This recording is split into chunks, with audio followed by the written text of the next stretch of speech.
I was drifting in and out of sleep when, all of a sudden, I heard two men in the distance shouting each other's names. Hashirama, Madara. I frowned in irritation, unable to hold back my complaints. Xiao-chun, could you please not watch anime during work hours? If you really can't help it, at least use headphones. If the manager docks your pay, don't come crying to me. No one responded. I forced my eyes open with difficulty, only to find the sky still cloaked in that deep darkness just before dawn. I could barely make out the shapes around me, but everything was hazy and unreal. I looked around in a daze. This place was so unfamiliar that I felt completely bewildered. Endless forests and rolling hills stretched out in all directions, and in the distance I could see a shimmering patch. That must have been the ocean. I was sitting on a smooth boulder perched high above the landscape, with an unobstructed view in every direction. I wondered how I could have ended up here. Where on earth was this place? As I pondered, I caught sight of two men locked in fierce combat far off in the distance. I rubbed my eyes to get a better look and was stunned by what I saw. What on earth was going on? The Nine-Tails and a giant wooden warrior were locked in a violent clash. This was none other than Madara, Uchiha, and Hashirama Senju's legendary battle at the Valley of the End. A wild thought flashed through my mind. Had I somehow landed in a 3D VR movie? The special effects were unbelievably lifelike. I glanced around. Aside from those two men and a massive fox, I was completely alone, gasping for breath. This was nothing like a movie theater. Wait a minute. I remembered I'd been working overtime for 3 days straight, and had even ended up in the emergency room. Did I actually die of exhaustion and cross over into another world? But why is it that everyone else who transmigrates ends up in peaceful times, doing missions with Naruto and Kakashi, and here I was dropped right into this critical moment? If I remember correctly, not long after this battle, the First Shinobi World War was about to break out. Maybe I was just dreaming. After all, anything could happen in a dream. Running into Madara and Hashirama wasn't too outlandish. But now wasn't the time to overthink. The battle between these two legendary ninjas was simply too spectacular. I recalled how, back when I watched Naruto, I'd replayed the Valley of the End fight countless times. Now, witnessing it with my own eyes, the sheer impact was far beyond anything the animation could convey. Of course, I had to enjoy the show while I could. I reached into my pocket and found the half bag of sunflower seeds I'd stuffed in my jacket before the ambulance took me away. Fortune hadn't abandoned me. Here I was, watching the spectacle with snacks in hand. Hugging the half bag of seeds, I sat cross-legged atop the boulder, thoroughly content as I watched the battle unfold from afar. Madara stood atop the Nine-Tails, using his Sharingan to command it to attack Hashirama. Hashirama unleashed the Wood Dragon technique. The Nine-Tails fired a tailed beast bomb, and Hashirama responded with the Wood Golem technique. The wooden giant caught the tailed beast bomb in its massive hand and tossed it right back. I couldn't help but exclaim, "Beautiful move." Madara Uchiha immediately cloaked the Nine-Tails in half of his Susanoo, shielding it from the tailed beast bomb. At first, there was only an ever-expanding orange-red fireball. Then the fireball swept across the ground and vegetation, and soon, everything was obscured. A massive cloud of thick smoke shrouded the center of the explosion, leaving me anxious and helpless. It took nearly 10 minutes before the smoke finally began to dissipate. When my vision cleared, I could hardly believe my eyes. The Nine-Tails, completely wrapped in Susanoo, was encased in a layer of shimmering blue-white armor over its fiery orange fur. Meanwhile, Hashirama, who had used his with style, ranking technique, remained entirely unscathed. Incredibly, after such an earth-shaking clash, both sides had emerged unharmed. In the distance, Madara and Hashirama stood facing each other, conversing as they maintained their standoff. I munched on sunflower seeds, watching the spectacle unfold, not the least bit interested in their actual words. In fact, I felt like jumping up and urging them to get on with the fight. The distance was too great for me to hear anything, but that didn't stop my imagination from running wild with what their conversation might be. Perhaps Hashirama would say, "Come on, enough of this. Just come back to Konoha with me. If you keep pushing, I won't hold back next time." And Madara would counter, "What are you talking about? Are you looking down on me? I'm stronger than ever now. I could skip stones. Clear across the river. See this fan in my hand? It's a legendary weapon. Watch out, or I'll send you flying with a single swing." Hashirama would keep trying to persuade him. "Stop pretending. Once we get back, I'll make you the village leader, and I'll step down." Madara would let out a cold laugh. "Oomph, do you think I care about that title?" Hashirama would ask. "Then why are you making such a fuss? Wouldn't it be nice to settle down and find a wife?" Madara would answer impatiently, "No way. Right now, I just want to beat you up." Ahem, of course, this is all just my wild guesswork. I'm no eavesdropper. There's no way I could actually hear what they were saying. At that moment, Hashirama used his wood style, nativity of a world of trees to restrain the nine tails, then immediately turned and ran, with Madara in hot pursuit. Madara once again manipulated the nine tails to unleash a tailed beast bomb, this time still wrapped in Susanoo. I couldn't help muttering to myself, if that thing goes off, won't it blast straight into Konoha? Then I saw Hashirama bite his finger and shout, "Fivefold Rashomen!" In an instant, the ground surged, and 5 enormous demon-faced gates rose from the earth in quick succession. With these 5 mighty gates, Hashirama managed to forcibly divert the trajectory of the tailed beast bomb. It was only then that I suddenly realized things had taken a turn for the worse. The redirected tailed beast bomb was now heading straight for me. I was so stunned I forgot to spit out the sunflower seed shells. They went straight down my throat, scraping it raw and making me cough until my eyes watered. As the tailed beast bomb drew closer and closer, my vision was filled with nothing but a blinding blue-white light. What terrible luck! I just happened to be standing directly above the very valley that would later be known as the Valley of the End. This is it for me. I'm just an ordinary person. How could I possibly survive a tailed beast bomb? But then again, maybe this is just a dream. If I die in a dream, what does it matter? A tailed beast bomb is probably like a modern-day atomic bomb. Incredibly fast, devastatingly powerful. I didn't even have time to feel pain. My entire body was instantly vaporized into dust. I couldn't help but mock myself. If this really is a transmigration, then I must be the fastest game over in the history of isekai. I wondered if I'm dead. Shouldn't I have lost consciousness? But here I am, still able to think. Does that mean I'm just dreaming? Yet everything in this dream feels so vivid and real. So real that, for a moment, I couldn't tell if this was a dream or some kind of otherworldly experience. Just as I was lost in confusion, I suddenly saw the dust that had scattered in the wind begin to gather together, slowly forming my body once more. Limbs, torso, head. Within a few minutes I was standing there whole again. I looked down at my hands, touched my face. The sensation was so lifelike, I couldn't help but suspect this wasn't just a dream. If I really had crossed over into the world of Naruto, then it seemed I'd gained an extraordinary power. Still in disbelief, I crept close to the battlefield where the 2 strongest shinobi were fighting, only to be caught in the crossfire and instantly killed again. And yet, just a few minutes later, I revived without a scratch. This time, I was over the moon, happier than a client whose demands have all been met, happier than getting a big bonus from my boss. I finally knew for sure. In this world, I was immortal. No one could do anything to me now. With this kind of ability, who cares about Byakugan, Sharingan, Mangekyo, or even the Rinnegan? What's the Sage of Six Paths compared to me now? In this world, I could walk anywhere I pleased. No one would dare mess with me. The battle raged on for hours, until sunrise. Madara, always the one most afraid of being attacked from behind, was ultimately defeated by Hashirama's unexpected move. As Madara fell, an era of legendary heroes was drawing to a close. Hashirama looked down at Madara's body, his face heavy with sorrow. At that moment, I suddenly stepped forward and said, "My advice? You'd better cremate his body, otherwise. Your brother is bound to take it for research. Madara isn't someone who dies so easily. If you're not careful, he'll cause big trouble in the future." I'm not lying. Hashirama was still drowning in the immense sorrow of losing his closest friend. When he saw me, this woman who had suddenly appeared, his brows knitted in confusion. He looked at me, full of suspicion, and asked, "Where did you come from?" I was baffled. I had been right here, watching you all fight just now. How did you not notice me? Thinking about it, maybe it was because my clothes were odd and I had no trace of chakra on me. Any normal person would have long since run away from a battle of this scale, but I'd stayed stubbornly rooted to the spot. In his eyes, I probably seemed like someone with a few screws loose. I gave an awkward smile and said, "Well, it's a bit complicated." He sounded impatient. "Then make it simple." For a moment, I was a loss. The ninja god standing before me was nothing like I'd imagined.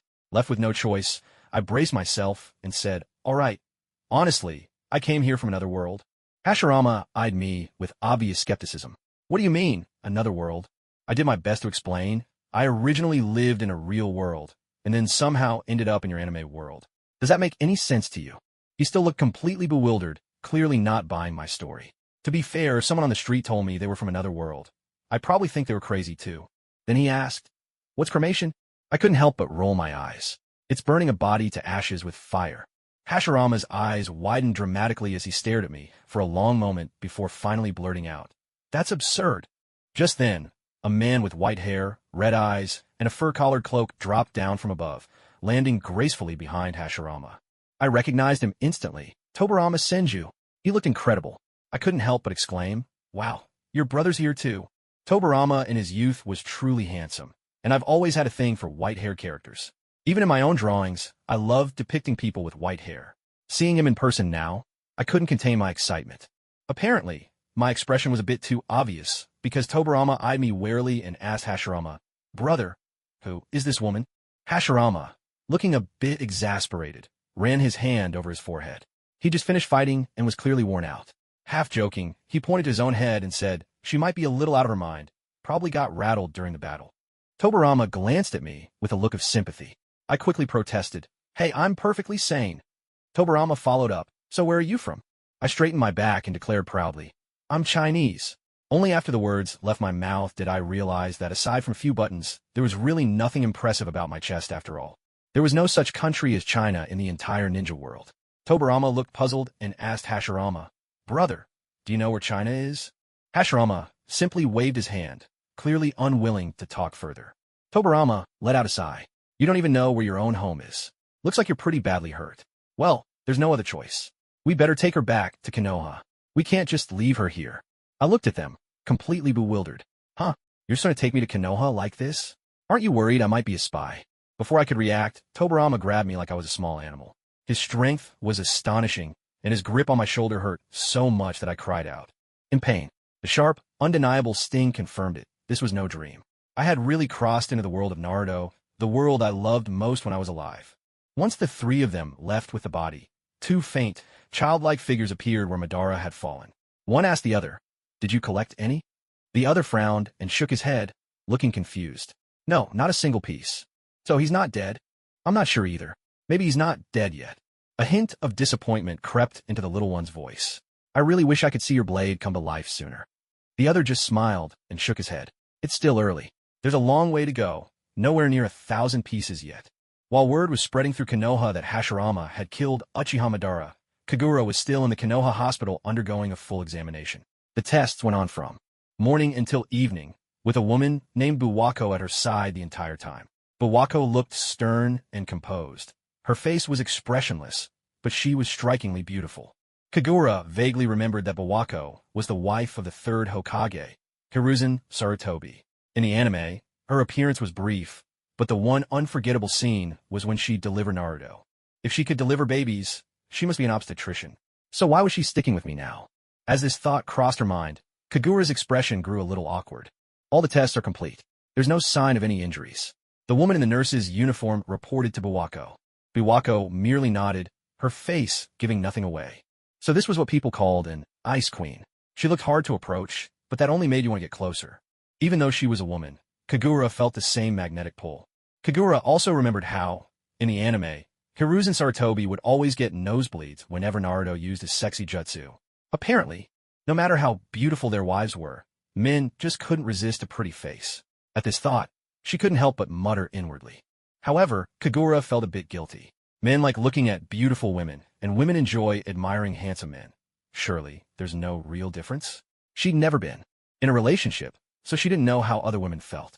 But if falling in love meant she couldn't even look at a good-looking guy, wasn't that far too stifling? "What's your name?" As Kagura's thoughts wandered, Buwako suddenly spoke up. "Kagura." "Kagura?" "Yes, that's right." Kagura nodded vigorously. "Are you from the Kagura clan?" "What?" Kagura froze for a moment. Why was she suddenly being assigned a family background? But even if she really did belong to the Kagura clan, would they even acknowledge her? Right now, there was only one thing she could do, pretend to have lost her memory. It was a tried-and-true trick. I can't really remember. Maybe Lord Hokage hit me on the head too hard. I just can't recall anything from before." Buwako looked at Kagura, then glanced down at the report in her hand, and looked back at her again. A trace of confusion flickered across her face. She murmured, "The test results show everything's normal." "How strange. Are you a doctor?" Kagura asked. "Yes," Buwako replied in an even tone. "So, do I need to stay in the hospital?" "Well," she lowered her head to review the medical chart. Given the current situation, there really wasn't any reason for her to be admitted. Kagura knew she had to find a way to spend at least one night in the hospital. She had just arrived with nowhere at all to stay. Sleeping on the streets as a woman, unrealistic and far from safe. "I don't remember where my home is, and my past is a blank." "Didn't Tobarama ask you to give me a thorough checkup?" "Now I got amnesia. You can't just throw me out, can you?" Kagura's words made Biwako's previously hesitant expression turned serious at once. After all, Tobarama was Hiruzen Sarutobi's teacher, and Biwako had great respect for him. Anything he instructed, she would never dare take lightly. And so, Kagura successfully spent a night in Konoha Hospital. Apart from a single bed being a bit narrow and hard, and the pervasive smell of disinfectant, it was actually quite decent. Of course, every so often, wounded shinobi would cry out in pain during treatment, but those sounds were best ignored. The next day, to Kagura's astonishment and delight, the ever-busy Tobarama himself came to the hospital to check on her. In the real world, Kagura was a concept artist for anime and games. Her life revolved almost entirely around drawing, and most of the colleagues around her were fellow homebodies, hardly the sort to be dashing men. Besides, she always felt that real people could never measure up to fictional characters in terms of charm, so she'd never known what it was like to have a man truly care about her. After arriving in this world, it was only her second day when the future second Hokage himself came to check on her. Such treatment made her feel that even if she died right, now it would all be worth it. Of course, that was just a passing thought. After all, now that she was immortal, it would be a shame not to enjoy it for as long as possible. On ordinary days, Tobarama didn't wear his usual battle attire with a fur collar. Instead, he was dressed in a simple gray kimono. His expression was as stern as ever, but the overall air about him felt much gentler. Yes, it was a different kind of charm. There's nothing wrong with her physically, but the nurse paused halfway, sneaking a glance at Kagura. She thought it wasn't quite appropriate to say outright in front of Kagura that she had mental issues. What is it exactly? Tobarama asked. His deep, resonant voice made Kagura feel momentarily dazed, as if her favorite anime voice actor was speaking right beside her. Combined with Tobarama's looks, it was simply flawless. She's lost her memory. Tobarama seemed caught off guard by this answer. It took him 3 seconds to process it before he turned his gaze to Kagura. At that moment, she was staring at him with unabashed infatuation, which made him extremely uncomfortable. With a slight cough, he tried to break the awkward silence. I was going to ask who she is, but if she's lost her memory, what should we do? Maybe we should send her to the interrogation room and have Shinji question her. Wait, did she hear that right? You said, send me to the interrogation room. Instantly, images of ancient torture devices flashed through her mind, making her shiver involuntarily. Whenever she watched anime, she would always skip the interrogation scenes, never paying attention to how Konoha actually questioned their captives. Now, thinking of her delicate skin, she couldn't help but worry. If she got roughed up, wouldn't that be a disaster? Of course, the Yamanaka clan works there, so don't worry. Even if you've lost your memory, their mind techniques can help uncover who you are. If you happen to be a spy from another village, how could I just let you wander freely in Konoha? The Yamanaka clan? That's the family renowned for their mind-reading and mental techniques, isn't it? Kagura nervously swallowed. If they could peer into her memories, wouldn't she be socially doomed on the spot? With a ninja on each side grabbing her arms, she was half-dragged, half-carried toward the interrogation room. No matter how much Kagura struggled, Tobarama never looked back at her, not realizing that she was cursing him to high heaven in her mind. The interrogation building was a fair distance from Konoha Hospital, a standalone structure separated by 3 bustling streets. Along the way, Kagura couldn't help but wonder exactly what memory she had that she'd rather no one ever see her. Wide-ranging interests, the questionable comics and novels she might have read, all her oddball hobbies. Would those get exposed too? And what about those crude jokes she'd once cracked with her coworkers? Would those be uncovered as well? Not to mention, as an illustrator, she often drew special fan art of her favorite couples. At that thought, Kagura wanted nothing more than to smash her head into a shop sign on the street. Who could have guessed that one day, these embarrassing little secrets would be dragged out into the open for all to see? She could already imagine the look on that guy, Shinji's, face when he saw her memories. Would he think she was some kind of weirdo? It was as if a calamity had landed right in front of him. But then again, no one here knew her. Even if she made a fool of herself, so what? At worst, she could just leave Konoha. The world was vast, and there would always be somewhere else to go. With that thought, her mood lightened considerably, and even her posture straightened as she walked. Inside the interrogation room, Kagura was placed inside a machine that looked like an upside-down cauldron, with only her head exposed. Shinji, the man in charge, set one hand on top of her head and asked, "What's your name?" "Kagura." "Kagura?" "Yes, my name is Kagura." Kagura smiled, thinking that her pen name was truly useful. Even after crossing over into this world, it still fit perfectly. Shinji had never seen anyone smile so cheerfully when about to have their mind read. He stared at Kagura, puzzled. Meanwhile, the ninja who had escorted Kagura and leaned close and whispered in his ear. The room was so quiet that, even though the words were barely spoken, Kagura caught every syllable. Lord Tobarama said, "This one's not right in the head. Apparently the Hokage did it." Poor thing. Who are you calling not right in the head? Kagura rolled her eyes. These last few days, something wrong with her brain was the phrase she'd heard the most. What she didn't know was that, in the real world, she had indeed become comatose after an accident, but the two worlds didn't affect each other. While she lost consciousness there, she was perfectly fine here. Shinji's face reflected his surprise.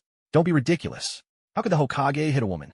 It's true, Lord Tobarama said, so himself. They say she showed up during a fight between the Hokage and Uchiha Madara. Maybe she's Madara's accomplice, or even his woman. Shinji looked even more astonished.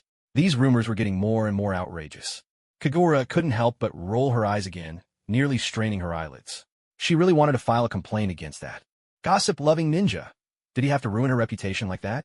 There was nothing but clear water between her and Uchiha Madara. Shinji noticed that Kagura's irritation was practically radiating out from under the machine. Clearing his throat, he finally began to use his mind-reading technique. Kagura tried to reassure herself. There was no one here she cared about, so it didn't matter if she lost face. But when Shinji actually started reading her mind, she still felt a bit nervous. What exactly could he read? Could he even see her daily routines? Would even the most private moments, like bathing or using the restroom, be exposed? The thought made Kagura feel uneasy. This was even more embarrassing than if someone were to glimpse the R-rated novels and comics in her mind.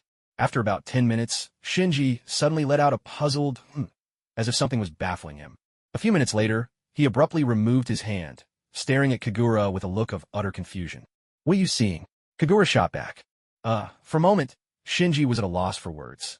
He turned to his assistant and said, "Go call Hour of the Boar over here." The assistant didn't know what was going on, but since the boss had given an order, he dared not question it and hurried to carry it out. On the way, he passed Kagura. She pursed her lips, feeling as if she were looking in a mirror, just like when she faced clients. One word from the client, and she would be working late into the night revising designs. It seemed that the struggles of working life were universal, no matter the world.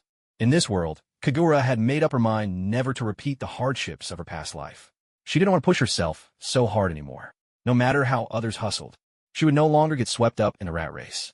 Even if the highest-ranking leader appeared, there was no way she'd let herself work overtime until midnight ever again.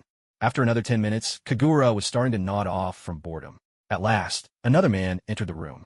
He had blonde hair, strikingly similar to Yamaka Haichi's, making one wonder if they were relatives. "We couldn't find any clues," the man reported, "except that she was present at the scene of the fierce battle between Lord Hokage and Uchiha Madara, while snacking on sunflower seeds." "Sunflower seeds?" someone nearby exclaimed in surprise. "Yeah." Shinji nodded. Even he found it bizarre as he said it. Who would munch on snacks at a life-and-death moment? Clearly, this person had a very unusual mindset. "Maybe my abilities just aren't enough. Please, would you take a look yourself?" Shinji added. Hour of the Boar glanced at Kagura, half convinced, then placed his palm atop her head. His abilities surpassed Shinji's, but after a few minutes, he too withdrew his hand, wearing the same perplexed expression. "Well," someone asked. Hour of the Boar shook his head and replied, "Nothing. Just as you said, I only saw her sitting on a hill, eating sunflower seeds. She's got nerves of steel." "Thank you," Kagura said politely. "So what now?" Lord Tobarama is still waiting for news, another ninja asked anxiously. Hour of the Boar answered calmly. "Just report the truth." After leaving Konoha Hospital, Kagura was taken straight to the cell beneath the interrogation room. She felt her luck couldn't get any worse. Fortunately, after much pleading and persistence, the guard's heart softened, and she was allowed a room to herself. Meals cost nothing, and there's no charge for a place to sleep. Although there's no freedom and the place is a bit filthy and chaotic, staying here doesn't seem so bad after all. Still, it does get a bit boring. The cell block is huge. After entering, you find yourself in a central corridor wide enough for 3 people to walk side by side. The passage stretches deep into the gloom, disappearing into the darkness, and on both sides, small cells are lined up one after another. With no sunlight reaching this place, the cells are unusually dim, and the air is thick with an unpleasant stench. It's almost exactly like the prison she'd seen on TV. 3 words could sum it up: dirty, messy, and shabby. Kagura was bored out of her mind, sitting at the entrance of her cell, gazing outward. From her vantage point, she could clearly see the other cells nearby, each one holding a different kind of prisoner, men and women alike. Everyone seemed curious about the newcomer. All eyes were on Kagura, filled with unabashed curiosity. This kind of curiosity and love for a spectacle seemed to be a universal human trait. Even in an anime world, some habits just don't change. Next time someone claims only the Chinese love to gather around and watch the excitement, Kagura would have to disagree. Hey newbie, what'd you do to get thrown in here? From a cell diagonally across from hers, a sallow, skinny man grinned at Kagura. Though he was smiling, there was an unmistakable hint of schadenfreude in his tone. I was just watching a fight and munching on sunflower seeds on the side, and that got me arrested. Doesn't that sound ridiculous? Kagura replied at her own leisurely pace. The moment her words left her lips, the entire cell block erupted with laughter. The air, once heavy and subdued, suddenly felt lively and light. Kagura laughed too, though with a touch of resignation. She'd always had a good sense of humor and a bright, easygoing personality. People tended to like her. Maybe it had something to do with how she was raised. Her parents loved each other and never favored boys over girls. Growing up in such a caring family, it was only natural she'd turn out well. Even after coming to this world, Kagura hadn't really changed. Are things really that strict in the village now? Just snacking at the scene of a fight gets you arrested? Someone joked. I don't buy it. Did you spit your sunflower seed shells on someone? Another chimed in. So why were those two fighting? Were they fighting over your sunflower seeds? Someone else laughed. Kagura was amused by all these questions, thinking to herself, these ninja sure don't have much imagination. No, actually I was eating sunflower seeds while watching Hashirama Senju and Madara Uchiha fight. That's how I ended up in here, she replied. The moment Kagura finished her sentence, the once lively cell block fell instantly silent, the kind of silence where you could hear a pin drop. What's wrong? Why did everyone go quiet? Kagura gripped the iron bars, craning her neck to look outside, only to find everyone staring at her, eyes wide with disbelief and suspicion. After quite a while, someone finally ventured to ask, is what you said really true? Kagura smiled gently. There's no reason for me to lie to you. Another long silence followed. Kagura held her breath, watching them intently. The abrupt quiet made the atmosphere feel a little eerie. Just as she was about to exhale, the cell burst back into its usual lively chatter, with everyone animatedly discussing the battle between Hashirama Senju and Madara Uchiha. I knew it. It was only a matter of time before those two clashed, said a man in his 50s, his clothes worn and tattered, hair almost entirely white. Oh, you just know everything, don't you? Is there anything you don't know? Teased a young man in his early 20s, grinning. I really do know. Lord Madara is a stubborn man, never one to change his mind easily. As for the Hokage, he may look simple, but he's actually incredibly shrewd. Madara never had the upper hand when dealing with him. Think about it, the Hokage's constitution is remarkable. He can barely hurt himself even with a kunai, and any wounds heal so quickly. Plus, he always seems so honest and straightforward. Over time, how can Madara possibly tolerate that? Conflict was inevitable. In truth, honest people aren't always as straightforward as they seem. This holds true everywhere. The crowd lapsed into thoughtful silence, mulling over the old man's words. After about 2 minutes, many began to nod in agreement. That's right, exactly. The Hokage might seem simple-minded, but he's got a clever younger brother who's always working behind the scenes. With that, Madara never really stood a chance. Yeah, even though Lord Hashirama is village chief in name, in reality, whether it's foreign affairs or internal matters, most of the decisions are made by his brother, Tobarama, and everyone in the village knows that Lord Tobarama doesn't like Madara Uchiha one bit. Do you think he might have been plotting against Madara in secret? It's hard to say. On the surface, though, the Uchiha clan isn't living badly, and there aren't any obvious policies targeting them. Still, Lord Madara's thoughts might not be the same as the rest of his clan. In the end, he was the only one who left the village, wasn't he? That's right. When Lord Madara left the village a few years back, I had a feeling he'd return sooner or later. Little lady, so who won between the two of them this time? Before Kagura could answer, someone else jumped in. Isn't it obvious? Of course the Hokage won. They've been fighting since the Warring States period, and every time, it's the Hokage who comes out on top. Madara never really stand a chance against him. Well, not necessarily, someone else countered. I've heard that the Uchiha Sharingan can evolve to incredible power. Maybe this time things turn out differently. Now that you mention it, that does seem possible. Kagura looked at the group, so passionately engaged in their discussion, and found it all quite unbelievable. Maybe it was because she had seen so many prisoners. In Orochimaru's laboratory, when she compared them to the people here in the Konoha prison, it felt as if she'd stepped into an entirely different world. Hey, little girl, was Lord Madara's eye technique impressive this time? Kagura nodded. Extremely impressive. He even summoned the Susanoo and brought the Nine Tails with him. A chorus of astonishment rippled through the cell. The Nine Tails. Susanoo, it's a shame Lord Hokage lost. He's such a good man. Don't say that.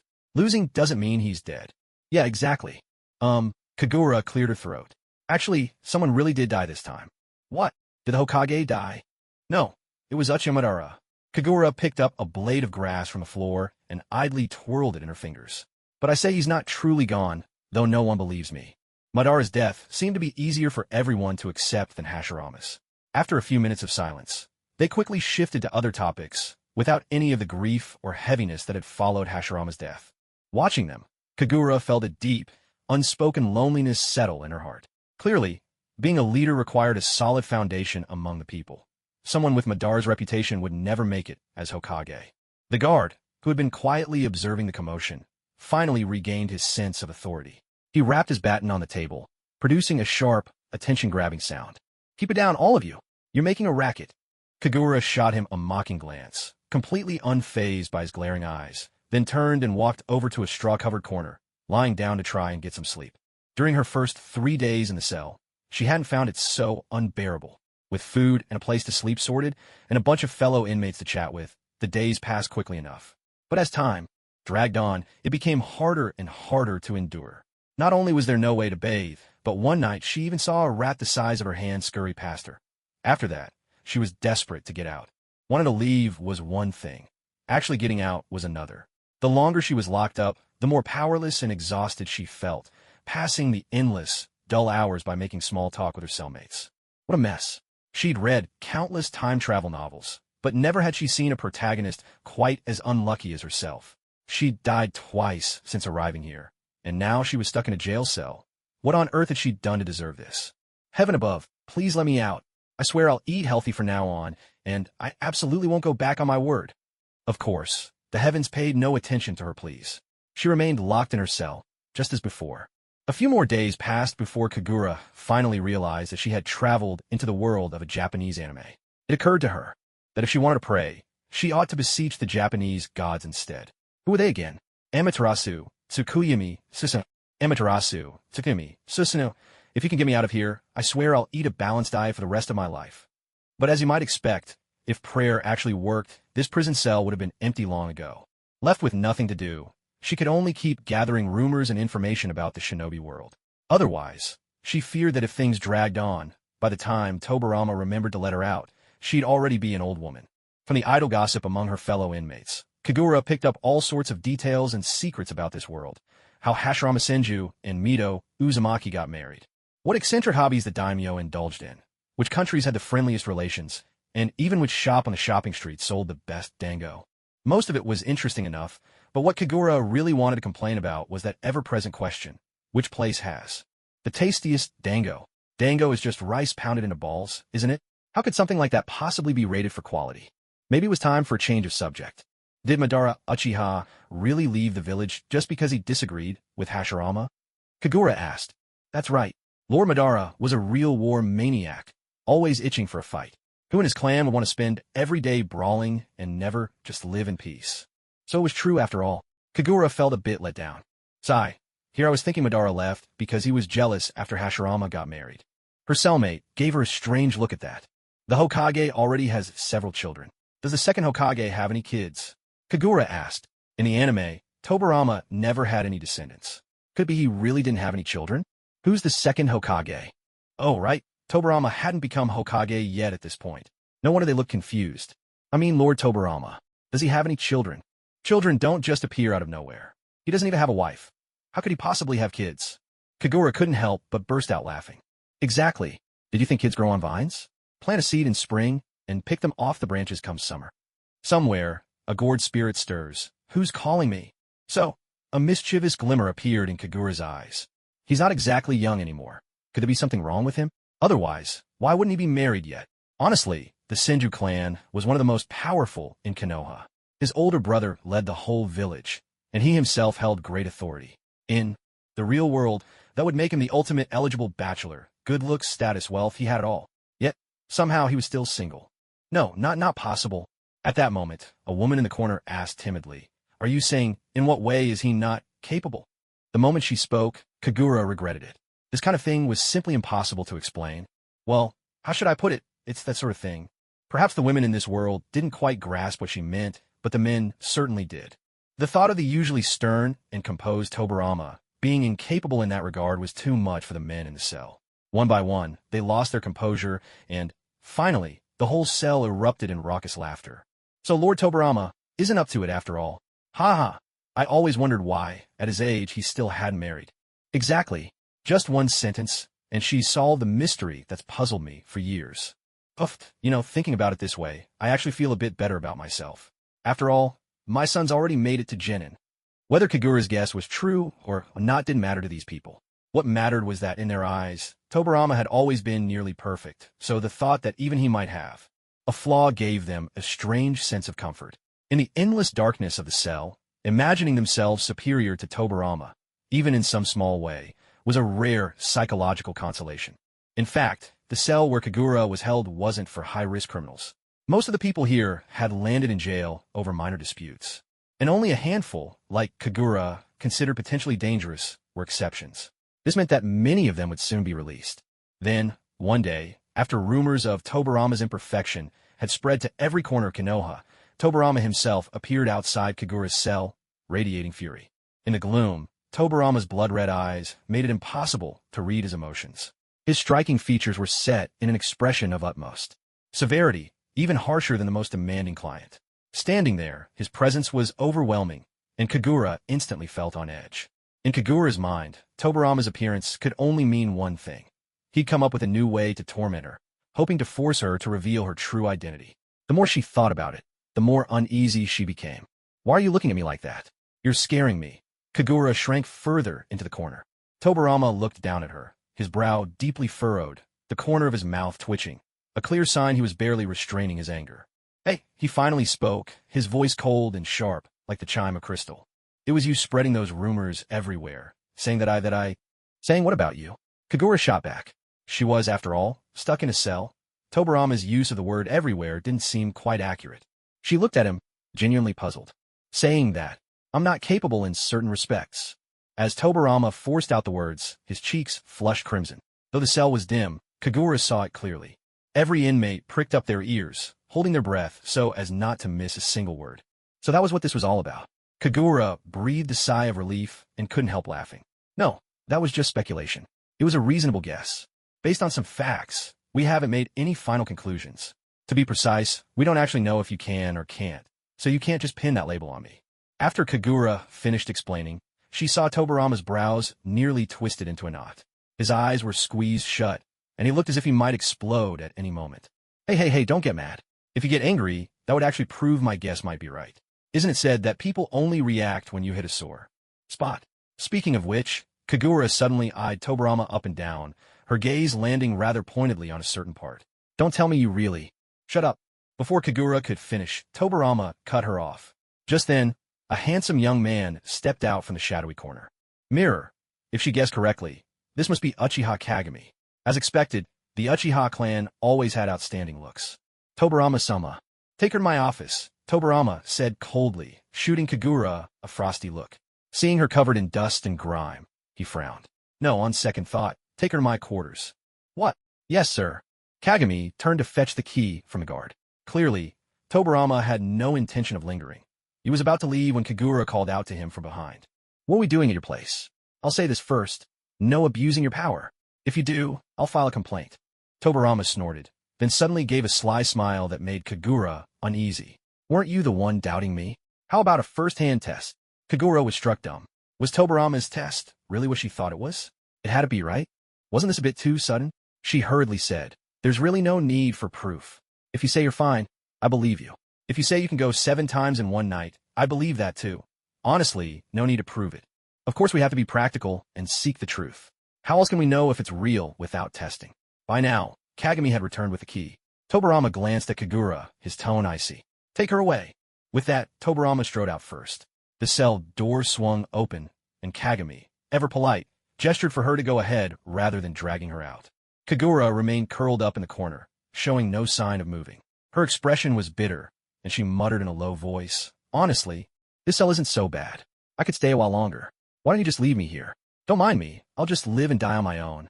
Kagami smiled gently. I'm afraid that won't do, Miss Kagura. If you keep Tobarama-sama waiting too long, well, he didn't finish the sentence, but Kagura understood perfectly. Waiting would only make things worse. Kagura had no choice but to steady herself against the wall as she stood up, her face set in a look of grim resignation. She walked ahead, with Kyo following close behind. As the two of them left the cell, Kagura caught the anguished cries of a woman somewhere nearby. "Oh, my dear Lord Tobarama." It seemed the woman was one of Tobarama's admirers. What a pity for her. Tobarama's residence wasn't far from the holding cells, just across from the interrogation room.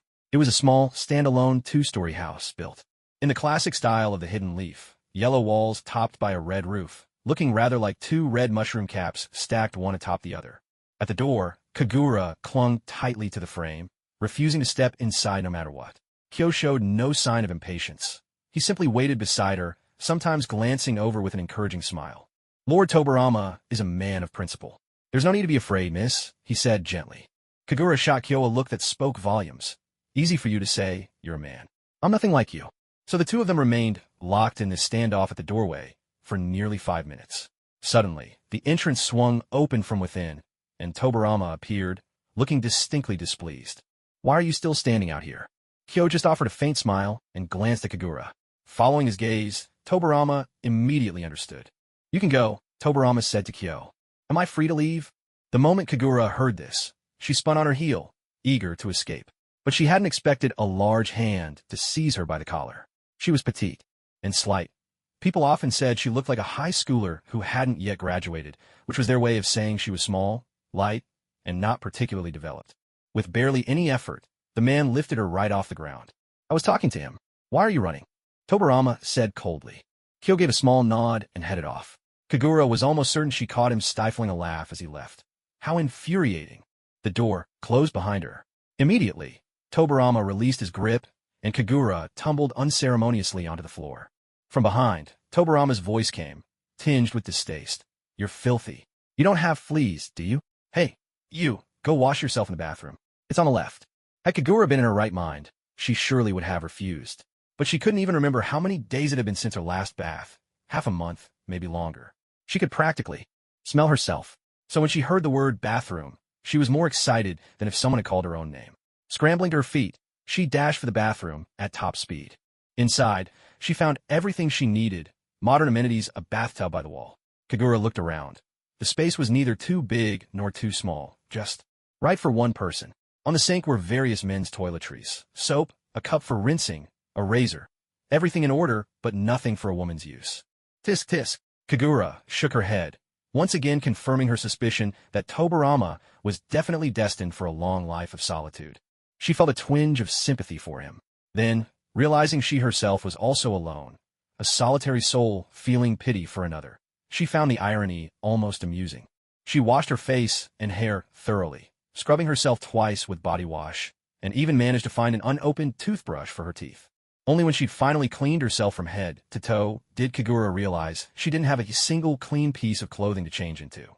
The clothes she'd arrived in were already so filthy they weren't fit to be worn again. Just tossing them in the trash felt like an offense to the garbage itself. There was no way she'd ever put those on again. Now she had to figure something else out.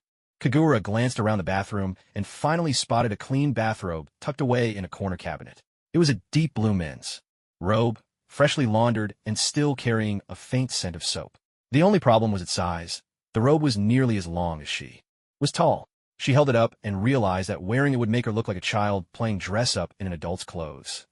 Comical sight. Still, it was better than nothing. Kagura decided to put it on. After all, she couldn't hide in the bathroom forever. Just then, Tobarama had taken a sip of water, and before he could swallow, the bathroom door swung open. He instinctively turned around and promptly spewed water everywhere. There, standing before him, was a petite woman wrapped in his bathrobe, looking for all the world like a child sneaking around in grown-up clothes. The oversized robe made her seem even more out of place. "Hey, why are you wearing my clothes?" Tobarama demanded, a frown creasing his face. Kagura, caught red-handed, shrank a little and replied in a small voice, "I don't have anything else to wear. My old clothes are really beyond saving. Maybe you could lend me some money, and I'll go buy something new." For a moment, Tobarama was speechless. Lately, it seemed like everyone wanted money from him.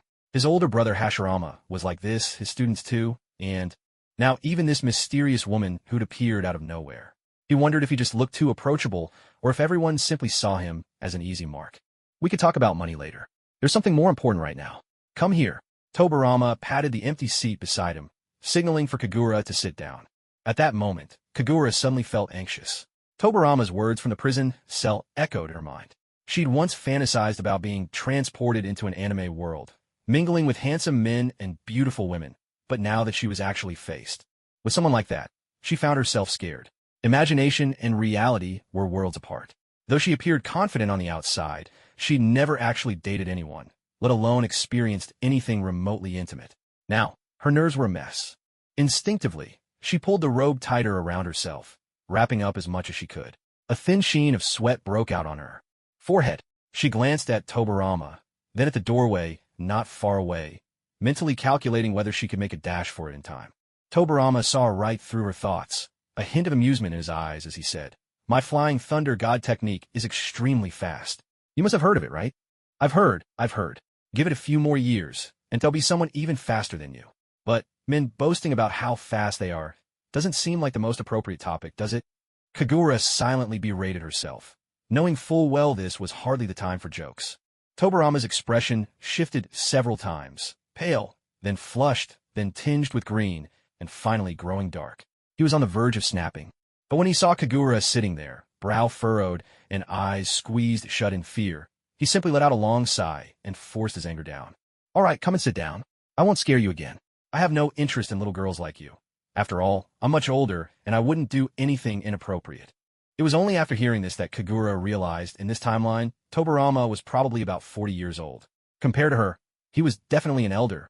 She could easily call him uncle. Yet, as a character from her past life's anime world, Kishimoto had drawn him so young and handsome that she'd always overlooked his real age.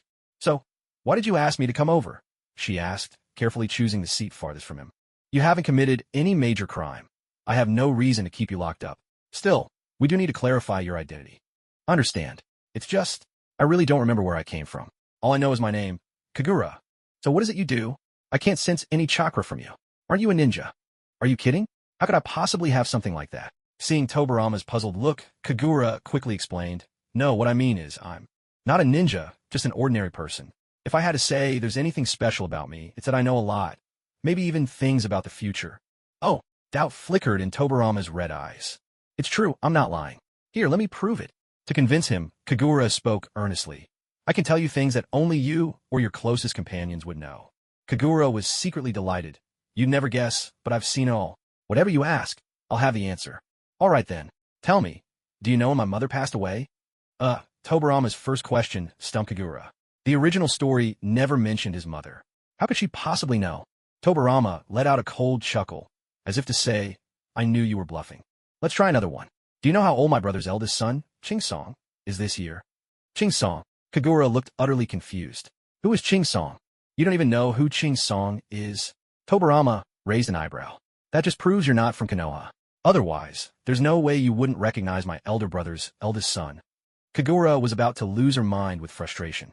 What on earth are these questions? This family is just too bizarre. The brothers of the previous generation all together resemble a house.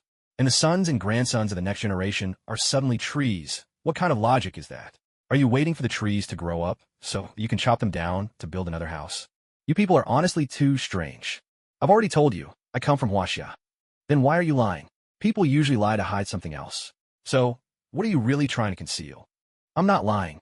But you can't even answer those two questions. How could you possibly know the future? You called it the future? But those are things that have already happened. She tried to defend herself. A vein throbbed visibly on Tobarama's forehead as he let out a cold snort, clearly annoyed, feeling as though he'd just been played with. "Lord Tobarama, why don't we talk about the future instead? Did you perhaps hide Madara Uchiha's body?" Out of nowhere, Kagura mentioned Madara. Tobarama hadn't expected that. He looked at her in surprise, seeing the confident smile on her face. "How do you know about that?" "I also know you want to study the Mangekyo Sharingan. And I know that Madara actually tricked you. The body you found was a fake. He understood your personality inside and out. He knew you wouldn't destroy his corpse, so he used that to fake his death and escape. You're quite entertaining, but I don't believe you. Then let me tell you something else. Right now, the Nine Tails should be sealed inside Uzumaki Mido, correct? I suppose you and your brother will soon try to capture the rest of the tail beasts." Only when Kagura said this did Tobarama's eyes show genuine shock. Just 2 days ago, he and Hashirama had held a very private meeting, just the two brothers. The battle at the Valley of the End had shown Hashirama the true power of the Nine Tails, and it had sparked an idea to capture all the tailed beasts scattered across the world. As living embodiments of chakra, tailed beasts could become formidable assets. If they were distributed among the nations, perhaps a balance of power could be achieved, bringing peace to the shinobi world. But this meeting was top secret, so secret that even his loyal students knew nothing about it. How could this woman, locked away in a cell, possibly know any of this? Hey, you, to foresee the future. Haven't I already told you I have the ability to see what's to come? You can think of me as a fortune teller. Kagura paused to consider, then shook her head. No, fortune teller sounds too old-fashioned. A witch, yes, that's better. I'm more like a wandering witch, able to read fortunes for people and even catch glimpses of the future. Tobarama remained skeptical. He was a cautious and pragmatic man, not easily swayed by a few words. I know plenty of things, like the fact that you'll capture all the tailed beasts except for Shikaku, and that your brother is planning to convene a 5 Kage summit. Isn't that right? These were all top-secret matters. How on earth did she know? Tobarama felt a growing pressure in his chest, his curiosity mounting with every word. After all, he was only human, and even he couldn't suppress his urge to know more. She claimed she could predict the future, which made him all the more desperate to find out if these so-called prophecies held any truth. To be honest, you don't have to treat me with such suspicion. I'm not a spy, just an ordinary witch who helps people with their fortunes, nothing more. If you feel uneasy, I can leave Konoha. If you'd rather keep an eye on me, I can stay. It's all the same to me. So, what do you want to do? Tobarama gripped his water cup, weighing Kagura's offer with careful consideration. After pondering it for a long while, he finally made up his mind. You should stay in Konoha. If you truly have this ability, I wouldn't want you to fall into the hands of another nation. In that case, I have a condition of my own. She dares to negotiate terms? Let's hear it. I want to shop on the main street. I'm not a ninja, so I can't take on missions. If you don't give me something to do, I'll probably starve to death on your doorstep. Tobarama sighed helplessly, a few stress lines showing on his forehead, but in the end, he nodded. I can only rent it to you. If you make any money, the rent's due every month. Kagura rolled her eyes, the corners of her lips curling with amusement. No wonder someone would later propose selling tailed beasts to the Kage summit. This was classic shinobi capitalism at work. In the end, Kagura's shop was set up in a quieter corner of the shopping district. She wasn't picky about location, as long as she had a place to settle down. Before opening, she spent a long time considering what kind of business to run. Opening an art studio was an idealistic dream, but hardly practical in the ninja world. Running a snack shop sounded too troublesome. Her cooking skills were average at best, and hiring help would be costly, so that idea was quickly dismissed. For the moment, she couldn't think of any other suitable job. Then inspiration struck. Since she knew the story of the Hokage so well, why not open a fortune-telling shop? Just as she had bluffed with Tobarama? She wasn't superstitious herself, but with shrines all over Konoha, perhaps this was as good a way as any to carve out a living. Most importantly, this business requires virtually no investment and carries almost no risk, yet it can yield considerable profits. Whether she truly knows how to divine the future isn't actually important. Most people who come are simply seeking comfort, saying nice things never goes amiss. After 2 days of preparation, Kagura's shop for fortune-telling was finally open for business. The shop's name was simply Fortune Telling, straightforward and unabashed about what it offered. A wooden sign hung on the wall outside, inscribed with, "This shop offers predictions of fortune and misfortune. We can help you choose auspicious dates for weddings, funerals, or other important events, and assist with glimpses into the future. If interested, please come inside for a detailed discussion with the owner." On the day of the grand opening, Tobarama and Hashirama happened to be passing by. Tobarama, upon seeing the utterly artless shop name, couldn't help but frown. Hashirama, on the other hand, looked very interested and eagerly pressed his face to the doorway, peering inside. At that moment, Kagura was dozing behind the counter. She wiped a trace of drool from the corner of her mouth with her sleeve and looked up to see Hashirama smiling broadly at her. "Lord Hokage?" Kagura asked in some surprise. "Ah, Kagura-san, hello." Hashirama greeted her cheerfully. Tobarama looked at her with obvious distaste as she wiped her mouth and muttered, "So unhygienic." Since she was on someone else's turf, Kagura reined herself in, trying her best to mimic the courteous manners of her neighbors. She respectfully bowed to the two men. Suddenly, Hashirama's expression turned serious. He leaned in close to Kagura and, in a hushed voice, asked earnestly, Tobarama said you can see the future. Is that true? Kagura hadn't expected him to take the question so seriously and couldn't help but smile. Well, you could say that. Hashirama immediately followed up. Then could you tell me if I'll have any luck gambling tonight? Will I win or lose? I haven't gone in ages since I lost a friend, so I'm probably out of practice. It was true that Hashirama was fond of gambling, but as for winning or losing, how could Kagura possibly know? Fortunately, Tobarama intervened just in time. Pinching Hashirama's sleeve between two fingers, he dragged him away with a look of exasperation. So that's why you asked me for money the other day? Did Mito know about this? At the mention of Mito, Hashirama instantly tensed up, hastily pleading with Tobarama. Don't tell her. I haven't been in over a month, he said, looking rather aggrieved. Kagura kindly reminded Hashirama, Lord Hokage, if you must go, just make sure not to bring young Tsunade along. Her luck at gambling is truly dreadful. By the time she's 50, she'll still be deep in debt. Hashirama was utterly bewildered and asked, Who's Tsunade? Your granddaughter, Kagura replied offhandedly. Has she been born yet? Hashirama looked at Tobarama with a puzzled expression. Tobarama shook his head and replied, I don't know either. That's your son's business. Why are you asking me? It was only then that Kagura realized she had let something slip. Tsunade hadn't been born yet. The three of them exchanged glances, their faces full of confusion. At that awkward moment, a shout came from afar. Someone was running toward Kagura's shop, calling out as they came. Lord Hashirama, the baby is born. The baby is born. Hashirama stared blankly as the person drew closer. Only when they were near did he recognize Senju Momoka from his household, and he hurriedly asked, Who gave birth? Lady Kanro has delivered a baby girl. Lady Mito sent me to fetch you home. Hearing this, Hashirama was so overjoyed that he forgot all about his earlier concern for the match. He dashed home with Momoka in tow, vanishing from sight in the blink of an eye. Watching Hashirama's figure disappear, Kagura muttered to herself, Who is Lady Kanro? Could it be that Hashirama had another wife? She's Ayamatsu's wife. What? Kagura was a little shocked. Aren't you going to check on them? Tobarama looked at her as if she were strange and shot back. His son had a child. What does that have to do with me? But you're the great uncle. Aren't you going to see the baby? Kagura thought, this newborn must be Tsunade. In the anime, Hashirama once said Tsunade was his eldest granddaughter. Because she was the first grandchild, he doted on her so much that she became quite spoiled. I'm not going. Maybe later. People in your country really aren't very sentimental. All right, you old sage, go about your business and stop blocking my doorway. You look so stern standing there that no one dares come in for a reading. With that, Tobarama was shooed away by Kagura, a simmering annoyance in his chest. He thought to himself that this woman was probably the second person ever to ignore and dislike him so blatantly. Who was the first? The first was Madara Uchiha, but that man was already dead. The next day, just as the fortune-telling shop opened, Senju Hashirama came running in, brimming with excitement. Kagura-san, you really are amazing. It's a girl, just as you said. Her name is Tsunade, and she's soft and fair, just like those sweet rice dumplings from the shop down the street. She's absolutely adorable. Seeing his eldest granddaughter for the first time, Hashirama was overjoyed. Who could possibly resist such a lovely child? Besides, it seemed that the special bond between grandparents and grandchildren was universal. Kagura was quite certain that when Mito gave birth to a child for Hashirama, he hadn't been nearly as happy as he was now. Seeing how happy he was, Kagura took the opportunity and said, This is wonderful news, Lord Hokage. If you find my predictions so accurate, how about waiving my rent for a year? And in the future, whenever you want to consult me, I'll give you a 50% discount. The moment money was mentioned, Hashirama's face fell.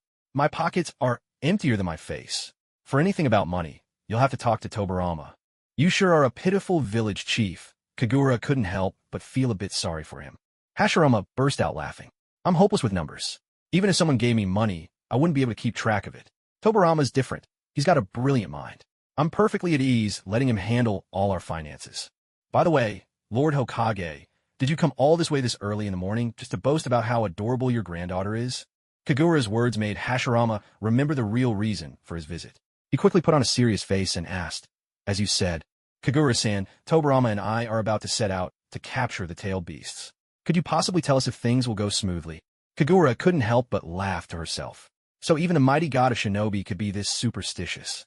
She'd heard that the higher someone's position, the more they tend to believe in such things. Who would have thought it held true, even in the world of anime? Since that was the case, Kagura decided to make a little money, but she wasn't familiar with the local prices. Relying on a vague memory, She simply held up 5 fingers and waved them in front of Hashirama. What does that mean? Hashirama asked, puzzled. A 50% discount. In other words, just pay me 50,000 Rio, and I'll divine your fortune. 50,000 Rio wasn't a high price, about the same as the reward for a C-rank mission. Hashirama cheerfully handed over the money. He happened to have a little secret stash, originally meant for the gambling hall, but for peace of mind, he handed it to Kagura instead. Once she'd received the payment, Kagura put on a show with her crystal ball, then gave a satisfied smile and nodded to Hashirama. Seeing her reaction, the tense Hashirama finally relaxed. Wonderful. Hashirama let out a long sigh of relief. Rest assured, Lord Hokage. Except for the one-tailed beast, you'll capture all the other tailed beasts without a hitch. Hashirama got the answer he wanted, and Kagura got the money she wanted. Both were delighted. But just as they were basking in their good fortune, a sudden chill swept over them from behind. The two turned around at the same time, only to see Tobirama standing there, looking stern. His fur collar was pulled up again, clearly ready for action. He glanced at Hashirama and Kagura with the exasperated look of a parent whose children had misbehaved. With a sigh, he grabbed Hashirama by the back of his collar and started dragging him away. Leave you alone for a moment, and you start wasting money. Your allowance is cut in half next month. What? I'm your older brother. Can't you cut me some slack? Tobirama's temples throbbed as he fought to keep his temper in check. Even if you drop to your knees and call me father right now, it won't make a difference, he said through gritted teeth. Duong. In an instant, Hashirama's shoulders slumped in defeat, as if he'd been turned to stone on the spot. Meanwhile, Kagura munched on sunflower seeds, watching the two brothers drift further and further apart. She couldn't help but marvel. Just like in the anime, the first Hokage truly was a powerhouse in battle, but his mind was a bit on the simple side. The stark contrast was actually rather entertaining, and in some ways he really reminded her of Naruto in his later years. Then again, it made sense. Both were reincarnations of Azura. No wonder they shared certain traits.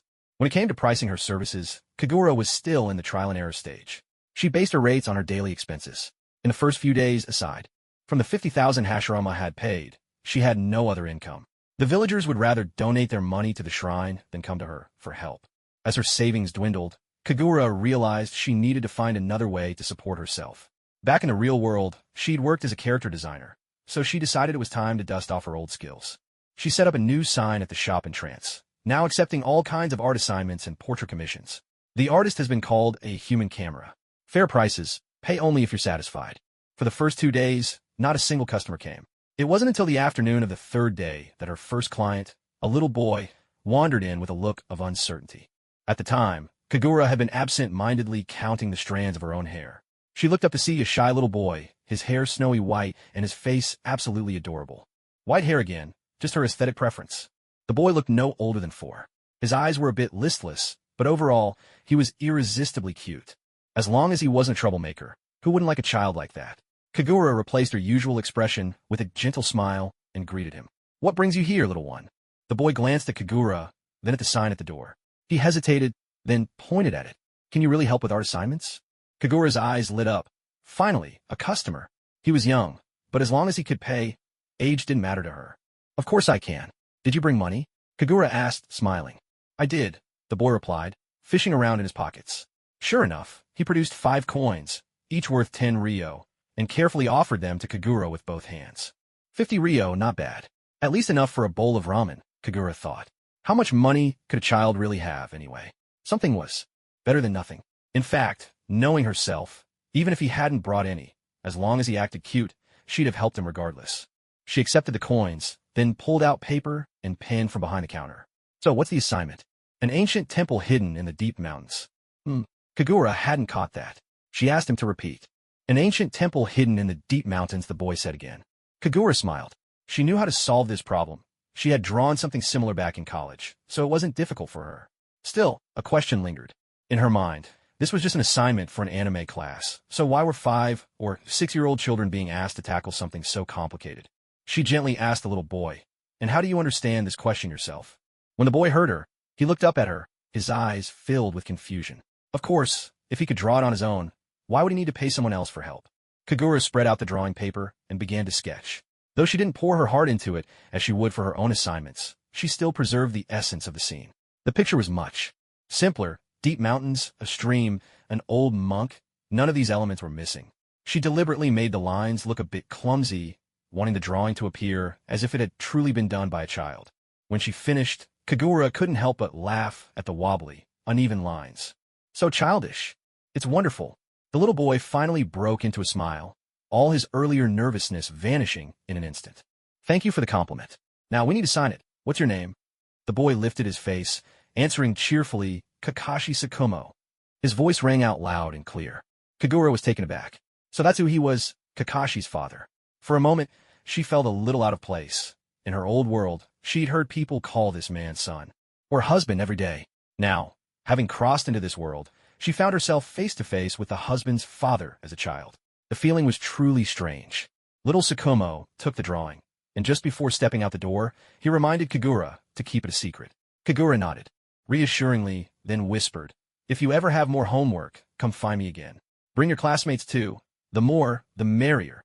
As the boy disappeared down the street, Kagura suddenly felt like someone selling answers just outside the exam hall, and a twinge of guilt crept in her heart, making her feel like she was up to no good. But she quickly comforted herself. This was just an anime world. What could possibly go wrong? With that thought, she let her worries fade away. People always find excuses for themselves when they do something they know is wrong. After her first customer, it wasn't long before a second appeared. Gradually, more and more people began to visit Kagura's shop. Some came to choose auspicious dates for weddings, groundbreaking ceremonies, or even to ask which direction was luckier for placing a new bed at home. Others came to ask about fortunes and misfortunes. Some chunin and jinin, anxious about dangerous missions, would stop by the new fortune-telling shop in a village, just like Hashirama, hoping for a bit of reassurance before heading out. When it came to fortune-telling, Kagura always maintained a skeptical yet respectful attitude. Whenever someone came in, she would start by giving them a bit of a scare, then follow up with some encouraging words. She had become quite adept at this first alarm, then reassure strategy. As for the second line of work, helping with drawings, it was all children who came, and all of it was art class homework. For now, Kagura didn't consider this a real job. The children would always sneak in, then slip away quietly, each one insisting that she keep it a secret. This made things rather tricky for Kagura. On the one hand, she had to mimic each child's drawing style. On the other, she had to make sure there were enough differences so no one would suspect anything. Just like back when copying homework as a kid, always worried about being caught, never daring to make an exact replica. Art assignments might be dull, but if drawing a single picture could buy her a bowl of ramen, at least she wouldn't starve here. That was enough. What more could she ask for? When it came to fortune-telling for ordinary ninja and villagers, she couldn't just toss out any price like she did when dealing with Hashirama. Most chunin and jinin could only take on C-rank missions, and whatever reward they earned had to be split with their team. The amount they actually pocketed was painfully small. Take Naruto in his jinin days. Even though he completed plenty of missions, he could barely save any money at all. He had to budget even for a single bowl of ramen, and most of what he did earn ended up being blown by Jiraiya anyway, though that's a bit off topic, smiley face. So, a price of 50,000 was out of the question for a regular genin. In reality, she had to charge even less than 50,000 divided by 4, then have again. The end result was that she barely made any money at all. Kagura sat in the shop, feeling rather dispirited. She'd watched all 720 episodes of Naruto, so by rights, she ought to be dominating the game. With this script advantage. Yet, not only had she failed to capitalize on it, she couldn't even get by. Anyone else would be anxious too. She counted her expenses on her fingers. From the time she arrived in this world and opened her shop, it had been about a month. Every aspect of life, clothes, food, shelter, cost money. She was spending more than she earned, always running a deficit. Who would have thought that even after crossing worlds, she'd still be worrying about basic survival? Recently, her hair was even falling out at an alarming rate. And it wasn't from staying up late playing on her phone, but simply from stressing about money. She couldn't go on like this. She needed to figure out a way to make some real money. Kagura ran through the Naruto storyline in her mind, searching for ways to earn cash fast. When it came to wealth and making money, the first group that came to mind was the mercenary organization Akatsuki. How did Kakuzu, their financial officer, make money? Oh, right, by taking assassination contracts. That was out of the question. Best to pretend she never even considered it. Wait a minute. Speaking of Kakuzu, Kagura remembered that after the first 5 Kage summit, the head of Takigakure, dissatisfied with Hashirama's distribution of tailed beasts, once sent Kakuzu to assassinate him. Thinking back, even Kakuzu's plan seemed a bit naive. How could he ever believe he could kill someone capable of capturing tailed beasts? Or was it just so he'd have a story to brag about when fighting Konoha ninja later on? If only she could use her talk no jutsu, that legendary power of persuasion, to convince Kakuzu to work for her, would she ever have to worry about money again? If that were the case, it wouldn't be the Akatsuki who were the wealthiest, but her. When it came to wild, fanciful dreams, Kagura was second to none. Right now, she was daydreaming about persuading Kakuzu to work for her with nothing but her silver tongue, without ever considering that she had no real skills to speak of. Her words alone would never sway someone like him. Even Naruto, acknowledged as the master of talk no jutsu, only managed to change people after defeating them in battle. To put it plainly, this so-called talk no jutsu is really just a way to offer your opponent a dignified way out. You defeat your enemy, leaving them with no face to save, and then you present your reasoning. The other party accepts it because they have no choice, and both sides get what they want. A happy ending for everyone. That's why Naruto's talk no jutsu only ever works after he's thoroughly overpowered his foes. After all, before the fight is over, no one wants to listen to long speeches. No one's ready to admit defeat yet. But for Kagura, this path is a complete dead end. Chin in hand, Kagura let out a long, weary sigh. She was racking her brain, trying to figure out how to make a living in the world of ninjas. So lost in thought, she didn't even realize her situation was actually worse than that of an overworked office drone in the real world. At least those corporate slaves had a proper job and a steady paycheck every month. She, on the other hand, had no idea what tomorrow would bring. Today she was still zoning out in a shop. Tomorrow, she could very well end up wandering the streets. Who says transmigrating into another world is always a power fantasy?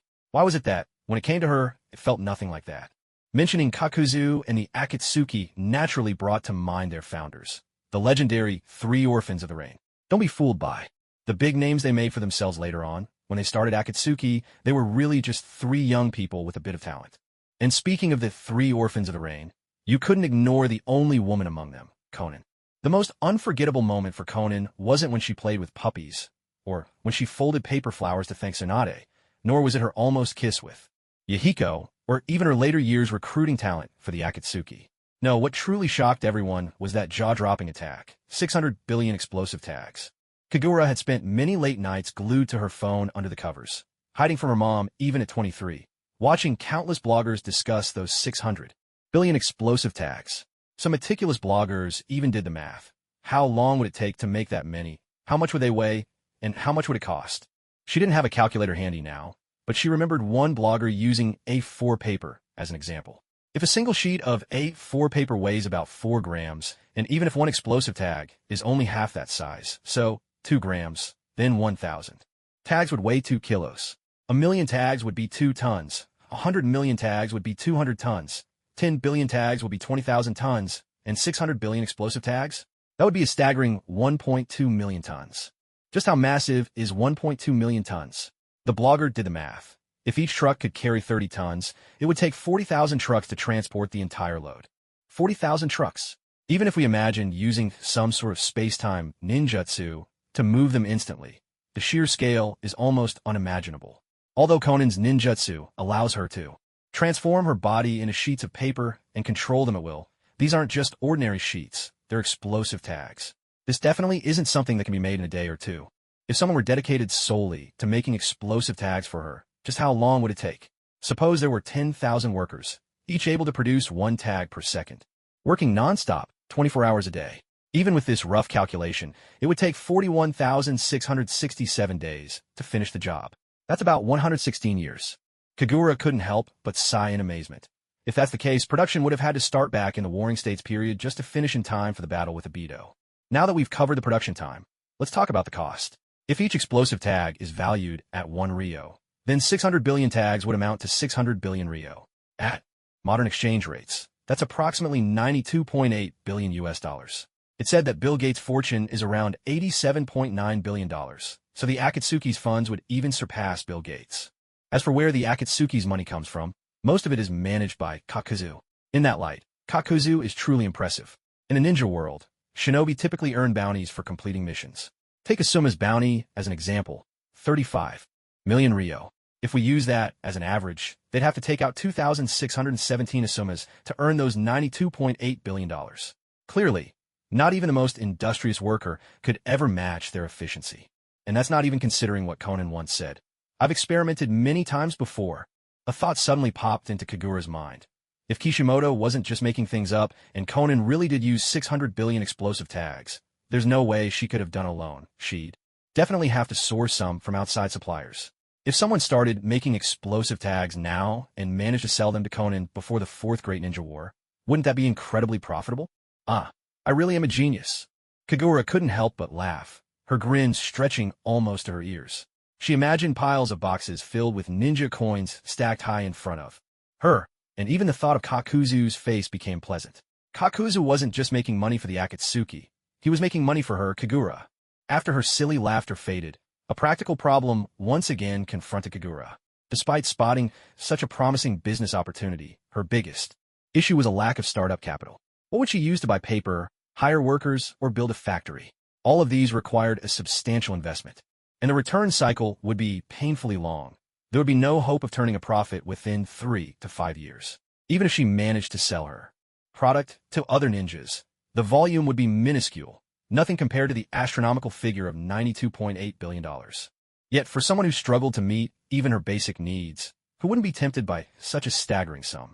Once the idea of crafting explosive tags to sell to Conan took root in Kagura's mind, it began to grow wildly, like grass shooting up after the rain, sudden and unstoppable. She even found herself eyeing the drawing paper on the counter, barely resisting the urge to stash it away for future use in making explosive tags. As a transmigrator, she possessed something akin to a clairvoyance eye for business opportunities, truly a godsend in this world. In reality, she could never have been a wealthy heiress, nor could she spend money as she pleased. But here, in the world of Naruto, she was determined to use her foreknowledge to fulfill her dream of becoming fabulously rich. If she couldn't be born into wealth herself, at the very least, she'd ensure her children would live as heirs to a fortune. That, she thought, would be enough. Secretly, she vowed to become the kind of wealthy woman who could hand out 200,000 ryo with a smile, even if all she was asked to do was help a lowly genin track down a missing cat. Kagura could almost see her bright future ahead. While others who crossed into this world busied themselves collecting secret ninjutsu and pursuing ultimate power, she longed for nothing more than to be a happy, free-spirited rich woman. She dreamed of traveling between nations at will, indulging in her favorite character pairings, marveling at spectacular battles, and, thanks to her immortal body, enjoying it all to the fullest. For the first time, she found herself so eagerly awaiting Hashirama and Tobarama's return. Tobarama, after all, was the village's treasurer. Perhaps he'd be willing to lend her some money? In her view, this sort of business plan would qualify her as an industrialist back in the real world. Shouldn't an entrepreneur receive official support? As for building a factory, she mused. She wondered if Hashirama's wood release could raise a building from bare earth, just like Yamato did. Everyone said Hashirama conquered the ninja world with his wood release, and Yamato used his for landscaping. But if the god of shinobi could be persuaded to build her a factory, now that would be making the most of one's resources. Probably not even Hashirama himself had imagined such a use for his powers. Still, these thoughts felt a bit far-fetched. Maybe I should just make a few sheets of paper and try it out myself first. Kagura muttered to herself. The moment she thought of making explosive tags, Kagura wasted no time and got to work. She gathered a few sheets of paper, bought some gunpowder from an old man at the village entrance who made firecrackers, then dipped a brush in glue, dabbed it in a bit of gunpowder, and began sketching charms on the paper at random. Only after she finished did she realize how foolish she looked. If explosive tags were really made this way, wouldn't everyone have to carry a lighter with them when it came time to use them? By the time you dug through your ninja pouch for a lighter, the enemy would have already taken you out. She had never actually seen an explosive tag in this world, but she'd heard that they were essentially fire-style jutsu sealed on a paper, activated simply by releasing the seal. For ninja who were adept at fire-style, this was undeniably a huge advantage. Kagura pondered, if that was the case, could any jutsu be sealed on a paper just like explosive tags? Thinking about it, this wasn't so different from the scientific ninja tools in Naruto. But she knew she couldn't just keep guessing. She really needed to visit the factory where explosive tags were made and see for herself. Since arriving in Konoha, Kagura could count the people she knew on one hand. Both Hashirama and Tobarama were out of the village these days, and someone as aloof as Buwako certainly wouldn't seek her out, which left only Uchiha Kagami, her sole option. Kagami was always smiling, gentle in demeanor. Surely he wouldn't refuse if she asked for help, right? Kagura spent 3 days wandering the village before she finally ran into Uchiha Kagami one afternoon. That day, Kagami had just returned from a long mission outside the village, visibly exhausted. When he saw Kagura, his first thought went straight to those rumors about her and Tobarama, and his face flickered with awkwardness. The companions who returned with him, seeing a woman approach Kagami, either whistled or teased him in low voices. If it had been anyone else, they'd be scrambling to explain themselves, but Kagami remained as steady as an elder, completely unfazed. "It's really not easy to find you," Kagura called out. "I'm an only child, not anyone's big brother. I don't have any siblings," Kagami replied blandly. Kagura grumbled inwardly. This man really had no sense of humor. The two of them locked eyes, a hint of awkwardness lingering in the air, while the other ninja around them kept up their heckling. Not forgetting why she'd come, Kagura quickly pulled Kagami aside. "Lower your head and lean in." Kagami was a bit surprised, but obliged, bending down. "I want to ask a favor of you." "What is it?" "I want to see how you make explosive tags." "What?" Kagami stared at her, baffled. "Why do you want to know that? You're not planning to blow up Konoha, are you?" "You sure have an imagination," she shot back. Just then, one of Kagami's companions called out, "Hey, Kagami, what's with the secret whispering over there?" Jing turned back with a smile and explained, "This is the young lady that Lord Tobarama brought out from the prison." With that single sentence, he immediately drew everyone's attention. The group of shinobi who had been chatting moments before all turned their gazes toward Kagura, their eyes brimming with curiosity and doubt. It was as if they were silently asking, aside from her pretty looks, what makes her so special that even the stern Senju Tobarama would take an interest in her? Their stares were so direct that Kagura understood at once. This must be the gossip about her and Tobarama. Though it wasn't true, to outsiders, it was just another juicy rumor. "No, it's not what you think. Don't go making wild guesses." Kagura hurriedly denied it, her tone anxious, though she knew any explanation would be futile. Clearly, none of them believed her. Kagura could only mutter to herself in resignation. "It's just a relationship in name only, that's all." After finally managing to send those shinobi on their way, Kagura still stuck close to Uchiha Jing, circling him like a hungry pup, refusing to leave its master's side. She was persistent. Unless her curiosity was satisfied, she was not about to give up easily. At last, Jing gave in, raising both hands in surrender.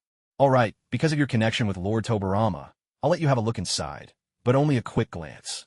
"Deal." Kagura immediately reached out to high-five him, as if she could already see a fortune coming her way. The first step to becoming wealthy had been taken, and everything seemed to be proceeding according to plan. The Hidden Leaf Village had a special facility for producing ninja tools. Though it was called a factory, in reality, it was just a few ordinary buildings. Workers inside crafted the tools, finished goods were collected by designated personnel, and the village paid out the fees on a regular schedule.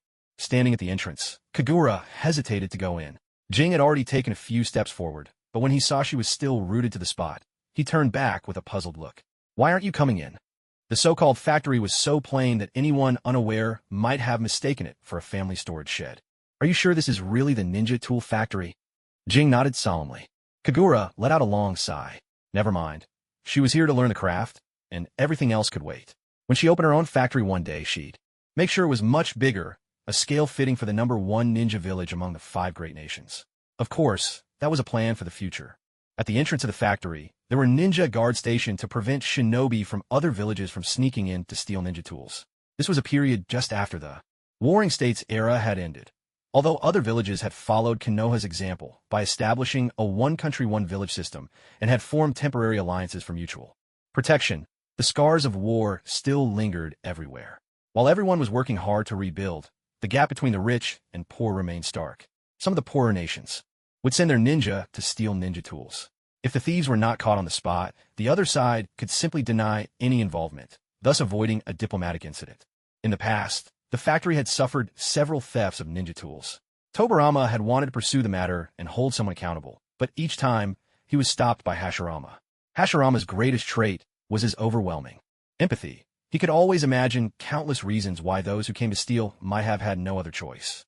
Every time he thought about this, he was moved nearly to tears, feeling deep pity for those unfortunate ninja. If they hadn't been pushed to the brink, who would risk their lives to steal ninja tools, don't you think, he would say. Faced with his older brother, who could be moved to tears at the drop of a hat, Tobarama could only feel a dull ache at his temples. But this was his big brother, after all, and he could do nothing but accept it with resignation. In the end, he and the village simply had to bear these losses in silence. On the other hand, to prevent further thefts, Tobarama arranged for ninja guards to take shifts at the factory. Put simply, they were security personnel dedicated to keeping the place safe. Since then, there had been no more incidents of theft at the factory. Kagami was a member of Tobarama and Hashirama's personal guard and was often seen at their side, so the villagers all recognized him. When he showed up, everyone naturally assumed that Tobarama was coming to inspect the ninja tools, and so they let him in without hesitation. Inside, the factory was not particularly spacious, and Kagura had little interest in the usual ninja tools like kunai or shuriken. So, Kagami led her to the room where explosive tags were made. There were only a dozen or so people there, mostly middle-aged women. They stood in a line, and on the ironwork tables before them, sheets of paper. For the tags were neatly arranged. They worked in pairs. One would perform a fire-release jutsu, while the other used a space-time sealing technique to trap the chakra from the fire release inside the tag paper. The partners worked in perfect harmony, their movements smooth and practiced, and in no time, an explosive tag was completed. Now do you understand how explosive tags are made, Kagura-san? Kagura-san. Kagami turned around, only to find Kagura staring in shock, as if she could hardly believe what she was seeing. Kagura had never imagined that explosive tags were created in such a way, and she found it utterly unbelievable. Jing explained, that's because making explosive tags requires the use of fire-release chakra, and everyone's chakra is limited.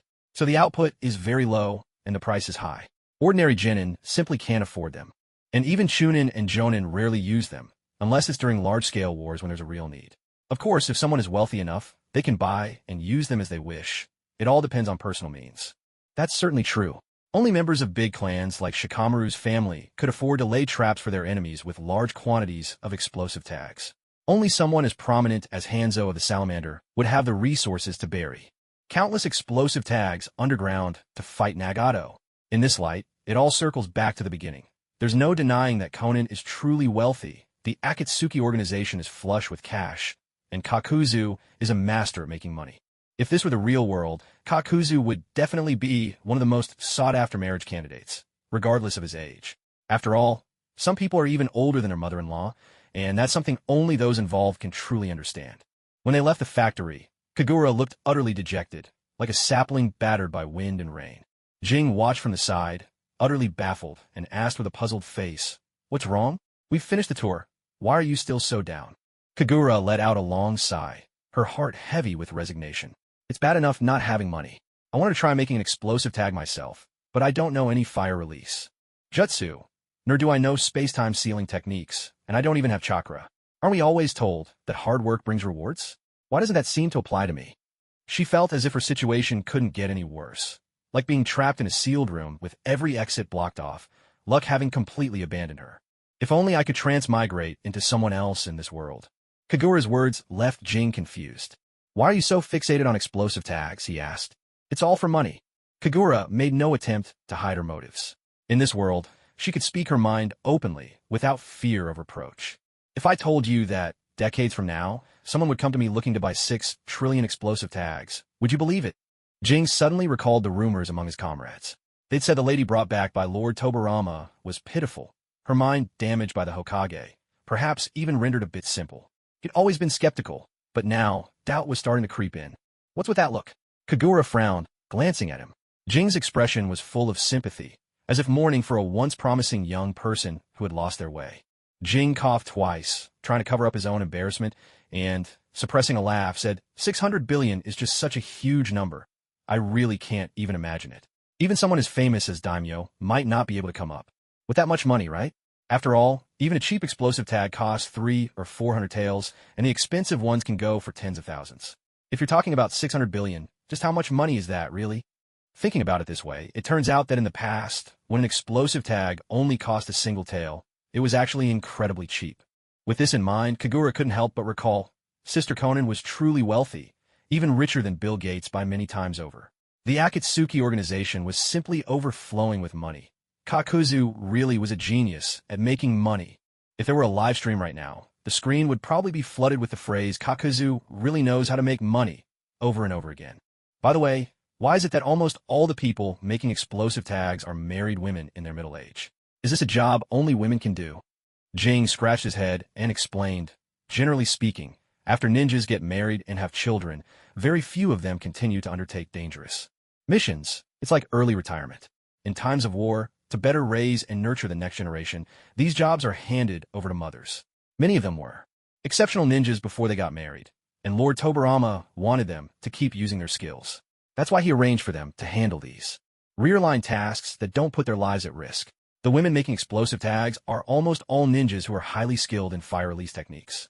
After hearing this, Kagura couldn't help but marvel at how thoroughly the second Hokage had thought things through. Not only did he allow these women to continue putting their talents to use, he also ensured their safety, gave them the chance to care for their families, and let them draw salary. He really was cut out to be a leader. Kagura asked again, "Is their pay all fixed?" Jing thought about it, then answered honestly, "I'm really not sure about that. No one in my family works here." Suddenly, a new idea popped into Kagura's mind. Even though she had crossed over into the world of Naruto, her way of thinking was still shaped by modern society, and she was used to viewing problems from a modern perspective. In her previous life, she had been forced under the pressures of capitalism to keep striving to improve herself until she eventually became a vegetative patient from the constant stress. After her soul crossed over, she couldn't help but instinctively think like a capitalist and began wondering how to compete with the village for business. If they switched from fixed salaries to paying by the piece, so that the more you worked, the more you earned, wouldn't everyone's productivity multiply? After all, in this world, nobody would refuse money. Otherwise, those ninjas wouldn't be so desperate to take on missions. Even someone like Orochimaru, a top-tier scientist who spent most of his time on experiments and even defected from Konoha when he was young, still managed to complete an astounding number of missions. Here's the translation, preserving the paragraph structure, layout, and literary tone. Task experience as follows: 16 D rank missions, 332 C rank, 521 B rank, 491 A rank, and 108 S rank missions, making for a total of 1,468. And this doesn't even include the missions he undertook after defecting from Konoha and establishing his own organization. Those were never officially recorded. Now, tell me, isn't that an intense level of competition? From this perspective, it's no wonder that ninjas of the Sannin's caliber are usually quite wealthy. If Jiraiya were to hear this, he'd definitely shout, "Nonsense! I can't even afford a drink or to visit the ladies without Naruto footing the bill. Who said I was rich?" In fact, Kagura has always believed that in the world of Naruto, Orochimaru is truly one of the hidden tycoons. Though he earned a considerable fortune by completing so many missions, that money was clearly not enough to fund his countless complex experiments. Back in his Konoha days, perhaps he still had Danzo support, but after setting up those secret bases across the 5 great nations, the funding sources definitely weren't limited to Danzo alone. It's well known that wherever Orochimaru goes, a secret base pops up, as if he's running a chain of hotels. These bases are all built underground, and both their construction and upkeep demand enormous manpower and resources. Each one is outfitted with state-of-the-art laboratory equipment, all of which comes at a staggering cost, far beyond what one person could afford. And that brings us to one of Orochimaru's unique abilities, his phenomenal powers of persuasion. In Kagura's view, Orochimaru's eloquence and influence can almost rival Naruto's. First, he manages to win the covert backing of different factions across the 5 great nations, relying on his exceptional skills of persuasion. He always manages to paint a tempting picture of the future for each side, convincing even mutual rivals to lend him their support. His abilities far surpass those of ordinary people. Even professional salesmen would be left in awe. Second, Orochimaru always knows how to find a child's deepest vulnerability with just a few words. Whenever he wants to recruit a youngster, he displays an uncanny gift for language. Just look at what he said to Kimimaro. Back then, Kimimaro, the last of the Kagaya clan, gifted with the Shikatsumiyaku, was a powerful but aimless youth. Orochimaru said to him, in his usual persuasive tone, "Perhaps life itself has no meaning, but as long as you keep on living, you may encounter interesting people and things. Just as you found that flower, and I found you." Words like these are hard to resist, even for adults like Kagura, let alone a lost and searching child. This kind of philosophical, bittersweet expression is so compelling that even Madara Uchiha would have to give his approval. Looking across the entire ninja world, there are very few who can sway others and turn the tide of fate with just their words. Aside from Naruto, who convinced Nagato and saved the whole village through sheer force of will, there's hardly a second person who comes close. As everyone knows, Orochimaru is obsessed with scientific research and secretly a wealthy man. Jiraiya writes books, peeps at women bathing, enjoys drinking and chasing after pretty girls, yet ends up so broke he needs Naruto to help support him. As for Tsunade, she wanders from place to place, either in gaming halls or at the casino. Even past 50, she's still saddled with massive debts, surviving only by having her apprentice sell the pet pig time and again to swindle money for daily expenses. From these examples, Kagura drew a simple lesson. One must devote themselves to proper work and not get swept up in unhealthy habits, or else wealth will vanish quickly with age, leaving only loneliness and poverty in the end. After all, not everyone is lucky enough to meet a child as pure-hearted as Naruto, willing to hand over his hard-earned money with both hands. Nor does everyone possess Tsunade's ability to make a comeback after years of drifting. That's why Kagura became convinced that focusing on one's career and aspiring to be wealthy is the most reliable path. She had already mastered the art of making explosive tags, but struggled with applying it in practice. Each tag was expensive, with high labor costs to boot. Kagura began calculating just how much seed money she'd need if she wanted to borrow from Tobarama. She'd have to build a factory, hire workers, purchase raw materials. The preparations alone would require a hefty investment. Why is it even harder to make money here than in the real world? I shouldn't have crossed over to this place. I should have gone somewhere. Like a Monopoly board, Kagura sighed helplessly, slumping over the counter. Anyone passing by might have thought she was lovesick. Just then, a young couple walked into the shop, faces glowing with happiness. The wife exclaimed, "Ah, we finally made it while the shop is open. Let's go in." "Welcome." Kagura instantly straightened up, her face breaking into a professional smile. "How can I help you both today?" At that very moment, the husband, who hadn't spoken until now, suddenly pointed at Kagura in shock after seeing her face. "Ah, it's you. Huh? You know me?" The man's expression was wildly exaggerated as he turned to his wife. "It's her, the culprit I told you about." Looking bewildered and a little exasperated, the wife retorted, "You've mentioned at least 10 people on the way here. How am I supposed to know which one you mean?" "Tsage, the one Lord Tobarama took out of the jail cell." With that, realization dawned on the wife, and she laughed even more theatrically than her husband. "Ah, so you're the one everyone says Lord Tobarama couldn't handle." Exactly. Just what was going on with this couple?" Kagura grumbled inwardly, but kept her smile fixed in place, trying her best to look calm and composed. When it came to gossip, women always seemed to be the most enthusiastic. The wife immediately leaned in close to Kagura, lowering her voice conspiratorially. "So, tell me, is Lord Tobarama really up to the task or not?" "Hey, how would I know? Don't be so stingy. Didn't he take you home? He even said he'd let you try it himself. Come on, tell me. I promise I won't tell anyone." The woman's eyes sparkled with curiosity and gossip. For someone like Tobarama, who was almost revered as a god, ordinary people were always particularly interested in his private affairs, much like fans chasing after celebrity scandals. TCH, Kagura didn't believe her promise for a second. Every time someone said, "I promise I won't tell," they would turn around and spread the news everywhere. Don't even ask how Kagura knew this. "Why should I tell you? Besides, I haven't tried it, so how would I know?" She complained loudly in her mind. "If I say I haven't tried it, would you believe me?" The couple shook their heads in unison, their faces written with disbelief. How on earth was she supposed to answer a question like this? If she said he was capable, it would be the same as admitting she and Tobarama had something going on, terrible for her reputation. But if she said he wasn't, just picturing Tobarama's intimidating stare made Kagura shudder a little inside. Still, after agonizing over it for a long time, she decided that, between protecting a paper character's reputation and her own name was more important. In the end, she gave an answer that sacrificed another, but kept herself safe. "Just as you heard, he really isn't. Not at all. So there's nothing between us. Please stop asking me these pointless questions." Wait, why were they looking at her with such pity? Ever since she arrived in this world, Kagura had gotten used to being looked at that way countless times, as if she were truly miserable. "Oh dear, I do feel sorry for you, but don't let it get you down. Aside from that, Lord Tobarama is the top man in Konoha. Without him, the village wouldn't be the same. Everyone loves and respects him. That's hardly a real flaw, so you can't." "Hold on," Kagura cut in. "You're making me more confused the more you talk. Why would I be upset? I'm not depressed or anything. Whether he is or isn't has nothing to do with me." But everyone still looked at Kagura with sympathetic eyes. "Staying with a man who's not up to much must be hard on you. I get how you feel." Oh no, that answer was still wrong. This question was like Schrodinger's cat. No matter how she answered, it wasn't the right choice.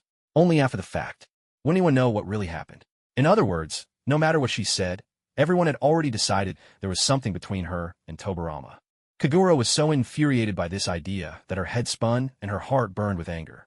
She was a proper young woman, not exactly overly conservative, but now she was being inexplicably accused of having some sort of ambiguous relationship with an older man. It was simply outrageous. If they really were together, she might let it slide, but she hadn't even touched Tobarama's hand.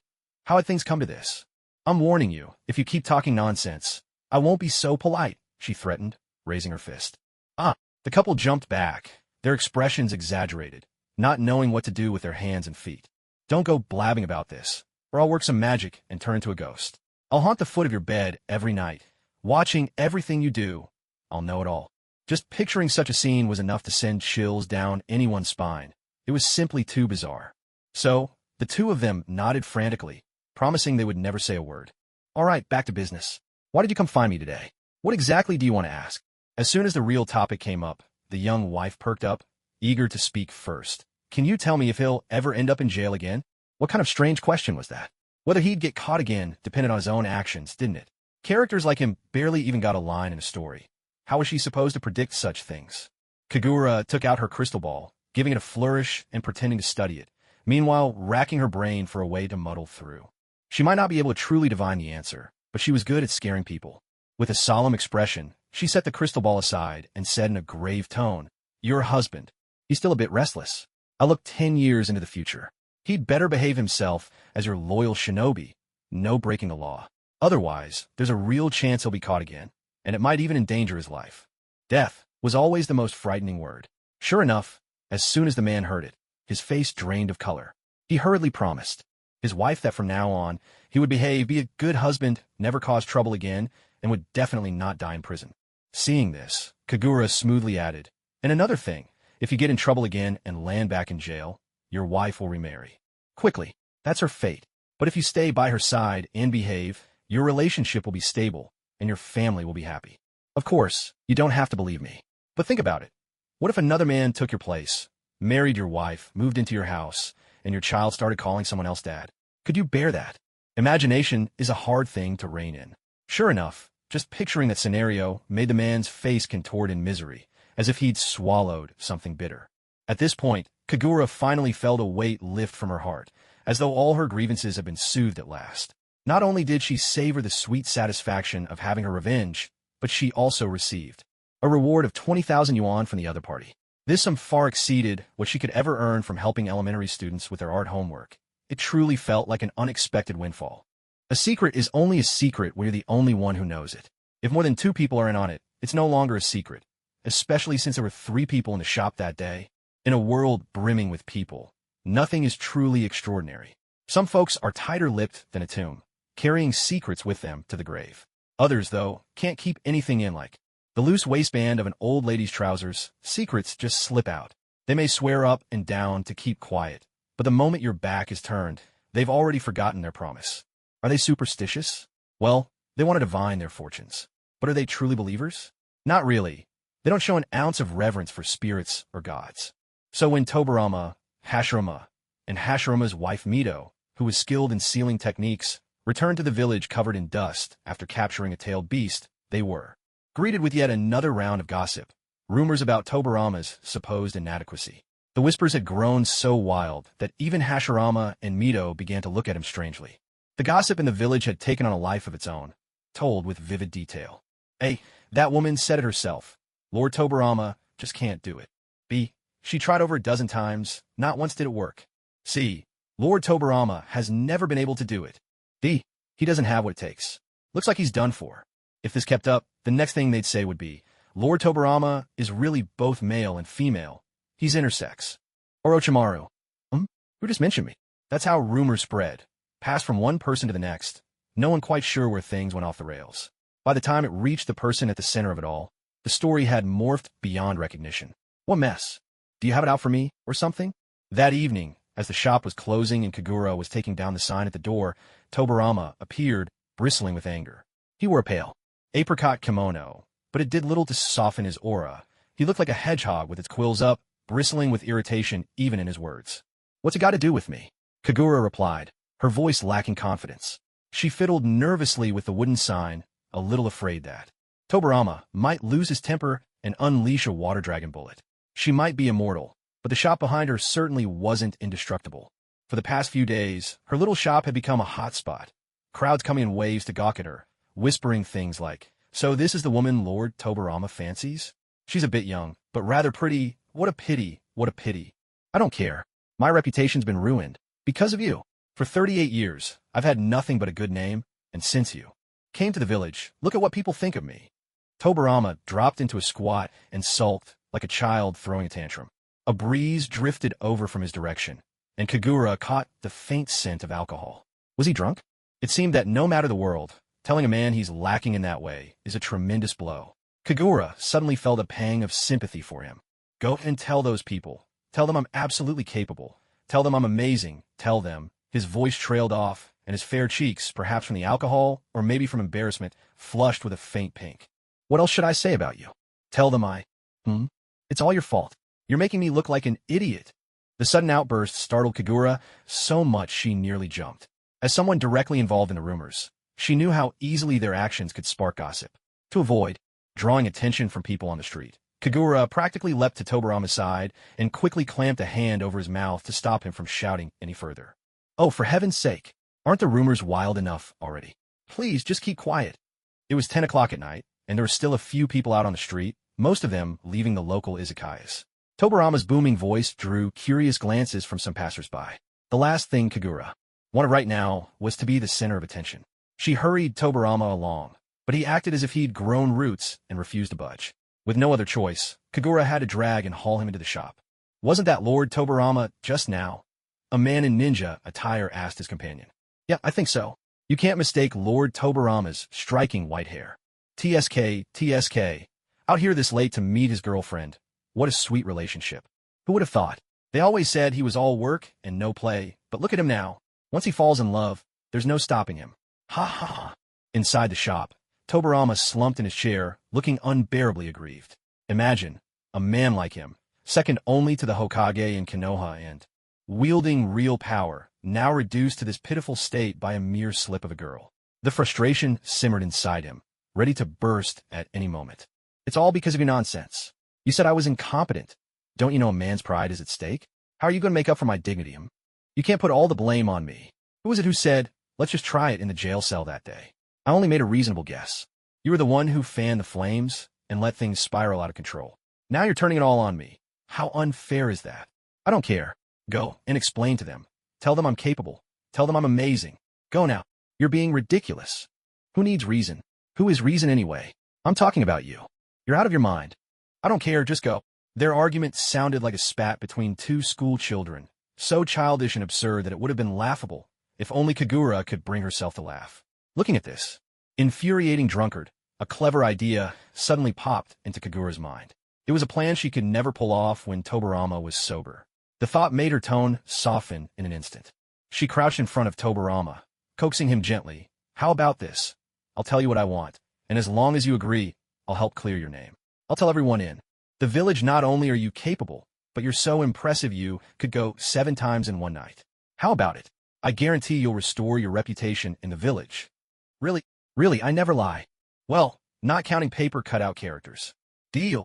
Hey, aren't you even going to ask what I want? I want you to give me a loan. I plan to use it to start a factory that makes explosive tags. As for the interest you decide, it just needs to be reasonable. I'm fine with a flexible repayment period. Also, I'd like to rent a plot of land to build a factory. Is that possible? Under the lamp, Tobarama's brows knitted, lending his handsome face a stern air.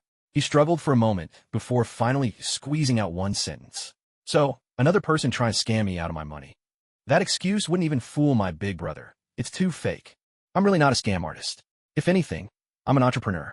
You could collect taxes from me, and I'd even provide jobs for all those talented kunoichi currently stuck at home. Shouldn't you, as a leader, be supporting this? Loan? Taxes? I have no idea what you're talking about, you low-level trickster. Tobarama jabbed her forehead hard with his index finger. If he hadn't been gripping the chair's armrests with his strength, he might have sent Kagura flying across the room. You literally just agreed to the deal. If you don't stick to your word, I won't help clear your name. It's not my reputation on the line anyway, so I don't care. The momentary relaxation on Tobarama's face vanished, and a gloomy cloud settled over him once more. His drunken mind waged a brief, fierce battle, and finally, with a slap of his hands, he nodded. Fine. It's settled then. Tomorrow, you'll go door to door and clear things up for me. If anyone dares gossip again, I'll hold you accountable. All right, you've got the money, so you call the shots. Kagura hurried to open the shop door and send Tobarama out. She couldn't bear to watch herself acting so subservient, half happy, half disgusted. What was this? Anyway, she traveled all this way only to find her backbone hadn't grown any harder. Bowing and scraping to a financial backer had become her default setting. Ugh, rumors and gossip are like chives after rain.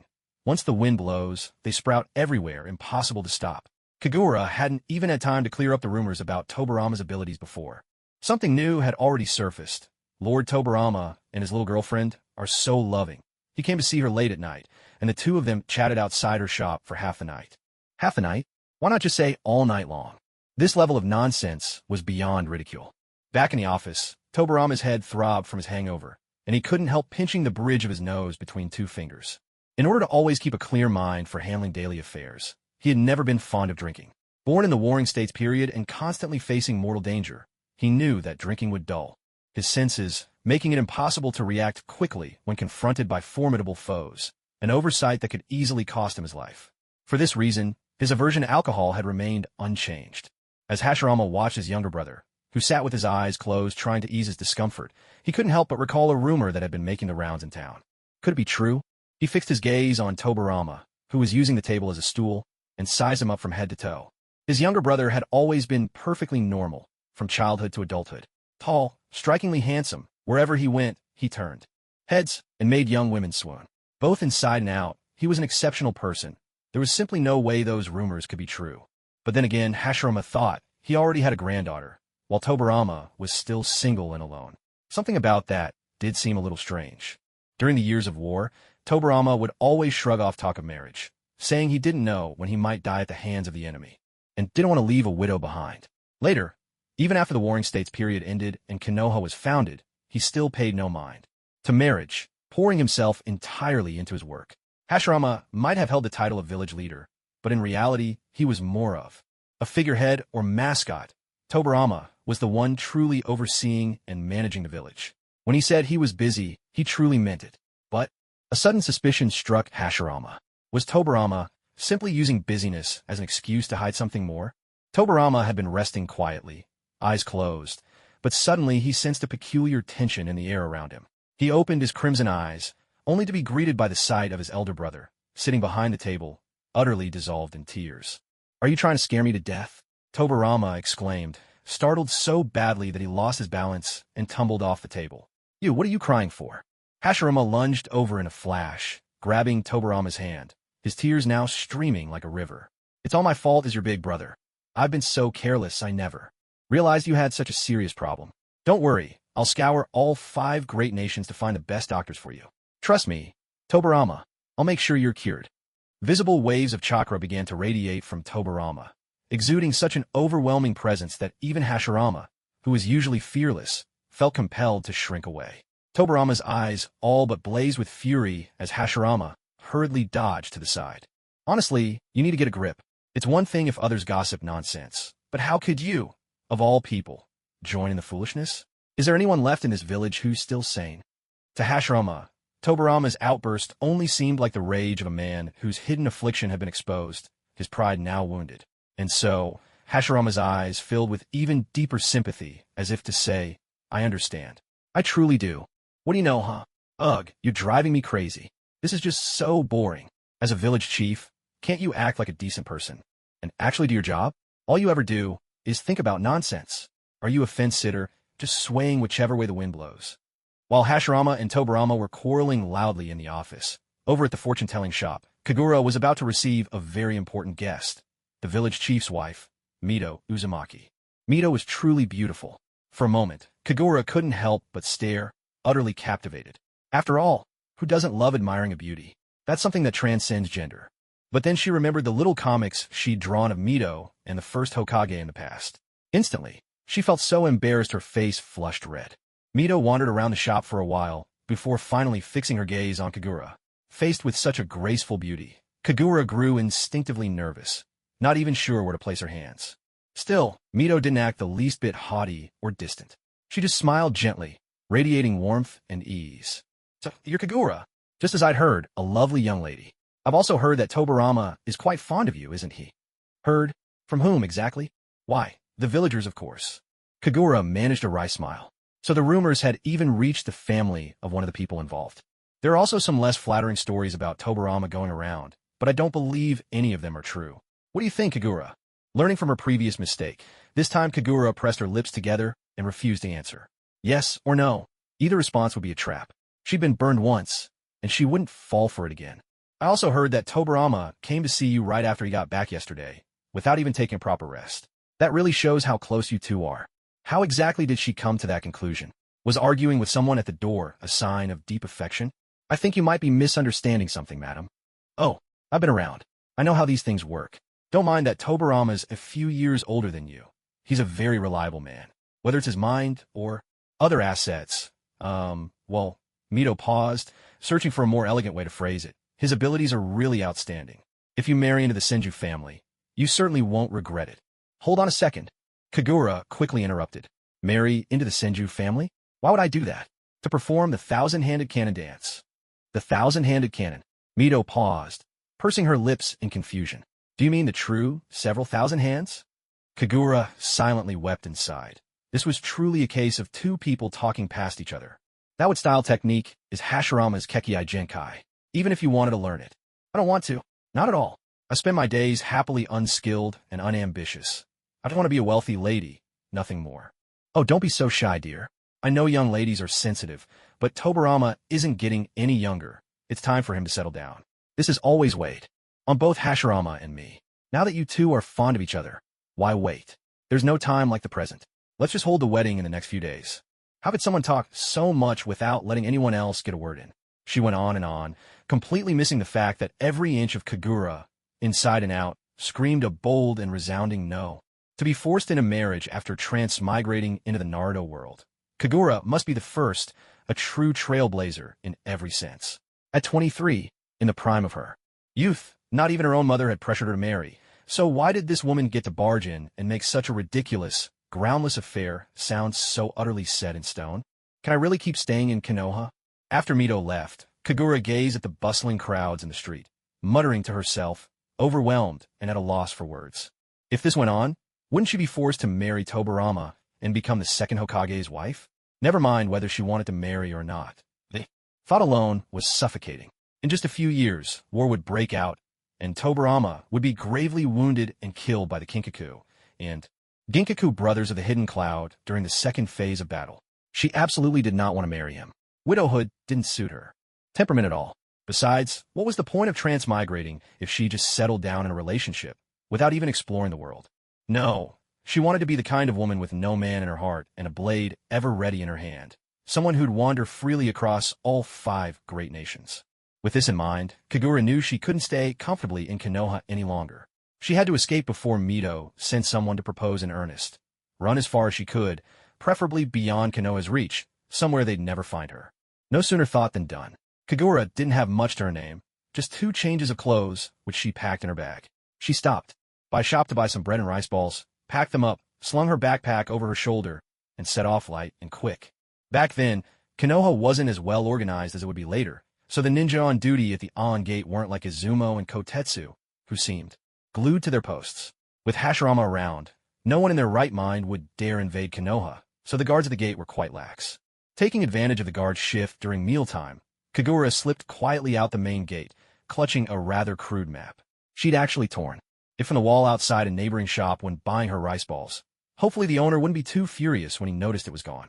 The map didn't offer any real routes, just a rough sketch of the countries and villages, a few main roads, and some rivers and mountains. If she actually managed to find her destination with this thing, it would be nothing short of a miracle. Kagura munched on her bread as she made her way southeast. She had no compass, no phone, no navigation, just her own sense of direction, which in unfamiliar places always left her hopelessly lost. She had no idea if she was heading the right way. Still, if she was perhaps in a few days, she'd find herself in a hidden underground cave in the village hidden in the grass, face to face with Madara Uchiha. After all, if you cross into another world, it would be a shame not to meet Madara Uchiha, wouldn't it? She'd never seen the famed king of dance from the Leaf Village bust his moves in person. Missing that would be a lasting regret. Kagura followed the main road, walking and walking as the wide path gradually narrowed, becoming overgrown and difficult to traverse. Even the sky grew dark. She looked up to see the moon hanging overhead, and the longer she stared, the more she imagined a werewolf might suddenly howl from some shadowy corner. It was downright creepy. Even with her immortality, fear wasn't something that could be dispelled by any special power. It was pure, raw pressure on the heart. Crouching beneath a tree, Kagura stayed perfectly still, already regretting her impulsive escape into the wilds. What, there were wolves out here? Or tigers? If some animal devoured her, would her body even be able to recover? The more she tried to stop her mind from wandering, the more vivid her imagination became, as if her thoughts delighted in tormenting her. As usual, Kagura's imagination worked overtime, but never in any useful way. A nightingale let out a few calls from a tree nearby, startling Kagura into a gasp. Though her voice wasn't loud, it was enough to send the birds roosting above her fluttering away in a rush of wings. The sound reminded her of those American horror movies about vampires and werewolves she'd watched back in school, where bats would swoop down, morph into pale-skinned men who would bare their fangs and sink them deep into someone's neck, draining them dry. Yikes! Kagura shivered, hugging her arms to herself, shaking her head in an effort to banish the terrifying images from her mind. Heh! A mocking laugh echoed nearby. Kagura was scared out of her wits and couldn't help but shout. Who's there? Show yourself. It's hilarious. A coward like you running away from the village, trying to act tough. Who is it? Kagura nearly jumped out of her skin, her heart pounding in her throat. The voice, tinged with a nasal lilt, was as clear and lovely as the sound of crystal chimes. On any other day, Kagura would have recognized it instantly. But fear clouded her mind, and her first instinct was not to figure out who it was, but whether the newcomer meant her harm. A figure slowly emerged from behind the tree, moving at an unhurried pace. The moon broke free from the clouds, gradually bathing the world in a brighter light. As the moonlight crept up from his feet, it revealed a man dressed in a form-fitting blue-black ninja suit. He walked with measured steps and stopped right in front of Kagura. She saw those crimson eyes, the streaks of paint drawn across his face, and his striking white hair, which stood out even in the depths of night. Tobirama. Yes, it's me. The pounding heart that had leapt to her throat finally settled when she saw the man's face. Relief washed over her. It even felt as if she were meeting family. Fear melted away. All strength seemed to leave her, and she slumped weakly against the tree trunk. What are you doing here? Oh, I get it. You've been following me, haven't you? Tobirama wanted to deny it, but decided against it. He let Kagura think whatever she wanted. Oh, you creep. You've even learned how to stalk people? If this were our world, I'd have already called the police and had you arrested. Kagura always had a knack for riling Tobirama up within just a few words. I followed you because I was worried you'd be in danger. Can't you appreciate that just once? Oh, like you're really that considerate. If your sister-in-law hadn't forced me to marry you, would I have had to run away in the middle of the night? Who's to blame for all of this, really? At that, Tobirama's bravado instantly deflated. When he heard that Mito had gone to propose marriage to Kagura, Tobirama had rushed to divine their fortune. But by the time he arrived, the shop was already closed. He asked the owner of the neighboring store, who said he'd only seen Mito leave. Then Kagura hurriedly bought some food, locked up, and hadn't come back since. Standing in front of the closed shop, Tobirama couldn't even tell what he was feeling.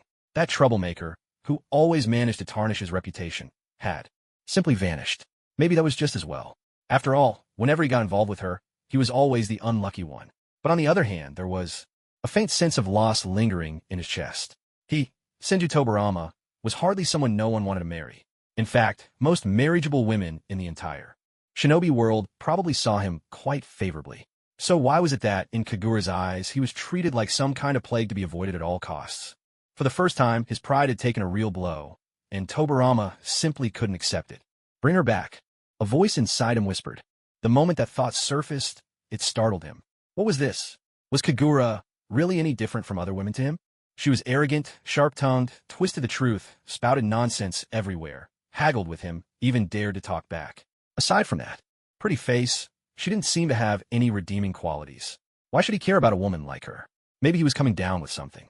And yet, as the sun set and he remembered that Kagura didn't know any ninja techniques, he couldn't help but worry. What if she ran into real danger? Gritting his teeth, he cursed himself for being so spineless as he chased out of the village after her. In the end, he did find her, but instead of being grateful, she acted like a startled kitten, turning the blame on him. It was simply infuriating. What's so great about her anyway? She's absolutely impossible. Why are you looking at me like that? Out of words already? I'll have you know, I'm determined to become the wealthiest woman in the shinobi world. I'm not the type to let romantic entanglements trip me up. You really underestimate me. Kagura huffed, still fuming.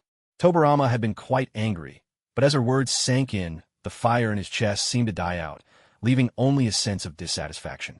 Other than that Uchihamadara fellow, Kagura was probably the first living person who treated him with such indifference.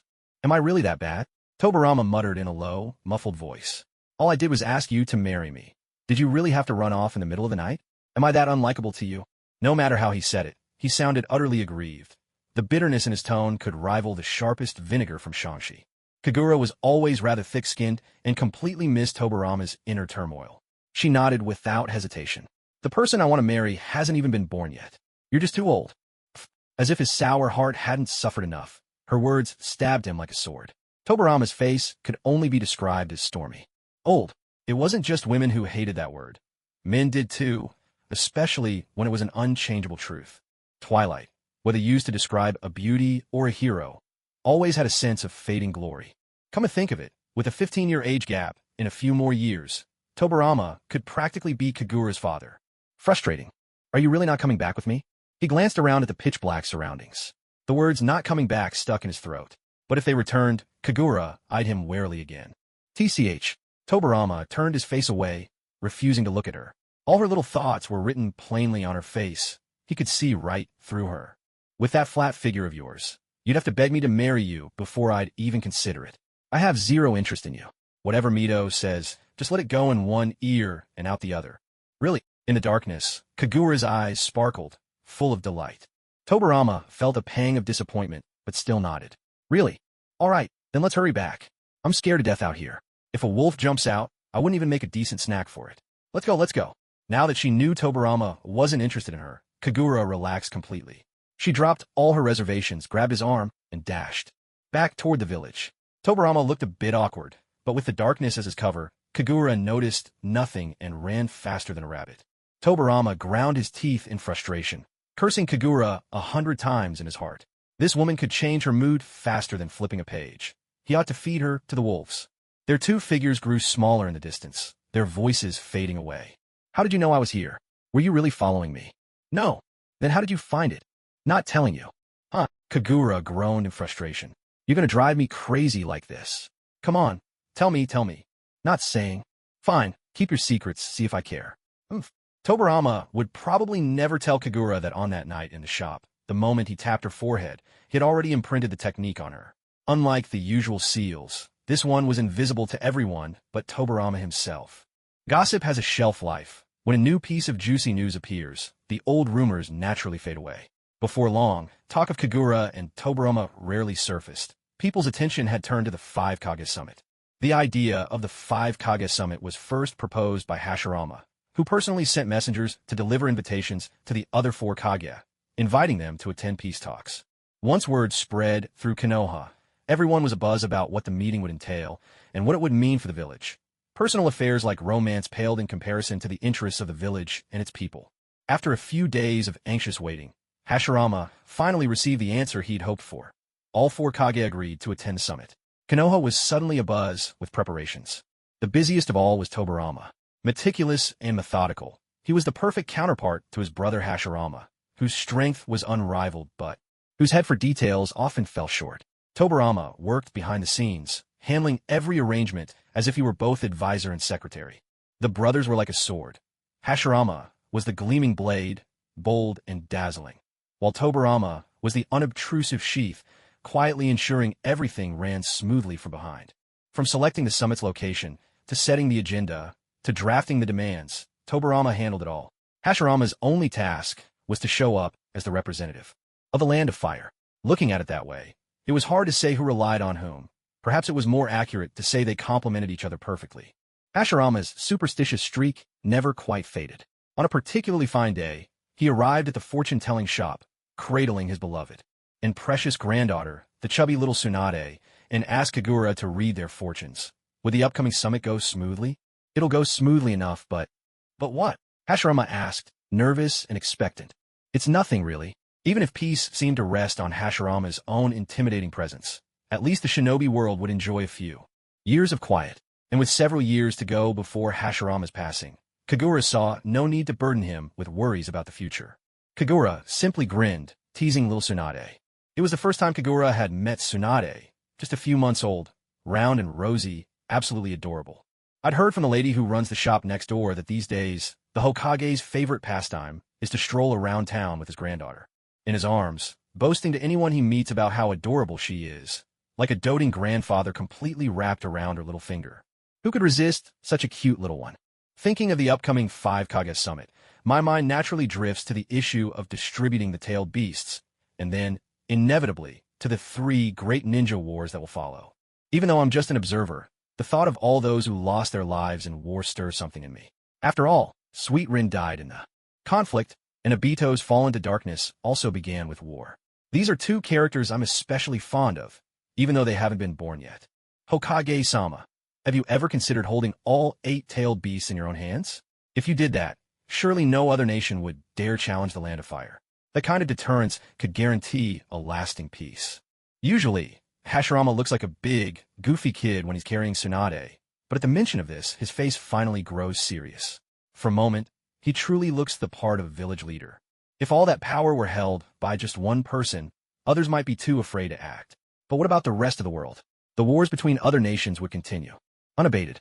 It's always innocent people who suffer most in times of war. My wish is for peace across the entire ninja world, not just in Konoha or the Land of Fire. If every nation holds a portion of that power and they can keep each other in check, then every time someone considers starting a war, they'll have to think twice whether it's really worth the risk. That, I think, is my humble contribution to peace in the ninja world. I can't help but want to applaud him in my heart. Just look at his vision. No wonder he's the village chief. It's not just his strength that's unmatched. His wisdom and conviction are on a whole other level. It's as if he's taken countless political science classes, far beyond what someone like me could ever hope to achieve. Every transmigrator dreams of seizing absolute power for themselves. There are precious few like me, content to coast along. Most believe that with absolute power comes absolute authority, and there's nothing inherently right or wrong with that. After all, for those who cross worlds, the cost of failure is much lower.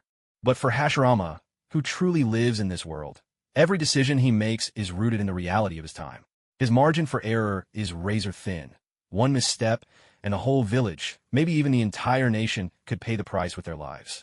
TCH, what a hassle. Why not just unify the 5 great nations and be done with it? What started as a half-joking remark left Hashirama staring at me, mouth agape in shock. Are you serious? There's no way I could pull off something like that. It seems that Hashirama himself wasn't nearly as aware of his own abilities as Kishimoto was. He probably couldn't have imagined that in later generations, people would call him the god of shinobi. There's this saying, Susunrapt, great Buddha, 2 men wipe out 4 nations. No one really knows which creative fan came up with this, but when you think about it, it doesn't seem entirely impossible. They always say, in Detective Conan, every episode has a death, and in Naruto, every death takes out a whole village. With that terrifying level of power, unifying the entire ninja world doesn't seem all that far-fetched. What's that supposed to mean? It means if you and Madara teamed up, you could totally take down the other 4 nations. Once the nations are unified, everyone would have to listen to you too, and you wouldn't have to worry about wars breaking out everywhere, right? Right your head. A flash of white hair appeared behind Hashirama, and then a face emerged. Kagura looked up to see Tobarama's perpetually unsmiling, iceberg-like expression. Oh, Tobarama. Here, eat to see Kagura. Hashirama grinned, teasing Tsunade in his arms as he spoke to Tobarama. Tobarama shot Kagura a glance. Just thinking about how much this woman disliked him made a nameless fire flare up inside. He glared at Hashirama instead. Mito said it's feeding time for little Tsunade. She told me, if I saw you, to remind you to take the child home right away. If she goes hungry, you'll be the one answering for it. At that, Hashirama suddenly realized he'd been out for quite a while. He couldn't let his precious granddaughter go hungry, so he hurried off, carrying the child away at once. For someone who's supposed to be an adult, you really say the most thoughtless things about conquering the world. Long hair, short on wisdom. That's you. What does hair have to do with anything? Checking the length of her hair, which barely reached past her shoulders, Kagura retorted with a pout. If we're talking about long hair, your big brother's got the longest hair I've ever seen. Tobarama's eyebrows twitched as he rolled his eyes. You two are just about the same.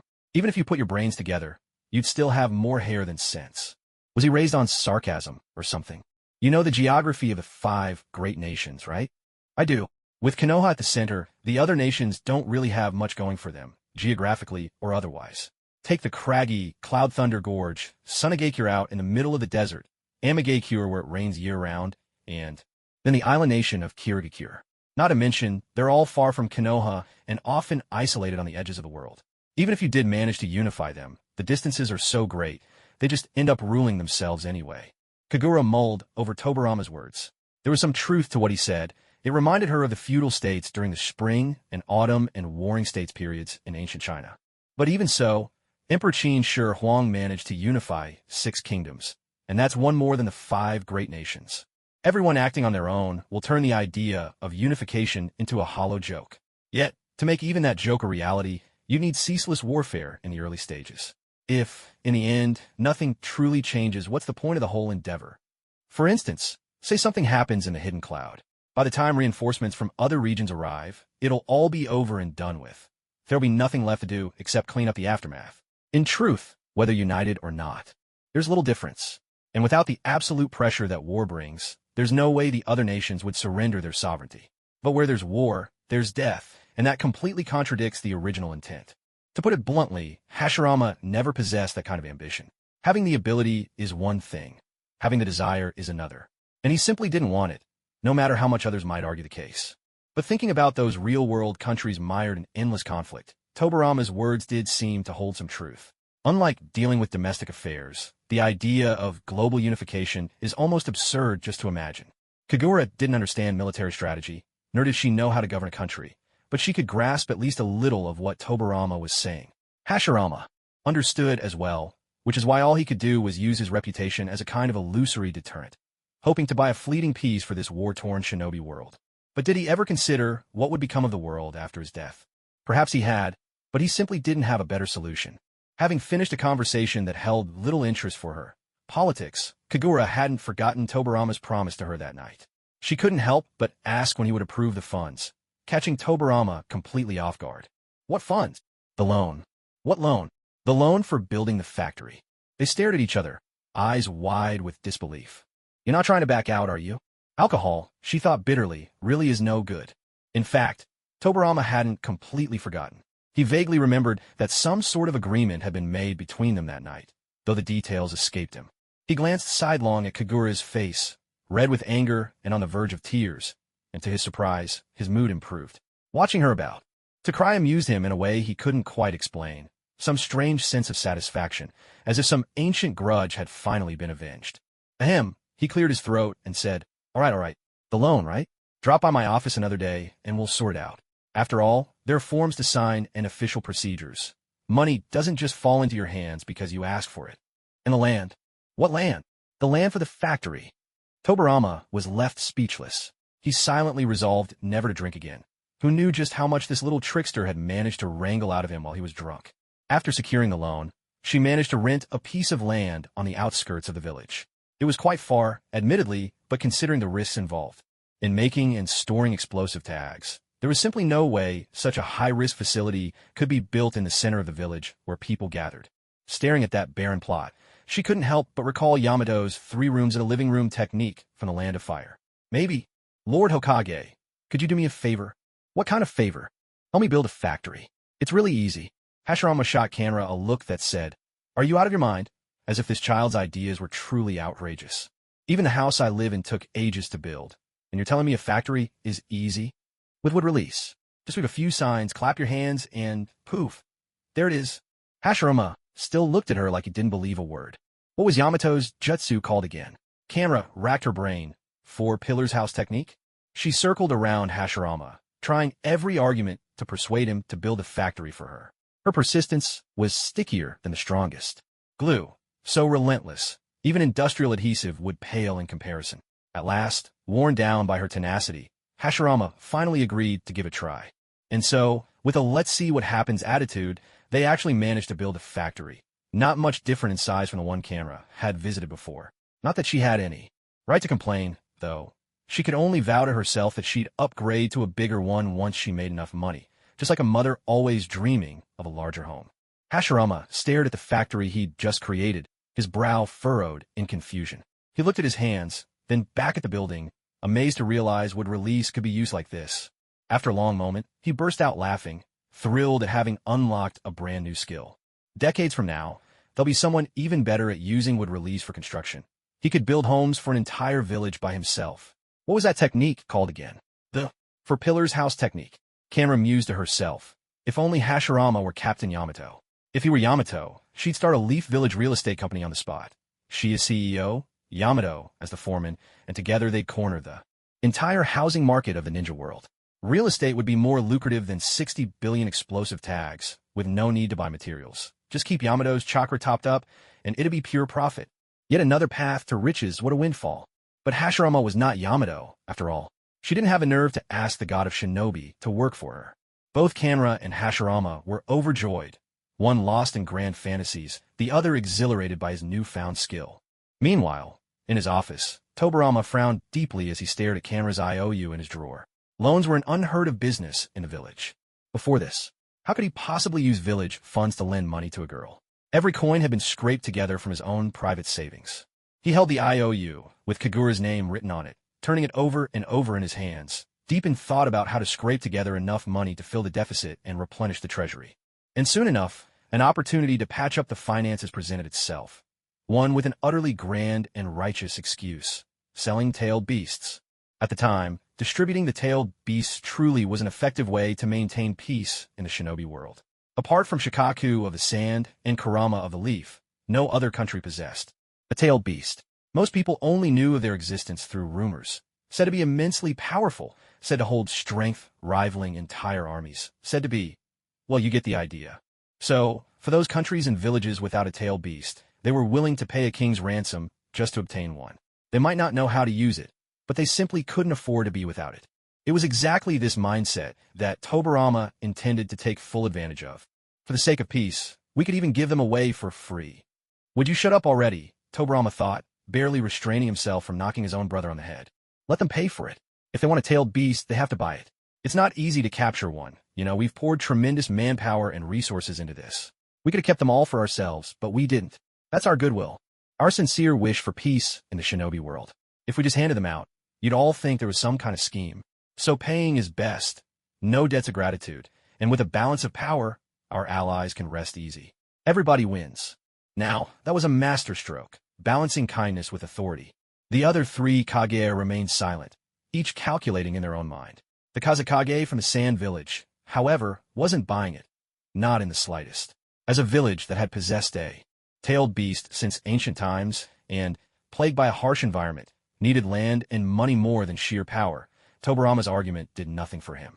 His demands were laid out plainly. Give me land, and I want a third of the profits from tailed beast sales. If not, I won't sign the agreement. Good thing it was Hashirama and Tobarama handling negotiations. If it had been Madara, he'd have flipped the table right then and there. The other Kage looked down on the Kazekage's blatant attempt to get something for nothing and issued thinly veiled threats. If you don't sign, we'll join forces and attack you. Watching their brazen faces, the Kazekage nearly slammed the table, ready to accuse them of having no honor. Just as peace seemed to be slipping away yet again, Hashirama, true to form, banged his head on the table in desperation. The impact was so fierce that Tobarama, standing beside him, was genuinely worried his brother would give himself a concussion. Just watching made his own head ache. There have indeed been many conflicts between us in the past.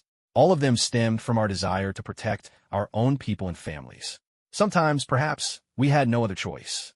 And even now, with the 5 nations having successfully signed an agreement today, there's no telling how long it will last or how faithfully everyone will abide by it. But I have always dreamed that one day, ninjas would help each other regardless of borders, working together, united as a single whole. This is the dream I hold for the future. I earnestly, sincerely, wholeheartedly implore everyone to let today be the first step toward that dream. I truly hope we can all weave a shared dream for the world of ninjas. The 5 Kage Summit officially signed the peace treaty. The peace among the great nations led to peace for the smaller ones as well.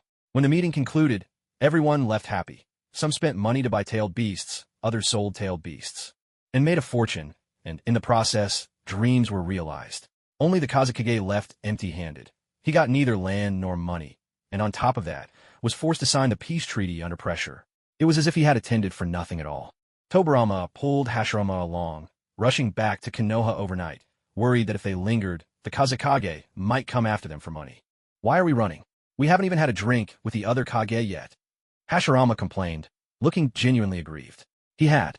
Longed for peace for so long, and now that it had finally arrived, wasn't this a moment worth celebrating together with a toast? We can drink all we want at home. But what if the Kazekage stops us, demanding money or land? Not a single piece of Konoha's land, or rather, not a single bit of the Land of Fire, could be divided up.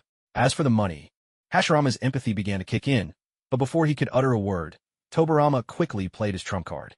He wants money without lifting a finger? Wouldn't it be better to save that money for your next trip to the casino instead of giving it away? Tobarama knew just how to strike at his brother's weak point. Although it sounded a bit ruthless toward the Kazekage, still, you have a point, Hashirama nodded, picking up the pace. On the way back to the village from the Peace Summit, they passed by Kagura's explosive tag factory. By this time, Kagura had everything ready. The paper for the tags was purchased, recruitment posters were up, and now they just had to wait for the skilled fire-style ninjas to line up and apply so production could officially begin. Tobarama glanced at the factory, feeling a strange sense of unease. It was as if he'd spent money to build a factory, only to have it compete with another factory he'd also funded. Aren't you leaving yet? Watching Hashirama's eagerness to get home and see his granddaughter, Tobarama still stood motionless at the factory gate, brows furrowed, lost in thought. Looking at the house, Tobarama couldn't help but recall the look of excitement on Hashirama's face just a few days ago. On his way to the office, he had run into Hashirama returning from the gambling house. The moment Hashirama saw him, he grabbed him enthusiastically and said, "Tobarama, your friend Kagura is incredible. She actually knew that my wood release could be used to build houses. Even I didn't know that. You can build houses with wood release?" Hashirama nodded eagerly, gesturing with his hands and drawing out his words. "And not just any houses, huge ones like these." In theory, using wood release to build houses was entirely possible, though Tobarama thought it might be a bit of a waste of such a powerful jutsu. But now, standing in front of this little factory, Tobarama was starting to think it might actually be worthwhile to develop more uses for the wood release. At the very least, it was convenient. Perhaps he could even do some research and see if it was possible to train more ninja to use wood release techniques. Orochimaru would say with immense pride, "Leave this to me. If you couldn't do it, I certainly could." Yamato, "Gee, thank for that." But setting aside those distant possibilities, there was a more immediate concern. Who are you planning to sell these explosive tags to? Kagura hadn't expected that question and was caught off guard. She stammered, "Of course there's a buyer. Anyway, it's not you, and I'm not selling them right now." Tobarama narrowed his long eyes, a dangerous glint flickering in his crimson gaze. "Oh," even his tone was laced with warning. "Then who do you plan to sell them to? A woman you really don't want to mess with." "A woman?" Kagura nodded, quickly calculating in her mind what kind of relationship Conan had to Tobarama. "If I have to put it in terms you'd understand, she's kind of like your apprentice's apprentice's apprentice." "Yes, that's about right." Tobarama was not pleased with Kagura's mysterious airs and gave her a light knock on the head, hoping to snap her out of it. "My apprentice hasn't even started taking students yet. Where are these grand apprentices coming from, let alone an apprentice's apprentice's apprentice?" "Believe what you want." Kagura rolled her eyes in annoyance. 600 billion. 600 billion explosive tags. Think about the profit. I'll be filthy rich, do you get it? Tobarama truly didn't get it. No matter how he looked at it, Kagura didn't seem particularly intelligent at the moment. These 600 billion explosive tags can explode for 10 minutes straight. Sure, they didn't actually kill anyone, just made a lot of noise, but that's not my problem. I'm just after her money, plain and simple. Even if what you're saying is true, how many years will it take before the next generation of ninja come along? Your factory would be like a money-eating beast, always. Taking in and never giving out. Once you spend all the money you made from me, how do you plan to buy raw materials, pay your workers, or repay your loans and interest? Kagura had completely forgotten about this issue. Since she was stockpiling goods, of course she couldn't sell them, and if she didn't sell, everything would just keep coming in without ever going out. Not being able to liquidate her assets was a huge, glaring problem. So, Kagura once again set her sights on Tobarama. Tobarama watched her antics with a cold smirk in his heart. This woman never bothered to hide her emotions. Every little scheme she thought up played out openly on her face, so bluntly that it was almost impressive. Right now, she was eyeing him slyly, her gaze darting about, clearly cooking up some little plan to squeeze money out of him. Kagura had no idea Tobarama had already seen straight through her. Like a rabbit, she hopped right in front of him, and when she needed a favor, even her voice softened. Growing up in a watery southern town, women from Jiangnan always knew how to be as gentle as flowing water when they wanted to please someone, melting the bones of anyone who listened. Lord Tobarama, did the peace talks go smoothly this time? Very smoothly, Tobarama replied, his tone serious, not moved at all by her sudden gentleness. And the tailed beasts, did you sell them all off? Huh. His narrow eyes suddenly widened in surprise. Who told you I sold the tailed beasts? Why, I figured it out myself. Did you forget what my main business is? I told you, nothing escapes my eyes. So you say I sold them. What? You want to borrow more money from me? In your dreams. Oh, don't be like that.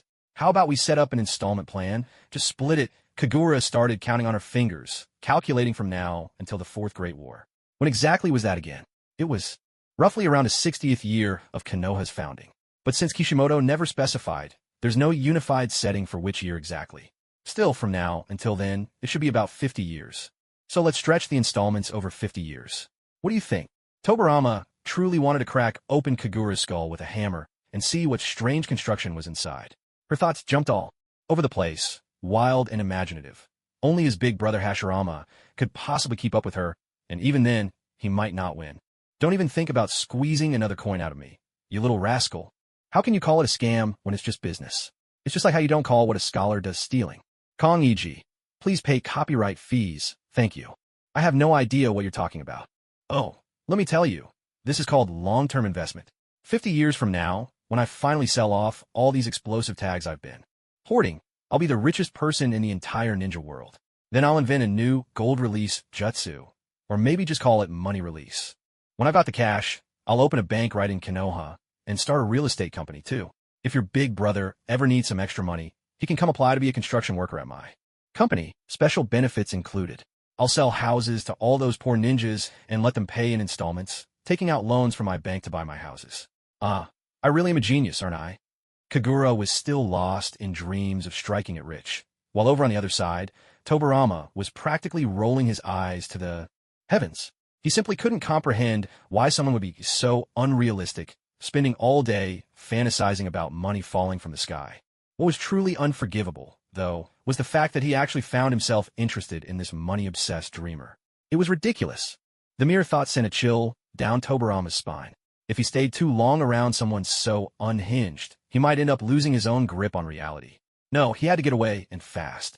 What's the rush? We can always negotiate the loan again, can't we? Kagura shouted after him.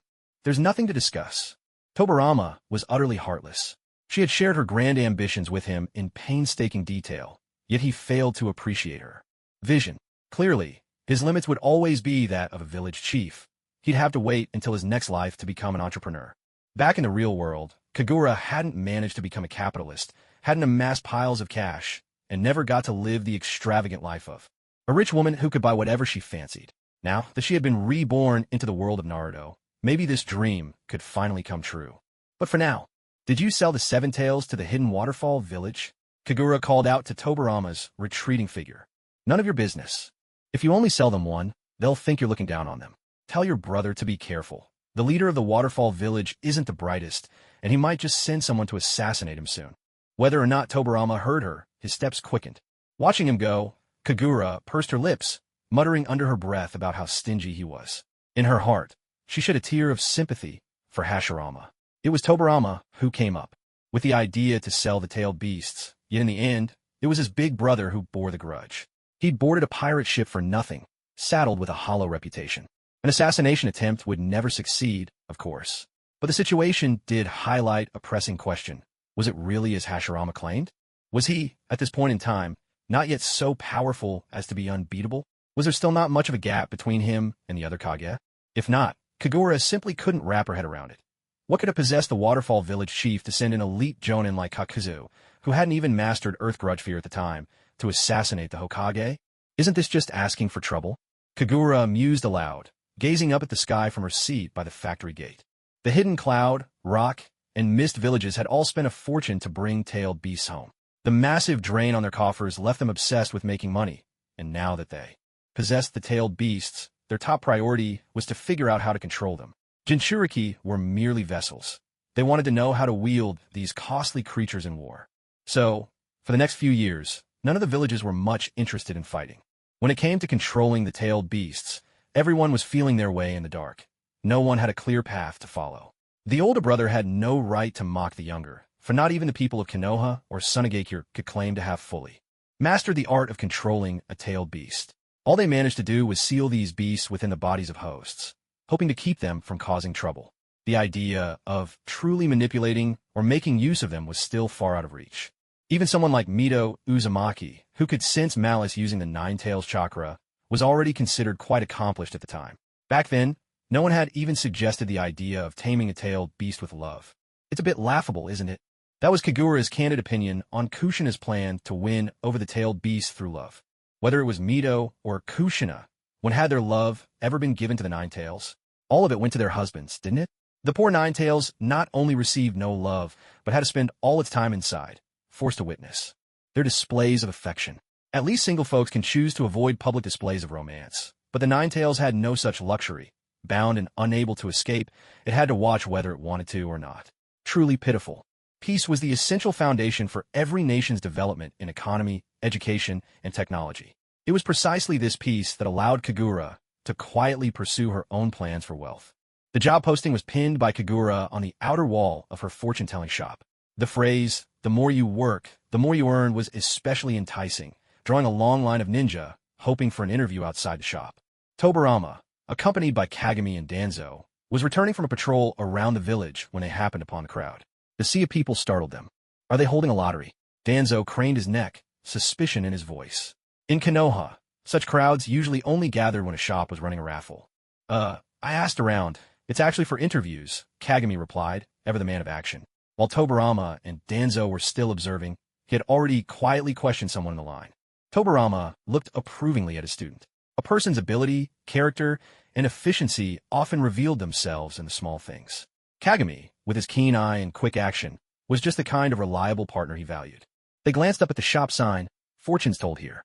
A puzzled look appeared on Danzo's usually frosty face as he asked Kagami, "Is fortune-telling really this popular? They even need to hold interviews?" Kagami chuckled and didn't argue, instead glancing at Tobarama. Tobarama's expression was odd. Arms folded, he kept his gaze fixed on the woman bustling at the shop's entrance. Her radiant smile seemed almost blinding, and for reasons he couldn't explain, it irked him. He found himself conflicted. On one hand, he worried that Kagura's factory would compete with the village's own. Part of him wished her venture would fail quickly. On the other, he couldn't help but hope her business would flourish and she could fulfill her dream of becoming fabulously wealthy.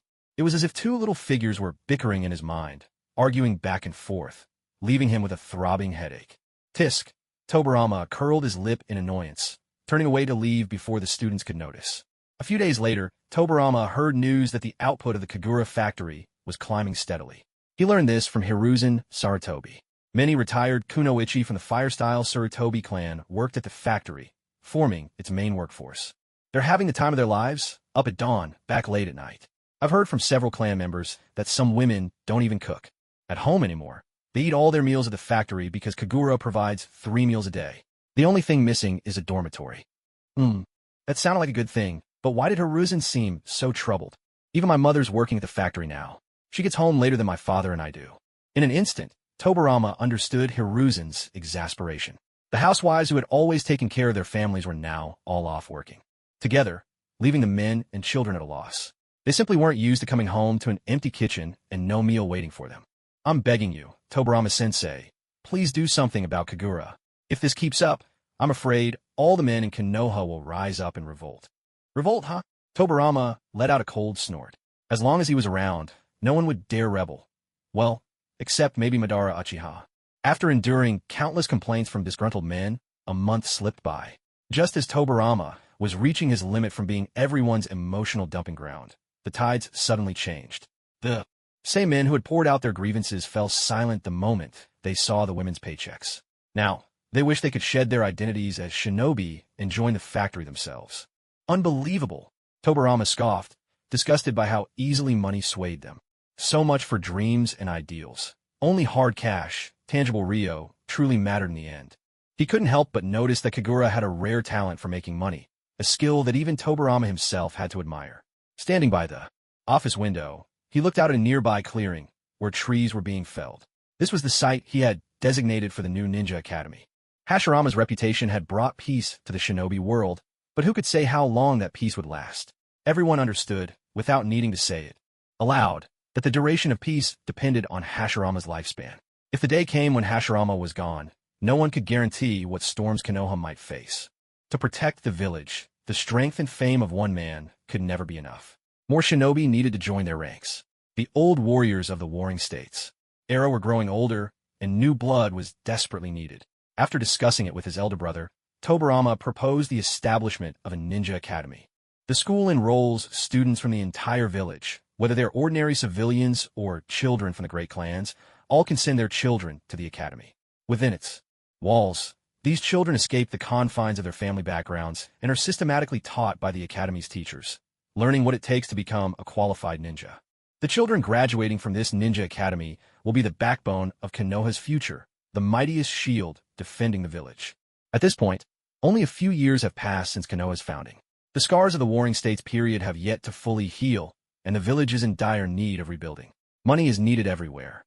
The funds from selling the tailed beasts have already been allocated by Tobirama to their respective uses, but faced with one construction project after another, these funds are little more than a drop in the ocean. Should I learn a thing or two from that little rascal and find a way to make some money myself? Staring at the empty plot of land that was soon to become a construction site, Tobirama sighed, feeling troubled. At the very least, I need to find some funding for my ninjutsu research. Word had spread throughout Konoha's streets and alleys. Working at the explosive tag factory paid handsomely.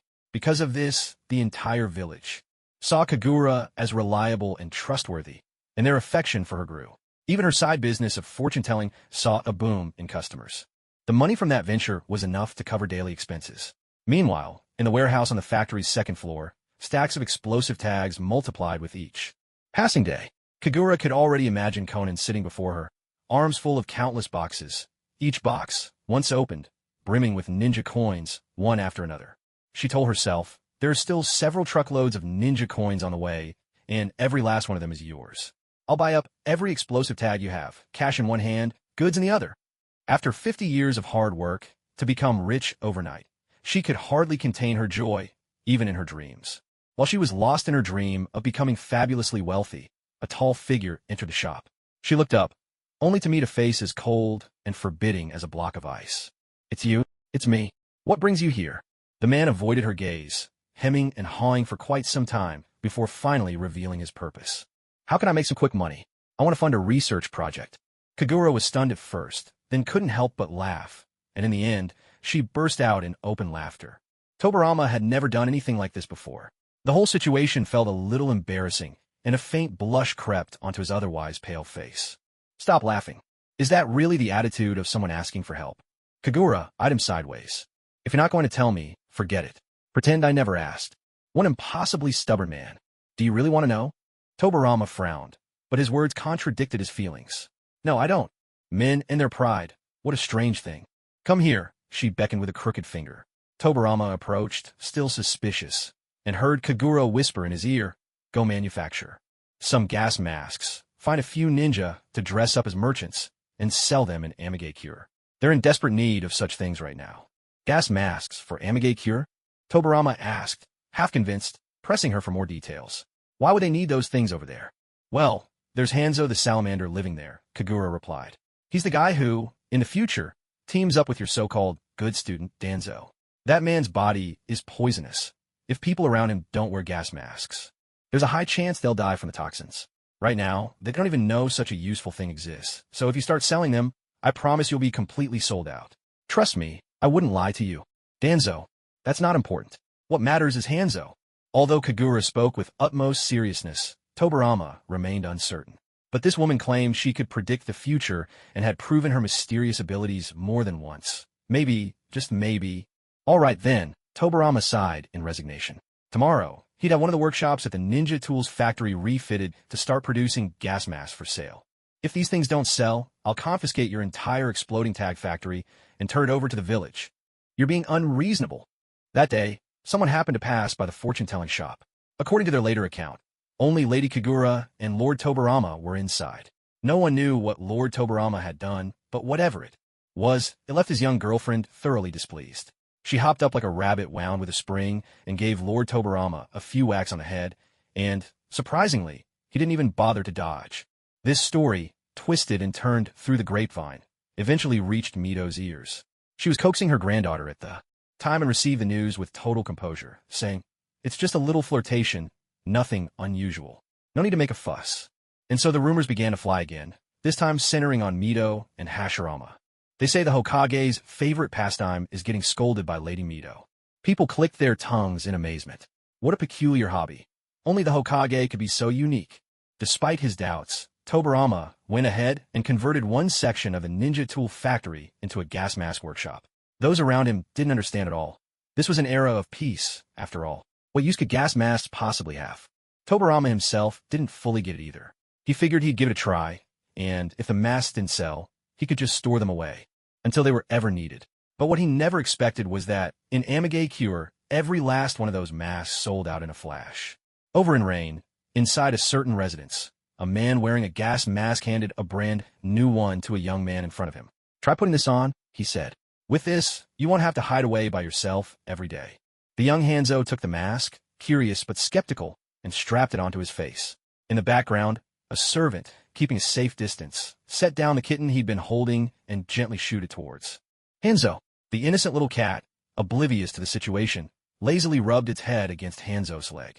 Hanzo hesitated for a moment, then crouched down and picked up the kitten. Man and cat locked eyes. The kitten let out a soft, gentle meow. Hanzo let out a heavy sigh, then waited in silence. Minutes ticked by, but the kitten in his hands remained lively and unaffected, showing not the slightest sign of distress. At last, everyone's worries were put to rest. The man was overjoyed.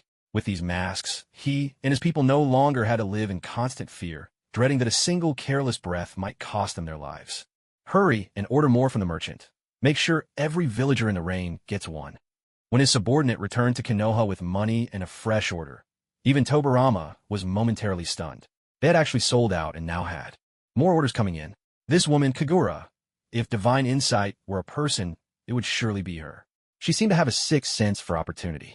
This sale of gas masks was truly killing two birds with one stone. Not only did they turn a profit, but they also learned of a newly adult, highly poisonous youth in the Rain. This young man's very breath carried toxins. Tobirama made a mental note to be extra cautious should they ever meet on the battlefield. Gazing at the stack of ninja coins in front of him, Tobirama was deeply satisfied. Lately, he'd been engrossed in developing new ninjutsu, a passion of his, and also a way to stay vigilant. A ninja must constantly evolve to remain invincible. Tobirama's true talent lay in inventing unexpected and ingenious jutsu. Back when he defeated Izuna, it was all thanks to his newly developed Flying Thunder God Slash. Intelligence is critical in any world. The information gap often spells the difference between victory and defeat. Tobirama intended to be the enigma no one could ever fully unravel. Think all I have is Water Dragon Bullet? I've got the Flying Thunder God Slash as well. And if you think that's all, just wait. There's a trove of surprises you've never even dreamed of. Such was Tobirama, the man who would be known to future generations as the master of forbidden techniques. While Tobirama was raking in profits with the gas masks, over at Kagura's exploding tag factory, a financial crisis was brewing. Goods kept piling up in the warehouse, but nothing was moving out. The burden of paying her workers began to feel overwhelming. The more stock that gathered, the greater her anxiety grew. One day, she happened to run into Kagami and poured out her troubles to him. Kagami, in turn, relayed everything to Tobirama. Tobirama was not one to forget a favor. After pondering for half the night, he finally came up with a win-win solution. Buyout. Buyout. Kagura looked as if she hadn't quite understood, springing to her feet in surprise. That day, Tobirama had gone to seek an omen, and found Kagura frowning over her calculations, poring over the month's payroll for her workers. "You can sell me a portion of your exploding tags. I'll buy them from you." And so, the scene at the beginning of the story unfolded. Sell part of your stock, turn it into cash, and pay your workers. What's your alternative? Delaying their pay. If you dare to withhold their wages, believe me, I'll have you thrown right back in jail. Tobirama spoke with utmost seriousness, and Kagura was certain he would follow through on his words. For someone like Tobirama, who loved the village even more than himself, there was nothing he wouldn't do for the sake of its people. Locking up a villainous capitalist like her would be as easy as saying the words. Kagura truly didn't want to sell the explosive tags, but at this moment, she couldn't think of any better solution. With a heavy heart, as if suffering a great loss, she finally nodded. "I'll sell you a third of them. That should be enough for me to get by for 2 months." Her heart felt as if it were weeping and bleeding. She even started to hallucinate. In her vision, Conan glared at the dwindling pile of explosive tags, snatched the chest full of ninja coins back from her hands, and exclaimed, "You want this much money for so little? You must be dreaming. Give them back." Tobarama shot a sidelong, disdainful glance at Kagura's animated expression. With a cold snort, he told her not to act so ungrateful. "I'm doing you a favor here. Why are you acting like you've suffered such a huge loss? You're clearly taking advantage of me while I'm down." When it came to sharp tongues, Tobarama was second to none, but whenever he argued with this woman, he never managed to gain the upper hand, much to his annoyance. With so many extra explosive tags suddenly in his possession, Tobarama instructed Hiruzen to move a portion of them to the ninja tool shop. Since it was peacetime, there was no need for such a large stockpile. The only way to convert them into cash was to sell them individually. In the village's tool shop, some ninjas who couldn't use fire-style jutsu would buy a few for higher-rank missions as backup. Sell what you can, Tobarama thought to himself. With the great nations no longer at war, Hashirama found himself frequenting the gambling halls even more. He would often leave the village for days at a time, roaming wherever the most famous casinos were. Back when Madara was still around, the two of them would sit atop the Hokage rock, talking about the future, boasting and bantering. But now his former friend had died by his own hand, and there was no one left with whom he could truly open his heart and speak without restraint. Childhood friends and companions. Such regrets are the hardest to let go, Hashirama sighed. Now, his travels always led him to the most renowned gambling dens. Without the battlefield's adrenaline, only the thrill of gambling could give him that same rush. For Hashirama, gambling was all about the excitement. If he heard that some expert dice thrower lived in a certain village, he'd go challenge them. If there was a place where someone was said to always win at the tables, he'd go try his luck, hoping to share in their fortune. As a result, Hashirama spent most of the year away from the village. All the duties of the village leader fell to Tobarama alone, who filled multiple roles at once. Village infrastructure projects required Tobarama's approval. When elderly ninjas retired to farm, he personally designated their plots of land. If major families had conflicts, he was called in to mediate. Even in diplomatic affairs, the village couldn't do without him. In other words, from high-level political decisions down to the minutiae of daily life, everyone liked to come to Tobarama for help. As this went on, it finally reached a breaking point. One day, staring at the mountain of paperwork piling up on his desk, Tobarama showed signs of exhaustion for the first time. The documents kept coming in like a snowstorm, and he hadn't even finished his rounds inspecting the village. The work seemed endless, and it had been half a month since he'd last set foot in his laboratory. That day, Kagura came by to deliver an installment payment on her loan, just in time to catch Tobarama zoning out from sheer fatigue. The two of them hadn't seen each other in over 10 days, and Tobarama looked noticeably more worn out. My, you look 10 years older," Kagura teased, shaking her head as she spoke.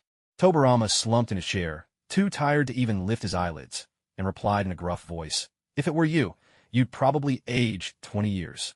I'm still young, so I'm not worried. Besides, no matter how old I get, I doubt I'll ever catch up to you." Tobarama was left speechless and silently added yet another mark to Kagura's debt in his mental ledger. He was the type to hold a grudge, and he fully intended to repay her for it someday.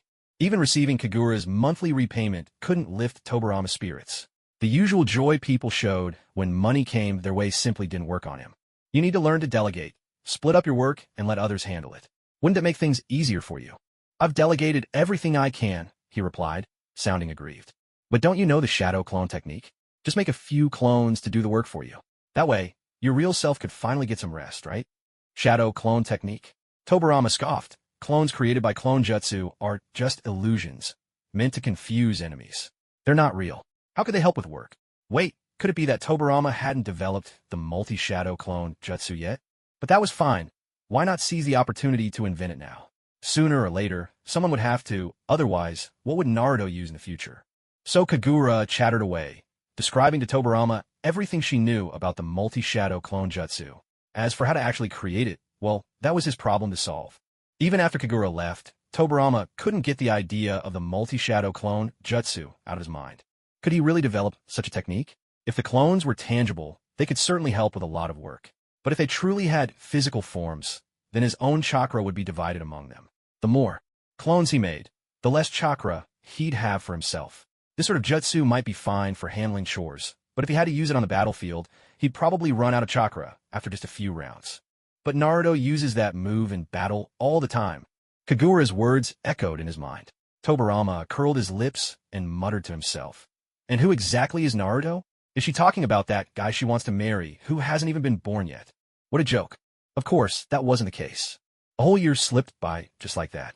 Sitting in the shade under a tree outside the explosive tag factory, Kagura felt as if time flowed like water, the days passing in the blink of an eye. In this fictional world, she had somehow managed to live a proper, earnest life for an entire year. Throughout the year, she rose with the sun and worked late into the night.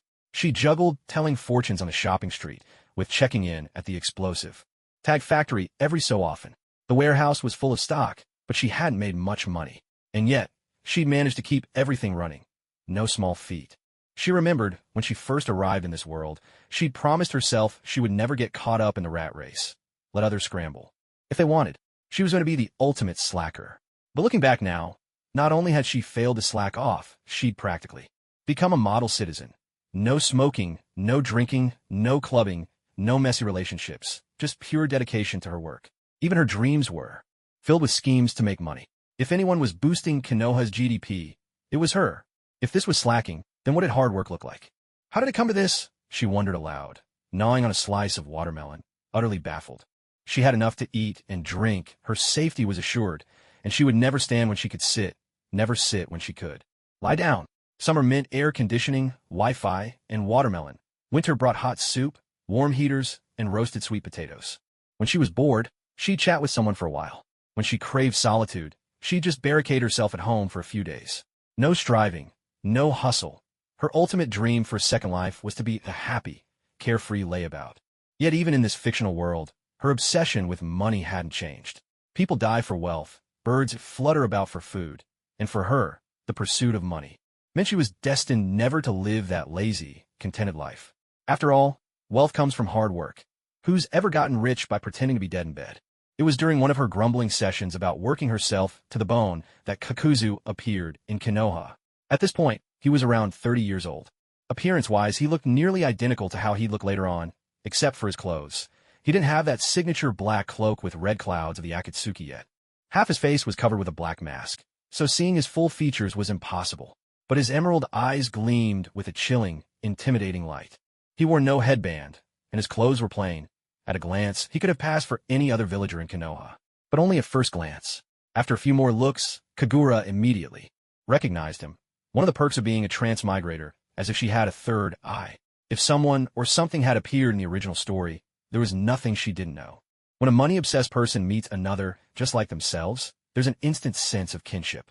Kagura thought of how Kakuzu had toiled his whole life, working diligently and never retiring even into his 90s, risking his life to earn bounties, only for all that money to eventually end up in her own pocket. She felt a strange affection for him, warmer than if she'd met the god of wealth himself. She should really print out a photo of Kakuzu and hand one out to every household to stick above their stovetops. Bow to it at every meal, and prosperity would surely follow. Kagura amused herself that it had been quite a while since the 5 Kage summit, and only now had the head of Takigakure thought of assassinating Hashirama. Clearly, this village chief had a rather unusual way of thinking. His reactions were slow, and he seemed to come up with ideas on a whim. Kakuzu had also noticed Kagura staring at him. At first, he suspected his outsider status had been discovered, but after sensing for a moment, he realized that Kagura didn't have even the slightest trace of chakra in her body. Relieved, he thought, she's just an ordinary villager, nothing to worry about. The idea to assassinate Hashirama was nothing more than the village chief's sudden impulse. Back when they first received the tailed beast, he'd been quite pleased. But later, who knows who whispered in his ear, he became convinced that the distribution was unfair. Why did other villages get 2 beasts each, while Takigakure only got 1? Did they look down on Takigakure? Even a paper-thin character has pride. The more he dwelled on it, the angrier he became, and the angrier he grew, the more he dwelled. At last, he came up with a way to vent his frustration. Why not kill the root of all this trouble? So, on a night as dark as pitch, after downing a generous amount of cheap liquor, the village chief summoned the elite jonin, Kakuzu, to his office and entrusted him with the daunting task of assassinating the Hokage. Kakuzu, for his part, had a very normal way of thinking. To anyone with common sense, this mission screamed disaster. Asking him to single-handedly kill Hashirama was less realistic than telling him to make 3 billion ryo in a year as a side project. But a shinobi's iron rule is to obey, especially when the order comes from the village head. Leaving the chief's office, Kakuzu wore a deeply troubled expression. In his mind, he weighed himself against the tailed beast on a scale. Anyone with a shred of sense could see which was more valuable. Even tailed beasts behaved like house pets around Hashirama. How could the chief think he stood a chance of succeeding in this mission? He had 1,000 reasons not to go, but not a single excuse to refuse. Raising his head to the night sky, he silently wished, "Can we please get a smarter chief? Or at least someone normal?" After sneaking to the outskirts of Konoha, the first person he encountered was Kagura, a young girl, innocent-looking and clearly not a shinobi. She seemed perfect for gathering information. After pondering for a while, Kakuzu changed direction and walked over to the big tree where Kagura stood. He looked at Kagura and, to his surprise, saw a gleam of excitement in her eyes. This made him frown, and a bead of cold sweat trickled down his face. "Why are you looking at me like that?" he asked, his voice cold and emotionless. Kakuzu was the very picture of a stoic man. Socializing was not in his skill set. "Because you're handsome," Kagura replied with a cheerful grin, her eyes sparkling like stars. People who know how to make money are truly admirable, but those who can earn enough to buy 600 billion explosive tags are simply beyond impressive. If someone praised them as family reborn or a dragon among men, it would be well-deserved. "I'm not really interested in that," he replied. Kagura's eyes widened in surprise as she replayed his words in her mind. She instinctively felt that something about him wasn't quite straight. Pointing at him in disbelief, she exclaimed, "Wait, are you?" Kakuzu pondered for a moment before finally catching her meaning. Cold sweat trickled down his face as he hurriedly waved his hand to clarify. "What I meant is, I have no intention of getting into a relationship right now. So even if you think I'm handsome, it doesn't matter. Oh, a little vain, but nothing harmful. As long as you focus on making money, that's all that matters." Kagura felt a bit embarrassed by herself. She simply couldn't go more than 3 sentences without bringing up money. "Look, follow this road straight ahead. There are no turnoffs. Keep going until you reach the main gates of Konoha. If you don't want to use the main entrance, you can skirt along the outer wall. In the northeast, there's a gap, apparently, caused by a summoning beast from some ninja. The fund for repairs haven't come through yet. At 6 o'clock in the afternoon, 2 patrol shifts swap over. That's when the guards are most relaxed, making it the perfect time to sneak in." Kakuzu listened in utter confusion. He hadn't even started asking questions, yet she was already rattling off information on her own. And how did she know exactly what he wanted to know? Wait a second. What? Don't you want to know these things? Or was I not clear enough?" Kagura asked, puzzled. No, I do want to know, but..." Not waiting for him to finish, Kagura continued, "The Hokage's residence is on the west side of the village, up on higher ground. A 3-story building with red tiles and yellow walls. You can't miss it. The office, on the other hand, is beneath the Hokage rock, a huge, standalone building, even easier to spot." Though Kakuzu found her behavior odd, he paid close attention, memorizing every detail. But as he kept listening, he suddenly realized Kagura had gone silent. "Why did you stop?" Kagura smiled at him, dragged a chair over, and gestured for him to sit. Then she said, "All of this is for you to tell your village chief when you get back, Hill. Definitely ask how you got in, how you found the place, how you planned the assassination. As for the assassination itself, that's impossible. It won't work, and there's no way to fake it. Just tell him the truth. After all, your target is none other than Hashirama Senju, the god of shinobi. Even Uchiha Madara, the battlefield rose, couldn't take him down with the 9 tails and Susanoo at his side. You're just a jonin. Don't throw your life away. If Hashirama gets serious, you wouldn't stand a chance." "So what should I do?" Kakuzu asked, as earnest as a student seeking wisdom from a master. "So just pack up and go home. Make up a story for your chief. Let him hear what he wants to hear. He's probably going to kill you sooner or later anyway. Besides, Hashirama isn't even in the village right now. Even if you went, you wouldn't find him. Wait a minute. Why would our village chief want to kill me? I was just following orders to carry out an assassination." As soon as he finished speaking, Kakuzu wanted to bite his own tongue off. How could he have blurted out something as secret as an assassination mission so carelessly? That cunning woman must have been trying to trick him into spilling the truth. The devious ways of the Hidden Leaf Village. Why isn't your brain as sharp now as it is when you're making money? Kagura retorted. A small village tries to assassinate the leader of a major one and fails. That's a diplomatic incident. If you ask me, to prevent a war, they'll need a scapegoat. And you, well, you're the perfect scapegoat. At 6'1", Kakuzu sat on the bench as obediently as a schoolboy. He mulled over Kagura's words, realizing there was some real truth to what she was saying. "So sticking with a foolish chief like yours will only drag your intelligence down. Listen to me. Go back and take his Earth Grudge Fear technique. For yourself. With that in your arsenal, you'll be nearly immortal. If the chief wants to kill you after that, he won't be able to. Kagura had even mapped out his escape route. Kakuzu thought it over. She was right. He hadn't wanted to take this mission in the first place, and now, with a master strategist laying out his future, all he had to do was follow the plan. The weight in his chest was lifted, and he felt instantly relieved. So, after nothing more than a casual conversation, Kakuzu simply packed up and went home, neatly sidestepping what would have been a brutal fight. In the original story, Hashirama never actually tried to kill Kakuzu. In fact, he let him go. But escaping a battle with Hashirama unscathed was impossible. For the sake of securing that handsome pile of ninja coins 50 years down the line, Kagura was willing to make a small tweak to the world's history. Back then, Kagura's mind was filled with nothing but ninja coins. The butterfly effect never even crossed her mind. A butterfly flaps its wings, and somewhere in the Pacific, a storm begins to brew. Who could say whether Kagura's arrival would bring fortune or misfortune to this world of shinobi?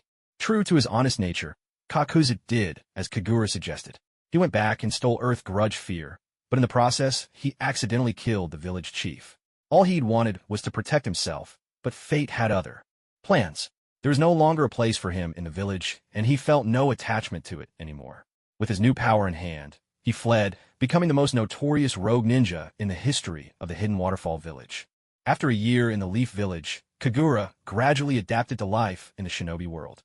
In truth, it felt much like living in a small garrison town. Most people were part of the armed forces, while civilians like herself were akin to the families of those ninja, living ordinary lives. Like people everywhere else, they ate, slept, and worked day in and day out. Living the same life day after day inevitably gets dull. In the real world, when we have a holiday, we can escape the monotony of work by traveling, but in the shinobi world, that's hardly realistic. For one thing, there are no tour groups to join, and without a car, driving yourself around is out of the question. Besides, wandering aimlessly could easily get you mistaken for a spy and hauled off by another country. If that's how things are, she'd much rather stay tucked away in Konoha and be a law-abiding citizen. Sigh. Really, the global village is so much better, isn't it? I wish I could go traveling. I want to try all sorts of delicious foods, see a concert, go to a music festival, and... As soon as food was mentioned, Kagura suddenly realized she was hungry. A quick glance at the clock on the wall. 12:30. No wonder her stomach was growling so loudly. What should I eat? Just thinking about food made her grimace in frustration. Raised on the rich flavors of the 8 great cuisines, her palate couldn't get excited about. Traditional Japanese fare. Sure, it was novel at first, and she enjoyed it for a while, but after some time, even the plainest bite tasted like nothing at all. Japanese cuisine, known for its subtle flavors, always emphasizes original taste. Raw fish, shredded raw cabbage. Even pickles are served uncooked. Pickled cucumber and radish were fine, but pickled raw eggplant? That was just baffling. Maybe I should just try cooking for myself. Finally, after growing tired of the endless parade of light and fresh Japanese dishes, Kagura decided to buy her own cookware for the first time. Pots, pans, bowls, plates, knives, forks, chopsticks, spoons, everything she could need. She ended up with 2 whole boxes of kitchenware stacked on the floor of her back room. To anyone passing by, it would look like someone had just moved in. The fortune-telling shop had 2 rooms. The outer room was the storefront, while the inner room was Kagura's living space, complete with a kitchen and bathroom. When she first arrived in this world, she had deliberately avoided making these purchases, as if buying them would mean she was truly putting down roots and might never leave. Deep down, she still felt she didn't belong in this world and believed that one day she would return her own. Yet in the end, as a true foodie, she had to bow to the call of her appetite. Don't they say food is the most important thing for the people? Cooking for myself is only natural, isn't it? Muttering to herself, Kagura took out the ingredients she'd picked up from the market along with her cookware. Green peppers, lean pork, fresh noodles. She'd keep it simple and make a bowl of noodles with shredded pork and green peppers. Slice the pork into thin strips, then marinate it with some cooking wine and light soy sauce. After that, mix it well with a little water and cornstarch, and finally drizzle a bit of cooking oil over it to lock in the moisture. This ensures that when you stir-fry the pork later, it stays tender and juicy rather than dry. While the pork is marinating, you can use the time to slice the green peppers. Rinse the peppers clean, remove the stems, and if you're particular, you might also take out the inner membranes and seeds. Kagura, however, isn't so fussy and leaves them in. She presses down on the pepper with one hand, flattening its arched body, making it much easier to slice it into thin strips. Add a little shredded scallion and ginger as well, which will give the dish a richer flavor. Once the vegetables are prepped and the pork is almost done marinating, it's time to get both burners going, one for boiling the noodles and the other for stir-frying the pork. Multitasking at its finest, neither dish holding up the other. Pour a small amount of oil into the skillet, heating it until you can see faint wisps of smoke rising. Toss in the shredded ginger first, letting its aroma fill the air, then add the marinated pork strips, quickly spreading them out with a spatula. Some prefer to stir-fry meat in cold oil, perhaps to avoid scorching the pan, but Kagura doesn't like that method. She always feels that meat fried this way carries a raw, oily taste. She's not a professional chef. Her preferences are shaped by years of trial and error, cooking for herself, so she does things her own way. Once the pork strips are just cooked through, splash in some dark soy sauce for color. Locally, people just call it old soy. Then add the sliced green peppers and scallions, tossing everything together. Season to taste with salt, sugar, and a bit of MSG, and it's ready to come off the heat. Of course, if you prefer your noodles with more sauce, you can add a splash of water, but not too much. Otherwise, the flavors melt into the broth, and the meat loses its savor. With the pork and vegetables stir-fried to perfection and the noodles cooked just right, scoop up the noodles, each strand distinct, and heap them onto a plate. Pour the green pepper pork directly from the skillet over the noodles. One less bowl to wash. A small victory for laziness. Yes, a truly lazy person always finds ingenious ways to save effort in the strangest places. Now, sitting at the table and gazing at a plate of carefully prepared green pepper pork noodles, you can imitate those around you. Press your palms together and say with anticipation, "Itadekamasu." Time to eat, and then dig in heartily. But just as Kagura picks up her chopsticks, she hears someone calling her from outside. "Kagura-san, is Kagura-san there?" The voice sounds familiar. Balancing her plate, Kagura pokes her head out, only to see Choji Akimichi standing at the doorway, nose twitching, clearly sniffing for something. "What's that smell? It's amazing." Before he even finishes, Choji's gaze locks squarely onto the food in Kagura's hands. His eyes light up instantly, and Kagura's heart sinks a little. What's that? It's definitely food, but he's never seen anything like it before. Choji has tasted just about every dish in the whole ninja world. Yet this is entirely new to him. The aroma is rich, full of green peppers and meat, and yet it's unlike anything he's ever eaten.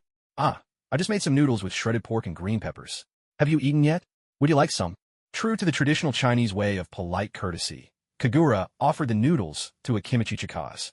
If he were Chinese, he would instantly recognize how insincere her offer was. The trouble was he wasn't Chinese at all, and he completely missed the nuance. To Kagura's astonishment, her casual offer actually landed on someone who took it at face value. "Well, since you're so kind to invite me for lunch, Kagura-san, I'd be honored to accept." "What?" Kagura could only watch as Akimichi Chikaz took the plate of noodles from her hands and, in just a few swift bites, finished every last morsel. She'd never seen anyone eat so quickly in her life, not even giving her a chance to savor the aroma herself. In the blink of an eye, the plate was spotless, as if it had never held food at all. "Thank you for the meal." Chikaz beamed, his eyes curving into crescent moons like those in the nighttime sky. With his round cheeks flushed with a healthy blush and his chubby frame, he looked rather like a cheerful good-luck doll, a comparison Kagura thought oddly fitting, even if the word didn't quite capture it. "By the way, Kagura-san, your cooking is fantastic. I think that's the best meal I've ever had. Certified by Akimichi Chikaz. Top tier," Chikaz declared, his face suddenly serious as he gave her a big thumbs up. "Ha ha ha. Well, thank you so much for your praise." Kagura forced a smile as she looked down at the plate he returned to her, so clean it might as well have been licked by a dog. "Well, it must have been delicious, right? Oh, that's right. I almost forgot why I came. Lord Tobarama sent me to pick up the explosive tags. It's the appointed day." At his words, Kagura suddenly remembered their agreement. Today was the day for picking up the explosive tags. Now that Tobarama had converted all her loans into tags, she no longer had to worry about paying back ninja coins, just supplying explosive tags instead. "I really wonder what he needs so many explosive tags for. Is he planning to use them as fireworks for the summer festival?" Kagura muttered under her breath. "Let me tell you a secret," Chikaz said in a conspiratorial whisper, the perfect example of how a full stomach loosens the tongue. Lord Tobarama is developing a brand new jutsu using the explosive tags. In the world of ninja, when someone is working on a new technique, it's always kept under wraps until it's perfected or officially unveiled. That's valuable intelligence. If an enemy got wind of such secrets, it could tip the scales in a real battle. Just like revealing your hand too early in a card game. Poor Izuna was a prime example. He suffered precisely because he didn't know about Tobarama's new move. In these early days, before anyone had game-breaking abilities, every secret was worth guarding. However, in Akimichi Torike's eyes, Kagura was no ordinary person. She was someone very close to Tobarama, so sharing this with her should be fine. Developing a new jutsu using explosive tags. Torike's nodded. He said it's an incredibly powerful technique. Kagura couldn't help but purse her lips. Incredibly powerful was putting it mildly. It was practically a game-breaking jutsu. This was the very technique Tobarama had created but never managed to test. The multiplying explosive tag. After taking Torike's to the factory to fetch some explosive tags, Kagura's stomach was already growling with hunger. She'd worked hard for an hour to cook a meal, yet hadn't gotten a single bite herself. Someone else had devoured it all in just a few mouthfuls. The more she thought about it, the more annoyed she became. I guess cooking just isn't for me. Waiting to be served fits my lazy personality much better. Kagura dreamed that once she became rich, she'd hire a chef to whip up delicious meals every day, so she'd never have to step foot in the kitchen again. She wanted to be the kind of person who just sat at the dinner table, waiting to eat. But in this world, could money really buy her a chef skilled in Chinese cuisine? The odds were probably about the same as winning the lottery jackpot. For the first time, Kagura really hoped she'd meet another transmigrator in this world. But realistically, even if there were other transmigrators, they'd all be busy stirring up trouble, collecting jutsu, and trying to change the world. Who would cross over just to become a chef? This thought left her feeling even more wistful. Ever since that day, when Akimichi Torike's had tasted Kagura's cooking, he'd started dropping by her shop around meal times whenever he could. Sometimes it was dumplings, sometimes a rice bowl, other times braised ribs or shrimp in tomato sauce. Not to mention the soup dumplings, shumai, and crispy pancakes. Each dish completely redefined his understanding of good food. Because he always managed to snag something delicious, Torike's had come to see Kagura as a culinary goddess. Thanks to his enthusiastic word of mouth, like a walking, talking megaphone, the legend of Kagura the cooking deity quickly spread throughout Konoha. Pretty soon, nearly everyone in the village knew that Kagura, the fortune-telling proprietress, was not only wise and capable, but also a top-tier cook. And the village's most discerning eater, Akimichi Torike's, had personally vouched for her. Yet Kagura herself had no idea, until one summer afternoon, when Senju Tobarama showed up at her shop, holding the hand of a toddling Tsunade.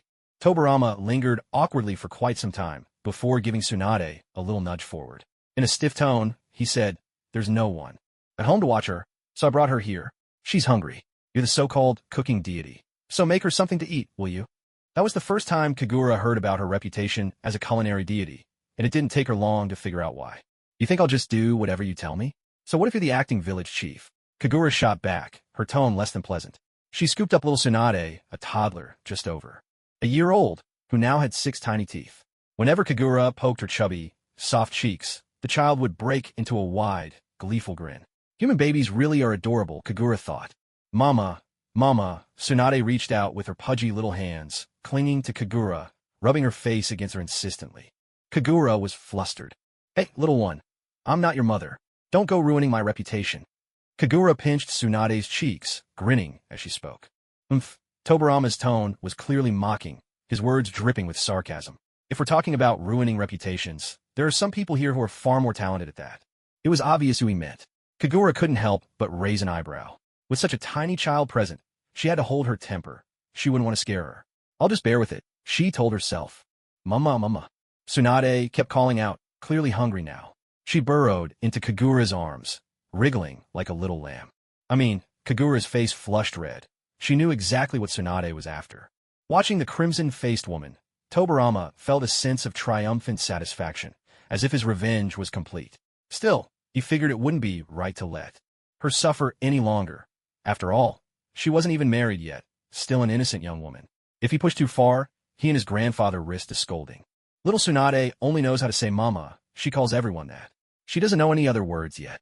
She really is hungry, though. "Aren't you going to make her something to eat?" Tobarama said, turning away to stare at the wall, presenting only his profile to Kagura. His voice grew a shade awkward. "Dumplings, crispy pancakes, steamed buns. Any of those should be fine, right?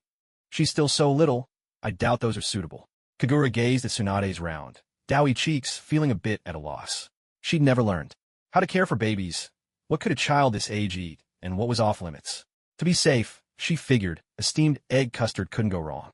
She'd lost count of how many times, after listening to relatives' kids fuss about what they would and wouldn't eat, her own mother would mutter to her, "Kids these days are just spoiled with too much good food. Back when you were that age, there was nothing fancy. You grew up on eggs. Steamed egg custard, so delicious."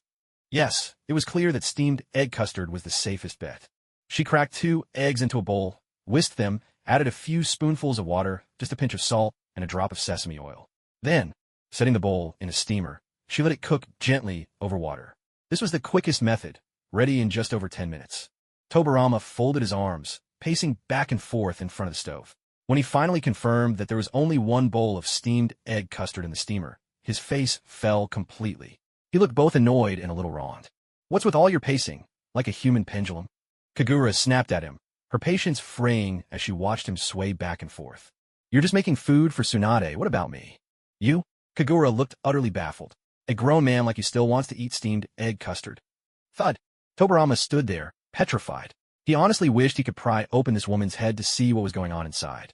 Sometimes she was incredibly clever, and other times she was as dense as a log, completely oblivious to other people's feelings. He couldn't decide whether she was a genius or a fool. "No, she's definitely a fool. A fool, a fool, a fool. Can't I eat something different for once? You have to eat anyway, right? Whatever you eat, I'll eat too. I'm not picky." So that's it. He just came to freeload. Kagura narrowed her eyes, scrutinizing Tobarama, increasingly puzzled. She couldn't help but ask, "Are all the higher-ups in your village this hard up now? Can't even feed yourselves? Always coming here to scrounge for food and drink? I could let it slide with your disciple. But now even you're like this? Lord Tobarama, has the village's budget really gotten this tight?" Tobarama stared at Kagura.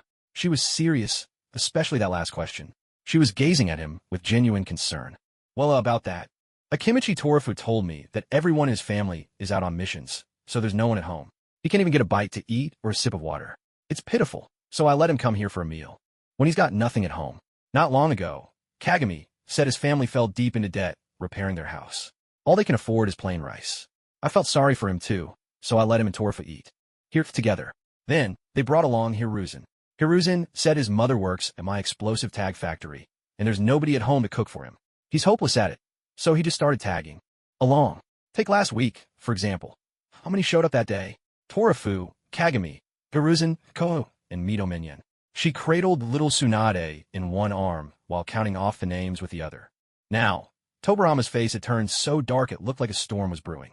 Those little rascals, sneaking around behind his back, coming here every day to mooch off her. Unbelievable. And now there's you to add to the list. And Kagura winced in pain as she bent down to gently free her hair from Tsunade's tiny grasp, pretending to be annoyed. "And you little rascal," she said, tapping Tsunade lightly on her chubby nose. "If they can all come here to eat, why can't I? I live alone. When I get home, there's no food, no water. Lately, I've even developed stomach problems from eating at odd hours. Just because I don't like whining doesn't mean my life isn't hard. How can those kids possibly outdo me in misery? If that's not playing the victim, what is?" Kagura rolled her eyes. To her, Tobarama's childish antics were almost laughable. Supporting her back with one hand and holding Tsunade's little bottom with the other, Kagura handed the child back to Tobarama, then turned and headed out the door. "Hey, where are you going?" Kagura ignored him. "Hey, where exactly are you headed?" Kagura held it in for a long while, but finally couldn't take it anymore. Without even turning her head, she shouted as she stormed out, "To buy groceries." This time, Tobarama was finally pleased. He wasn't one to show his feelings openly. Even if he was overjoyed inside, there was rarely much change on his face. He remained as stoic as ever, neither frowning nor smiling. But the storm clouds had clearly lifted, and the corners of his mouth couldn't help but curl up. He poked little Tsunade's cheek, soft and smooth like a freshly peeled egg, and his tone was light and cheerful.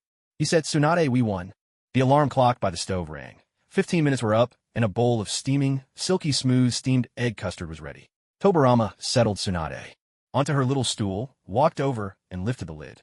Instantly, the savory aroma of the custard mingled with the rising steam, filling the kitchen. The scent was mouth-watering, making his stomach rumble. So hungry. He hadn't eaten all day just so he could wrangle a meal at Kagura's place. What a struggle. "Mama, hungry mama." Tobarama finally managed to get the custard out of the pot, burning his hand in the process. He rubbed his earlobe to cool his fingers, his gaze softening a touch as he looked at Tsunade, though his voice remained as chilly as ever. "Tsunade, call me Grandpa Uncle." "Tsunade, Mama, Tobarama." At Senju Hashirama's house. At the dining table, Kamro looked at Mito with a puzzled expression and asked, "Mother, Where did Uncle take little Tsunade? Mito was just as perplexed. She shook her head. Who knows? I told him dinner was about to be served, but he insisted on leaving, couldn't make him stay. He usually loves grilled fish, but today he's not interested. How odd. I wonder if Uncle will remember to feed little Tsunade. Mito fell silent. Could that stubborn man really take care of child? Maybe, probably better than Hashirama, at least. Thinking of her husband, who hadn't returned to the village in 2 months, Mito suddenly lost her appetite altogether. Watching Mito snap her chopsticks in half, Kanro's face froze in alarm. Mother. Mito forced a smile. It's nothing, let's keep eating. Okay. When Kagura came back from grocery shopping, she was greeted by the sight of 2 figures, one big and one small, by the table. Lord Tobarama, usually so deft at crafting ninja techniques, was now flustered and clumsy as he tried to feed the little one. Bits of egg were scattered all over the table. And as for little Tsunade, her tiny face, barely bigger than a palm, was smeared all over, looking just like a mischievous kitten. Open wide, that's it, wider. What is wrong with this spoon? It's completely useless. A child's mouth is small, and the spoon made for feeding her was a special, tiny one for children. For an adult, it was awkward and hard to handle. Tasty, isn't it, little gang? How about we come back again tomorrow? Uncle Grandpa will come to your house and bring you out again. Isn't Sister Kagura's cooking delicious? Even you little one have it better than me. I haven't even tasted it yet. Tobarama was completely focused on feeding the child, his whole body relaxed, secure in the absolute safety of their surroundings. In such a state, he didn't bother to sense anything beyond the room. So, he never noticed that Kagura had already returned. Standing at the doorway, Kagura overheard Tobarama mumbling away to himself. This childish man, was he really over 30 years old? To Kagura, his thoughts seemed no more mature than those of a grade schooler. Was it true then, that men remain boys at heart, even as they grow old? TSK. Seeing Kagura come in with bags and bundles of vegetables, Tobarama hurriedly fell silent, as if he'd said nothing at all, just quietly feeding the child. But those red eyes of his were anything but idle, stealing glances at Kagura again and again. He was genuinely curious about what ingredients she had bought. How delicious could it really be? That was the question that had crossed Tobarama's mind on several nights before sleep. The whole village said Kagura's cooking was exceptional. Just how good could it be, really? For Tobarama, a man who had survived the chaotic wars of the Warring States era, daily life had always been about survival, figuring out how to live through the next battle. Later, even after founding the village and finally securing a hard-won peace, through negotiations, he was always so busy that his feet barely touched the ground. Food, for him, was nothing more than fuel, a necessity to keep a person alive. As for taste, he was never picky.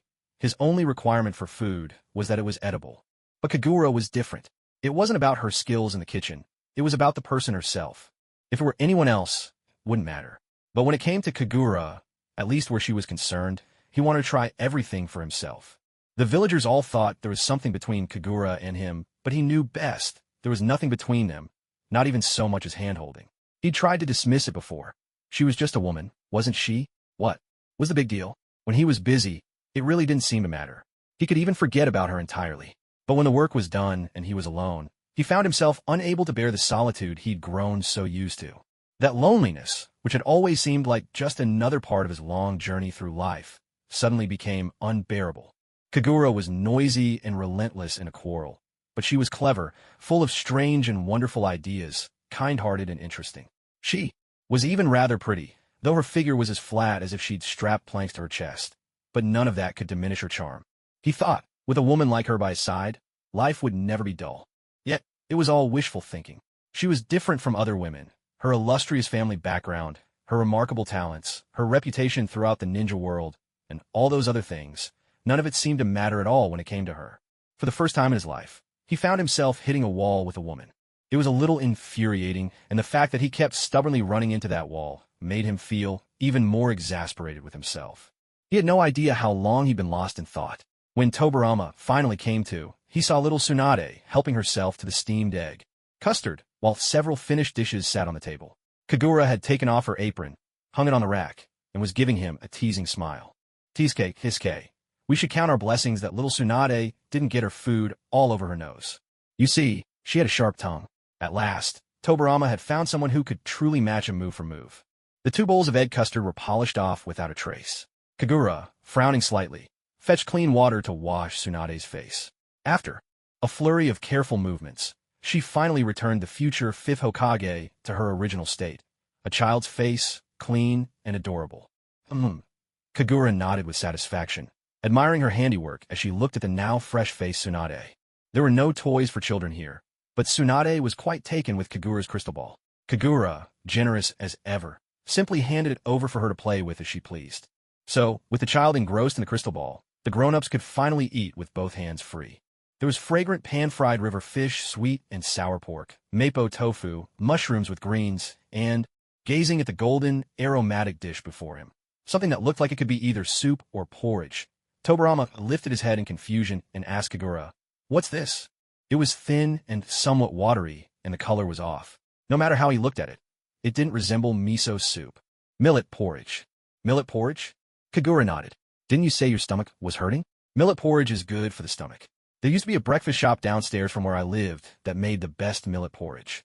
As she spoke, Kagura paused, a trace of longing in her eyes. That porridge really was delicious. Now that she thought about it, it had been over a year since she'd had any. Over a year since she'd come to this world. The realization left her suddenly wistful. Good for the stomach. Huh. Tobirama chuckled inwardly. So, she hadn't been ignoring everything he said after all. Hurry up and eat. There's rice after the porridge. What kind of fate is this, anyway? I'm raising both my apprentice and my teacher. Am I really that easy to push around? Kagura grumbled, popping a piece of mushroom into her mouth. Tobirama couldn't help but laugh, lowering his head to take a sip of porridge. It was mild and subtle in taste, with a gentle fragrance of rice. Simple, yet he found it delicious. Kagura had made 4 dishes, all very homely. Fair, but as Tobirama tasted each one, he grew increasingly puzzled. These ingredients were all so common, things you could buy on any street, yet the flavors Kagura achieved were entirely different for what he was used to. Who knew food could taste this good? So what did that make everything he'd eaten before? Delicious. The word slipped almost unconsciously from Tobirama's lips. By the time he realized what he'd said, the warm light revealed a faint flush creeping up his cheeks, a touch of embarrassment coloring his usually composed expression. For a man to be so captivated by the taste of food, it was a little shameful, after all. Kagura couldn't help but laugh, though her eyes clearly spelled out a single word, pathetic. Most of Kagura's cooking skills, as a single young woman, came from her mother, not exactly restaurant quality. Back in the real world, her kitchen attempts would probably be the subject of ridicule. But here, in the ninja world, her food was praised to the heavens. It made you wonder just what these people normally endured at mealtimes. Poor souls. Truly, being born in China is a blessing. Never mind the legendary imperial feasts or the 8 culinary traditions. Just the snack street behind any school could satisfy a person's cravings for years. Thinking of all the delicious things she'd eaten before, and then looking at Tobirama, she couldn't help but feel even more sympathetic toward him. Pushing the plate a little closer to Tobirama, Kagura encouraged him to eat while it was hot. I only put a little chili in the mapo tofu, since I remembered your stomach hurts. Sometimes, I didn't dare add too much. Hurry and eat. The shiitake mushrooms with bok choy are light and easy to digest, and have some sweet and sour pork too, for a bit of protein. Tobirama glanced at Kagura. The feeling reminded him so much of dining at his big brother's home, where Hashirama and Mito would gently urge him to eat more. It was warm, comforting. Perhaps this was what people called the feeling of family. The corners of his mouth lifted, and he broke into a rare smile. In that moment, his whole demeanor changed, like the thawing of winter ice under a gentle spring breeze. Kagura was momentarily entranced by Tobirama's smile. Sharp-tongued as he was, she had to admit, this man really was strikingly handsome. She said, "You should smile more often. You look so much better when you do. You have no idea how intimidating you usually seem." Tobirama didn't reply. He knew this about himself. Most of the time, his face was expressionless or furrowed in a frown. Smiles were rare, so rare that even another famously unsmiling man had once teased him about it. The thought of that man made Tobirama bristle. One person who never smiled mocking another for the same. Utterly ridiculous. Damn, that Madara Uchiha. Some things never change. If you dislike someone, no amount of time, or even their passing can soften your feelings. Even now, just thinking of him, the resentment lingered. Madara Uchiha, right back at you. In the days that followed, Tobirama found time every day to bring little Tsunade over to the shop for a meal. As their visits became more frequent, Tsunade grew familiar with Kagura, quickly growing fond of the place. Her first reaction on seeing Kagura was always delight at the prospect of good food, leaving Kagura both amused and exasperated. Now, with Take-K's, Kagami, Hiruzen, Koharu, and the others, and the addition of Tobarama and the little one, the group of freeloaders was steadily growing. For the first time, Kagura felt a faint pang of fear as she looked at the ever-expanding Eat for Free squad. These people could eat endlessly. No matter what she cooked, they would polish off every last bite. Even pigs on a farm were pickier than this lot. To them, everything tasted wonderful. Even if she made a simple cold noodle dish, not a single strand would be left. Watching her wallet grow emptier by the day, Kagura couldn't help but feel a wave of melancholy. For the first time, she truly understood what it meant to be eaten into poverty. In these peaceful times, ninja missions rarely involved any real danger, so Kagura's fortune-telling business gradually dwindled and faded into obscurity. Day after day, she sat in her shop, watching people pass by the door, but not a single soul stepped inside. Deserted was, putting it mildly. If things kept going like this, she'd soon be left with nothing but the cold wind for company. She glanced at the sign, offering portrait sketches, giving herself a wry smile. Was she really going to end up drawing art homework for elementary school kids? The small change she earned for drawing couldn't possibly feed this hungry crowd. No, she couldn't just let them eat and drink for free anymore. So, finally, on one particular day, when the usual crowd came by to seek their fortunes, they were stunned to find the counter gone. The entire shop had been refitted with small tables, the decor unmistakably that of a restaurant or izakaya. The group stood frozen, bewildered. What's going on? They shook their heads as if they were rattles, all claiming ignorance. Kagura emerged from the back, a dazzling smile on her face, and announced in a bright voice, "From today onward, I'm opening a restaurant." At first, she doubted whether her humble cooking skills could support an eatery. But after watching these people for a while, she realized none of them had tasted truly delicious food before. Her cooking was more than enough to satisfy them. And so, the restaurant was born, and the shop's name changed as well. Danzo, looking suspicious, wandered outside to read the new sign. Squinting up at the four big characters, he couldn't help but press his hand to his forehead. This name, it was as always classic Kagura, straightforward to a fault. Chinese cuisine. Just like her old fortune-telling sign, it was blunt and to the point, impossible to mistake for anything else. When Danzo came back in, everyone looked at him expectantly. He nodded, confirming the shop truly had become a restaurant. A collective sigh rippled through the group. In the past, they could come and mooch a meal, either openly or with a few tricks. But now that it was a restaurant, there was no more eating for free. From now on, they'd have to pay if they wanted to eat. Watching their faces cycle through a whole palette of emotions, Kagura secretly laughed to herself. "I hope you'll all give me your support from now on." A few half-hearted voices responded, their tone lacking any real enthusiasm. "Don't be so discouraged. I have an idea. As long as you lend a hand when you're free, you can still eat for free." And so, at Kagura's Chinese restaurant, you might just see Hiruzen Sarutobi stir-frying with a fire-style jutsu when the stove breaks down. While stirring the meat in the wok, Kagura instructed, high heat, turn it up even more." Hiruzen channeled his chakra, making the flames leap higher. As the braised pork changed color, Kagura poured in some clear water. Once it came to a boil, she said, "Now switch to a low flame and let it simmer. That way, the meat will turn out tender and flavorful, delicious." Wiping sweat from his brow, Hiruzen looked skeptically at the simmering meat before finally turning his gaze to Kagura. He spoke, tactfully, "Maybe I should go nudge the gas department again. If we keep going like this, I'm afraid I'll run out of chakra and die." Kagura chuckled and patted him on the shoulder, adopting the air of a senior, imparting wisdom to a junior. "Trust me, this is a kind of training too." Hiruzen gave her a look that clearly said he wasn't buying it. "I mean it. Strictly controlling the size of the fire helps you master your chakra with precision. Believe me, with this level of finesse, even if Lake Biwa asked you to perform surgery, it'd be a piece of cake." "Really?" Hiruzen was only half convinced. After all, he was currently pursuing Lake Biwa, and precise chakra control could be a bonus point. The only question was, would Lake Biwa see it that way?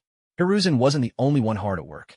Over by the counter, Choza Akimichi was kneading dough using the multiplication jutsu.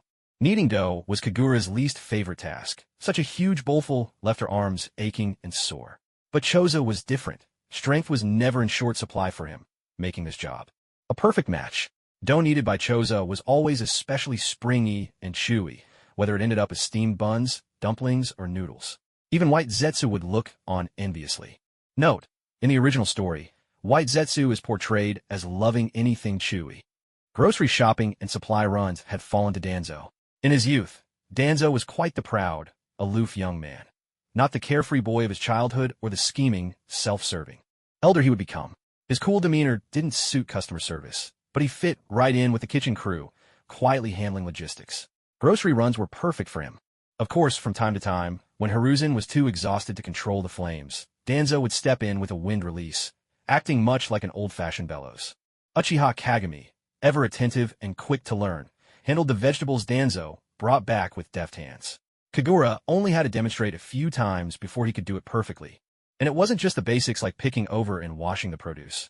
He could even cut it precisely to whatever shape Kagura needed for her dishes. Segments, slices, shreds, or cubes, all with impeccable knife skills.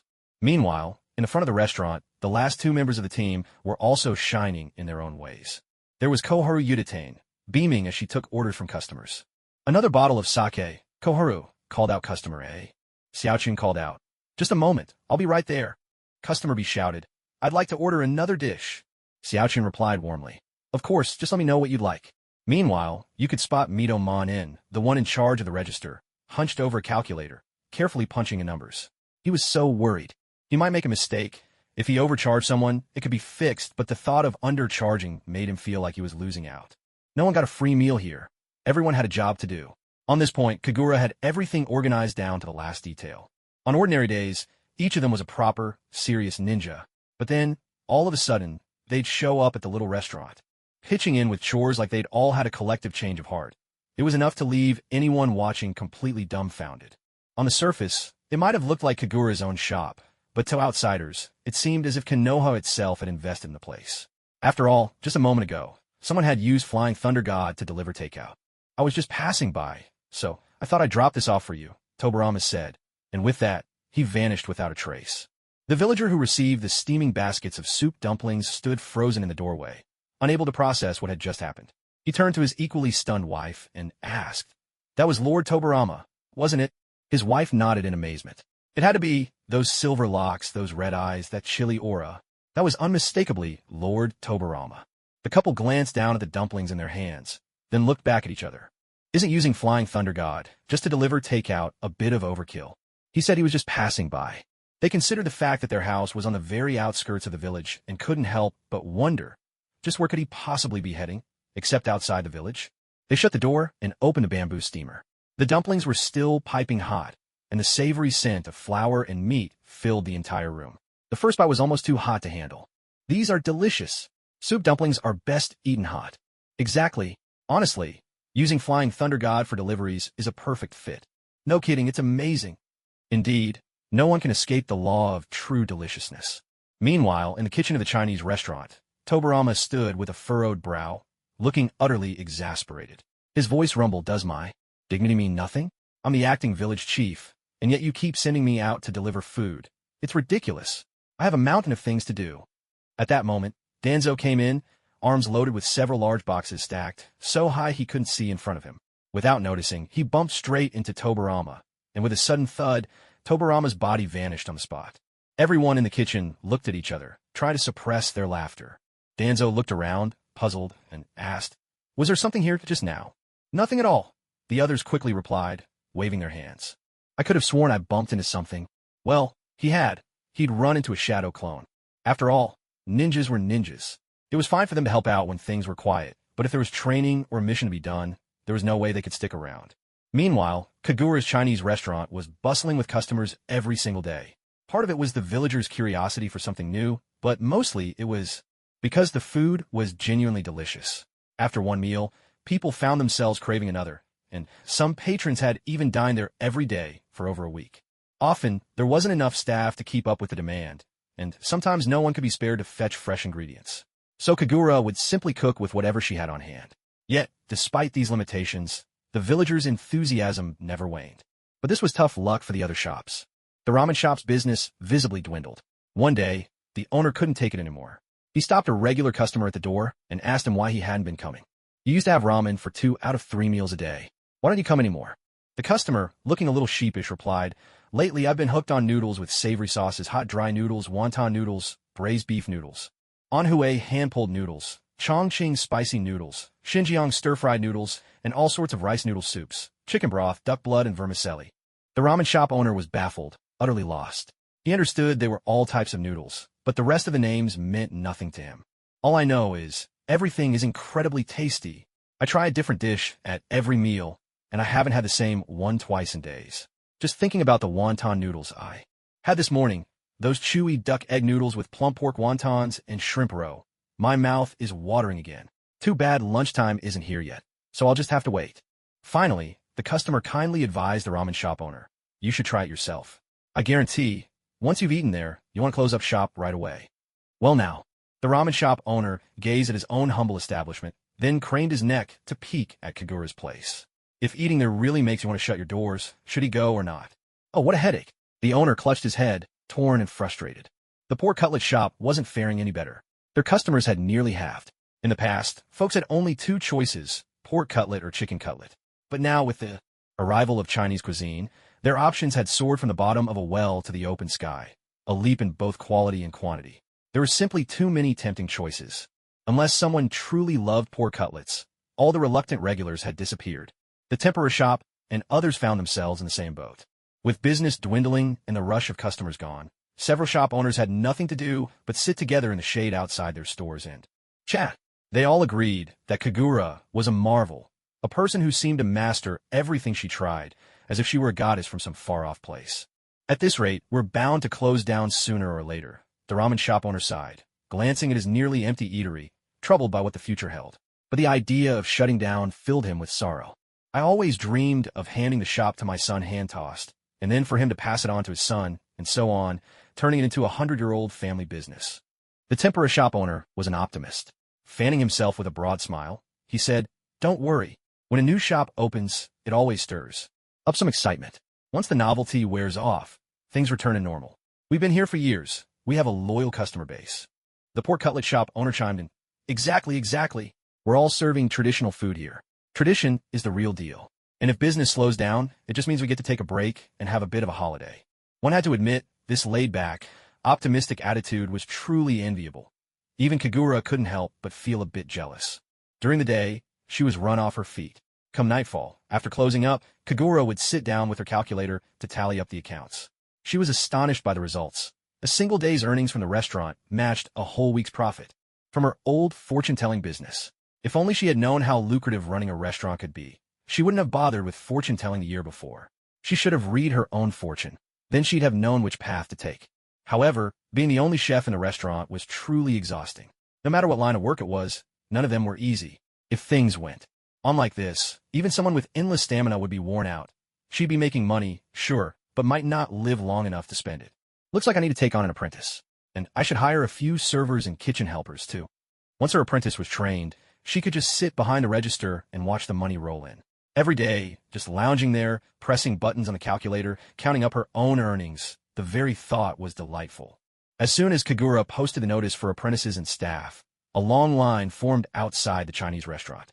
Returning from mission, Q and Danzo were peeling potatoes, while peeking their heads out from the kitchen, marveling at the bustling scene. It reminded them of the crowds that used to gather when the explosive tag factory was hiring. So many people, Q said in genuine amazement. Danzo nodded beside him, then asked, do you think once she hires people, we won't be needed anymore? Q thought for a moment. That'd seem likely.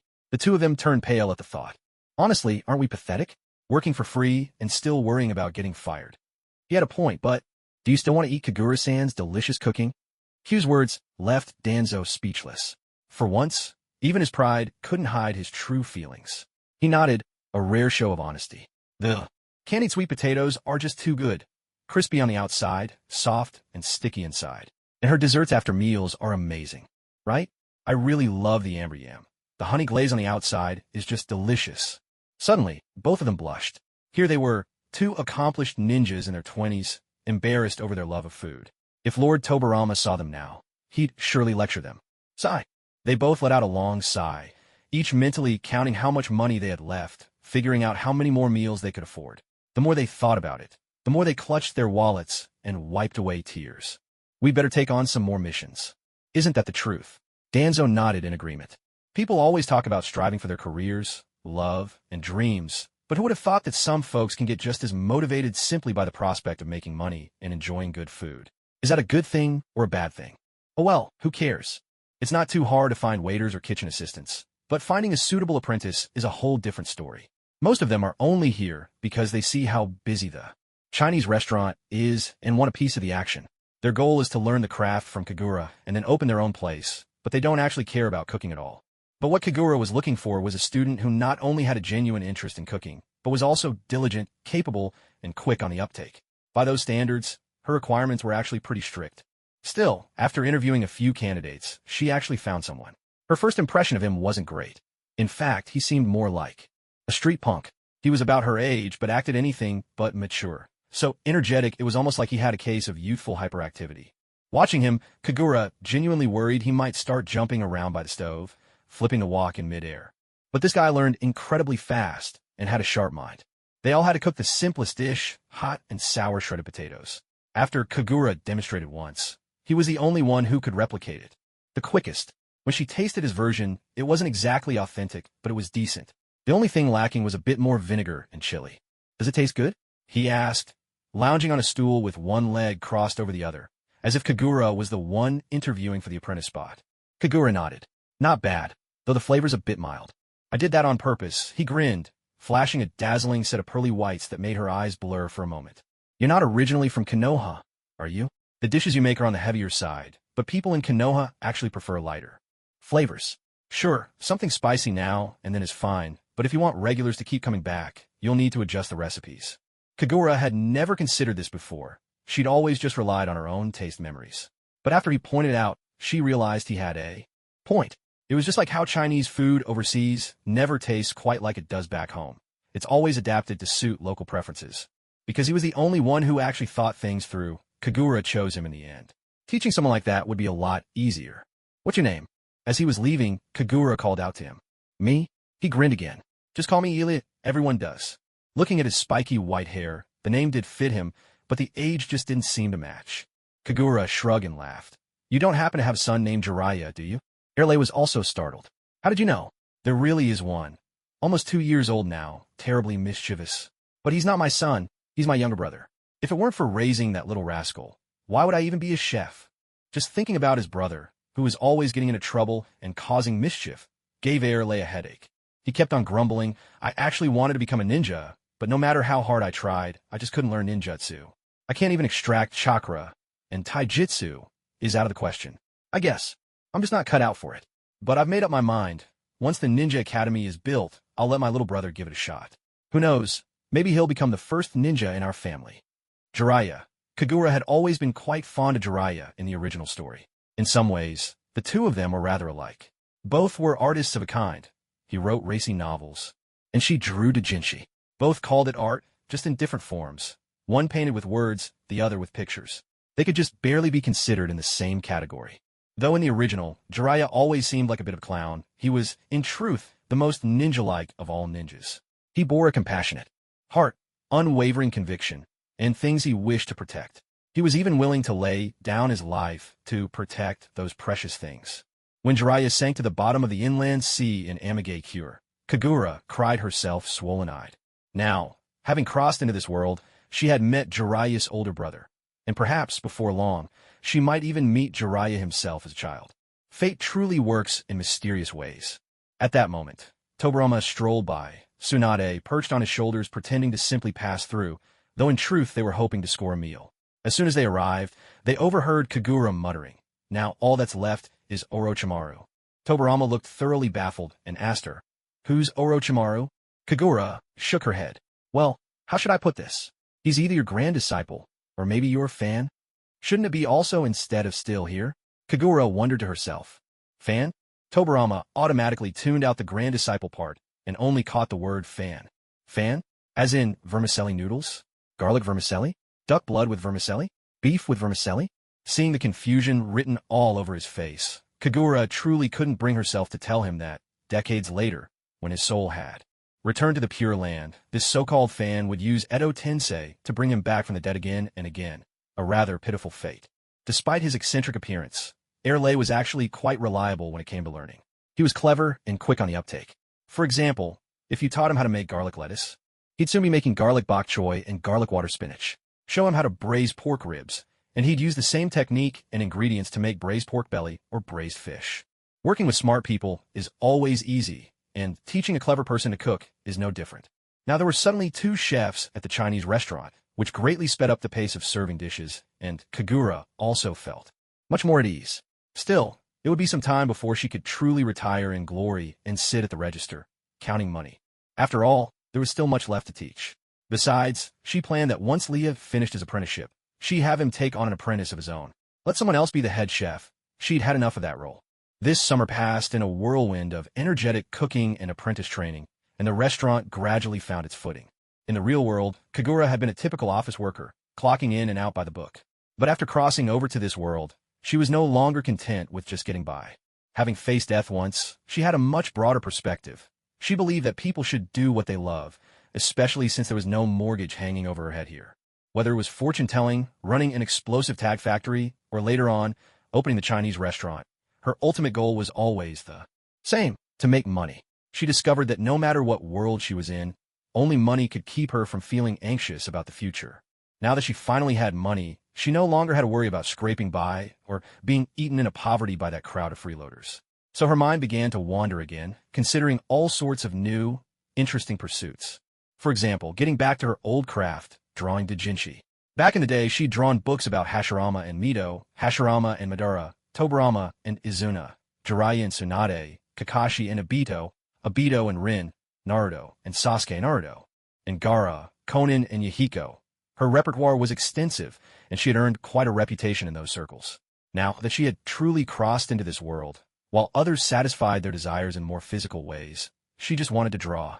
Being someone with eclectic tastes who enjoyed all kinds of pairings, she shipped every combination with equal enthusiasm. With the capable Leah and a team of hired staff taking care of the restaurant, Kagura found an excuse to go supervise at the explosive tag factory, but would instead sneak off to the riverbank to draw doujinshi. Fueled by the thought that everyone in the village should see the couple she shipped, Kagura threw herself into her artwork with delight. She decided to put the more controversial pairings aside for now and focused on stories that most people would find acceptable and intriguing, like the love story between Hashirama and Mito. To be honest, the original series never touched on the romance between Hashirama and Mito. Given the chaotic era of warring clans, it hardly seemed realistic for Hashirama to have a sweet love affair. One lived in the land of fire, the other in the land of whirlpools, with the sea between them. It was clearly a long-distance relationship. Seeing each other every day would have been impossible, and they probably didn't have that much interaction. Besides, Hashirama didn't have Flying Thunder God, so he couldn't just teleport to Mito at the snap of a finger. This was probably why everyone preferred to pair up Hashirama and Madara. The time those two spent together likely far exceeded what Hashirama shared with Mito. In the end, their marriage was most likely a political arrangement, making the notion of true love between them seem a bit extravagant. I remember that Kagura once asked Koharu about it. Koharu thought for a long time, but couldn't recall any love stories about the first Hokage and his wife, so she turned to Tuka. Tuka furrowed her brow, pondered for ages, and yet looked completely puzzled. At last, she stammered out a few words. Just let things take their course, I suppose. They met a few times, and somehow ended up married. But don't you think they're a perfect match? The light in her eyes gave her away. She must be the biggest fan of the first Hokage and his wife as a couple. Unable to get anything from the women, I had no choice but to try the relatives. Tobirama was just the one for the job. But when Kagura asked him, Tobirama's expression changed immediately. He eyed her warily and said, "Why are you so interested in this? Don't tell me you've got your eye on my big brother. Not just any ideas, improper ones at that. My own good-for-nothing brother, as useless as he is, doesn't have many redeeming qualities. He's not the brightest, he's got a gambling problem, and he's always grinning like a fool. One sharp word, and he'll mope for half a day. But even with all that, he's still the village chief, the founder of our home, the one who got the 5 great nations to sign the peace treaty, leading the whole ninja world toward peace. And besides, he's known as the god of shinobi. Just those titles alone are impressive, right? Women love that sort of reputation, don't they?" Convinced that Kagura had feelings for Hashirama, Tobirama felt a sour pang in his heart. So sour, it could curdle vinegar. Having feelings? Of course. Kagura nodded with comical enthusiasm. "I don't just have feelings for your brother. I have feelings for you too." "What?" Tobirama was struck dumb, rooted to the spot. "Forget it," Kagura thought, shaking her head at Tobirama's stunned look. Better not mention her idea of drawing stories about him and Izuna. With what she knew of Tobirama's dislike for the Uchiha, saying anything like that would surely get her into trouble. She wasn't looking for a fight. "So, Are you going to tell me or not? Tobarama was still reeling from her. I have feelings for you, too. His expression growing increasingly complicated, half pleased, half worried. He stammered, well, I guess I could, but my brother already has a wife, you know? Don't go doing anything strange, or I might just throw you in jail. What are you talking about? Kagura was genuinely puzzled. Why did he always try to scare her with threats of prison? She'd be talking about the city gate, and he'd start rambling about hip joints. It was like they were speaking entirely different languages. No matter what, the conversation never seemed to line up. Isn't that a bit much? I'm just asking for a love story about the first Hokage. Why would you arrest me for that? Tobarama was at a loss for words. So are you going to tell me or not? If you won't, forget it. I'll tell you. Asterisk. Kagura dragged a chair closer, just like she did when she was little, and listened to her grandmother's stories. Tobarama eyed her suspiciously, then recounted the story of Hashirama and Mito's romance. After listening, Kagura let out a sigh. It was just as she'd expected. There were no grand gestures of romance, only mutual respect and deep understanding.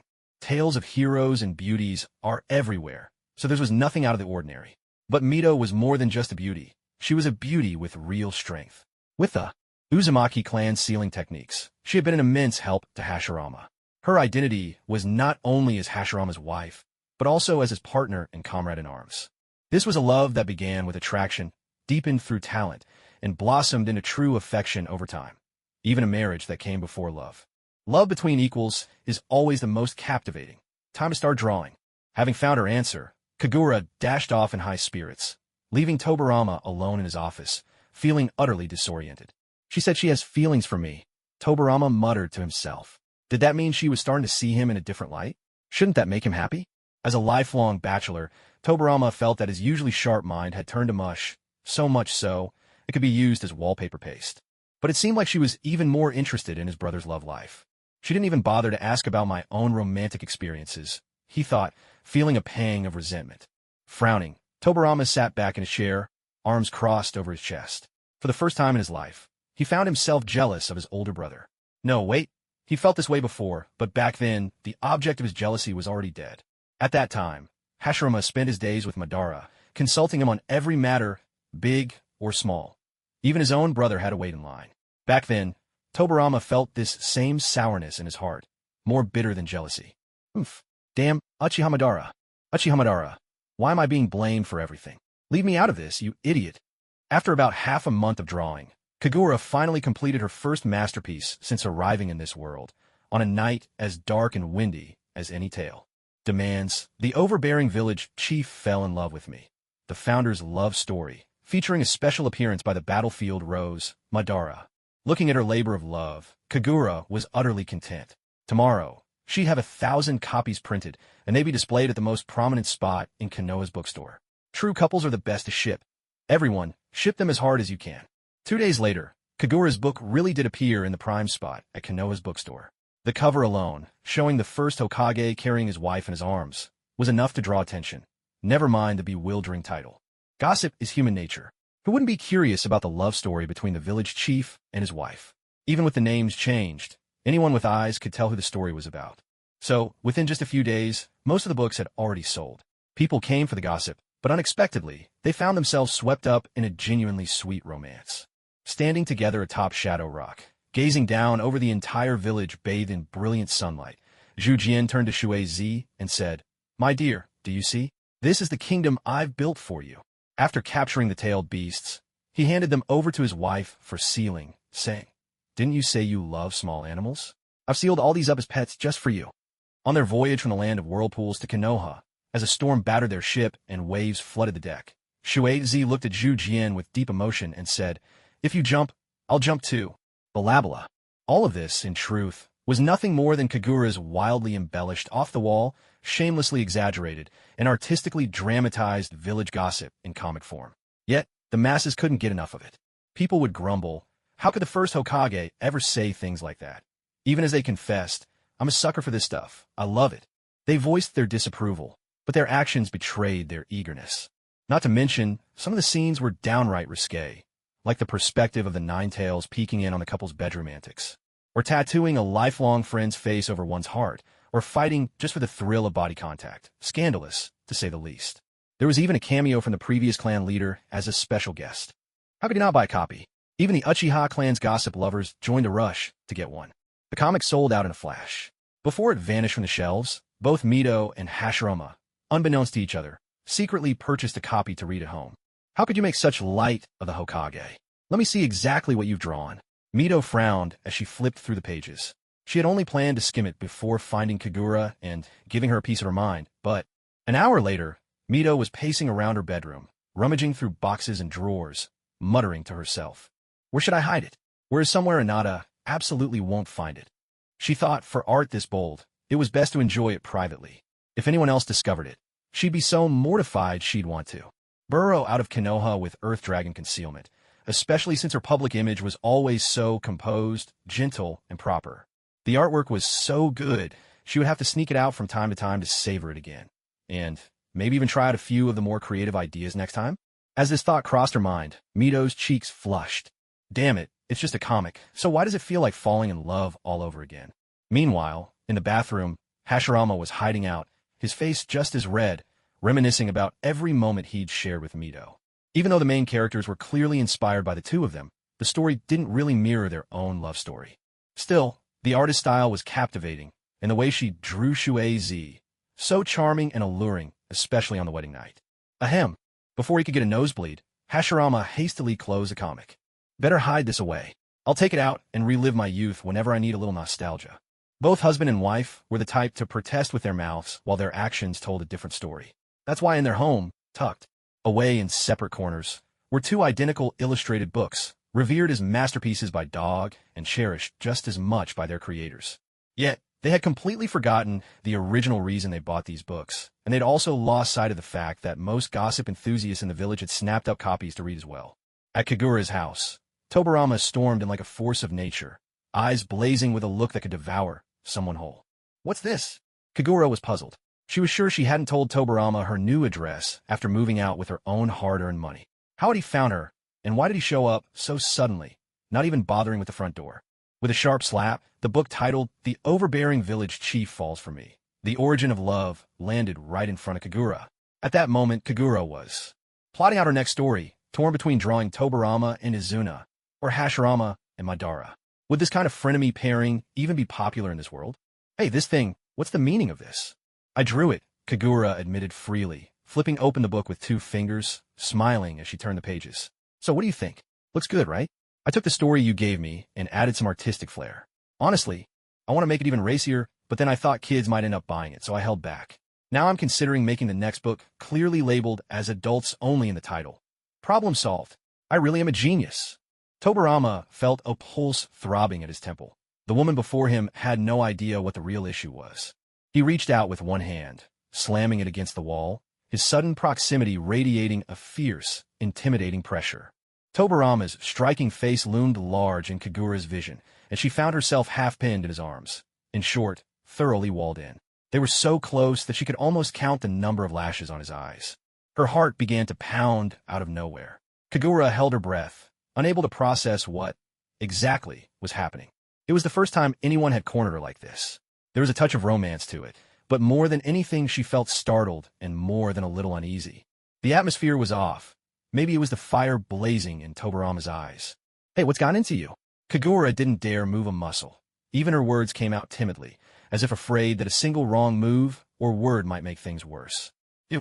Tobarama began, his voice as captivating as ever, yet colder now, sharpened by anger. What about me? When did you ever see my brother's body? What? Ko? Are you out of your mind? What are you even talking about? Kagura was at a total loss for words. Don't try to deny it. Are you out of your mind? When have I ever looked at him? This is the evidence. Tobarama snatched up that best-selling notebook, his expression deadly serious. The way he looked at Kagura seemed to say, I've got the physical evidence right here. Let's see how long you can keep denying it. You barely put any clothes on him in your drawing. You must have seen him, otherwise how could you draw that? Oh dear. For a moment, Kagura didn't even know how to explain that she could sketch Hashirama's body without ever having seen it for real. After all, people are only divided into men and women. Apart from a few differences, you can get a pretty good idea of the whole from just a part, and individuals reflect the group. But would he even understand if she put it like that? She couldn't hold back a laugh. It really was hilarious. Her laughter completely stunned Tobarama. He'd been waiting for her to wriggle out of it, or, well, at least to explain herself, but she just laughed instead. Don't tell me. You actually have a thing for my brother. Stop right there. Kagura pushed him away and said, I majored in fine arts at university. There was a whole class dedicated to drawing the human body. The school even paid for models, and we drew. She leaned closer to his ear and lowered her voice. Nudes. As in, completely naked. It was as if a bolt of lightning had struck Tobarama, leaving him utterly dumbfounded. He stared at Kagura in disbelief, as if she were some kind of alien. The human body is more or less the same for everyone, or rather, most people. The organs are all in the same places. So, I don't need to see your brother's body to draw him accurately. There's really nothing for you to get so worked up about. Still reeling from the shock of the life drawing class, Tobarama looked at Kagura with confusion and disbelief, as if she'd suddenly become a stranger. Is there anything else about you that I don't know? He asked. Kagura laughed again, her bright, lively eyes twinkling as she thought for a moment. Then she replied softly, I'm sure there's plenty more. Isn't it said that mysterious women are the most attractive? Just think of me as one of those. A mysterious woman. Huh? Tobarama pressed his lips together and said nothing. So, you've read this notebook, right? Kagura leaned against the window and gave him a little nod. Yeah, I have. Did you like it? She asked. I guess it was good. Tobarama squinted, trying hard to recall. The early parts were a bit over the top, but the sweet romance made it enjoyable enough. But once he reached the middle chapters, when Hashirama appeared after a hot spring bath, he couldn't read any further. All he could think about was Kagura seeing his brother's body. How about I draw you for the next one? Tobarama froze again. The autumn sunlight streamed through the open window, bathing Kagura's face in a golden glow. She was smiling at him, her eyes curved into beautiful crescents, and for a moment, he couldn't look away. Okay, he agreed, his mind blank, nodding without thinking. Half a month later, a book titled A Song of Water and Fire, Tales of Forbidden Arts Masters and the Mangekyo Sharingan Bear's Love-Hate Saga, Boys Love Edition, quickly dethroned the story of Hashirama and Mito as the hottest seller. Driven by curiosity, everyone scrambled to buy a copy, only to open it and discover a tale of Tobarama and Izuna, two younger brothers, locked in a dance of love and rivalry. Of course, the names have been altered ever so slightly. Now, there were Feijian and Shuanai, but anyone with half a brain could tell who they really were. No wonder Lord Izuna died at the hands of Lord Tobarama.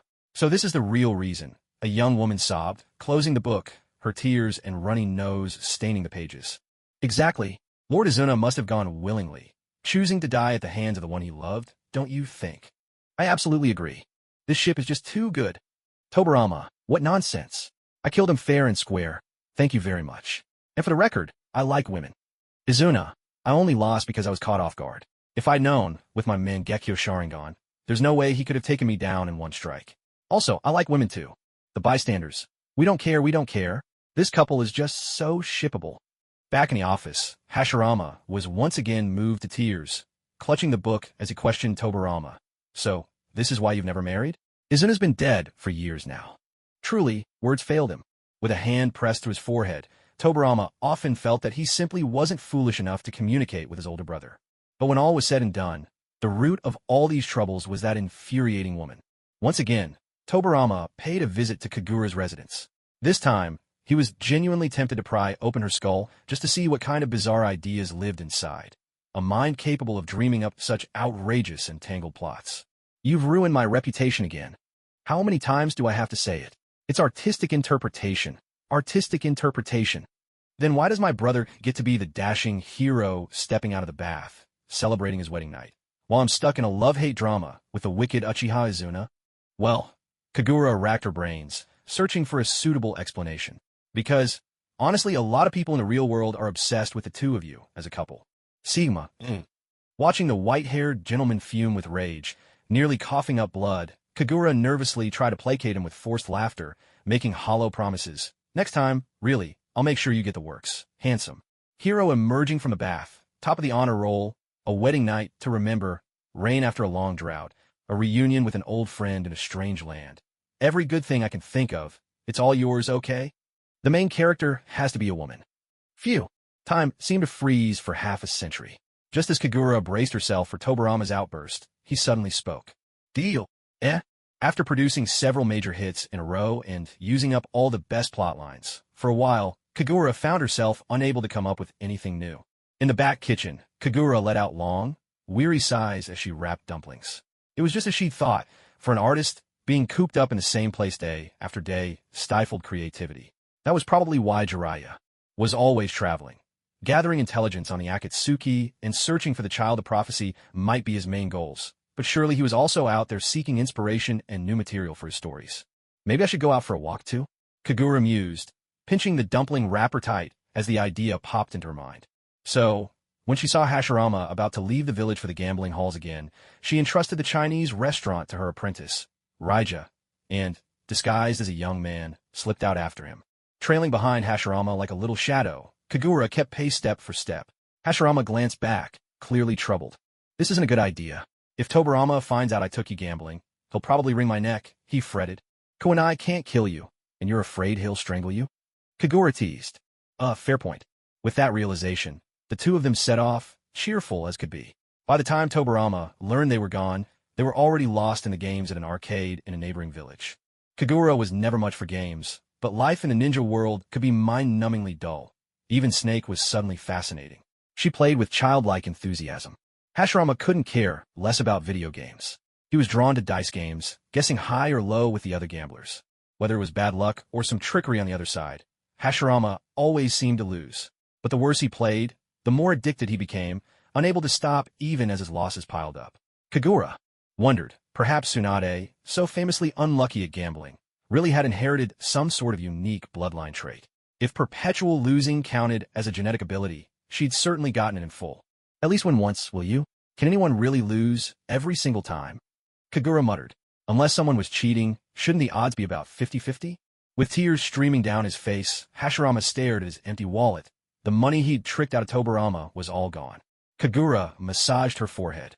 To be this hopeless at gambling and still want to hit the casinos every day, what kind of charitable spirit was that? Well, it was probably not unlike ordinary folks buying lottery tickets. Even when the odds were worse than winning a bottle of soy sauce, people still bought them religiously. In its own way, it was much the same. Sitting outside the arcade, Hashirama sank in a gloom once more. Kagura sighed. The so-called god of shinobi was nothing like she'd imagined. Hashirama had not only lost all his own money, but also every coin Kagura had loaned him. Kagura stuffed her now empty wallet back into her bag and looked up at the sky in silent exasperation. Why did she feel like Naruto, wandering after Jiraiya on his endless travels? With money, you could roam the world. Without it, you couldn't take a single step. Now, the two of them, sitting on the steps outside the arcade, were nothing more than a pair of penniless drifters. Maybe we should just head back to the village, Kagura suggested after a moment's thought. Hashirama shook his head. I need to wander around outside for a few more days. If I go home this quickly after losing everything, Tobarama will kill me. We can't just sit here forever, though. Not far away, a street vendor was hawking Chinese steam buns. The delicious aroma drifted over on the breeze. Kagura swallowed hard. She was starving. I'm fine, she replied. Kagura was at a loss for words.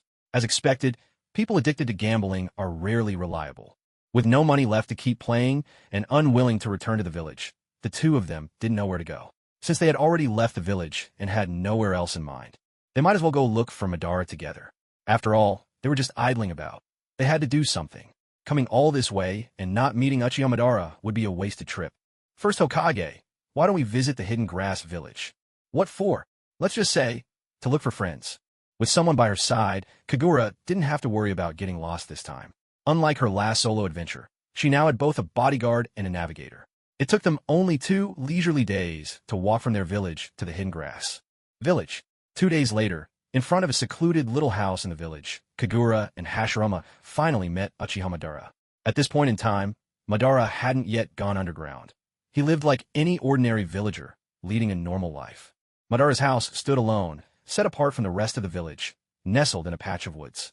Perhaps his reputation was too great and too many people recognized him, so living in such a remote spot made it easier to keep a low profile. When Hashirama and Madara met, neither of them could have anticipated it. At that moment, Madara was outside, pulling up green vegetables in his garden.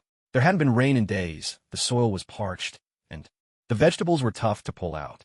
Madara strained with all his might just to tug a few small greens free. Looking at the paltry handful, he realized it wouldn't be enough for a meal. He'd need to gather more. He reached for another, but this one clung stubbornly to the earth, as if its roots had grown claws. No matter how he pulled, it wouldn't budge. Madara increased his effort, but overdid it. The stem snapped in his hand. Everything happened so fast that, thrown off balance by the sudden force, Madara landed squarely on his backside with a thud. Kagura-san, look at that guy. He managed to fall flat on his but just pulling a vegetable. Ha ha ha ha. Hashirama was laughing, but the laughter died in his throat. The more he looked, the more the man seemed like his old friend. Even when you're alone, falling down while picking vegetables because you misjudge your strength is somewhat embarrassing. Madara tried to comfort himself. No big deal, there's no one around to see. But the real embarrassment came when he looked up by chance and spotted Hashirama in the distance, mouth agape in utter shock, jaw practically hitting the ground. Madara froze, thinking he must be seeing things. He stood there in a daze, until Hashirama finally spoke. You weren't you dead? Hashirama rushed toward Madara in a few hurried steps, grabbing his arm. Good heavens, this was nothing short of a total social disaster. Madara looked a little thinner than when they'd last met at the Valley of the End. Glancing at the vegetable patch all around, Kagura mused that a vegetarian diet truly was the ultimate slimming secret. Unlike herself, who couldn't go a meal without meat, her figure was much more well-rounded. She glanced down, and, well, her eyebrows twitched despite herself. Except for certain places, of course. Madara panicked too, quickly shaking free from Hashirama's grip and scrambling up from the ground. His expression was awkward, a faint flush coloring his pale cheeks. Almost grinding his teeth in embarrassment, Madara snapped, "You'd better erase what you just saw from your memory. Otherwise, I swear I'll beat you until you forget everything." Oomph. Hashirama paused, then grinned sheepishly. "Honestly, I'd almost forgotten, but your reminder made it all come back. Hey, are you looking for a beating?" Hashirama waved his hands quickly. No, nothing like that. It's been over a year since I saw you, Madara. You've gotten fiercer. By the way, if you're not dead, why didn't you come back to the village? I spent all this time thinking I killed you. Every day, I've been missing you and racked with guilt.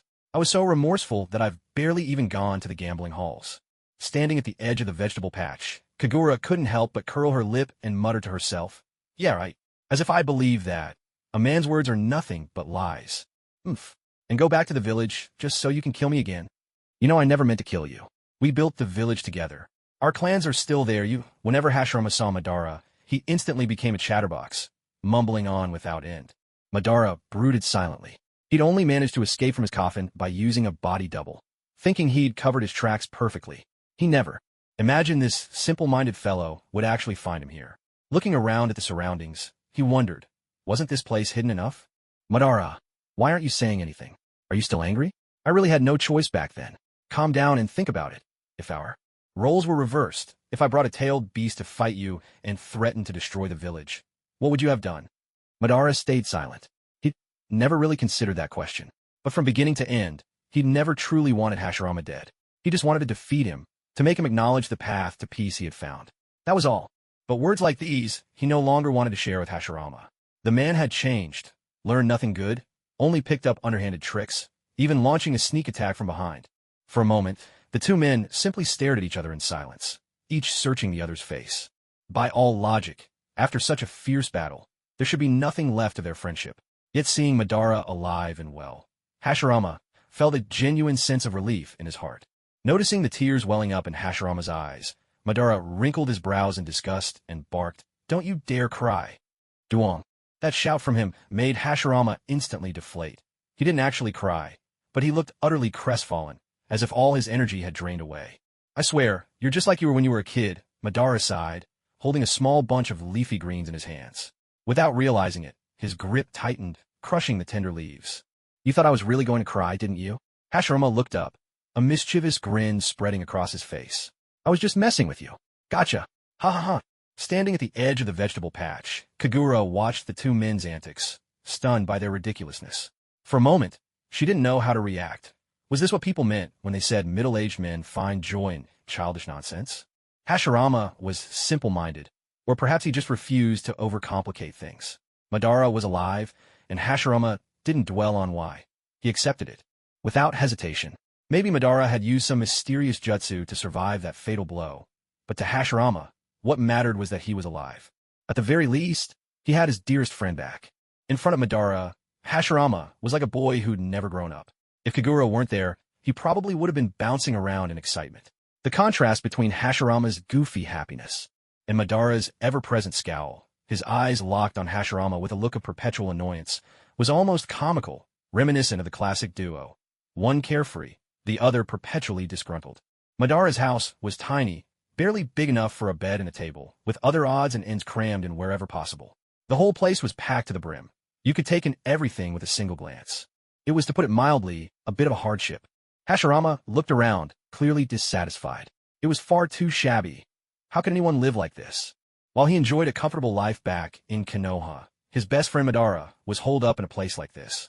Just thinking about it made Hashirama ache with guilt. He turned to look at Madara, whose face betrayed no emotion, and pouted sadly. "Don't you dare cry," Madara bellowed again. "I don't need your pity. Madara, come back to the village with me. If the Uchiha clan knew you were alive, they'd be overjoyed. After all, even the illustrated books featuring your friendship scenes are all the rage, everyone's scrambling to buy them. Clearly, they still care about you deeply. Would the clan really be happy? They'd abandoned him, choosing the village over their own blood. How could they feel joy that the man who once tried to destroy the village was alive? But then, wait, illustrated books. Madara's brow furrowed in confusion. He'd never heard of such a thing. When had he ever appeared in something like that? I drew them. Kagura eagerly raised her hand from across the way. Should she tell him that in her books, Madara was cast as a jealous, awkward little bride? Maybe not. Given how much time she spent hunched over her drawings, her neck and back were always aching. She didn't have the energy for theatrics now. It was only at this moment that Madara finally noticed Kagura. Though she was dressed in men's clothes, it was obvious at a glance that she was a woman. What was going on here? Hashirama looked from Kagura to Madara, his face a mask of utter disbelief, as if to say, "It's only been a little over a year, and you've gone astray already? Are you cheating on someone?" Kagura and Hashirama exchanged bewildered glances, both completely at a loss. Kagura let out an awkward chuckle. Sometimes people's minds really do take the strangest detours. You got it wrong. This is someone Tobarama likes, and we just happened to leave the village together. At the mere mention of Tobarama's name, a chill crept into Madara's eyes, as if even hearing it was taboo, and murderous intent flickered to life. He shot a sharp look at Kagura, and if looks could kill, Kagura would have been skewered on the spot. "That's not true. It's not like that. Stop making things up." Kagura shrank back into the doorway, cold sweat running down his back. But then he remembered. He couldn't die, and his fear vanished as quickly as it came. Even if Madara killed him, he'd just come back to life. So what was there to be afraid of? He straightened up at once, his posture defiant, the very picture of someone too tough to care about the consequences. He looked at the two people inside the room. "So you really lived in a place like this for over a year?" Hashirama glanced around again. The cramped size made even his long legs feel trapped. How on earth had Madara managed here? "How long I stay here is none of your business. What are you even doing here? Just hiding from me? You sure ask a lot of questions." Madara stood across from Hashirama, arms folded over his chest and chin raised, glaring at him. Though he was 6 centimeters shorter, his presence loomed as if he towered over Hashirama by 6 whole meters. "I'm just worried about you, that's all." "TCH." Hashirama clicked his tongue in annoyance, but his eyes drifted to the baby greens in Madara's hand. He and Kagura had been traveling for days, barely seeing a soul, surviving on foraged wild fruits. The sight of fresh vegetables made his hunger roar back to life, and his stomach grumbled loudly at the worst possible moment. Embarrassed, Hashirama glanced over at Madara, only to see Madara's brow tightening into a scowl. Don't even think about it." Crash. Another blow to his hopes. "I'm so hungry. I haven't had a real meal in 2 or 3 days. My stomach's empty, and it hurts. I'm not asking for much, just some cooked greens would do. I don't even dare hope for rice or miso soup, let alone wild boar or rabbit meat." His eyes flicked longingly to the wild game hanging on the wall, but he pretended not to notice, his voice sinking into a pitiful mumble. "All I want is a simple meal, no, just some vegetables. I don't know what other people's friends are like, or what fate has in store for me, but why are my friends so heartless, watching me starve and still able to turn me away?" Madara's frown seemed to twist itself into knots, and the corner of his eye twitched in exasperation. At last, unable to stand Hashirama's endless whining, he snapped. "Shut up." He stopped at once, but looked at Madara with a face full of grievance, much like a little dog afraid of being abandoned by its master. Seeing him like this, Madara suddenly remembered a dog he once kept, a loyal companion who died in battle against the Hagoromo clan. With a heavy sigh, Madara finally let go of his fierce and cold demeanor. Facing Hashirama, he could never truly be harsh. It's always been this way since they were children. Hashirama must know just how soft-hearted he is, which is why he dares to act so recklessly. As the tension faded, Madara was once again the friend Hashirama knew best. Delighted, Hashirama grinned at him with the carefree joy of a child, his broad smile revealing a row of gleaming teeth. Noticing the vegetable in his hand had been crushed beyond saving, Madara sighed and headed toward the vegetable garden outside. As he passed the doorway, he couldn't help but glance at Kagura, but his gaze was entirely different from how he looked at Hashirama, as if he were staring at a most detestable enemy. That oppressive aura sent a chill through Kagura. So this is what they call the bloodlust of a true shinobi lord, she thought. Compared to Madara, the pressure Tobirama once exerted on her seemed trivial. Madara opened his mouth, as if to hurl some sharp words at her, but after a moment's thought, decided against it. Taking out his anger on others was simply not Uchiha Madara's way. He turned away from Kagura and continued toward the garden. After a few steps, he called out, "Standing around won't get you a meal. Go and steam the rice." He actually ordered her to work. Was this how they treated guests? Kagura groaned inwardly. Of course, that was assuming they even counted as guests. What about him? Kagura pointed inside at Hashirama, who was sitting and resting, unwilling to give up. "Why don't you make him work?" "Me?" Hashirama pointed to himself. "Back when we did missions together, Madara always did those chores. I never learned how." Unbelievable. With his back to Kagura, Madara's brow furrowed slightly. Aside from his exceptional strength, Hashirama was rather ordinary in every other way. To say he couldn't live without family, to look after him, was hardly an exaggeration. Before marriage, his younger brother cared for him. After marriage, it was his wife. There was no way he'd know how to do these things. But Madara didn't want to say more to Kagura. He ignored her complaints, pretending not to hear, and went straight to the garden. With 3 people eating, he needed to harvest more vegetables than usual. This time, Madara reminded himself to be careful. It wouldn't do to let Hashirama laugh at his efforts again. The vegetable patch in front of the house was something Madara had cultivated himself after fleeing from Konoha and settling here. When he first arrived, it was nothing but a slope overgrown with weeds, but after more than a year of hard work, the plants flourished, enough to keep hunger at bay, at the very least. He picked a little of each seasonal vegetable: bok choy, winter melon, cabbage, spinach. Potatoes harvested in summer were stored in a basket in the corner of the house. Madara fetched a few of those as well. Remove the bad leaves and roots from the greens. Peel and chop the winter melon and wash the potatoes clean of dirt. As he looked over the vegetables, Madara considered how to prepare them. When he was alone, he'd simply boil everything and call a meal. But if Hashirama was eating too, he glanced over at Hashirama. After all, that guy was pickier than he was. Spinach could be blanched and then stir-fried. The baby bok choy, also a quick stir-fry. The cabbage, thinly sliced and dressed with soy sauce, could be eaten raw. As for the winter melon, he could stew it in water and add a bit of miso for a simple miso soup. The potatoes, well, just toss them into the steamer along with the rice and eat them when they're done. Madara's plan seemed solid. Might as well start by tossing the potatoes into the steamer. He lifted the lid and grabbed a few potatoes, ready to drop them in. But just then Kagura, who was tending the fire nearby, leaped up and grabbed his wrist. "What are you doing?" Madara frowned at the hand on his wrist and replied, "Steaming potatoes." Kagura was taken aback. Well, steaming potatoes wasn't exactly wrong, but something about it just felt off. "I want stir-fried potatoes with chili and vinegar." At some point, Hashirama had appeared at the doorway, squatting there and watching the two of them. Madara raised an eyebrow and replied irritably, "Stir-fried potatoes with chili and vinegar? I don't know how to make that. If you want to eat it, you'll have to do without." "She does," Hashirama said, pointing a finger in Kagura's direction. Madara followed his gaze and saw Kagura, whose face was unreadable, a question mark practically floating above her head. "She's known as the god of cooking in Konoha. She can make all kinds of delicious food. Trust me, once you try her cooking, you'll love it." With that, Hashirama turned his attention to Kagura, clasping his hands together like a cat begging for a treat. "Please, Kagura-san, will you do us the honor and handle this meal?" A bead of sweat slowly slid down Kagura's forehead. Kagura? With Madara dragged away by Hashirama, the next scene was Kagura bustling about alone, chopping, blanching, prepping for stir-fry, while Hashirama and Madara each took a small stool and sat by the little table drinking tea. The tea leaves were a bit damp, affecting the flavor, but it hardly mattered. After 2 grueling days on the road, a single pot of tea washed all their fatigue away. Hands on her hips, Kagura surveyed the vegetables, pondering how to make each dish delicious. Spinach would be perfect as a cold salad. The cabbage could be torn by hand and stir-fried. Baby bok choy would shine with a bit of garlic. The potatoes, of course, would be shredded and stir-fried with chili and vinegar, just as Hashirama liked. As for the winter melon, "Madara," she called.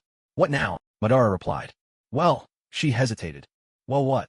From the corner of her eye, she saw Hashirama pointing at the wild game hanging on the wall, strips of wind-dried, cured boar and rabbit meat. Oof, what a glutton. If you're not saying no, does that mean we can eat it? As if afraid Madara might change his mind, Hashirama dashed over to the wall before Madara could say a word, quickly taking down the wild boar and rabbit meats hanging there. He hurried them over to Kagura with eager anticipation, saying, "This one, and this one too. I want to taste them." Kagura glanced at Hashirama with undisguised distaste. The so-called god of shinobi was not at all what she had imagined. When he was serious, he commanded respect and radiated charisma. But as soon as he got together with his childhood friend, he turned into a complete fool. Looking at it this way, perhaps Tobarama's dislike for Uchiha Madara wasn't entirely unfounded. Tobarama nodded. "Exactly. Those wicked Uchiha have led my brother astray." For the past year, Madara had lived a life of utter simplicity, not caring about flavor, just eating enough to survive. But after tasting Kagura's cooking, with just a single bite, his eyes lit up in a way they never had before. Such deliciousness was beyond anything he'd ever experienced. The same dishes, when he made them, were bland and watery, but in Kagura's hands, they brimmed with flavor. Madara, who always believed in eating just enough to stave off hunger, now ate with the appetite of someone who hadn't eaten in days. For the first time in his life, he even outate Hashirama.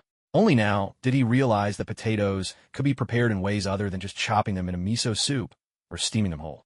After putting down his chopsticks and swallowing the last bite, Madara cast a subtle glance at Hashirama, puzzled. He'd only been away for a little over a year. Had the village really progressed this much? Even the food had changed. Of course, no one answered his silent question, because Hashirama was also eating with gusto. The wild game and winter melon soup, soaked in a rice, was simply too delicious. The rich flavor of the meat paired unexpectedly well with the sweet freshness of the winter melon. The melon cut through the greasiness of the meat, while the savory essence of the meat seeped into the tender melon. It was a perfect match. By the time they finished eating, the sun was setting, and the temperature in the mountains began to drop with the coming night. Madara looked at Hashirama and Kagura, falling into deep thought. There was no way he could ask them to leave now, but seeing his tiny cabin, which barely had room to turn around when alone, he felt rather awkward. "I don't mind sharing a bed with you." Hashirama, sensing Madara's hesitation, immediately offered with thoughtful enthusiasm, determined not to put his best friend in a difficult spot. "I mind." Madara shot back. He still remembered the first time he and Hashirama went on a mission together. That night, camping in the wild, they'd laid down a little too close, and Madara was rudely awakened in the middle of the night by a wild kick from Hashirama's notoriously bad sleeping posture. He was lucky to have turned his back to Hashirama and taken the blow on the backside. Otherwise, he couldn't imagine how Uzumaki Mido managed to put up with him. Ahem, his thoughts were drifting a bit too far. Madara cleared his throat a few times to cover up his embarrassment. "Madara, you're getting colder and colder toward me. And to think I've always considered you my best friend. TSK. Shut up." Madara jerked his chin toward Kagura. "Where does she sleep?" "I only have this one room." It wasn't until then that Hashirama realized the issue. The thought of two men and a woman sharing the same room was uncomfortable, even if neither of them had any intentions toward her. It was simply awkward. "How about we go sleep outside, like when we used to be on missions? Just find a big tree and rest underneath." Judging by his expression, he wasn't too thrilled about the idea. "So what should we do then? Draw lots or play rock, paper, scissors? Whoever wins gets to sleep inside." How about it? When it came to anything involving a wager, Hashirama was always the most enthusiastic. Madara couldn't think of a better solution, so he glanced at Kagura as if to say, "What do you think?" Had these two finally remembered to ask for her opinion, after rattling on themselves this whole time? Inwardly, Kagura gave them both a thorough scolding, though she kept a pleasant smile on her face. She turned to Hashirama and said, "First Hokage, why don't you just build another house, like you did with the explosive tag factory? Then no one has to sleep outside." Madara looked at Hashirama, wondering just what else had happened in the village in the past year. Hashirama could build houses now? With Kagura's reminder, Hashirama suddenly realized he'd nearly forgotten about his house-building skills. What a shame it would be to lose such a practical talent. Outside, in the pitch-dark night, Hashirama picked his way to a relatively flat spot. He formed a series of hand signs and slammed his hands to the ground. The earth split with a deep rumble and thick tree trunks burst from the soil, alive with energy. As the trees grew, they began to shift and change shape. By the time everything settled, a spacious two-story wooden house stood there, fully formed. Madara stared, dumbfounded. Would release could be used like this? Hashirama hopped over to Madara, beaming with pride, as if to say, See? Impressive, right, my friend? Oomph. Madara snorted and deliberately looked unimpressed. If he showed any admiration, someone's ego would probably shoot straight into the sky. Aren't you going to praise me? I've gotten better at this, you know. Kagura stood awkwardly to the side, feeling like a glaringly bright third wheel. Yet, seeing how obliviously the two of them bantered, she felt invisible, as if she didn't exist at all. Hashirama could be so goofy and relaxed around Madara, showing his truest self, maybe because they'd grown up together as best friends. Kagura thought of her own childhood friend and their easy camaraderie. Suddenly, she was hit by a wave of nostalgia for the real world. It was still early, far from bedtime. The three of them lit a lamp and sat inside the house Hashirama had just built. With no furniture in the empty room, they had no choice but to settle onto the floor. If Hashirama could be considered a chatterbox in front of Madara, then Madara truly seemed like a mute by comparison. For every 10 sentences Hashirama rambled on, Madara would only reply with one. He'd sit quietly against the wall, arms folded and eyes closed, as if he hadn't heard a word Hashirama had said. Only the occasional upward curl of his lips betrayed his true self. There's always a way for people to find the most suitable way to get along with each other. Outsiders might not understand it, but that doesn't matter, as long as they themselves do. But talking endlessly by himself was bound to get tiring after a while, so Hashirama suggested they play a game to kill the boredom. How about playing dice? Guessing odds or evens? Let's see who's the best at it. He looked over at Madara, who didn't move a muscle. Then he glanced at Kagura, who only frowned in silence. Not interested? Then let's pick something else. There are plenty of games to choose from. Hashirama pinched his chin with one hand, racking his brain. For something everyone could pick up quickly. Ludo, Mahjong. No, Mahjong needed one more person. Should he use a shadow clone to make up the numbers? He'd only recently learned the shadow clone jutsu from Tobirama, and the clones were solid. They could fill in, sure, but since the clone shared his mind, would the others think he was cheating? Hashirama shook his head. No, that wouldn't work. Better think of another game. Then, let's play doujinshi. 3 people is perfect. Kagura suddenly suggested. Great idea. It's settled then. We'll play doujinshi. Hashirama agreed readily. Kagura so rarely volunteered for anything that he couldn't possibly refuse. 2 against 1 now. At this, Madara finally opened his eyes and looked at Hashirama. Doujinshi, do you know how to play? Nothing is more awkward than a sudden silence. 2 pairs of eyes fixed on Hashirama. Now the pressure was on him. The one who prided himself as Konoha's most playful and lucky gambler found himself stumped for the first time. He tried to keep up his confident front for a few minutes, but eventually couldn't keep up the act and turned to Kagura for help. What do you play doujinshi? Kagura sighed and instructed Hashirama. First Hokage, take out that deck of playing cards you sealed in your scroll. I'll teach you both. All right. He rushed to unseal the scroll, moving faster than a startled rabbit. With the cards in hand, Hashirama then coaxed Kagura into taking out the bag of sunflower seed from her backpack to use as chips. Kagura was speechless. This gambler wouldn't even spare a bag of seeds. Each of the 3 took a handful of seeds. While Kagura was marking one of the cards to represent the landlord, Hashirama, used to losing, took the chance to sneak a few extra seeds into his pile with such nonchalance that you'd never guess he was up to no good. Madara rolled his eyes in exasperation. How childish. See this card? Whoever draws, it is the landlord, and plays alone. The other 2 are farmers, and they're on a team together. Is that clear? Crystal clear. Now tell us the rules. First Hokage, you're getting a little too excited, Kagura teased him. Hadn't this guy just gambled 2 days ago? Was he really that desperate for action? She continued explaining the rules. Actually, the rules for doujinshi weren't all that different from other card games. As long as you understood things like bombs, jokers, 3 of a kind with 1, 3 of a kind with 2, airplanes, and straights, you'd be fine. Besides, everyone here was sharp. After a few rounds, they'd have it all figured out. Whoever invented this game deserves some credit. It's even more fun than rolling dice. As they played, Hashirama chattered on, brimming with excitement. The real thrill, he found, was not knowing who you'd team up with each round, plus the unpredictable twists. Sometimes, even a bad hand could turn the game around and leave the best cards useless. After one unforgettable round where he managed to beat Madara before Madara even played a single card, Hashirama was hooked. He became a devoted fan of doujinshi. But good times never last. Once Madara got the hang of the game, Hashirama couldn't catch a break. Whether he played as landlord or farmer, he lost almost every time. Whoever teamed up with him was doomed. Complaints and groans filled the room. Even when he tried to sneak extra sunflower seeds into his pile at the start, somehow, by the end of each game, he'd be left with nothing at all. Meanwhile, Madara would be calmly eating and playing, still with a generous pile of seeds at hand. The comparison was enough to drive Hashirama mad with frustration.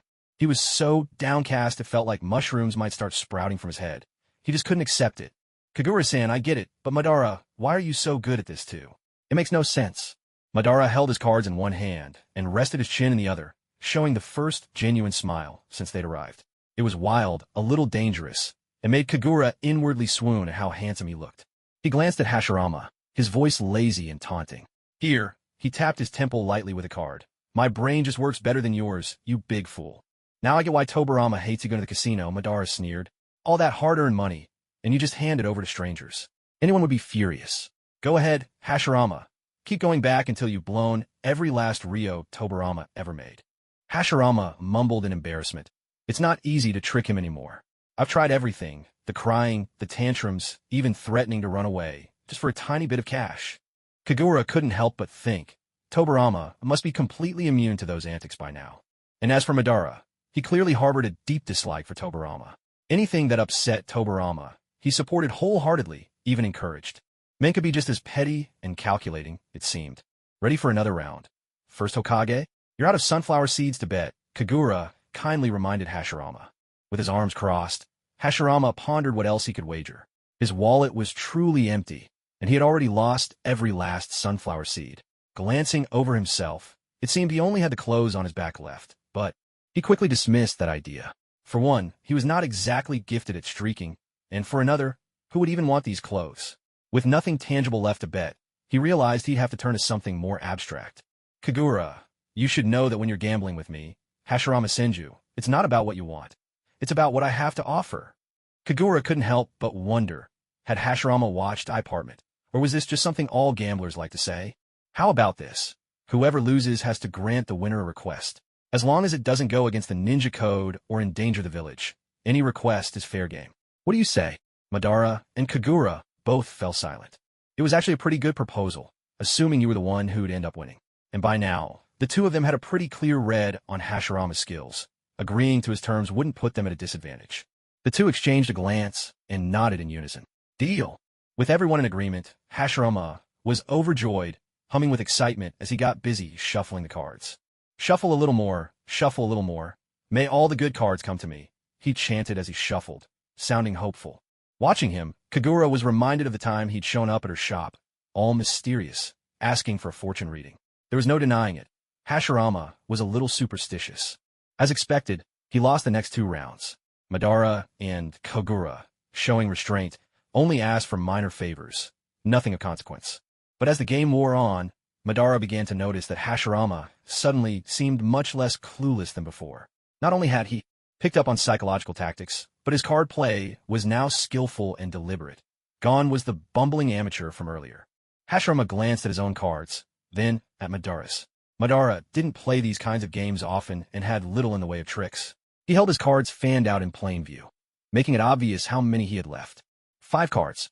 Madara had 5 cards left.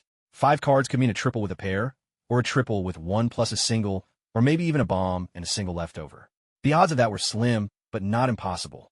It could also be 2 pairs and a single, or just 5 singles. A straight was out of the question.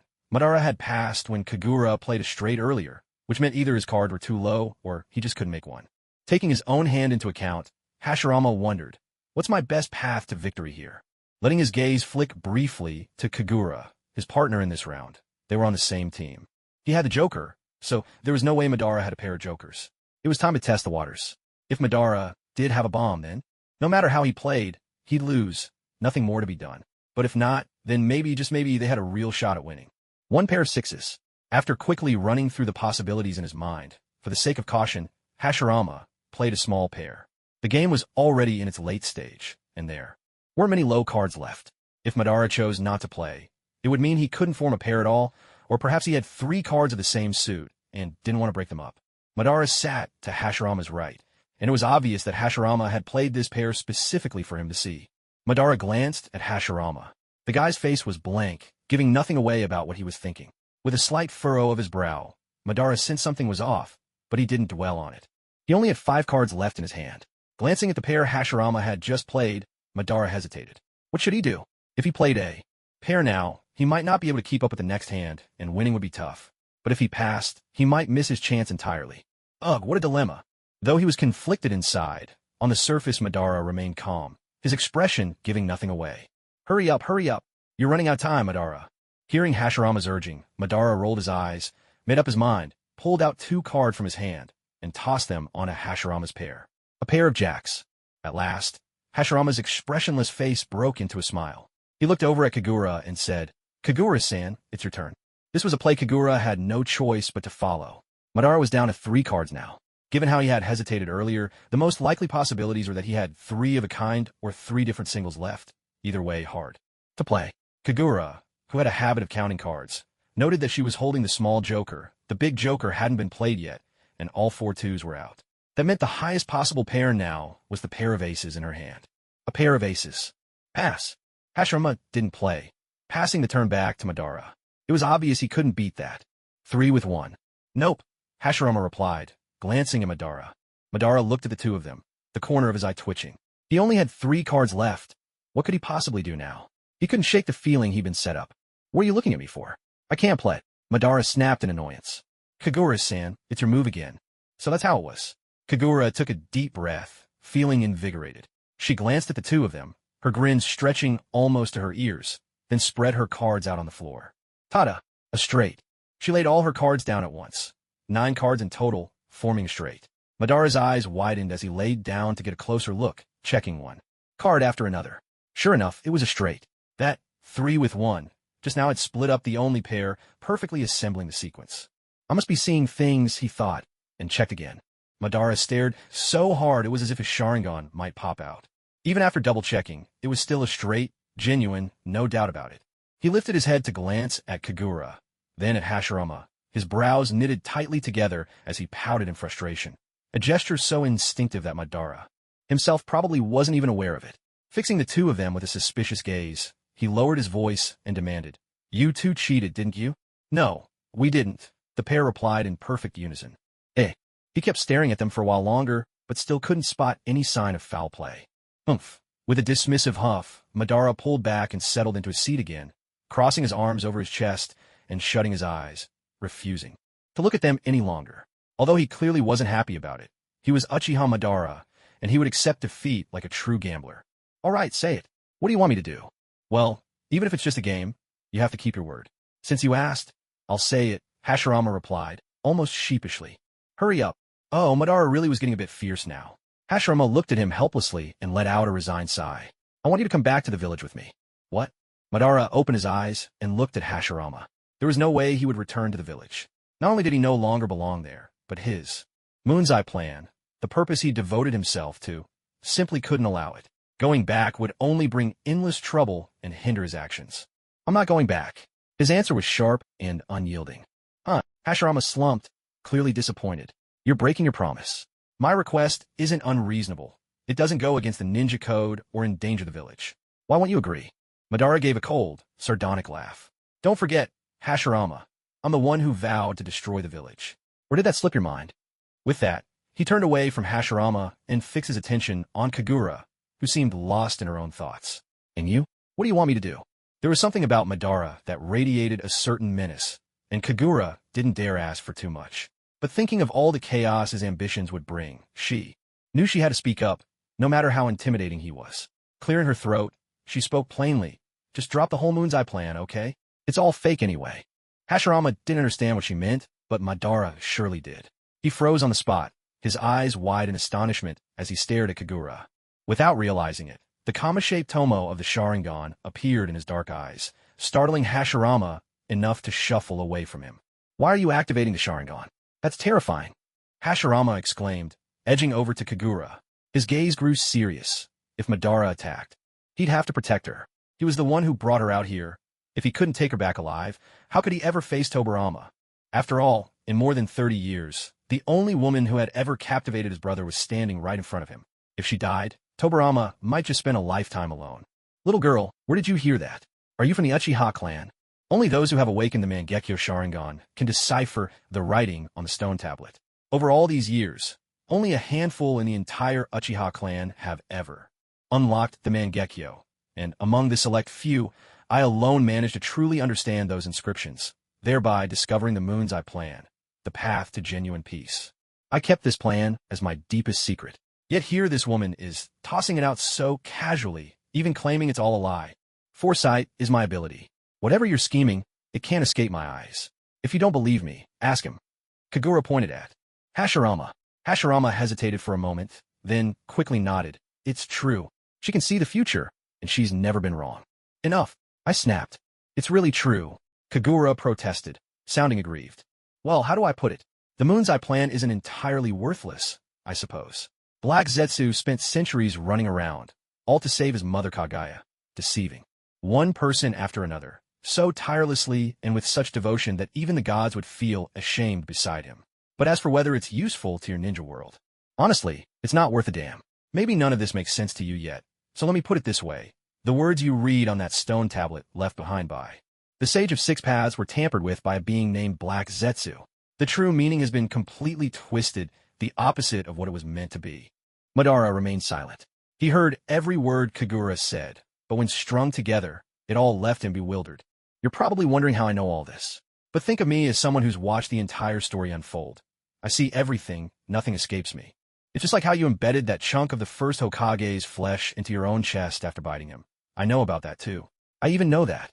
Soon, you'll join forces with a bunch of white Zetsu, awaken the Rinnegan before you die of old age, and then, right before the end, you'll find an unlucky boy named Obito, brainwash him into collecting the tailed beasts and starting a war, and even plan to have him use the Rinnegan to resurrect you. Hashirama stood by, utterly dumbfounded, unable to make heads or tails of what Kagura was saying. Madara, too, looked puzzled, though compared to Hashirama, he could grasp bits and pieces, and those fragments happened to be the very core of his own plans. Hashirama turned to him and asked, "Did you really bite a chunk out of me just to plug a hole in yourself?" Madara was feeling irritable. He shot Hashirama a glare, his voice sharp and unfriendly. "Yes, I patched myself up. You can stab me in the back, but I can't take a bite for a little self-repair." Hashirama was momentarily a loss for words. Well, it wasn't as if he minded. After all, his body had the power of the sage, and even the worst wounds healed quickly. He didn't care about something so minor. If Madara wanted to gnaw on him, so be it. He could have as much as he liked. Hashirama wasn't one to hold grudges. Kagura, he just got his eye on your body, you know. Seizing on Madara's moment of emotional wavering, Kagura continued her persuasion. You care too much about everything. Just try to live your own life well. Each generation has its own blessings, and people's thinking will change with the times. He had kept this secret for so long, only to have it exposed in an instant. Madara felt a flush of embarrassment. Wherever there are people, there will be conflict. That's inevitable. I don't know how to end all wars, but no matter what, a lie is still a lie. For those living in the real world, what meaning is there in peace inside a fabricated illusion? Do you really want to be king in a fantasy world? Kagura asked him. Come on, you never truly wanted to be the village chief. Would you really care about ruling that illusion? Madara stood frozen, unsure where he was anymore as he listened to Kagura's words. What was his ultimate purpose? Ruling the world was never what he longed for. He only wished for a world without war, a world of peace. A world where no one died because of conflict, where children never lost their parents to war, where the elderly didn't outlive their children, and siblings loved one another without being torn apart by violence. That was the world he yearned for, a world where the people he cared about could live the lives they desired, and nothing more.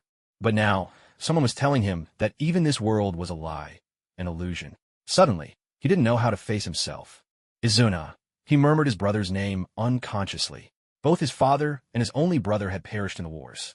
Even in the world of the infinite Tsukuyami, your brother Izuna would only be a fleeting illusion, Kagura said. You can think of it as a mortal's dream. Anything can happen in dreams, but a dream is still a dream. Sooner or later, you'll wake up, and when you do, everything will return to how it was. Nothing will have changed. With his last fantasy shattered, the three-tomo Sharingan in Madara's eyes spun into the form of the Mangekyo. He looked up at Kagura, his gaze sharp with murderous intent. Izuna was a forbidden name, a hidden wound deep in Madara's heart, a fuse that could ignite his rage at any moment. His brother Izuna, his only brother, had died by Tobarama Senju's hand, and the woman standing before him now was someone Tobarama cared for. If Tobarama could kill the person he cherished, then Madara wanted to do the same. Kill her, whether out of fury or misplaced blame. The only light in the vast room came from a single oil lamp, casting everything in dim shadow. Madara's sudden attack caught Hashirama completely off guard. From morning until their card game, Madara had been gentle and calm. No one expected him to suddenly turn on Kagura. 3 kunai flew at Kagura, aimed straight for her heart. Whether to vent his rage or shift his pain, if he could kill her, perhaps he would feel some relief. Perhaps he could finally untangle the knot in his heart. After all, he couldn't die anyway. Kagura thought this over, and instead of dodging or panicking, she actually gave Hashirama a shove, pushing him out of the way. She closed her eyes. Not being afraid of death was one thing, but watching a kunai pierce her own body was quite another. Her whole body tensed, bracing for the kunai to strike her chest. Yet, after waiting a while, she felt no pain at all. What was going on? Confused, she opened her eyes, just in time to hear Hashirama exclaim, "Tobarama, what are you doing here?" The moment she opened her eyes, she saw a tall, imposing figure standing before her. He was tall, with white hair, clad in a blue battle uniform with armor, and the white fur collar draped over his shoulders. Looked just like a fox's tail. He stood firmly between her and danger, blocking 3 kunai meant for her. Chakra crackled visibly around him, every inch of his being radiating an unapproachable aura. If I hadn't come, she'd be dead already. Tobarama shot his older brother a fierce glare, his tone brimming with blame and irritation. Hashirama was at a loss for words, mumbling to himself. Clearly, it was Kagura who pushed me away. It's not like I didn't want to help. Tobarama, Kagura stared blankly at his back. It all happened so suddenly. She couldn't fathom how he'd appeared here out of nowhere. Only then did Tobarama slightly turn his head, glancing at Kagura out of the corner of his eye. The moment he caught sight of her, his brows knitted together in disapproval. What on earth was she wearing? We'll settle this later. Oh well. After shooting his brother a sidelong look, Tobarama met Madara's gaze head-on. When old rivals face each other, the tension is palpable. Kagura could almost hear the electric crackle of animosity in the air. So you really aren't dead. The way Madara emphasized "really" was pointed, and his expression darkened. Had Tobarama seen through his fake death all along? Kagura had mentioned before that Madara was only pretending to be dead, but at the time, Tobarama hadn't paid it any mind. Now, with Madara standing there alive and well, he could no longer deny it. Feeling Madara's chakra, it was stronger than ever. I'm the one who killed Izuna. If it's revenge you want, you should come after me. What's the point of targeting a woman? Standing behind Tobarama, Kagura suddenly realized that the whole hero saving the damsel thing always seemed like a show when it happened to others. But, experiencing it herself, she couldn't help but feel the romance and sense of security. She had to admit, in this moment, Tobarama was the very picture of manliness. And really, who doesn't like being protected? Who could resist the allure of a hero coming to the rescue? If it weren't for the sake of Hashirama and the Uchiha clan, I would have killed you long ago. How could he not want to avenge his own younger brother? But for the sake of the Uchiha clan's peaceful life in the Leaf Village, and for the sake of his close friend Hashirama, not wanting to trouble him, he had always kept that hatred buried deep within his heart. It was like a seed hovering on the verge of sprouting, always at risk of bursting through the soil at any moment. Every time he saw Tobarama, he had to exercise immense self-control just to suppress the urge to kill him. More often than not, he simply avoided Tobarama altogether, and the murderous thoughts would ease a little. And now, unexpectedly, Tobarama had walked right into his path. Bracing himself with one hand against the ground, Madara rose to his feet and unleashed his chakra. The 2 men locked eyes, tension crackling between them. From behind Tobarama, Kagura peeked out, catching sight of Madara's excited face, his Mangekyo Sharingan ablaze. He looked as though he could barely keep himself from blurting out, "I've waited so long for this day." Tobarama had left in such a rush that he hadn't even brought a proper weapon. He could only pull a kunai from the pouch strapped to his lower back. Stabbing Susanoo with a kunai. Wasn't that something only Danzo would try? "Are you really going to fight?" Kagura asked behind him, still unconvinced. "Honestly, he can't kill me. I was just thinking if I let him blow off some steam, maybe, just maybe, he'll be willing to come back to the village with us." Tobarama felt utterly exasperated hearing this. He wanted nothing more than to knock some sense into Kagura, to shake her by the shoulders and tell her. The man across from them was Uchiha Madara, the Uchiha Madara, whose strength was on par with his own elder brother. But unlike his brother, whose immense power was tempered by compassion and love, Madara was someone whose very name sent shivers through the entire shinobi world. A man like that, with just the flick of a finger, could wipe out someone as ordinary as Kagura, leaving not even a trace behind. "Can't be killed," Tobarama scoffed coldly. How naive. Gripping the kunai tighter, Tobarama weighed his options. What tactics could he possibly use against Madara? To be honest, he knew he was no match for him, but right now, he had no choice but to step forward. Call it bravado or call it foolishness. Either way, he couldn't just stand by. Because Kagura, he couldn't watch her die. With a flick of his sleeve, a scroll, not particularly large, slipped out and dropped to the ground. Madara reached out, caught it, and unrolled it. There was a sharp pow, and a reaper's scythe materialized in Madara's hand. It was only then, as Hashirama, who had been silent all this time, unleashed his own chakra, that the air truly changed. The pressure radiated from him, the god of shinobi, spreading outward and weighing on everyone nearby. Kagura, being an ordinary person, could hardly withstand the force of such overwhelming chakra. A ninja, Tobirama shot Hashirama a glance, reining in his own chakra. Your chakra pressure is too intense. There was, after all, a regular person here. Hashirama, too, had lost his usual easygoing air. His face was solemn as he called out the names of both men. Tobirama, Madara, whether it was Izuna, Itama, or Kawurama, what truly killed them was war. We struggled so hard to emerge from chaos into peace. This hard-won peace. Why can't you both back down a little, just like you did before? Neither of them said a word. Our two clans joined forces to found Konoha. Whether they're Senju or Uchiha, they're all our brothers and sisters. Isn't it our long-cherished wish that these people can live peacefully here? After enduring the suffering of endless clan wars, isn't this era of peace rare and precious? Still, neither spoke. Madara, I may not fully understand your so-called Eye of the Moon plan, but we can sit down and have a proper discussion. If, as Kagura said, it's all an illusion, I believe you're capable of deciding for yourself whether to continue. Hashirama withdrew his chakra and walked over to Madara, gripping his arm as he continued. Just as we said at the very beginning, as long as the Uchiha and Senju unite, we'll be invincible. Let's protect Konoha together. Come back to the village with me. Tobirama wasn't stubborn by nature. Even if he found Madara hard to tolerate, as long as Madara could behave and not cause trouble, Tobirama wouldn't object to giving him authority. Once they returned. But the Uchiha were like landmines. One never knew when or by whom they'd be accidentally set off, and their volatility was terrifying. He was worried. From behind Tobirama, Kagura tugged at his sleeve. Turning back, Tobirama saw Kagura's small face illuminated by the dim lamp. Hurry up and say something. You know how proud the Uchiha are. Give them an out, and they'll take it. Kagura chattered softly. Tobirama furrowed his brow. He could say something softer, but I have nothing against you. As long as you put the village first with all your heart, I have nothing more to say. Madara's mouth twitched. No matter how he listened, Tobirama's words were awkward. Hashirama turned back, begging Tobirama with his eyes, all but winking and nudging, urging him to say something gentler. Tobirama sighed, crossed his arms, and sat down where he stood. After discussion among the village leadership, we intend to establish a police force in Konoha to maintain the village's security, the very first armed force of the village.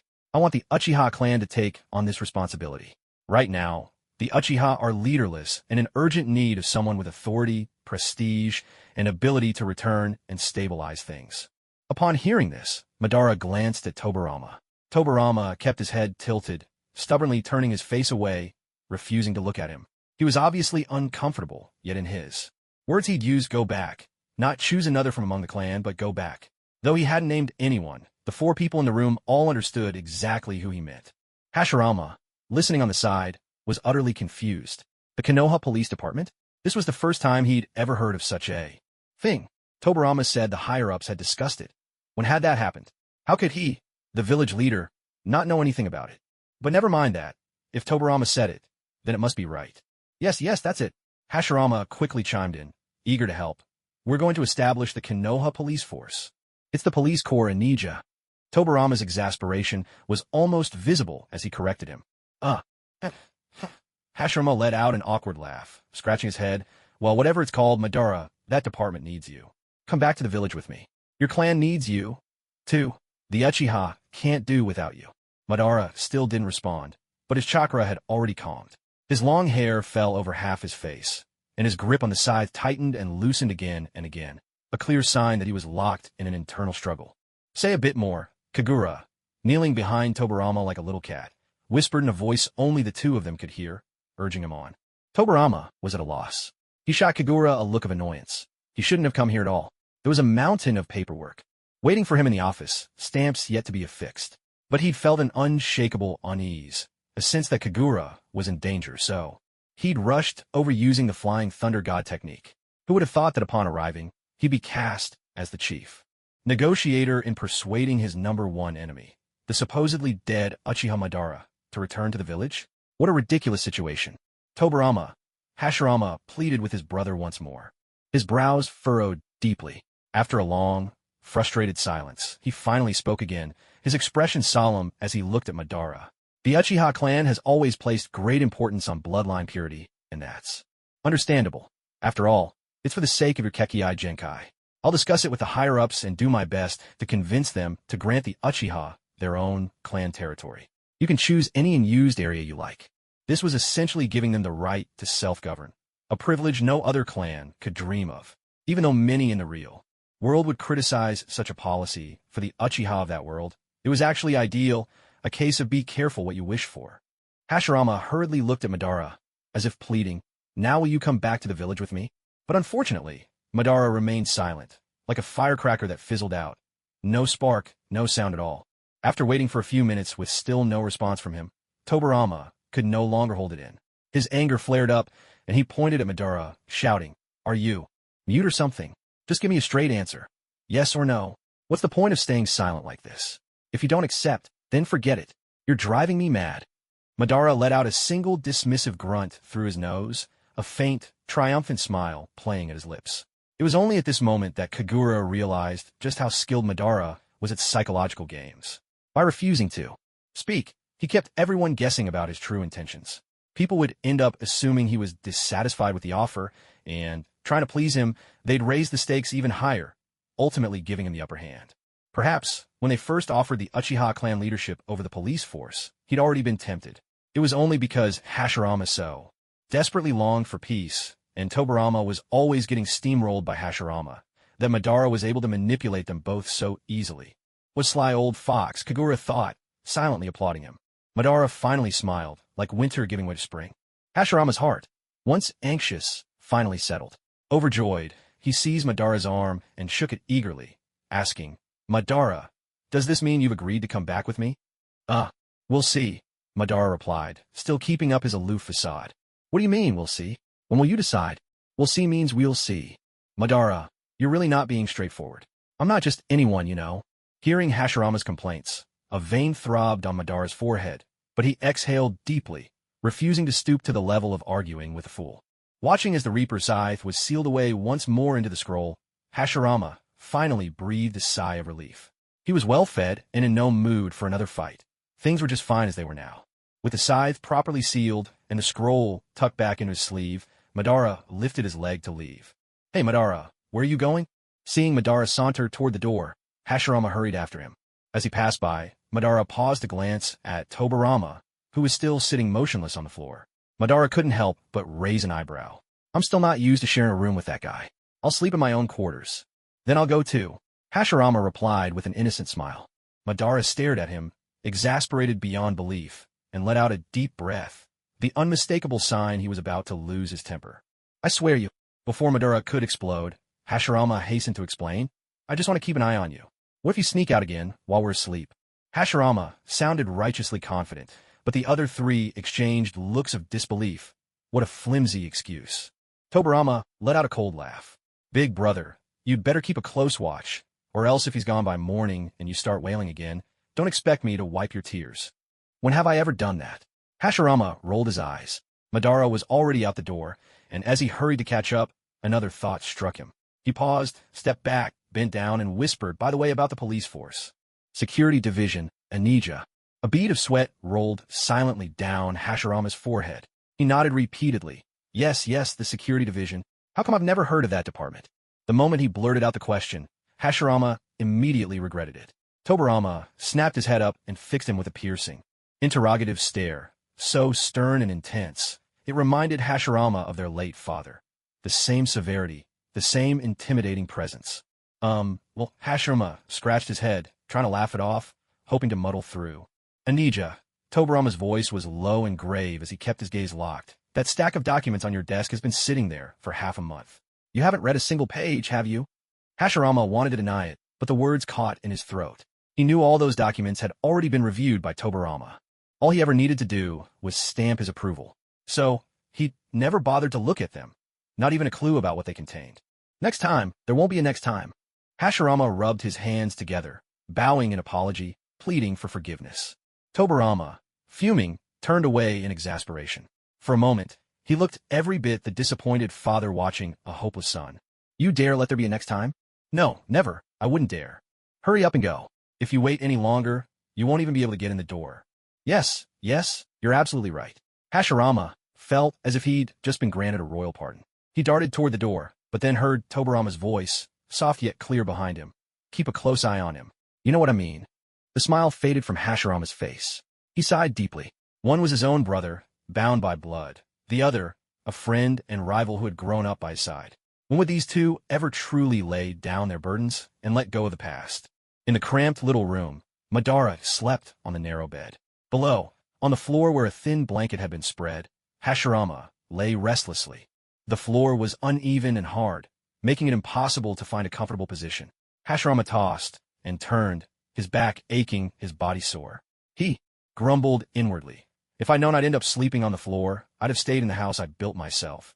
At least then it wouldn't hurt so much. In the darkness, Madara's black eyes were open, staring at the shadowy ceiling.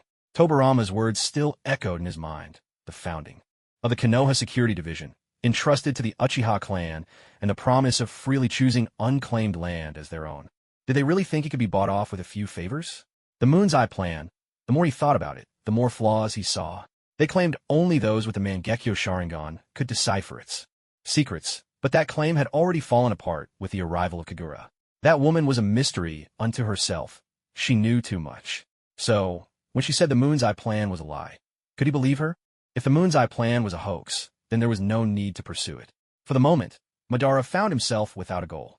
Returning to Konoha seemed, at least for now, like the most logical step, especially since his clan was still there.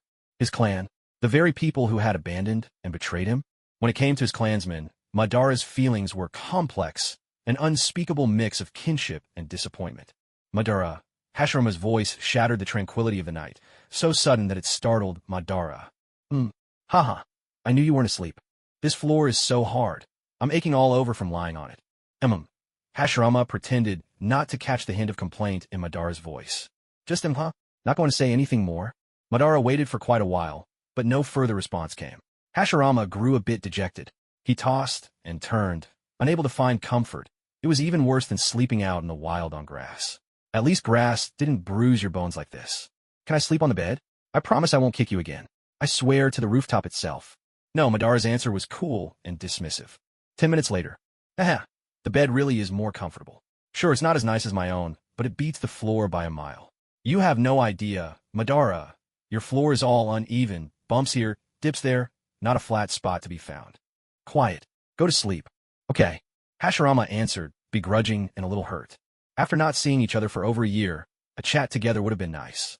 Madara, you seem so much colder now. In the dead of night, a sudden thud broke the silence as a shadowy figure was booted from the bed straight onto the floor. The victim, groggy and confused, managed to prop open his eyelids, only to be greeted by a pair of blazing red Sharingan. The kicker was still fast asleep on the bed, dead to the world. Not even being dragged out and thrown into the river would wake him now. Senju Hashirama. Madara stood at the bedside, arms akimbo and eyes burning with fury. He gritted his teeth and declared, if I ever share a bed with you again, I'll renounce the Uchiha name. Some shippers noted Senju Madara. Madara, excuse me, what? Meanwhile, inside the house crafted from wood release, after Madara and Hashirama left, only Tobirama and Kagura remained.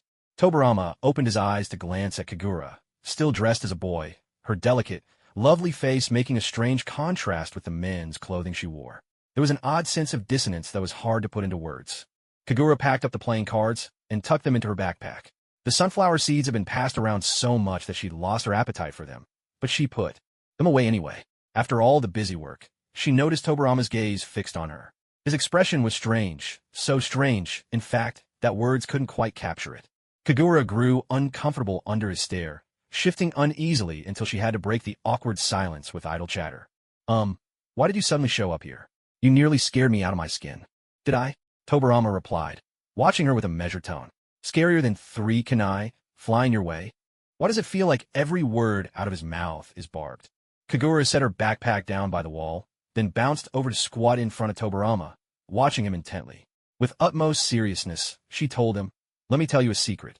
I am immortal. In this world of yours, no one can kill me." Tobarama narrowed his eyes as if to say, "Go on, keep making things up. It's true. Fine, don't believe me." Ever since her fortune-telling business had closed, her credibility had been slipping fast. "Kagura." Tobarama suddenly called her name, startling her. Tobarama could be rather awkward at times.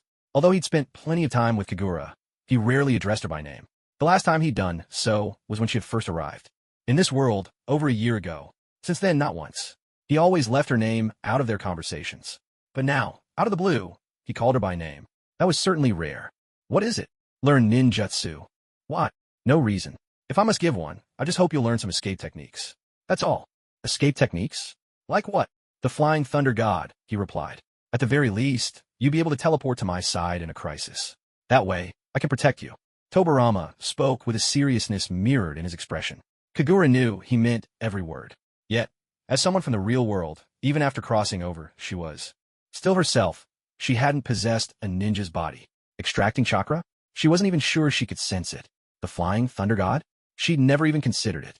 Besides, all she wanted was to be a carefree, wealthy layabout, meet interesting people, visit the places she fancied, nothing more. Grueling training and hardship? That was not her style. Not at all. "I don't want to." "Why?" Tobarama was genuinely puzzled. Who would want to learn an escape technique? "Because I'm lazy." The next morning, Kagura was rudely awakened by the crowing of a rooster.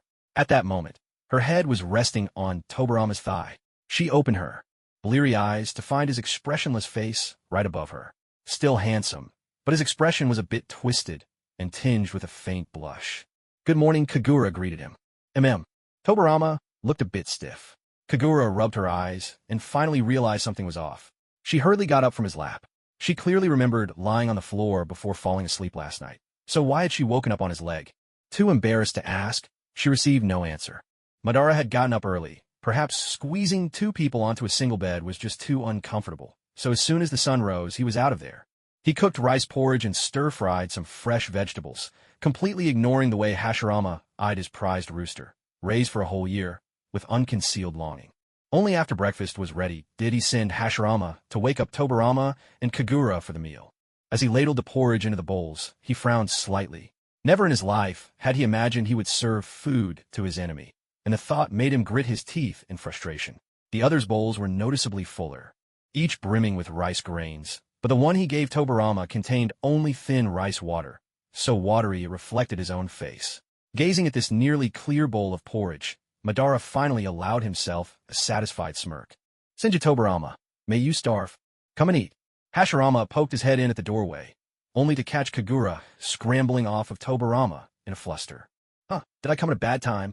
Kagura's cheeks flushed red as she hurried to deny everything, stammering, "No, it's not. Don't say such things." "Kagura-san, your reaction is awfully suspicious. I was just teasing." Hashirama grinned mischievously, his gaze shifting to his younger brother. Tobarama's expression was odd too, a mix of embarrassment tinged with shyness, and beneath that, a touch of annoyance, and perhaps even a hint of stiffness. As a fellow man, Hashirama instantly understood and couldn't help but chuckle, a little schadenfreude in his laughter. Just then, Kagura asked, "Aren't you going to get up?" Tobarama's face grew even redder, shooting his brother a fierce glare. He then looked at Kagura with a trace of grievance in his eyes and muttered, "My legs are numb. I can't get up." Well, that explains it. Getting up early to cook for so many people had thoroughly soured Madara's mood. As a result, he didn't bother to hide his displeasure from anyone. Hashirama and Kagura, simply waiting to eat, had no reason to complain about Madara's cooking. Only Tobarama, after sitting down at the table, kept frowning. He glanced at Kagura's bowl, then at Hashirama's, and finally, unwilling to give up, craned his neck to peer into Madara's bowl. At last, he voiced a question that seemed to come from the very depths of his soul. "Why is my bowl the only one with just rice water?" Madara shrugged dismissively. "Take it or leave it. You should be grateful to have soup at all. If I followed my true feelings toward you, I'd have you sipping air." Tobarama snorted coldly, mocking him. "Some people are just petty. Unlike you, I am magnanimous and won't stoop to your level." With that, he raised the bowl to his lips, but then paused, glancing up at Madara, who was now glaring at him with unmistakable menace. "So, did you put..." Before Tobarama could finish the word poison, Hashirama swiftly clapped a hand over his mouth, whispering urgently. Enough with the questions, just drink up. On our way back to Konoha, we won't even have rice water, just wild berries to eat. Count your blessings, will you? Mm. Tobarama struggled, trying to break free from his brother's iron grip, but Hashirama refused to let go. Come on, just drink it and stop talking already. Huh? Why aren't you drinking yet? Hashirama warned again, his tone more insistent. Kagura, watching anxiously from the side, carefully said to Hashirama, First Hokage, is it possible that covering someone's mouth keeps them from drinking soup? I see, Hashirama replied, noticing that Tobarama was almost suffocating under his hand, and he sheepishly withdrew it, shooting him a warning glance not to speak carelessly again. Tch. Tobarama had given up trying to reason with his big brother. He wondered inwardly what there was to fear about Madara Uchiha, to the point that his brother was scared out of his wits like this. How completely spineless. What Tobarama didn't know was that this morning, in retaliation for a kick he'd received in the middle of the night, a vengeful Madara had nearly sent Hashirama flying with a kick of his own. Even now, his tailbone still ached. If he didn't behave himself, his dearest friend might just change his mind and refuse to return to Konoha with them. A brother by blood would always remain a brother, even if there were some grievances.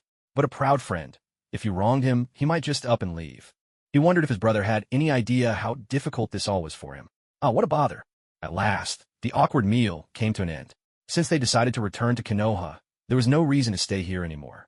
Madara looked around the cramped, shabby little house and the vegetable patch in front of it, and to his surprise, felt a faint pang of reluctance. The Uchiha cherished emotions above all else, whether for people, for things, or even for chickens.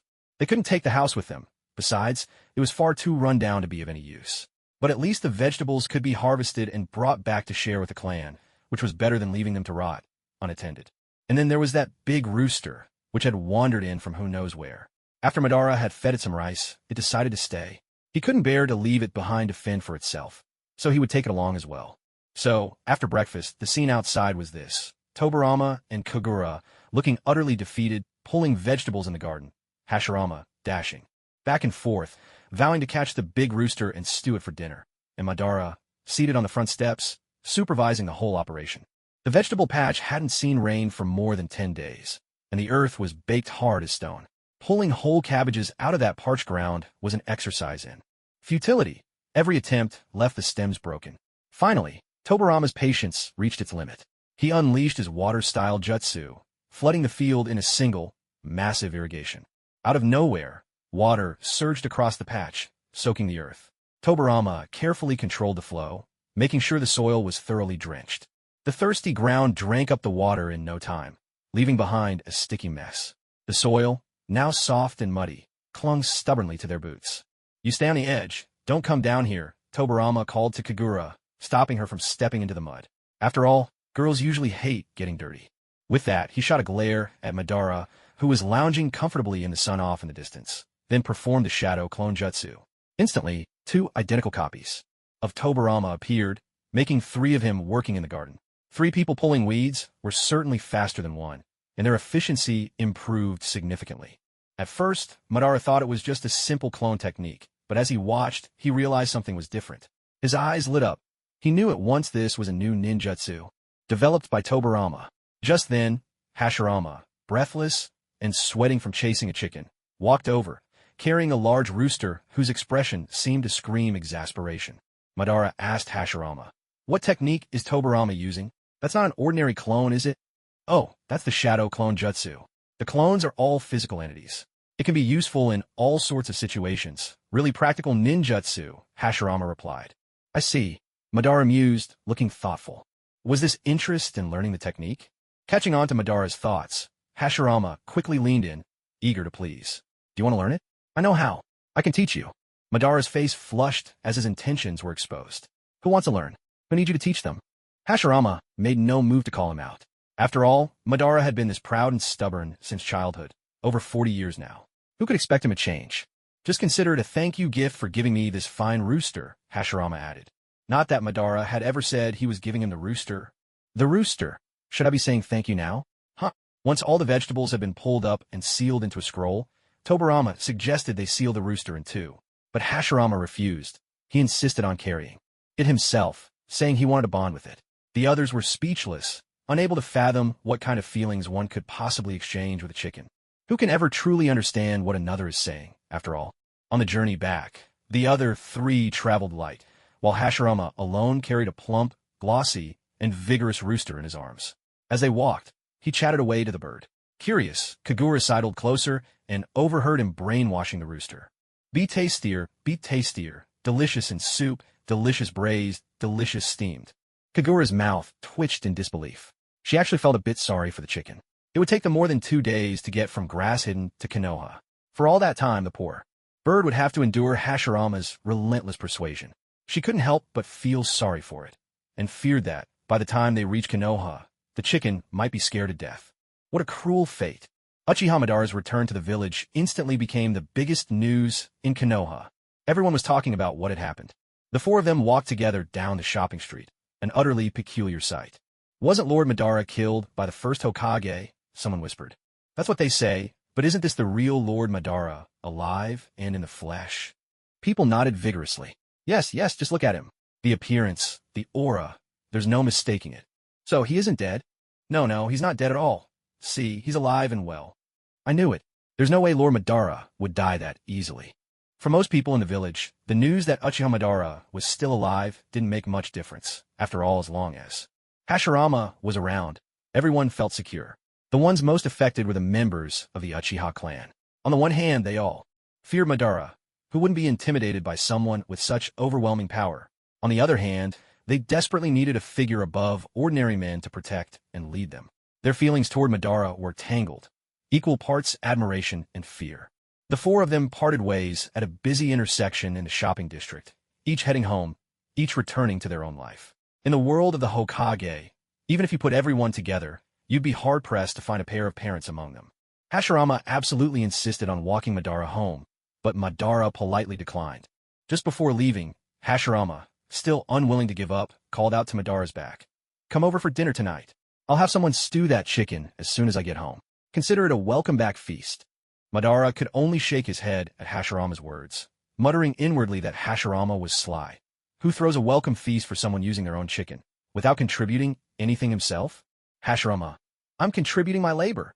Well, what can you do? The man's mind has always been straightforward. It can't be helped. Madara didn't even look back. He just waved a hand over his shoulder to show he'd heard. His house had been left abandoned for more than a year, ever since everyone assumed he died. No one had bothered to clean it. When he pushed open the gate, he found the grass in the courtyard had grown up to his knees, swallows had built nests under the eaves, and a thick spiderweb stretched across the window, waiting for an unsuspecting moth or insect to stumble in. Madara made his way through the overgrown grass to the front door. As soon as he opened it, a musty, moldy smell of long neglect rushed out to greet him. Tiny motes of dust danced in the sunlight, and Madara frowned, feeling a mix of nostalgia and strangeness. Everyone thought you had, well, the man dared not utter the word dead in Madara's presence, so no one kept up with the cleaning. But now that you've returned, Lord Madara, I'll go find someone to tidy things up right away. Only then did Madara notice the man standing behind him. He turned to look. The man appeared to be in his 30s, with a spirited air about him. Oddly, Madara couldn't recall ever seeing him before. And you are? My name is Tenka. After you left, no one really wanted to step up and take charge. I'm not especially talented, but I've been handling some liaison work with the village leadership. Madara raised his eyebrows, finding himself rather impressed with the young man. He was humble and courteous, and dealing with the village's top brass was no easy task. Whatever else could be said, Tenka clearly had a knack for handling people and situations. Take your time, Madara said, strolling leisurely around the room. After being away for more than a year, standing here again unexpectedly filled him with a sense of nostalgia. Lord Madara, you're not planning on leaving again, are you? Madara glanced at him, a faint smile appearing on his lips. He sprawled casually on the tatami, dust thick beneath him, and replied offhandedly, Who can say? Maybe I'll stay. As soon as he said this, Tenka seemed to breathe a huge sigh of relief. The tension in his face melted away in an instant, and he said, That's wonderful. With you here, Lord Madara, the Uchiha clan can finally be at ease.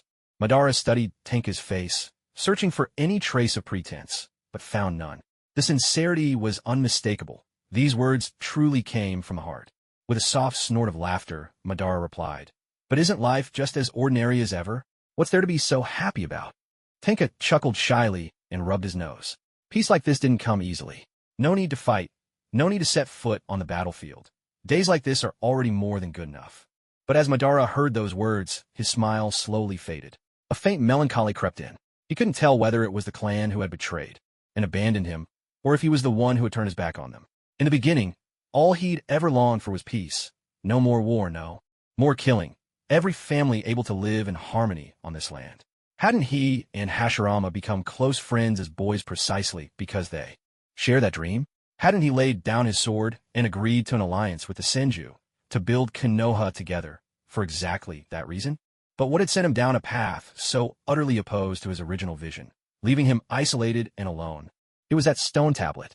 Everything began with that tablet. Yeah, Madara murmured softly. Living days like this, that would be enough. He tried to bury the seeds of hatred even deeper, deeper still. For now, this would have to do. When the sun set, Madara went to Hashirama's house. He hadn't brought any gifts, so instead he took some vegetables he'd sealed in a scroll and brought them along. The rest he left with Tenka to distribute. After giving some to the elder members of the clan, Tenka could do as he saw fit with the remainder. When Madara arrived at Hashirama's house, Tobirama was already there. The moment the door opened and Tobirama saw Madara standing there, arms full of vegetables, his eyebrows shot up in obvious surprise. Well, I spent half the day bent over in the fields and didn't come away with a single sprout, and now you're bringing vegetables as a gift to my brother. Really now? Madara had no interest in banter. He walked straight in and, seeing Mito come out of the kitchen, held out the vegetables to her. Here, vegetables. Homegrown. For you all to enjoy. Mito accepted them and, upon inspection, had to admit, the produce was impressively fresh. She smiled at Madara, her words layered with meaning. If you want to grow vegetables, just do it properly here in the village. Why go through all that trouble pretending to be dead? Don't do that again, all right? And running off so far. Just to plant something. What? Is it because the soil and people in Kusagaki are so exceptional that the vegetables taste even better? With that, she raised her brows at Madara, picked up the vegetables, and headed back into the kitchen. That woman Mito. Hashirama is completely under his wife's thumb. He can't keep a secret to save his life, always running his mouth to her. Utterly contemptible. Madara couldn't help but twitch at the corner of his eye. Mito was usually gentle and composed, but only a select few knew just how sharp-tongued she could be, and Madara was one of those. Rare people. There was no way around it. If you spent enough time with Hashirama, you inevitably had to deal with Mito, and the more you interacted, the more her true nature showed. Madara and Tobirama had barely settled into the living room when the sound of a child crying drifted from one of the inner rooms, loud enough to be heard for miles, each wail more piercing than the last. It was quickly followed by Hashirama's booming laughter, echoing through the house as he tried to soothe the child. All right, I get it. Next time I won't move, okay? Stop crying. Little Tsunade, your nose is about to drip into your mouth. Madara was baffled. Where did this child come from? Had Hashirama and Mito had another baby? They weren't exactly young anymore. Honestly, their stamina was impressive. The thought left Madara with a particularly odd expression. After sipping his tea with practiced calm, Tobirama finally cleared up the confusion. She's Seishio's daughter, just over a year old, almost 2. Oh, right. She was born not long after you faked your death. Madara was thoroughly exasperated. These people were insufferable, always bringing up his fake death. If they weren't sick of it, he certainly was. Deciding he'd had enough of Tobirama, Madara closed his eyes and pretended to rest. Suddenly, the sound of a sliding paper door opening caught his attention. He opened his eyes and looked toward the noise, then froze in place. Hashirama emerged from the room carrying a little girl with golden hair. She was chubby and fair-skinned, her hair parted into 2 short pigtails on either side, and she was hiccuping with the remnants of her sobs in Hashirama's arms. Wait, why was this actually kind of cute? He had to fight the urge to reach out and poke her cheek with a finger. Control yourself.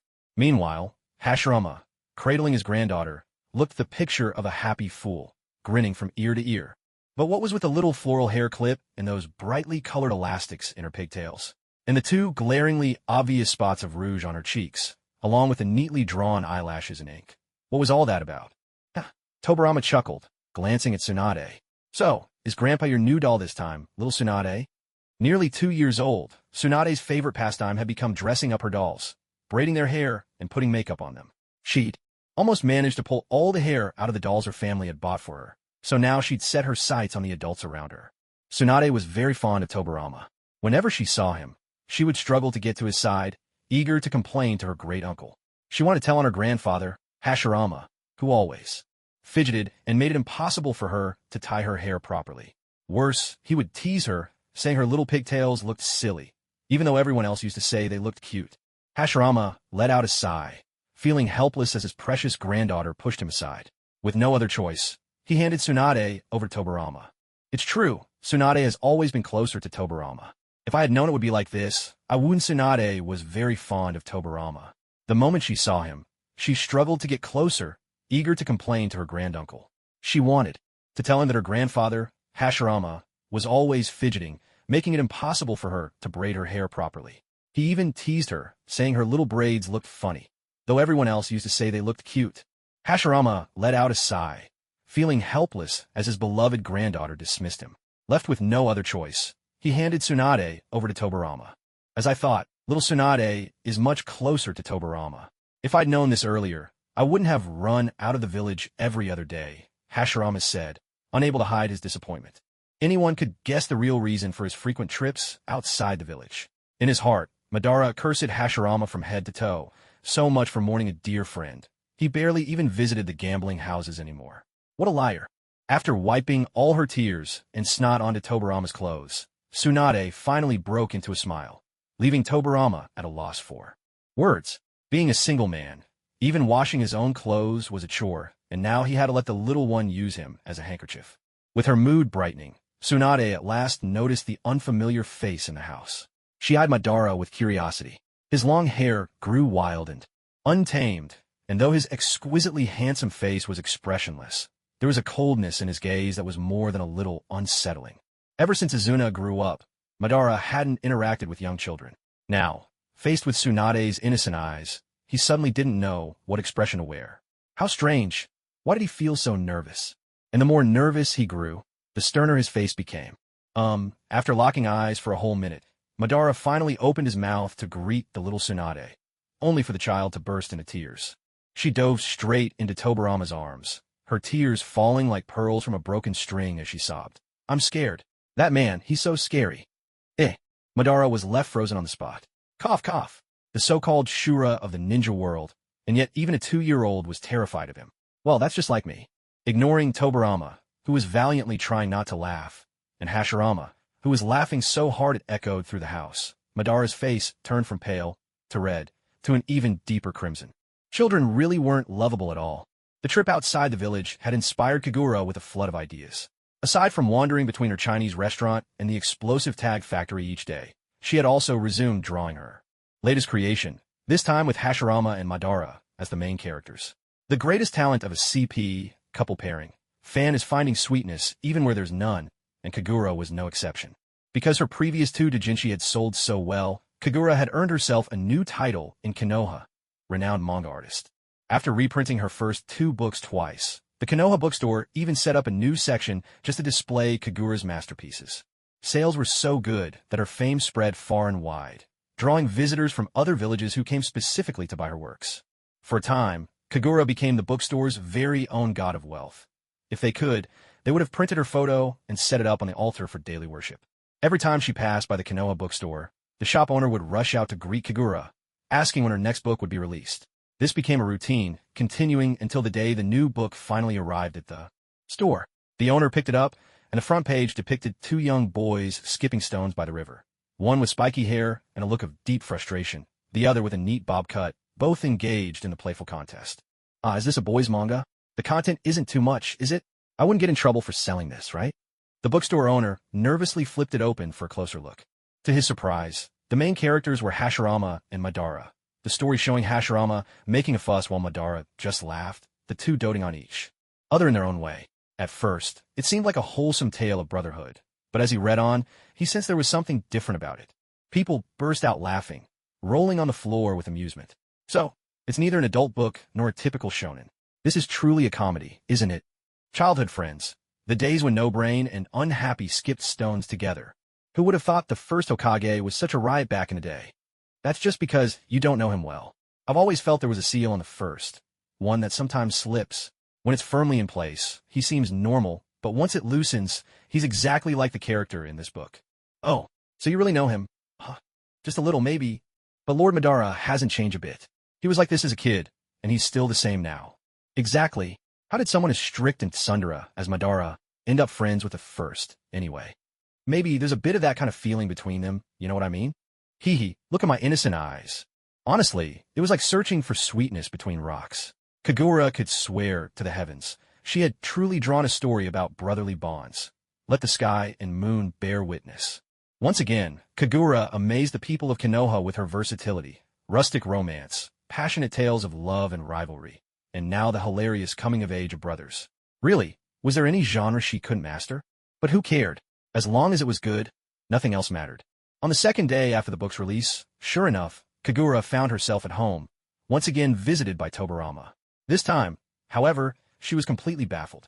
I swear, I haven't drawn anything forbidden this time, Lord Tobarama. What is it now? Or, do you want to join their antics too? As if, why would I want to join the ranks of idiots? That would just lower my own IQ. Tobarama was momentarily at a loss, hesitating as he stammered. That's not it. Now that your latest book is done, don't you have time to study ninjutsu? All for this? But I told you I don't want to. You have two choices. Either study willingly, or I'll tie you up and drag you to my place, and you'll learn whether you want to or not. I'm very democratic. I'm giving you the chance to choose. If there were a table nearby right now, Kagura would really like to flip it over. This devious man, claiming to offer her a choice, but in truth, no matter how she chose, the outcome would be the same. What difference did it make whether she chose or not? I'm really not that smart, she muttered. Oomph. With so many ninjas in Konoha, I refuse to believe you can't be taught. Even a blockhead can figure it out, let alone you. Well, Kagura thought to herself, at least she was a little smarter than a blockhead. Then, just learn the Flying Thunder God technique. I won't demand anything else. At the very least, I want you to master a jutsu for escaping. Tobarama looked at Kagura with absolute seriousness. As he gazed at her with that handsome face, any words of refusal that lingered on her lips were suddenly impossible to say. If only I could be like some big shot and not care about looks. Sigh, always getting into trouble because of weakness for beauty. What did you say? Oh, nothing at all. So, have you made your choice? This guy was unbelievable. Are you coming to my house on your own, or do I have to tie you up and bring you there? I'll go willingly. Kagura gave a resigned, bitter smile, accepting her fate. At that, Tobarama finally smiled too. He seemed pleased with her answer, though perhaps there was a trace of regret in his eyes. Very well, he said. Starting tomorrow, come find me at my office. I'll arrange for a teacher to help you sense and extract chakra. Kagura cried bitter tears in her heart.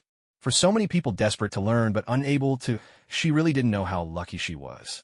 In the shinobi world, three-legged cats might be rare, but two-legged ninjas were everywhere. The basics of sensing and extracting chakra were so fundamental that Tobarama would hardly need to teach them himself. He was swamped with official duties and had no time for that.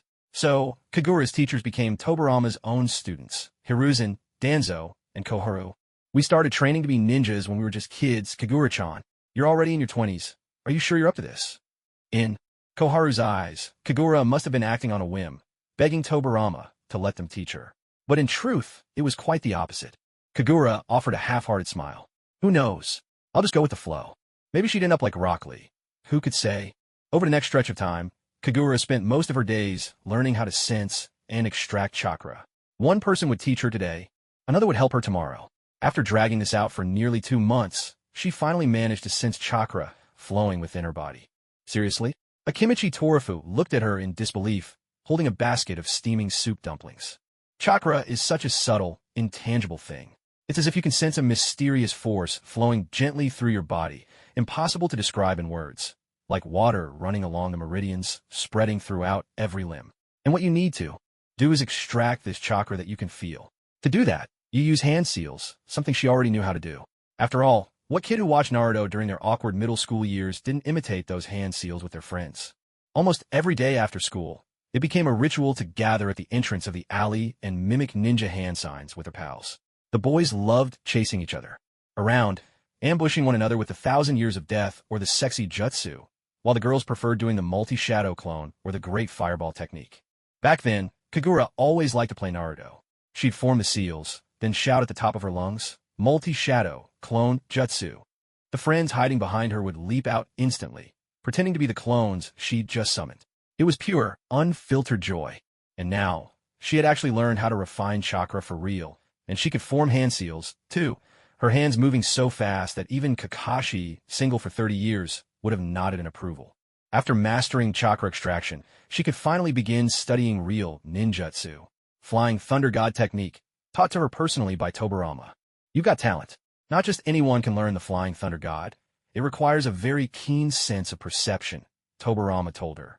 Kagura thought her sensitivity probably came from her childhood, developed from watching TV in secret and training her ears to hear her parents' footsteps when they came home from work. Her hearing was so sharp, she could practically tell apart every footstep in the whole building. And then there was the skill she honed in class, sneaking spicy snacks without the homeroom teacher noticing, eyes scanning every direction, ears tuned to the slightest sound. That's what perception really was, she figured, a skill forged in the little battles of everyday life. Actually, mastering the Flying Thunder God was great. Not only could she deliver takeout orders, but it would also come in handy if she ever started a Go-Anywhere Express delivery company in the future. Susan and Susie. Don't you people in the Naruto world have your own delivery company? Kagura. Honestly, no, we don't. Susan and Susie. The day Kagura learned the Flying Thunder God, she was overflowing with joy. She had worked hard for 6 whole months, enduring a life that was anything but easy. With no foundation to build on, she had to start from scratch. Her hardships were beyond words. So, does this mean I can write my own formula now? Sitting cross-legged on the living room floor at Tobirama's house, Kagura asked him excitedly. Seeing how happy she was, Tobirama couldn't help but purse his lips. She'd been so stubborn about learning at first, and now she was this overjoyed, such an unreserved woman. Sure, go ahead and create your own formula. Mine is just a simple one. Inject your chakra and write it however you want. What should mine look like? Kagura crossed her arms, deep in thought about her very own Flying Thunder God formula. Tobirama's technique looked very much like the Senju clan crest, but since she wasn't part of the Senju, she couldn't use the same thing. As for Minato's sword of loving kindness with its string of sentimental words, it was a bit over the top for her taste. No, if she was going to write something, it had to be unique, something that belonged to her and her alone. How about drawing a smiling face? It was cute and represented her optimistic nature. Yet, she wondered, would relying on a smiley when running for her life be a bit too frivolous? Maybe she could draw a handsome guy. After all, she loved looking at good-looking men. But then she thought, sure, it'd be fine if only she could see it, but if others saw it too, that'd be seriously embarrassing. So that idea was out. Just then, she happened to look up and saw Tobirama's back. He was sitting at the low table, going through paperwork he hadn't finished at the office. Hey, Lord Tobirama, you once told me that if I ever needed to escape, I could run to you. So, shouldn't I leave a mark on you too? That's right, Tobirama replied, flipping through the documents as he answered her. With his confirmation, Kagura looked at Tobirama's back and felt an uncontrollable urge to laugh. She couldn't hold it in, and the laughter bubbled out of her. Suddenly, she thought of Yufei, how his mother had tattooed the words, utmost loyalty to the country, on his back. Maybe she should do something similar. Gazing at Tobirama's straight and upright back, she made up her mind right then and there to write the technique on that very spot. Tobirama frowned and turned around, only to see Kagura laughing so hard she was practically rolling on the floor. His eyebrows drew even tighter. What's so funny? If there's something amusing, why not let everyone in on the joke? I figure out what to write, Lord Tobirama. Take off your coat. At her words, the pen in his hand slipped and landed on the table with a sudden clatter. Tobirama spun around, staring at Kagura in disbelief, even stumbling over his words. He asked her, You want me to take off my clothes? To write the technique, obviously. There are plenty of other places you could write a technique. Why does it have to involve taking off my clothes? His hands clenched unconsciously, and he felt a flush of heat rush through him, sweat starting to bead on his forehead. This was so unlike him. He blamed it all on this infuriating woman. Tobirama's reaction was a bit over the top. Kagura pouted. How could a grown man be more bashful than a woman? The more flustered he got, the more she wanted to tease him. She slowly reached out, stopping just 10 centimeters away from him, and said mischievously, Lord Tobirama, if you won't take it off yourself, I'll just have to help you. Sure enough, Tobirama was startled speechless. With obvious reluctance, he took off his outer robe, revealing the garment he wore underneath. What's wrong? Staring at his mesh underlayer, Kagura fell into a thoughtful silence. She remembered, back when she watched anime, so many characters wore these. She'd even joked about it, how all the ninjas, men and women alike, seemed so fashionable, strutting around in their signature mesh shirts. All this time, she had never known what that thing was, but now that she saw the original wearer, she finally had a chance to ask. What are you wearing there? Is that a fishing net? Tobirama was baffled, glancing down at the layer under his clothes. Was she talking about this? You really are considerate of small creatures, aren't you? You've even left the mosquitoes a clear path for their meals. TSK, TSK. What on earth goes on in this woman's mind? This is an Under Armour vest. What would you know about it? Is that so? She leaned in for a closer look. It turned out it wasn't just a simple fishing net, nor was it see-through. On careful inspection, it was indeed a kind of protective armor. Kagura gestured for Tobarama to remove it. Take this off too. If he took off anything more, he'd truly have nothing left on. A faint blush crept across Tobarama's fair face, even coloring his ears. Undressing in front of the woman he liked, he simply couldn't stay calm. Hurry up and take it off, or I'll help you myself. Kagura tried to stifle her laughter as she threatened him. With reluctant, slow movements, Tobarama took off the armor, revealing his upper body perfectly to Kagura's gaze. Tobarama's physique was well-proportioned, the kind that looked slim in clothes, but beneath, every muscle was defined. Years of training had left no trace of excess fat. All of it was firm muscle, neither too lean nor too bulky. He had exactly 8 abs, not one more, not one less. Kagura even counted them with her eyes to make sure. With broad shoulders tapering to a narrow waist and skin that looked smooth and delicate, he was the very picture of a flawless, stunning body. If this body were used as a model for a painting, who knows how many admirers would start drooling, panting with excitement. Gazing at his physique, even the light in Kagura's eyes changed. It was the hungry gleam of a wolf spotting its prey. Tobarama, who had felt embarrassed just a moment before, caught that look and instantly grew smug. Women will be women. Who could withstand the allure of Lord Tobarama's perfect body? No one. Absolutely no one. Suddenly, Tobarama felt genuinely pleased, the corners of his mouth quirking up despite himself. He was already hatching some risky schemes in his mind, schemes to bewitch Kagura and win himself a wife. Just thinking about it filled him with delight.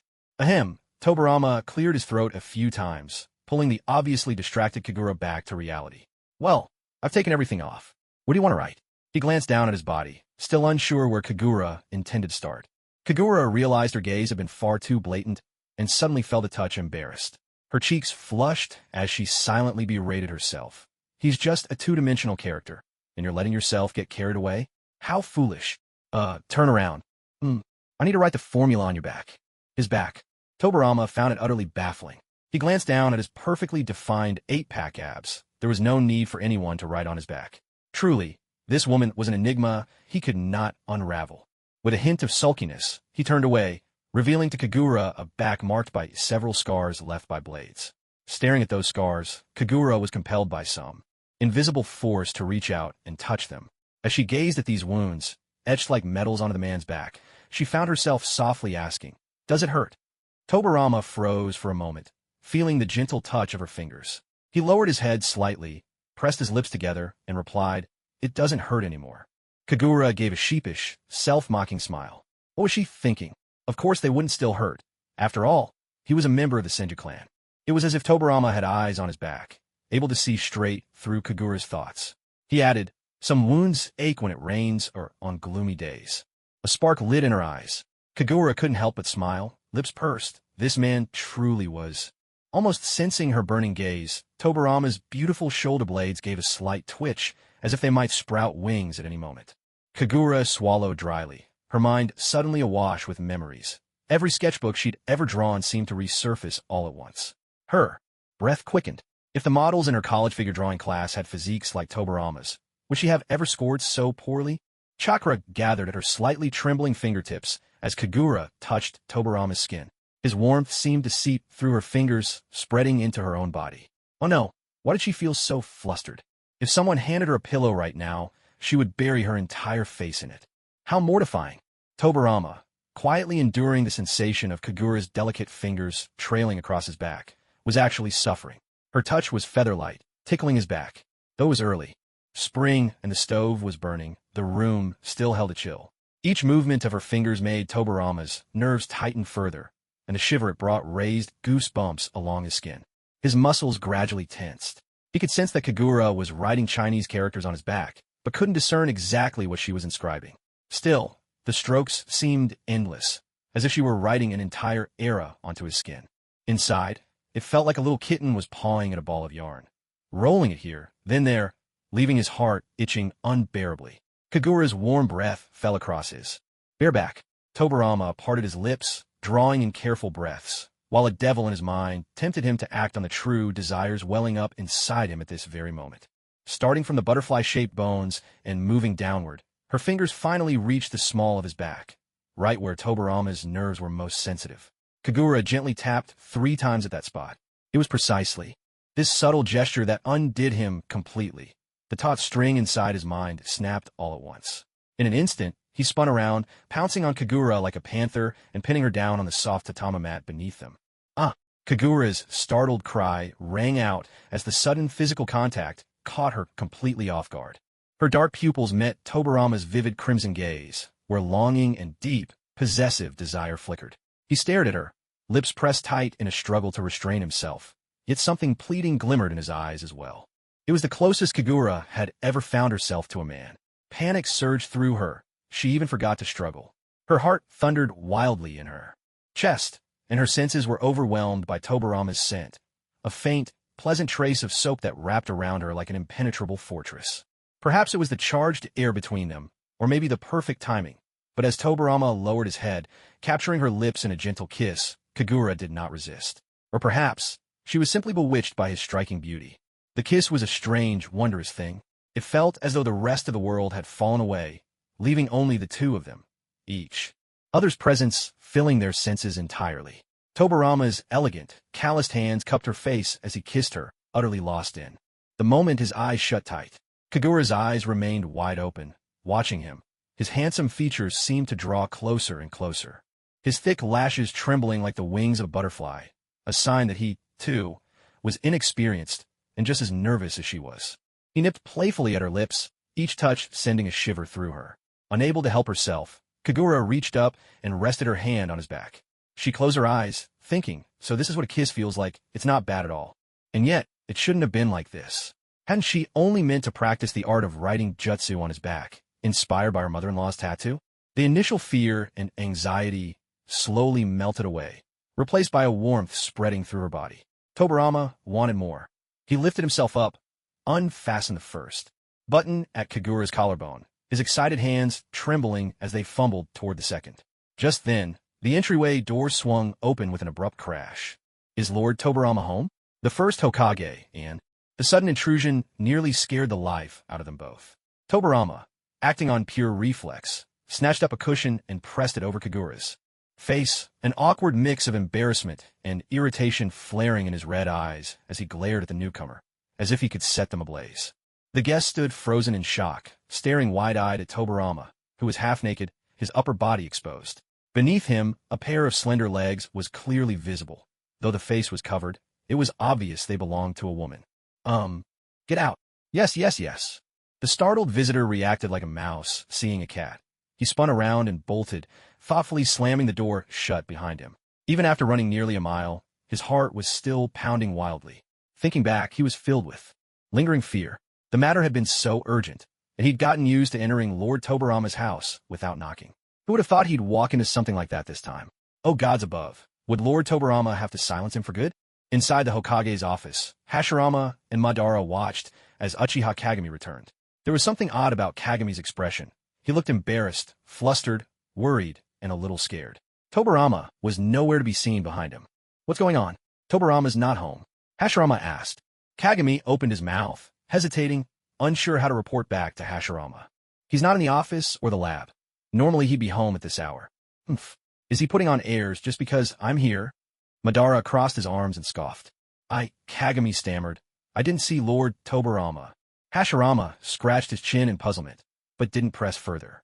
The formation of the police force wasn't urgent. There'd be plenty of time to discuss it later. If Tobarama's busy, why don't we go check out the new arcade? I heard there's one in the Konoha shopping district. Let's have a look. Madara was speechless, staring at Hashirama as though he were a hopeless child. But, unable to withstand Hashirama's endless pestering, he grudgingly followed him out of the office, his words disapproving, but his actions saying otherwise. Watching the two leaders leave, Kagami was nearly in tears. How would he ever face Lord Tobarama again? Should he act like he'd seen nothing, or admit to it? That was the question. Alas. Back in the house, Kagura was desperately struggling beneath a soft cushion. Tobarama, in his panic, had pressed down with a hand that just happened to block Kagura's nose and mouth, cutting off her air. If she didn't manage to get the cushion off soon, she really might suffocate. Finally managing to throw off the cushion, Kagura gulped down the long-missed taste of fresh air. If her demise came at Tobarama's hands, by accidental suffocation, no less, what an undignified way to go. "Are you trying to kill me?" she demanded, gasping for breath, glaring fiercely at Tobarama. I'm sorry, Tobarama blushed, looking for all the world like a child caught in the act, small, pitiful, and helpless. Kagura scrambled up, fastened her buttons, then hurried to the sink to pour herself a glass of water. She wasn't actually thirsty. She just needed an excuse to collect herself, her heart still racing wildly from embarrassment. Things weren't supposed to turn out this way. How had everything gotten so out of hand? She touched one cheek. It was burning hot, probably bright red, too. So Kagura thought. Being abruptly interrupted felt like having a bucket of cold water dumped over his head. Any enthusiasm he had was instantly washed away. With a frustrated sigh, Tobarama rubbed his brow, lamenting his terrible luck. The very first time he tried something like this, it ended up getting interrupted. What kind of fate was this? The technique's inscription is complete. You should get dressed quickly, or you'll catch a chill. Kagura stood a good distance away, clutching her cup. Tobarama glanced at her, noticing the way she deliberately averted her gaze. Her cheeks flushed as red as a ripe apple. It was endearing. He could still feel the warmth of her lips and the softness from just moments before. Without a word, he smiled to himself, gathering the clothes scattered nearby and putting them back on, piece by piece. In the future, if you ever have to run for your life, use the technique I've left on you to come straight to me. I'll protect you as long as I live. Okay. Just okay? That's it. Isn't there anything else you want to say? Tobarama looked at her profile, feeling a little disappointed. Yet, remembering how intimate they had just been, he couldn't help but feel a surge of happiness. In the past, he hadn't understood emotions like these, nor had he met anyone who truly captivated him. While his peers had all found partners one after another, he'd never thought much of it, until he met Kagura. His heart, once as still as a mountain, suddenly came alive. Now it wanted to leap and dance. It was as if 10,000 butterflies were fluttering their wings across a wide sea. That was the closest comparison to how he felt inside. So this was what it meant to fall in love. It wasn't bad at all. More than just not bad. He smiled at the thought. Kagami's come find me. That probably means there's something going on at the office. I'll go take a look. You can wait here for me if you'd like. No. Kagura refused a suggestion without a second thought. I'll finish this cup of water and then go home. Tobarama had no reply for that. She must be embarrassed, he thought. And really, it made sense. She was just in her early 20s, still at the age where it was natural to get shy about these things. There was no helping it. All right, I'll come find you a bit later, then. Why would you do that? Kagura's eyes flew wide open, bright as stars, and just as wary. Tobarama couldn't help but feel a little exasperated at her reaction. He walked over, intending to brush his hand against her apple-red cheek, but stopped short just before touching her. Instead, he let his hand drop gently on her head, softly tousling her hair. His rarely gentle tone carried a trace of affection. He said, "Because I want to see you. That's all." This time, it was Kagura who fell silent. Tobarama left. Kagura stood by the sink, still holding her cup, staring blankly in the direction he'd gone. Unconsciously, her fingers brushed her warm lips, lost in thought. Tobarama was always so gentle. So now, her lips felt nothing at all. No tingling, no itchiness. Just the lingering memory of how their lips had softly grazed each other. A two-dimensional character, she murmured, gazing at the door by the entrance. Well, let's just treat it as a dream. What future could there possibly be with a character from a comic, right? Stepping out of Tobarama's house, Kagura's mind spun in confusion. Her heart, which had always been calm and steady, felt somehow different now, like ripples spreading across a once still pond after a sudden breeze. She didn't go home. Instead, she wandered over to the Chinese restaurant. It wasn't mealtime, so the place was quiet and empty. After a busy morning, Early Eye could finally take a breather, settling down at the register to chat with Xiaochun. Who knows what he said, but whatever it was, Xiaochun couldn't hold back and ended up smacking him on the head. As she hit him, she scolded, "If you keep spouting nonsense, I swear I'll sew your lips shut with a needle, got it?" Early Eye didn't seem to mind at all. He grinned, pulling his silver hair out of Xiaochun's grasp, and protested. "I'm telling the truth. Don't women like to hear sweet words? I saw it in Kagura-chan's comics. What was it called again? Oh, right, the overbearing village chief fell for me. In that one, Takejima always talks to Mizuko like this. Everyone says those scenes are adorable. So why is your reaction so dramatic?" Xiaochun had read, "The overbearing village chief fell for me too," the moment Early Eye mentioned it. She recalled the plot vividly. She remembered staying up all night, reading it 3 times in a row, wildly envious of Mizuko for having such a wonderful lover in Takejima. But somehow, when those same corny lines came from Early Eye, a streetwise rascal rather than a dashing comic hero, it just didn't have the same charm. If anything, it felt more like a parody. Rolling her eyes fiercely at Early Eye, Xiaochun warned him not to imitate such lines so thoughtlessly. When Kagura walked in, Early Eye immediately rushed over to her side, dramatically complaining about Xiaochun's abuse. She hits hard, you know. Look here and here, he pointed at the bumps on his head, all from her. You deserved it. Xiaochun shot back, lifting her chin defiantly. Early Eye pouted, exaggerating his misery. Unable to out-argue Xiaochun, he turned to attack Kagura instead. It's all your fault. If I hadn't tried out those lines from your comics, I wouldn't have gotten smacked. Kagura was speechless. How could this be blamed on her? She couldn't help but ask what he had learned. Early Eye was about to answer when he saw Xiaochun dart out from behind the counter. Stop! I can't listen to this anymore. Wait till I'm gone, she called, dashing into the kitchen. So what exactly did you say? Just some sweet nothings. I learned them from you. Me? Nodding eagerly like a little chick pecking at rice. I told her, for you. I'd suffer, for you I'd toil, for you. My tears would fall like rain. For you, I'm lovesick. For you, I'd go mad. For you, I'd even bang my head against a wall. Kagura, haven't I made my feelings for her painfully clear? And yet, she called me tacky. Kagura stifled her laughter, feeling thoroughly uncomfortable. Lines like these, she thought, might work for comedic effect in a manga, but when someone actually said them out loud, well, the cringe was almost unbearable. And there's another one. Early Eye tapped his head, trying hard to recall. Those tongue-twisting lines of affection always slipped his mind unless he focused. I remember now.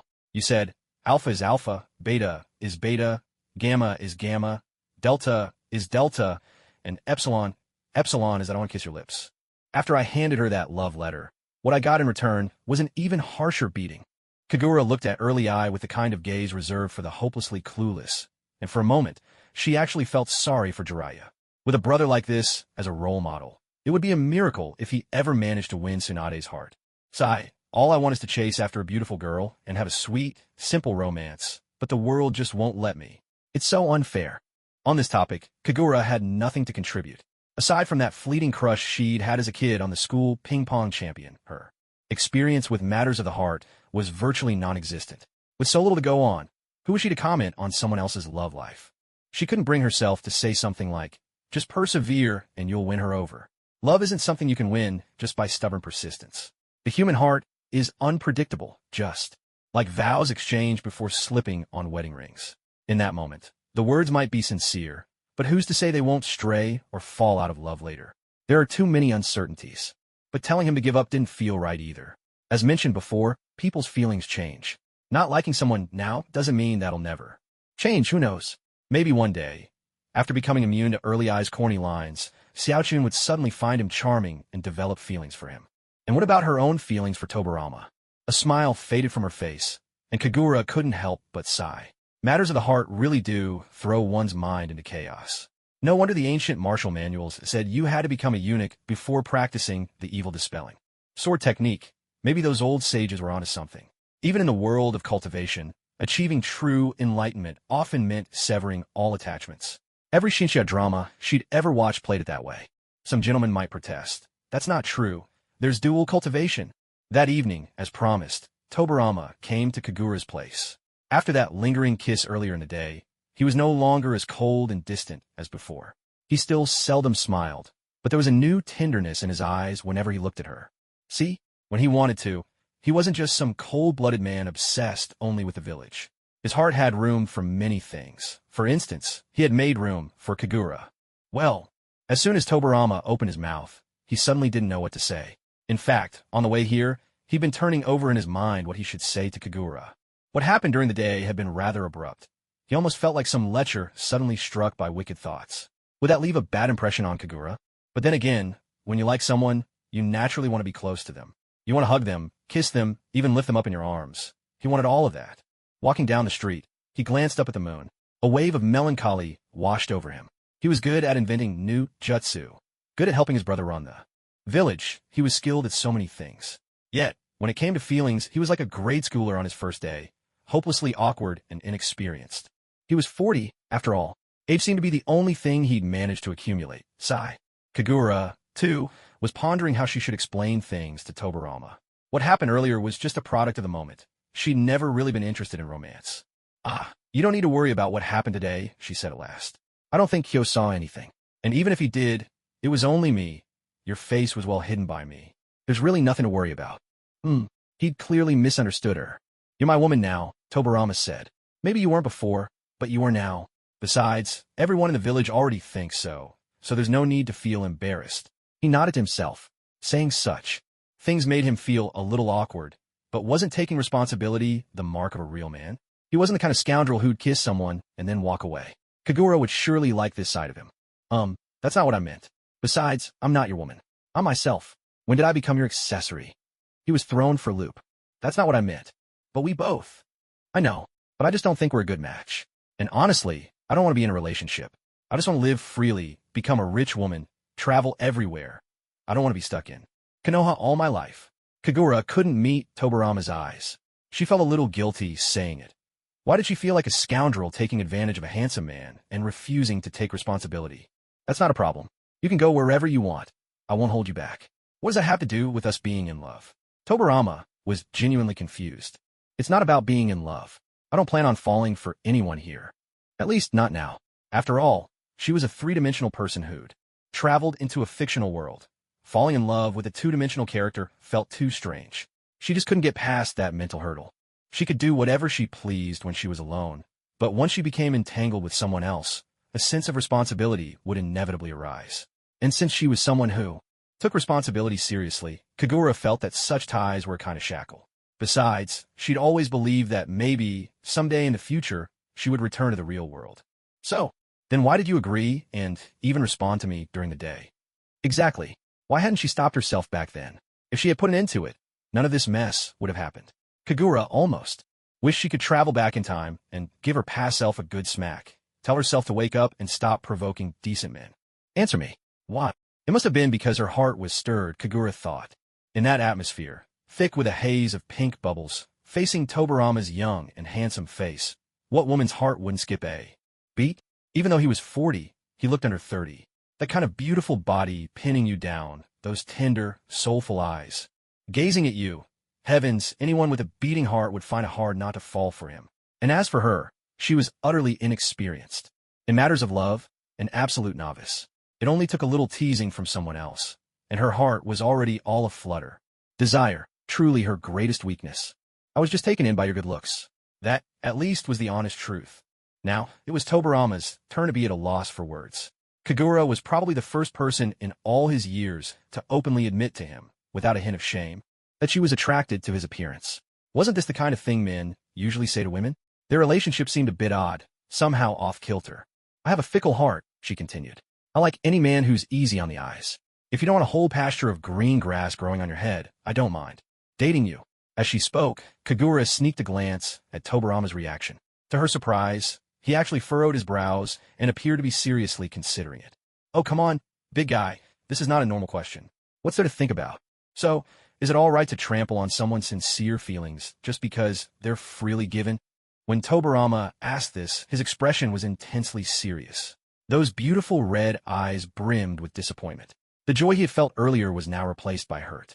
Kagura only dared a fleeting glance before averting her gaze, guilt gnawing at her. She had never intended to hurt anyone, yet now her actions were wounding this man. It was strange. He believed her lies, but she felt no satisfaction at all. Her heart felt clenched tight, heavy, and aching, making her deeply uncomfortable. She didn't know how to handle matters of the heart. She had neither the experience nor the cunning twists and turns of a seasoned lover. Not knowing how best to console him, she simply borrowed a line from the domineering CEO novel she'd read, hoping to brush him off and make him back away. Kagura, he called her name in a cold, detached voice, his lips barely moving. He said, "You really are rotten to the core. You really are rotten to the core." Kagura lowered her head and said nothing. She didn't even know how to defend herself anymore. Oh well, let it be a misunderstanding. Wasn't this the result she wanted all along? With that thought, Kagura forced a smile, trying to appear nonchalant. She lifted her head, wanting to say something more to Tobarama, but his seat was already empty. That spot was deserted, as if no one had ever been there in the first place. Her smile froze on her face, then slowly faded. Kagura stared blankly at the now empty seat, unconsciously twisting her lips. Things hadn't worked out the way she'd imagined. Even though she'd solved one problem, there was no sense of relief. Instead, it felt as if a wad of soggy cotton was stuffed in her chest, heavy and suffocating. She couldn't help pouting. In her mother's words, her lips were jutting out so far you could tie up a donkey with them. The next morning, at the crack of dawn, Kagura dragged herself to the Chinese restaurant. She'd barely slept a wink all night, and now dark circles ringed her eyes. She looked as exhausted as could be. Koharu and Mito Minion came in for breakfast, and when they saw Kagura, they both shot her looks full of sympathy.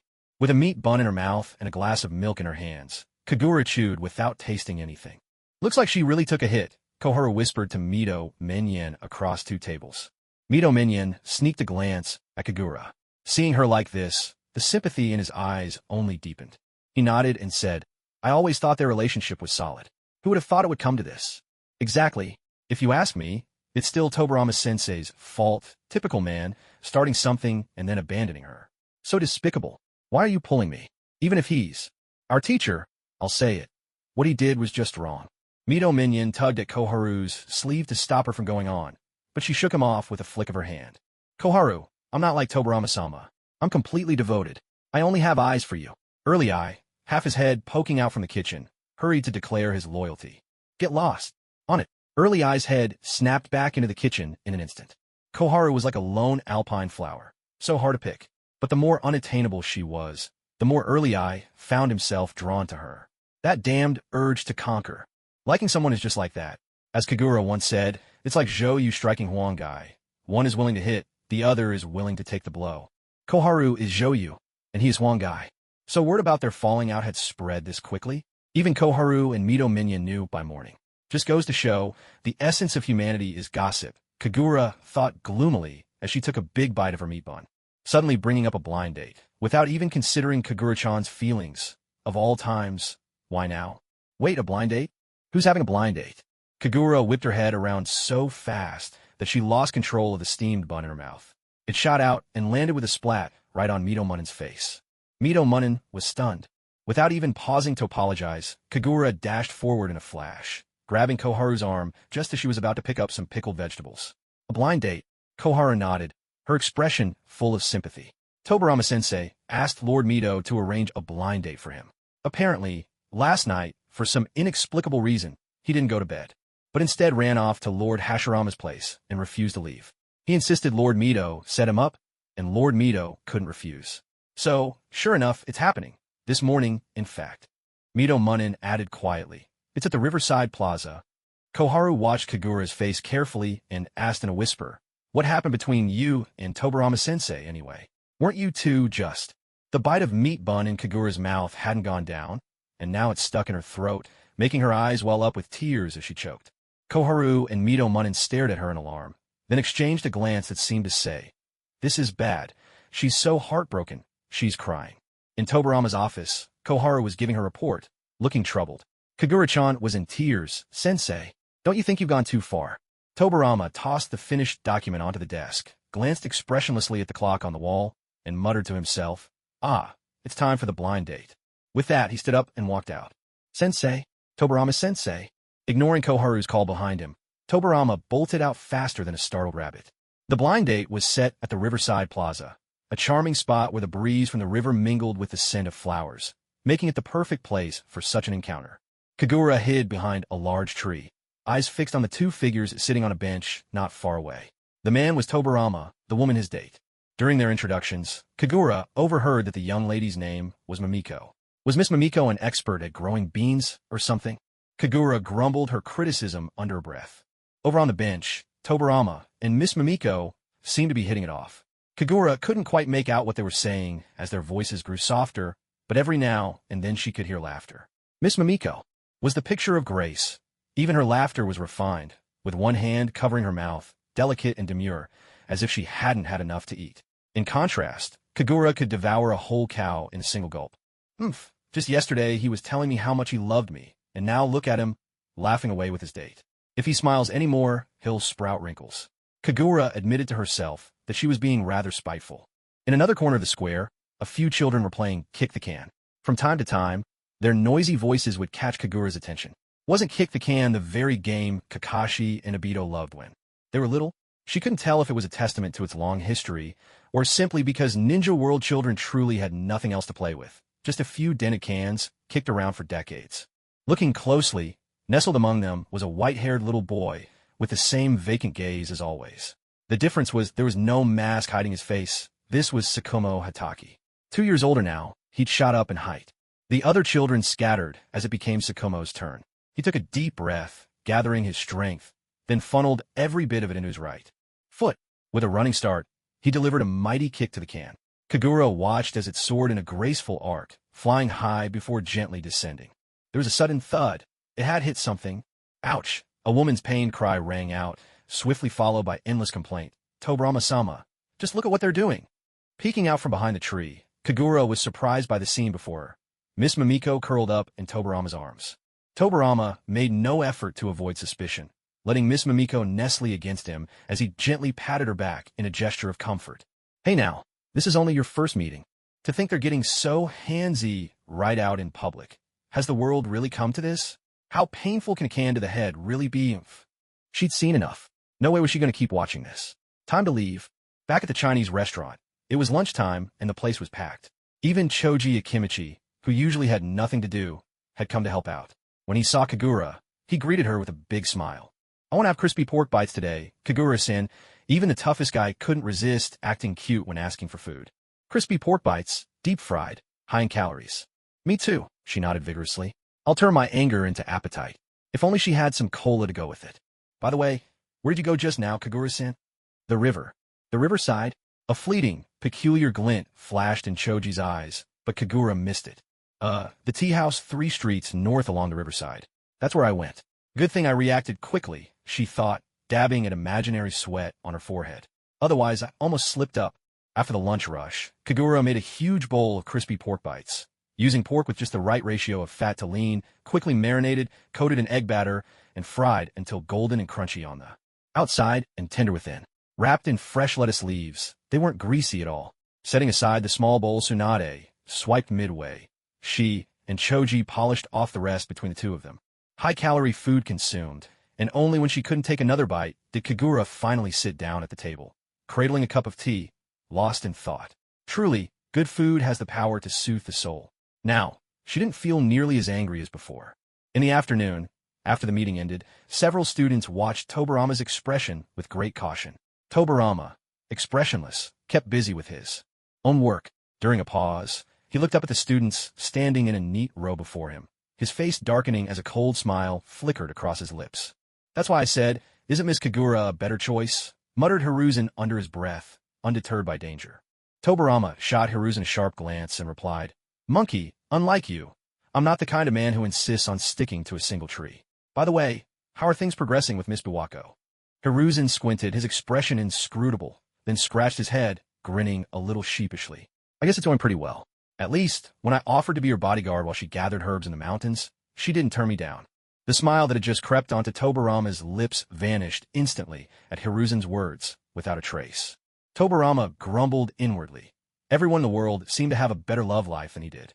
How irritating. Tomorrow, another matchmaking date. Everyone fell silent. Over the next few days, whenever Tobarama had a moment to spare, he went on yet another matchmaking date. Without fail, news of these outings found its way to Kagura through various people. There was simply no avoiding it. Their circles of friends overlapped far too much for her not to hear. Today he was by the riverside meeting Miss Mimiko. Tomorrow he'd be at the bookstore with Miss Kaki. The following day, it would be Miss Ko at the flower shop, and after that, Miss Toku. Kagura had secretly observed each of these women. Without exception, they were beautiful, gentle, and ladylike, or perhaps elegant and confident. Watching all this, she suddenly felt a pang of disappointment. Tobarama probably liked that classic Yamato Nadeshiko type of woman. But maybe that was fine. She didn't want to fall in love anyway, so she couldn't expect him to remain single just because she chose to be. Yes, that's just how it should be. Suddenly, like a balloon losing all its air, Kagura felt utterly deflated. She had no desire to shadow Tobarama's matchmaking escapades anymore. What was the point of this? Hadn't she promised herself to keep her heart free of men, to be that naturally carefree swordswoman? Hadn't she vowed not to be tethered by feelings, to focus single-mindedly on becoming a wealthy, independent woman? She was the one who pushed him away, after all. So why did it hurt so much to see him with someone else? What was this feeling? Kagura disliked this side of herself, yet she couldn't shake off the awkwardness inside. She'd slept poorly for days because of all this. So, after finally deciding to stop caring about Tobarama, Kagura headed to the Konoha izakaya. Perhaps a bit of alcohol could work as a substitute for sleeping pills and grant her a night of restful sleep. It was too lonely to drink alone, so she invited Koharu and Momo as well. Momo, in turn, brought Mito along. That night, the four of them held a small Konoha ladies' night at the izakaya. Those three women could really hold their liquor, one glass after another, with no sign of stopping. As the drinks flowed, even the usually gentle and composed Mito began to loosen up, eagerly joining in to vent about all the troubles in her household. That scoundrel Hashirama is always thinking about going out to gamble. I put up with him for far too long. If he just gambled by himself, I could let it go. But now he's even taking little Tsunade along. With his skills, what could he possibly teach her? He can't even beat my luck at mahjong. Honestly, it's too much. Isn't that the truth, Lady Mito? At this rate, I'm starting to worry he'll end up gambling away the whole village. Momoka agreed, nodding as she sipped her drink. Don't worry, we still have Lord Tobarama. It's thanks to his presence that the first Hokage doesn't dare go too far, right, Kagura-chan? A half-drunk Koharu gave Kagura a hearty slap on the shoulder, so heavy-handed it nearly knocked her off balance. Suppressing the pain, Kagura hurriedly nodded. Yes, don't worry, everyone. The village will stand strong all the way until the 7th Hokage, I promise. Mito started counting on her fingers, 1st, 2nd, 3rd, 7th. When she finished, she broke into a silly laugh. Oh my, the 7th Hokage. That's a long time away. Now I feel much better. People who've had too much to drink rarely hold their tongues. Momoka seemed to forget all the rumors about Kagura and Tobarama circulating around the village. She turned to Mito and asked casually, So, how is Lord Tobarama's matchmaking going? At the mention of this, Mito couldn't help but frown for a moment. After thinking it over, she suddenly laughed. Well, he finally found someone. He's satisfied with a young lady named Takuko. She's got a generous figure, long legs, and a tiny waist. Isn't that just the type men like? Momoka grinned knowingly, looking at Mito with newfound appreciation. Does that mean Lord Hashirama prefers that kind of woman, too? Mito straightened her back and put her hands on her waist, showing off her famously slender figure. So slim her hands could almost encircle it. His taste is modeled after me. My waist is slim, so of course he likes them slim. Impressive, truly. Anyone listening would have to admit she'd train him well. Kagura was feeling tipsy, but Mito's words kept echoing in her mind. He finally found someone he's satisfied with, a young lady named Takuko. Again and again. All this time, I thought Lord Tobarama liked Kagura-chan. Turns out I was completely wrong. And to think I even tried to play matchmaker at the shop back then. What was I thinking? Mito cast Kagura a meaningful glance. With nothing to say, Kagura could only pretend not to hear. She thought drinking would lift her spirits, but now she just felt worse. Outside the izakaya, Momoka and Mito staggered along, supporting each other. Mito, in high spirits, insisted they head to another place for more drinks. Koharu, who had to get up early for a meeting, politely declined their invitation, holding back a wave of nausea as she made her way home. It was past 10 at night. The streets were already deserted, and Kagura walked home alone, her steps hesitant and unsure. As she walked, she suddenly stopped. Her head was spinning. Even the mild sake could be intoxicating when the wind brushed past, especially for someone like her. She'd never tried this kind of liquor before, and even with beer, she'd only managed a single bottle. She lifted her head. There were hardly any stars in the night sky, only a single large, perfectly round moon hanging there, solitary and bright. Kagura reached out her hand, as if she truly believed that, if she stretched far enough, she could touch the moon. This full moon looks just like Tobarama's face, she murmured to herself. She didn't want to go home. She wanted to see him. In this moment, she wanted to see him more than anything. She raised 2 fingers to her chest, preparing to refine her chakra. But because of the alcohol, this took her a long time. Unlike Tobarama and Minato, who possessed vast reserves of chakra and practiced skill, Kagura needed to complete the preliminary chakra refinement before she could use the Flying Thunder God technique. She focused, drawing out her chakra, and tried to sense the marking she had left. With her eyes closed, she concentrated for a long while.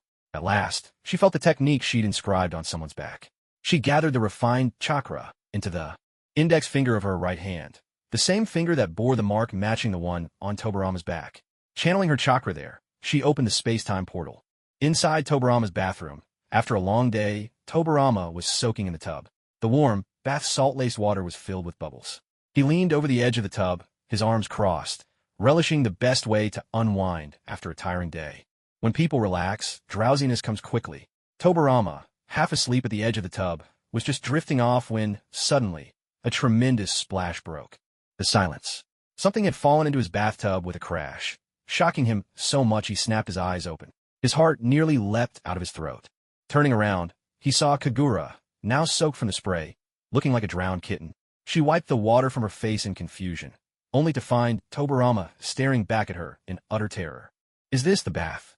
Ju. Perhaps he was too stunned. For a long time, Tobarama couldn't string together a complete sentence.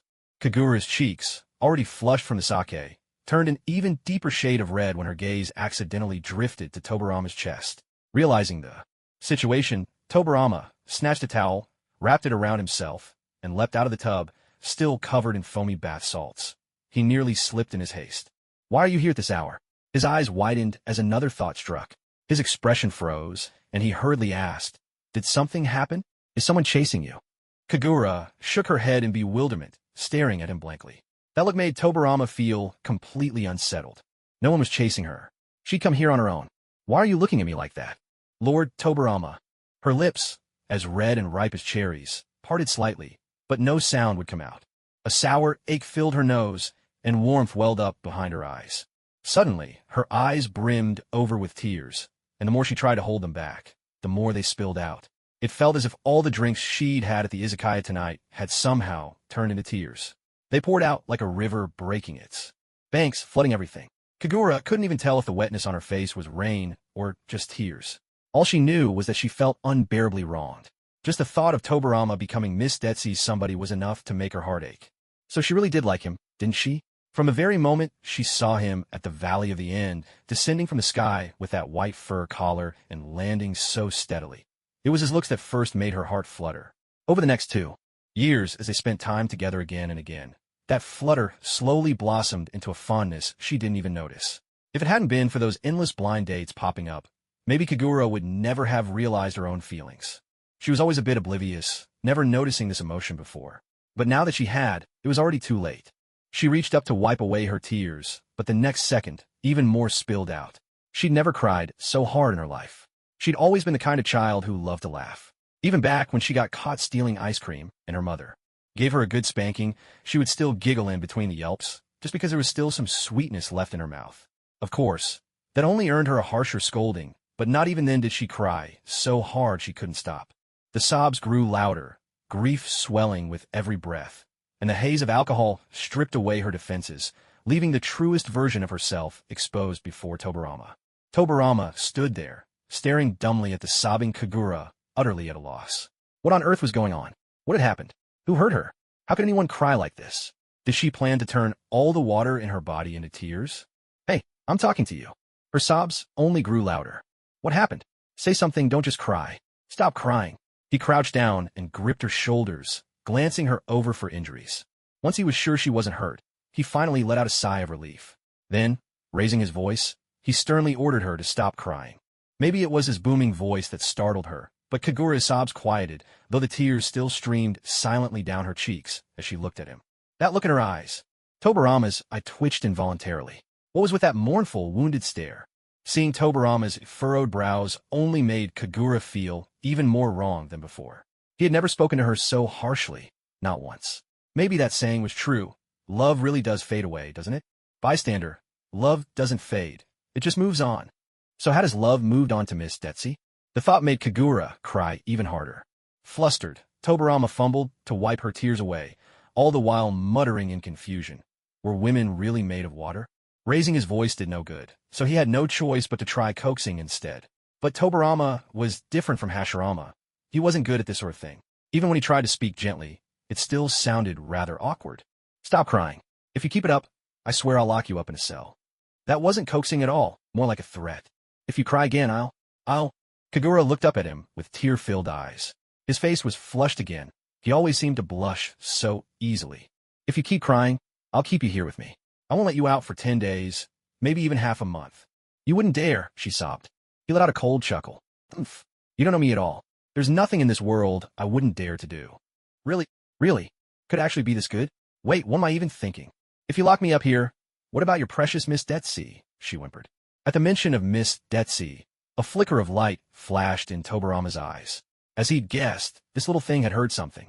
Suppressing the smile that threatened to break free, Tobarama forced himself to look cold and indifferent.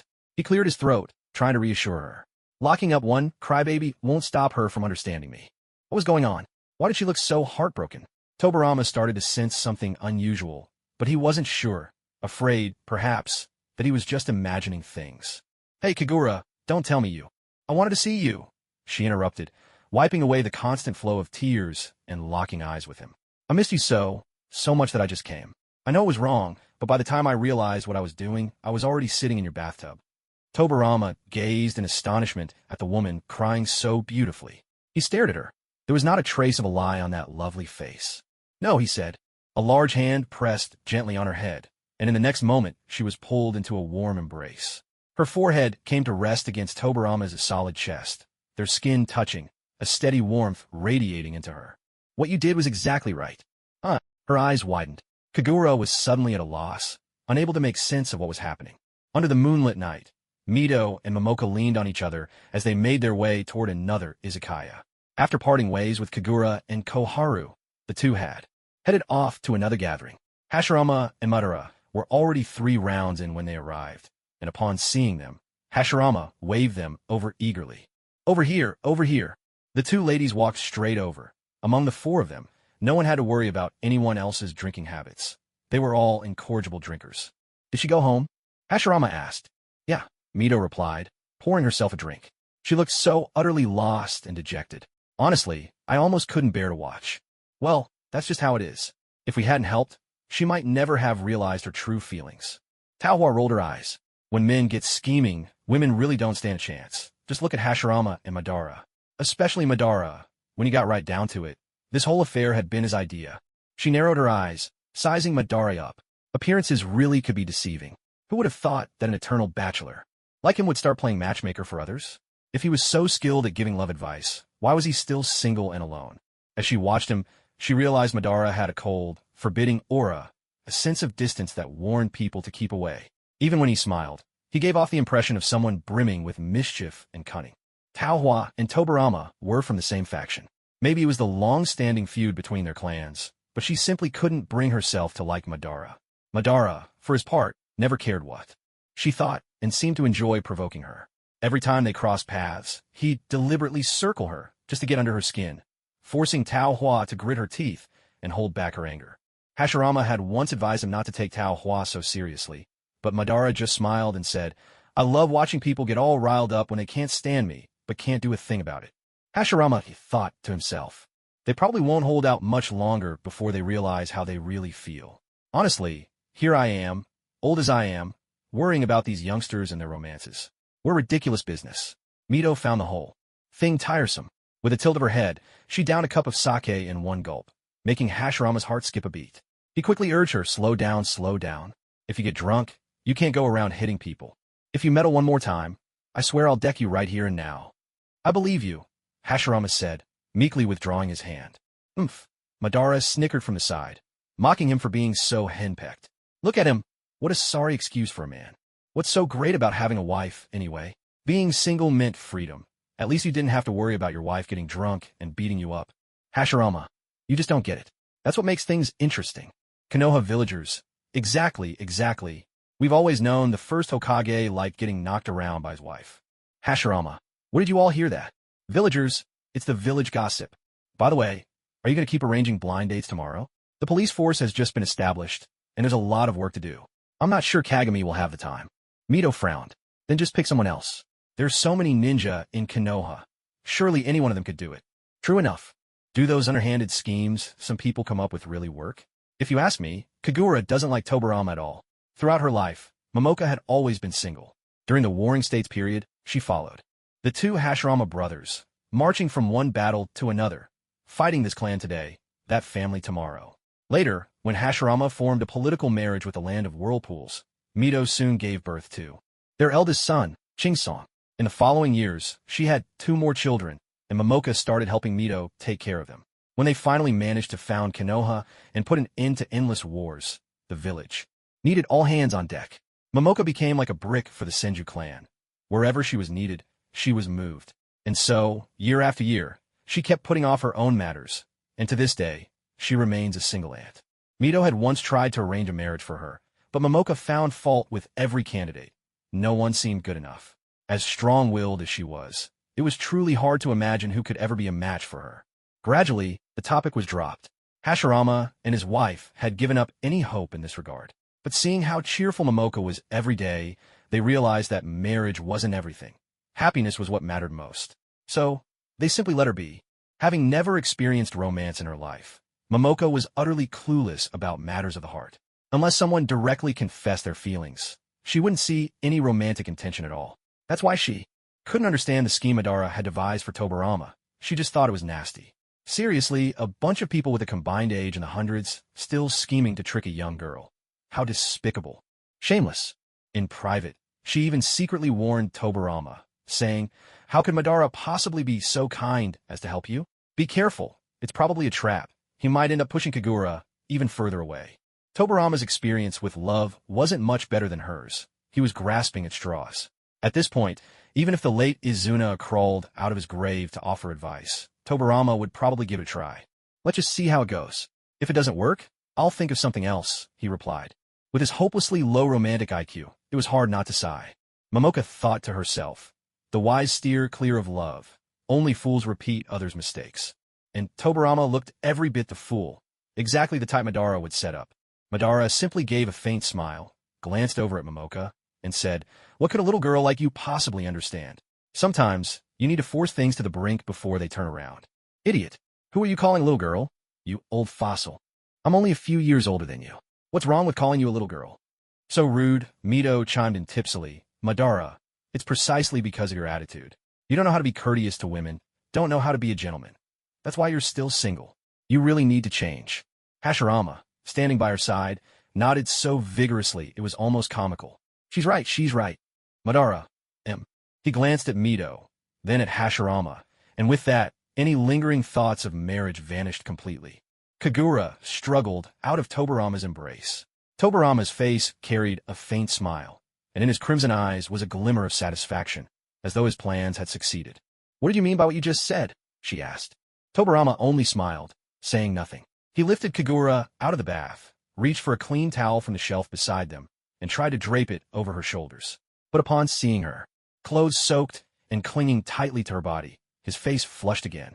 He quickly turned away and walked out of the bathroom, instructing her as he went to change out of her wet clothes.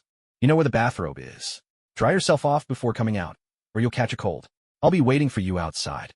Kagura stood dazed in the bathroom for a while before she finally turned on the shower to rinse herself clean, washing away the last traces of bubbles. Then, just as she had done before, she put on Tobarama's bathrobe and went out to meet him. When she emerged, Tobarama was already fully dressed, having replaced his towel with a gray uniform. He now exuded a gentle, soft aura. She had cried so hard just now, and with the alcohol she'd drunk earlier, sitting across from Tobarama, she felt the ache in her eyes and the pounding in her head. After a bout of sobbing, all that remained was awkwardness. She felt she had been far too sentimental. "You still haven't answered my question," Kagura said, head bowed, unable to bring herself to look at Tobarama's face. Besides, her eyes were red and swollen from crying. She felt hideous. "Then why don't you answer mine first?" Tobarama replied. "Was this bargaining?" "Go ahead, ask," she said.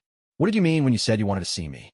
With his hands folded atop the low table, Tobarama leaned toward her. The scent of bath salts, cool and minty, drifted to Kagura on a passing breeze. Tobarama was watching her with a smile. He was a master of self-control, rarely letting his features betray his emotions the way Hashirama did. In modern terms, his face was almost expressionless, a bit like Madara, really. Whether angry or happy, his features barely shifted.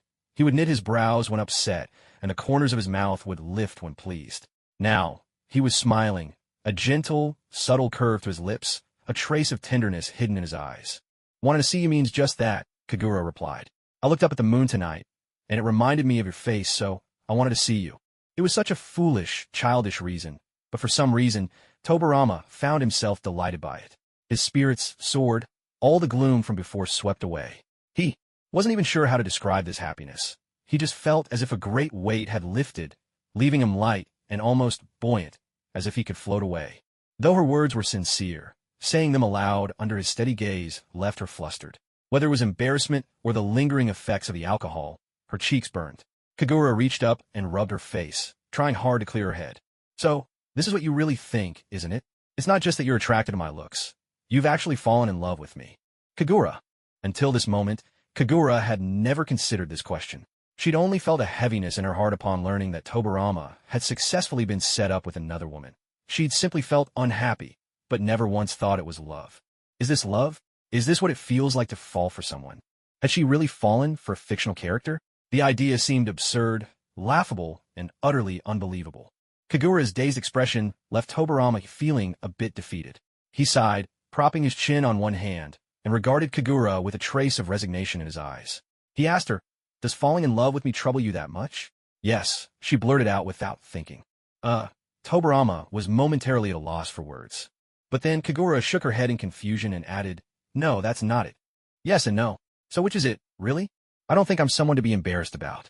What exactly is bothering you? It just feels so unreal." This time, Tobarama found himself completely speechless. He simply watched Kagura in silence for a long while. The tipsy girl before him seemed far more docile than usual. Normally, she loved to argue with him, always provoking his temper.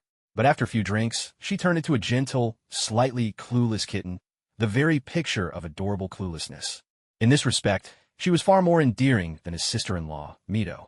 Mito was gentle in day-to-day life, but give her a drink, and she'd become as strong as Popeye after a can of spinach. Her strength was astonishing. It was as if another personality lived inside her, usually sealed away, but unleashed completely by alcohol, turning her into a force of nature. Thankfully, her husband Hashirama was the one on the receiving end. If it were anyone else, she'd have become a widow long ago. All things considered, my Kagura is definitely cuter. Bystanders, isn't love something between two people? In this moment, isn't it simple enough to just be mutually attracted? Why does it seem so troubling to you? In Tobarama's eyes, love was straightforward. It had nothing to do with anyone else, just the two of them. He couldn't understand why Kagura was so troubled by it. Tobarama spoke with a sincerity and simplicity that perfectly mirrored Kagura's real-world experiences. Kagura had witnessed her parents' love with her own eyes. They were ordinary people, neither especially handsome nor talented, but because they loved each other, they became the most beautiful thing in each other's world. Once she understood what love was, Kagura quietly vowed to herself that when she found a partner, it had to be someone she truly liked. Nothing else mattered. Liking them was enough. Even as she grew older, her parents would tell her the same thing. Life is short, just a few decades, so be with someone you love. Nothing else is important. Nothing else matters. Kagura suddenly felt at ease. In the real world, she most likely no longer existed. Perhaps she was in a coma, perhaps she had already died. Here, why should she care so much or worry about so many things? She should just follow her heart. When in love, give her all. When love fades, leave with grace. That's how her life ought to be. Having figured all this out, Kagura's mood brightened. She burst out laughing, foolish and radiant, like a little sun brimming with energy. But the moment she thought of Miss Detsy, Kagura's smile collapsed again. She suddenly realized that loving someone only to find that they belonged to someone else. Was there anything more tragic than that? She wished she could travel back in time, so that when Tobarama appeared at her house, she could seize him in a hug and tell him, "You're mine, or I'm yours, whichever works. You're not allowed to fall for anyone else."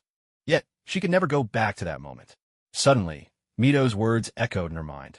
In the end, he found someone he's satisfied with. Miss Detsy, the one with the long legs, slim waist, and generous figure. Don't all men like that type? She glanced down at her own chest, waist, and legs. Slim, yes, but perhaps a bit too much so. Her body seemed uncooperative, with curves missing where they should have been. Kagura pouted, then stole a glance at Tobarama. He was propping his chin in his hand, smiling at her with sparkling eyes. "I'm not too concerned about figures, as long as everything's where it should be," Tobarama said, raising his eyebrow with a meaningful look. Kagura understood instantly, and her face flushed crimson. Tobarama looked at Kagura cautiously, as if he wanted to say something but worried she might get angry. After some hesitation, he decided to be honest. It needed to be said sooner or later. "There's no such person as Miss Detsy." "What? Nor is there Miss Jazzy or Miss Sheetsy. Even Miss Dizzy. Don't try to fool me. I saw it with my own eyes. Miss Dizzy got hit on the head by a jar and came crying to you for comfort. And Miss Sheetsy, she likes comics, so you took her to the bookstore too. Buy some.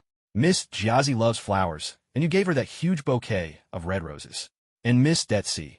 Kagura gestured with both hands to show just how enormous and beautiful the bouquet had been. Tobarama's eyes shone with laughter, and he couldn't help but smile. He reached out to take Kagura's hand, gently soothing her as he asked, "Have you been following me all this time?" "Oh no." She let it all slip in her excitement. Kagura, cheeks burning, insisted, "Konoha isn't that big. Those were just coincidences. Pure chance." "All right." Tobarama decided not to expose her. He traced something in the palm of Kagura's hand, his voice clear and pleasant. "Did you ever try putting the names of those four together?" Tobarama let out a sigh. Dipping his index finger into the leftover tea, he wrote the names of the four women, Mamiko, Kaki, Kazuko, and Takuko, in kanji on the surface of the low table. He glanced up at Kagura and asked, "Have you figured it out?"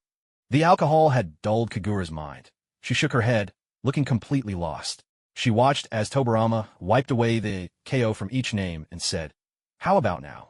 Try reading them. Mame, Kaki Kazu Toku, Mamakaka Kazu Toku. Are they all fake?" Tobarama couldn't help but laugh. Madara's trick had actually worked. Well, credit where it's due. Maybe it was time to move the matter of choosing the clans as stayed up the agenda. But I clearly saw those young ladies. "Oh, that. Tomorrow, then. I'll let you see their true faces." Meanwhile, Uchiha Kagami was just about to turn off the light and go to sleep when his nose began to itch. He sneezed suddenly, rubbing his nose with a frown. He had the unsettling feeling someone was talking about him behind his back. Lying in bed, he sighed and sent up a wish to the gods above. "Please, let Kagura and Lord Tobarama make up soon. I never want to turn into a woman and pretend to be Lord Tobarama's matchmaking candidate again. I'm begging you." It was Lord Madara who'd come up with this ridiculous plan for Tobarama, and since Tobarama was notorious for holding grudges, Kagami had been stuck playing the role of his blind date just because he'd accidentally interrupted his business. He still remembered how the others had laughed uproariously when he transformed for the first time. As Tobarama put it, this was penance. But when would this punishment ever end? Kagami tossed and turned, tears spilling down his cheeks. If the gods ever gave him another chance, he swore, before stepping inside Lord Tobarama's house, he'd never forget to knock. Oh. The timeline rewinds to a week earlier. Having just left Kagura's house, Tobarama wandered the streets alone. Kagura's words had been infuriating, nearly sending his blood pressure skyrocketing. He didn't want to go home. Before he knew it, he found himself standing outside an izakaya. He'd once sworn never to touch alcohol again, but at that moment, blinded by anger, he couldn't care less. He lifted the warm curtain and stepped inside. Tobarama drank one cup after another, letting the liquor slide down his throat and pool in his stomach. His head felt dizzy, but his mind remained sharply clear. He began to regret this attempt to drown his sorrows. It was neither rational nor useful.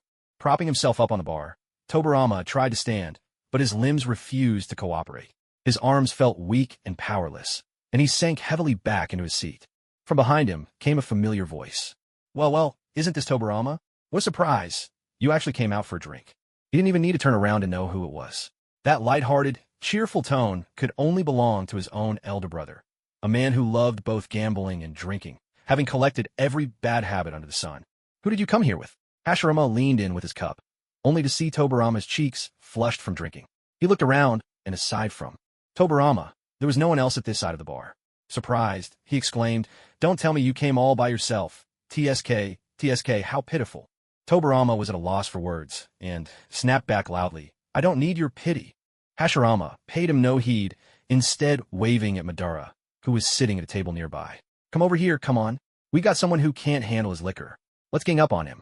Tobarama, is this really something an older brother would do? Madara, quite childish. But honestly, teasing Tobarama was something Madara thoroughly enjoyed. Without hesitation, he grabbed his glass and the half-finished bottle, and moved over to join them. And so, the two of them sat on either side of Tobarama, flanking him, which made Tobarama scowl in annoyance, clearly unimpressed. Most of the time, Hashirama was actually quite concerned about Tobarama, his only remaining brother. For someone who never touched alcohol to come out drinking, something must have happened. Remembering this, his expression grew serious. Did something happen? Is there trouble with the village finances, or are other nations stirring up trouble again? Tobarama cast him a disdainful look. Can't you wish for something good for once? If it's not those things, then why are you doing this to yourself? At this moment, Madara spoke up quietly from the left. There are only two reasons a man drinks alone. Either his career is in a slump, or his love life is. Tobarama turned to look at him and asked, "And you?" I imagine both aren't going well, are they? Madara's eye twitched uncontrollably, his grip tightening around his glass. Even with a person between them, Hashirama could hear the sound of Madara grinding his teeth. He almost worried the man might break a molar. Hashirama hurried to smooth things over. Now, let's not fight. So, Tobarama, is it about Kagura? Though Tobarama said nothing, his hand paused noticeably as he poured another drink. Hashirama let out a small sigh. It seemed he'd guessed right. Did you two have a fight? Don't tell me it got physical? Humph, Madara chuckled darkly from the side. You don't really think everyone's like some people, ready to throw punches at the drop of a hat, do you? Hashirama chuckled awkwardly. Mito was wonderful, but she did get a bit spirited after a drink or two. So what? As long as he could handle it, it wasn't a problem. So if it's not that, what happened? Am I really that awful, Anija? Now, that was a loaded question. Hashirama stroked his chin, trying to read between the lines. No matter how he looked at it, it sounded like his brother was being rejected. My brother, so talented in both brains and brawn, looked down on by some young lady? What age are we in? Even a woman you've kissed isn't yours. Wait, a kiss? Have things already reached that stage? Hashirama was reminiscing about his first kiss.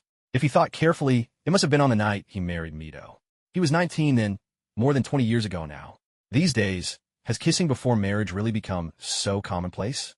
Ahem, well, that wasn't the important part.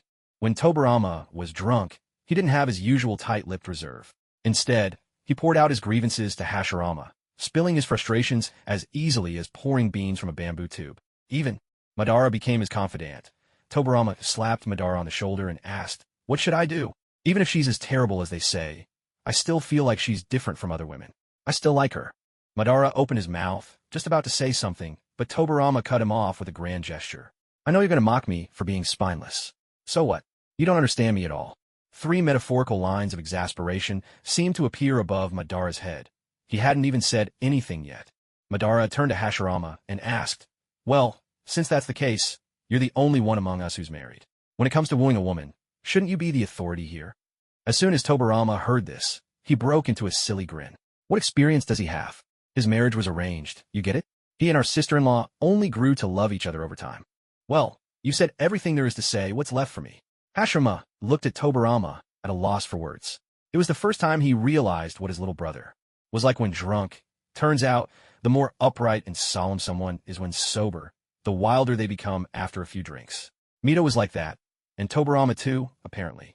With a hand to his forehead, Hashirama sighed. Why did everyone around him turn out like this? Wasn't there a single normal person in his life? Tobarama and Mito chimed in unison. Anyone is more normal than you. I actually have an idea. Want to hear it? Madara looked at Tobarama, who nodded eagerly. The best way to find out if a woman likes a man is to see if she gets jealous. Make her jealous. If she gets jealous enough, you'll know how she really feels about you. If she's willing to kiss you, at the very least, it means she doesn't dislike you. Give her a little nudge, and maybe you'll see her true feelings. Try getting closer to another woman and watch how she reacts. Will that work? Madara pressed his lips together, thinking to himself, who knows if it'll work? I'm just making this up as I go. If it makes her so mad she never speaks to you again, even better. But Tobarama believed him. Desperate times called for desperate measures, and as soon as he heard a prescription, he was eager to try it. That very night, Tobarama stubbornly refused to go home. He insisted on seeking Mito's advice about how to test Kagura's true feelings. His reasoning was that, as a woman herself, Mito would understand her better. Hashirama couldn't resist him in the end, and had no choice but to bring him home.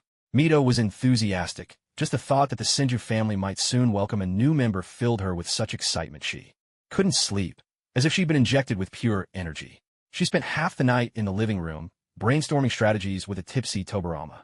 At last, they finally devised a plan for the arranged meeting. Tobarama's students weren't spared, either. He roped all of them in as supporting cast, discreetly dropping hints about him to Kagura and keeping a close eye on her reactions to the news. Tobarama-sama is going on a matchmaking date. Tobarama-sama is going on another matchmaking date. Today by the riverbank. Today at the bookstore. By the riverbank, at the bookstore, at the flower shop, and so on. As for the candidate, Tobarama glanced over his students. When his eyes landed on Uchiha Kagami, he was reminded of the culprit who had interrupted him that day. His gaze grew a shade darker, and Kagami, feeling the weight of that look, broke into a cold sweat, terrified that Tobarama might want to silence him for good. The students waited for a long time, only to hear Tobarama say, "Whoever the rooster lands on, I'll pick." When the pointing finger stopped, Kagami could have wept from despair. "It's you. Tomorrow, transform into a woman and wait for me by the riverbank," Tobarama instructed. Then he turned to Koharu and Mito Minyan. "You two, head to the shop in the morning. When you meet her, casually mention that I'm going on a matchmaking date, and then follow her to see if she goes." Koharu and Mito Minyan exchanged helpless glances. What a strange mission, but seeing as their teacher was already 40 and still alone, they steeled themselves and accepted the task. And so, that day, Tobarama met with a transformed female Kagami by the riverbank. The two looked at each other, both feeling utterly awkward and uneasy, but forced to put on cheerful faces. Meanwhile, Kagura hid behind a tree, spying on them from 4 or 5 trees away. Koharu stood listlessly nearby, looking every bit like Hinata and Hanabi as they once secretly watched Naruto. The days that followed were much the same. Kagami was on the verge of tears every time, and Tobarama was reaching his limit. Just as he began to doubt Madara's suggestion, Kagura actually appeared before him, though the timing was rather awkward, as it happened to be in the bathtub. She didn't say a word. She just called his name and then began to cry. Tobarama had never seen so many tears in his life. They flowed as if they were endless, and it tugged painfully at his heart. At that moment, a sudden thought struck him. He couldn't let her cry anymore, not for the rest of her life. He would protect her and make sure every day she spent was filled with laughter. And in time, he truly did. But that, of course, is a story for another day. That night, not only did Tobarama clear up the misunderstanding with Kagura, but he also somehow ended up with a girlfriend. It was quite the windfall, exactly the sort of outcome that suited him, a man who believed that as long as you gained something, you never truly lost. After seeing Kagura safely home, he hurried back to take another shower. The bath salts had dried and crusted uncomfortably on his skin. He aimed the shower head to rinse away the suds, and as he happened to turn around, Tobarama caught sight of a seal left on his back by Kagura. He leaned in close to the mirror, craning his neck for a better look. The bathroom was fogged up with steam, misting the glass, so he wiped it clear with his hand, and there, neatly arranged in a tight column from top to bottom, were 4 small Chinese characters. "Was here." What? "Was here?" Staring at those words, Tobarama couldn't help but laugh and sigh at the same time. He bared his teeth in helpless amusement. He'd have to keep his back well hidden now, so no one else would see those embarrassing marks. With his emotional troubles finally resolved, Tobarama was practically glowing. Around this time, the guard division, which had taken more than half a year to prepare, was also completed. From a construction of the guard division headquarters, too. The careful selection of personnel, the months had slipped by almost unnoticed. After its establishment, Tobarama stepped back, leaving the rest to run its course. Hashirama, overjoyed, promptly appointed Madara as the head of the guard division. Following the formation of the guard division, it was time to address the promise made to Madara concerning clan territory. This was unprecedented in Konoha's history. Up to this point, no clan, not even the Senju, had their own designated land. Everyone lived together in the village, with perhaps a few clan members residing near each other. But granting the Uchiha their own territory, where the entire clan would live together, was something entirely new. When Tobarama and Hashirama presented this proposal at the monthly council, the meeting erupted with hushed discussions. Hashirama glanced at Tobarama, who sat with arms folded, eyes closed, his face unreadable, utterly unmoved, like a monk deep in meditation. Though the counselors whispered among themselves, he acted as if he hadn't heard a word. Hashirama wanted to say something to his brother, but, seeing his composure, decided to imitate him and wait patiently.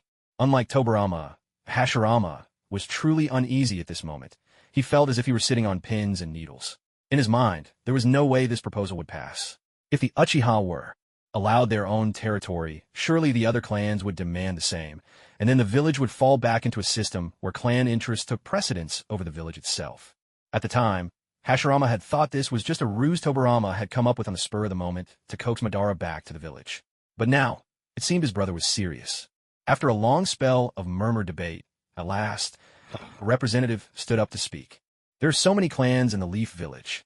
Let's not even mention the smaller clans for now. Even the Senju clan, to which Lord Hokage himself belongs, doesn't have its own territory. So why should the Uchiha clan receive such special treatment? If we agree to this, won't the other clans all start following their example? Hashirama offered an awkward smile. Territory and such things, I don't really care about that.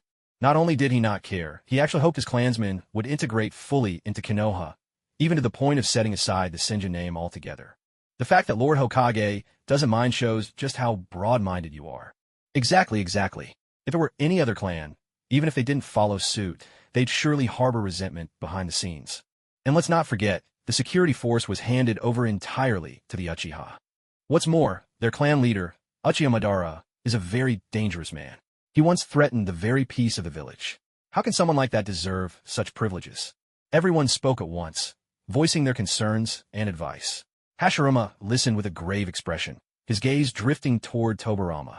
At that moment, Tobirama, who had kept his eyes closed until now, finally opened them. He swept his gaze across the faces in the room, his own expression unchanging. Does anyone here actually know what the security force is for? Tobirama suddenly asked, his tone sharp as he fixed his eyes on the village's leadership. Caught off guard by the question, the elders hesitated for a moment before someone replied, to protect the village, maintain order, set down rules and laws, and, well, that's all I can think of for now. Then have you ever considered why this department was given to the Uchiha clan? Tobirama pressed. The others seemed momentarily lost, exchanging uncertain glances, clearly confused by the direction of his questioning. And what kind of temperament do most of the Uchiha possess? Tobirama continued, his line of questioning growing even more bewildering to his audience, as if it had nothing to do with their original concerns. Proud, generally decent to others, but emotionally volatile and quick to fight. Those are probably the impressions anyone who's lived next to an Uchiha would have, someone replied. Tobirama's words drew no dissent from the group. Many had indeed lived alongside Uchiha and could attest. The clan was sincere and amiable. When relations were good, but the moment a rift appeared, it was as if you'd committed a terrible crime. Ties would be completely severed. As for pride, they certainly had it in abundance, a deep-seated pride in their bloodline, which is why intermarriage with other clans was rare. They preferred to keep everything within the family. The truth is, many traits of the Uchiha make it hard for them to truly assimilate into village life. If that's the case, wouldn't it be better to give them a place of their own, where they can live together as a clan? For the rest of the villagers, that might actually be a blessing in disguise. It would save everyone a great deal of trouble, wouldn't it? Moreover, their Sharingan is indeed one of the most powerful assets of the Leaf Village. Unlike the secret technique clans, the Sharingan is a Kekkei Genkai that truly relies on the purity of bloodline to awaken and to maintain its strength after awakening. The village should take this into consideration for their sake. The high-ranking officials present exchanged glances, each looking to the other for a rebuttal, but for a moment, none could find anything to say. Yes, they may have some personality issues, but after our discussions, we still entrusted the police force to the Uchiha. My intention was to let them exercise self-restraint, let their combative and unstable tempers be managed internally by their own rules. After all, rules they set themselves are rules they'll uphold to the end. This benefits both the Uchiha clan and the village. Hashirama glanced over at Tobirama, signaling with his eyes, but Tobirama pretended not to notice and continued, though I often speak of the dangerous Uchiha. That's really just an old habit of mine. Now, I trust them. As for Madara Uchiha, I may not like him personally, but that's just my private opinion. If he's truly reformed, the village still needs someone of his caliber. Everyone knows how formidable he is. A man like that should be an ally, a comrade. If he's still alive somewhere in this world, we must never turn him into an enemy. By the time the meeting had reached this point, the high-ranking officials had nothing left to say. Still, they looked somewhat dissatisfied, and the expressions on their faces were a sight to behold. A whole range of emotions flickered there. At that moment, Tobirama glanced at Hashirama, who immediately understood and, with a smile, sought to ease the mood among the senior officials. Well, since we're all gathered here today, I'd like to share another piece of news. The Ninja Academy that we began planning and preparing for years ago has been completed for some time now. We've already assigned people to work on the school's regulations, teacher assignments, and other specifics. Our goal is to recruit students from across the entire village, regardless of clan or whether their parents are shinobi. This is a wonderful way to cultivate new talent, and I hope all of you will lend your support. Is that so? Of course, we'll give it our full support. As it happens, there are a few exceptionally gifted children in our clan. Sending them to the academy will only help them get a better education and training. This is a good thing. Absolutely, absolutely. The others echoed their agreement. As the meeting moved on to the next topic, the atmosphere in the room noticeably lightened and became much more relaxed. The Ninja Academy brought nothing but benefits to the village. On one hand, it broke free from the limitations of ninja clans controlling their own, fostering in the students the understanding that they were not just members of this or that clan, but above all, members of Konoha. It taught them to put the village's interests above those of their families. At the same time, the bonds formed between teachers and students and among classmates became precious ties in their lives. With such bonds and people they wished to protect, they could truly come to appreciate the importance of the village. This was how Hashirama and Tobarama saw it. They had a long-term vision. Human life was finite. The peace they now enjoyed was thanks to Hashirama's renown across the ninja world. If they hoped to preserve this peace, it was essential to nurture more talented, powerful, and even famous ninja. Military strength was the foundation of a nation or ninja village's might. More often than not, whether a country dared to be invaded depended on its strength, a truth that held in any world. For those whose outlook was not so broad or far-reaching, sending their children to the Ninja Academy was still a worthwhile investment. At school, their children could meet those from other clans, which was an indirect way of forging ties with other factions. Later, as ninja, they would serve under elite jonin, thus becoming part of a broader network of relationships. Such connections could only benefit their families. There was no downside. Soon, news would spread throughout Konoha that the Ninja Academy would officially enroll its first batch of students in the fall. Many clans had already chosen which children to send. The parents could hardly contain their excitement, as if they could already see their children's bright futures unfolding before them. As the meeting ended, the senior members gradually left, until only the two Senju brothers remained in the conference room. "Komein, they're all gone now," Hashirama called, turning towards Madara, who was lounging in the sun on the rooftop, leaning against the wall outside. Madara had been there since before the meeting began, and he'd heard every word spoken by those inside. Hashirama called out, but Madara didn't move, remaining sprawled out in his usual carefree manner, though there was something peculiar in his expression. Hashirama's face darkened slightly. He knew exactly what was bothering Madara. He'd heard Tobarama's words loud and clear. It would be difficult for anyone to remain calm after that.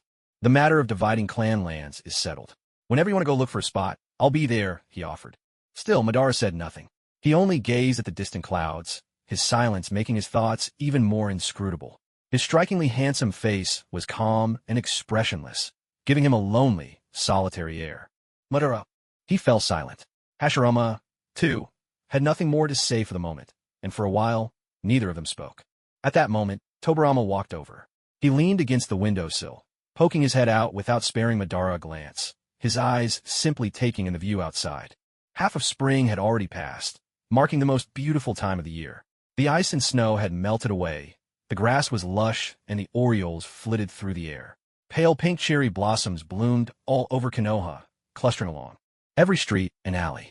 Villagers carried their picnic baskets and handkerchiefs, entire families pouring out into the open, laughing and joking as they went out to admire the flowers. In their eyes, this was the most enchanting scene of all. Watching all of this, Tobarama spoke in a low, thoughtful voice. "Those words I said earlier, though meant for the others to hear during the territory discussion, I won't deny it. Just as you thought, I also said them for you. They were from the heart, weren't they?" Madara asked, a note of sarcasm in his voice. Tobarama didn't bother to argue. The issues with your clan, don't need me to spell them out. You know them better than anyone. I told you from the very beginning, it wasn't easy for the village to come this far. No one has the right to destroy it. For the village, for yourself, and for your people, I believe you know what the right thing to do is. Besides, isn't your clan the one that values feelings above all? Tobarama didn't need to say anything more. Madara already understood his meaning. Yes, just as Tobarama had said, no one, not Tobarama, not anyone, understood the Uchiha clan's problems better than Madara himself. And now, having buried the seeds of hatred so deeply, he wanted to try another path. A faint, liberated smile touched Madara's lips. The burdens of the past felt less pressing now. He wanted to try looking forward. "Hashirama, meet me tomorrow in the woods south of the village. Let's go mark out the clan territory together." The anxiety that had hung in the air finally settled into a sense of calm. Hashirama smiled gently, his gaze resting on the delicate pink and white blossoms. He nodded softly. All right. The Konoha police force had found its footing, and the area Madara had set his sights on had been smoothly allocated to him. With the help of several high-ranking leaders, this matter caused little stir among the clans. Those without bloodline limits didn't care much about having exclusive clan lands, which made the whole process go far more smoothly than expected. In truth, Tobarama had braced himself for a long, drawn-out battle. If anyone had stepped up to oppose them, things would have gotten complicated, and he had prepared for that possibility. But, as luck would have it, the establishment of the Ninja Academy had also drawn away much of their attention. With these major affairs finally settled, Tobarama found himself with more personal time. It had been several days since he last saw Kagura, and whenever he had a moment to himself, he found his thoughts drifting to her. Before he knew it, his steps had carried him right to the entrance of the Chinese restaurant. It was the afternoon, right around dinner time. The restaurant was packed, and both Kagura and Erlia were spinning around the kitchen like tops.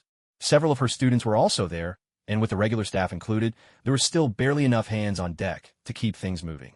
Tobarama walked in to find Kagura treading carefully. The staff were coming out of the kitchen carrying dishes, and if he wasn't careful, he'd end up colliding with someone. He smoothed his brow and stood at the kitchen doorway. Kagura was preparing the spicy peppercorn fish. It was almost done, just the last step remained, pouring hot oil. The oil in the wok was heated until it smoked, then quickly poured over the fish, which was already covered in Sichuan peppercorns and chili slices. As the oil hit the fish, a sizzling sound rang out, and a wave of tingling, spicy aroma filled the kitchen. Xiaofeng, who was kneading dough, wrinkled his nose and took a deep breath, his eyes lighting up. Kagura-san, can we have this for dinner too? Kagura stretched her back and, while instructing a staff member to serve the dish, nodded. Sure, you can have it, but let him make it, not me. This dish just about knocks me out. She gestured at Erlia. Beside her, Erlia rolled his eyes and turned to Xiaofeng, warning, it smells delicious, but wait till you taste it. This stuff is seriously spicy. You'd better watch out, or it'll knock you flat. Xiaofeng puffed up his chest, not to be outdone. Come on, do I look like the kind of guy who'd be defeated by a spicy fish? I'm huge. Tuanzhou, after tossing some washed greens to the kitchen helper, got up from his little stool, frowning. He really couldn't figure out why, with so much staff on hand, he still couldn't help but drift over here. It was totally out of character for someone as aloof as him. But before he realized it, the words were already out of his mouth. I don't care, I still want candied sweet potatoes. Erlia shook his head with a sigh. Candied sweet potatoes again? If you keep eating them, you'll turn into a sweet potato yourself. Tuanzhou insisted. I don't care, I just want this. All right, you're the boss. Have it your way, Ute Sundara. As soon as Kagura finished her task and stepped out of the kitchen, she saw Tobarama leaning against the wall, waiting for her. Her face lit up with delight. When did you get here? Her voice was filled with unmistakable surprise and joy. Noticing this, Tobarama's lips curved with satisfaction. It meant that while he'd been missing her, she had been thinking of him too, which was exactly what he wanted. I've been here for a little while. Oh, and you've just been standing here the whole time. Kagura frowned, a hint of annoyance in her expression. If you keep looking so serious all the time, you'll scare off my customers. Go wait for me at my place. What? Tobarama looked at Kagura, speechless. He had thought she'd be happy to see him, but instead she was shooing him away. When he still didn't move, Kagura gave him a little push. Go on. Just half an hour more and I'll be home.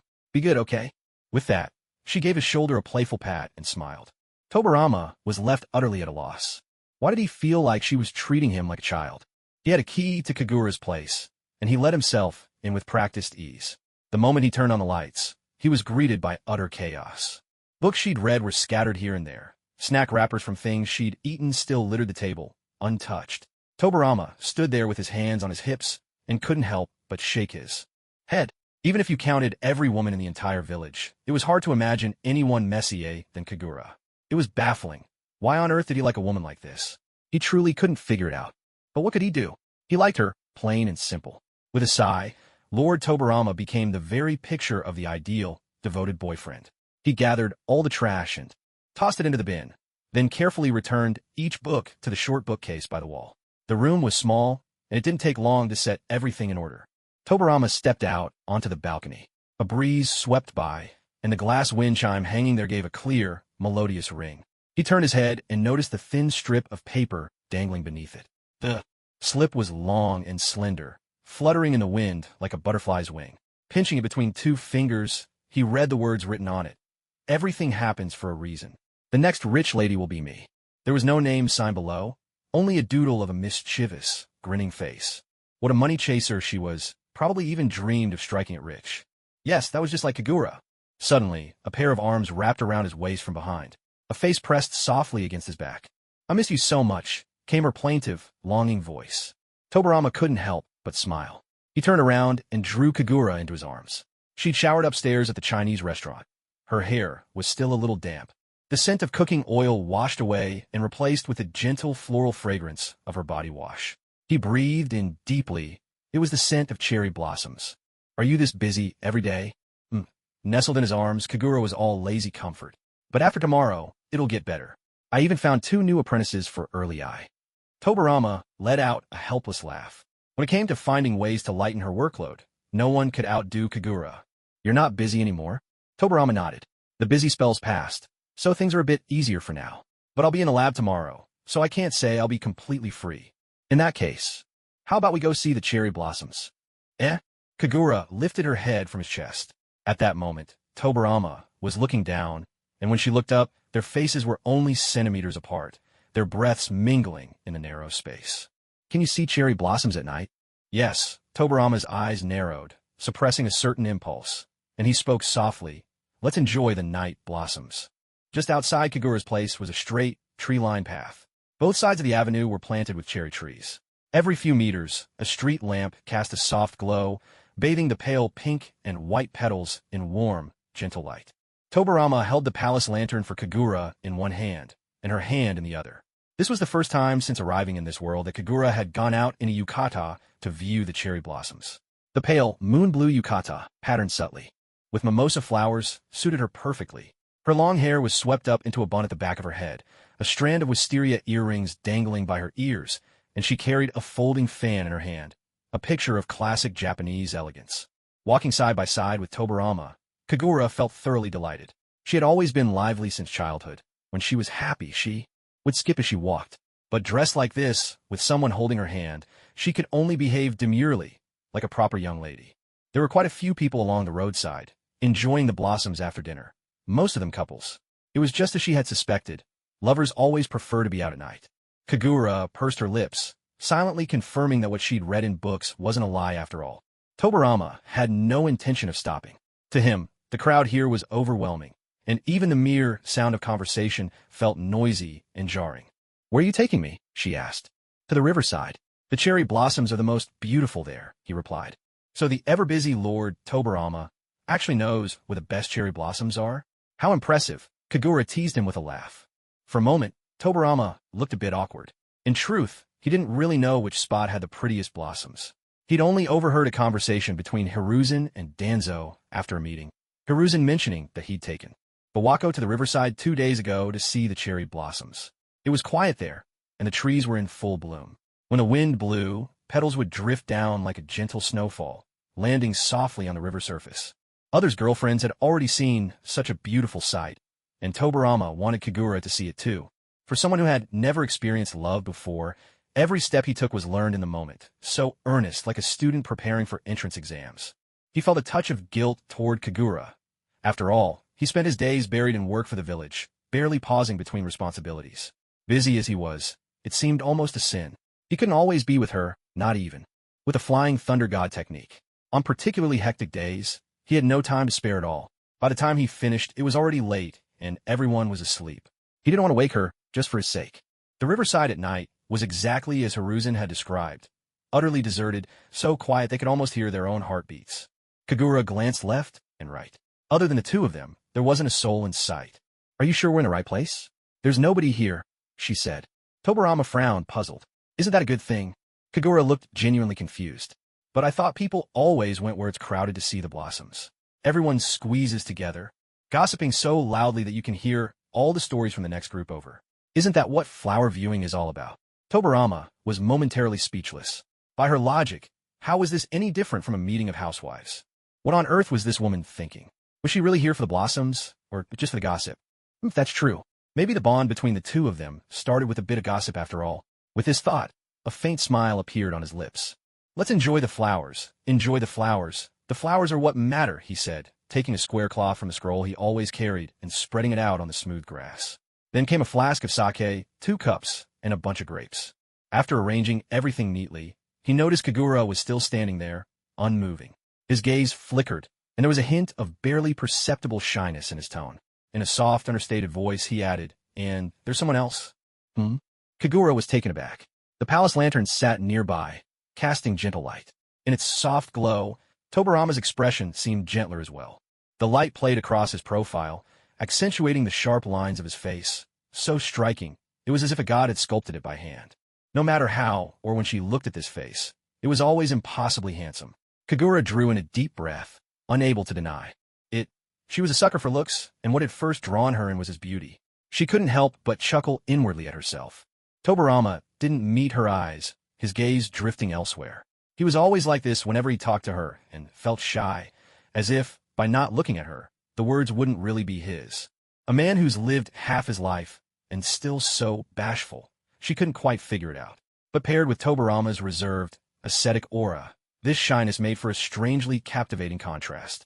The feeling of being cared for was unexpectedly wonderful, and Kagura's heart brimmed with more happiness than before. She knelt on the cloth and leaned closer to Tobarama, trying to see his face in the blurred light. She couldn't tell if he was actually blushing, but it didn't matter. She was convinced he was. Tobarama-sama, she called softly. What is it? His gaze remained elsewhere, on the cherry blossoms overhead, on the dark, distant river. Do you really like me that much? Tobarama was momentarily struck speechless, and his face seemed to flush even deeper. Kagura fixed her eyes on his face, noting the mixture of panic and embarrassment. He still wore that cold, hard forehead protector, which gleamed in the lamplight, so out of place with the vulnerable expression he wore now. Without a second thought, Kagura reached out and took it off. Tobarama froze for a moment, a flicker of surprise in his eyes. He looked into her smiling, expressive gaze. Those eyes of hers always seemed to speak volumes, and Tobarama had always thought so. We're not on the battlefield, she said. Why wear this in the village? I'm not the enemy. Why keep it on around me? I guess I'm just used to it. That thing. Kagura tossed it aside without a second thought. Honestly, it was a crime to hide her boyfriend's good looks. You still haven't answered me. She leaned in again. What's that supposed to mean? She was doing it on purpose. Her smiling eyes curved like crescent moons, sparkling with a light as bright as stars. She leaned in close, so close that if he just lowered his head, he could kiss her lips, red and inviting as cherries. Tobarama gazed at her, lost in the moment. Bathed in the gentle glow of the light, Kagura appeared blurred and ethereal, like a night blooming Sirius blossoming in an instant. Her beauty both striking and dignified. His Adam's apple moved as he swallowed. Then Tobarama slowly lowered his head. Their lips were just a breath apart, a mere fraction of a millimeter, when Kagura mischievously turned away at the last instant, dodging him with playful ease. She sat down with a wicked grin, reached for the sake flask, and filled both their cups to the brim. As she poured, she couldn't help but complain. Space-time ninjutsu really is something. You can seal anything inside it. Grapes even. But why pair grapes with sake? Tobarama ignored her, remaining motionless, his hands pressed to the cloth on the table, wearing an expression of faint resentment. This little minx always loved to tease him. Was the age gap to blame? He could never anticipate her next move, and that constant uncertainty left him both eager and anxious. It was maddening. Kagura, delighted by her successful bullying, beamed as she handed him a cup of sake. Neither of them could really hold their liquor, so one flask was perfect for the two of them. Anyone else would have found it barely enough for a sip. You're always toying with me, he protested. Would you rather I went and teased someone else? Of course he wouldn't. Tobarama fumed in silence. He prided himself on his sharp tongue. He'd never lost a verbal sparring match, not even to Uchiha Madara, who was notoriously eloquent. Yet, in front of Kagura, it was as if his tongue had been sealed away, leaving him awkward and clumsy, almost embarrassingly so. Busy work by day, and then at night, sitting by the riverside with his beloved, admiring the flowers, drinking, feeling the breeze. Such a pleasant life was something he'd never known in the real world, where endless competition, inner turmoil, and the weight of a mortgage pressed down so hard it was hard to breathe. At this hour, he would have still been working overtime at the office while alive. The irony of it all. Tipping back his cup, Tobarama downed the sake in one go. Kagura stretched out, lying across his lap. Sitting could never compare to the comfort of lying down. She was firmly committed to the philosophy.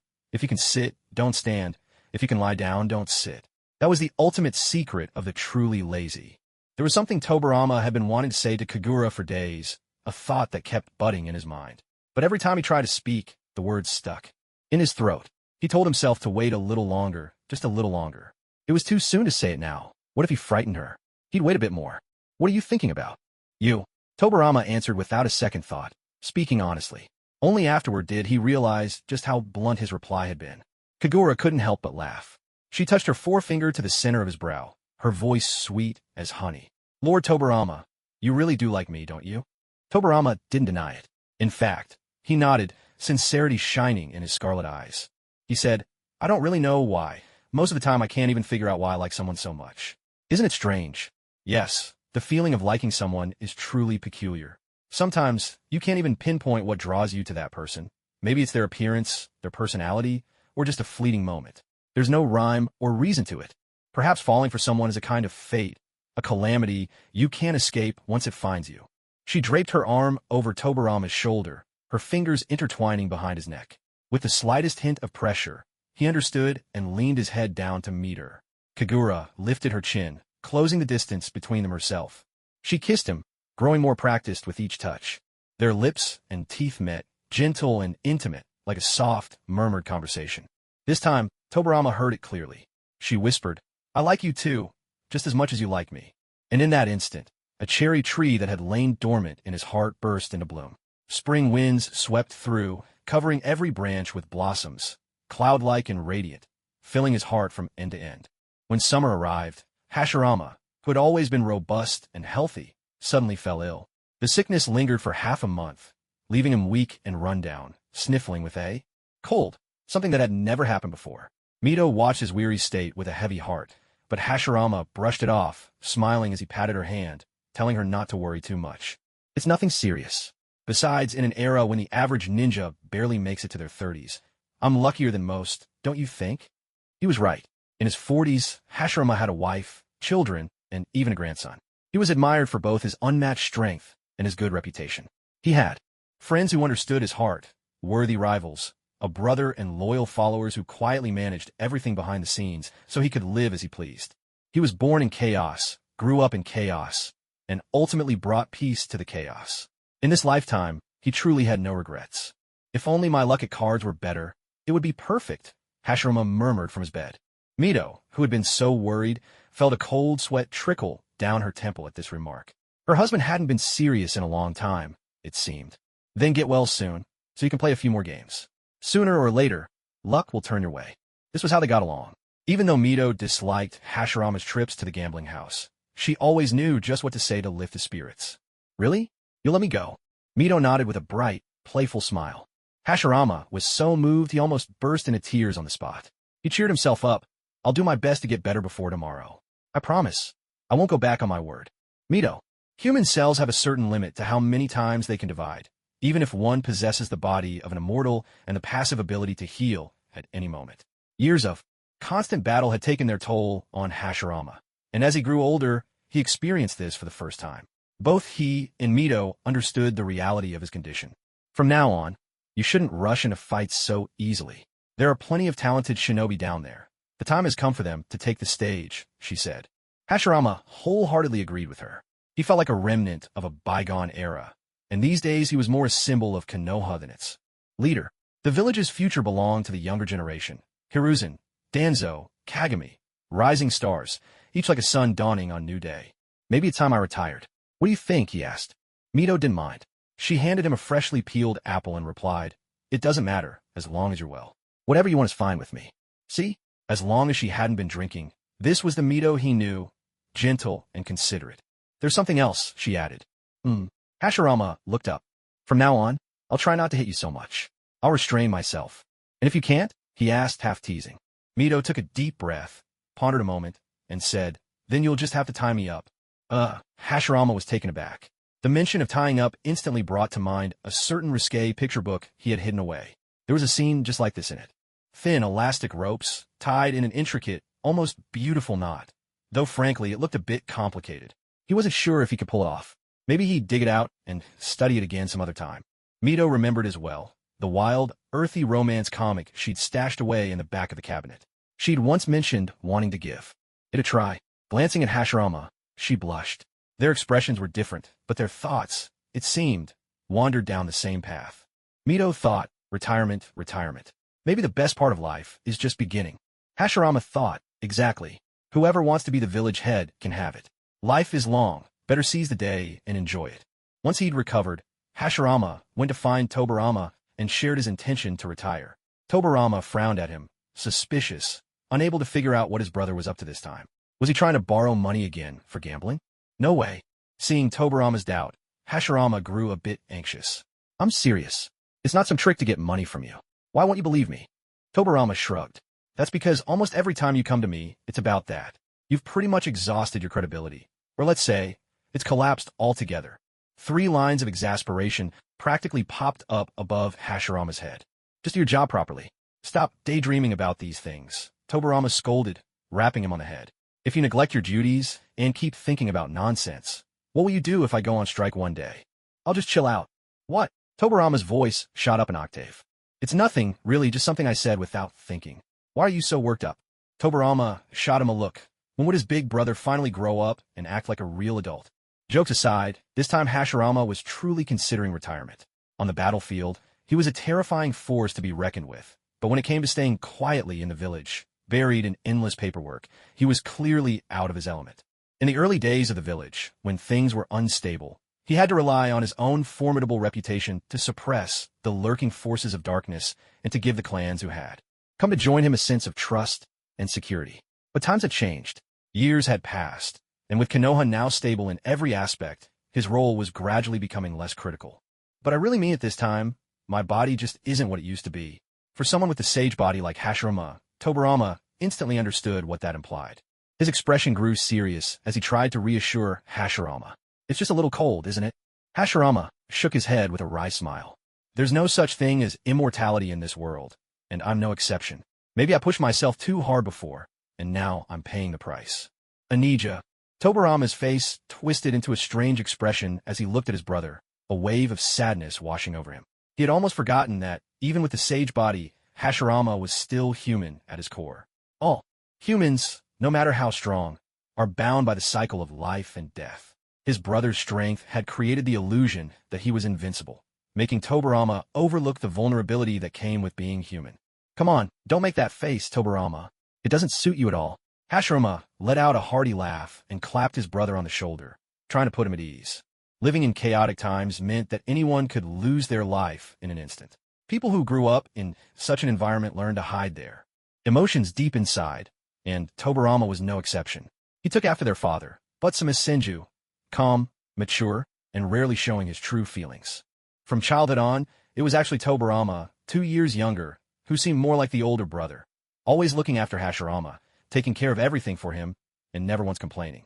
Yet even someone as unflappable as Tobarama couldn't help but panic when his beloved brother's health began to fail. You seem so much more expressive these days. Is it because of Kagura-san's influence? I think it's great. It makes you seem more human. Anija. Tobarama turned away, his back to Hashirama. He still wasn't very good at letting others see his vulnerable side. Hashirama sat down in the chair, smiling gently as he looked at his brother's back. In a soft voice, he said, "It's not as if I'm going to die right away. My health is just a little poor. Not as if the sky is falling. I don't want to continue as Hokage like this. The Hokage represents the strength of the whole village. I'd like to pass on the role to someone even stronger." His fingers tapped rhythmically on the desk as he defined his own position. That's not so bad, right, Tobarama? But Tobarama didn't seem to care about any of this. It's Madara, isn't it? Tobarama scoffed lightly. Big brother's ideal candidate for Hokage. The smile faded from Hashirama's face, and he looked at Tobarama with a serious expression. He does have the ability, Hashirama replied. Besides, being in the position of village leader would also restrain him in some ways. As Hokage, he'd have to risk his life to protect the village. In truth, making Madara Hokage had always been one of Hashirama's wishes. They'd agreed on it long ago. Tobarama, I want you to support Madara the same way you've supported me. No matter who becomes Hokage, it can't work without you. Hashirama spoke from the heart, but Tobarama acted as if he hadn't heard. An evil Uchiha, really? He asked himself the question. Could they really entrust the village to someone with such volatility? Was his brother really not just laying hidden dangers for Konoha? Tobarama, what I'm saying. Anija, Tobarama interrupted. If you're asking for my opinion, I hope this is just a fleeting thought. I'll just assume you're trying to squeeze some money out of me to go gamble. This time, I swear it's not. The truth is, you know just as well as I do. Even if I'm no longer Hokage, my life still belongs to the village. If there's danger, I'll still stand up. So for the second half of my life, let me live a little more freely according to my own wishes. If you say nothing, I'll take that as your agreement. In that case, my opinion is the same as before.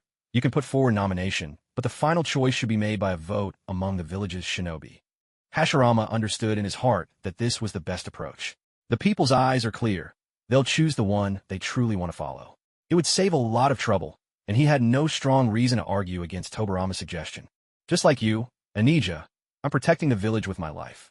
I don't want there to be any hidden dangers or risks. Hashirama lowered his head, wondering, what about Madara? Did he still share the same ideals as the two of them? Over the past few days, Hashirama had been wanting to talk to Madara about stepping down as Hokage. Unfortunately, the clan lands had long since been divided, and Madara had thrown himself completely into building houses for the clan. Hashirama hadn't seen so much as a shadow of him all day. In the beginning, Hashirama had offered to help with wood release, but Tobarama had absolutely vetoed the idea. The reasoning was simple. Let the village's own masons and carpenters build the houses. 2/3 of the costs, labor, materials, work hours, will be covered by the village, while the remaining third would come from the Uchiha clan. With the workers earning money, they'd have greater purchasing power, and this, in turn, would stimulate the village's economy in its own way. Besides, people are strange creatures. The easier something is to obtain, the less they value it. But when there's waiting, when they get involved, when they have to contribute, whether it's time or money, they come to understand its true worth and cherish it all the more. The village shouldered most of the expense, too, as a way to remind the Uchiha of the village's goodwill. None of the other clans had received such a favor, so it was a gentle warning. Don't stir up trouble. Live honestly and peacefully in this village.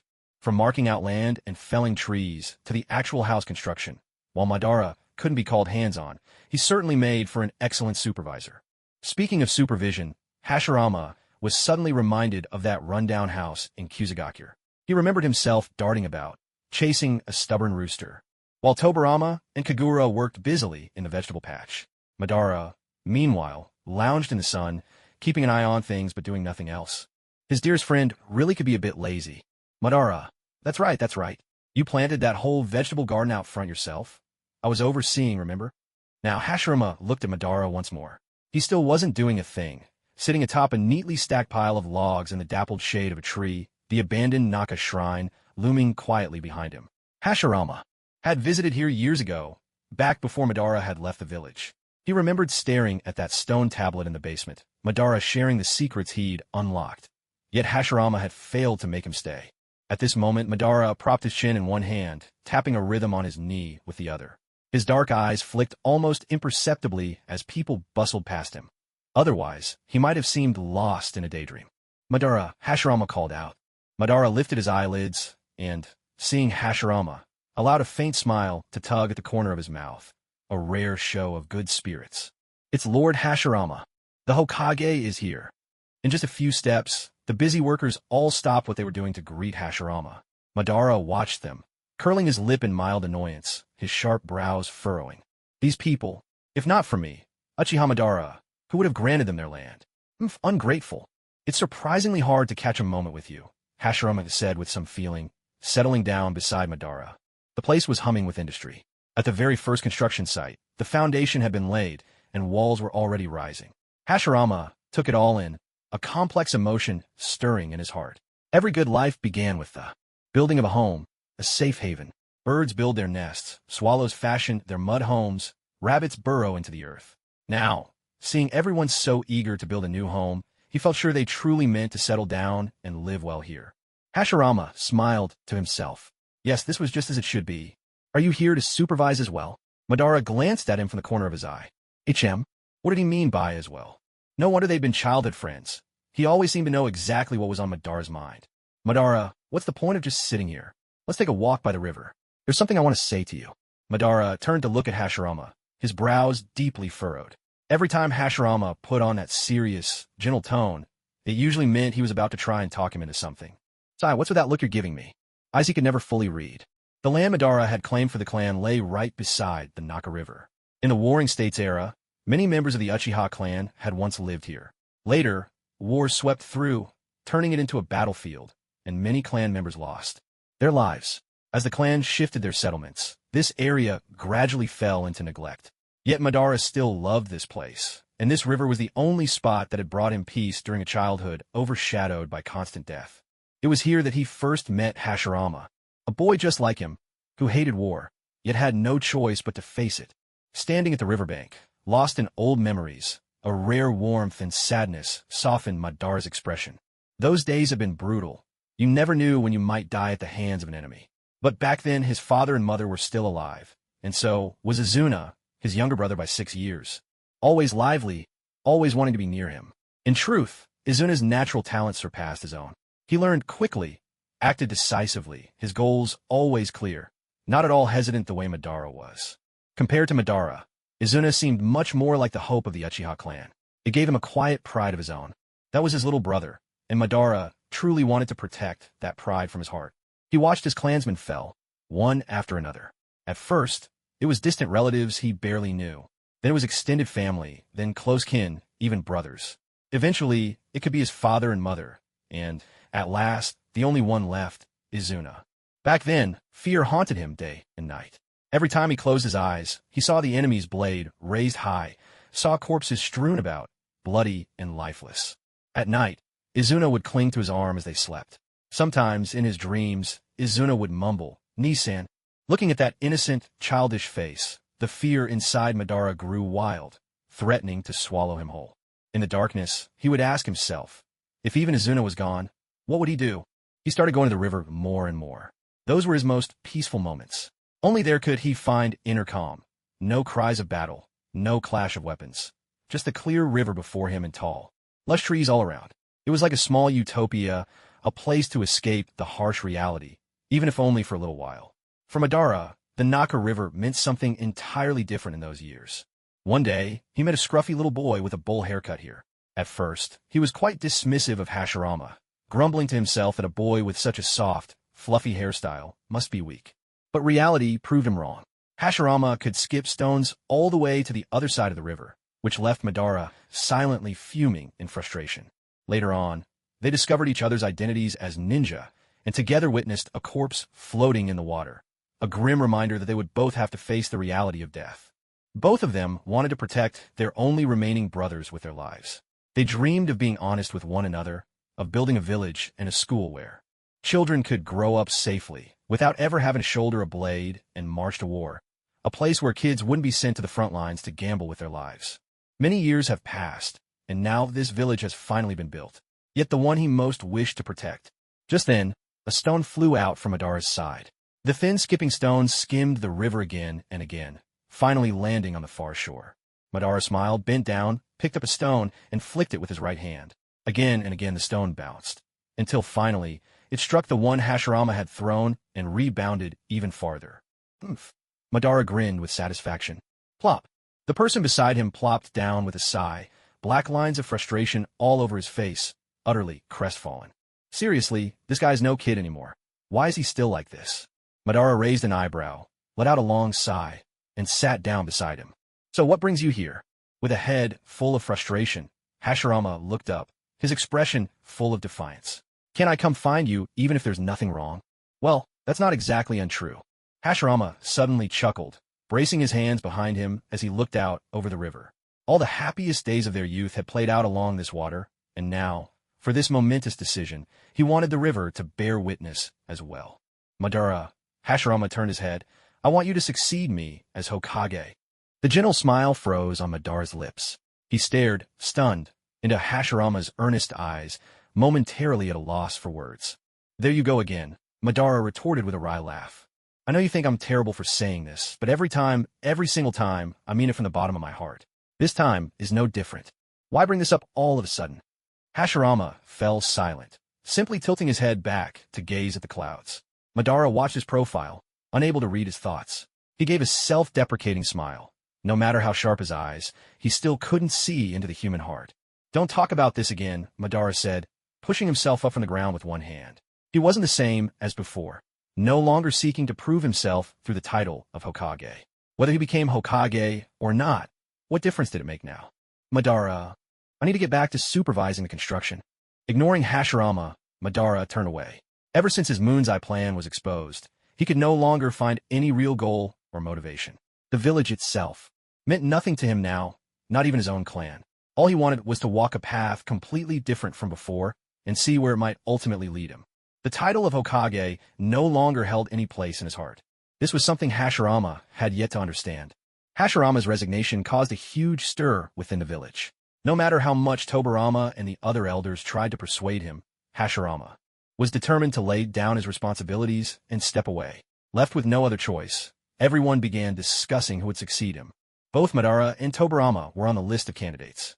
As Madara gazed at his own name scrawled on the wall, he couldn't help but find it all a bit ridiculous. Once, the position of Hokage was something he dreamt of attaining. It was a symbol of Hashirama's acknowledgement, a testament to his decision to make peace with the Senju and build the village. Together, it was the shield he offered himself whenever, in the dead of night, Izuna appeared in his dreams and demanded to know why Madara had led their clan to abandon the fight with the Senju. But now, none of that held any meaning for him. And so, the title of Hokage meant nothing as well. Who would care about something so meaningless? Before the meeting ended, he spoke just one sentence. Anyone who wants it can have it. I don't. Erase my name. With that, he swept his sleeve and walked out.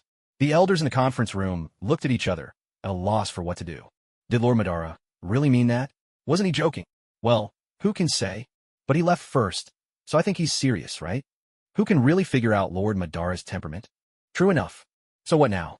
A ninja, standing by the wall, looked troubled. He glanced at the elders, then at Tobirama and Hashirama, and whispered, should I erase it or not? Madara's unusual behavior left Tobirama deeply unsettled. In the past, Madara had been eager, almost obsessed, with becoming Hokage. Because of Tobirama's opposition, Madara had piled up resentment against him. But now that Madara was given a fair chance, he simply turned away and refused. What was he thinking? Hashirama stood lost in thought, lips pressed together. That day by the Naka River, Madara had already made his stance clear. Hashirama once believed Madara was merely too proud to admit his feelings, but now it seemed that Madara truly no longer cared for the title of Hokage. Was that a good thing or not? His gaze drifted out through the open window, settling on the Hokage rock carved into the cliff outside. His own face was chiseled there, standing alone and solitary. For a long time, he had believed that Madara's visage would one day be carved beside his. He had even pictured it in his mind. When the stonemason began work, he would stand nearby and supervise, telling him to sweep Madara's hair to one side, to make sure the Sharingan pattern in his eyes was carved with perfect clarity. But all of that had turned out to be nothing more than wishful thinking. Madara himself had simply shrugged and said, I'm not interested. Whoever wants the job can take it. He couldn't help but laugh quietly at the memory. No wonder they had been such close friends. Even their thoughts ran along the same lines. Meanwhile, the ninja standing by the wall was still waiting for Hashirama's response. But from his perspective, the Hokage seemed lost in thought. What should he do?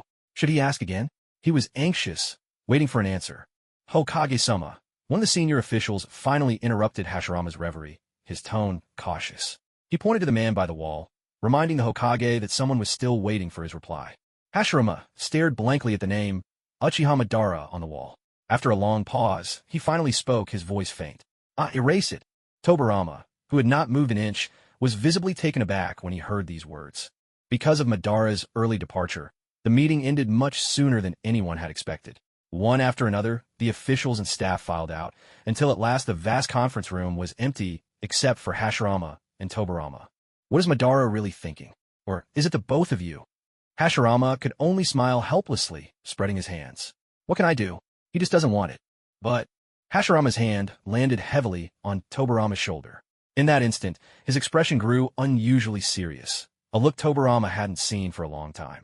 Throughout their childhood and all these years, Hashirama had always been the cheerful, easygoing one. The only other time he'd worn that grave expression was when Tobirama had once tried to end the defeated Uchiha Madara's life. It was strange after so many years to see it again. Tobirama, you'll be the second Hokage, but I hope you can treat the Uchiha clan with kindness. That's my wish, and it's the trust Madara places in you. Don't let him down. Tobirama couldn't help a wry, almost bitter smile. Do you really think I'd go out of my way to target someone without reason, big brother? You're not that kind of person. But in the eyes of others, your dislike for the Uchiha is already a flood threatening to drown them. It was true. He did detest the Uchiha, hated them from the depths of his heart. His brothers, Itama and Kawurama, had both died at the hands of the Uchiha clan, in a long, bloody feud between their two families. Who knew how many kin had been lost to their blades? He was only human, and no matter how much he tried to suppress his feelings, he could not pretend nothing had happened, nor could he greet them with a smile. However, he was always extremely restrained. No matter how he spoke of the evil Uchiha, he never abused his power for personal vendettas. From the perspective of the village's leadership, he treated the Uchiha clan with fairness and equality. There were even Uchiha among the Hokage's personal guards, and many held important positions within the village. The so-called evil Uchiha, when you think about it, was just empty talk. Maybe he couldn't act against them, but surely he could at least complain? Madara entrusted the fate of his entire clan to you, fully aware that you dislike the Uchiha and might suppress them if you gain power. You, better than anyone, know what that means. Why did it sound as if he actually enjoyed being Hokage? Perhaps the most precious thing in this world is another person's trust. You, my brother, I know you better than anyone. Do you remember what we talked about in the woods with Itama when we were kids? We talked about so many things. How am I supposed to know which one you mean? Oh, Hashirama chuckled and said, I've remembered your words from back then all this time, never once forgetting them. Even after I became Hokage, those words served as a guiding light for me. Hashirama drifted into memory. You said you wanted peace, that from now on, ninja should suppress their emotions, set strict rules, and follow them, so unnecessary wars could be avoided. Tobirama let out a sigh. He had indeed said that, and, at the time, he was barely 10 years old. All these years, he had truly lived by those words, always suppressing his feelings, always doing what was necessary and right. I believe that no matter what position you're in, you'll always stick to your true self and your original intentions. With you as Hokage, I have nothing to worry about. Tobirama curled his lip in skepticism. Who knew if Hashirama was being sincere? Wasn't it simply because Madara didn't want the job that he settled for convincing him instead? Hey, what's with that look? Hashirama forced a laugh and patted his younger brother on the shoulder. Tobirama pushed him away with obvious annoyance. Now that you've gotten what you wanted, just promise me you'll visit the casino less often. Back when you had the Hokage title to keep you in check, you were already wild enough. Now that you're retired, are you planning to gamble away the whole family fortune in the name of charity? You're not Hokage anymore, so don't even think about asking me for money again. Thunk! Hashirama instantly wilted, completely deflated. This wasn't how he'd imagined things would go. His little brother seemed to care less and less about family bonds. And yet, he couldn't do a thing about it. After the meeting, when he returned home, Kagura was already sprawled out on the tatami in the living room, reading manga. When he saw Tobirama come in, he stretched out both arms like a spoiled kitten, asking for a hug. All the heaviness that weighed on his heart after seeing Hashirama evaporated the moment he saw Kagura. He strode over and pulled her tightly into his arms, as if embracing a healing remedy that cured all his unhappiness. Encircled by Tobirama's arms, Kagura's feelings shifted from initial joy to growing confusion. She could sense Tobirama was a little different today. Usually, so measured and careful never to hurt her, he now held her so tightly, as though he wanted to merge her into himself, squeezing her almost to discomfort. Tobirama-sama, what's the matter? Kagura perked up her ears, listening intently for a reply. But Tobirama said nothing. He merely relaxed his grip a little. His chin came to rest on her shoulder, half his face buried in her long, jet-black hair, smooth as silk. Kagura always took great care with her hygiene. Her skin and hair always carried a gentle, lingering fragrance. Today it was the sweet, tangy scent of oranges. You smell wonderful, Tobirama murmured, his voice barely above a whisper. He nuzzled the back of Kagura's ear with his nose. It's different from before. Kagura laughed. I got it at the new cosmetic store on the shopping street. Orange-scented. Doesn't it smell great? MHM. You know, when I was little, I loved orange-flavored candies. The ones in green wrappers with little orange pictures on them. But I had bad teeth, and my mother wouldn't let me eat them. She only made an exception at New Year's, so back then, I spent the whole year looking forward to the holiday. Tobirama let out a soft, amused snort. If it were up to me, I wouldn't buy them for you. Not even at New Year's. I'd watch you cry in envy as the other kids got candy, and I'd stand by applauding your misery. Kagura rolled her eyes dramatically in his arms. Was he really this mischievous? Now that she'd seen this side of him, was it too late to reconsider? You're just awful. Thank goodness you're not my mother. Of course I'm not. But who knows, I might end up being a father that bad. Tobirama replied, his voice tinged with laughter and a hint of meaning. A father? What kind of father would Tobirama be? In Kagura's mind, a hazy picture began to sharpen. Tobirama holding a little girl's hand, his expression cool and composed, yet his eyes brimming with a gentle fatherly warmth. When the little girl cried, he patiently wiped away her tears. When she was tired and wailed for sleep, he kneeled down and gathered her into his arms, soothing her with gentle pats and humming an off-key lullaby to comfort her. If that's what he'd be like, then maybe. Wait a minute. Kagura snapped back to reality, realizing how far her imagination had run. Her cheeks flushed pink with embarrassment. Hey, she laughed, pushing him away firmly. Father? Stop talking nonsense. His arms tightened around her again, holding her captive in his embrace. Tobirama's lips were right by Kagura's ear, his voice as pleasant as ever, yet now barely more than a whisper, so soft it was almost inaudible, and somehow that made it all the more alluring and irresistible. He asked, "Do you still want some candy now?" As he spoke, his breath brushed against the nape of Kagura's neck, warm and ticklish, sending an unbearable shiver all the way from her tailbone to the crown of her head, like a silvery fish darting through water. Kagura shivered involuntarily and couldn't help but clutch at Tobarama's clothes. Tobarama paused for a moment, but the corners of his lips quickly curled upward. He repeated his question deliberately, his mouth close to the same spot as before. "If you want it, I'll buy it for you." He was doing it on purpose. Unwilling to yield, Kagura pushed him away and crawled out of his arms. Her eyes, as pure as a young deer's, now glimmered with a hint of reproach. Tobarama looked at her, a smile playing on his lips. Somewhere along the way, teasing her had become an irresistible pleasure of his. Even with that smile, fatigue still lingered on Tobarama's face, reminding Kagura of her own state after long hours of overtime, like someone who hadn't slept for 3 days. "You look exhausted. Has work been keeping you busy?" Home was never the right place to talk about work. The easy comfort Kagura brought him vanished at the mention of it, and reality came rushing back. Tobarama gazed at Kagura in silence.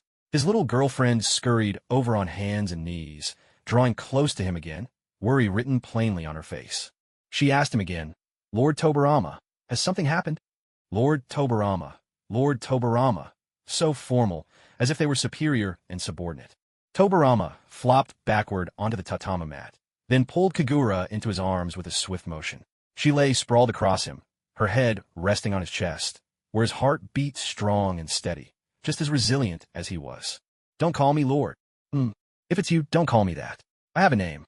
A name, Kagura thought to herself. She'd been in this world for nearly 3 years now, and all this time she'd called him Lord Tobarama. To suddenly call him by his name, it wasn't so easy to change. "Let me hear you say it." "Hey, I'm talking to you. Go on, say it." Maybe if she let it happen naturally, it would come out.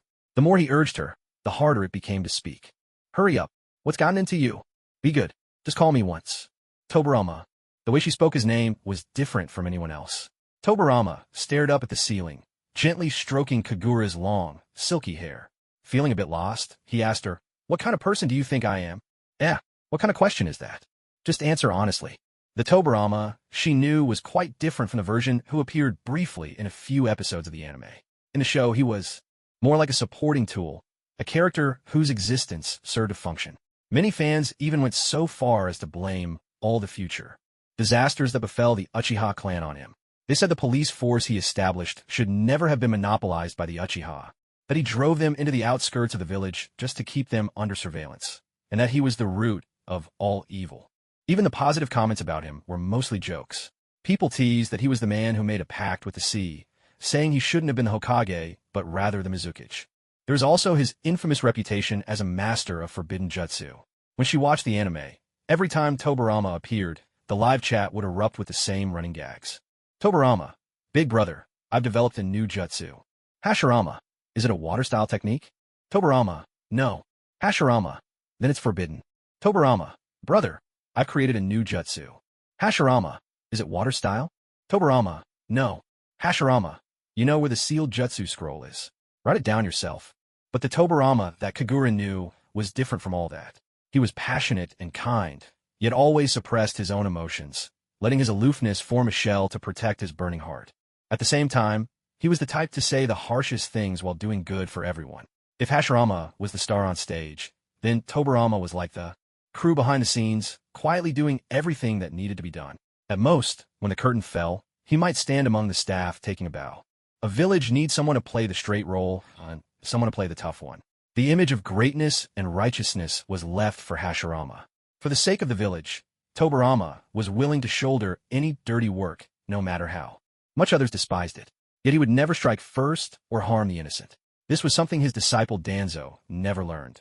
Danzo picked up his methods and political savvy, but missed the compassion and magnanimity at Tobarama's core. He never uttered a word of complaint. For his brother and for the village, he gave everything he had to the very end, even if all he got for it was criticism or infamy. Ironically, the ones who truly inherited his spirit were the 2 young Uchiha he spent his life calling evil. Kagura couldn't help but feel a wave of emotion. "Why aren't you saying anything? Am I that hard to describe?" There was a trace of disappointment in his voice. Pulled back from her thoughts, Kagura smiled. "No," she said, lifting her head to meet Tobarama's crimson eyes. "It's just that you're so remarkable. I don't know what words could possibly do you justice." Tobarama stared at her in surprise. Kagura's gaze was full of sincerity, with not a hint of falsehood. She had eyes as clear and pure as a fawn's. In the deep forest, and it felt as if, through those eyes, you could see straight into her heart, where there was still nothing but honesty.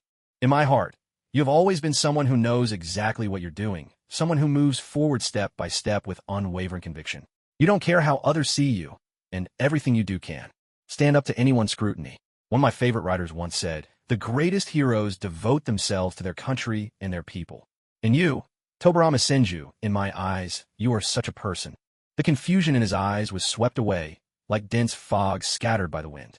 Tobarama looked at the woman resting her head on his chest, and a bittersweet tenderness welled up inside him.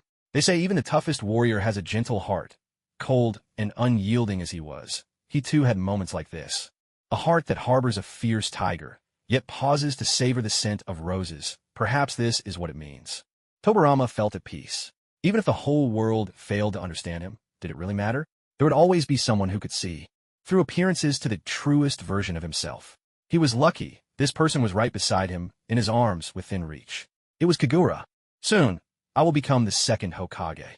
Tobarama's words fell like a stone from the sky. The smile vanished from Kagura's lips, replaced by a solemn heaviness.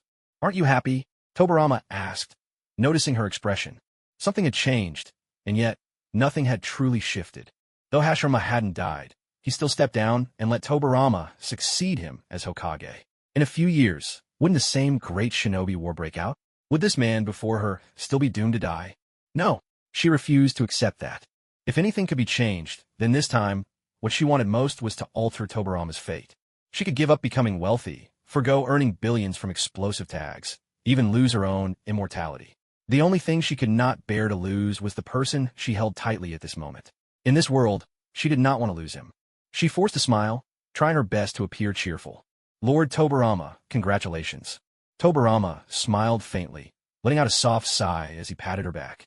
"I've told you, I do have a name." With the daimyo's endorsement and the votes of the shinobi and villagers, Tobarama officially became the second Hokage of Konoha a month later. At the inauguration ceremony, the entire village gathered outside the Hokage's office. On the rooftop, Tobarama received the Hokage's hat from the first Hokage, Hashirama Senju, symbolizing the dawn of a new era for Konoha. A new leader, a new era. After the ceremony, the village held a series of celebrations. In these peaceful times, the festivities were especially lively, and Hashirama couldn't help but feel a twinge of envy. "Sigh," he said, gazing out the window at the singing and dancing parade marching down the streets. "I must have been born in the wrong era. Just look at your treatment. So many people celebrating for you." Back when the Hidden Leaf Village was first founded, there were only a handful of clans. After the war, their numbers had dwindled, and Hashirama's inauguration was a simple affair, little more than a village-wide announcement. He would appear briefly on a rooftop, letting everyone know, "From now on, I'm your village chief. That's all. Carry on with your business." Now, after more than a decade of growth, the village was bustling with life. Every aspect was flourishing, and things were far better than they had been in those early days. Tobarama, dressed in the robes of the Hokage, couldn't help but sigh at the situation, teasing Hashirama. "If you want, you could always take the position back. I wouldn't mind. Let's not go that far." Looking at Tobarama, Hashirama's eyes gradually softened, filling with warmth and satisfaction. No matter how he looked at his younger brother, he was always the reliable one. Entrusting the vast village to Tobarama's hands felt right. He was confident it would thrive even more than under his own leadership. Tobarama, ever righteous, had already removed the Hokage's hat. The white cloak set off his silvery hair, lending him an almost sacred, untouchable air. Hashirama smiled. Compared to himself, Tobarama truly looked the part of a village leader. But Hashirama tilted his head, a puzzled look on his face. "What is it?" "The writing on the back of your cloak." At this, Tobarama coughed awkwardly, a hint of embarrassment in his voice. He muttered, "The tailor's been bedridden with a high fever. He barely has the strength to hold a needle." He managed to embroider half the word, and Kagura had to paint the rest in red ink. "Well, that's something." Hashirama pursed his lips, then gave Tobarama a thumbs up, as if to say, "That's just like you two." The office door stood wide open, and by the time they noticed, Madara had been leaning against the frame for who knew how long. "Hey, could you make a little noise? Trying to scare us to death." Tobarama yelled in annoyance. Madara smiled faintly. He addressed Tobarama, just as he always had, unruffled by Tobarama's new title as Hokage. Half joking, half mocking, and with a touch of seriousness, he said, "So, now that you're Hokage, have your sensory skills dulled? Good thing I never took the job." Among the three present, two had served as Hokage. If that didn't make things a little awkward, what would? Hashirama shot Madara a plaintive look, silently grumbling, "Is that really your reason for turning down the Hokage seat?" Madara raised an eyebrow. "Of course not. So, you didn't come all the way here just to congratulate me, did you?" Tobarama eyed Madara warily, his gaze sharpening. In truth, Madara often felt that he and Tobarama were alike in many ways. Their personalities, their approach to life, even their passion for ninjutsu and devotion to peace. If not for the ancient clan feud, if not for Izuna's death, perhaps he and Tobarama could have forged a bond as deep as the one he shared with Hashirama. But such things were not meant to be in this world, and so they remained at odds, unable to see eye to eye. There's a reliable young man in the Uchiha clan. You probably know who I mean.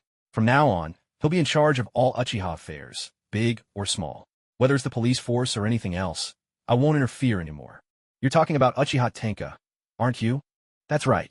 This man had left a deep impression on Tobarama. On several occasions when dealing with Uchiha matters, it was always Tenka taking the lead. Calm and dependable, he never spoke more than necessary, nor did he seek conflict. There was always a gentle smile on his face, confident but never arrogant. He was nothing like the hot-headed types led by Uchiha Hoka. What Tobarama respected most was that all of Tenka's actions were entirely for the good of the Uchiha clan, both young and old, without a trace of selfishness. People like that were rare, especially those who wielded real power. You know why I'm doing this. Call a bargain or a strategy, whatever you wish. From now on, I won't meddle in village affairs anymore. As your number one political rival, my withdrawal should give you some peace of mind, shouldn't it? His hand, resting at his side, clenched tightly. Tobarama felt a heavy weight pressing on his chest. Even at this moment, he still saw himself as the villain. Oof. As for the police chief position or whatever, take it or leave it, I honestly couldn't care less. The tension in the office thickened in an instant. On one side was his brother, on the other, his closest friend, both of them proud and stubborn. Hashirama, stuck in the middle, felt like his head was about to split in two. Well, he looked from one to the other, caught between two immovable giants. With a long sigh, Hashirama simply gave up. Let them work it out. The celebrations lasted from morning until night, a day of endless excitement. When darkness fell, the village gathered by the riverbank for a grand fireworks display. The whole village turned out in full force. The riverbank, wide and open, was chosen as the launch site, ensuring the fireworks could be seen from anywhere in Konoha. Children dashed up and down the streets, laughing and playing. Young women gathered in small groups, making plans to watch the fireworks together. The men, for their part, found any excuse to have a drink or two. On a night like this, who could refuse? As the star of the day, Tobarama was swept up in a whirlwind of duties, leaving Kagura to stroll the streets with the others. As soon as the sun went down, Koharu came to find her, and together they wandered through the shopping district. There, they ran into Mito and Momoka, who had Tsunade in tow. In Kagura's eyes, Mito and Momoka were practically inseparable. Wherever one went, the other followed. As she watched the two stunning women, Kagura mused to herself that perhaps her notebook needed some bolder material. After all, there was always a market for a little Yuri. Little Tsunade was almost 3 now, a lively, spirited girl. As the saying goes, you can't bite the hand that feeds you.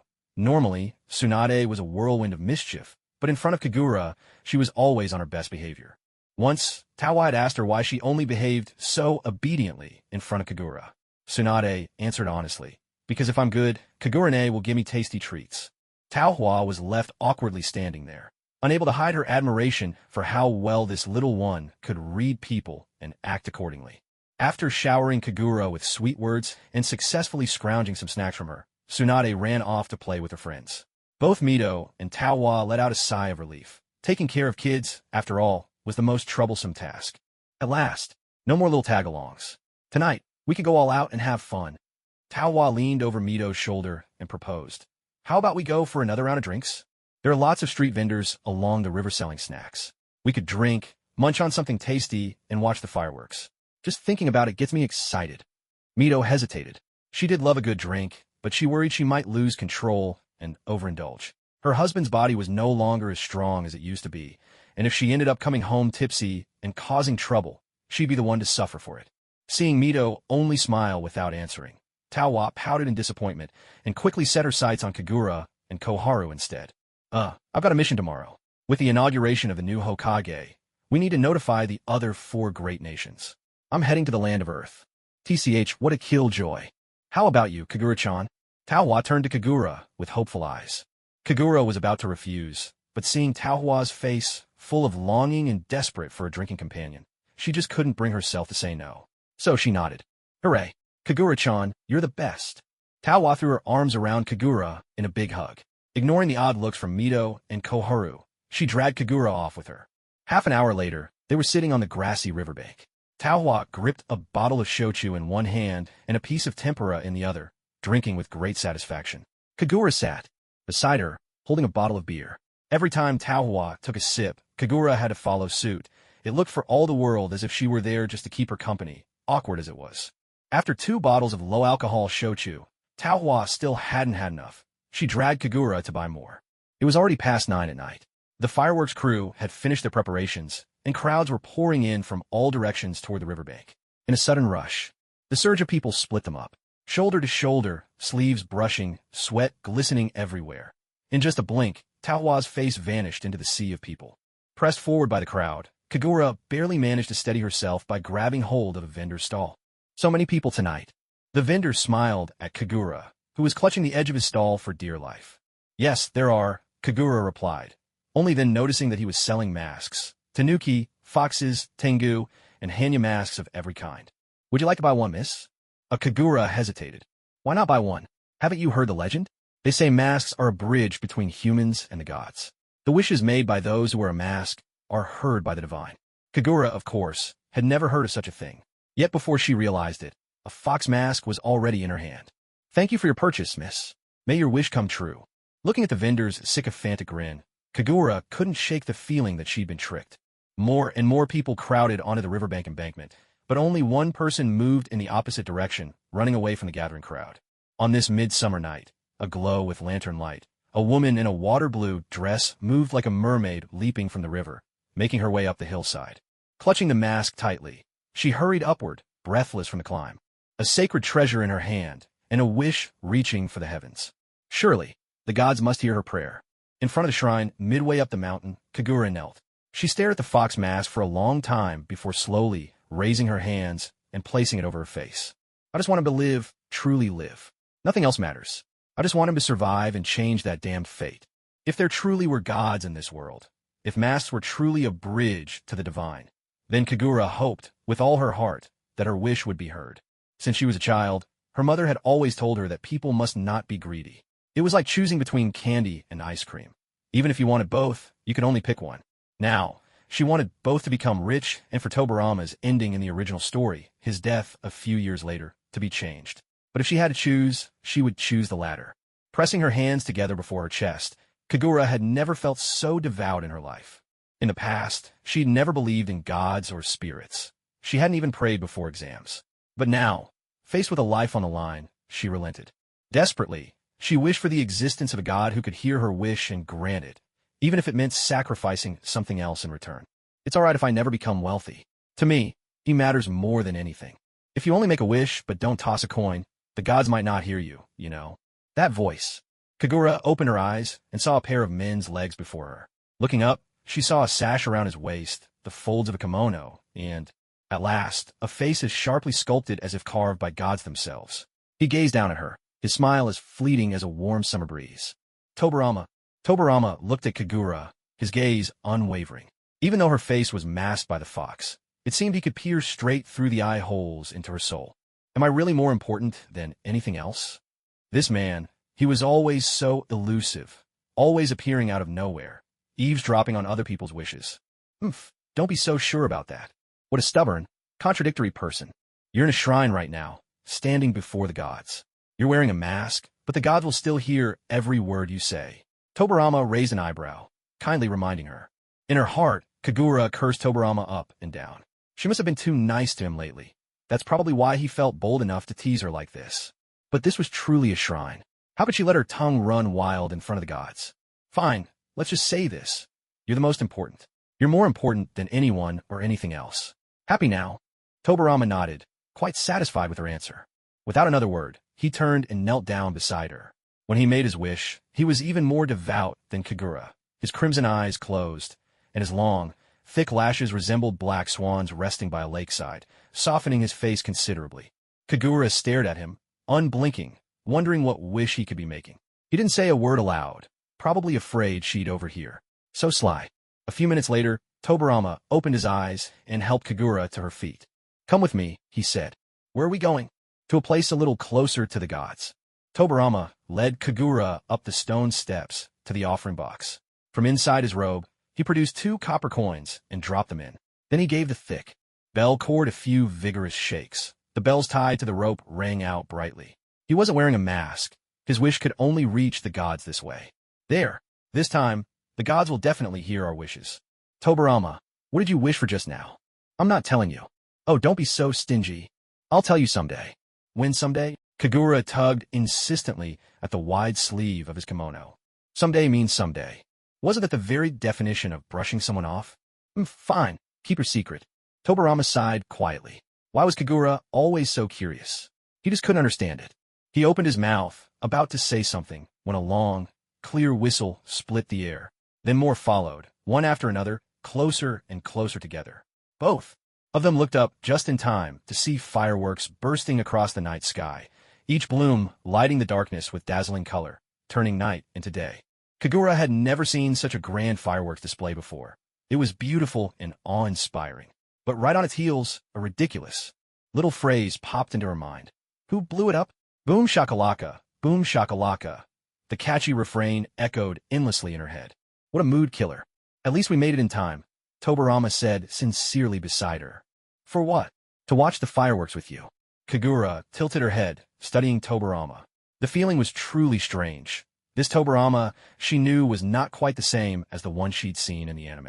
Over this period, he'd changed more than just a little bit for her, bit by bit shedding the hard, armored shell of a pangolin and becoming as gentle and soft as a great white rabbit.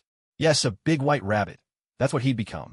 His skin was pale, his hair a shimmering silver white, and often his temperament was as soft and mild as could be. You've changed, Kagura couldn't help but say. Tobarama lowered his gaze, a little embarrassed. His voice was quiet. I haven't always been so cold, you know. Huh, she responded, surprised.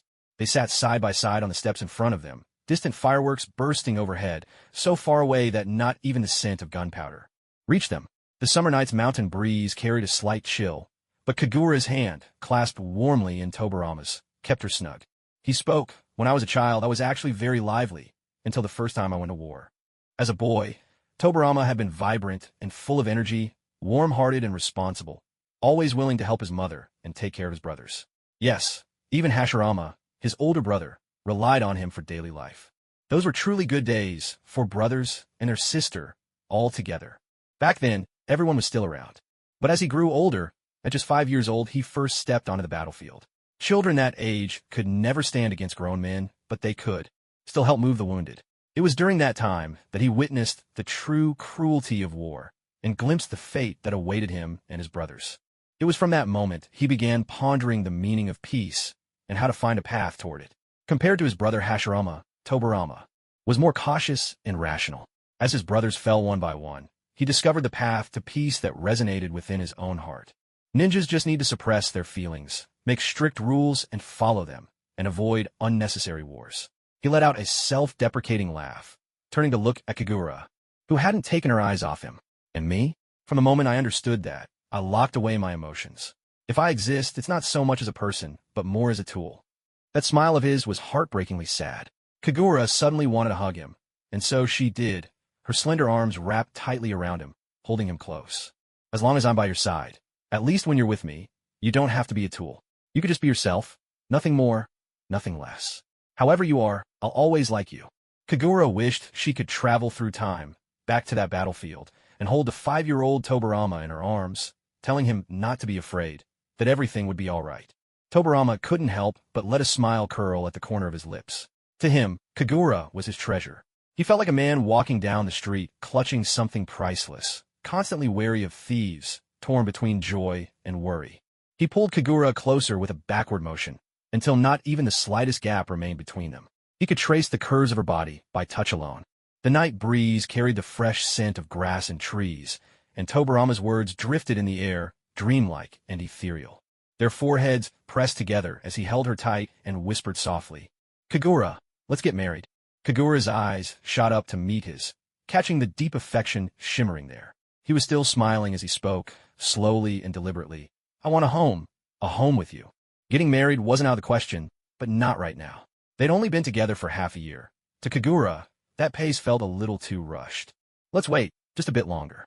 If, after some more time, we're still in love, then let's get married. Is that all right?" Tobarama, resigned but understanding, nodded. If there was one thing he never lacked, it was confidence. The first thing the second Hokage did after becoming a jonin was to inform the 5 great nations of the news, making it clear that a new leader meant a new opponent on the horizon. Different rulers brought different policies. Every move would have to be reconsidered. The change in leadership at Konoha was a major event, not only for the 5 great nations but for the entire shinobi world. When word spread that Tobarama had taken over as Hokage, it caused a stir everywhere. Officially, it was said that Hashirama had stepped down to pass the torch, but what happened behind closed doors? No one really knew. The ones most on edge were the fervent warmongers of Kyomogakure in the Land of Lightning. As soon as Sarutobi Hiruzen, Konoha's envoy, departed, the Reikage immediately convened a high-level meeting trying to figure out what was happening inside Konoha. Could it be that Senju Hashirama is dead? Someone ventured boldly, echoing the Reikage's own suspicions. How could someone that powerful just die like that? And our spies haven't reported anything remotely like that, either. So why change the Hokage out of the blue? No idea, came the general consensus. After 2 hours of debate, they hadn't come up with a single useful lead. The Reikage fumed in his office, his whiskers bristling, his eyes blazing. It had only been a few years since the 5 great nations had signed a peace accord. The last time they saw Senju Hashirama was at the 5 Kage summit. Back then, he looked robust and full of life, eating heartily, nothing like someone with one foot in the grave. But if he wasn't dead, who would willingly give up being the leader of a village, even for his younger brother? The Reikage couldn't speak for others, but he certainly wouldn't. The more he thought about it, the more convinced the first Reikage became. Something must have happened to Hashirama. Either he was dead, or death was not far off. If that's really the case, then isn't this an opportunity? Look at Yunin, ringed by jagged peaks, and perched high above sea level. No wonder everyone's skin is so dark. With all that intense ultraviolet radiation, add to that the scarce farmland in their remote corner of the world, and it's no surprise their economy suffers so much. Now, compare that to Konoha, where the 4 seasons are distinct, the climate is pleasant, and the earth is rich and fertile. Anyone with half a mind can see which place is better suited for living. In the days that followed, the Reikage kept turning over the idea of attacking Konoha. Deep down, he was convinced that something was wrong with Hashirama, and he was eager to seize the opportunity, striking while the enemy was down. But launching an attack on Konoha was no small matter. At first, only the Reikage himself considered it. Yet the Gold and Silver brothers at his side kept egging him on, urging him to go to war. "Let's do it. If we win, we won't have to scrape a living in these mountains anymore. We can move right into Konoha." It was a powerful temptation. The first Reikage said, "Let me think of a way to go about this." Unlike the Land of Lightning, the other 3 nations had already lost their first Kage to old age in recent years. Now, the younger generation had taken the helm, each one as headstrong as the Reikage, and each one dreaming, day and night, of carving up Konoha for themselves. Among them, the Land of Earth had it a bit better. Though it couldn't compare to Konoha, small-scale farming was enough to keep the country self-sufficient. But who wouldn't want more? The second Tsuchikage, Mu, was still hesitating, weighing whether to attack. Yet he was the type who, if anyone else made the first move, wouldn't hesitate to send his own troops. Then there was the Land of Wind, where the landscape was especially harsh. Endless winds and sandstorms, pitifully little rainfall, nothing growing in. The soil but sand, with barely any vegetation. They had to rely on imports just to feed their people. It was impossible for them not to covet Konoha. The Land of Water, an island nation surrounded on all sides by sea, was cramped and small and desperate to expand outward for resources. These 4 nations looked at Konoha as if it were a fragrant, steaming cake. In the past, Hashirama's presence gave them pause. Now, in their minds, Hashirama was either dead or gravely wounded, and with his deterrence gone, their ambitions began to stir. That autumn, after Tobarama took power, the first wave of students entered the newly founded Ninja Academy, Tsunade among them. That same year, the Umbu was established, operating directly under the Hokage. Their work was all in the shadows: protection, assassination, intelligence gathering, and enemy reconnaissance. For the first year, things remained relatively calm among the nations. Despite whatever undercurrents swirled in secret, on the surface, peace held. But by the second year, the four countries that had spent a year watching from the shadows could no longer hold back. The first to make a move was the Land of Lightning.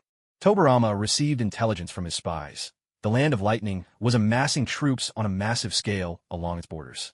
Although there was no precise information about where they intended to strike, such a significant mobilization of ninja forces could only mean disaster for some country. And the most likely target was Konoha. This was not just a hunch. It was a reasonable deduction based on multiple sources of intelligence. As he gazed at the documents in his hand, Tobarama couldn't help but sigh. I knew it would come to this. If only Anija hadn't decided to retire on a whim, at the very least we could have enjoyed a few more years of peace. But now, look where we are, Tobarama grumbled, his tone tinged with resignation. Maybe we should find an opportunity for the first Hokage to make a public appearance again. If they see him alive and well, perhaps it'll deter them from acting rashly.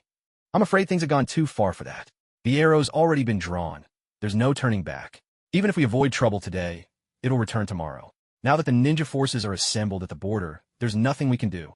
Besides, we don't even know where the first Hokage is right now. That's true. Considering his current condition, it's best not to push him any further. So, Tobarama said, shifting his gaze to the students standing at the door, and for the first time he spoke to them in such a grave tone. Our days of peace are over. Spread the word. Increase vigilance and transition to wartime status. War.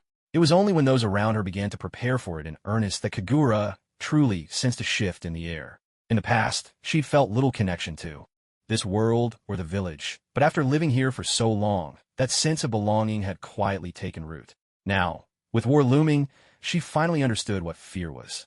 Yes, she possessed immortality, but so what?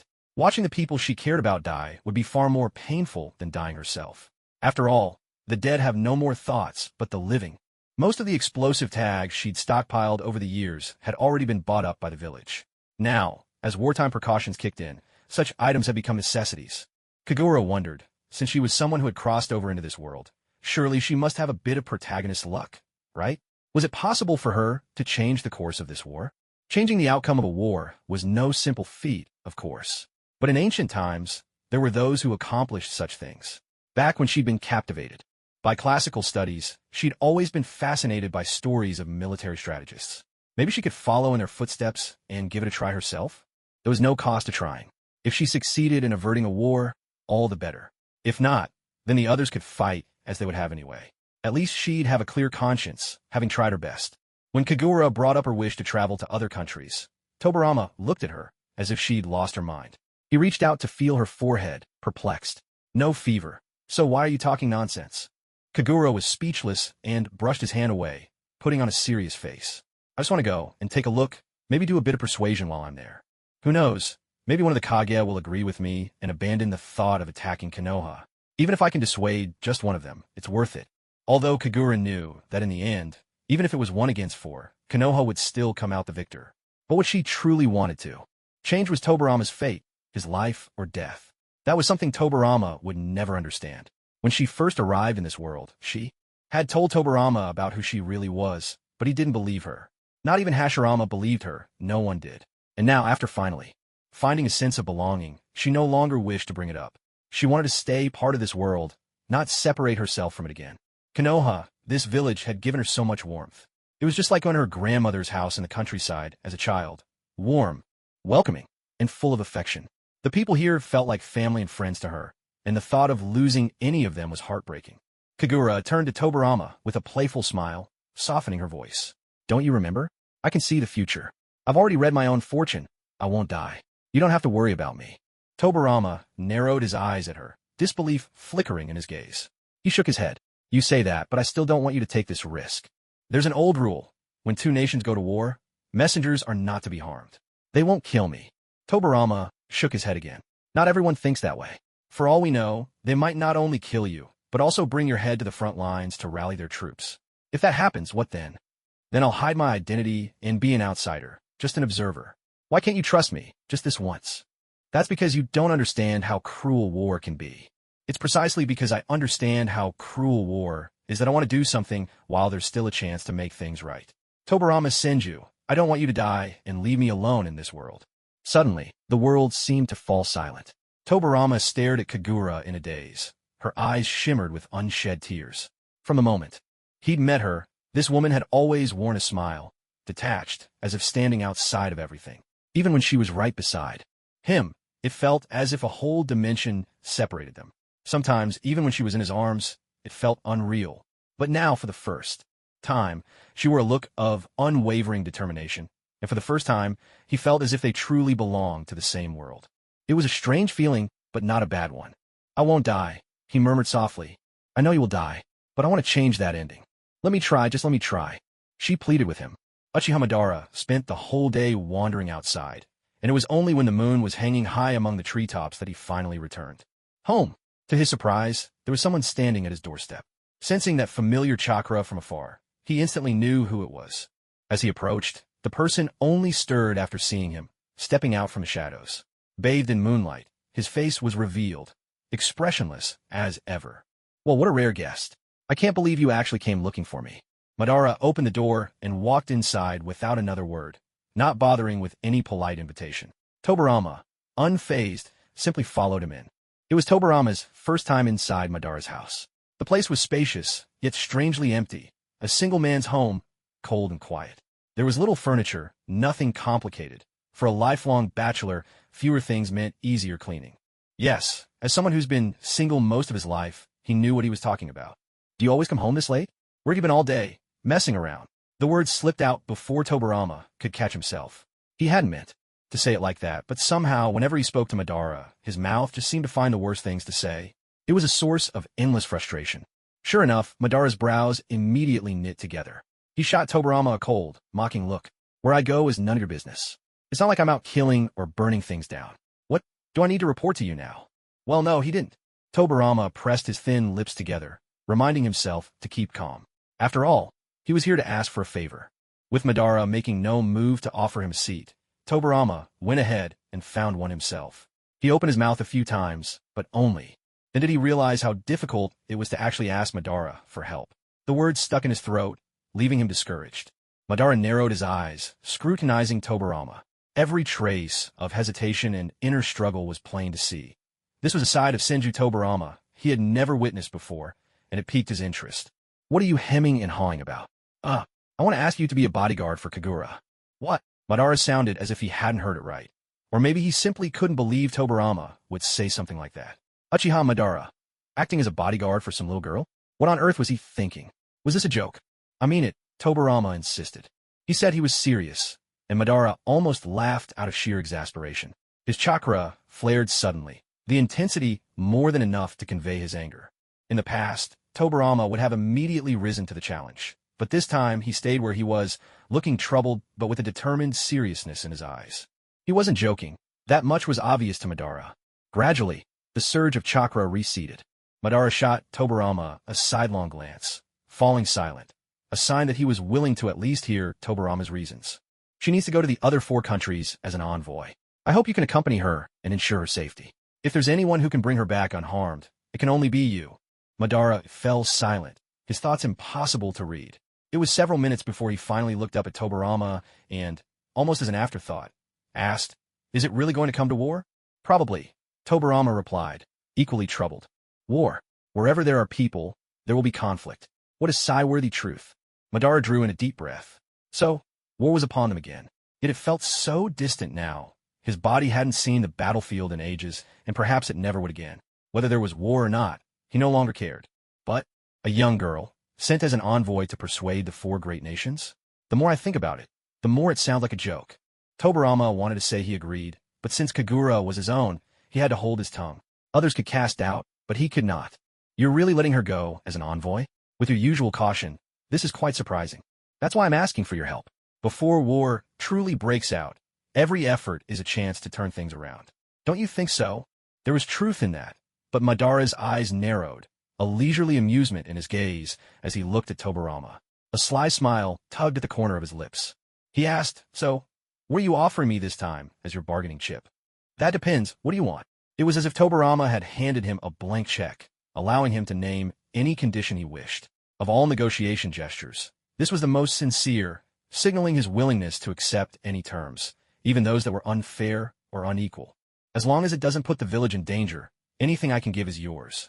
Oh, Tobarama's words genuinely surprised Madara. He studied Tobarama's serious face, then suddenly broke into laughter and asked, "So, if I asked for Kagura herself, would you give her to me?" What? Tobarama hadn't seen that coming. His eyes widened in shock, and the murderous aura he exuded made his fury unmistakable. Madara merely clicked his tongue, rested his head on one hand, and flashed a teasing grin. Tobarama, seeing that familiar look, was once again choked with anger. Madara had always loved getting under his skin. That much hadn't changed over the years. TCH, what I want with a woman. That's your taste, not mine. I was just messing with you. Tobarama was nearly beside himself with rage, his patience rapidly fraying. He finally shouted, "So are you going to help or not?" Watching Tobarama get angry had become Madara's greatest source of amusement so far.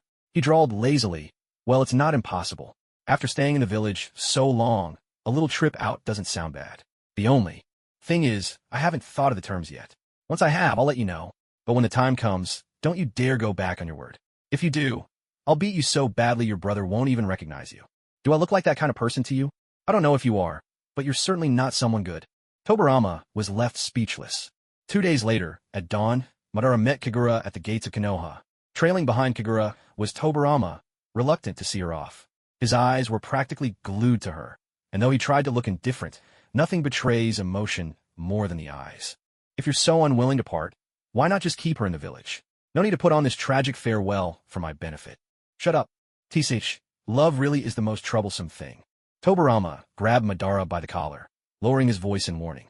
"Don't you dare have any funny ideas about my Kagura, or I swear I'll kill you." 3 dark lines seemed to appear above Madara's head. "She's your precious one, not mine? All right. I wouldn't take her even if you gave her to me for free. As if you could. The peanut gallery. As if he could. He's too handsome." With Madara as both bodyguard and living map, Kagura could set out with complete peace of mind. Their first destination was the Land of Lightning, where tensions were at their highest. They would head northeast from Konoha, passing through the Land of Hot Water and the Land of the Moon, and finally arrive at their goal. But for Kagura, the journey was pure hardship. Madara was so stern and taciturn. When he walked, he just walked, never doing anything else. Several times, Kagura tried to start a conversation, but within 3 sentences Madara would kill the topic dead. Thus, he earned himself a new nickname, the Conversation Terminator. Traveling with someone like that was enough to make Kagura feel utterly stifled. After several days on the road, they finally reached Kumobikure a week later. If you're wondering why it took so long, the answer is simple. Kagura wasn't a ninja and couldn't do the ninja run, so their pace was much slower. Kagura didn't want to reveal her Konoha origins, knowing that might backfire. The best way to persuade people not to attack you is to have a third party step in, someone who feels like a fair and impartial referee, someone both sides might actually listen to. But for someone like Kagura, who lacked any official travel permit, getting an audience with the village leader was next to impossible. 3 days passed in Kumobikure, and she still hadn't met the Reikage. Madara's patience was wearing thin. "If you want to see him, I'll just go snatch him for you. What's the point of hiding in this and like a frightened mouse?" Kagura was at a loss for words at his analogy and did her best to calm him down. "The mountain man always has his tricks. I have my own ways. If you're really bored, just go out for a stroll." Madara frowned, feeling as though Tobarama had set him up. Being a bodyguard was anything but easy work. Knowing that Kagura would be safe in the inn, Madara didn't need to keep watch over her every minute of the day. So, with an air of nonchalance, he sauntered out of the inn and onto the street.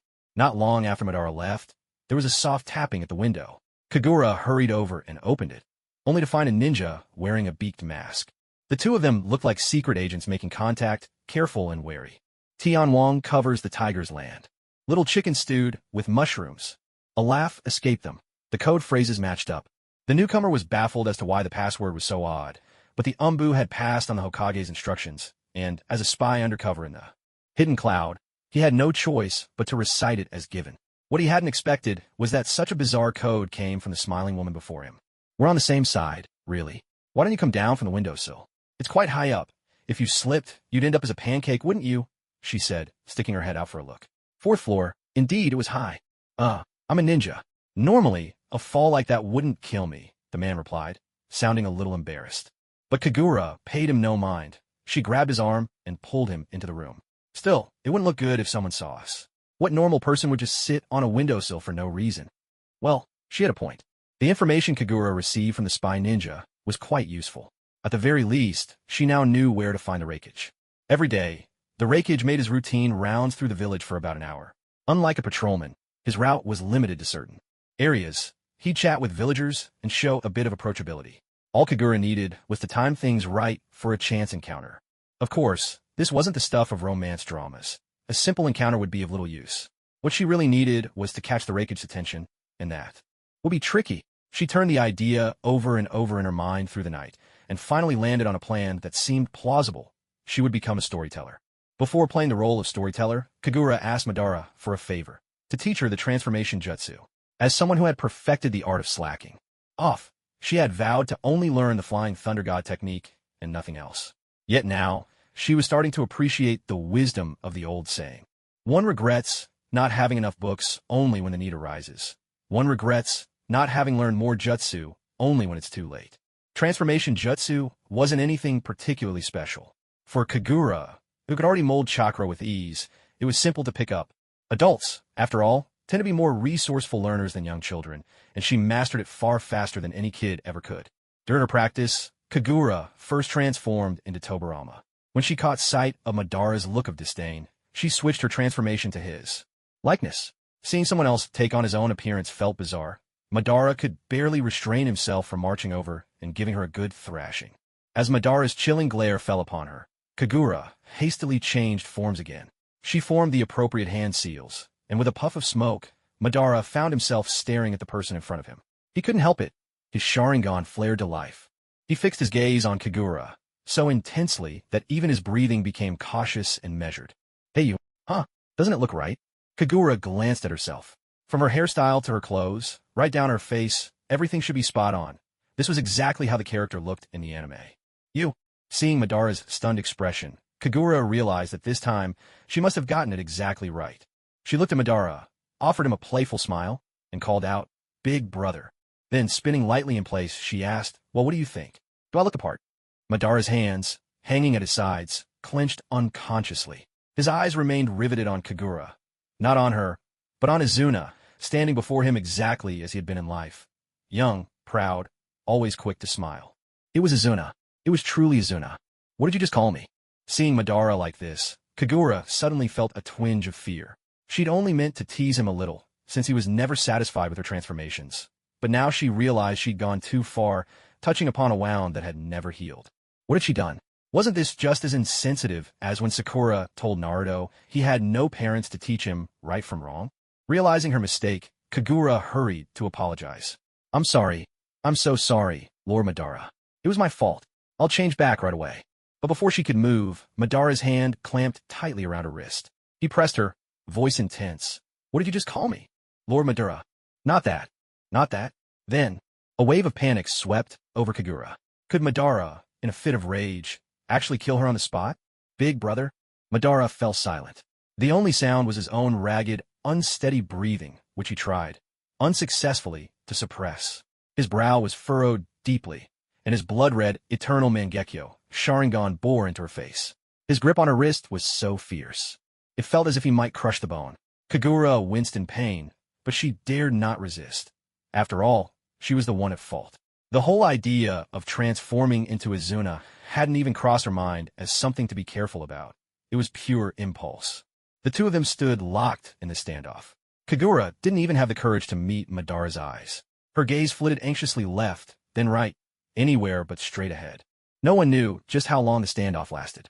At last, Kagura heard Madara speak. His voice was not the harsh, gritted tone she had imagined, nor was it cold.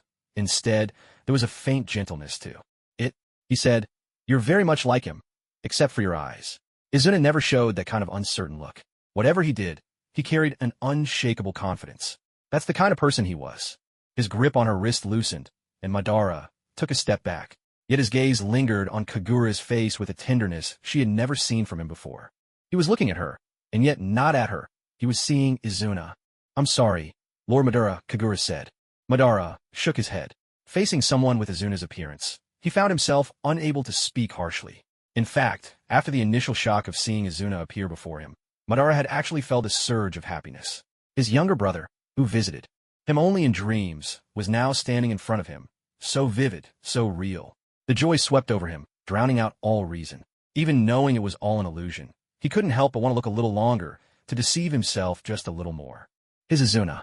With a sudden sound, the transformation jutsu faded, and Kagura returned to her true form. She gave a sheepish smile. I won't go transforming recklessly again. Tomorrow, I'll just disguise myself as some random passerby, Lord Madara, so you don't need to worry. It won't happen again. Madara said nothing, only furrowed his brow and stared at her.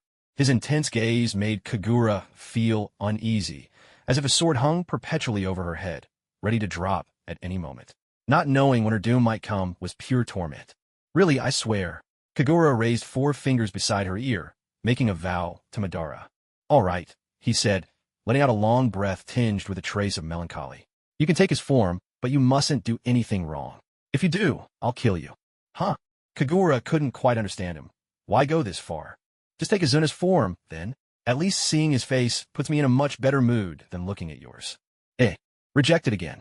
That afternoon, Madara was in unusually high spirits. For once, the stern mask he always wore seemed to soften with a hint of a smile.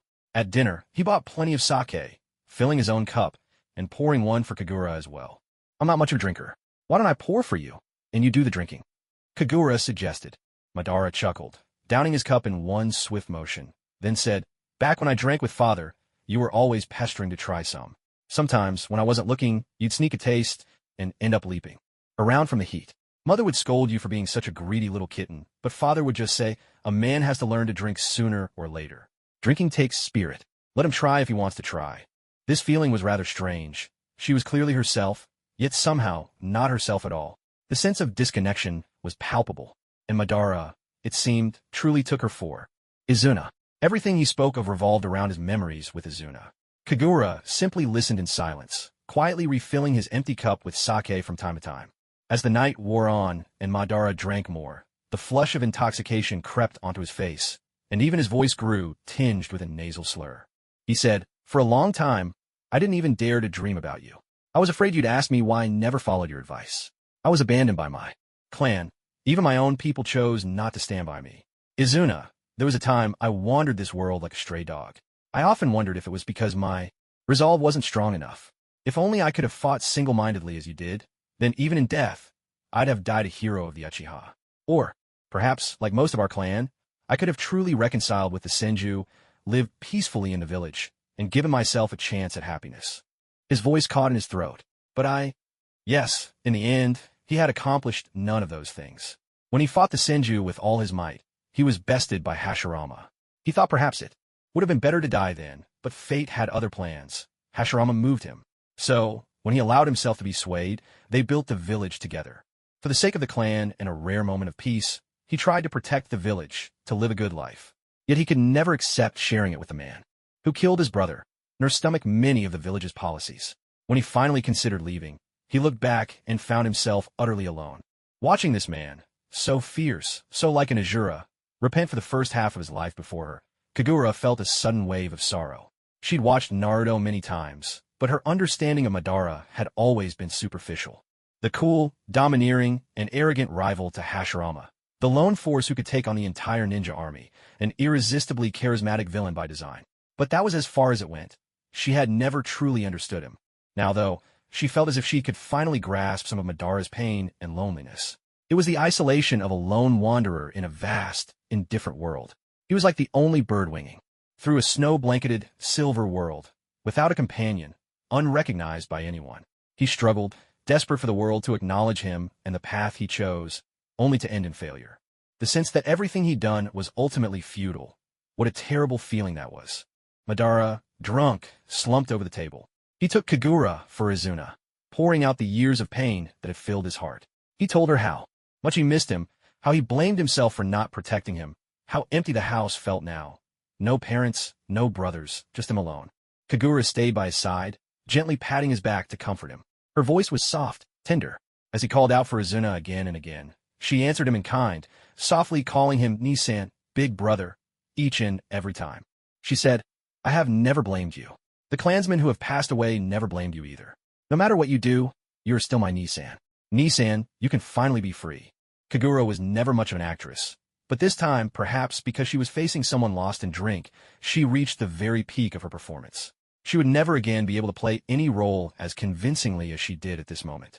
The next morning, after breakfast, Kagura transformed to look like Izuna and slipped out onto the street. Madara followed from a distance. When Kagura began telling stories at a street corner, he stayed nearby, watching over her in case her disguise was discovered, ready to step in at a moment's notice. She set up a table, placed a chair behind it. There was no judge's wooden block, no storyteller's clappers, but at least she managed to buy a fan. Disguised as Izuna, Kagura carefully recalled the mannerisms of a storyteller, trying her best to appear authentic. Yet she overlooked one thing. In the world of ninjas, who had ever seen a Tianjin-style storyteller? She was quite adept at expending effort on things of little use. On the first day, as the rakeage passed by, she told the story of Tianji and the horse race. Imitating the gestures of a storyteller, Kagura narrated how a certain defeat could be turned into a certain victory. The crowd listened with great interest. The rakeage, finding it novel, stopped to listen for a while, but soon moved on. On the second day, Kagura arrived early and told the story of borrowing arrows with straw boats. This shows that weather, environment, and even the hearts of people can all become the keys to achieving one's goal. The rakeage lingered on the edge of the crowd, chuckled, and joked with the secretary to decide. This story is actually quite entertaining. On the third day, the rakeage passed by and saw Kagura still at the same spot. This time, he did not leave. Instead, he stopped, blending into the crowd and listening to Kagura's story from beginning to end. This time, Kagura told the story of the empty city stratagem. The story was short, but Kagura told it with such vividness that the onlookers were completely absorbed. When the story ended, Kagura offered her own summary. Zhuge Liang and Sima Yi knew each other's characters well. Zhuge Liang, in turn, used Sima Yi's understanding of him to turn the situation around. Sima Yi believed that Zhuge Liang was always cautious and would never take risks. Relying on this knowledge, he decided to withdraw his troops. Because both men were cautious by nature, Zhuge Liang was sure that the calmer he appeared, the more convinced Sima Yi would be that there was an ambush. And that's exactly what happened. A single empty city sent Sima Yi and his army retreating home. Zhuge Liang was truly brilliant. Sima Yi, what a shame. But what if Sima Yi had led his troops in anyway? No matter how clever Zhuge Liang was, what could he have done then? A deep, booming voice rang out from within the crowd. Kagura looked up and immediately saw a path parting naturally as people stepped aside. The man approaching was none other than the first Rakeage, someone Kagura recognized from the anime. Lord Rakeage is here as well. Lord Rakeage. Ignoring the greetings from the villagers around him, the Rakeage's keen eyes locked solely onto Kagura. He asked her, the question I raised just now, do you have an answer for it? Disguised as Izuna, Kagura smiled. This very question had crossed her mind back when she first studied this lesson. Just like the Rakeage now, she had once asked her teacher what would happen if Sima Yi decided to storm into the city. The teacher's response was a stern scolding. Just answer according to the textbook. There's no need for all that fanciful thinking. The exam marker won't care about your wild ideas. That teacher was, by far, the most baffling Kagura had ever encountered during her student years, a language teacher who stifled her students' creativity. Whatever happened to encouraging divergent thinking? Kagura found it exasperating. Yet as she grew older, she realized that Sima Yi hadn't failed to spot Zhuge Liang's ruse. He simply didn't want to give others a pretext for turning against him once the threat was gone. Kagura smiled faintly and said, if I were Sima Yi, I wouldn't go in either. Even if I knew it was nothing but an empty city, I'd still stay out. And why is that? The Rakeage pressed. Kagura replied, Lord Rakeage, you've fought in so many battles. If not 100, then at least 80. Tell me, if you were facing an enemy, regardless of whether there was a trap, would you simply retreat, or would you at least send someone to test the situation, no matter how dangerous? The Rakeage paused to consider before replying, naturally, I have to test it. Exactly. But Sima Yi didn't do that. Not even a feint or a surprise attack. Doesn't that suggest he never truly intended to storm the city in the first place? What? The Rakeage was genuinely baffled by her question. He couldn't fathom why anyone would reach the city gates and then simply not go in. At the time, Sima Yi's own son was in the army. His son volunteered to lead a small unit into the city to scout things out, but Sima Yi refused. His son was left utterly perplexed by this decision. It wasn't just Sima Yi's son, Sima Zhao, who couldn't make sense of it. The entire audience listening and was growing restless with curiosity. Yet the storyteller, slow and unhurried, refused to rush his explanation. Zhuge Liang once said that this strategy only worked against Sima Yi. In my view, the key was not Sima Yi's suspicious nature, but rather his shrewd understanding of political survival as a powerful minister holding the reins of the military. As the saying goes, the bird is gone, the bow is put away, the rabbit is dead, the hound is cooked. Sima Yi understood that if he killed Zhuge Liang and eliminated the biggest threat to the Wei state, the Blade of Wei would soon turn on him next. As long as Zhuge Liang lived, the Wei rulers needed Sima Yi to keep the balance. Does that make sense now, Lord Reikage? It's the human heart. Sometimes what you believe is just that, a belief. The truth is never so clear. Lord Reikage, launching a war on impulse may very well end in disaster, with no hope of return. Kagura's words struck a chord deep within the Reikage. He fell silent for a moment, then asked, I don't recall seeing you before. Where did you come from? Kagura smiled. I'm merely a wanderer, belonging to no nation. Today I'm here, but tomorrow I might be somewhere else. Well then, the talk of Lord Reikage preparing to attack Konoha is spreading like wildfire throughout the village. But as I see it, Konoha is not a foe to be trifled with. Oh, the Reikage was taken aback. Ever since the change of Hokage, every leader had stood behind the idea of striking Konoha.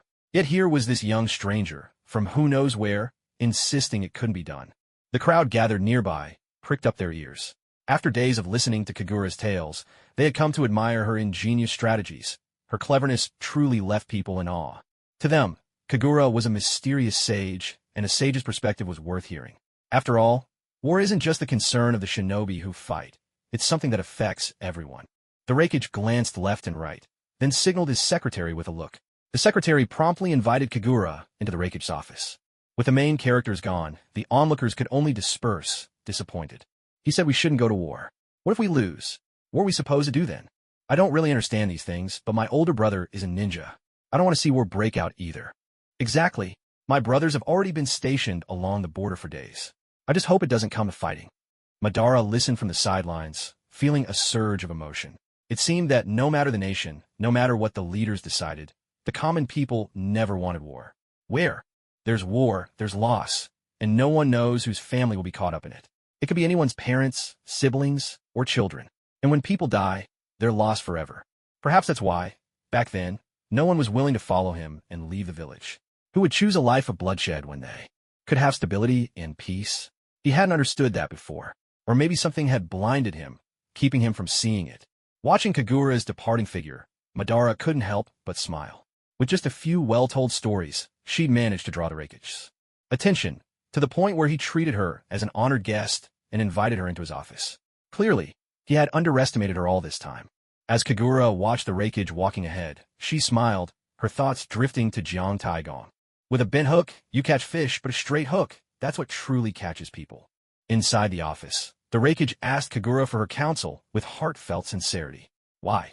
In her view, should they not attack Konoha? Is it because Hashirama isn't dead? Or was there another reason? As expected, everyone assumed Hashirama was gone. Whether he's dead or not is secondary. The key point is that Konoha as a whole is not as weak as you imagine. Why do you think that a village with such excellent resources would become vulnerable just because Hashirama is gone or no longer a deterrent? The Reikage paused, suddenly struck by doubt. Yes, why did he think that? Perhaps it was because Hashirama's legendary reputation loomed so large. His overwhelming strength put him head and shoulders above other shinobi, and that, in itself, made people overlook the other talents in Konoha. If you want to take down Konoha, you have to be prepared for a long campaign. The shortest route from Kumogakure to Konoha is overland, and you'd have to cross 2 countries in between. That stretches your supply lines thin. What will you do if your logistics fall short? The Reikage grimaced. He was a master of lightning-fast assaults, of quick, decisive battles. The thought of a prolonged front made his head ache. We have the Gold and Silver brothers, and my disciples, all of them fierce warriors. With the first Hokage gone, his brother is nothing to fear. Kagura couldn't help but want to roll her eyes. Tobarama, whom she thought so highly of, was being underestimated yet again. Waging war isn't just about raw strength. You have to consider all the factors. You may be strong, but Konoha is no pushover either. Besides, you'd be attacking your enemy's home base from far away. Like I said before, if it's a quick battle, maybe you'll have an advantage. But if it drags on, you'll be the ones at a disadvantage. Konoha has the home field and knows the terrain inside out, which is crucial in combat. Plus, their supplies are plentiful. If this turns into a defensive war, what's your plan? Kagura leaned in toward the Raikage with a conspiratorial air. I've heard that in recent years, the second Hokage, Tobirama Senju, has developed a slew of new jutsu, powerful enough for one man to take on an entire unit. Back then, Tobirama was renowned throughout the shinobi world for his innovations in jutsu. Many across the ninja world had used techniques he created. The Raikage himself hadn't, but he'd heard the rumors. Intel from spies said that Konoha possessed a book of seals, filled with jutsu developed by Tobirama. Some were so powerful they could even harm the user, and their difficulty was such that the first Hokage had classified them as forbidden techniques. In times of peace, why not focus on developing the economy? Why waste energy researching new jutsu? It was enough to make you grit your teeth in frustration. But I've already mobilized the ninja army at the border, the Raikage protested. If we don't fight now, my authority will be called into question. My reputation would be in tatters. Stubborn old man, Kagura thought. It's as if he can't feel at ease unless he gets a battle out of his system. But the solution was simple. According to intelligence from ANBU and spies embedded in other countries, all three of the other great nations were poised and ready to strike at Konoha. If this old man could be steered into attacking one of the other countries instead, the immediate crisis for Konoha could be avoided. The most likely target? Iwagakure, the hidden stone of the land of Earth. According to Xiaochun's report, a large number of ninja have also begun to gather within the borders of the land of Earth, which shows that things aren't much different from what's happening with the hidden cloud. It's just a matter of waiting for the right opportunity. Well then, let's nudge him into attacking the hidden stone. As the saying goes, in times of internal strife, attack the strong. In times of external threat, go for the weak. There's no discord within your hidden cloud, so it doesn't count as internal strife.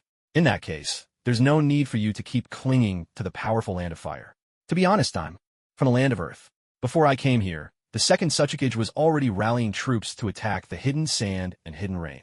If you strike at the hidden stone now, he won't be able to react in time. Compared to the uncertainty of taking down the leaf, it's much safer to go after the stone. The Raikage stroked his chin, lost in thought over the proposal, when his secretary softly chimed in. With such favorable weather this year, I'd imagine the stone's harvest will be bountiful. At her words, the Raikage's mind painted a vivid scene. Endless fields of golden rice, heavy with grain, ready to be harvested and threshed, then turned into delicious, fragrant rice, sushi, and sweet rice dumplings. The land of lightning is mountainous and craggy, hardly suitable for farming. What they lack most is food. Well then, a battle's a battle, no matter where it's fought. It's settled. We'll attack the hidden stone. But I don't have any reason to attack them, do I? You don't have a reason to attack the leaf either, do you? Fair point. How about this? I'll pay a visit to the hidden stone and provoke them into attacking you first. That way, you'll have a perfectly legitimate reason to respond. The Raikage looked utterly baffled. Is that even possible? Let's give it a try. My mother's second cousin's husband's wife is from the hidden cloud, so we're practically family. I don't want to see the cloud get the short end of the stick. Kagura spoke with a straight face, while the Raikage was left in a complete fog. Only his secretary, cheeks flushed, kept sneaking glances at Kagura, sighing to herself. How can there be a man in this world so handsome? He's even prettier than most women. Makes me shy just looking at him. Truly, no one can withstand the impact of a beautiful Uchiha. With business concluded, Kagura, finally at ease, became aware of that burning gaze. She turned her face and met the Raikage secretary's eyes. It had to be said, the Raikage's taste in women had always been impeccable.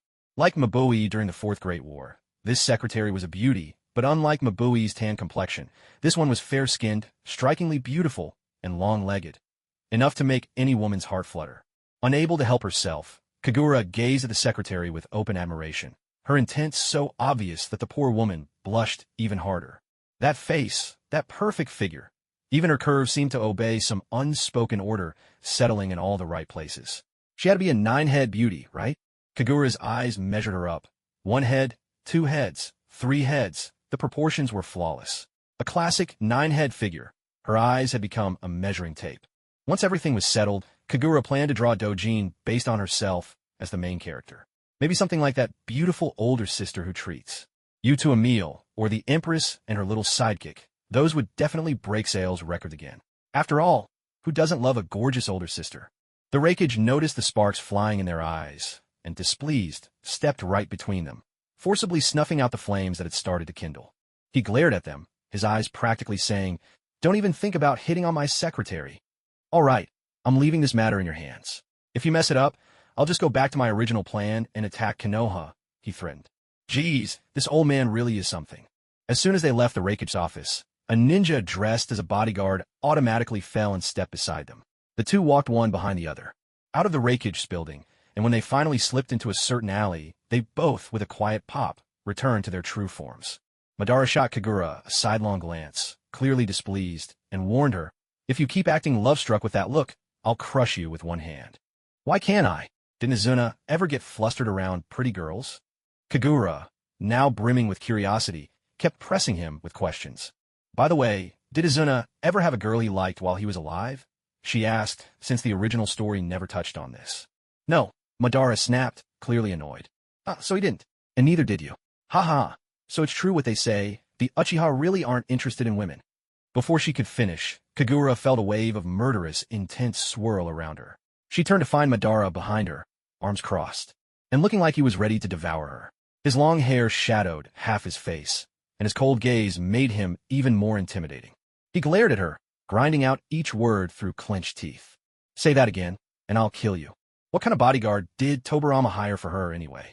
One who threatens to kill his own client at the drop of a hat. Honestly, these days, even a courier has to make sure the package arrives in one piece. No way. When she starts her anywhere delivery service, she's never hiring anyone like Madara. Otherwise, she'd be swamped with complaints every day. Back in the Rakich's office. Ask the spy we have planted in Iwagakure if the Tsuchikage is assembling ninja forces, he instructed. The secretary paused, then asked, you don't trust him? The Rakich let out a long sigh, leaning back in his chair. Not completely. If I trust anyone, it's my own people. But that fellow is interesting. He's got something going on in that head of his. Could be a military genius. Then why not recruit him for your own team? Lord Rakich, the secretary wondered. I can't have unknown elements in my core team. Just keep an eye on him. I don't need to actively recruit him. So long as he gets the job done, that's enough. After that, the secretary sent people to keep an eye on Kagura, but they always lost track of her. There was nothing to be done about it. After all, sometimes she was a woman, sometimes a man. She would leave looking like a man, and by the time she came back, she might have transformed into a woman. The ninja assigned to tail her were left speechless. They simply couldn't tell who was who. This confusion continued until Kagura and Madara finally left the hidden cloud. The two of them hurried on, without pause, toward Iwagakure. Even when passing through the Land of Fire, they didn't have the chance to return to Konoha for a glimpse. Fortunately, Tobirama, knowing they were headed to IWA, had been waiting for them on their only possible route, so they were able to meet at last. It had barely been a month since they parted ways, but for those deeply in love, even a single day apart felt like 3 years. Tobirama stared at Kagura for a long time, as if trying to etch her image into his memory. While waiting for her, he'd rehearsed what he should say when they finally met. Kagura, hello. Did you miss me while I was away? I missed you so much. I even dreamed about you. No, that sounded way too sentimental. Then maybe. Kagura, have you been eating well these days? Did you think about me? Tobirama frowned. Why did he always circle back to that question, no matter how he phrased it? But the truth was, he desperately wanted to know if Kagura missed him as much as he missed her, especially with such a handsome Uchiha by her side. The more he thought about it, the more uneasy he became. His Kagura was so adorable. Who could resist such a charming temptation? If that beautiful yet dangerous Uchiha were to make a move, could his flirtatious little girlfriend resist? No, he shook his head. After all, the man in question was Madara Uchiha, a man notorious for his indifference to women. Tobirama's worries were unfounded. If there were still men in the world who had no interest in women, there used to be too. But now, he'd taken himself out of that category, leaving only Madara. Yes, the sole lifetime member of the Bachelor Alliance, Madara Uchiha. All the things Tobirama had wanted to say deserted him the moment he actually saw her. He opened his mouth, but not a single word came out.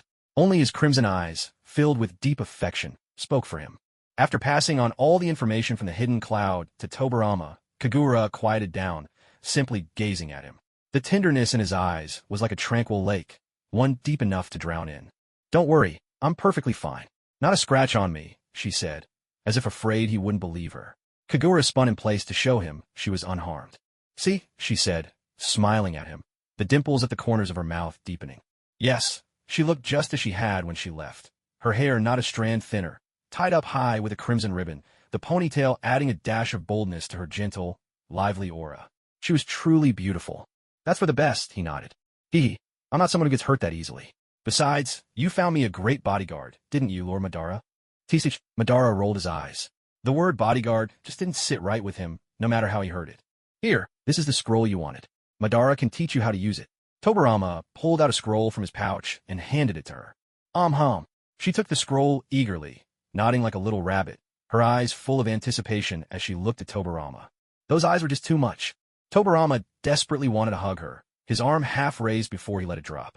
With that third wheel of a light bulb shining brighter than ever, standing nearby, he couldn't. Madara would definitely make fun of him. So he grumbled inwardly and held back. Madara, catching Tobirama's awkwardness, couldn't help but stir the pot.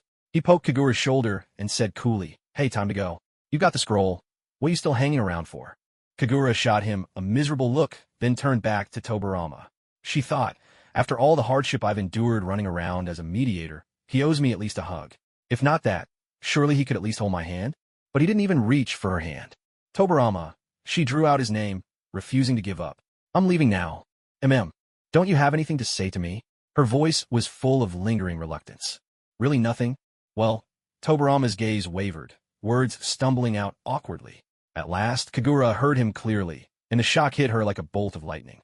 He said, "The sunlight in the hidden cloud is really strong. You've gotten a bit tanned." A few paces away, Madara all but doubled over laughing. Kagura felt as if she'd been struck through and through, while Tobirama wished he could bite his tongue off right there out of embarrassment. Kagura was thoroughly exasperated. After dating him for 2 years, how could he still be so hopelessly dense? No, even the densest man knows better than to tell a girl she's gotten darker. Her Tobirama was pure wood, a solid block of it. She could have screamed, Goodbye, she declared, waving her hand dramatically as she dragged Madara away by the sleeve, tears streaming down her heart. Tobirama stood rooted to the spot, as though his feet were glued to the floor. He watched them go for a long time, thinking, if he weren't the Hokage, he'd be the one traveling the world with her. And the true culprit behind it all was his brother, Hashirama, that insufferable meddler. At that moment, while Hashirama was having a great time playing arcade games with Mito in a village game hall, he suddenly felt an itch in his nose and sneezed. Mito, sitting beside him, was too busy playing mahjong on the arcade machine to look his way.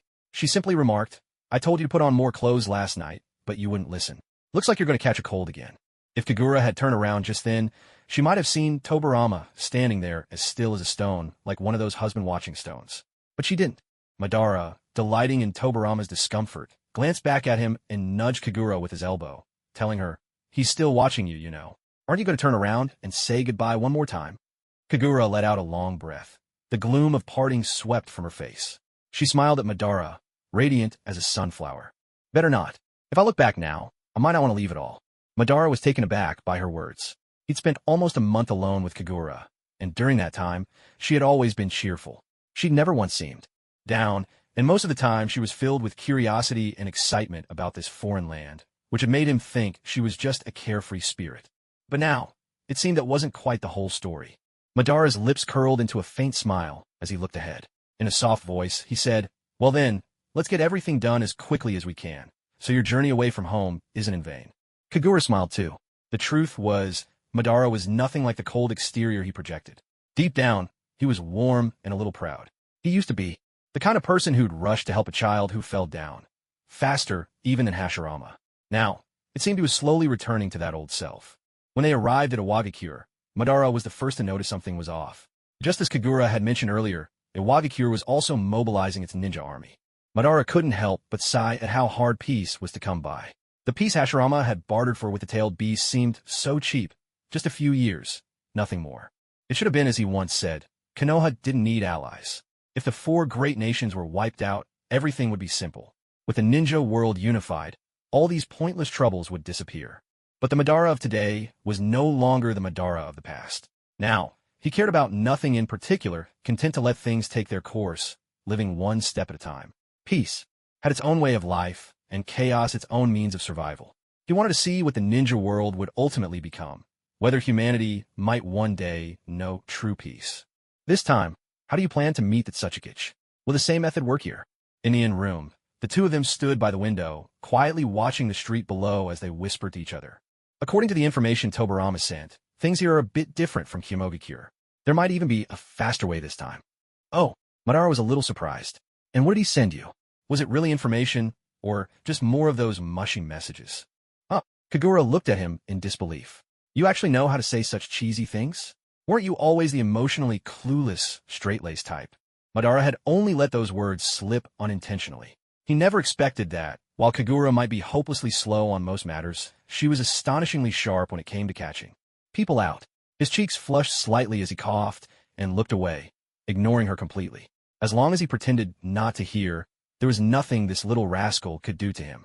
He would never admit to her that, since returning to Konoha, he'd heard from some gossiping villagers about an illustrated book featuring his friendly cameo, The Overbearing Village Chief Falls for Me, the first Hokage's love story.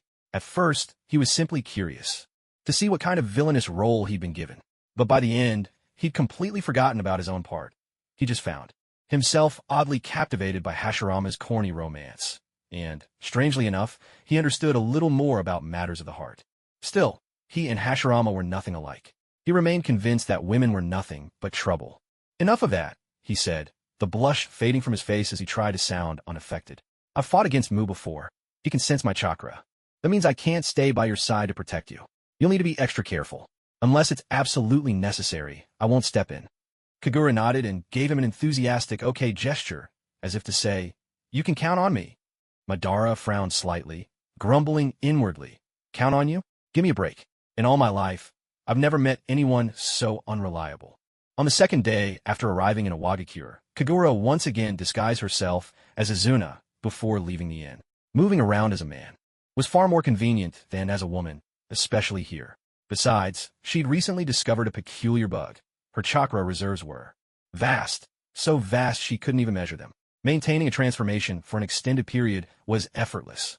She couldn't quite figure out why, but after pondering it for a long time, she concluded that perhaps she herself was a bug in this world, a living anomaly. She and her chakra reserves both were walking glitches. This time, Kagura didn't bother with the old trick of casting a line and waiting for volunteers to bite. Unlike Kumogakure, Iwagakure wasn't currently focused on attacking Konoha. Instead, the long-standing tensions with the Land of Rain over the border had recently erupted into open conflict. Mu had split his shinobi forces into two groups. One was preparing for the offensive against Konoha, while the other had already reached the border between the Land of Earth and the Land of Rain. War was on the verge of breaking out. At a time like this, when Kagura sought an audience with Itsukage, no one paid her any attention at first. It was only after she swore up and down to the messenger that she had a way to help Iwagakure defeat the Hidden Rain that the man finally agreed to relay her request. When Kagura was granted an audience, the Itsukage, Mu, was buried deep in a mountain of paperwork, only glancing up when she entered before promptly returning to his tasks. Standing at his side was a rather short man whom Kagura recognized immediately. Wasn't this Lord Inoki in his younger days? It seemed he really had been short his entire life. Even in youth, he hadn't grown any taller. Compared to him, Danzo from neighboring Konoha, infamous for his scheming, at least had a time when he was young and handsome. As for Mu, it was fair to say that in the entire world of shinobi, his looks had never enjoyed a moment in the limelight. Mu continued to stamp documents without so much as glancing up, addressing Kagura. You say you have a way to help Iwagakure defeat Amegakure? Kagura nodded quickly. That's right. Mu gave a dismissive smile, clearly thinking Kagura was overestimating herself. His voice was airy as he replied, Iwagakure's shinobi are already superior to those of Amegakure. Why would we need advice from a youngster like you? Not the most forthright person, was he? If that were truly the case, why let her in at all? So, have the battles already begun? If nothing unexpected happens, the two sides will clash this afternoon, Mu replied, glancing up at Kagura between stamps. Though his body was wrapped in bandages, his eyes were exposed, brimming with unwavering confidence as he looked at her. But Kagura was no simpleton. She'd read the ancient strategies, Master Gaguzi, Sun Tzu's Art of War, the Treatise of Sun Bin, and had pored over the tales of the Three Kingdoms, and the many cunning figures of the spring and autumn period. She might not rival the ancient masters in manipulating people's hearts, but she'd certainly picked up a few tricks. Facing Mu's unshakable confidence, she knew she'd have to blunt his edge a little. To have him take her advice later, she'd need to prove herself in some other way. This skirmish between Iwagakure and Amegakure was the perfect opportunity. Kagura smiled and shook her head at Mu. Itsukage-sama, perhaps you're a bit too confident. How about we make a wager? Let's bet on this battle. Amegakure will surely defeat Iwagakure. She spoke with such unwavering assurance that Mu set aside his work to give her a proper look. She really was young, perhaps in her early 20s, and almost distractingly beautiful, the kind of beauty that would make men envious and leave women unable to look away. Tisich, what good is a handsome man anyway, he thought. Looks can't fill your stomach, can't be used as jutsu, and they certainly don't add to your life experience. In short, useless. Naruto. Now, that's not always true. Kagaya. I've suffered at the hands of pretty boys before. Sasuke. My wife fell for me because of my looks. Onlookers munching popcorn. Wu looked into her eyes and said, no one has ever dared to make reckless predictions about the course of a war. The only reason I'm confident is because I know the abilities of a Wagakire's ninja. What about you? On what basis are you so certain a Wagakure will lose? It's because I understand the Rain Ninja. As she spoke, Wu couldn't help but narrow his eyes and give her another thorough look. At that moment, Inoki beside him asked, are you from Amagakure? No, I just had the good fortune of spending some time there. That was what she said, but it was a lie. Even she was a bit perplexed since arriving. In this world, her lies had become impressively smooth. She might not be able to spin them out at a moment's notice, but she was getting close. I didn't intend to get involved in this sort of thing, but my family was killed by Amagakure. You could say I'm using you to get revenge. In any case, our goals align. I just want to see the Rain Ninja fail, so I came to offer you this strategy. Being used as a tool by others, well, that wasn't entirely unacceptable. Kagura reached in her ninja tool pouch and took out the only thing inside, a sealing scroll. She unfurled it and released the seal. Instantly, 6 large wooden crates appeared in the Tsuchikige's office. Perhaps out of the seasoned vigilance that comes from years of warfare, Inoki instantly moved in front of Wu, taking a defensive stance the moment he saw the crates. Kagura offered an awkward smile, gesturing for them to relax. Wu and Inoki stared in confusion at the crates, clearly at a loss for what Kagura was up to. What are these? Inoki asked, curiosity and caution mingling in his voice. Why don't you open them and see? Kagura gestured invitingly, then opened one of the crates herself. As the lid creaked open, they saw the gas masks inside. These are gas masks. Inoki walked over, picked one up, and examined it over and over. Sure enough, it was a gas mask. What's the meaning of this? These gas masks were surplus from the days when Tobirama had developed new jutsu to make money, selling some to Amagakure and leaving the rest in storage. Now, all of them had been sealed away and handed to Kagura. This is a sign of my goodwill. Trust me, you'll find these useful. Wu and Inoki now looked at Kagura, as if she were a bit unhinged. Who in their right mind would wear something like this onto a battlefield? Wu asked, would you wear this to battle? Inoki added, I wouldn't. Teacher, would you? Wu shook his head. Neither would I. Inoki nodded. Exactly. No proper ninja would wear something like this. Kagura. What a headache. Wearing this would really get in the way. No, we don't need these. Kagura almost wanted to roll her eyes, but then she remembered that this handsome face belonged to Izuna. For the sake of preserving a beautiful man's image, she suppressed the urge. Still, she couldn't help but think that this master and apprentice pair weren't exactly the sharpest tools in the shed. She was offering them something for free, and they still refused. If it were her, she would have taken it without a second thought. Who turns down free stuff? Clearly, they didn't know how to live wisely. Well, forget it then. Kagura sighed, and, using the sealing technique she'd learned from Madara, sealed all 6 crates of gas masks back into the scroll. Before leaving, Kagura couldn't give up just yet and said, I'm staying at an inn not far from here. If you change your mind, come find me. I'm not leaving just yet. Inoki waved her off impatiently, his gestures all but shouting for her to hurry up and leave, as if he couldn't stand her presence for even another second. A bead of cold sweat slid down Kagura's temple. Her heart was full of bitterness. Was this the first time someone had found her so unbearable? No, wait. The first one was Uchiha Madara. They must be jealous of her beauty, or rather, Izuna's beauty. Standing beneath the Tsuchikige's office building, Kagura looked up at the structure, muttering under her breath with stubborn defiance. I'll be back here sooner or later. Back at the inn, Kagura unlocked the room door from the outside. The moment the door opened, she caught a glimpse of something moving by the window before it vanished. She paused, and in the next moment, caught sight of Madara's flustered gaze. Blinking her large eyes with curiosity, Kagura pointed at the window and asked, wasn't someone just standing there a moment ago? Madara's expression twisted strangely. He turned his back to her and replied vaguely, I don't know what you're talking about. There's only me in this room. Maybe you were seeing things. That was an awfully suspicious reaction. I swear I saw someone. Right here. Kagura rushed over and stood by the window. I couldn't see clearly, but there really was someone here, and it was a man. Madara shot her a glance and snorted coldly. Already seeing things at your age? Good thing you're not one of us Uchihas. TCH, would you believe that decades from now, Even Uchiha girls will be nearsighted. Sarada? Madara was utterly baffled by what he was hearing, but he didn't want Kagura to get hung up on this any longer. Instead, he quickly changed the subject and asked how her talk with the Tsuchikage had gone. So how did it go? Did he get it done? Kagura stretched lazily and shook her head. We'll have to wait a bit longer. Where I come from, we call this refusing to cry until you see the coffin. Once he hears his ninja troops have been poisoned, he'll realize how valuable I am. Don't worry, he'll come to me. You're that sure? Madara couldn't help but wonder where this girl's confidence came from. How could she be so certain? If you were facing a battle you were very likely to lose, would you send your best ninja to the front lines? Someone who could decide the outcome of the war. If it were you, would you let that person fight? Madara thought for a moment. If this person could truly turn the tide, of course he would send them in. What else would you keep them for? To help bury the bodies of their fallen comrades after defeat? Of course, I'd send them to the battlefield. Exactly. So, just be patient. I'm sure it won't be long before Lord Tsuchikage sends someone to invite me over. With that, Kagura flashed Madara a bright, almost goofy grin, her teeth gleaming white. Tisich, Madara chuckled as well. This kind of confidence was just like Izuna's. No matter how much she had changed, this was still her at heart. Izuna. Madara pressed his lips together, feeling a bit obsessed with these thoughts lately. It was early morning.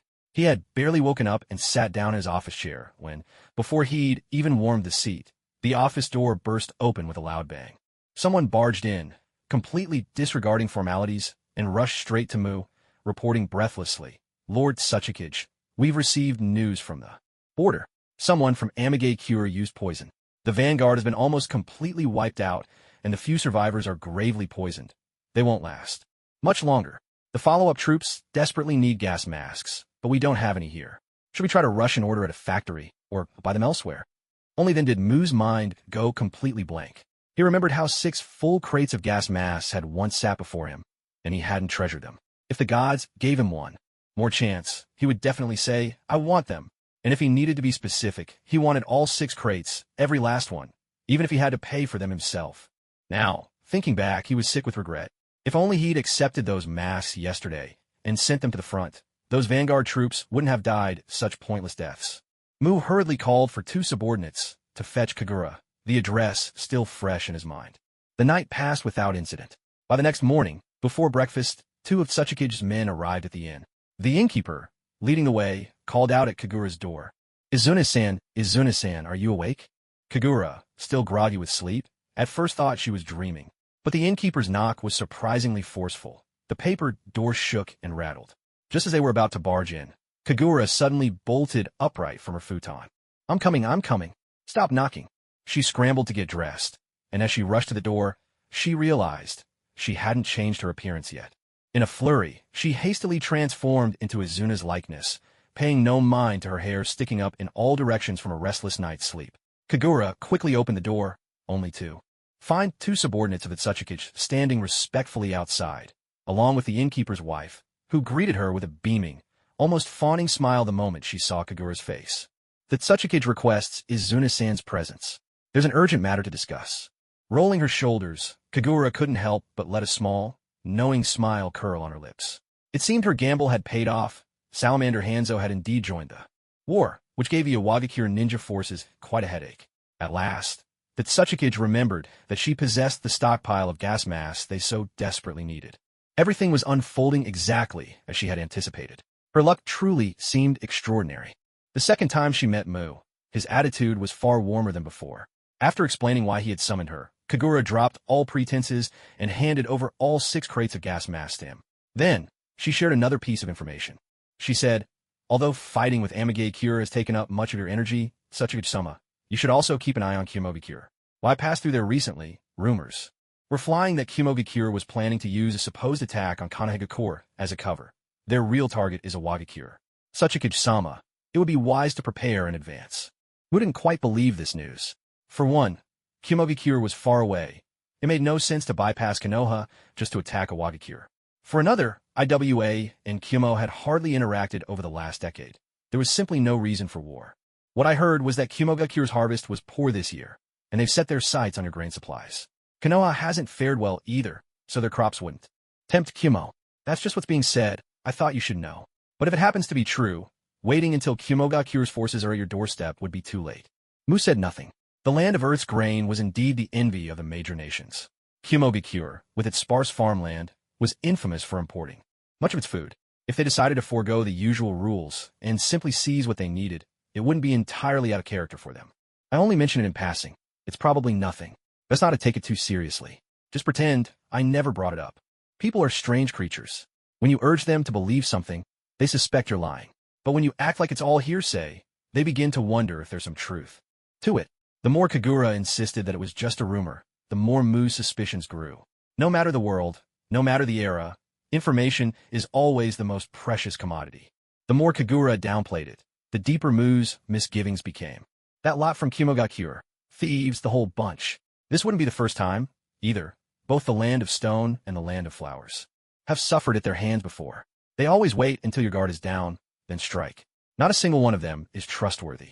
Kagura felt embarrassed, silently grumbling to herself that none of them had any right to criticize the others. They were all cut from the same cloth. If this matter is true, she said, in my opinion, Lord Suchikage, it would be better to strike first while they are unprepared, catching them off guard. Everyone knows the ninja from a hidden cloud are fierce and battle-hardened. If we wait for them to attack, we'll be left only on the defensive. That's far too passive and would sap our morale. But the hidden cloud is so far from us.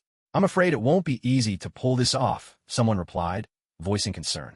We can absolutely split our forces, another suggested. Now that we have gas masks, what do we have to fear from a handful of rain ninja? With the strength of a Wagakure, we'll sweep them aside. Once we've won this battle, we can march through the land of Taki and the land of Frost, flanking the hidden cloud from the land and catching them from the other side. Staring at the map, Mu stroked his chin, weighing the feasibility of this plan. An offensive would mean taking to the water. Thanks to the strength of the land of Earth, their relations with the land of Taki and the land of Frost were amicable enough. Passing through their territory shouldn't pose a problem. The other force could flank from land, too. If things went this way, their chances of victory would rise sharply. But then again, there was nothing particularly tempting about Hidden Cloud's territory. Even if they won, what would they really gain? Kagura noticed his hesitation and seized the moment to press her point. Lord Suchikage, this could only count as self-defense. If you wait for them to attack, it'll be too late to do anything. Mu nodded. This kind of passive defense had happened more than once in the history of a Wagakure, and even earlier. The outcome was never favorable. Perhaps this time, they should seize the initiative and take the first move. After all, they'd suffered at Hidden Cloud's hands before. Old grudges and new scores could be settled together. A fight is a fight. After all, once Hidden Cloud was dealt with and their own strength expanded, how hard could it be to take Konohagakure? Mu then dispatched his best scouts to gather intelligence on the Hidden Cloud. The reports confirmed that the Hidden Cloud's ninja army had indeed been massing at the border for quite some time, but their position was on the northwestern coast, not the southeastern coast, which would have been the quickest approach to Konohagakure. Clearly, their real target was Iwagakure, which required a northwestern route. With this news in hand, Mu could no longer remain calm. The situation was now crystal clear. He could not afford to sit and wait for disaster. He immediately decided to split his forces and launch an attack on the Hidden Cloud. The ninjas who had previously gathered, ready to attack Konoha, now turned their bewildered gazes toward Kumogakure. To march against the Cloud Village, they would have to travel by water. Yet, having lived their entire lives on land, most of them disliked boats, and among them were plenty, like Guy, who suffered from seasickness. Although a ninja could focus chakra into the soles of their feet and walk on water as easily as on land, the sheer distance made running across the sea unrealistic. Besides, not everyone possessed such vast amounts of chakra. Chakra, to a ninja, was like shuriken in their tool pouch. Use a little, and there's a little less.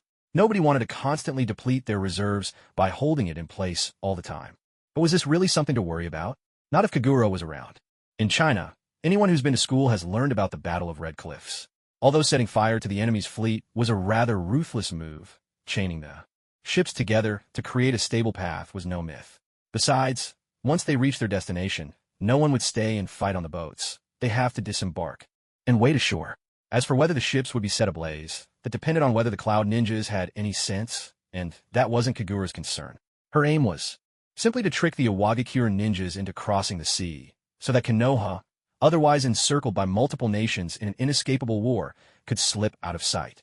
Kagura explained her plan of chaining the boats together to Mu, who listened carefully, nodded in silent agreement, and decided to follow her advice. Kagura let out a long, relieved sigh, Thank goodness Mu had never read about the Battle of Red Cliffs. Otherwise, convincing him would have been much harder. While the troops attacking the Cloud Village boarded their ships and set off from the docks, fierce fighting continued on the front with Amigakure. Now that they had gas masks, Hanzo, the salamander's poison, was no longer so effective. Rain, always a weak and undermanned village, began to falter, though it was only showing signs of decline. A swift victory was still far from reach. Everything was unfolding just as Kagura had anticipated, but she dared not let her guard down. The only reason her instigations hadn't been exposed was the lack of information flow in this era. In a time when everyone was constantly online, her scheme would never have worked. If, one day, someone were to uncover her true identity as a Konoha ninja, she feared they'd tear her limb from limb. We absolutely must not reveal our Konoha origins. Remember this, always. Kagura whispered this warning into Madara's ear again and again, until he practically developed calluses from hearing it. Though the words were meant for Madara, in truth, she was reminding herself. After all, it was Kagura who had done all this, and if she slipped up, she could be exposed at any moment. All her efforts would be wasted, and Konoha would be plunged into the horrors of war. She had come this far and had to see it through. If only these messages could make it back to Konoha. Tobarama must be so worried.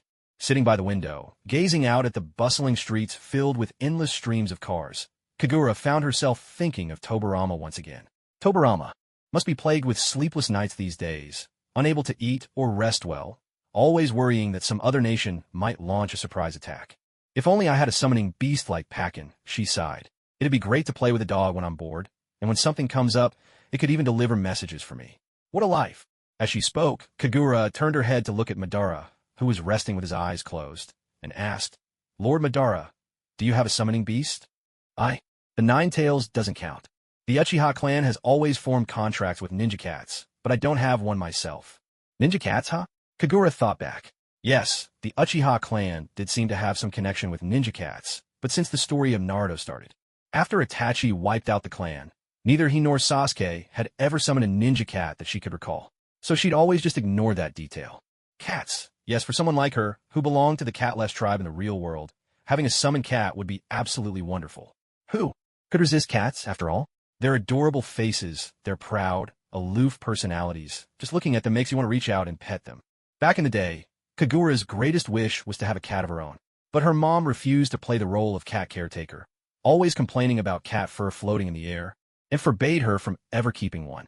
Kagura turned to her dad for help, but he, ever the henpecked husband, pretended not to hear her pleas. The moment she brought up cats, he'd act deaf and mute.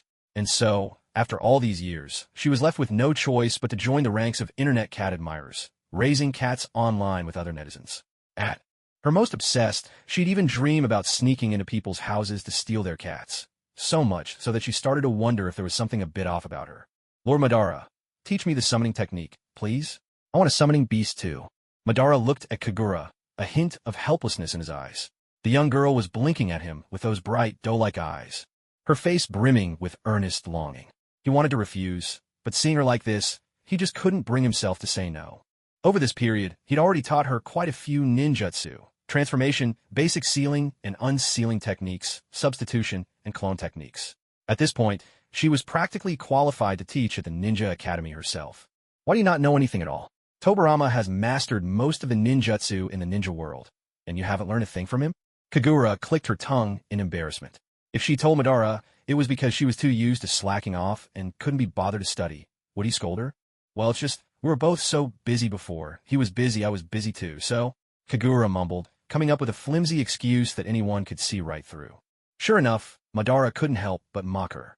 Watching her struggle to lie, he said with a chuckle, he was busy because he was helping Hashirama with affairs, but what? About you? As far as I know, your restaurant has a full staff, and your explosive tag factory is running with its own workers. What exactly have you been so busy with? How could she possibly confess that she was busy slacking off? By the way, have you ever been to my restaurant? How do you know so much about it? Madara was momentarily at a loss for words. Admitting his fondness for the desserts at the restaurant felt like it would shatter his cool, aloof image. Oh, so you like the food at my place too? I thought you were someone who didn't care much about what you eat. His brows furrowed slowly, and Madara couldn't find a way to refute her. How about this? I have a proposal. Kagura's smile turned sly. You teach me the summoning jutsu, and I'll take care of all your meals for the rest of your life. How about it? He lowered his gaze and considered it. The offer was tempting, but he couldn't say yes right away if he wanted to keep up his cool demeanor. Hey, this is a win-win for you, isn't it? What are you even hesitating for? Just a bit longer, he thought, holding on to his composure. If you don't say yes soon, I'll take back my offer. Deal, he blurted out, unable to hold back any longer. To learn the summoning jutsu, she first needed to know the hand sign sequence. When she watched anime, she had been too distracted by the finger-biting to pay attention to the actual signs. Now that she tried to recall, she couldn't remember them at all. Boar, dog, rooster, monkey, sheep. That's the sequence. First, you need to channel your chakra, then quickly form these signs in order. Make sure not to mess them up. Of course, the most important thing is to sign the contract first. All right, let me practice a bit. Go ahead, I'm gonna get a glass of water. Madara left her to it, moving over to a nearby table and pouring himself some water. Boar, dog, rooster, monkey, sheep. Kagura mouthed the sequence over and over, and once she had it memorized, she gathered her chakra and began forming the hand signs. She was a natural at this. Hand seals were a breeze for her. Moving swiftly through the sequence, she brought her right thumb to her mouth and bit down. Ouch, that stung a bit. Blood welled up where she'd broken skin. She smeared her thumb across the palm of her other hand, then raised both hands high and slammed them down hard onto the ground. With a sharp bang, Madara spun around, and the mouthful of water he'd just taken sprayed everywhere. You idiot! Do you have any idea what could happen if you used space-time ninjutsu without signing the contract first? Madara shouted, his voice laced with frustration, but it was already too late. By the time he rushed over, Kagura had vanished without a trace. The smoke cleared, leaving the room empty. There wasn't even a single hair left behind. Madara stood there, alone and dumbfounded. He stood frozen for a long time, unable to process what had just happened. The first thought that came to him was, could that reckless girl have been torn apart in some fold of space and time? This was a disaster. Not only had he lost his free meals for the rest of his life, but the person was gone too. He could almost feel a desolate autumn wind swirling around him, and Madara felt utterly defeated. What should I do now? I have no idea where the reverse summoning has taken them. Could be anywhere, dead or alive. Even if I wanted to look for them, I wouldn't know. Where to start? I promised I'd bring them safely back to the Hidden Leaf, and now what? Not keeping my word isn't my style. How am I supposed to face anyone after this? For the first time, Madara experienced what it felt like to have mushrooms growing on his head, a feeling of utter frustration and helplessness.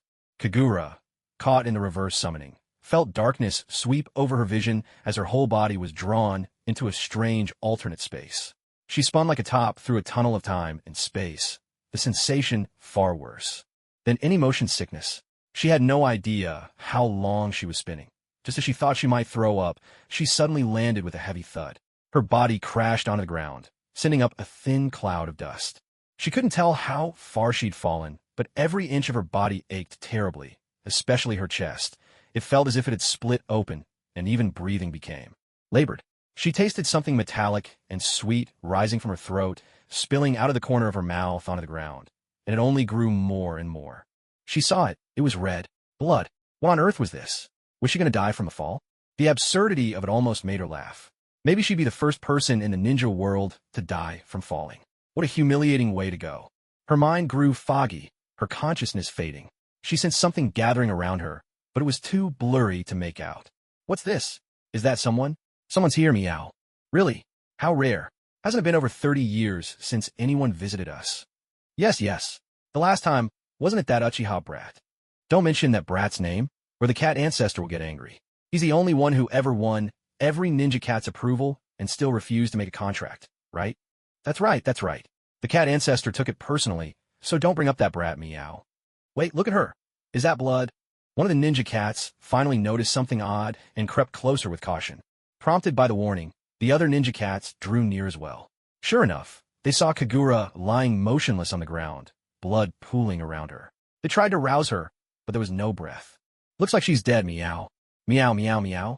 Some of the ninja cats snorted dismissively. That's why I don't care much for humans. Their lives are so fragile. Drop them and they die. Nothing like us with our 9 lives. First time I've ever seen someone arrive just to die. What an eye-opener today. The ninja cats were still chattering away, their voices blending into a noisy buzz. Kagura, who was sprawled on the ground in an intimate embrace with Mother Earth, felt her consciousness slowly returning. Her head throbbed dully, and the ceaseless chirping and chattering by her ears made her brain ache. Her chest felt tight, and she desperately needed a breath of air. Kagura took a deep, deliberate breath, her chest expanding as fresh air rushed in, causing her shoulders to rise slowly. After a few seconds, a pair of lively, deer-like eyes fluttered open. She pushed herself up from the ground and gulped down mouthfuls of crisp air, as if she'd suffocated in a past life and was now making up for lost time. A few breaths later, oxygen surged into her bloodstream, carried swiftly by red blood cells throughout her body. As she became more alert, her vision gradually cleared, and she found herself surrounded by a circle of cats, all frozen in wide-eyed astonishment. The cats looked as if time itself had stopped, their heads lifted, staring blankly at Kagura. After a long moment, one finally snapped out of it and asked in confusion, "Who was it just now that said she was dead?" The cat who declared Kagura dead shot back indignantly. "She really was dead. Why would I lie about it?" "But now she's alive again," another cat exclaimed, eyes round with wonder. "Isn't that incredible?" Kagura glanced around, taking in her surroundings. It seemed she was in a town populated entirely by cats. Every building was adorned with paw prints or feline faces. Anyone who didn't know better might think they'd stumbled into the headquarters of some cat-themed corporation. She looked at the crowd gathered around her and realized she finally had a sense of where she was. Jiraiya had gone to Mount Mayaboku, but she had ended up in the cat world she'd always dreamed of.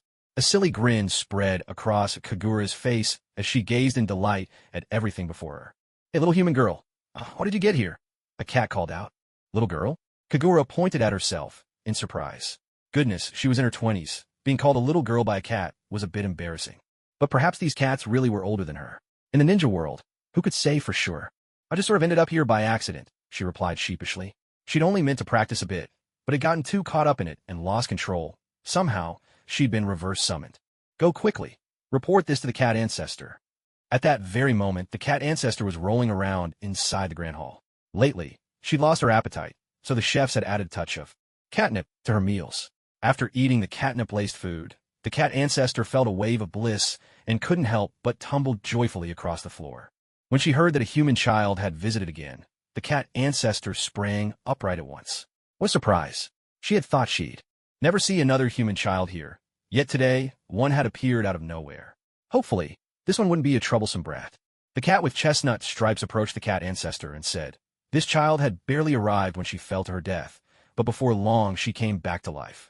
She truly seems fated to be with our ninja cat clan. Such a resilient life. Hurry up and bring her over so I can take a look, meow." Standing in the vast, empty grand hall, Kagura gazed in astonishment at the cat ancestor seated on the dais. She was enormous. Sitting there, she looked like a small mountain. Her fur was entirely gray, sleek, and glossy, giving her an air of robust health. Draped over her was a dull yellow robe that looked rather odd.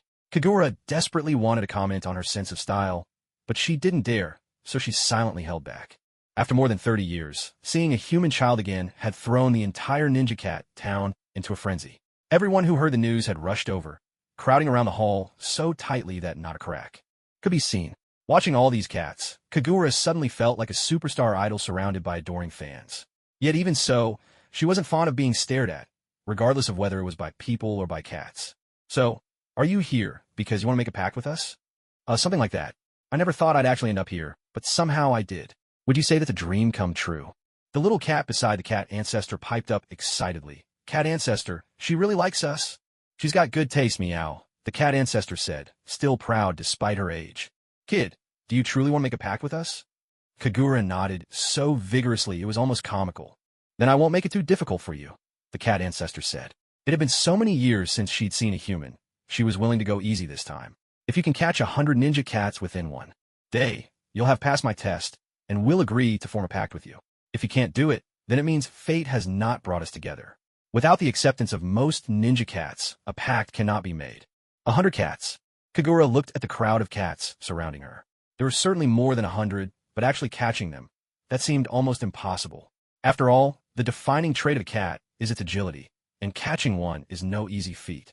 She glanced at the cat ancestor, doubt in her eyes. Did this old cat really want to make a pact with her? Kagura's suspicions lingered. Still, she was the one seeking the pact, so she had to show her sincerity. No matter how difficult the test, she had to give it a try. At the very least, she needed to prove her earnestness. "Kagura, you can do it." Even if, deep down, she felt far from confident. Kagura had arrived in the ninja cat town that afternoon, which meant that, by sunset the following day, she had to catch 100 ninja cats to pass the trial. She wandered through the town, which was teeming with cats. Some were as small as the ones in the real world, some were half as tall as a person, and some were so enormous they looked less like cats and more like tigers. The enormous cats were so huge that just by walking down the street, the buildings on either side seemed to tremble. With Kagura's skill level, trying to catch one of those was nothing but a pipe dream. Better go for the smaller ones. Cats could be seen everywhere, on the streets, atop the city walls, on rooftops, and in the trees. Rolling up her sleeves, Kagura charged into the middle of the cat crowd. The ninja cats looked at her, as if watching a fool, chatting amongst themselves as they dodged her attempts. This kid doesn't seem too bright, does she? Yeah, not even using any ninja techniques. At this rate, she won't catch a single one. It took so long for a human to show up, and it turns out to be someone like her. Well, let down, Meow. Hey, Kagura called out, but despite the special training she'd undergone while learning the Flying Thunder God technique, her agility was nowhere near that of ninjas. Raised from childhood, she chased the ninja cats around and around, running herself out of breath and nearly collapsing, yet she still hadn't caught a single one. Your voices are way too loud. I can hear everything you're saying. How could they be this openly disdainful, and by a group of cats, no less? If that's not unbearable, what is? Catching them openly was impossible, but even attempting a sneak attack was futile. No matter how carefully a person tried to move, there would always be some sound. With their sharp hearing, the cats sleeping in corners would perk up their ears long before Kagura got close, and slip away before she had a chance. As the sun sank and the moon rose, Kagura sat against a wall in an alley, gasping for breath. Even a 1,500-meter race at the school sports day hadn't worn her out like this. All I want is a summoning beast. Why is it so hard? She looked up at the moon, hanging in the sky, feeling a wave of discouragement. It would have been nice if she could at least catch a few, but after hours of chasing, not a single cat? That was just absurd. Anyone would be disheartened. In the Genin team's cat-catching missions, one Jonin would lead 3 Genin to catch a single cat. Yet here, she was, not even officially a Genin, expected to catch 100 on her own. Wasn't this an impossible task? Sitting there, Kagura felt her motivation slipping again. She didn't want to move at all. Once she sat down, every muscle in her body relaxed, and all her strength seemed to drain away. On top of that, she was thirsty and hungry. Wait a second. Speaking of hunger, she suddenly caught the scent of food, fish. Forgetting about her exhaustion, Kagura shot to her feet. The delicious aroma was coming from the window in the wall she'd been leaning against. The smell of boiled fish drifted out from a half-open window. Someone's kitchen, most likely. At this point, Kagura didn't care about manners or shame. She decided to sneak in and find something to eat first. After all, how could she catch any cats without a full belly? What Kagura never expected was that this wasn't the kitchen of some cat's home at all. Judging by the looks of it, it was the back kitchen of a large canteen. The kitchen was spacious, and there were all sorts of cooking utensils and tableware everywhere. Finished dishes were piled on a big table in the center. Kagura guessed these were meals that hadn't been sent out to the dining hall yet, just set there for the time being. The spread was impressive. There was fish, meat, and rice, all of it. Kagura didn't take much. She only borrowed 3 rice balls, 1 for dinner, 1 for breakfast the next day, and 1 for lunch. By the afternoon, whether she passed the test or not, she likely wouldn't be staying here any longer, so 3 rice balls would be enough. She wrapped the steaming rice balls in nori, tucked them into her clothes, and then tiptoed toward the exit. As she passed a large basin resting in the corner, something caught her eye, a pile of vibrant green leaves. Do cats eat vegetables too? Looking closer, it didn't seem like ordinary vegetables. Kagura paused, and in a flash, she understood what they were. She couldn't help the corners of her mouth from lifting. Staring at those delicate leaves, an idea suddenly dawned on her. After sneaking outside and finishing 1 rice ball, Kagura wandered all through the ninja cat town. Everywhere she went, she scanned her surroundings for anything she might be able to use. She spent the entire night searching without sleep or rest, and, against all odds, managed to find everything she needed. The next day, Kagura didn't chase after any cats. In a sharp contrast to her previous behavior, she simply wandered around aimlessly. Even when the cats shot mocking glances her way, she wasn't the least bit annoyed. Instead, she beamed at them, her eyes curving into crescent moons and her bright white teeth on display, naive and carefree. The cats stared after her in confusion, whispering amongst themselves. I told you she didn't seem all that smart, didn't I? She hasn't caught a single cat, but look how happy she is, Meow. Looks like she's given up. Sigh. I feel a bit disappointed, honestly. Compared to that Uchiha kid, well, of course.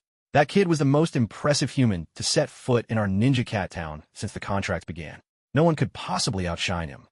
True enough. Kagura strolled ahead, a whole group of cats trailing behind her, gossiping all the way. None of them noticed anything amiss. By the time they realized the crowd around them was swelling, they had all unwittingly gathered in the grand, empty hall of the cat ancestor. No, empty was no longer the word. It was almost crowded now. What's going on here? The cat ancestor's sapphire-like eyes widened as he took in the throng of cats before him. By the look of it, almost half the town's cats had gathered here. Rebellion, rebellion. Don't you all have jobs to do? What are you doing here? The cat ancestor's voice was shrill, so furious that she began scratching at the cushions beneath her with her claws. In no time at all, the once perfectly fine cushion was torn open, its cotton stuffing exposed. The cats below were just as puzzled. When Kagura walked past them, they had followed her for reasons they couldn't quite understand, and before they knew it, they had all ended up here. Granny Cat. There must be more than 100 cats here, don't you think? The cat ancestor glanced at Kagura, who was grinning with satisfaction, then looked back at the gathering of ninja cats below. You little brat. Do you not understand cat speak? I said catch them, not bring them all to me. I know, don't get so worked up. With that, Kagura reached behind her waist for her ninja pouch, which was stuffed to the brim with catnip, something she had picked up from the kitchen after leaving the dining hall. In a ninja cat town, catnip was more like a reward than a common treat. Ordinary ninja cats rarely got to taste it. There were only 2 ways to get catnip. The first was to make an outstanding contribution, in which case the cat ancestor would award some as a prize. The second was if a cat lost its appetite, suffered from chronic indigestion, or had stomach pain that affected its health and work. In such cases, a report would need to be made directly to the cat ancestor, and only then would she permit the kitchen to add catnip to a portion of the meals to treat the cat's lack of appetite. Other than these 2 ways, there was basically no chance of getting catnip, which goes to show just how precious it was to the cats. Kagura reached into her pouch and tossed handful after handful of catnip into the crowd of cats. None of them had ever seen such a spectacle. After a moment of stunned silence, instinct took over. They surged forward, scrambling to get the catnip. Even those on the outskirts pushed their way in. Once the cats were bunched together in a single writhing mass, the trap Kagura had set on the palace roof before dawn was sprung. A huge net, pieced together from over a dozen smaller nets, dropped down from above, closing tightly around the squabbling, catnip-crazed cats. Kagura dashed around the perimeter, quickly drawing the net tight. Not a single cat escaped. Every last one was caught inside. Granny Cat, do you want to count them? I'm pretty sure there are more than 100. Kagura clapped her hands together, then started pointing her index finger around, as if she were counting them one by one. The cat ancestor was nearly beside herself with rage, immediately ordering her attendants to open the net. Idiot, idiot, idiot. You're the second most foolish human brat I've ever met.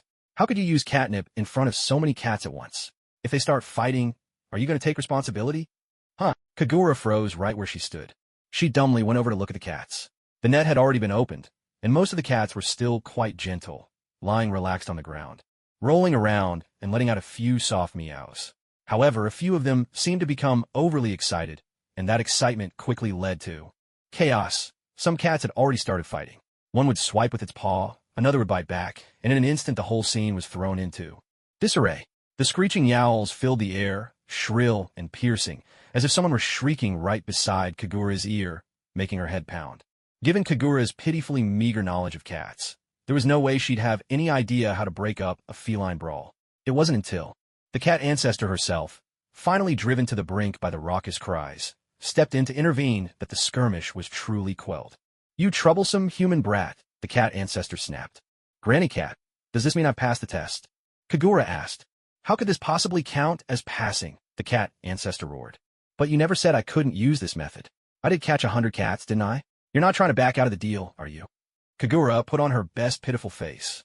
Ugh, for a cat who'd lived for centuries, the cat ancestor had never reneged on a promise. At that moment, the orange tabby beside her stepped forward and whispered in the cat ancestor's ear. Just let her pass the test. She's fulfilled your requirement, after all. Besides, it's been so many years since any human has come to us. If we don't sign a contract with a human soon, I fear our clan's reputation in the shinobi world will gradually fade into obscurity. She wasn't wrong. Compared to them, the ninja dogs living not far from here enjoyed far more renown, all because they'd always maintained contracts with humans, keeping their presence felt. The cat ancestor coughed a few times to mask her embarrassment, her expression softening considerably.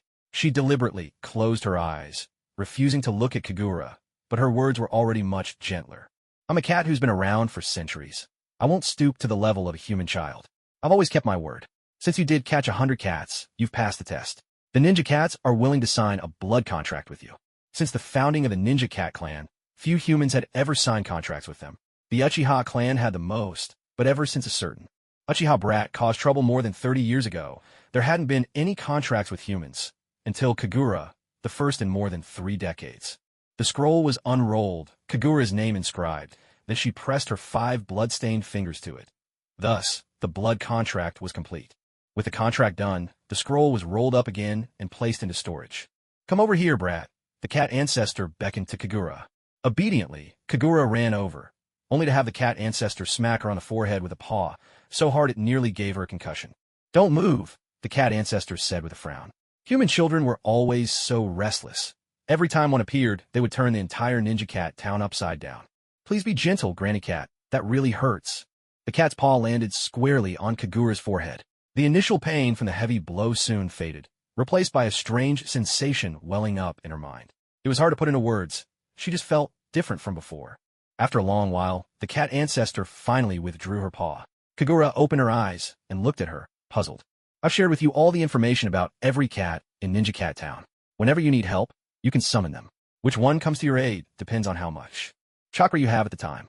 Generally, the more chakra you use, the stronger the summoned beast, but it's not set in stone. Really, it's whoever's available that comes. Couldn't this be a little more reliable? The cat ancestor seemed to see right through Kagura's thoughts. She chuckled and tapped Kagura lightly between the brows. Don't underestimate our clan. We're quite formidable, you know. Yes, of course. Kagura nodded enthusiastically, like a pecking chicken. In this ninja world, anyone could turn out to be stronger than her, so at least she was clear about her own limits. Well then, the blood contract is signed, and you've got the information. Time to send this little one back. Kagura looked at the crowd of cats before her, all shapes and colors, and her heart soared with joy. From this day on, she was a cat owner too, and not just any cat, but a whole legion. No more envying others who could cuddle their pets. Whenever she wanted, she could summon a whole swarm. This is wonderful. When Kagura returned to her in-room, she found Madara seated right in the middle, his face clouded with worry. He sat there dazed, dark circles under his eyes, as if he hadn't slept all night. At first, when he saw Kagura, he didn't even react. He thought he was seeing things. Not until she hopped right up to him, her face peering in close from side to side, did he realize Kagura was really back. Snapping back to his senses, Madara startled so hard he jerked away, quickly leaning back to escape her close inspection. I thought you'd fallen asleep, but I guess not, Kagura pouted, a bit disgruntled as she made her way to the table to pour herself a drink. Nearly a whole day had passed, and she hadn't had a single sip of water. Compared to hunger, thirst was much harder to bear. After gulping down 2 cups, she turned around and almost jumped out of her skin. Madara was suddenly standing silently behind her, his face long and drawn. Good grief, what are you doing? Trying to scare me to death. Kagura clutched her chest, trying to calm the heart that had nearly leapt out of her throat. Where were you all day? Madara frowned, his worry etched deep. He'd spent the whole day fretting, while this little girl came back as if nothing had happened. As soon as this topic came up, Kagura's excitement bubbled over again. Like she was showing off a treasure, she rolled up her sleeves, rolling and rolling, until she reached her shoulder. Then she turned sideways, proudly displaying her shoulder to Madara. See this? Kagura's eyes sparkled as she asked, her tone full of pride. Madara's brows knitted together. That mark, just seeing that mark brought back memories from a distant past. He had only been a teenager then, but he had single-handedly tamed every cat. In the Ninja Cat Town, even the ancient cat elder, hundreds of years old, wanted to forge a contract with him, only to be flatly refused. It's the paw print of a cat. Isn't it absolutely adorable? Hey, are you? Yes. Kagura nodded enthusiastically, patting the cat palm mark on her left arm with a joy only a 3-year-old could match. I'm a cat owner now, too. You made a contract with them? MHM. Kagura nodded again. Madara looked at her, puzzled. He'd never thought much of this little girl, yet time and again, she challenged his expectations, whether it was toppling that immovable tree Tobarama, charming the rakage, into making her an honored guest with a handful of stories, persuading that such a kid with just a few crates of gas masks, and now, despite her limited ninjutsu, gaining the approval of the cat elder. Kagura truly seemed like someone extraordinary. Granny Cat wanted me to catch 100 cats. But they're cats, so quick and agile. How could I possibly catch them all? But she accepted you in the end, didn't she? At that, Kagura couldn't help but burst out laughing. All her excitement made her forget she was sitting next to Madara Uchiha, the dreaded demon of the ninja world. She slapped his shoulder with glee and said, I spent hours and couldn't even get a single cat hair. Guess what trick I finally used? Madara looked at her with a mix of irritation and disbelief. How would I know what scheme you came up with? I wasn't even there. I used catnip, tossed out a net, and caught more than 100, just like fishing in the sea. Madara fixed his gaze on Kagura for a moment before finally letting out a rare, quiet laugh. In this world, using catnip to catch cats, he wondered if there would ever be a third person to try something so outlandish. He strolled over to the window and glanced outside. By now, there were hardly any ninja left in sight. So what now? Are you planning to stay here any longer? Suppressing her excitement, Kagura shook her head. Let's head to Sunagakure. We can pass through Amagakure and drop them a few hints along the way. Because of the war between the land of earth and the land of rain, after leaving Iwagakure, if you wanted to enter Amagakure, you had to go through Kusagakure. On the way, Madara even made a stop at his old house. The stone house was still as small and shabby as ever, and the house Hashirama built with his wood release remained standing. As for the vegetable patch, it had truly become just a patch of earth. No more green vegetables, just a lonely, barren stretch. You're not seriously thinking about coming back, are you? Seeing the nostalgic look in Madara's eyes, Kagura felt a chill run down her spine. If Madara still couldn't let go of the Eye of the Moon plan, how many people would have to die? During the Fourth Great Ninja War, half of the 80,000 allied shinobi perished. Not all of them were Naruto or Sasuke. The vast majority were ordinary shinobi armed only with kunai and shuriken. Never mind the fancy jutsu. Their chakra reserves were so meager it was heartbreaking. Each of those fallen ninja had families waiting for them. The thought of it weighed heavily on Kagura's heart. You're not still thinking about going through with that damn Eye of the Moon plan, are you? It's a lie. Trust me on this. Madara was speechless. He was just feeling a bit sentimental about the days when he lived here alone. Yet somehow she managed to let her imagination run wild. Lord Madara, please, just hear me out. Enough. I'm not thinking about it anymore. I'm not interested in the Eye of the Moon plan anymore. It seems I don't have much of a goal at the moment. Or maybe I just want to sit quietly and watch, to see what this world will eventually become. Watching is enough. I no longer want to change it. Isn't that so much better? Once you get used to letting things go, you realize life can actually be joyful. There's no need to worry about the distant future, no need to overthink everything. As long as you wake up and you're still alive, just live happily. Who cares what things will look like in a few decades? For all we know, we might not even be around then. Each happy day is a day gained. Don't you agree? This was the first time Madara had ever heard such a philosophy. For as long as he could remember, what he heard most was his father's dream of changing the shinobi world, ending the endless cycles of violence, transforming the fate of the Uchiha, and leading the clan to greatness. And invincibility, over and over again, until his father died. When his father was gone, there was still Izuna. When Izuna was gone, there were still those zealous clansmen. Everyone seemed to be striving to change something, which meant he could never slow down, never stop. After he and Hashirama founded the village, he still didn't see the peace he longed for. Battles raged everywhere outside the village gates. Even after faking his death and painstakingly preparing the Eye of the Moon plan, he felt like Fu chasing the sun, never daring to pause, not even for a moment. Was he tired? Of course he was, especially when he had to plan and prepare everything on his own, with not a single companion by his side. And now, this little girl was telling him not to live such a burdensome life, not to worry needlessly about things beyond his control. All he needed to do was live well in the present. Let things fall apart when they must, for everyone has their own fate. Let go of the obsession with saving others, respect the course of another's destiny, and simply go with the flow. She truly was nothing like anyone he had ever known before. There's no good into being so caught up in the rat race. Look at me. I'm living proof. That's why I finally figured things out. But aren't you still working hard now? Madara saw right through her. Well, if I have to put it into words, I'm just trying to protect the people I care about. The difference between us is, I suppose, that I'm selfish. Are people all selfish by nature? What about Hashirama, then? Where was Hashirama at this moment? And what was he doing? After a brief night of rest in a humble hut in the grass village, the next day the two of them traveled through grass and into the borders of the rain village. At this time, Hanzo was not yet its leader. Compared to the later reigns of Hanzo and Pain, the rain village now was far easier to enter and leave. They had no intention of lingering in rain, and after swiftly passing on the news that the stone village had already set out to attack the cloud village, they took their leave in haste. Just before they departed, Kagura told him, all you need to do is delay the Stone Village shinobi. There's no need to talk about honor or fair play. The longer you hold them off, the greater your chance of victory. Their reinforcements will lag behind, and as long as you win, peace will return to the borderlands. Kagura gave the Rain Village leader a final reassurance. Trust me, at most, just hold out for another half-month, and the Stone Village will definitely withdraw. Though he couldn't understand why this remarkable person was so certain, the Rain leader was deeply grateful as he saw Kagura off. He immediately went to contact his scouts to verify the situation, and sure enough, news arrived that Stone Shinobi had set sail across the sea, heading towards the Cloud Village. With confirmation from two sources, what was there to fear? All they needed to do was drag out the fight. If reinforcements couldn't keep up, who would be afraid then?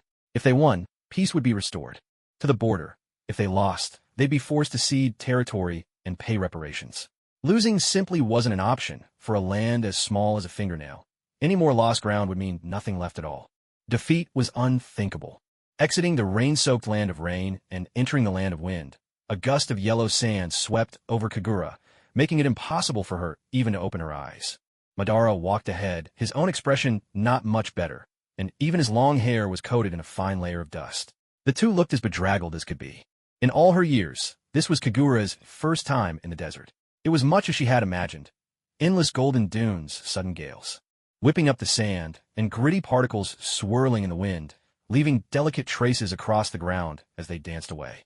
The great desert, the singing sands, the setting sun, these were images Kagura had only read about in books. Now, with each uneven step on the scorching sands, it all felt strangely unreal. They pressed on towards Sunagakure, and with every breath, she could feel grains of sand slipping into her mouth.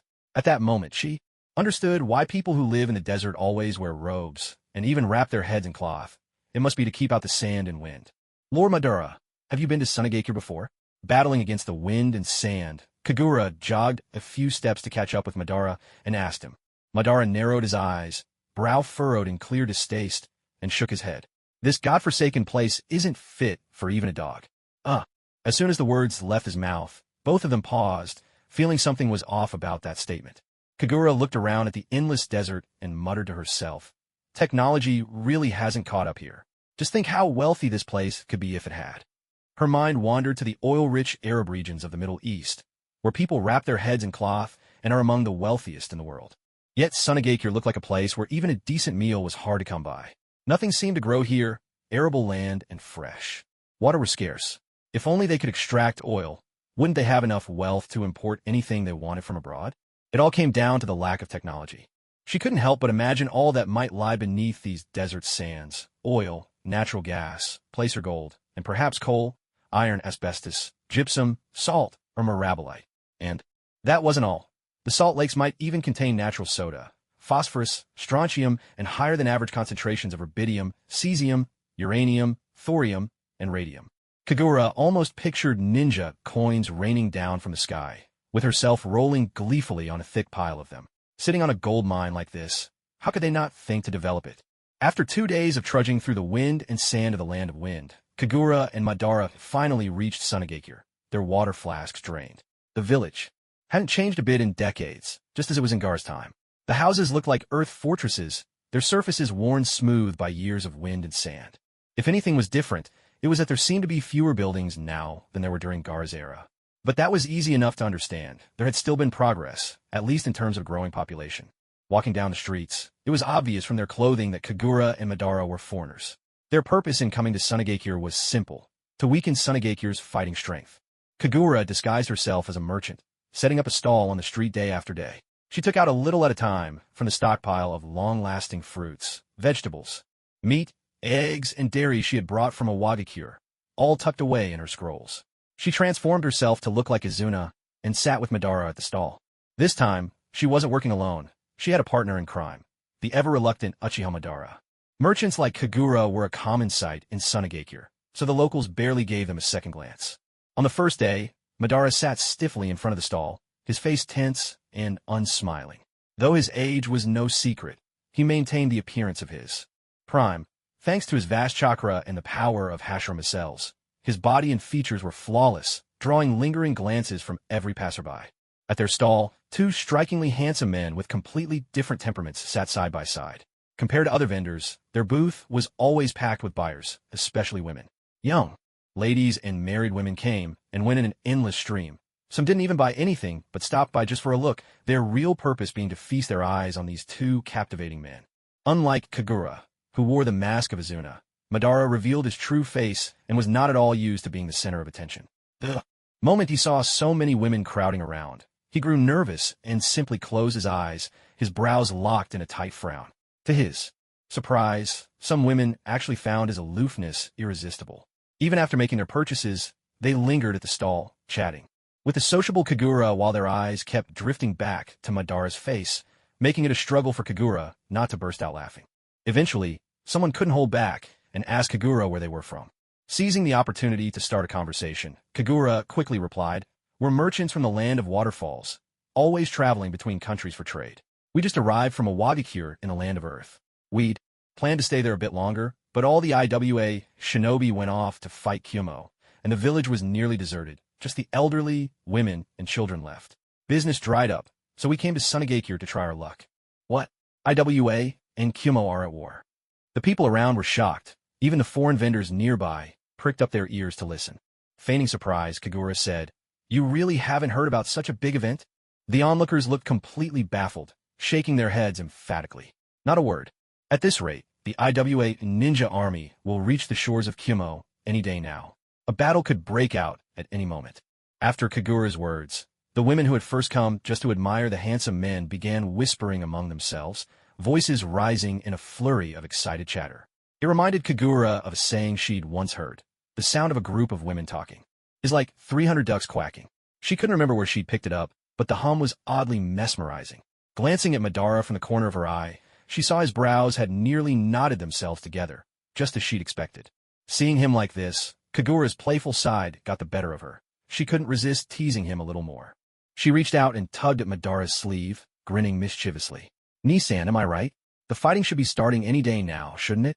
Madara's patience had reached its limit. He shot a glance at Kagura, his eyes as sharp as flying daggers. Yet, surrounded by so many people, Kagura wasn't the least bit afraid of him. She just grinned at him in that silly, carefree way. Gradually, Madara's stern expression softened. How long had it been since he'd seen someone smile at him so freely, so happily, so innocently, just like Azuna used to? Following their rehearsed routine, even if Madara didn't want to speak, he gave a slight nod at this point, his voice cold as ice. "I really don't know what that Tsuchikage is thinking. If someone were to attack their village right now, what would happen? Wouldn't the whole place just be handed over on a silver platter?" Kagura nodded in enthusiastic agreement. "Exactly. The land of Earth has no shortage of grain, fruit, or vegetables. It's a great place. If someone with greedy eyes decided to attack them now, even if they didn't lose the village, at the very least all their food, fruit, vegetables, and other resources would be looted, right?" "Maybe so. But who would actually do such a thing? No decent person would stoop to banditry like that." You're right. So, how does news travel fastest in a village? The answer, tell the women. Wherever women gather, even the village dogs avoid passing through. Otherwise, every last secret, down to the ancestors of 18 generations, would be dug out and aired for all to hear. In just 2 or 3 days, the news that a Wagakure and Kyomogakure were about to go to war at sea had spread throughout Sunagakure. Housewives brought it up during idle chat. Young women gossiped about it while shopping together. And as women passed the news to the men, soon the entire village knew. That included the second Kazekage, shaman. After all, the village was only so big. Unless you stuffed your ears with donkey hair, it was impossible not to hear. What's more, Shaman's wife was one of Kagura's regular customers. At the market stall, bringing her servants by every day at noon. She always praised the freshness of Kagura's produce. But as a fellow woman, Kagura could tell at a glance what those lingering looks at Madara really meant. To be precise, what interested her most was probably Madara's hair. Her own husband was bald, which she considered a sore point. So, when she finally laid eyes on such a handsome man with such a thick, luxuriant mane, who could blame her for sneaking more than a few appreciative glances? A little eye candy never hurt anyone. Once, she'd even whispered to her maid, "I wonder what kind of shampoo he uses? Maybe if I bought some for the second Kazekage, he'd grow some hair back."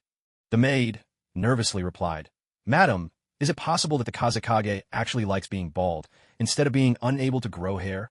The Kazekage's wife thought for a moment, then sighed. But after that, her obsession with Madara's jet black, abundant hair only grew. Every day, Kagura and Madara would casually let slip bits and pieces about the situation in other countries. Even if they ignored the villagers' gossip, just a few words the Kazakage's wife took home would be enough for shaman to piece together the truth. No matter the era, people are always highly sensitive to war. The conservatives are gripped by fear, while the radicals feel a rush of excitement. As for the second Kazakage, shaman, he remains an enigmatic figure. Call him conservative, and yet he dedicated himself to researching ways to turn tailed beasts into military assets. Label him radical, but in the original story, he was the only one who sat out the second phase of the First Great War, making him the sole survivor among the second generation of Kage. It was precisely because of this ambiguous stance that he outlived the others. Kagura truly didn't know how to judge him. Perhaps he could be called the man who set the tone for Sunagakure. Whether it was mastering the art of sand manipulation or developing puppet techniques, both were his doing. The news that Kagura and Madara brought was taken very seriously by Sunagakure's leadership no matter the era. People are always acutely sensitive to war. Conservatives feel a surge of panic, while radicals are swept up in excitement. The second Kazakage, shaman, however, was an enigma no one could quite figure out. If you called him conservative, he was deeply invested in researching ways to upgrade the power of the tailed beasts.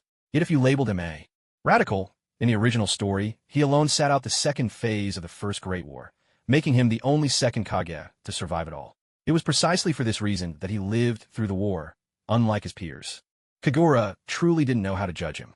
Perhaps he could be called the one who laid the foundation for Sunagakure's unique character. Whether it was mastering the manipulation of sand or pioneering puppet techniques, these were his accomplishments. The news Kagura and Madara brought was taken very seriously by Sunagakure's upper leadership. They even convened a special meeting, originally with reports that Konoha might have lost their trump card, Hashirama. The plan was to seize the opportunity to attack Konoha and gain some advantage. After all, at the first 5 Kage summit, Sunagakure hadn't reaped any benefits. This had become a lingering regret for the first Kazakage, who always felt outmaneuvered by the Senju brothers, and fell into a decline shortly after returning, dying in his prime, weighed down by frustration. Attacking Konoha was supposed to be a way to vent this pent-up resentment for not only the first Kazakage, but the entire Land of Wind. But now if what Kagura and the others reported was true, anyone with even a shred of sense would know there was a far better target if profit was all they sought. What's more, the two nations' proximity meant both vied for dominance over bird country and insect country, the small nations sandwiched between them. These minor countries, trapped in the shadows of the great powers, served more as buffers than anything else. Naturally, each major power wanted to pull them into its own sphere of influence, leading to a especially fierce contest for control over those wedged between two giants. Now, all we can do is wait for the ninja we sent out to gather information to return.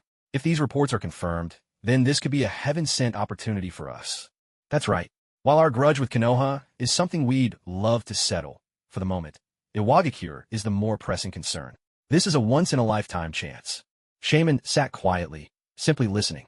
His bald head and the dragon tattoo curling across his face gave him a fearsome, almost untouchable appearance, especially when he fell silent, exuding an intimidating presence. The more he kept to himself, the more those high-ranking officials who had been clamoring to strike at Iwagakure gradually fell quiet. After all, no matter how loudly they shouted, it was pointless if the leader didn't give his approval. An unprecedented hush settled over the meeting room. Even the sound of breathing seemed magnified in the stillness. After a long stretch of contemplation, Shaman let out a heavy sigh, feeling a mixture of emotion and resignation. Even though he had indeed mobilized the army, the thought of the land of Earth at war with the land of lightning, and now preparing to attack the land of Earth himself, meant that 3 of the 5 great nations were now mired in conflict. The peace treaty signed at the previous 5 Kage summit was, for all intents and purposes, a thing of the past. War is easy to start, but regaining peace is extraordinarily difficult. Someone noticed his hesitation and reminded him, Lord Kazakage, this is a chance that will never come again. The land of Earth is wealthy and powerful. Under normal circumstances, we could barely hope for an even fight. If we wait and lose next time, the feudal lord might not be so forgiving toward us. His words were true. After much deliberation, Shaman finally decided to launch a surprise attack on Iwagakure. Now all that remained was to wait for the ninja sent out to gather intelligence to return. Then, they could make a clear decision whether or not to attack. When the ninja scouts returned, they brought back the information that the radicals had been hoping for. Shaman hesitated no longer and gave the order to launch a surprise assault on Iwagakure. After several days at sea, as the armies of Iwagakure and Kumogakure clashed in the waters between their nations, Iwagakure's main base was suddenly attacked by Sunagakure. Shaman had sent several of his top operatives to participate in the raid, catching the second Suchikage completely off guard. The Sunagakure ninja were brimming with morale.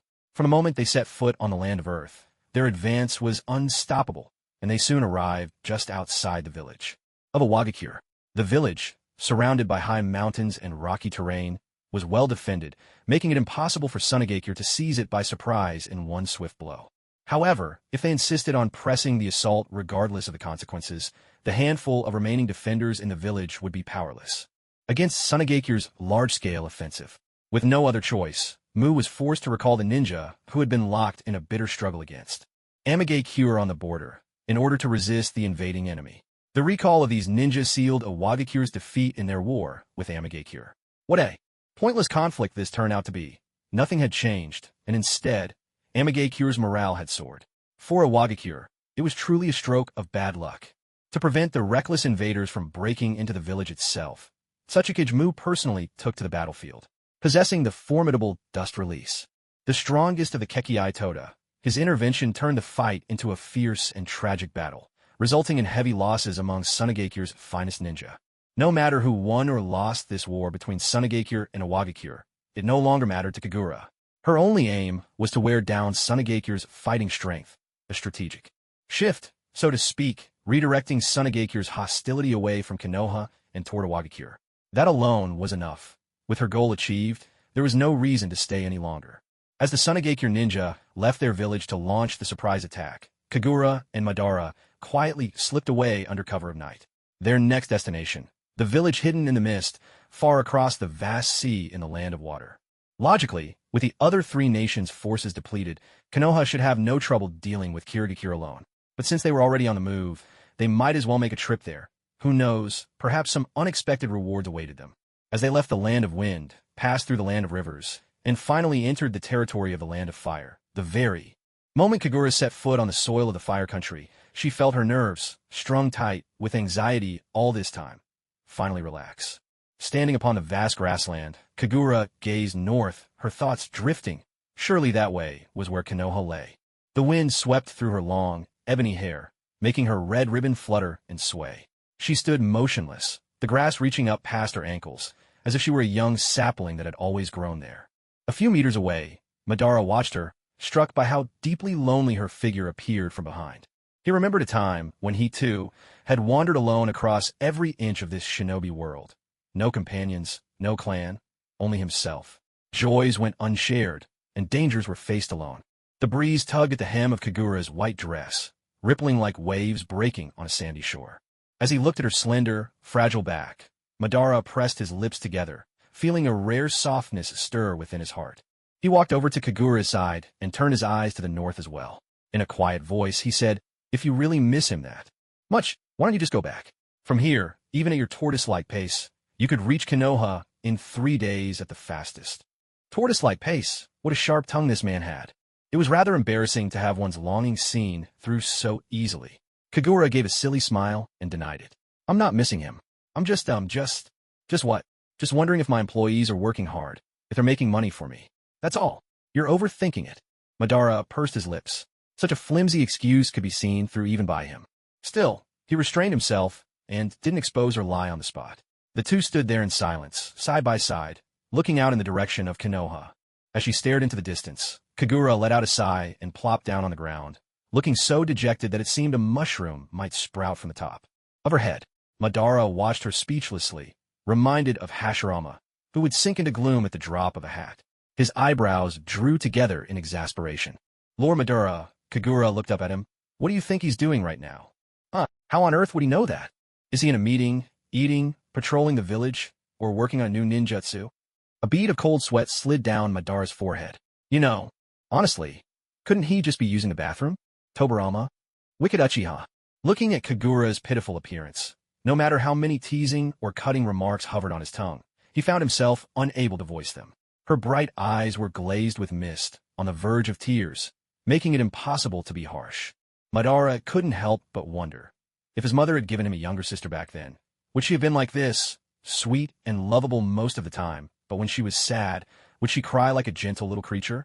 He let out a sigh and simply sat down where he was. Comforting words were not something Uchiha Madara had ever uttered in his life, but now, for once, he tried. I've told you, if you miss him, just go back and see him. But if I go back, I won't want to leave again. We've been apart for so long. I'm afraid I want to cling to him like a little charm, never letting go. Wherever he goes, I want to follow. Even if I tell you, you wouldn't understand.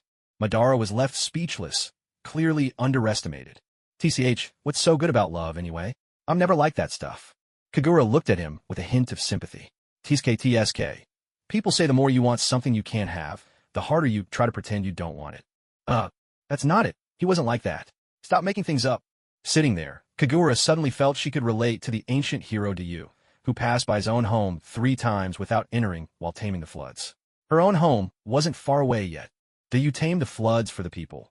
She was trying to persuade the nations for the people of Konoha. It was meaningful work. She couldn't let herself get bogged down over a man. With that thought, she plucked the mushroom cap from her head, and instantly, her energy was restored as if she'd come back to life. She bounced up like a rabbit, stretched her limbs, shaking off all the gloom from before, and beamed a radiant smile at Madara. I was being shallow just now, letting romance distract me. Moping around here isn't my style. Let's go. Let's head to Kirigakure right now, Kagura declared, already turning east as she spoke, jogging off and muttering to herself, I wonder what it's like to travel by boat. Does it rock? Or is it just like walking on land? And if it does rock, will I get seasick? People who get carsick, do they get seasick too? I'm actually a little excited. Madara hadn't even had time to react. Or perhaps Kagura's mood swings were simply too abrupt for him to keep up. He just stared in confusion at the woman running off into the distance, unable to fathom what exactly made Tobarama fall for such a whimsical personality. Yes, Senju Tobarama. He really wasn't a normal human being. Propping himself up from the grass with one hand, Madara slowly followed the figure in white, shaking his head. He felt more and more out of his depth when it came to understanding people and their feelings. Back in the Hokage's office, Danzo was giving his report. Based on my reconnaissance over the past few days, Iwagakure and Kumogakure have already clashed at sea. Both sides are evenly matched. I doubt this battle will end anytime soon. Tobarama couldn't help but marvel. He hadn't expected Kagura to actually pull it off, sparing Konoha from a war.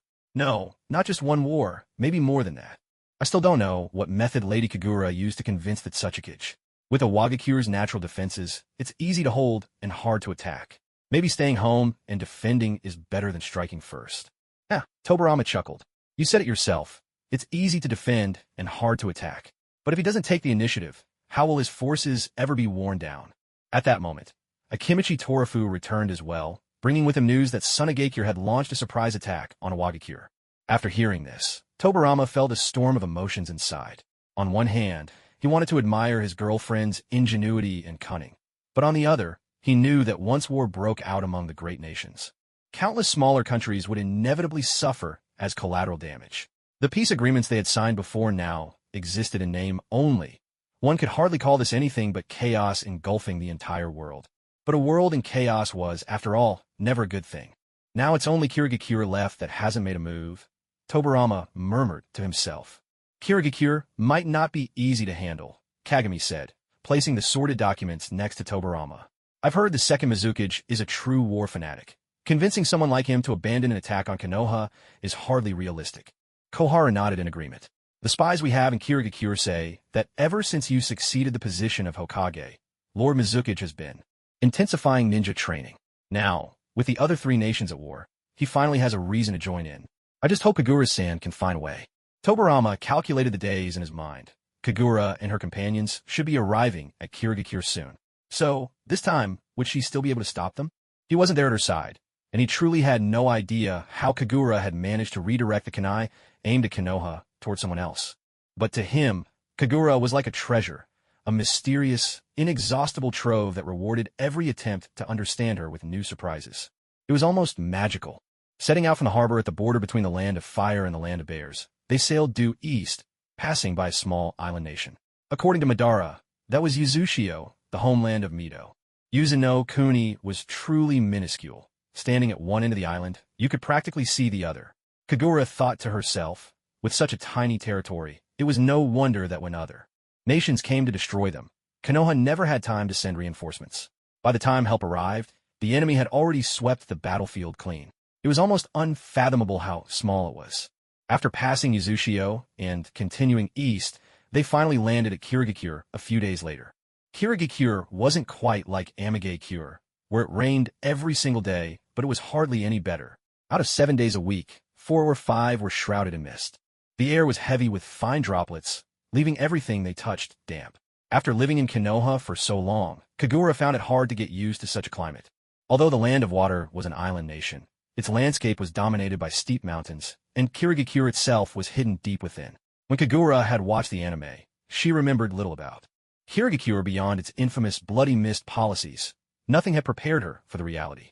The moment she set foot on the island, she was utterly stunned. It was nothing like what she had imagined. What's more, Kirigakure at this time wasn't as closed off as it would be in later years. There were still plenty of merchant ships docked at the harbor. Kagura turned to look at Madara, her gaze making him visibly uncomfortable. "Why are you looking at me like that?" Madara frowned. Kagura said nothing, withdrawing her gaze with a sullen expression. How could she possibly tell him that she suspected the later isolation of Kirigakure was a result of his manipulation? If she dare mention it, Madara might just knock her head off. Walking along the main avenue in the heart of Kirigakure, Kagura couldn't help but sigh. Kirigakure's future seemed to be a tale of progress, turning into regression. At this moment, though the village couldn't compare to Konoha, the people lived in peace, business thrived, and merchants came and went from the island with relative freedom. If things continued like this, even if the country's land was smaller than others, it would still be a good place to live. What a shame, she thought, feeling a pang of regret.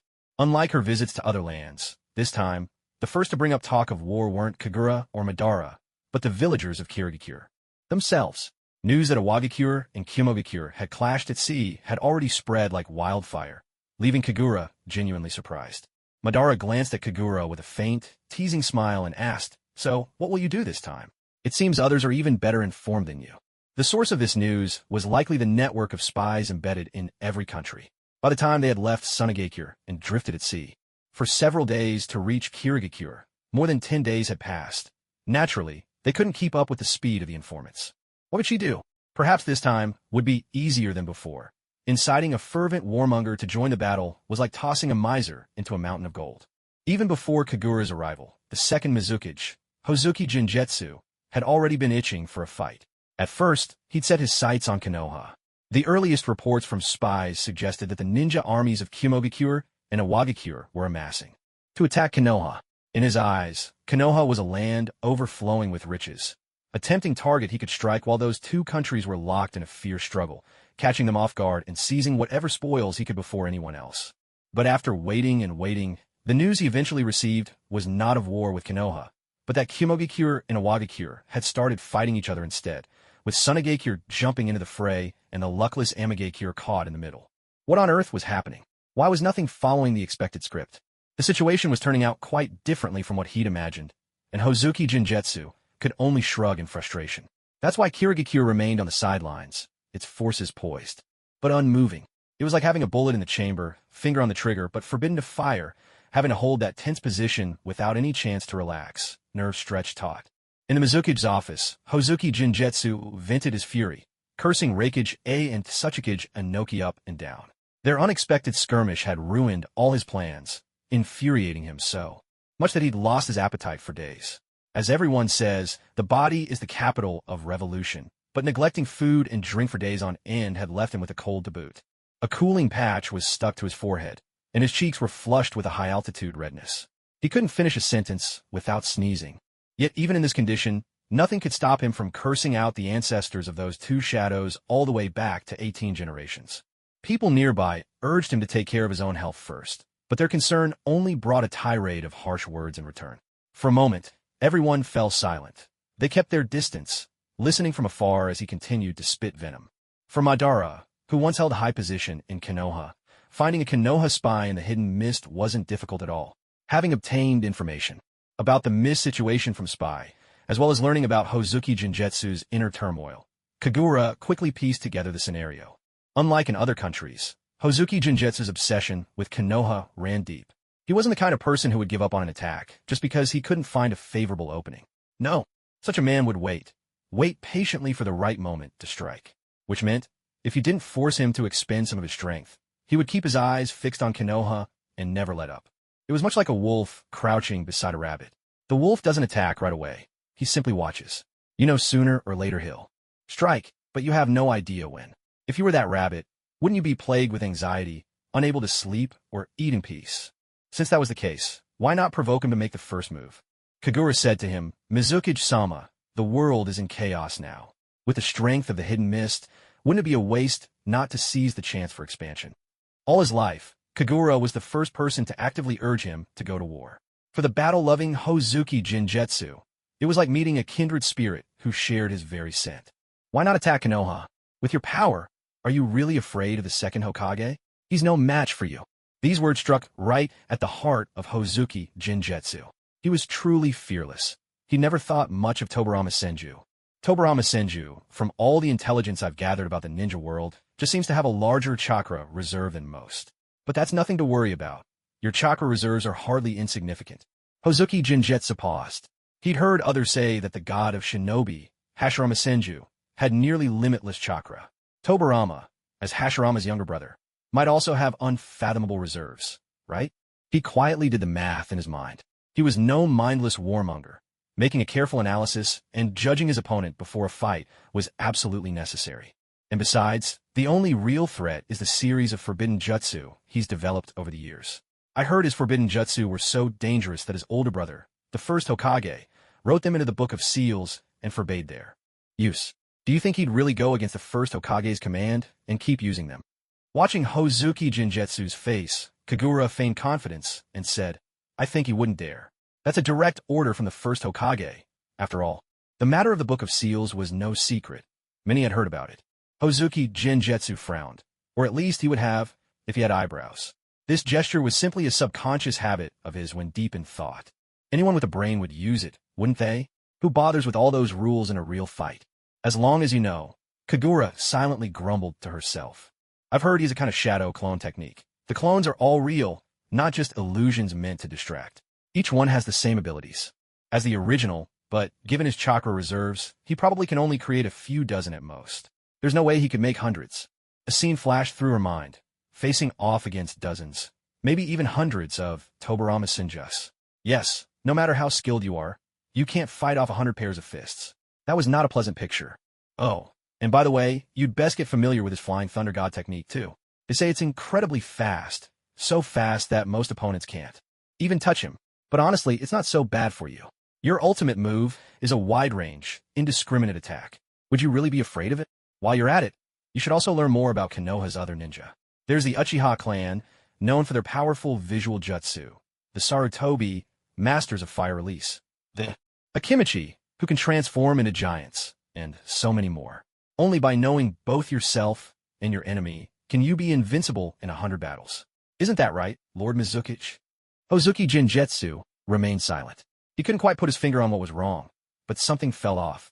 From the hot-headed determination he'd had at first, wanting nothing more than to attack Konoha. Now, after learning a bit about the village, he was starting to realize that if the Hidden Mist did insist on going to war, they might not gain much from it.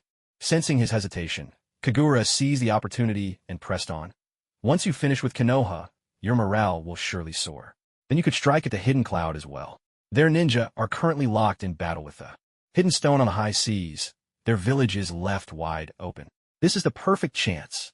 Isn't this exactly what the second Kazekage did? He struck at the Hidden Stone while their forces were away, and they're still fighting even now. So, take out the Hidden Cloud while you're at it. The more I think about it, the more sense it makes. Exactly. Opportunities like this don't come often. If you can take both Konoha and the Hidden Cloud in one sweep, who among the 5 great nations could stand against the Hidden Mist? Ahem, ahem. Hozuki Jinjetsu coughed a few times. Actually, I think I could just go after the Hidden Cloud first. We can deal with Konoha later. Kagura feigned confusion. Why is that? Taking the Hidden Cloud is a safer bet. Strike when your enemy is weak. Once I've taken him down, I can turn my attention to Konoha. One at a time, starting with the easier target. Oh, so that's your plan.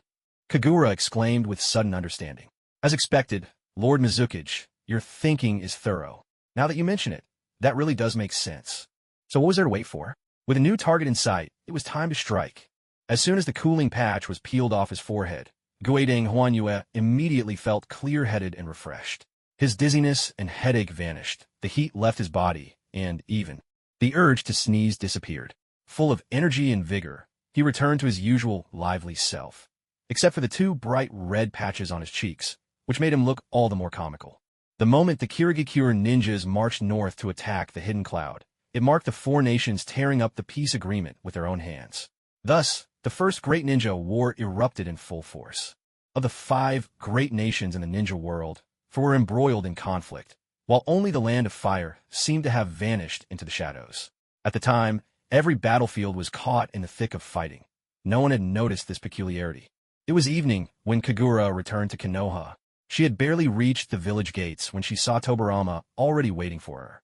Under the night sky, the distant lanterns cast a flickering glow over him. Dressed in a gray kimono, he exuded an air of calm and gentle refinement. The moment she saw him, Kagura suddenly stopped in her tracks.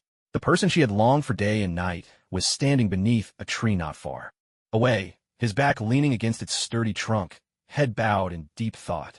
The sight felt almost unreal, as if she were seeing a dream. A summer night breeze swept by, stirring the hem of his kimono, like a flower reflected in a mirror or the moon shimmering in water. So close, yet untouchable. She had thought he would be at home, or busy in his office or laboratory. She never imagined he would be waiting for her here. Did he know she was coming back? It had been more than 3 months since she left Konoha. When she departed, late-blooming cherry blossoms were still on the branches. Now, on her return, the relentless chorus of cicadas filled her ears. "Why did you stop?" Madara turned his head and couldn't help but ask. Still, Kagura didn't move. At this moment, Madara, so aloof and unacquainted with matters of the heart, could never understand her feelings. It was then that Tobarama finally snapped out of his reverie. Looking up, he spotted the 2 figures in the distance. For once his usually expressionless face betrayed a flicker of emotion, and even his back, pressed against the tree, straightened ever so slightly. The 2 of them stood apart, like lovers separated by a vast galaxy, gazing at each other from afar. The long separation made this reunion feel all the more dreamlike and unreal. Both were afraid it might all be an illusion, and so neither dared to move. Madara glanced at Kagura, then at Tobarama, and rolled his eyes. Striding toward the village gates, he muttered with disdain, "Couples are all out of their minds. You saw right. I brought her back in one piece." Then he shouted at Kagura, "Didn't you miss him? That's a real person under the tree, not a block of wood." Ahem. Madara left, and the guards at the gate, unwilling to gossip about the Hokage's private affairs, suppressed their curiosity and pretended not to notice anything from their station. Kagura. Tobarama called her name uncertainly. It was his voice, so pleasant, clear, and pure, like the chime of crystal. Yes, she had finally come home to Konoha. Kagura finally burst out laughing and broke into a run toward Tobarama, shouting joyfully as she ran, "Senju Tobarama, I'm back." Though Kagura was light as a feather, the force with which she flung herself into Tobarama's arms was magnified by her momentum. It was enough to send Tobarama staggering, his back slamming hard against the tree behind him. The bark, weathered and cracked by years of wind and sun, pressed sharply through the thin fabric of his clothes, making the pain instantly and unmistakably real. But Tobarama relished this intensity. The stronger the impact, the more real it all felt. He dreamed countless times of Kagura, so close he could almost touch her, reaching out to pull her into his embrace. Yet in dreams, she was always insubstantial, weightless, nothing like she was now. A gentle warmth seeped through the flimsy barrier of his clothes, heating his palms as he drew her closer, arms tightening around her. Tobarama was certain of it now. This was no dream. After all this time apart, his Kagura had truly come home. Nestled in his arms, Kagura breathed him in deeply, savoring his long-missed scent. It was just as she remembered, carrying a faint, crisp note of lemon-tinged mint. "Hee, you haven't changed your soap. It's still my favorite scent." Tobarama said nothing, holding her fiercely, as if letting go might make her vanish again. His Kagura was finally back. This was real, undeniably real. "Tobarama, not so tight. You're hurting me," Kagura giggled, half scolding as she lay against his chest. Reluctantly, Tobarama loosened his embrace a fraction, his voice husky as he asked, "Like this?" Kagura nodded softly. That's perfect." Tobarama, take me home." His lips pressed together, Tobarama nodded. In the next instant, holding Kagura securely, he appeared with her in the living room of his own home. Kagura glanced around, a smile blooming on her lips as she took in a familiar room she'd missed for so long. Flying Thunder God really is convenient, isn't it? With utmost care, Tobarama set Kagura down on the tatami. He simply gazed at her, his eyes as soft and deep as an autumn lake. Kagura, feeling bashful under his tender scrutiny, flopped down and rolled a little farther away, covering her face with both hands. She knew her cheeks must be scarlet and burning. She longed for the warmth of his embrace, wanting nothing more than to hold him again, yet an inexplicable shyness crept in, the kind that tugs at your heart when you're almost home. Come here, Tobarama coaxed in a gentle voice. Let me look at you. Spreading her fingers slightly, Kagura peeked through the narrow gap. She caught sight of Tobarama's smile at the corner of his mouth. He was watching her without blinking, those crimson eyes of his shimmering as if they held a jug of peach blossom wine, intoxicating enough to make her heart flutter and her senses swim. Kagura could clearly hear the wild thumping of her own heart, racing without pause. She couldn't help but want to embrace him, to get close to him. That unfamiliar longing made her feel both frightened and ashamed. She thought there must be something strange about her. One moment she was shivering with cold, the next flushed with heat, her mind spinning as if she were dizzy. Now, she felt she could finally understand what people meant when they said, a brief separation is sweeter than a new marriage. This was exactly how it felt, just like her now. She yearned for him, yet suddenly found herself unable to reach out. It shouldn't be like this. In real life, she was the kind of person who could handle any rough road behind the wheel, who could crack a crude joke without blinking. Back in art school, she'd drawn nude models with ease. When working on her own comics, she'd pored over countless references, so it made no sense for her to be this shy. So this is what it meant. There really is a world of difference between theory and practice. How was she any different from Kakashi, who had read the entire Make Out Paradise series? Top marks in theory, 0 in practice. Kagura, Tobarama called her name, unable to stop himself from reaching out, his palm gently resting over the hand she used to cover her face. His hand was warm, a little sweaty, and the moment he touched her, Kagura couldn't help but tremble. She twisted away, rolling a bit farther from him, as if she couldn't bear it. To Kagura, Tobarama's hand was like a blazing fire, a fire much like Itachi's Amaterasu, igniting wherever it touched and refusing to be snuffed out until it burned her to ashes. That terrifying feeling, so utterly beyond her control, left her shaken. She could only put more distance between them, hoping she wouldn't be completely consumed by the flames. Tobarama was taken aback by Kagura's reaction, his brows unconsciously knitting together. His hand still hovered in the air, as if caressing her cheek, but Kagura's face was gone. She'd moved even farther away. Was she rejecting his touch? Was that it? It was as if a bolt of lightning had crashed down from the heavens, striking Tobarama and scattering his very soul. All reason and thought were obliterated, leaving him in a stunned daze. Why was this happening? What had gone wrong in these past days? Had he done something to make her dislike him? Or was it simply that 3 months and 6 days apart had been enough for their love to fade away? No, it couldn't be. Was it that wicked Uchiha? Had Madara Uchiha used his charm on Kagura and turn her heart? Yes, that must be it. That guy, with his face that could turn the head of any man or woman, must have gone too far. His Kagura was so adorable. Of course that guy would be tempted, and of course he would try to seduce her. That had to be it. Damn it. It was like a thunderclap out of a clear blue sky. On the surface, he appeared calm and unfazed, but inside, a storm was raging. His hand tightened involuntarily, the knuckles audibly cracking in the tense silence. Kagura lowered the hand that had been covering her face, revealing cheeks flushed an unusual, vivid red, beautiful and radiant. She looked, puzzled at the man in front of her, who was barely holding himself together. The smile had faded from his lips, leaving his expression twisted and strange. Gone was the tenderness from moments before. Now, he seemed ice-cold and distant. Huh? What was that sound just now? Kagura belatedly asked him. Tobarama's frown deepened, jealousy bubbling up inside him. He stubbornly replied, "It was nothing. You must have misheard." Really, she could have sworn she'd heard something like bones popping out of place. Tobarama forced down the anger rising in his chest and stood up from the tatami mat. Turning his back to her, he said in a flat voice, "There's work waiting for me in the office. I'll go take care of it. You should rest for a while." Wait. For the sake of work, he was leaving behind his girlfriend after so many days apart. Kagura hadn't expected things to turn out like this. Or, you could just go to bed early, he added. Tobarama left in a hurry, his steps unsteady as he went. Kagura stared blankly at the man's retreating figure, completely at a loss. She was just a little shy. Why did he leave all of a sudden? She flopped back heavily onto the tatami, feeling a wave of disappointment wash over her. Reaching up to touch her cheeks, she discovered they were still burning, leaving her lightheaded and dazed. Tobarama, you workaholic. Yes, a workaholic, just like in the original story. If it's not work, it's more work. That, at least, hasn't changed. Having been away from home for so long, Madara had braced himself for dust everywhere. But when he opened the door, he found the place spotless. Someone had cleaned thoroughly, with every piece of furniture gleaming like new. There wasn't a speck of dust, and the air inside was fresh. Someone must have opened the windows to let it breathe during the day. It must have been Tenka who arranged this, he thought.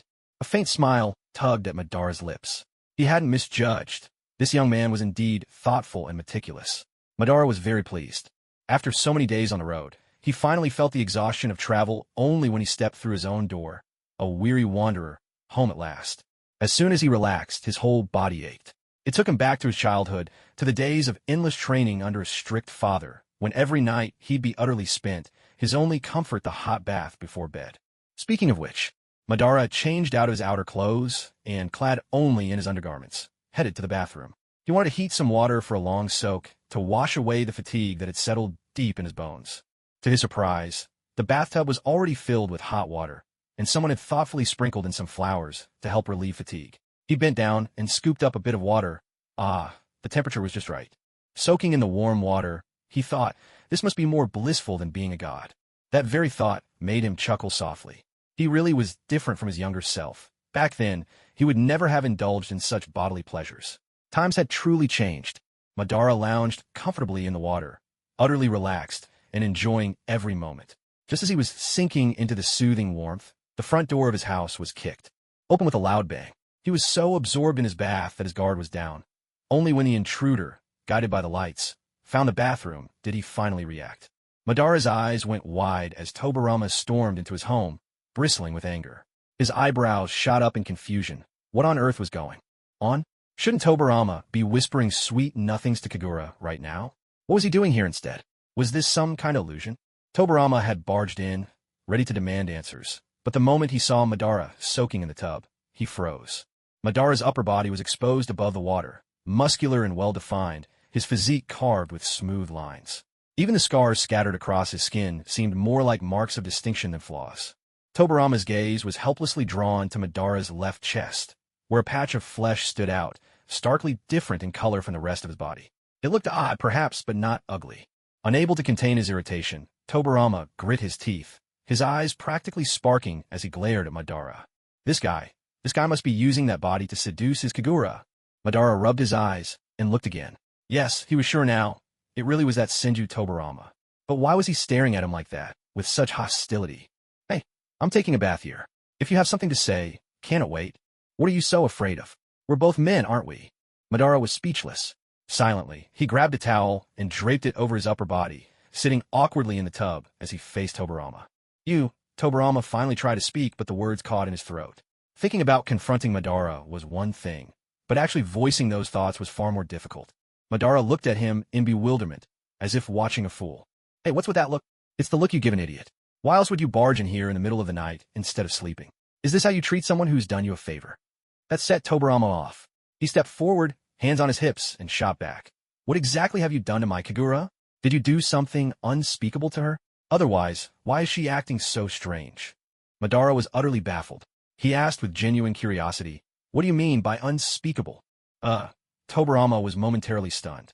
How was he supposed to explain this? Any normal man should understand what he meant by those words, right? Uchiha, you must be pretending not to get it. So devious. Stop playing dumb. Did you do something? The rest of the sentence just wouldn't come out, no matter how hard Tobarama tried. When Tobarama's face flushed red, Madara finally realized what he was getting at, and a trace of a mocking smile crept onto his lips. He fired back, so, do you think she's different from before? The words tumbled out almost involuntarily. She won't let me touch her. Madara raised an eyebrow, as if everything suddenly made sense. But the smirk plastered on his face was pure schadenfreude.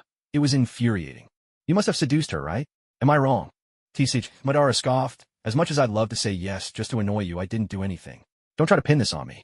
Maybe you should reflect on yourself. Maybe you're so much of a failure that even your girlfriend can't stand you.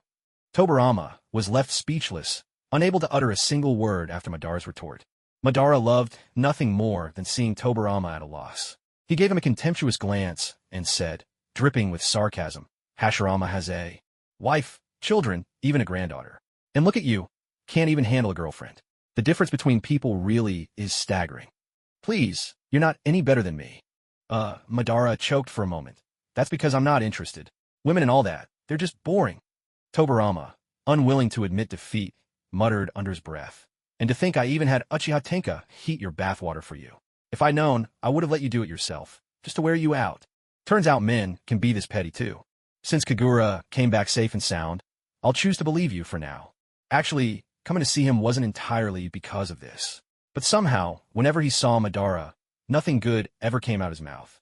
The two of them, maybe they would never be able to have a normal conversation in their lives.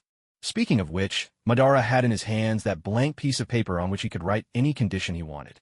He'd already thought about what he wanted back in a Wagakure. Might as well bring it up now. Shadow Clone Jutsu. The multi-shadow one. What? Tobirama was taken aback. Why bring that up out of nowhere? I want to learn it.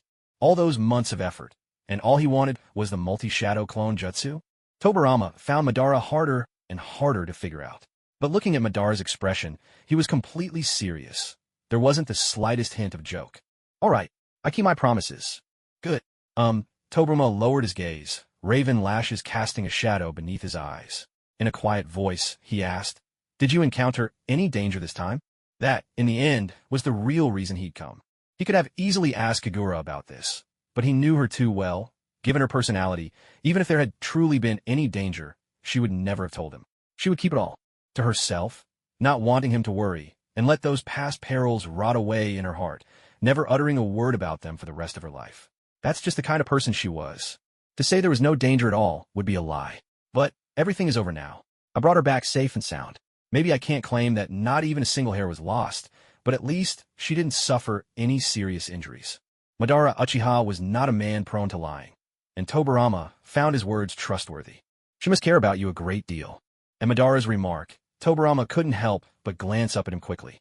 He looked at Madara, slightly puzzled, and caught a subtle, complex expression flicker across Madara's face, something he couldn't quite name, but he was certain he'd never seen it there before. It takes real courage and nerve to face off against so many dangerous people. One wrong word, a single misstep, and it could all be over in an instant. Still, she chose to go. Tobirama fell silent. He had asked himself this question more than once, but in the end, he couldn't resist Kagura's pleas and somehow let her go. He wasn't sure if it was because he trusted Kagura's abilities or because he believed in Madara, who'd be there as her bodyguard. Thankfully, they had both returned safely. Yet it was this very person, who had always put him first, whom he had doubted. How could he have been so cruel? Tobirama couldn't stand to stay any longer. He turned to leave, but when he reached the bathroom door, his steps faltered and he stopped. Pressing his lips together, he hesitated for a moment before finally speaking. Madara, he said, whatever else, I owe you my thanks this time. And I mean that sincerely, he added. Madara slowly let out a breath, his face unreadable. He shifted his gaze to the ceiling and gave a soft, non-committal grunt. I accept your thanks. Yet, what he truly longed for was Tobirama's apology, a simple admission. I was wrong. I shouldn't have hurt Izuna so badly. But deep down, Madara knew Tobirama hadn't actually done anything wrong. On the battlefield, it was kill or be killed. If Tobirama hadn't given it his all, with Izuna's skill, the one to die would surely have been Tobirama instead. Survival is a human instinct. But Izuna was his brother. When Tobirama returned home, he didn't see Kagura in the living room.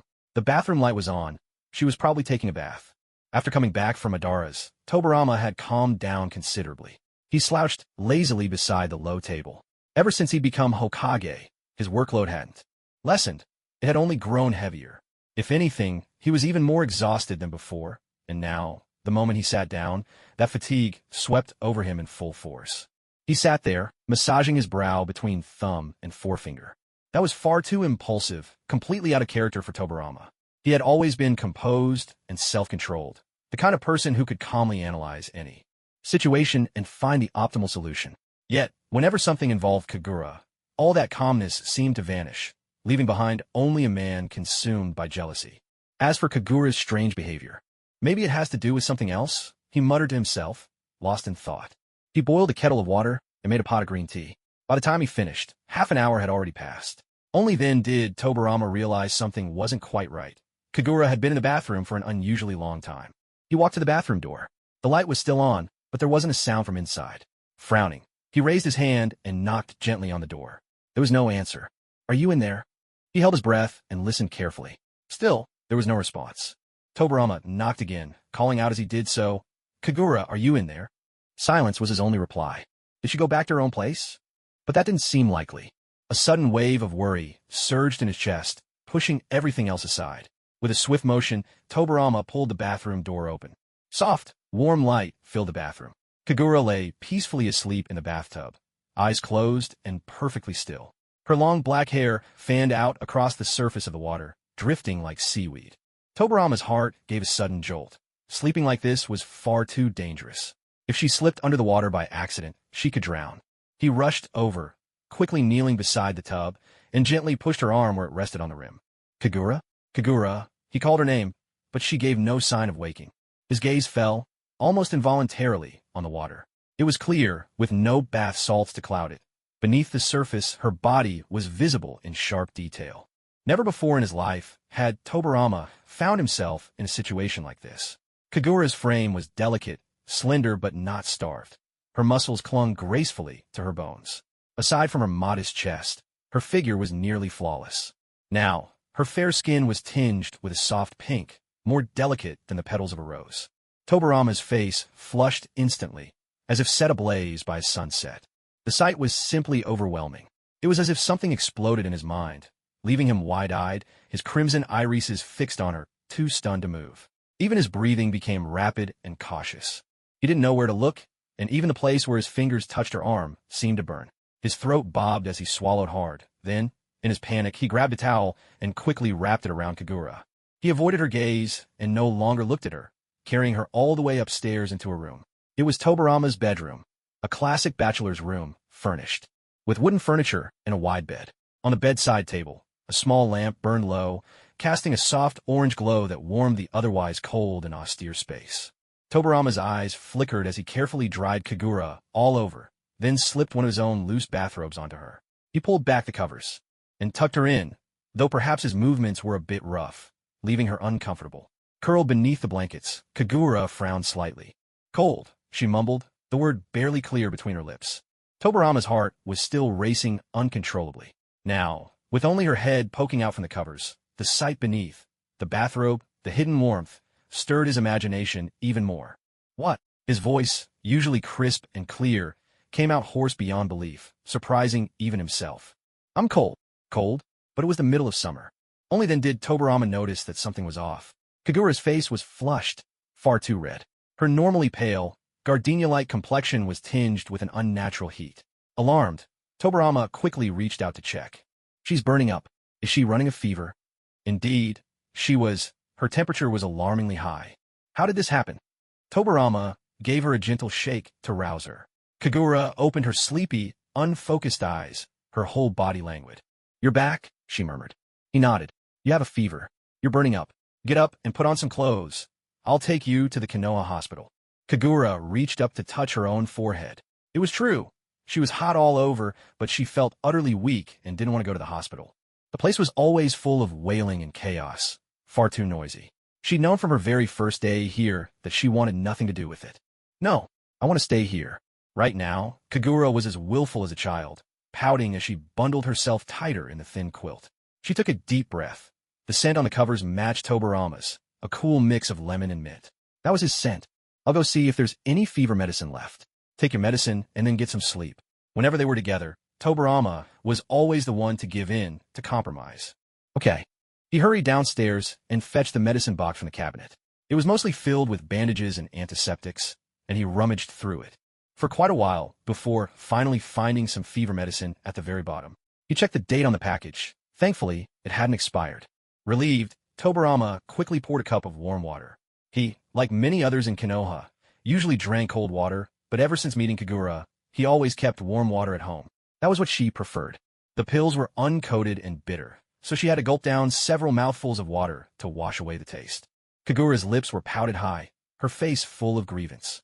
When I take medicine at home, my mother always makes me sweet syrup water. It's always so sweet. I hate anything bitter. Tobarama couldn't help but laugh softly, reaching out to gently caress her cheek, his voice indulgent. You're not a child anymore. Still needing syrup to take your medicine? Didn't your mother say you shouldn't have sweets because of your teeth? But being sick is a special case. Indeed, when you're sick, there are exceptions to the rules. You still remember my teeth? Aren't very good? Kagura's spirits lifted as she realized Tobarama remembered even the little things she'd told him. Tobarama looked at her, the warm glow from the bedside lamp casting a gentle light across her face, leaving her features softly blurred, dreamlike. He truly did remember everything she'd said, every single word, each one imprinted on his heart. Only after seeing her take her medicine did Tobarama finally relax. As the tension left him, the exhaustion of many days began to show. These were not peaceful times. Every day was spent on edge, never knowing how long the fragile peace would last. Did you really go to the office? He wasn't good at lying. Whenever he tried, his cheeks would flush. Kagura stared at him, stretching her arm out from under the covers. She smiled at him, her voice soft. I miss you. I miss you so much, Tobarama. I want you to hold me. Tobarama listened to her confession, a little surprised. She was still shy, her gaze darting away but carrying a faint hope. In that moment, she was like a hook, and he was the fish his soul caught and reeled in. Suddenly, he felt a wave of happiness wash over him, as if the weight pressing on his chest had finally lifted, leaving him clear and light as moonlit wind. He chuckled low, a touch of self-mockery in his tone. Look at what he'd been doing, letting his mind run wild, acting on impulse. Was it foolishness or simply a lack of confidence? He lifted the covers and climbed onto the bed from the other side. Kagura shifted closer to him, and as Tobarama gathered her into his arms, her ear was pressed to his chest, listening to the steady, rhythmic beating of his heart. How long could his plans keep the four great nations at bay? Months or maybe years? And how long would this heart continue to beat? Years, or perhaps decades. Kagura was terrified of losing Tobarama. Nestled in his embrace, she lifted her head, her dark eyes reflecting the fine lines of his face. Their gazes met, and it felt as if sparks crackled and danced between them, igniting a fire deep within. She could feel his fingers tightening on her shoulder, holding back his emotions. This time, she wanted to be the one to take the first step. With her head still fuzzy from illness, Kagura lifted her face and reached for Tobarama's beautifully curved lips.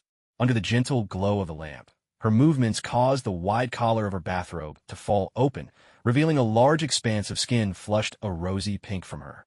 Fever. The bathrobe continued to slip down, like the silken ribbon untying from a gift box, and once the wrapping was gone, the tempting present inside would be revealed. Kagura. When Tobarama finally spoke, his voice was low and hoarse, struggling to hold back his desire. His restrained, ascetic features now contrasted sharply with his voice, and in the depths of his crimson eyes smoldered an indescribable passion. His whole body had gone rigid. No, Tobarama turned his face slightly, dodging Kagura's lips. You're sick. This isn't the right time. I'm fine. Be good, he murmured, coaxing her with a sigh. The night stretched on, so long, it seemed endless until quite suddenly it stopped. After what had just happened, though the hour was late, neither of them felt the least bit sleepy. With desire fading, Tobarama leaned back against the headboard, keeping Kagura company. They hadn't seen each other for days, and there was so much left unsaid. He wanted to look at her again and again, as if his eyes had become fixed on her face, watching every expression she made. It was only now that he realized just how deep his obsession with Kagura had grown. It was almost frightening. Kagura turned on her side and could see Tobarama's face, noble and reserved, so exquisitely sculpted that he looked almost divine. How did you know we'd be coming back today?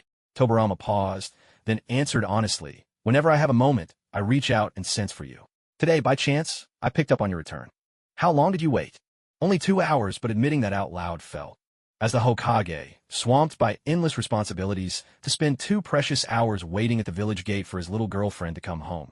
If word got out, where would his dignity go? This got here. Kagura pressed, unwilling to let it go. Tobarama's gaze flickered, but he nodded anyway. Yeah, something like that. Kagura laughed, her shoulders shaking with mirth, her eyes crinkling with amusement, as if she'd seen right through him. You always look exactly the same when you lie. I can see through you in an instant. Oomph. I'm not that easy to read. You've been wrong before, he protested, refusing to give in. All right.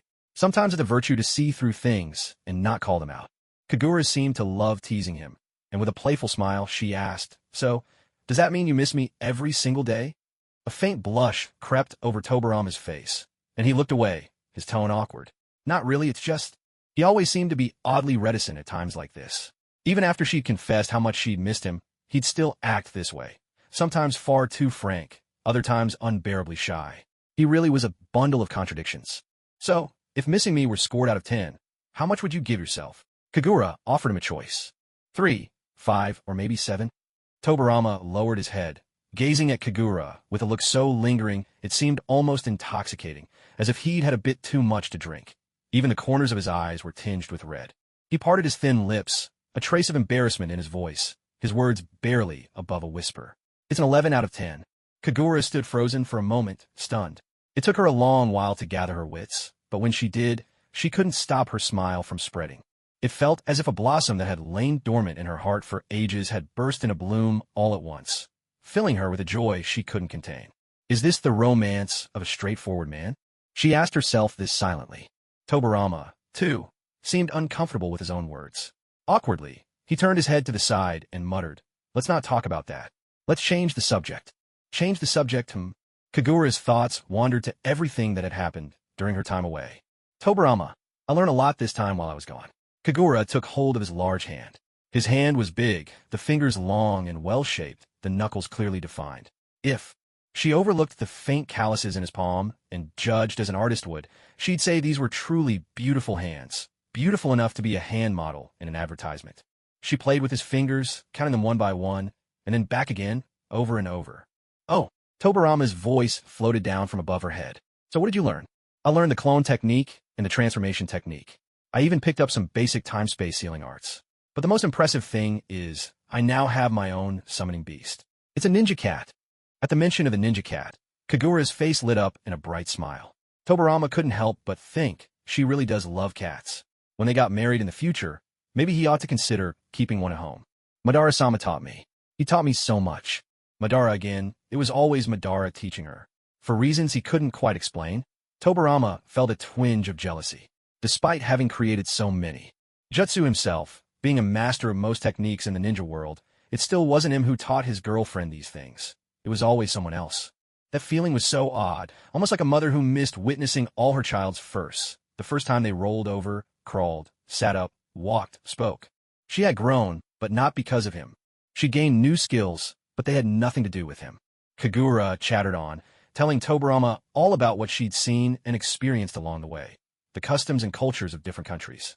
She talked, and talked, until even she lost track of where her stories trailed off. Eventually, she simply fell asleep holding Tobarama's fingers in her hands. She was utterly exhausted. Traveling from country to country, she hadn't dared to let herself truly sleep, always on guard for fear of slipping up or being discovered and killed by enemy ninja in her sleep. Only when she finally returned to Konoha, returned home, and had someone by her side whom she trusted completely, did she finally allow herself to truly rest. The fever gradually began to subside, leaving Kagura feeling as though she had been washed clean by water. Tobarama stayed by her side all through the night without sleeping, holding a towel to wipe away her sweat and offer her comfort. Only at that moment did he realize what it truly meant to ache for someone. He leaned forward, and his cool lips pressed a gentle kiss to Kagura's forehead. A faint smile curved his lips. Kagura, welcome home. That morning, he had barely arrived at the office when Madara, unable to contain his impatience, came looking for him. As soon as he entered, Madara got straight to the point. The hand seals for the multi-shadow clone jutsu. Tobarama looked at him in utter confusion. Wasn't this a bit too urgent? Are you sure you've rested enough? Maybe you should take a few more days off. It's not as if I'd try to cheat you out of it. Madara snorted, arms crossed over his chest. That's what you say. But with you, there's no telling. You're the least principled person I know. Tobarama couldn't agree with that at all. He was renowned throughout the shinobi world for his sense of principle. From childhood to now, there hadn't been a single moment when he'd acted without it. For his arch-rival to question him like this today, unbelievable. He wanted to retort, but recalling Madara's efforts to protect Kagura, he found he couldn't bring himself to say anything too harsh. Suppressing his irritation, he reached into his drawer and rummaged around for a full 3 minutes before finally fishing out the scroll labeled Multi-Shadow Clone Jutsu from a pile of others, tossing it into Madara's hands. It's fundamentally different from the standard clone jutsu. The clones it creates are physical beings. What's more, though each clone possesses the same abilities as the original, your chakra gets evenly divided among them. That means you have to be able to allocate your chakra with precision. Too much or too little won't work. The technique itself isn't all that difficult to learn. The real challenge is distributing your chakra perfectly evenly. Madara eagerly unrolled the scroll. For him, the hand seals were simple enough, and he possessed more than enough chakra to handle the techniques. Immense demands. As for distributing his chakra evenly, that was just a matter of practice. He was especially gifted when it came to ninjutsu. Most people don't have that much chakra, and if they try to make too many clones, it's impossible to split it perfectly. Is that why Hashirama classified this as a forbidden jutsu? Tobirama didn't answer, but he nodded in confirmation. In truth, most forbidden techniques are only forbidden for ordinary people. For those with overwhelming strength, the concept of forbidden jutsu doesn't really exist. As long as you can control it safely, it's no longer forbidden. It simply becomes another tool at your disposal. Madara's mood visibly improved. Tobirama watched him in silence, unable to shake the feeling that Madara's enthusiasm for this jutsu far surpassed his interest in any other, which struck him as rather odd. Hey, you're not planning to use this for something nefarious, are you? Madara shot him a look of disdain. Don't be so prejudiced. How are you any different from me? Tobirama was left utterly speechless. Everyone stood on different grounds, seeing things from their own perspectives. If they were to swap places, truly, the two of them were equally matched. Neither had the right to question the other. After leaving the Hokage's office, Madara all but sprinted home. He didn't even bother to close the door properly. The moment he stepped into the living room, he was eager to begin learning this technique. He stood there in the middle of the room, the scroll spread open on the table before him. Following the sequence of hand seals described, Madara gathered and shaped his chakra, distributing it evenly. He didn't need to split off too much, just enough for a single clone would suffice. After a few more attempts, Madara had already mastered the jutsu. He effortlessly created a perfect copy of himself. Gazing at the duplicate, he was transported back to those days in the hidden cloud, when he and Kagura practiced the transformation technique. To see a living, breathing replica of himself standing right in front of him, it was almost like staring into a mirror. The feeling was strange, unsettling even. The consciousness of the clone was linked to his own. Whatever he thought, the shadow clone knew as well. There was no need for words. The clone acted on its own, fingers weaving swiftly through hand signs. With a sudden pop and a burst of dissipating smoke, the clone's appearance transformed. Now, standing before Madara, was his younger brother, Izuna. Madara couldn't help but laugh at the sight of his clone transformed into Izuna. Yet as he laughed, a wave of sorrow washed over his face. No matter how much he tried to convince himself that this was his brother, his mind remained painfully aware. It was only himself. The feeling was deeply unpleasant, even worse than what the transformation technique with Kagura had given him. Back then, at least he could deceive himself, if only a little. But now, it was as if he kept stacking up layers of illusion, only to have them all come crashing back, leaving his mind painfully lucid. Back in Awagakure, he tried something similar, only using the basic clone technique, which produced nothing but intangible illusions that vanished with the slightest touch. Kagura had caught him at it once, though she hadn't seen clearly what he was doing. Ni-san, the shadow clone called out, mimicking Izuna's tone and mannerisms perfectly. Madara's brow furrowed deeper and deeper as he looked at it, a flicker of anger igniting in his eyes. No, this was all wrong. The feeling was far too uncanny. Calling himself Big Brother couldn't fool his own mind. Madara shook his head. Perhaps, he thought, if he could dull his senses, he might be able to trick himself. Yes, that was it. He'd use that method. He all but ran to his bedroom. Inside the wardrobe, he kept a treasured bottle of plum-infused sake. It was brewed by Mito Uzumaki herself when the village was first founded. A gift that Hashirama claimed symbolized the friendship between the Senju and Uchiha clans. Madara had believed him then. Reluctant to drink it, he kept it hidden away ever since. This time, he could no longer care about anything else.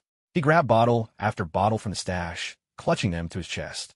After twisting off each cap, he tipped his head back and gulped the liquor down. Drinking so fast, he choked a few times along the way, but he paid it no mind.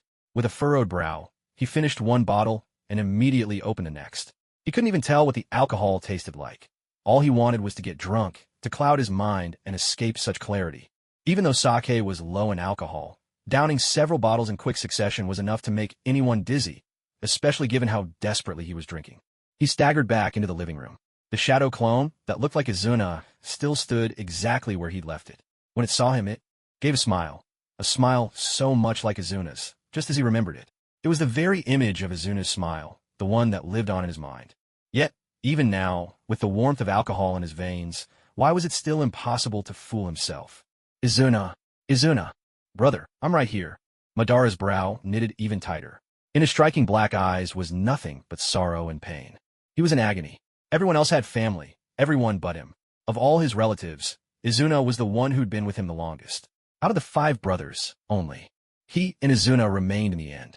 They were like 2 travelers, stumbling through a stormy night, battered by wind and rain, yet always supporting each other onward. For a long time, in this world, Izuna was the only family he had left. Izuna called him Big Brother, shared his meals, slept by his side, trained with him, fought on battlefields.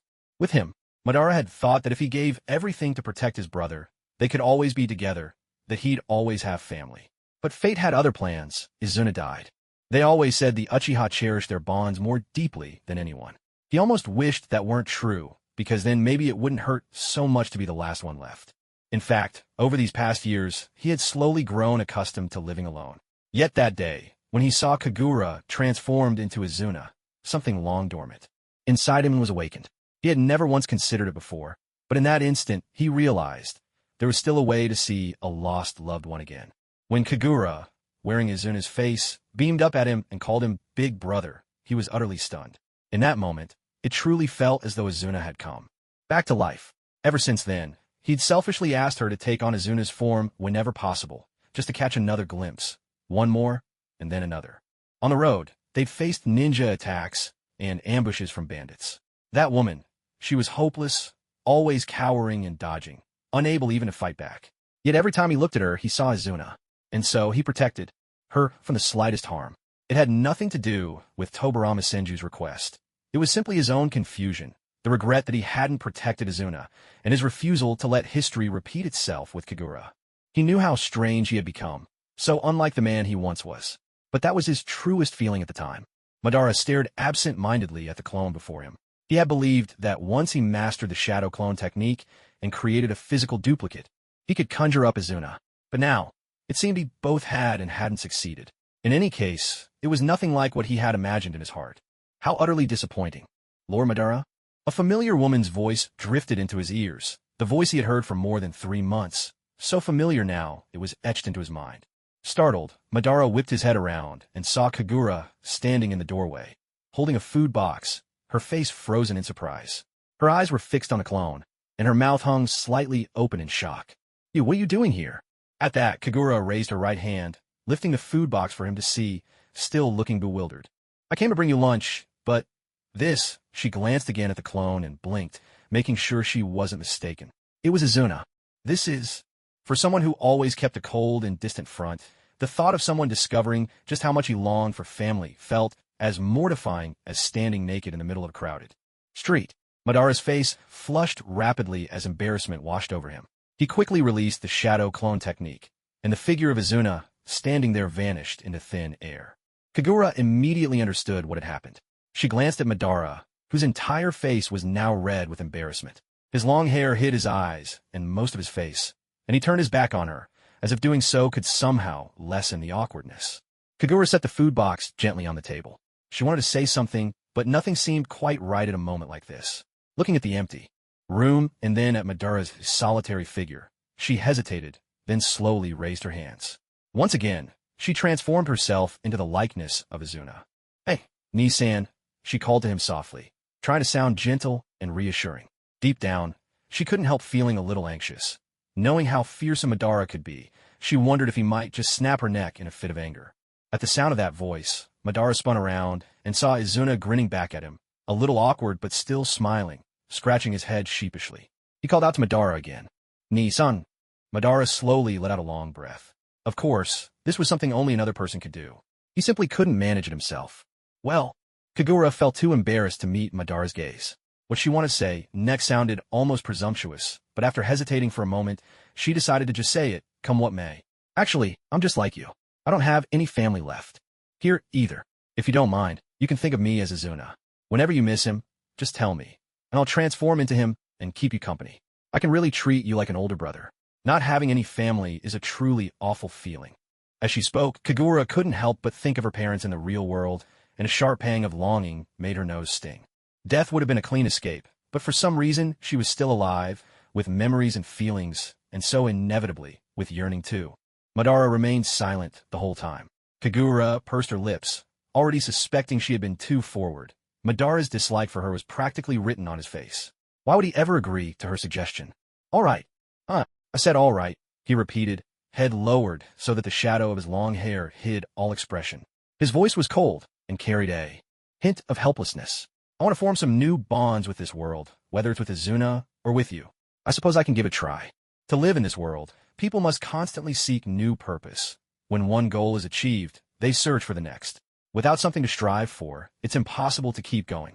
Kagura herself had shattered Madara's moon's eye dream, destroying the only thing that had kept him going. If possible, she wanted to help him reconnect with the world, even if only in some small way. The war between Iwagakure and Kumogakure had dragged on, flaring up and dying down for nearly a year. Even Sunagakure and Kirigakure had joined in, eager to get involved. When the trumpet of war sounds, there are never true winners. Not only is there loss of wealth, but more importantly, there is the loss of life. Because of this war, the Umbu had become extraordinarily active, infiltrating deep into battlefields to gather intelligence before rushing the information back to Konoha. Even the police force had grown busier than ever. Protecting the village had become their top priority. Who could have imagined that the Uchiha clan would one day become so indispensable? From what Kagura observed, both the Uchiha and the villagers held a very positive attitude towards the police force. It was nothing like what Orochimaru claimed, that the police force founded by Tobirama had erected. A towering wall of alienation between the Uchiha and the villagers. The police force in Konoha was much like the police in the real world. Strict, yes, but when danger looms, who else would people turn to first? Who, after all, would resent the police? The answer is simple: those who break the law. Orochimaru's actions could hardly be called anything but criminal. So, Kagura believed that blaming Tobirama alone for the Uchiha's rebellion was truly unfair. This war, even though Konoha had not joined the fighting, affected the entire shinobi world. When the great nations go to war, it's impossible for anyone to remain untouched. Whether economically or diplomatically, the consequences are felt by all. Making a profit from war was something Tobirama would never do, and now the village's economy had slowed, even slipped into decline. During this time, Hashirama had returned once, taking a look around Konoha. Seeing the village was safe, he left again with Mido. He said he wanted to travel to other nations, to see what he could do to help, even if only in some small way. Tobirama, however, strongly disagreed, arguing with him. You're no longer the Senju Hashirama of your prime. If you're not careful, you could die out there. Hashirama wasn't the least bit intimidated. He patted his younger brother's shoulder with a hearty laugh, reassuring him. If you run into someone you can't beat, just run away. I'm even better at that than you are. Tobirama was left speechless by this. He wanted to retort, the Flying Thunder God technique is meant for combat tactics, not for running away. Kagura, standing nearby, wasn't having it either. She shot back. That's not what you told me when you convinced me to learn it. Tobirama. Just then, Mido stepped in to smooth things over, her eyes crinkling with a gentle smile as she tried to calm Tobirama down. Don't worry. I'll keep a close eye on him. And if he refuses to listen and insists on charging ahead. At this point, Mido's gaze turned sharp as she glanced at Hashirama, who was grinning foolishly beside her. I'll seal him on the spot. Kagura hardly dared to breathe as she listened. She gave Hashirama, who was starting to sweat nervously, a sympathetic look. Compared to Mido, she felt she was downright merciful. Mido, like a master of Sichuan opera face-changing, let her stern expression melt instantly into a sweet smile. She slipped her arm around Hashirama's and asked softly, Did you hear that, dear? Hashirama instantly caved, nodding so fast it looked like a chick pecking at rice. Yes, I heard. I promise. Very good. Then we'll set out tomorrow. Whatever you say. Tobirama watched the couple walk away, frowning and shaking his head helplessly.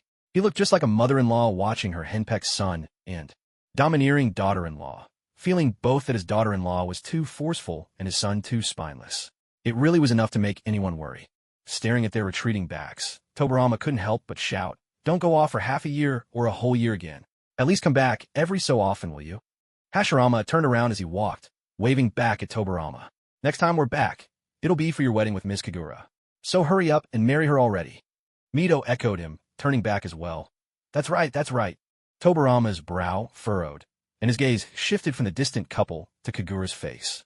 Kagura had once said she'd marry him after the war was over. So, when would this war ever truly end?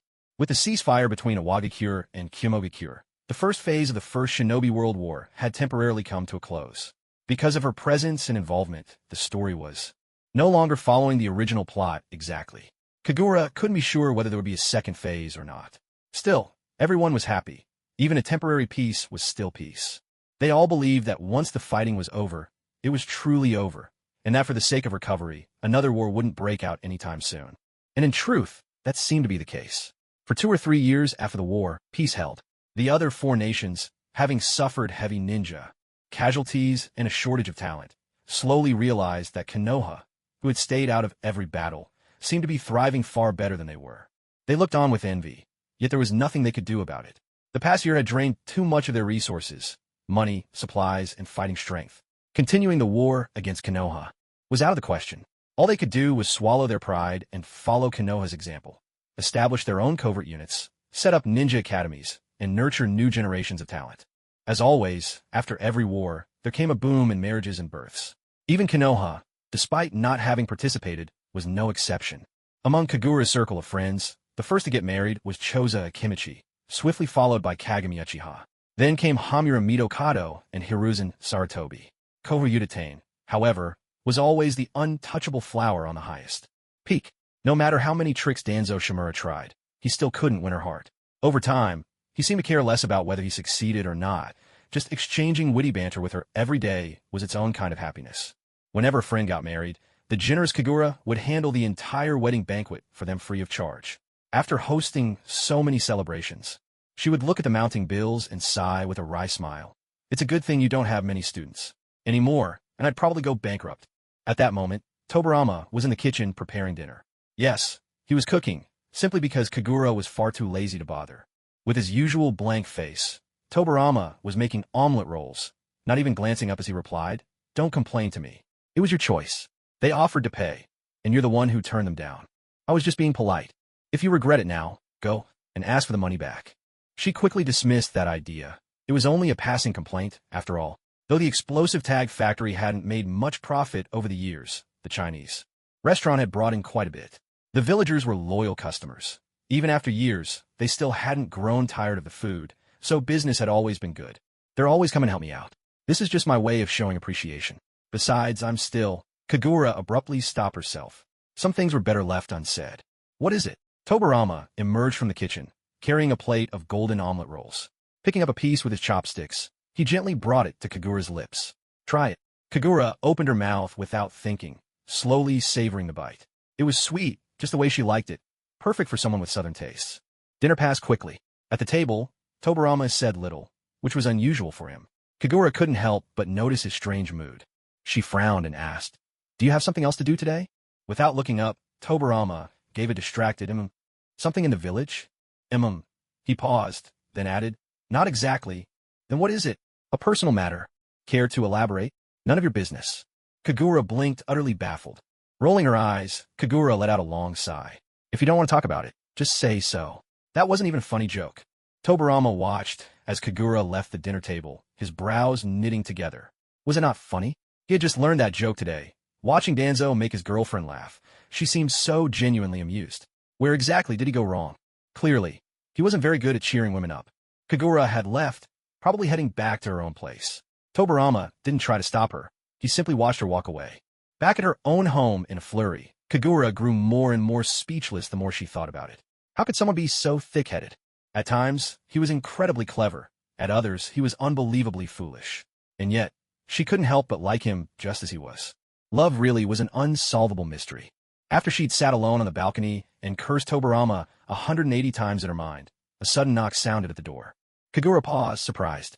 It was already dark. Who could it be? A little puzzled, she went to open the door, only to find Tobarama standing outside with a strange look on his face. He'd even changed his clothes, now dressed in the formal attire of the Senju family. White underrobe, a dark green kimono, an apricot-colored haori bearing the family crest, and gray striped hakama. Anyone who didn't know better might think he was off to negotiate with a foreign nation. "Don't you have a key? Why bother knocking?"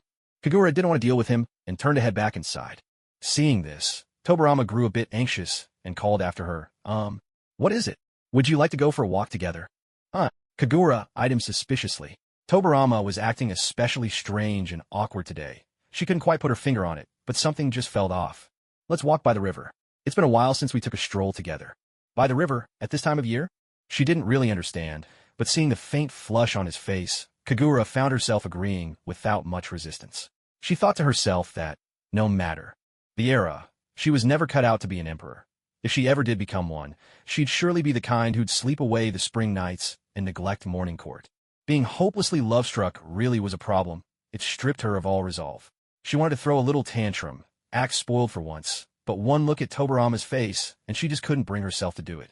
No one said anything particularly sweet to coax her, but the small bit of awkwardness from the dinner table, born from the failed joke, was swept away by the night breeze.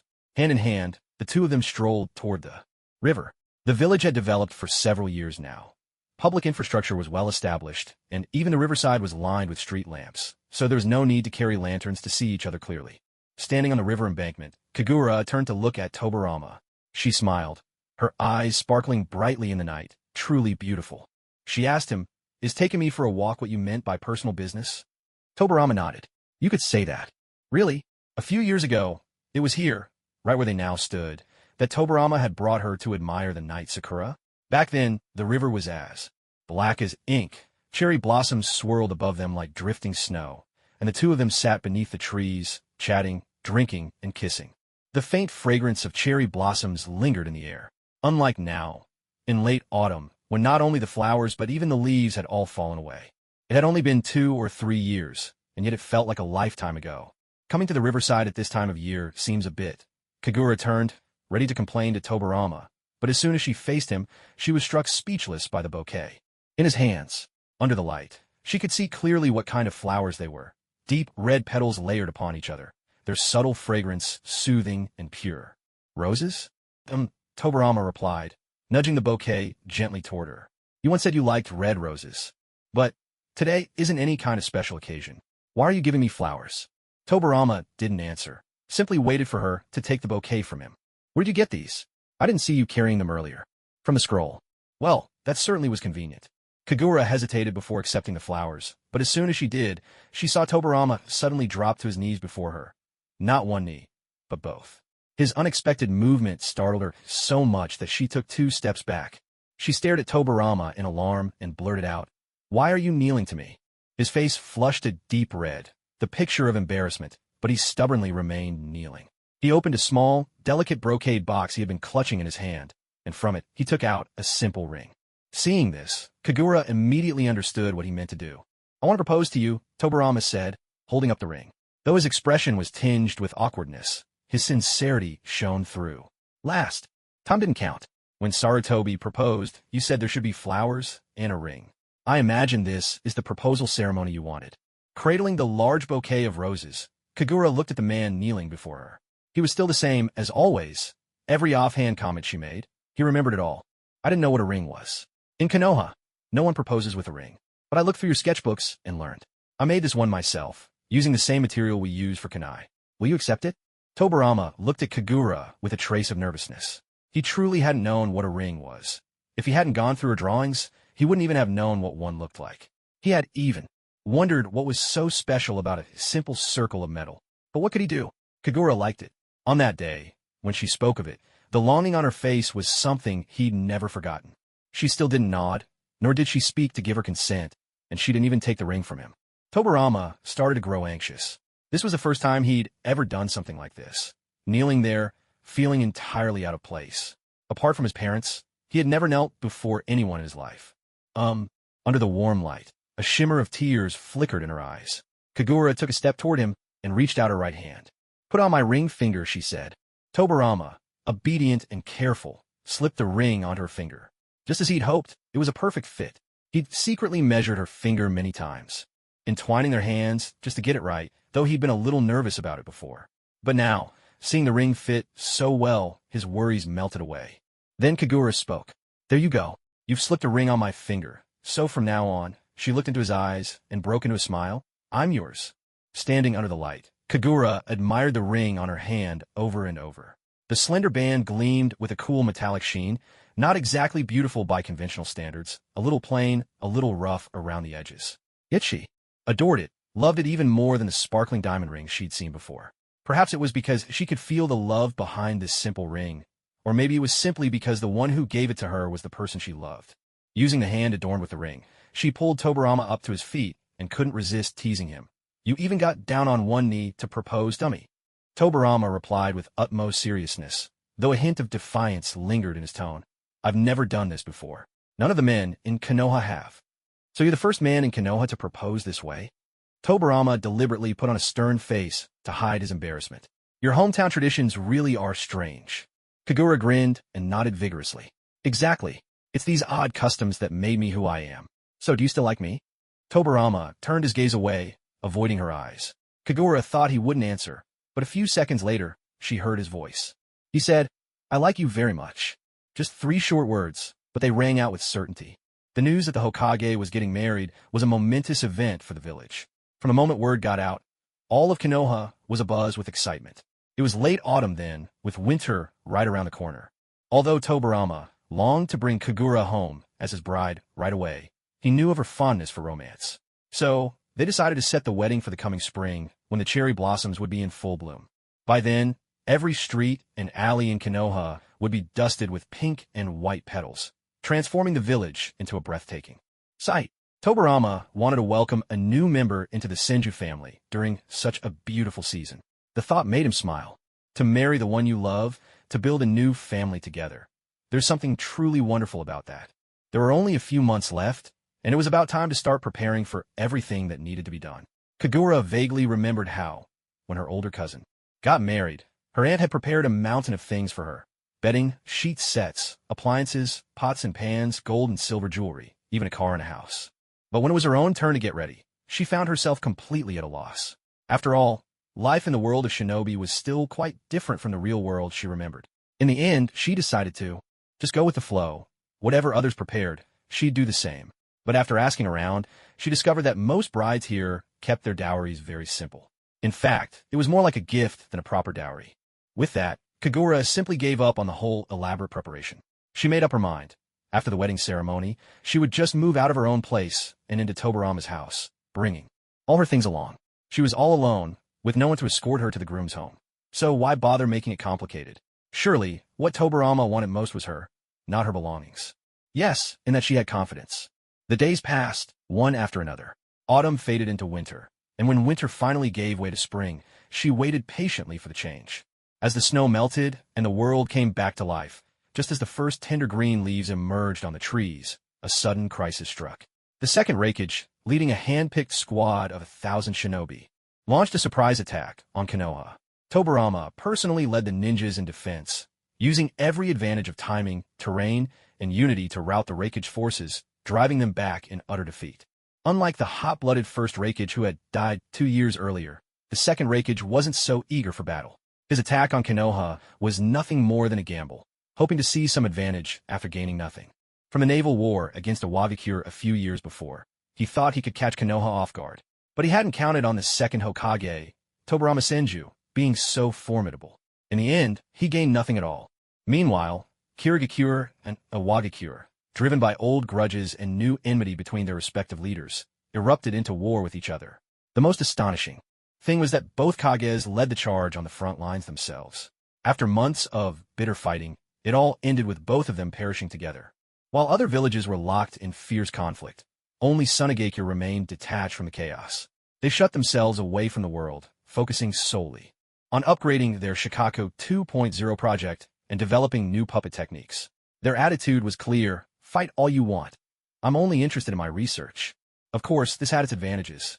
In the original story, the Kazekage who avoided battle was the only second Kage to survive the First Shinobi World War. The second Raikage, unlike the obstinate leaders of Awagakure and Kirigakure, was a master of adapting to the situation. The moment he sensed things turning against him, he promptly proposed peace talks with Konoha, and Tobirama, who had always loathed war, agreed to negotiate. This left Kagura feeling utterly frustrated. After all her efforts, was she still unable to change Tobirama's fate, that he would head off to those peace talks, risking his life? Can't you just keep fighting? Just wipe out Kimogakure in one go. You have the strength for it now, don't you? When Kagura heard talk of peace negotiations, her first instinct was to wipe out the Cloud Hidden. As long as they were destroyed, there would be no need for negotiations. If there were no negotiations, she wouldn't have to worry about falling into the trap set by the Gold and Silver brothers. Tobirama looked at Kagura with suspicion, staring at her for quite a while before finally asking, "Are you an imposter?" Kagura didn't understand what he meant. The Kagura I used to know was a pacifist. But now Tobarama narrowed his eyes, scrutinizing her. You're actually urging me to wipe out the cloud hidden. Have you been spending too much time with Madara and caught whatever he's got? Kagura sighed inwardly. This reckless fool. She wasn't infected by Madara. She was clearly trying to save his miserable life. During that period, whenever she had a spare moment, Kagura would pester Tobarama, urging him not to go, warning him that it would be his death. But no matter how much she said, it was useless. He was determined to go, hiding behind noble excuses. This is for the sake of peace, he insisted, his tone deadly serious. Kagura thought to herself, thank goodness I haven't married him yet, or I'd really be destined to become a widow. She needed to come up with a plan. To spare Kagura any worry, Tobarama slipped away quietly when it was time for the negotiations. By the time Kagura discovered he was gone, 3 days had already passed, and she was so furious that she let loose a torrent of scolding when he finally returned. But he was hers, after all. She simply couldn't sit at home waiting for news of his death. After agonizing over it for a long time, she decided she had to go after him. Lacking any real skills of her own, she had no choice but to seek out her dependable big brother, Madara, for help. Madara had no desire to intervene at all. If Tobarama died, all the better. It would serve as payback for Izuna. But Kagura was so frantic in front of him, practically like an ant on a hot pan, nearly to the point of dropping to her knees and begging. Well, he supposed he'd go along. Maybe by the time he arrived, Tobarama would already be dead. If that really happened, it wouldn't be his fault. It would just mean Tobarama's fate had run its course. Kagura's chakra reserves might be something of a miracle, but her sensory abilities were nowhere near as refined as Tobarama's. She couldn't detect chakra from such a great distance, so she had to come up with a compromise, using her summoning beasts. She summoned several ninja cats, marking each one with a special seal. The cats sprinted in the direction of the cloud hidden, stopping at intervals along the way. That way, Kagura could sense which one was closest and use Flying Thunder God to leap from one to the next, rapidly closing the distance. This was far quicker than any ninja could run. However, there was a catch. Unlike Tobarama, who could at least take one person with him when teleporting, Kagura couldn't do that. She glanced at Madara awkwardly, only for him to mock her, saying, with your half-baked jutsu, I could outrun you on foot. Fine, she was used to his ridicule by now. One more time didn't matter.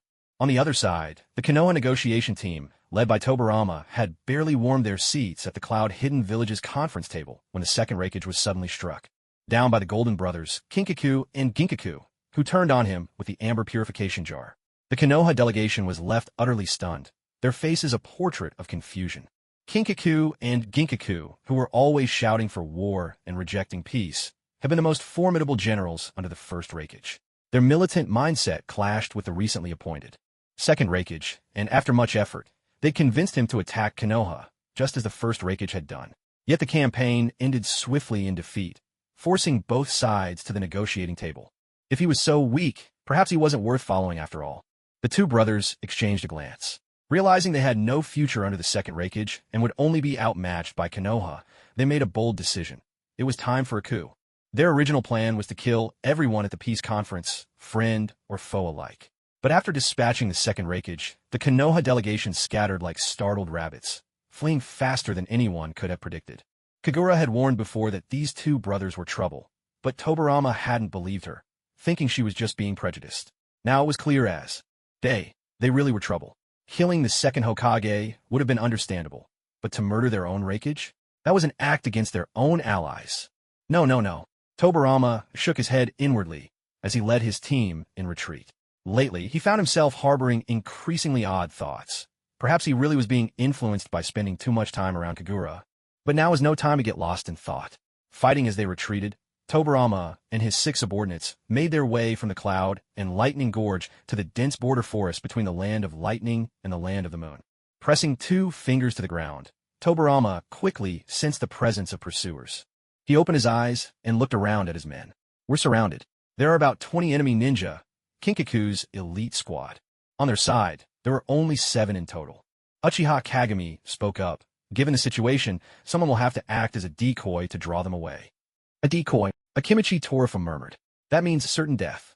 If he were alone, escape would have been a simple matter. But looking at the students and guards gathered around, he knew getting everyone out safely was a much greater challenge. More importantly, Kinkaku and Ginkaku, with their 9 tails chakra and ability to transform into tailed beasts, absolutely had to be stopped outside Konoha. If they managed to follow the group back to the village, The consequences would be disastrous. Given all this, there was only one choice. Someone would have to stay behind to hold off Kinkaku's forces. Trading one life for 6, or perhaps even for the safety of the entire Konoha, was a price well worth paying. The one who stays behind as bait must be someone with formidable strength, someone who can hold the enemy at bay for a long time. There was no one more suited to this than himself. Besides, his subordinates were all still young, their lives had only just begun. It would be such a waste if they were to die now. They were the future of Konoha.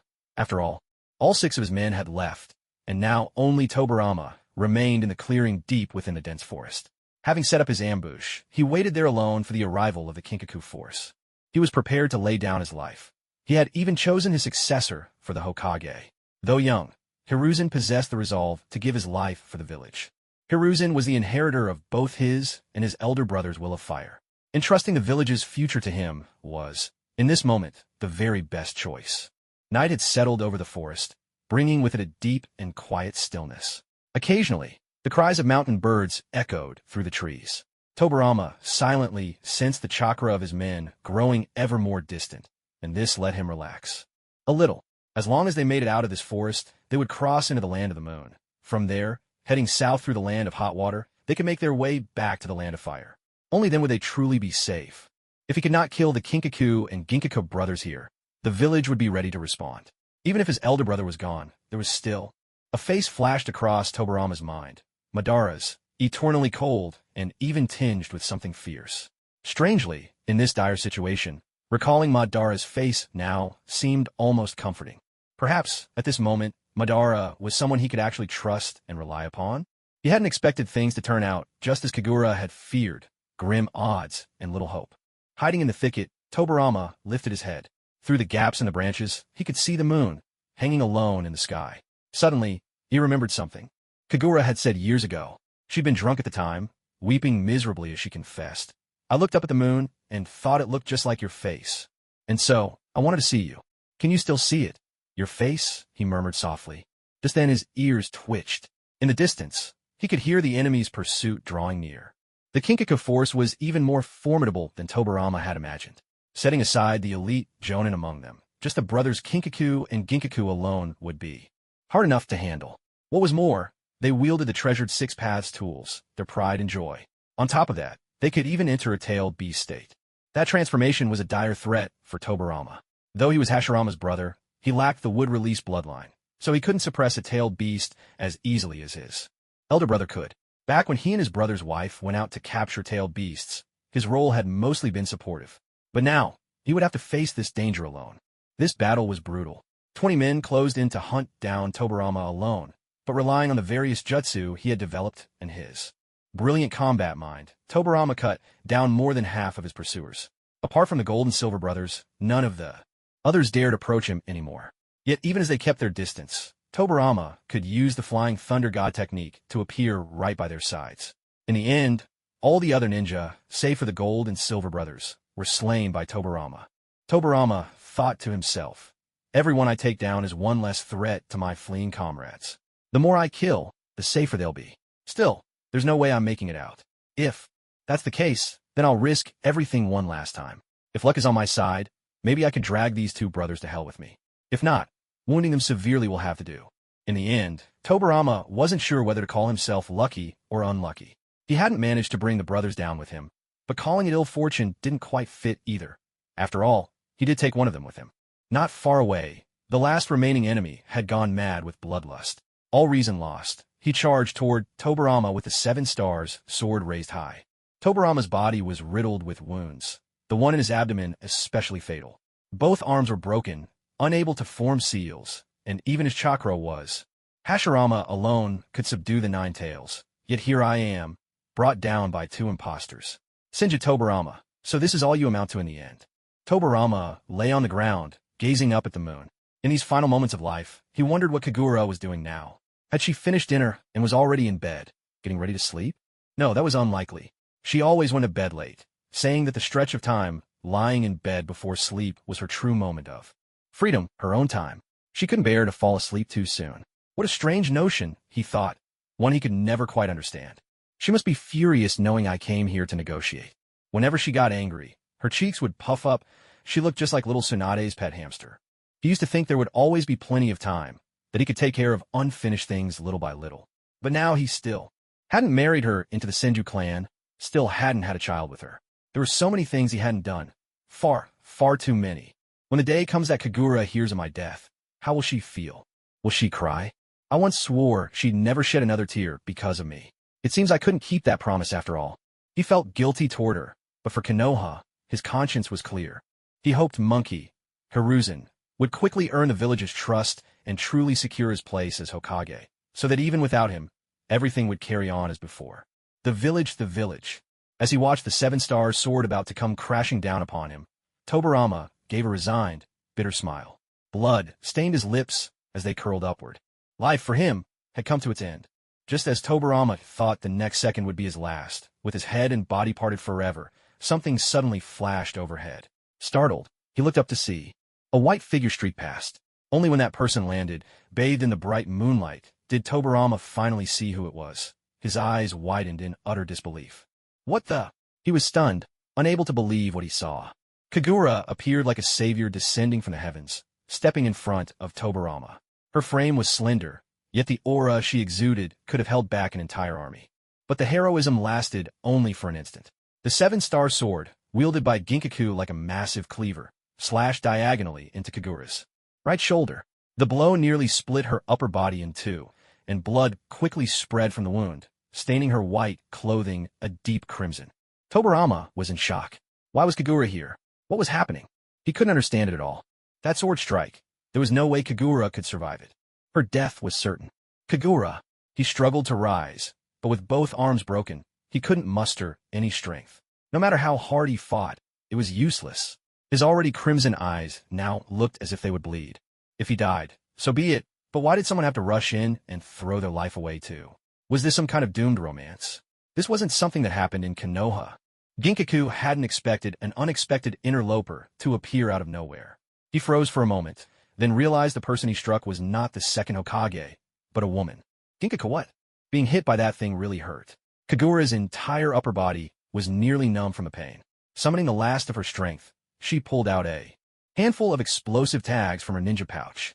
The tags obediently stuck to Ginkaku's body, one after another, evenly distributed, head, chest, limbs. With all the strength she could muster, Kagura lifted her right leg and, taking advantage of Ginkaku's panic as he tried to tear off the tags, landed a powerful kick to his chest. She had been trained, after all, and the force of her kick sent Ginkaku flying several meters. However, the 7-star sword was still embedded in Kagura's body, and as Ginkaku instinctively held onto the hilt, he dragged the impaled Kagura along with him. This is the end for you. Seriously wounded, Ginkaku tried to transform into a tailed beast once more, but Kagura gave him no chance. Let's use you for an experiment. Let's see what happens when explosive tags multiply. No sooner had Kagura spoken than the explosive tags stuck to Ginkaku's body began to detonate. One tag set off the next, and each summoning even more tags to cluster and explode around Ginkaku. Kagura was far too close to avoid the blast, but she hadn't planned to run. Whether she tried to escape or not, she knew she would die either way. Enduring excruciating pain, she watched as her own body was blown to pieces right before her eyes. No matter how many times she experienced it, she could never get used to that sensation, seeing her body destroyed while her mind remained intact. It was as if she were witnessing someone else's tragedy, a feeling of profound detachment. She thought, if someday she had a child, and in the heat of an argument someone hurled the insult, "Your mother blew up," her child wouldn't even be able to refute it with conviction. After all, it was the truth. Tobarama stared in disbelief at the spot where the explosions continued to erupt. He was dumbstruck, his entire being thrown into a state of unreality. A single thought echoed endlessly in his mind. My wife is gone. My wife is gone. My wife blown away. The deafening roar of explosions thundered in his ears, while towering flames and thick smoke billowed before him. With blasts like these, when it all finally ended, not even a trace would remain. Kagura. So that makes me a literal scoundrel, blown to nothing but a legend? Madara arrived soon after, staring in bewilderment at the exploding tags that kept detonating. Confused, he looked down at Tobarama, whose vacant eyes betrayed a mind lost in turmoil, muttering words Madara couldn't quite catch, as if his very soul had flown away. "Hey," Madara called out, but Tobarama didn't seem to hear him. "Hey, has Kagura arrived yet?" Madara nudged him with his foot. He'd run here, while Kagura had used the flying thunder god technique. Although they'd left at the same time, he wasn't entirely sure who had arrived first. After all, he had little respect for Kagura's half-baked ninja skills. The mention of Kagura's name jolted Tobarama awake. He looked at Madara with a lost expression and said, "It's still exploding. Everything's gone." Madara couldn't quite grasp what he meant. He glanced at Tobarama, then at the distant blasts, which were finally dying down. The explosions had ceased, leaving only thick smoke spiraling into the sky. When the smoke finally cleared, nothing remained, not even a trace of debris. "So, what exactly had been blowing up here just now?" "What are you saying?" Madara hesitated, unsure of Tobarama's meaning. Did "everything's gone" mean what he thought it did? Kagura used the mutual multiplication explosive tags. She took Ginkaku with her. They perished together. Tobarama's voice was thick with despair, the words weighted by hopelessness. "Kagura is dead?" Madara gazed at the grass and plants, scorched by the relentless blasts. There were marks everywhere, but not a single shred of human remains. There wasn't even a body to bury. Madara couldn't quite name what he was feeling in that moment. He'd come all this way, supposedly to help save someone, yet ended up doing nothing at all. The woman had once told him that if he ever needed her, she could appear as his brother and talk with him, promising to become family, a bridge to connect him to this world. But it hadn't been long at all, and now she'd been obliterated by the explosive tags, gone without a trace. What a liar. There's nothing more unbearable than watching someone important to you die right before your eyes. Tobarama, battered and broken, couldn't move a muscle. He could only lie there, staring at the charred marks in the distance. It felt as if a massive hammer had struck his heart, the pain so intense it made even the air seem thin and hard to breathe. Tobarama closed his eyes, resignation settling over him. So be it, he thought. If she's gone, there's no reason to struggle anymore. Let's all just die together. He didn't care that an Uchiha was still standing nearby. He simply shut his eyes, waiting for the end. Madara glanced from the site of the explosion back to Tobarama. The look on Tobarama's face was utterly desolate, as if he had lost the will to live. Madara mused that perhaps it wouldn't be so bad to just leave him there, letting him lie in the dust and wait for death. At least that way, he wouldn't have to spend the long years ahead haunted by the memory of the dead and tormented by grief. See, Uchiha are really that compassionate. Damn it, that hurt like hell. Just then, a familiar woman's voice rang out, laced with irritation. Instantly, both Tobarama and Madara snapped to attention. That voice, they knew it all too well. But how could this be? She'd been blown to pieces, not a trace left behind. Was this a hallucination? Tobarama's first instinct was to blame Madara. He shouted, "I'm already dying, and you're still casting Genjutsu on me? Are you trying to make my last moments more entertaining?" Madara, utterly bewildered, gave him a sharp kick to bring him back to his senses. "It's me. I'm not dead," the voice called out. Following the sound, both men turned their heads in unison. They saw tiny, grain-like particles converging from all directions toward the center. First a head took shape, then a neck, shoulders, torso, and at last limbs. Before their eyes, a whole and very much alive Kagura stood once more, formed from the swirling particles. Madara and Tobarama, one lying down, the other standing, stared wide-eyed and slack-jawed in disbelief. Their jaws nearly hit the ground. Absurdity itself had just opened the door and invited itself in. This was beyond outrageous. In all their years of war, facing ninja with the most bizarre abilities, never had they witnessed someone die and then come back to life. It was as if the laws of nature simply didn't apply here. That hurt like hell. Every part of me aches. These things, explosive tags, hurt way more than a tailed beast bomb. At least with the beast bomb, I'm dead before I can feel the pain. These are much slower. I had to endure agony for dozens of seconds. Honestly, Edo Tensei is much better suited for someone like you, she finished, pointing accusingly at the motionless Tobarama on the ground. Tobarama didn't understand what she was saying, but that hardly mattered now. The greatest shock for him at this moment was that Kagura was alive again. There wasn't a single scratch on her. She stood before him, completely unharmed, even her clothes perfectly intact. "Hey you." Kagura crouched down next to Tobarama, grinning broadly. "I told you before that I really can't die, but you didn't believe me. Now that you've seen it with your own eyes, you have to believe it, right?" Still, it was hard to accept. Having said that, Kagura turned her gaze to Madara, whose frown looked like it was about to tie itself in knots, and complained, "Lord Madara, you were way too slow. With your skills, if you'd come a little earlier, I wouldn't have had to die even once."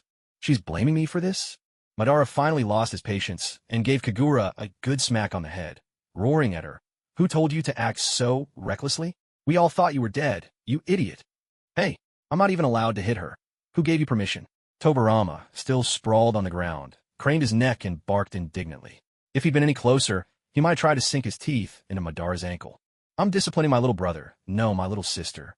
What's it to you? She hasn't married you yet. With that, Madara gave Kagura another whack on the head, though this time the blow was much gentler.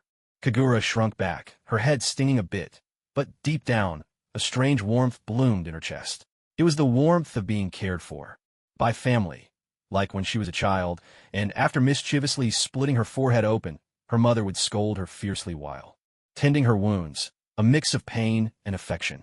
It had been so long since she'd felt anything like that from family, and never had she imagined that the one to give it to her again would be none other than the infamous Madara Uchiha, the scourge of the ninja world. Little sister. The mention of that title softened Tobarama's expression considerably, and his previously aggressive aura faded away. He snorted. What if you knock her silly? If you do, I won't want her anymore. Kagura. If even explosive tags can't kill her, you think being knocked on the head by me will? As he spoke, Madara seemed to realize something was off. He crouched down beside Tobarama as well. So now Kagura and Madara were squatting on either side of him. His voice dropped low, and he glared intently at Tobarama, threatening. Even if she does get knocked silly, you still have to marry her. If you dare refuse, I'll kill you myself. I've wanted to do that for a long time, after all. Tobarama. Kagura. Never mind. I guess all my feelings were for nothing. Looking thoroughly wounded, Kagura patted Madara's shoulder, stood up first, and muttered, Lord Madara, let's go. Madara glanced at her, then at Tobarama, and asked, What about him? Are we leaving him here? There's no one else around, and if you pretend not to see, I could just wring his neck right now. He's helpless anyway. Kagura shot Tobarama a quick glance then, in the next second, spun on her heel in a sharp 180, turning her back as if to say, Go ahead, do as you please. What the? Tobarama, both angry and anxious, shouted at Madara. Taking advantage of someone's weakness is hardly the act of a gentleman. You scoundrel. Madara cracked his knuckles with a cold sneer, retorting, You said it yourself. I'm a scoundrel. But if we're talking about low blows, let's not pretend either of us is above it. And besides, I never claimed to be a gentleman. Senju, Tobarama, today's the day we settle old scores. Vengeance for grudges, payback for wrongs. My brother will kill you. TCH. Madara let out a sharp laugh. Typical little brother, always hiding behind your big brother's name to scare me. When have I, Uchiha Madara, ever feared him? That much was true. Madara reached out and gripped Tobarama's neck, quirking an eyebrow as he suddenly suggested, Tell you what, since we came all this way to rescue you, how about you agree to one more condition? Tobarama frowned. This guy always seemed to be scheming something lately, piling on condition after condition, sly as a fox. Name it. Haven't thought of anything yet. For now, just promise me a blank check. Kagura couldn't take it anymore and spun back around. You two sure know how to drag things out. Keep it up and the pursuers will catch up. Madara. Tobarama. Kagura waved a hand dismissively. I'll agree for him. Can we leave now? Madara got to his feet, smirking. We can. So what about me? Tobarama pressed, still unwilling to let it go. Kagura pointed at Madara. Lord Madara, I'll leave Tobarama in your care. Madara. Well, for the sake of that blank check, he'd force himself to put up with it one more time. Deep in the dense forest, Kagura led the way, while the two men lagged behind, dawdling as they went. Careful, that spot's wounded. Oh, Madara's voice was laced with mischief. It's pitch dark. I can't see a thing. Maybe I should hold on here then. The next instant, a piercing scream rang out, echoing through the still night and sending birds on the branches above fluttering into the sky. Tobarama let out a string of muffled complaints, vowing silently that if Uchiha Madara ever fell into his hands, he'd get his revenge. He'd make sure that wherever Madara was hurt, that's exactly where he'd press and watch the usually stone-faced Madara howl in pain. Definitely. Meanwhile, Sarutobi Hiruzen and his 5 subordinates, fleeing for their lives, ran into Uchiha Madara, who was on his way to reinforce them, as they made their way from the land of the moon to the land of hot water. There was little conversation, just a few quick questions, before Madara brushed past them, heading straight toward the direction of the hidden cloud. Seeing Madara here put the 6 at ease at last, their steps relaxed, and even slowed a little, until Akimichi Torafu and Uchiha Kagami at the front stopped, perching on the tree trunk and waiting for the others to catch up. They turned to watch their companions approach. Years of tacit understanding had made it so that a single glance between them spoke volumes. After only a few seconds of silence, the 4 in the back all nodded solemnly, reaching a consensus without a word, and promptly concealed themselves. Together, they set up a trap. Once Hiruzen and Danzo, who were covering the rear, had checked and confirmed there were no issues, they hid themselves in a low thicket. The surroundings were eerily quiet, but none of them felt worried or afraid anymore. After all, their comrades were close by, and no one had been separated. That brought them peace of mind. At the 10 o'clock direction, Mito Minyan closed his eyes to sense their surroundings for a moment. Then he whispered, "For now, we can relax. I don't sense any pursuers." At his words, the group's tightly strung nerves immediately eased. They had been running for their lives this whole way, and, at last, they could catch their breath. "I just wonder if Lord Tobarama will—" Koharu stared absent-mindedly at the leaves before her, a faint sense of foreboding lingering in her mind. Nearby, Hiruzen offered comfort. "We have to trust Lord Tobarama. He's the second Hokage. He's not someone who can be taken down easily. His tactical genius and mastery of jutsu are unmatched. But the Gold and Silver brothers can transform into tailed beasts, and they have the 6 paths tools in their possession." She wasn't wrong. That was the most worrying thing. Otherwise, Lord Tobarama wouldn't have used himself as bait to protect them. Well, isn't Lord Madara here now? Everyone knows just how powerful he is. He's the only one who can go toe-to-toe with the first Hokage and hold his own. With him here, the Hokage will be safe, I'm sure of it. Even though they were all hiding, the warmth in Uchiha Kagami's voice was unmistakable. He was smiling and utterly confident. Danzo, who had already been in a foul mood from missing out on the position of Hokage due to his own timidity, felt even worse upon hearing Kagami praise Madara so highly. His dislike for the Uchiha was something he'd inherited perfectly from Tobarama. Everyone knows Lord Tobarama and Madara are like fire and water. If he really intends to save us, that's one thing. But if he uses this chance to stab us in the back— "Hey, Danzo!" Hiruzen hastily cut him off. How could he harbor such suspicions about their own allies at a time like this? Lord Madara is different from before. His relationship with Lord Tobarama has eased up too. Don't say things like that. Danzo glared fiercely at Hiruzen for a moment. He opened his mouth as if to retort, but no sound came out. Frustrated yet powerless, he finally closed his mouth and fell silent. They waited and waited, weighed down by worry and speaking little. Who knew how long had passed? The darkness faded, and just before the arrival of dawn, Mito Minyan suddenly cried out, "They're coming." In an instant, everyone tensed up, preparing themselves for battle. Mito Minyan adjusted his glasses on the bridge of his nose and, with a hint of apology, said, "Don't be alarmed. It's just 3 people. That chakra belongs to Teacher Tobarama, Lord Madara, and Kagura-san." Huh? Everyone was puzzled. Why would Kagura-san be here? There was no time to dwell on it. They quickly emerged from their hiding spots, and sure enough, beneath the dim light, they soon saw 3 figures moving toward them. Kagura led the way, followed by 2 figures side by side. Uchiha Madara was supporting Senju Tobarama, whose arms hung limply, both broken. Madara draped Tobarama's arms over his own shoulders, bearing his weight. Tobarama looked unwell. His face was pale and drained of color, as if he were gritting his teeth and suppressing intense pain. "Sensei, Lord Hokage." The group hurried to surround them. Thank goodness, Sensei Tobarama was still alive. That's such a relief. At that moment, Koharu's eyes finally brimmed with tears. "I've been so worried, blaming myself for being too weak and putting Sensei in danger. I'm so glad you're safe." Women always seem more capable of showing their truest feelings. In truth, Koharu simply voiced what the others felt. The only problem was that, being men, they found it hard to say such things aloud. Facing his only female student, Tobarama mustered a pained smile despite himself. Yet, to the others, it looked even more sorrowful than weeping. "Thank goodness the reinforcements arrived in time. None of this is your fault. I told you, as long as Lord Madara is here, nothing will go wrong." Madara's expression shifted slightly, a trace of awkwardness passing over his face. Luckily, the light was still dim, so no one noticed his discomfort. After all, he hadn't contributed much. Merely transporting the wounded back to Konoha was hardly something to boast about in front of the younger generation. This time, Tobarama didn't contradict him. It was almost as if Madara really had been the one to save him. The group dared not linger. Once reunited, they sped off toward Konoha. Madara had planned to hand Tobarama the burden over to the Hokage's escort squad, but Tobarama, face set in a scowl, refused and even accused Madara of only taking credit without doing the work. Left with no choice, Madara continued to serve as his living crutch, supporting him all the way. Akimichi Torafu and Uchiha Kagami took the lead, while Hiruzen and Danzo brought up the rear, the rest traveling in the middle. The sky grew brighter and brighter. They passed through dense forest, and just as the sun leaped over the horizon, they finally stepped into the land of hot water. Now that they had reached this point, there was no need to fear pursuit from the hidden cloud. The Gold and Silver Brothers' forces had been completely annihilated. Surely no more enemies would give chase.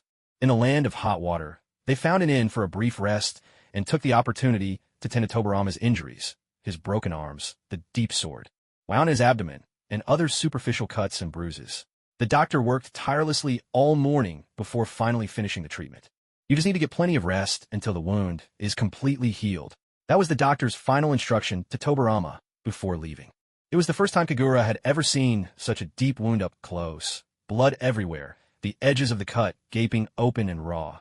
Truly gruesome. Just a single glance was enough to give her nightmares for days. "We better hurry back to Konoha. I'm really worried you'll die out here," she said. Tobarama was exasperated. Even the doctor said, "I'll be fine." Well, that was true. After all, the Senju clan had remarkable genes and an extraordinary vitality. No need to even mention Hashirama, didn't Tsunade survive even after her body was cut in half and pieced back together? A cut like this was hardly going to be the end of Tobarama. With her worries finally put to rest, Kagura dragged Koharu along to eat, drink, and soak in the hot springs. During those days of recovery in the land of hot water, she acted as if she were on vacation, having more fun than anyone else. Tobarama, however, was left thoroughly frustrated and couldn't help but mutter, "She doesn't seem to care about me as much these days." Madara, who had been listening nearby, couldn't resist rolling his eyes. Couples are always making a fuss over nothing, finding problems where there aren't any. "You're just jealous." As if. After exchanging barbs, Tobarama's expression gradually turned serious. He fixed his gaze on the half of Madara's face that peeked out from beneath his long hair and spoke in a low voice. "That matter. Let's keep it between us. No one else can hear about it." Madara paused, then realized what Tobarama was referring to. He nodded. "Yeah, obviously. You didn't have to say it." When the words were spoken, both men frowned at once. Worry etched across their faces. They glanced at each other and spoke in unison. "We'll have to sew her mouth shut." It was true. While everyone else tried their best to keep things hidden from her, she never saw the harm in sharing such things with others. She'd casually let things slip to anyone, and at this rate, sooner or later, someone would take her seriously. If she ever crossed paths with a mad scientist, she might just get kidnapped and used for research, or someone might seal her away with a forbidden jutsu. In this world of shinobi, there were always ways to deal with someone who simply wouldn't die. But Kagura, oblivious as ever, never even considered these dangers. She bragged about it, proud and fearless, afraid of nothing and no one. What an idiot. In fact, when it came to complaining about Kagura, it was one of the rare occasions when Tobarama and Madara actually agreed on something. That, in itself, was quite an achievement. For a long time after, Tobarama was haunted by nightmares every night. In his dreams, Kagura would be blown up again and again by explosive tags, leaving not even a trace behind. This relentless torment went on for a month, leaving him utterly exhausted, both body and soul. Finally, he locked away every single ninjutsu scroll, whether forbidden or not, in his laboratory, and issued a strict order to everyone. Kagura and the cats are absolutely forbidden from entering. Kagura had no objections to this. After all, she wasn't interested in those ninja techniques. Even the mutual multiplication explosive tags were something she'd only seen by chance on Tobarama's desk during one of her occasional visits to his study. Her curiosity got the better of her. She glanced at them a few times and, by coincidence, remembered how they worked. Techniques like the mutual multiplication explosive tags, which channel a chain of continuous blasts onto a single point, inevitably cause tremendous destruction to their surroundings. Aside from two initial small-scale experiments, they'd never been used in actual combat. Kagura herself only tried them on a whim, not expecting any real success. Yet somehow, against all odds, it worked. She really must have been absurdly lucky. Her immortality, coupled with her vast reserves of chakra, allowed her to summon the explosive tags at close range over and over without fear of being caught in the blast. Live, die, live again, an endless cycle. Perhaps it was fate that she could use this technique at all, remove any one of those elements, and it likely would have failed. At the same time, they forbade her from dabbling in any more strange or dangerous jutsu. Both Tobarama and Madara took turns sternly warning her never to reveal, or even hint at, her immortality in front of outsiders. That day, in the Hokage's office, Tobarama and Madara, for once, stood united. Both sat side by side across from Kagura, the posture more like an interrogation than a conversation. "Did you remember everything we said?" Kagura couldn't help but feel the atmosphere turn ominous. Tobarama's brows pressed low over his eyes, his face cold and expressionless. Next to him sat Madara, his long hair half shrouding his face, brows drawn together in a menacing scowl. Faced with the two of them like this, Kagura instantly wilted, nodding obediently on the spot. "If you ever treat our words lightly," Tobarama said with chilling seriousness, "don't think I won't tie you up and dissect you in my lab to see exactly what makes you different from normal people. Or maybe I'll run some long-term experiments, figure out what it really takes to kill you. For instance, slicing you up, tearing off your limbs, starving you, poisoning you, or—" He paused, thoughtfully considering yet more gruesome options. Kagura's features twisted in disbelief. Was this really the man she was supposed to marry one day, spouting such morbid nonsense with a straight face? She seriously wondered. Before she could finish questioning Tobarama's sanity, Madara chimed in with his usual forceful tone. "No need for all that trouble. Just seal her away. The Uzumaki clan has plenty of bizarre sealing techniques. It's simple, efficient, and solves the problem once and for all." Each was more ruthless than the last. Kagura silently vowed to add extra salt to Madara's meals, enough to choke him, or perhaps a little extra chili to burn him out. If that didn't work, a dab of wasabi might do the trick, anything to make him suffer. In that office, the three of them sat together, each contemplating how to send the others to an early grave. "Were we too scary?" one of them finally asked. "A little," Kagura admitted. "If someone with ill intentions ever learns about your ability," came the reply, "your fate could be exactly as we described." Kagura realized this after her initial excitement faded and she calmed down. Physical death couldn't touch her, but she could still feel pain. If anyone wanted to torment her, all they had to do was cut her flesh with a knife. That would be a slow torture, and could drive her mad on a spiritual level. What's more, there were all sorts of sealing techniques in this world. It wasn't quite as she had imagined when she first discovered her ability. She couldn't just swagger through the ninja world without fear. Aside from Tobarama and Madara, no one else knew about this power. There had been a moment, back in the wooden hut of Grass Village, when Hashirama might have found out, but Tobarama had dropped in from the sky and forcefully snatched that chance away. Since then, Kagura had never mentioned it again. "I won't say another word. I swear to the ceiling," Kagura said, her face utterly sincere. Tobarama and Madara glanced at each other and nodded, as if to say she'd been sufficiently intimidated and wouldn't act recklessly anymore. Having reached a mutual understanding, the two of them couldn't help but keep their eyes fixed on Kagura, though it was hard to tell if they were truly looking at her, or if their thoughts had already wandered far away. Tobarama was thinking. An immortal body would pair perfectly with his multiplying explosive tags. Was it possible to develop a jutsu that made one immune to explosions, or even, like Kagura, allowed someone to revive after death and keep summoning explosive tags to blow things up? Normally, unless someone was ready to die, they'd be killed in the blast. It seemed it was time to develop a new kind of ninjutsu. Madara wasn't idle either. He grumbled inwardly. Sure, Hashirama's cells provided him with enormous chakra, strengthened his ninjutsu, allowed rapid healing, and might one day help him awaken the Rinnegan. But compared to actual immortality, all of that was trivial. No matter how powerful a jutsu, if you died, it was over. But if you couldn't die, you could endlessly create new ninjutsu. Hashirama's cells were nothing compared to immortality. Maybe he ought to look into how such a thing was possible. Was this a secret technique, or Kekkei Genkai? Could it be a genetic mutation? Kagura had no idea what they were thinking. She only sensed a strange glint in their eyes, like the eyes of animals in the dark, making her shudder. It was rather unnerving. The Gold and Silver brothers staged a coup and killed the second Raikage, which forced the peace talks to a halt. Still, it was clear that progress had to be made. The newly appointed third Raikage inherited his predecessor's will and took the initiative to send a peace proposal to Konoha. The successful negotiations between the two nations finally brought the first great ninja war to a true close. With Tobarama Senju still alive, Hiruzen Sarutobi had no need to become Hokage. He was happy with this arrangement. He was still young, with much to learn and many areas to improve. He understood that even if he were entrusted with such an important duty in a crisis, only true strength would win people's respect. Otherwise, even if he did manage to sit in the Hokage's chair, it would be a precarious seat indeed. Hiruzen didn't become Hokage as he had hoped, and no one was happier about it than Danzo. The two of them had grown up together, playing side by side since they were little boys in split-crotch pants. Now, more than 20 years later, Hiruzen was both his best friend and his fiercest rival. Becoming Hokage had always been Danzo's dream. When it came to inheriting their teacher's ninja way, He always felt he surpassed Hiruzen. So, when it came to the matter of becoming Hokage, this was the one thing he was least willing to lose to Hiruzen. Tobarama's survival turned out to be Danzo's greatest advantage, giving him more time to improve himself and engage in healthy competition with Hiruzen. After peace was brokered with the Cloud Village, the next great celebration in Konoha was none other than the Hokage's wedding.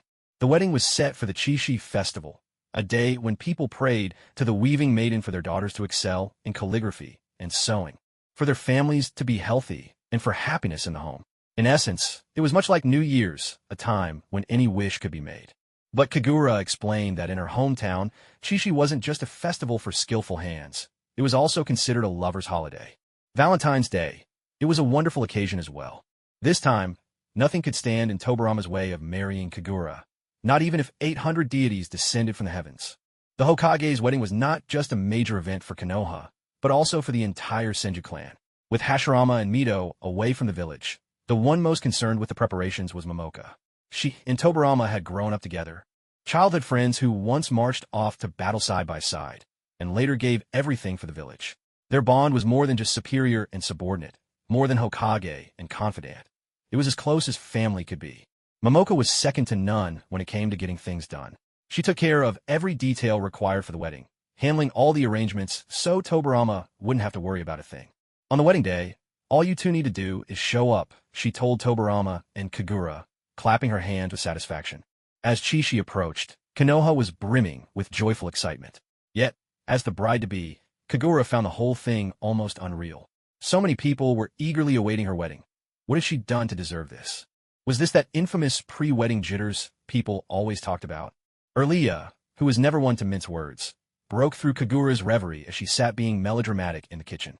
The queen of tough love couldn't help but remind her, look, maybe everyone's excited just because it's the Hokage's wedding. Even if he married someone else, they'd still be just as enthusiastic. It was like a bucket of cold water dumped over Kagura's head. That did the trick. She snapped right out of it. She rolled her eyes. Well, thanks for the reminder. Erlia just waved a hand. No need to thank me. Fuming, Kagura thought to herself, you straight-shooting idiot, no wonder you can't find a girlfriend. Upon hearing the news that Tobarama was getting married, Hashirama and his wife hurried back from outside the village. This time, a young woman accompanied them. It was during a family gathering that Kagura met her for the first time. At that moment, following Tobarama through the gates of the Hashirama residence, Kagura caught sight of the woman in the living room, playing Hanafuda with Tsunade. She didn't seem much older than Kagura herself, her skin fair and luminous, dressed in a soft, moon-white robe. Her hair was tied into twin tails, and her features were strikingly beautiful, almost excessively so. Yet, in her face, there lingered a faint trace of Hashirama's likeness. Who's that? Kagura whispered to Tobarama. Does the first Hokage really have such a grown daughter? I've never seen her before. Tobarama paid Kagura's question no mind. Instead, he stared at the young woman for a long, stunned moment, as if unsure whether what he saw was real. He seemed visibly shaken, quickening his pace to approach the pair. Kagura found Tobarama's reaction odd and followed him. Her curiosity piqued. She had barely caught up when Tobarama called out. He addressed the woman, sister. Kagura's mouth fell open in shock, her jaw nearly dropping to the floor. He called her sister? Did Tobarama have a sister? Or was there actually another girl in the Senju family? The original story never mentioned this, but now that she thought about it back at the shrine on the mountainside, Tobarama had indeed spoken of an older sister. He hadn't gone into detail at the time, and Kagura had simply assumed she had passed away. Who would have guessed she was alive and well? The woman Tobarama called sister looked up from her cards at the sound of his voice. Her face was delicate and breathtaking, blooming in that instant like a night blooming serious, graceful, pure, and dignified. Her eyes were especially captivating, a rare blend of allure and innocence. The moment Kagura saw her, a word leaped unbidden to her mind, enchantress. For a heartbeat, the woman stared at Tobarama in surprise. Then her face lit up in delighted recognition. Is that you, Tobarama? Tobarama nodded eagerly. It's me, sister. The woman sprang up from the floor and threw herself into Tobarama's arms. Kagura, not wanting to interrupt their heartfelt reunion, quietly slipped to the side. Her gaze glued to Tobarama's sister. After all, who could resist watching such a beautiful woman? Kagura herself longed for an embrace so warm and welcoming. You've grown so much, his sister exclaimed, nearly moved to tears as she took Tobarama's hands, examining him closely. She muttered as she looked. him over. I remember when I left, your face still had that boyish innocence. Now, though you look much the same, you've grown into yourself. For once, Tobarama smiled with pure joy, a hint of childishness returning to his features. Kagura thought she even heard a trace of childish affection in his voice, and the strangeness of it all sent a chill down her spine. This side of Tobarama was just too uncanny. It's been so many years. I'm all grown up now. MHM, his sister nodded, her smile gentle. Our Tobarama has really grown up. Just then, Hashirama came over too, chiming in, Sis, I told you, didn't I? This guy's more and more like father, especially when he gets mad. His eyebrows go straight up like this. As he spoke, Hashirama pressed 2 fingers to each eyebrow and tugged them upward. With that, Tobarama's face flushed red. He protested loudly. I do not. Their sister chuckled, ruffling Tobarama's spiky hair with a fond touch. She gazed at him earnestly and said, Not like father. Tobarama takes after mother more. She had white hair too, and she was quite the beauty. The moment she mentioned their mother, all 3 siblings fell silent at once. No matter how old you grow, no matter how many years it's been since she passed, when you think of your mother, it's always with longing. From the excitement of seeing his sister, Tobarama gradually steadied himself, confusion beginning to cloud his features. His expression grew serious as he asked tentatively, But, sister, how did you? Her face froze for just a moment, but she quickly masked it with a smile. Well, let's just call it coincidence. Because of that, I got the chance to come back for your wedding. Aren't you happy? Tobarama pressed his lips together, silent. But the emotions in his eyes were impossible to hide. He held it in for a long time, but before tears could well up in those crimson eyes, he nodded, hard. It was only then that their sister noticed Kagura, who had been pulled over by Tsunade to take her place at the flower card game. Her eyes lit up as she asked, Is this Tobarama's bride? Before Kagura could answer, Tsunade grinned mischievously and nodded. That's right. Kagura's sister is going to marry Uncle Tobarama. Everything she makes is delicious. Kagura, wow. Thanks for advertising me so enthusiastically. Is that so? What a talented young lady, she said, reaching out her hand to Kagura. I'm Senju Natsuki. It's a pleasure to meet you. With that, she tilted her head and gave the sweetest smile, her twin jet-black ponytails bouncing atop her head. How could there be someone who smiled so much, someone so sweet? My goodness. Kagura was utterly captivated by Senju Natsuki's beauty. Not only was she stunning, her voice was melodious, and she was so gentle. And on top of that, even though she looked so young, even Hashirama called her sister. Was it possible that the Senju family really just didn't age? Her mind was a whirlwind, though outwardly she maintained her composure. Kagura reached out to shake Natsuki's hand, just as she'd imagined, soft, fair, delicate, without a trace of callous. Clearly, these are not the hands of someone who'd spent years in ninja training. Natsuki seemed to take a real liking to Kagura, chatting with her about this and that. Feeling completely left out, little Tsunade, huffing with indignation, went off to play with Tobarama, only to end up getting a stern lecture from him. Stop thinking about playing all the time. You're about to graduate from the Ninja Academy and become a genin. Tsunade pouted in protest, mumbling, I already learned everything they teach at school. I'm actually really good. Hashirama, on the other hand, found Tobarama too strict and preferred a more laid-back approach. We're living in peaceful times now. We can afford to be a bit more relaxed. Tobarama, you're impossible to teach, you know that. Perhaps it was seeing his sister again after nearly 20 years apart. But that night, Tobarama was nothing like his usual self. He was livelier, more cheerful, with a constant smile tugging at his lips. Most of the time, his gaze lingered on Natsuki. He had once believed he might never see her again in this lifetime, that their paths would never cross before he died. The joy of this unexpected reunion felt almost unreal. The whole family sat around the dinner table, and for Tobarama, it felt as though he'd traveled back in time to his childhood. Back then, both their parents were still alive, and all 5 siblings were together. Their father was strict, forbidding any talking during meals. Ban and Hwa, the 2 youngest, could never quite manage to stay quiet. They'd sometimes squabble over a piece of fish, or to get into petty arguments over the smallest things, an accidental nudge of an elbow, or sipping from the wrong bowl of miso soup. Such trivial disputes would quickly escalate, and their father would scold them with a stern face. Whenever that happened, their sister would step in, smiling as she smoothed things over. She'd comfort the 2 little ones, coaxing away their tears, sometimes splitting her own piece of fish to share with whichever brother was the hungriest. Or she'd seat herself between them, beaming as she declared, I'm the line right here. Nobody's allowed to cross this line, okay? In his memories, his sister was always smiling, her eyes crinkling with warmth as she looked at everyone, as she helped their ailing mother with household chores, as she tended to the wounds of their injured father and brothers. As a child, Tobarama couldn't bear to see his sister working so hard. He'd take the initiative to help their mother, looking after his older brother and younger siblings, try to lighten his sister's load. She noticed his thoughtfulness, and whenever she went up the mountain to gather herbs, she'd pick some wild seasonal berries for him. Sometimes raspberries, sometimes wild cherries, sometimes strawberries or sour dates. She would secretly slip them into little Tobarama's hands, then ruffle his hair with a smile. "This is your reward for being such a responsible boy. Thank you, Tobarama." After their mother died young, all the gentleness in Tobarama's early life came from his sister. She took care of everything just as a sister would, but also gave the emotional warmth and comfort of a mother. Later, Ban and Wat both died on the battlefield, and from that moment on, Tobarama silently vowed to himself that he would protect his sister at all costs. He could give up his own life, but he could never bear to see her come to harm. She did survive, but fate had them separated for half a lifetime. Walking on the way home, Tobarama was silent. He still hadn't recovered from the emotions stirred up by seeing his sister again. The smile that once lit up his face had long since been washed away by the alcohol now settling in his stomach. After the peak of happiness, all that remained was a lingering sigh of bittersweetness. Kagura was holding his hand, so close that she could sense his silence and how uncharacteristic he seemed.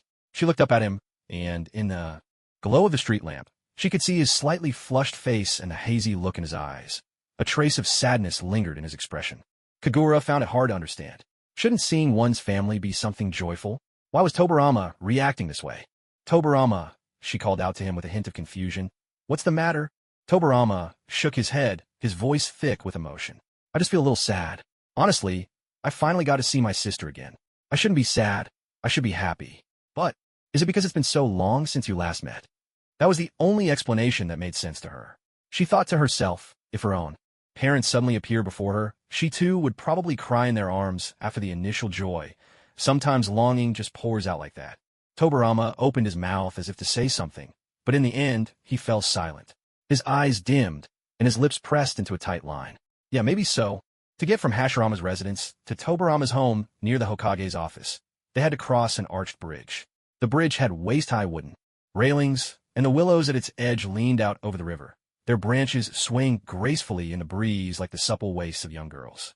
When they reached the center of the bridge, Tobarama stopped. He turned to face Kagura, his eyes distant yet filled with a subtle stickiness of emotion that was hard to pin down.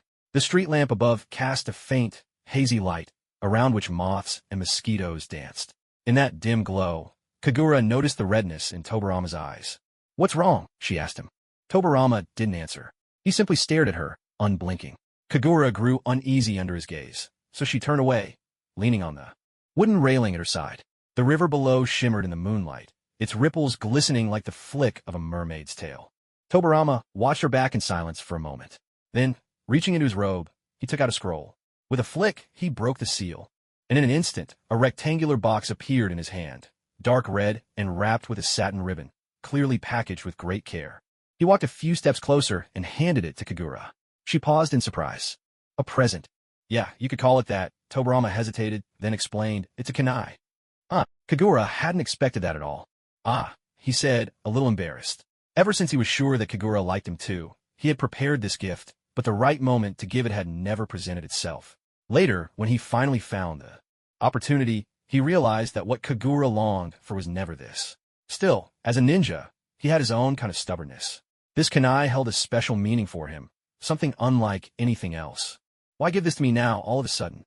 Kagura opened the box, peering inside under the faint light.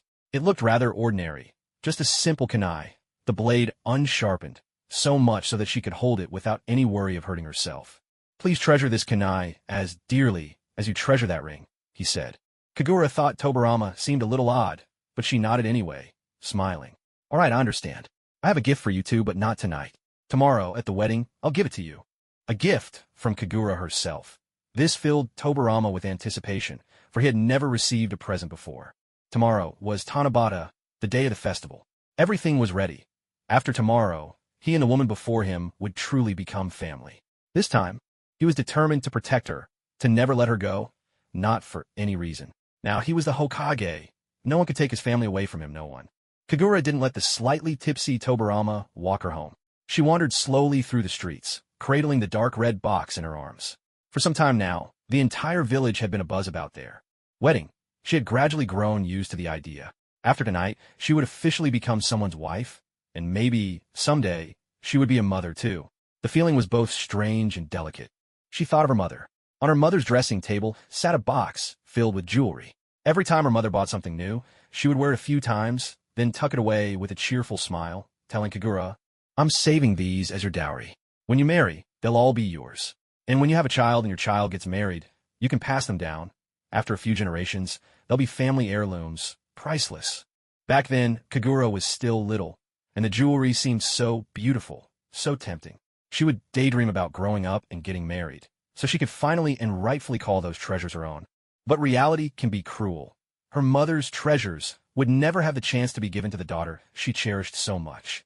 As she walked the streets, a mother passed by, holding her child's hand.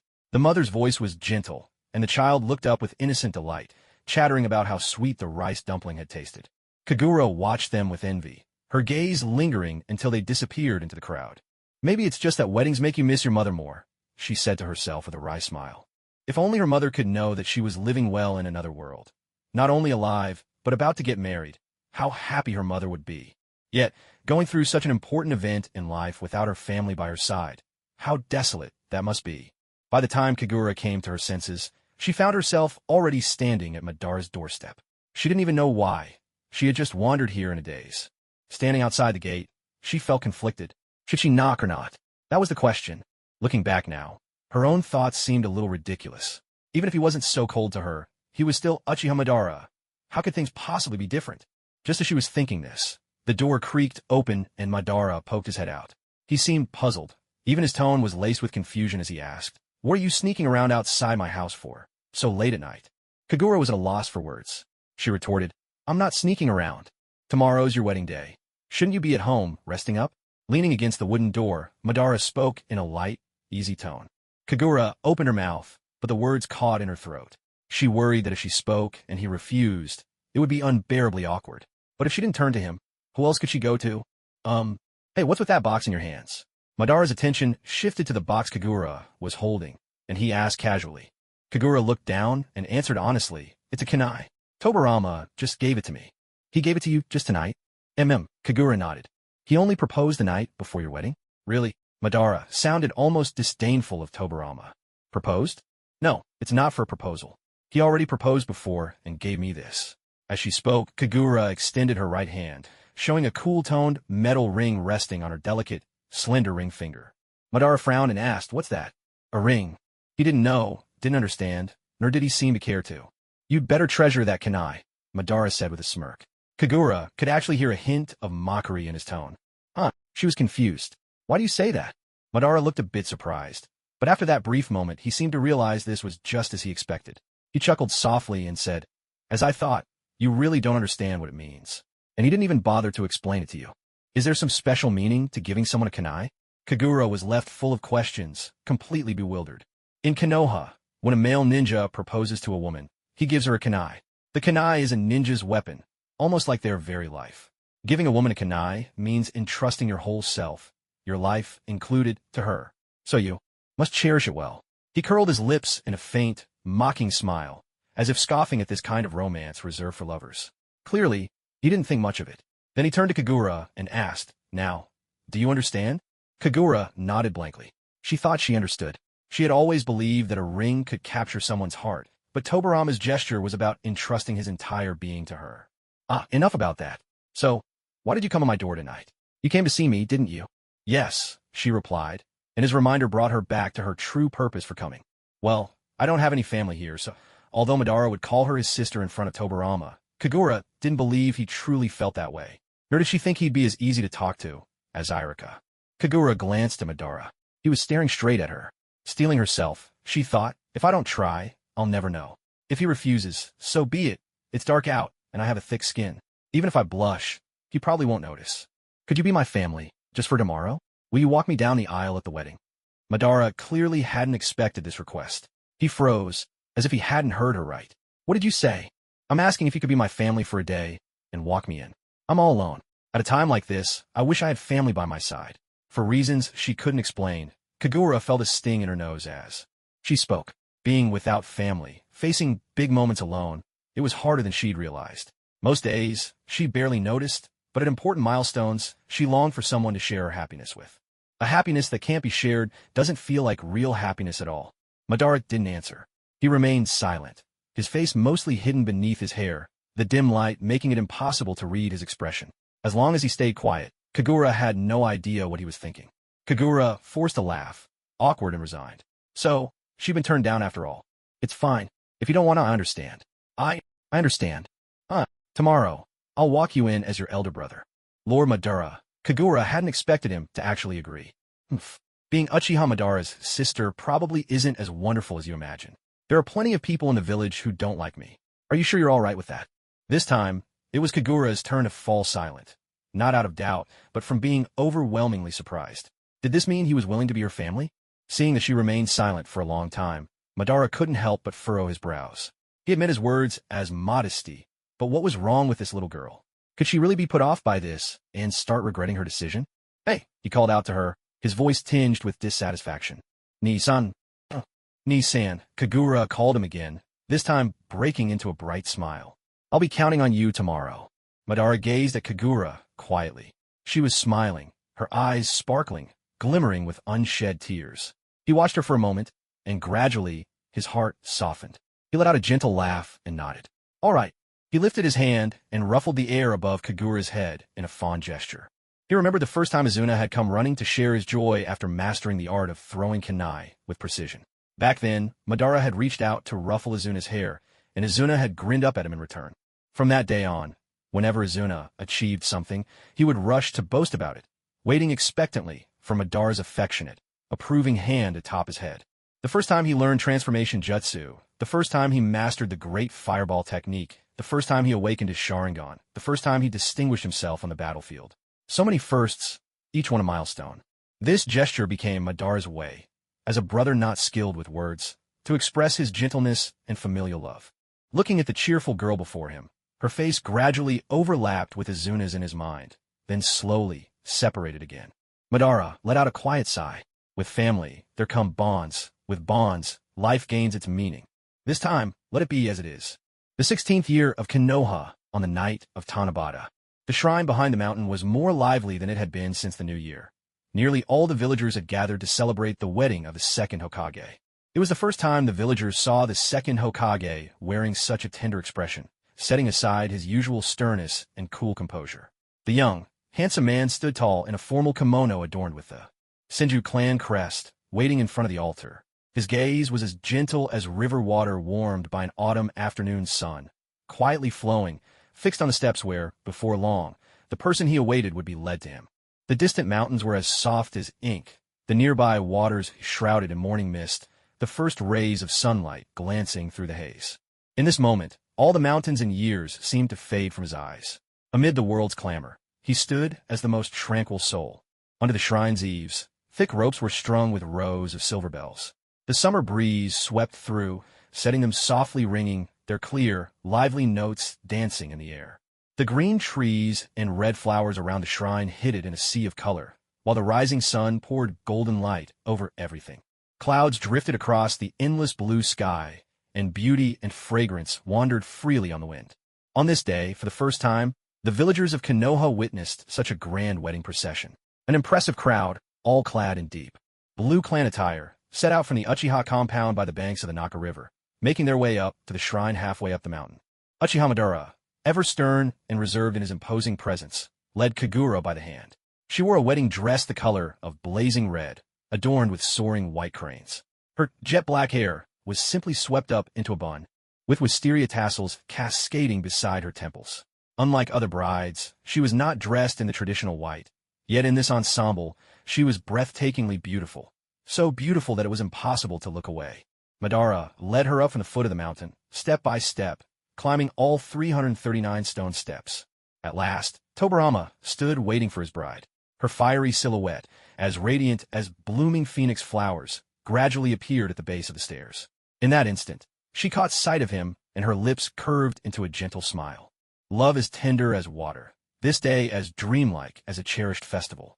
One glance exchanged, and the world was awash in springtime. That single look, a lifetime in an instant. Even the flow of time could not compare to the grace of her smile. Lost in the moment, his eyes burned with devotion, every thread of deep feeling painting the scene in vivid strokes. Tobarama waited where he stood, until Madara would place Kagura's hand in his. He had waited so long for this moment, and it was worth every second. From this day forward, his life and hers would begin a brand new chapter. Even at this joyful wedding, Madara's expression remained inscrutable, betraying neither happiness nor sorrow. His gaze was distant, and as he looked at Tobarama, there was something strange, something awkward, about it. He held Kagura's hand tightly, unmoving for a long time. Tobarama smiled patiently, waiting and waiting, so long that even the flowers seemed about to fade. Still, Madara did not move. Kagura glanced at Madara, confused, only to find him lost in thought. Was he daydreaming? "Ni-san," she called to him softly. His eyelids fluttered, his lashes delicate as butterfly wings. Slowly, Madara lifted Kagura's hand and placed it into Tobarama's, who had been waiting all this time. He looked at Tobarama, his gaze intense enough that even the guests nearby could feel its pressure. Kohoro, her face full of worry, whispered to her companion, "Lord Madara isn't going to cause a scene on a whim, is he?" Her companion looked just as anxious, cold sweat beading on their brow. Such was the oppressive aura of the Shura of the shinobi world. "Thank you," Tobarama said, accepting Kagura's hand and giving Madara a polite nod. For the first time, Tobarama thanked Madara, and for the first time he offered him a sincere smile. Madara raised an eyebrow, let out a cold chuckle, and then his expression turned solemn. He said, "Kagura is getting married, and I haven't given her a wedding gift. That seems rather remiss of me." Tobarama couldn't quite guess what Madara was getting at. "So here and now I will give her this gift." "Ni-san," Kagura murmured, surprised. Escorting her here was more than enough. She had never dared hope for anything more. "The Uchiha name, that is my gift." Madara's words rang out loud and clear, and everyone present at the ceremony heard him. At first, the crowd was stunned into silence. Then, soft whispers began to ripple through the guests. Even the clan members whom Madara had roped into the wedding at the last minute looked bewildered, not to mention the Senju clan and the bride herself.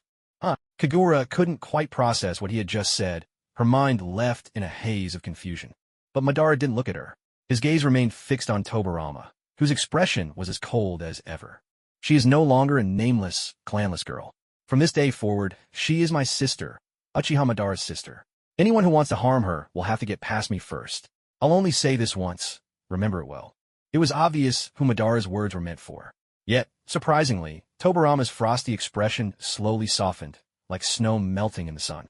He looked at Kagura and spoke softly, "There will never be a day when you'll need him to stand up for you." Madara gave a short, amused snort. "Let's hope so." In this world, he had lost all his family. He was left with nothing but the infamous name of the Azura of the shinobi world, a name that inspired fear and intimidation. Yet, even a notorious reputation had its uses. If the title of Hokage's wife could bring her kindness from others, then let the name Uchiha Madara shield her from all malice. Perhaps this was all he could offer. The wedding proceeded as all weddings in Konoha did. A prayer was recited before the gods, followed by the 3-cup ceremony. Tobarama and Kagura exchanged 3 cups of sake before the gods, 3 times 3, sealing their bond as husband and wife for eternity. The first cup was for the gods who watched over the newlyweds. The second cup honored their parents who raised them. The third was offered to friends and family. After the 3-cup ritual came the final act, the exchange of gifts. Tobarama presented Kagura with a strand of flax thread, symbolizing lifelong companionship. He tied the thread around Kagura's sash. Kagura's gift to him was a simple bracelet strung with red thread and 2 small red beans. It was an unusual present, and as Tobarama glanced at the bracelet now adorning his right wrist, curiosity flickered in his eyes. "In my hometown, red beans stand for longing and remembrance," Kagura explained. With the ceremony complete, the festivities began. The wedding banquet was catered by the restaurant owners from the village's shopping street as a gesture of thanks for Kagura's efforts to protect the village from war. She had come to this day without a single relative, and yet she was showered with the goodwill of the entire village. In that moment, Kagura seemed to understand why Naruto, Kakashi, and the others would give everything for their home and their comrades. It was the feeling of belonging.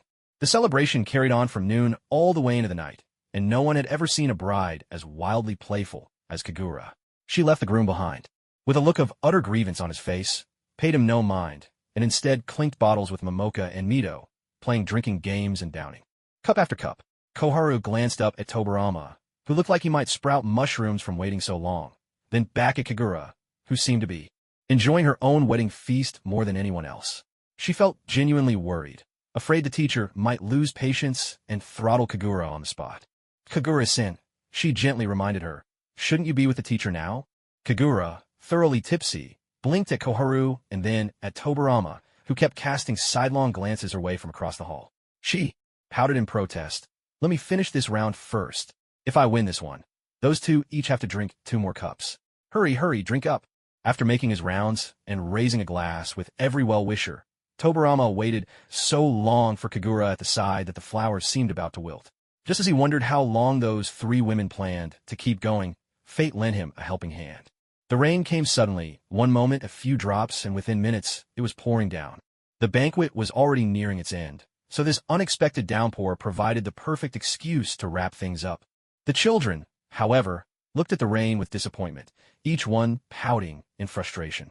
I haven't even tied my wish slip to the bamboo yet, and now we can't watch the fireworks.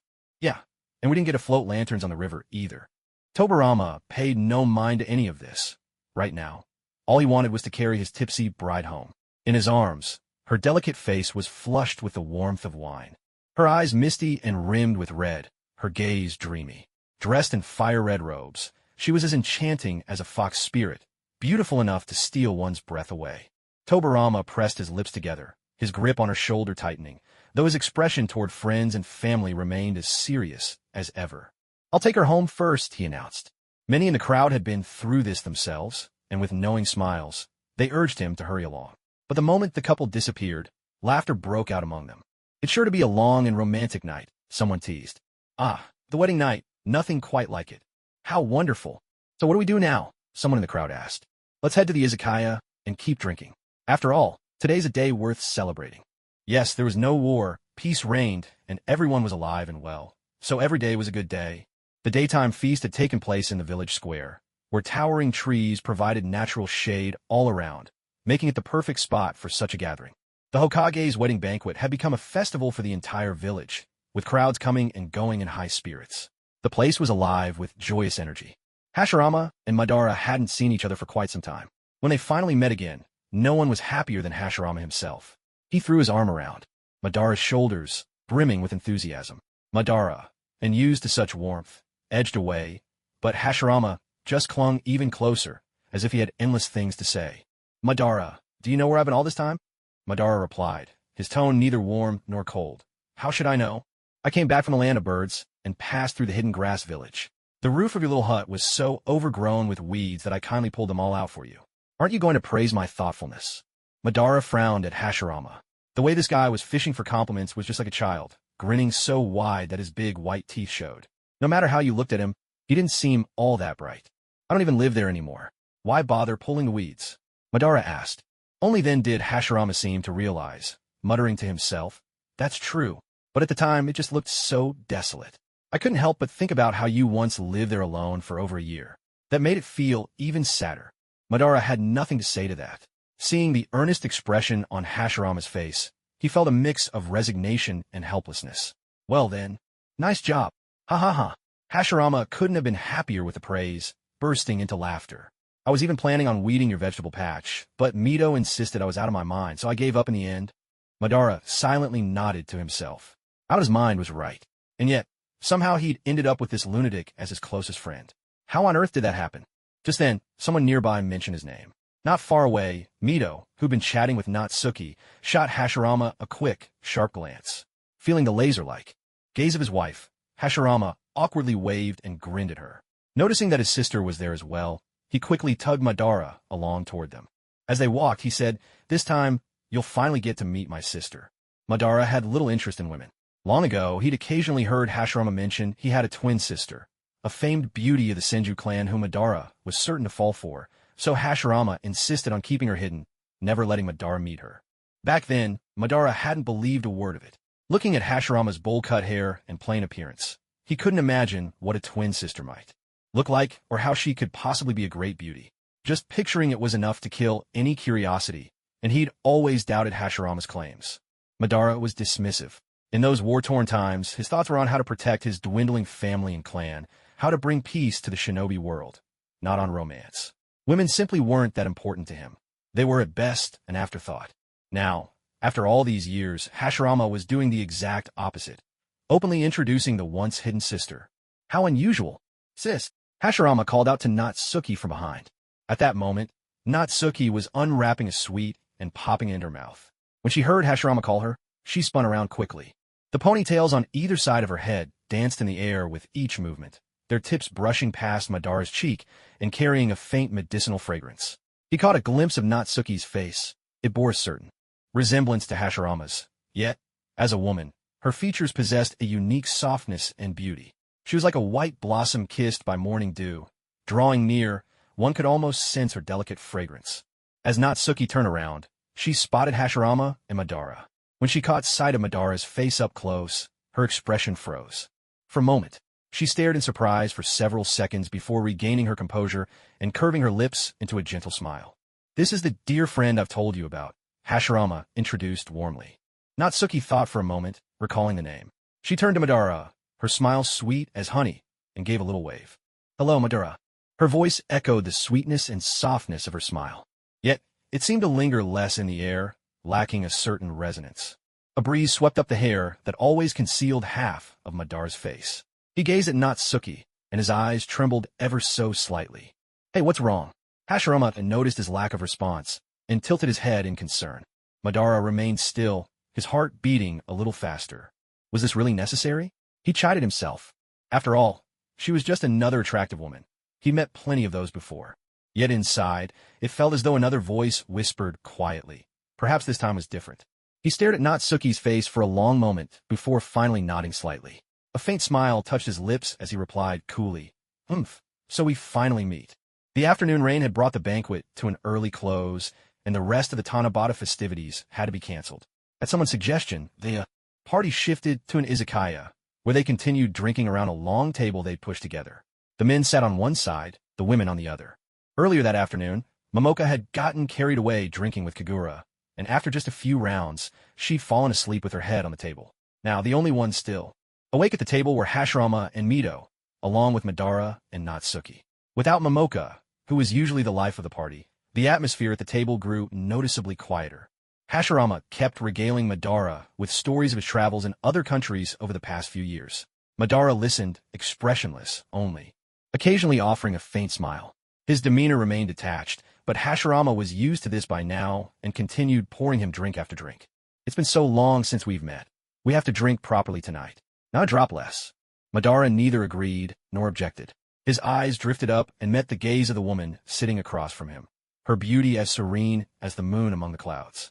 She was looking down at the sake cup cradled in her hands, perhaps seeing someone's reflection in the liquid, or perhaps she could feel the weight of his gaze upon her. Her enchanting yet innocent eyes lifted, meeting his for an instant before darting away, a trace of fluster so subtle it would escape most eyes. Hashirama was still talking about something, but Madara didn't hear a single word.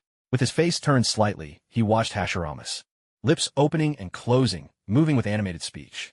When Hashirama got excited, his laughter would ring out, bold and hearty. But what exactly was he saying? Madara drained the last drop from his cup, his pale, slender fingers gripping the bottle to refill his glass. As he watched her, a sound rose up from the very depths of his soul. It was a woman's voice, echoing faintly, perhaps because they were in a cave. She must have noticed the knife wound on his body, for her tone carried a hint of worry as she said, "You're badly hurt. Don't move, I can help you bandage it." He brushed her hand away, refusing to let any stranger get close, whether man, woman, or child. Such wariness was an instinctive act of self-protection for a ninja on the battlefield.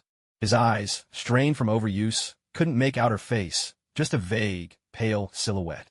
"Your eyes are bleeding. Are they injured too? I have bandages and medicine." "It's all right," she soothed him. "I'll save you. Don't be afraid." How presumptuous, Madara thought. He was Uchiha Madara. How could a little injury frighten him? Such naivete. "Madara? Madara." A hand waved in front of his eyes, and Madara turned to see Hashirama looking puzzled. Hashirama frowned, clearly unable to understand what was going on, his voice full of confusion. "Hey, what's wrong? You're acting strange today." Snapped out of his reverie, Madara realized the seats across from him were empty. Niue was gone, Mito was gone, Even the sleeping Momoka had disappeared. Following his gaze, Hashirama explained, they took Momoka home first. Ah, Madara replied absently, spilling a little sake from his cup, lost in thought. Looks like I really am getting old, Madara muttered to his sake cup with a self-deprecating smile. Hashirama paused, then laughed, clapping Madara's shoulder in agreement. Yeah, time keeps moving forward. We can't stay in one place forever. We all grow old eventually. That's true. If not for age, then why did those long-forgotten, dust-covered memories come drifting back? The older one gets, the more they tend to reminisce. Madara didn't like that feeling.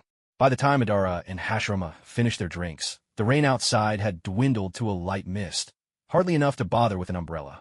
They parted ways at the door of the izakaya, one heading east, the other west. Madara had only walked to the next intersection when he saw Naoya sheltering from the rain beneath the eaves of a closed shop, pressed up against the wall. She was alone. Their eyes met, and Naoya quickly looked away, pasting on that awkward, ever-present smile as if it had been welded to her face. She seemed embarrassed, and with a laugh she said, I just wanted to pick up a few things. When I came out, Mito and Momoka had already left me behind. Madara wanted to tell her she was heading the wrong way. Hashirama's house was in the opposite direction, but when the words reached his lips, he still didn't speak them aloud. Perhaps it was her poor sense of direction, or perhaps being in an unfamiliar place had left her unable to remember the way. Whatever the reason, he sighed, his voice low and steady. I'll walk you back. Naoya didn't move, staring blankly at him. At that moment, a sudden gust of wind swept through, knocking over a wooden sign that had been propped beneath the shop's eaves. The sign toppled toward Naoya. She snapped out of her daze, just about to react, when she saw an arm slide between them, stopping the falling sign mere centimeters from her. The jagged edge of the signs was splintered into Madara's hand. After he righted the sign, she noticed beads of blood welling up on the back of his hand. You're bleeding, Naoya murmured, almost to herself. Let me bandage it. I brought some bandages and you have medicine too, right? Madara fixed his gaze on her. The woman, who was rummaging through her medical pouch, suddenly looked up in shock. It was you, wasn't it? You were the one back then, weren't you? You're the one who bandaged my wounds and treated me with medical ninjutsu. But you said you couldn't see clearly, didn't you? After asking this, Naoya's brows knit together. Her words revealed more than she intended. Madara gave a faint smile. It was precisely because I couldn't see at the time that I paid special attention to voices. I've never forgotten yours. I listened to it for 2 whole days after all. How ironic, he said with a trace of wistfulness. The one who saved me back then turned out to be someone from the Senju clan. That had been his very first bloody battle with the Senju after coming of age. Forced by Hashirama, he'd awakened the Mangekyo, but having only just opened his eyes to that power, he couldn't use his ocular jutsu often. He'd been wounded, and his eyesight had suffered for it. He had no idea how he'd managed to escape into that cave. He'd been waiting for his clansmen to find him, or perhaps for the Senju to get there first and finish him off. What he hadn't expected was that the first to discover him would be a woman gathering medicinal herbs on the battlefield. Looking back now, he doubted that had truly been her reason for being there. He couldn't see her face, only a blurred silhouette moving in and out of his vision. He was wary of her approach, yet he caught the weary scent of herbs clinging to her. She looked at him, covered in blood, with deep concern. She seemed frightened of him, but couldn't resist drawing closer. She said, You're badly hurt. Don't move. I can bandage your wounds. He refused, but then heard her say, Your eyes are bleeding too. Are they injured? He neither confirmed nor denied it, but there was something warm trickling from his eyes. It wasn't tears. It could only be blood. I have bandages and medicine too. It'll be all right, she reassured him gently. Madara had never heard such a sweet and gentle voice, edged with timid apprehension. He thought to himself, he must look truly fearsome at this moment. She must be scared out of her wits. He heard the sound of the woman tearing the bandage, sharp and swift. She was very close to him, and in a soft, quiet voice she said, I'll save you. Don't be afraid. Strangely, as he listened to her voice and felt her gentle, warm fingers working around his wounds, the tension in his body slowly eased. The muscles that had been taut with vigilance gradually relaxed.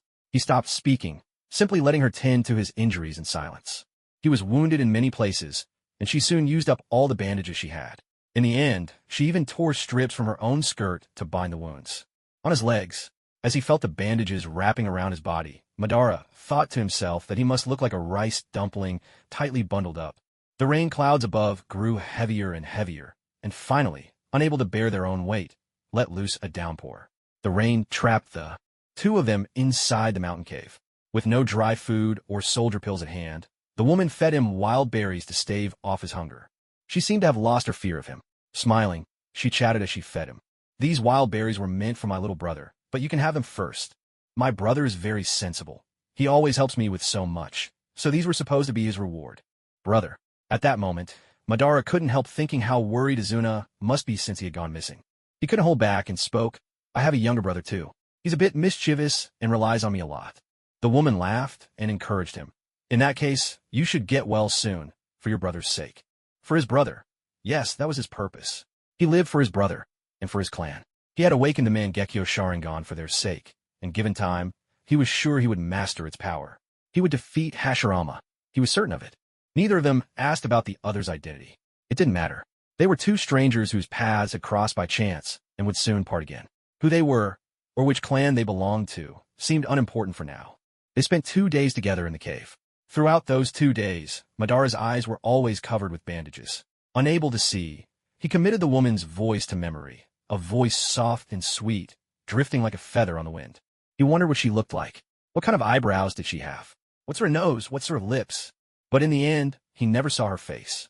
When the rain cleared and the sun broke through, the woman bid him farewell.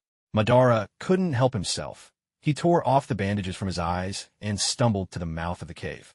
All he caught was a fleeting glimpse of her white figure, disappearing into the distance. A gust of wind shook loose a few petals from the mountain cherry blossoms above. Some drifted down onto Madara's shoulder, while others were carried far away. Madara reached out, and a few petals remained in his palm. He stood there for a long time, wondering whether he would ever see her again. And even if he did, would he recognize her face? No, he shook his head. It was possible. His memory was astonishingly good. He remembered her voice, sweet and gentle, as soft and light as a drifting feather. He hadn't managed to thank her before. If they ever met again, he'd make sure to say it in person. But so much time had passed since their reunion. She hadn't changed. Her voice was the same, and perhaps her appearance wasn't much different either. Still the slender, graceful figure that lingered in his hazy memory. Who would have thought? She was the very sister that Hashirama, at one time, had been so proud of and eager to keep hidden. It felt almost as if fate was playing a trick on them. Naoya took out a bandage from her portable medical kit, but saw that Madara had already withdrawn his hand. She glanced at him, her eyes lowering, giving off an impression of resigned acceptance. He frowned, thinking perhaps that was how life passed in the daimyo's mansion, enduring each day, accepting whatever came. It's just a minor wound. It's nothing. He didn't realize it was actually the Hashirama cells in his body at work. Such a small injury was already beginning to heal itself. All right, let me walk you back. The rain had stopped, and Naoya folded up her umbrella and held it in her hand. Madara turned and walked ahead, while Naoya followed a few steps behind, carefully matching his pace. It was late. Most shops had already closed, and the shopping street was unusually dim except for a few glowing streetlights. Both of them were people of few words, and neither broke the silence. Madara had walked this path to the Hashirama house countless times. He knew, even with his eyes closed, where the stones jutted up or where puddles might be hiding. Behind him, Naoya trudged along, sometimes stumbling, struggling to keep up. Catching her in the corner of his eye, Madara pressed his lips together and stopped. Lost in watching her steps, Naoya bumped straight into his solid back. Sorry, I'm so sorry. Naoya's cheeks flushed instantly, and she scrambled backward to leave a proper distance between them. Madara let out a faint sigh and said softly, "Give me the umbrella." Huh? He wanted the umbrella? Naoya glanced up at the sky. Though the clouds still hung heavy like lead, no rain was falling. Madara reached out his hand toward her, and she had no choice but to hand him the umbrella. Madara grasped the tip, turning the handle toward Naoya. Hold on to it. Almost automatically, Naoya took hold. Madara gave her a look, then turned and started walking again. This time, he deliberately slowed his pace. Walking ahead, he connected the two of them with the umbrella. Whenever they approached a puddle or an uneven stone, he would quietly warn her to watch her step. In this way, one leading, one following, they made their way all the way to the gates of the Hashirama house. Thank you, Naoya said with a smile, expressing her gratitude. Madara shook his head. That's what I should be saying. It's just a little late. Naoya shook her head with a cheerful grin, her ponytail swaying gently with the motion. No, it's never too late to say thank you. Staring at her, Madara found himself at a loss for words. If he had known earlier, perhaps a different story might have unfolded. But now he was no longer a boy in his teens. Time truly is a frightening thing. Madara left. Natsuki stood on the steps of the doorway, watching him go, her gaze following his figure as it gradually disappeared into the night, and slowly faded from her heart as well. So you're still alive. Yes, that's enough for me. Only a few days had passed since Tobarama's wedding when Natsuki left again, hurrying back to the daimyo's residence. She departed so quickly that Kagura hadn't even had the chance to bond with her, nor to receive a hug from her beautiful older sister. As Natsuki prepared to leave, she caught the reluctant gazes of everyone around her and broke into laughter, just as she had when they first met, her eyes curving into sweet crescents, sweeter than honey. She said, "One day I'll come back, and we can play together again. Parting is just for the sake of reunion, after all." Kagura pouted, thinking this sister has a perfect score in the art of conversation. She left me with nothing to say in return. Natsuki's departure left the two Senju brothers downcast for days. In the end, it was Mito who could no longer stand her normally cheerful husband moping around as if mushrooms were sprouting from his head. Without hesitation, she mustered all her strength and punched Hashirama so hard he was sent flying out of the house. Under her formidable authority, Hashirama finally emerged from the shadow of his sister, leaving home once again. As for Tobarama, when he heard the news that his elder brother had taken a beating, he nervously glanced at Kagura, who was sprawled on the tatami in the living room reading manga. Relieved that she lacked Mito's ferocity, he quietly relaxed. Well, he chuckled to himself. Having a wife who's a bit of a pushover isn't all bad. At least he didn't have to worry about domestic violence. With the Hokage's wedding over, life in Konoha soon returned to its usual rhythm. In times of peace, the greatest priorities were developing the economy and nurturing the next generation. Even Hiruzen Sarutobi was now able to take on the role of a jonin instructor and start training students. His first class consisted of the very first graduates of the Konoha Ninja Academy. Tsunade, the hot-tempered and strong-willed granddaughter of the first Hokage. Orochimaru, a pale, handsome, and taciturn young man from an ordinary ninja family. And Jiraiya, the mischievous little troublemaker from a non-ninja household. In keeping with the classic formula that mixed teams double the efficiency, this unique combination, 2 boys and 1 girl, became the first of Konoha's famous trios to fall victim. Well, not exactly. To Hiruzen's instruction, each came from vastly different backgrounds and had wildly different personalities, yet they were grouped together under his guidance. Jiraiya was the only member of his family to become a ninja in generations. When his father heard he had been assigned as a genin under Hiruzen, he broke down in tears. Right on the spot, abandoning the half-cooked meal and simply sitting there sobbing, repeating, "All those prayers were worth it. At last, our family has a real ninja." On the tree of confusion grows the fruit of bewilderment. Beneath that tree, you and I sit together, equally befuddled. The kitchen staff glanced at each other in confusion. As ordinary people, they simply couldn't understand Jiraiya's excitement. To them, he just seemed terribly over the top. On the very first day the three met, Jiraiya was thrilled to be surrounded by 2 attractive companions. All along, he had assumed Orochimaru was a girl, until Orochimaru finally spoke. That cold, boyish voice nearly made Jiraiya's eyes pop out of his head. You're a boy." With an expressionless face, Orochimaru looked straight at him and countered, "Did I ever say I wasn't a boy?" Well, no, he hadn't. Jiraiya grumbled to himself, frustrated. He'd been picturing himself walking hand in hand with both of them, but it turned out only that fierce girl was actually a girl. Why did things have to turn out like this? "Hey, my name's Jiraiya. Want to go on a date with me? We could go catch fish in the river." He turned his attention to the only girl in the group. "No way." Tsunade refused without a moment's hesitation. Catching fish? She couldn't care less, and besides, if I had to choose someone to go on a date with, I'd rather pick Orochimaru. At her age, looks meant everything. Rejected, Jiraiya was utterly irritated.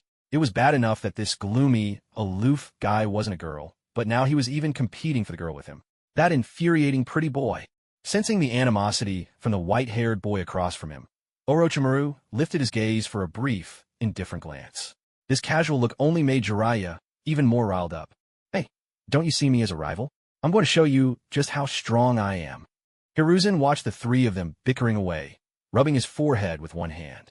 Kids really are this noisy? Could he really train a team like this? He couldn't help but have doubts. Suddenly, the clear and pleasant sound of bells chiming rang out. Instantly, all 3 turned their attention towards the source. In Hiruzen's hand, they saw 2 bells strung together with a red cord.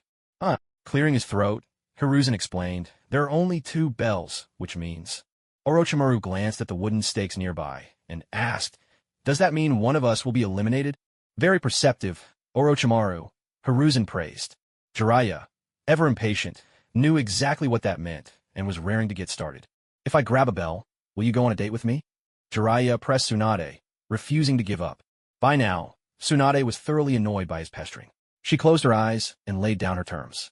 If you lose, you're not allowed to bother me anymore. All right, it's a deal. Hee hee. But I think you're definitely going to lose, Jiraiya. Tsunade grinned at him, flashing a set of perfect white teeth. Perhaps it was just his nature, or maybe it was because he hadn't grown up in a ninja family and never learned the tricks and schemes hidden in ninja tests. Whatever the reason, during the bell-stealing trial, Jiraiya was utterly clueless. He couldn't spot the traps and simply charged ahead recklessly. So it was no surprise that, in the end, he was the one tied to the log, marked as the loser. Tsunade dangled the bell in front of his eyes and burst out laughing, her delight plain to see. Haha, Jiraiya, looks like I won the bet. I knew you'd be the one to lose. He thought it would be a simple game, just snatch the bell, but it turned out to be so much harder. One moment he was dangling from a tree by a rope, the next, buried in the ground like a carrot. Trying to escape, he even ended up tumbling into the river. Every bit of bad luck seemed to find him. One miserable day. He was a boy, after all, and even if he was still young, a man has his pride. Yet here he was being laughed at by the very girl he wanted to ask out, right in front of that pretty boy Orochimaru. How humiliating. Enough out of you, you flat-chested laundry board Tsunade, he snapped back. What did you just say, you hopeless perv? Tsunade retorted. Still tied to the post, Jiraiya got a proper thrashing from Tsunade. Watching Tsunade and Orochimaru walk off together, side by side, Jiraiya made a silent vow. One day, he'd win the hearts of all the girls, except for Tsunade, just to spite this violent girl. Later that afternoon, before the sun had set, Hiruzen finally came and untied Jiraiya from the log. His very first day working on a team, and he ended up tied up for everyone to see. Didn't he have any dignity left? Fuming, Jiraiya ran off to the Chinese restaurant to find his older brother. Erlei had been waiting eagerly, and when he saw the small, familiar figure running his way, he tossed his spatula aside and hurried out to greet him. So how was it? Was Master Hiruzen kind to you? Did he give you any special attention? You're probably the best in your group, right? Jiraiya looked at his brother, puzzled. Why would you think that? What makes you so sure I'd be better than them? What other reason could there be? It had to be confidence in their family's superb genes. After all, Erlei himself learned everything from Master Kagura in just 3 months and had already trained wave after wave of apprentices. People from other villages even came to learn from him. With such impressive achievements, how bad could his own little brother be? But cooking and being a ninja are two different things, Jiraiya pointed out. That'd make sense. So, were you the worst one? Erlei asked, testing the waters. There were 2 bells, and I was the only one who didn't get one. Jiraiya pouted, thoroughly disgruntled. Losing to that pretty boy and the violent girl. Just thinking about it made him even more upset. Ouch, that must have been a real blow. Would it leave a mark on his young heart? Did Master Hiruzen go easy on you at all? Erlei asked. As soon as this topic was brought up, Jiraiya immediately flew into a rage. It's all because he set up so many traps that I couldn't get the bells. Erlei let out a long sigh. He'd cooked so many delicious meals for Hiruzen Sarutobi, and yet what did he get in return? This guy's infuriating. If he'd fed all that food to a dog, even the dog would be loyal by now. The next time Sarutobi comes begging for tasty food, no way am I giving him any. While Erlei was fuming, Jiraiya broke into a grin. But you know what? I made a promise with Master Sarutobi. We're going to sneak a peek at the women's bath together. We even pinky swore on it. Just then, Kagura happened to walk in from outside. The moment she reached the kitchen door, she overheard this astonishing conversation and couldn't help but widen her eyes in disbelief. She saw Erlei laughing like a big old goose, patting Jiraiya on the head as he said, Go ahead, go ahead. If you accidentally cause a commotion, don't worry. It definitely won't be you who gets beaten up. Jiraiya was speechless, shaking his head in protest. I keep telling you, every time I sneak a peek, I use the transparency jutsu. No one's ever caught me. Are you doubting my skills? Erlei quickly waved his hands. No, that's not it. It's just want to see Sarutobi get a good beating, right? Kagura looked at the big one and the little one, amused. But as she laughed, something fell off. Sneaking a peek at the women's bath? Hey, listen. Jiraiya suddenly felt a chill run down his spine. He turned around to see Kagura glaring at him, her expression downright terrifying. Whoa, a beautiful lady, he blurted out. Erlei immediately clamped a hand over his mouth. That's Lady Hokage's wife you're talking to. Jiraiya, since when have you been sneaking peeks at the women's bath? MMPH. With Erlei's hand over his mouth, Jiraiya tried to answer, but couldn't make any other sound. Kagura's face broke into a smile, one that didn't reach her eyes, putting on the dignified tolerance befitting the wife of the Hokage. She said seriously, Don't go peeping again, or you'll end up with broken ribs. I mean it. This was the first time Kagura had met Jiraiya since arriving in this world, and it had to be under such circumstances. He'd visited before, but always when Kagura wasn't around. Now, looking at this white-haired kid, Kagura had complicated feelings. He was perhaps the most heartbreaking of all the unresolved stories in Hokage, dying at the hands of a student he devoted himself to, sinking beneath the inland sea of Amagakure. A dragon must eventually return to the sea, but the sea does not welcome me, Jiraiya. Lord Jiraiya, at last I met you. Even if, for now, you're still just a little rascal. As the only village to have been spared the ravages of war during the Great Ninja Wars, Konoha had been steadily developing both its agriculture and economy over the past few years. Numerous rules had been established, and as long as these regulations were strictly followed in governing the village, the workload would be drastically reduced. Because of this, Tobarama finally had the opportunity to spend long stretches of time in his laboratory, developing new jutsu. The Hokage worked tirelessly for the advancement of the ninja world. The first Hokage's wife, Uzumaki Mido, could help Hashirama seal the tailed beasts, and was even willing to sacrifice herself as a Jinchuriki. Yet here she was the wife of the current Hokage, unable to be of any real help. Clouds floated by in the sky. People came and went, exhausted by their duties. Kagura thought, if she had no other talents, at least she could contribute to the development of culture and the arts. As the saying goes, when times are tough, tighten your belt. When times are good, indulge in food, drink, and entertainment. With no wars to fight, Konoha entered its golden age since the village's founding. Not only had agriculture and the economy flourished, but the culture had made great strides as well. If best-selling illustrated stories could be counted as cultural progress, Chinese cuisine didn't require her help, and she no longer oversaw the explosive tag factory. It seemed the only thing left for her to do was to draw her illustrated books. Ah yes, ever since marrying Tobarama, Kagura felt as though she'd always gotten the short end of the stick. Tobarama had merged her factory with the village's weapons facility, turning her private property into communal village assets. The old man truly knew how to work the numbers. Tobarama, don't blame me for this. You'd stockpiled explosive tags for years, and with a single batch of multiplying tags, they were all summoned and detonated. Not a single one left. You were on the brink of bankruptcy. The merger was for your own good. Kagura, all right, you're the boss. You have the final say. Kagura hadn't released any new works in 3 or 4 years. This time, when she finally emerged, the bookstore owner was overjoyed. He was so moved he almost knelt in gratitude. Comics were certainly enjoyable, but weren't animated shows even more captivating? The characters actually moved. Kagura suddenly found herself missing her tablet computer. As someone who used to be addicted to the internet, she was surprised she'd managed to live so well for years without going online. In fact, since losing her smartphone, she'd even started going to bed several hours earlier. Living such a regular life, she almost seemed elderly. When she first arrived in this world, she struggled just to fill her stomach, so focused on earning money that entertainment never even crossed her mind. But now, as Konoha's most successful entrepreneur, with her financial worries gone, her thoughts turned towards spiritual fulfillment. She wanted to listen to music, watch cartoons, rewatch Empresses in the Palace. There was just so much she longed to do. This era was far behind Naruto's time. By then, they already had radio, could hold video conferences, and households were filled with all sorts of appliances.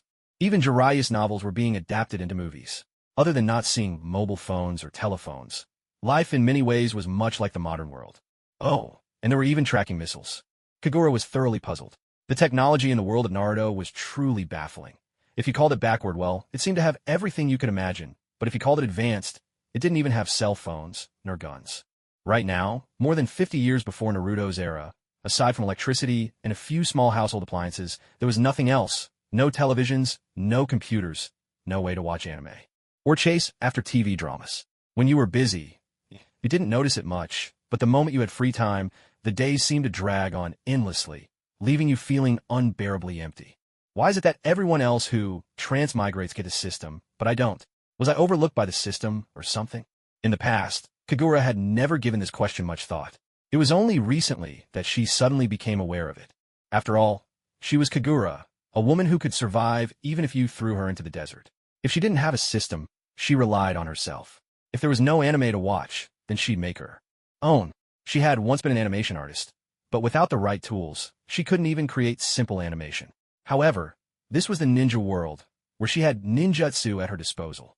And so, one day, Kagura arrived at the old Shimura residence, bearing a lavish gift, a plate of caramelized bananas, to seek out Danzo. She wanted to ask if he had the scroll for the super beast imitating drawing technique. Danzo accepted the caramelized bananas, eyeing Kagura warily as he probed. How did you know I possess this jutsu? This technique did not originate in Konoha, but from a tiny country called the Land of Art, so small that many maps didn't even mark it. Danzo had once passed through this country during a mission and by chance witnessed the jutsu in action. Ever the opportunist, he used the distraction of the village's festival, when everyone was out in the streets, to sneak in and steal a scroll teaching the technique. I'm just asking. If you don't have it now, I can come back in a few years. Kagura wondered if she had come too early. Perhaps Danzo only acquired this technique in his middle age. After all, Sai's skills clearly came from Danzo's rude organization, and his techniques were all passed down from Danzo. So, logically speaking, there was nothing wrong with learning this jutsu from him. Danzo observed Kagura's expression. She looked completely innocent, showing no sign of any hidden agenda. Still, he had kept this jutsu to himself and never reported it to the village. Now, with Kagura asking about it, he couldn't help but feel guilty. Could it be that Lord Tobarama had found out and sent Kagura to test him? No, that didn't seem likely. Based on Tobarama's personality, if he knew, he would ask directly. But Kagura, of course, had no idea what was running through Danzo's mind. She only felt a pang of regret for her wasted caramelized bananas. Well, if you don't have it, I'll be on my way, she said, lifting her foot to leave and muttering to herself. Looks like I'll have to come up with another plan. She was just about to leave when Danzo, looking rather reluctant, called out to her. He hesitated and mumbled, about that jutsu. There is one, as a matter of fact. Oh, my memory. If you hadn't mentioned it, I would have completely forgotten about this whole thing. There was no way to deny it now. If she had come to ask, she must have caught wind of something. And if Kagura knew, then it was only a matter of time before Lord Tobarama found out as well. So, you mean you really have it? Kagura's eyes sparkled as she stared intently at Danzo, making him even more uneasy. He hurried off to rummage through the cabinet. I should have reported to Lord Tobarama as soon as I got back, but with so much going on, it slipped my mind. Anyway, once you've looked at it, hand it over to him for me, will you? After quite a bit of searching, Danzo finally, cheeks flushed, handed the scroll to Kagura. Though reluctant, he did have a backup copy, so it wasn't a total loss for him to give this one away. Still, he felt a pang of regret. After all, as the disciple of the master of jutsu, collecting them was one of his hobbies. As Kagura watched the ever-shifting emotions play across Danzo's face, she suddenly understood a few things. Danzo was still young, only about 30, nothing like the universally despised figure he would become in his old age. In fact, Kagura had once suspected that Danzo's first Sharingan came from the mysterious early death of Uchiha Kagami. But as things stood, Kagami was still alive. Hiruzen hadn't become Hokage. So much had changed. Maybe, if Danzo himself could change, he wouldn't go down that same destructive path in the future.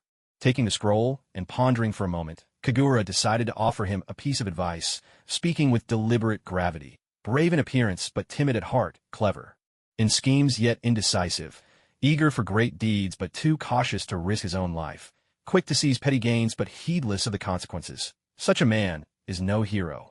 Danzo was taken aback and couldn't help but ask, what do you mean? On the surface, he might look powerful and imposing, but his courage fails him. When faced with problems, he hesitates and dithers, never able to make a decision. If the task is great, he shrinks back, fearing for his own safety. But when a small profit appears, he'll chase after it without a second thought, no matter the cost. He lacks wisdom and vision. A person like that is no hero. Such blunt words left Danzo no room to feign ignorance. His hands, hanging at his sides, balled into fists, trembling ever so slightly despite his efforts to remain composed. Kagura saw his reaction clearly, and an awkward silence settled between them. Oh no, maybe I was too direct. How do I break this awkwardness? With the scroll in her hand, Kagura managed an awkward smile, as if her previous words hadn't been directed at Danzo at all. She then asked, so, what do you think of someone like that? I'm working on a new story and just happened to think of this character. Could you give your opinion? Before Kagura's words had even faded, a hint of relief washed over Danzo's tense expression, and even his clenched fists loosened ever so slightly. Tobarama just doesn't understand art. Asking him is pointless. So I thought maybe you'd have some insight. What do you think? As a line for someone who spent a lifetime scheming only to fail in the end. Do you think it's too harsh? Danzo mulled over Kagura's words. Just two short sentences, yet they carried a weighty truth. Cold sweat broke out along his back as he instinctively projected the line onto himself. The scene from the hidden cloud forest, when they debated who would serve as bait, replayed vividly in his mind. For a long time, that memory had haunted his dreams. Back then, he'd lost his nerve. He wanted to volunteer to be the bait, but his fear of death, his longing for the Hokage's seat, kept the words trapped in his throat. He clung to life, hoping to climb his way to the position of Hokage. Ironically, it was his own hesitation at that critical moment that truly cost him that chance. Who could have guessed that, even at the edge of life and death, Lord Tobirama was still testing them? Cowardice, plainly a fear of death. When faced with adversity, he would always hesitate, unable to make a decisive choice. So what do you think? Is it no good? Kagura pressed. No, it's not that. Danzo opened his mouth, but the words wouldn't come. Kagura flashed him a warm, knowing smile and patted his shoulder. If it's not that, then I guess the line works. I'll use it then. Thanks, Danzo. Her purpose achieved, his reaction told her he'd truly taken the words to heart. Now, all that remained was for him to mull them over himself. Kagura sincerely hoped he'd remember those words, to weigh his decisions more carefully in the future. Who knows, perhaps he really would change. Still, all for the sake of spur-of-the-moment lie, she'd have to paint an entire Heroes Over Wine picture scroll. That was going to be quite a bit of work. Learning a new ninjutsu was never too difficult for Kagura.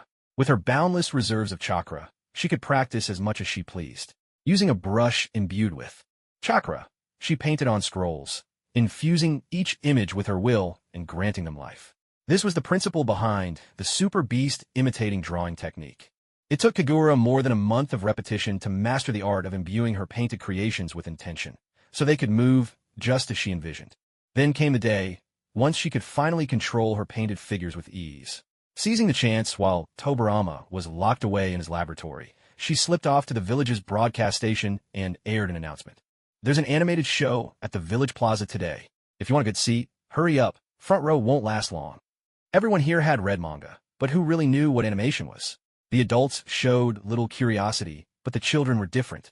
To make sure the first day's showing wouldn't be a total flop, Kagura even paid out of her own pocket to have Tsunade, Jiraiya, and Orochimaru go around the entire village drumming up an audience for her.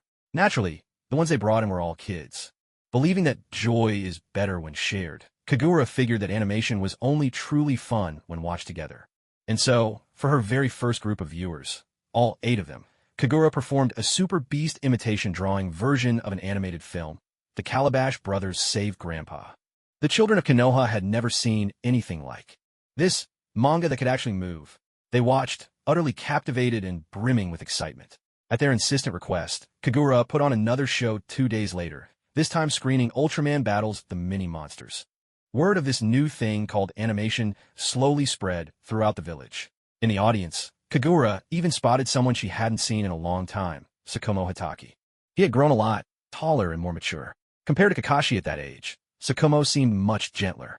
He didn't talk much, but he always wore a cheerful smile. Kagura couldn't help but watch him closely. Father and son truly looked alike. There was no mistaking the resemblance. It was such a pity that someone as gentle as Tsukumo had ended up taking his own life. Maybe his heart just wasn't built to withstand the weight of the entire village's criticism, and the despair led him down that tragic path. Kagura wondered if, had he been more thick-skinned, he might have survived. She herself considered her own skin quite thick enough that she'd never let anyone's words drive her to such an end. Training someone to develop a tougher skin, she mused, was simple. Just keep putting them in socially awkward, embarrassing situations. After enough social deaths, a person's skin naturally thickens. Of course, some might never recover and sink into depression even sooner. When Tsukumo first came to watch Kagura's cartoons, it was because Jiraiya had lured him with candy. Tsukumo had just finished practicing his family's sword techniques at the training grounds and was about to leave when he spotted Jiraiya slacking off, catching cicadas instead of doing what he'd been paid for. Jiraiya, always looking for shortcuts, had pocketed the money but didn't want to actually hunt down an audience, so he'd simply bought a bunch of sweets and gone off to the woods to catch cicadas. With a packet of candy in his arms, Jiraiya ran into Tsukumo, who was carrying a short sword on his back. Jiraiya thought to himself, if I can't even recruit one person, Kagura probably won't hire me again. I'd better find someone to make up the numbers. So he set his sights on Tsukumo. It's really fun, you know? The pictures move, and there's fighting too. Sure you don't want to check it out? Tsukumo narrowed his eyes, thought for a moment, and replied, I think I'll pass. This guy's not easy to fool. Jiraiya sighed and fished a few pieces of candy from his pocket, offering them as bait. Come on, just this once. There's candy in it for you. Tsukumo stared at the colorful wrappers for a moment, hesitating, but in the end he nodded. All right, but only for the sake of the candy. Jiraiya grinned widely. After all, no child could resist the lure of candy. So, every time Tsunade and Orochimaru were diligently recruiting new members, Jiraiya would be the one slacking off, doing the bare minimum. Are you close with him, Jiraiya? That day, after watching the anime, Kagura asked Jiraiya as she watched Tsukumo's figure walk away. Jiraiya glanced at Tsukumo, intending to shake his head, but paused midway. Instead, he countered, "Why do you ask?" Kagura didn't answer him directly, only adding, "Next time you play, bring him along. Spend more time with him." Hearing this, Jiraiya was utterly baffled and couldn't help but ask, "Why should I play with him?" Well, Kagura fumbled for a convincing reason. Just think of it as a way to toughen up your skin a bit. Given how thick-skinned Jiraiya already was, spending more time with someone like Tsukumo would surely help him become even more shameless, indirectly strengthening his mental fortitude and keeping him from getting stuck in dead ends later on. Jiraiya looked at Kagura with a pained expression. He thought to himself, women just don't understand him at all. Play? Play what? Catching fish, catching cicadas, or peeping at the women's bath? The guy didn't seem remotely interested in catching fish or cicadas. As for peeping at the women's bath, was she trying to set him up with an accomplice? But if he needed an accomplice, shouldn't it be Orochimaru?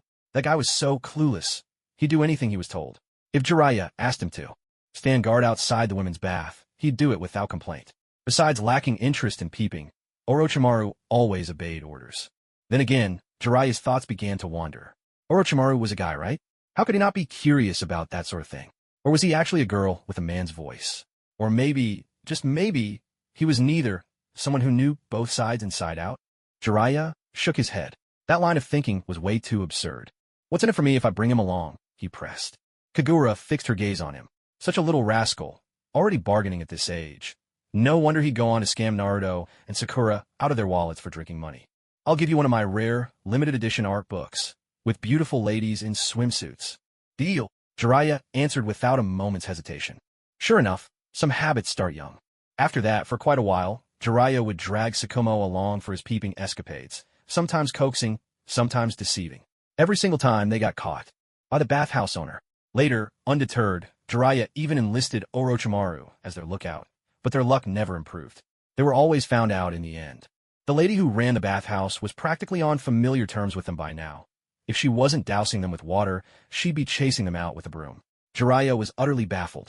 Back when he used to come alone, he'd almost never get caught. How come now, every single time, before he even saw anything, the owner would be standing behind him, fuming with rage? It was truly bizarre. So, this is your fault, isn't it? Jiraiya demanded indignantly, glaring at Tsukumo. Tsukumo didn't get upset. He just kept smiling, but what he said nearly made Jiraiya explode. Honestly, I think you've just been bragging all along. You keep talking about your secret peeping jutsu, and how you've never failed, but from where I'm standing. Sure, maybe he was exaggerating a bit, but the truth was he'd rarely been caught before. It must be because of you. Why though? Are you just too conspicuous? Maybe you're so dazzling that you stand out even in shadows, or...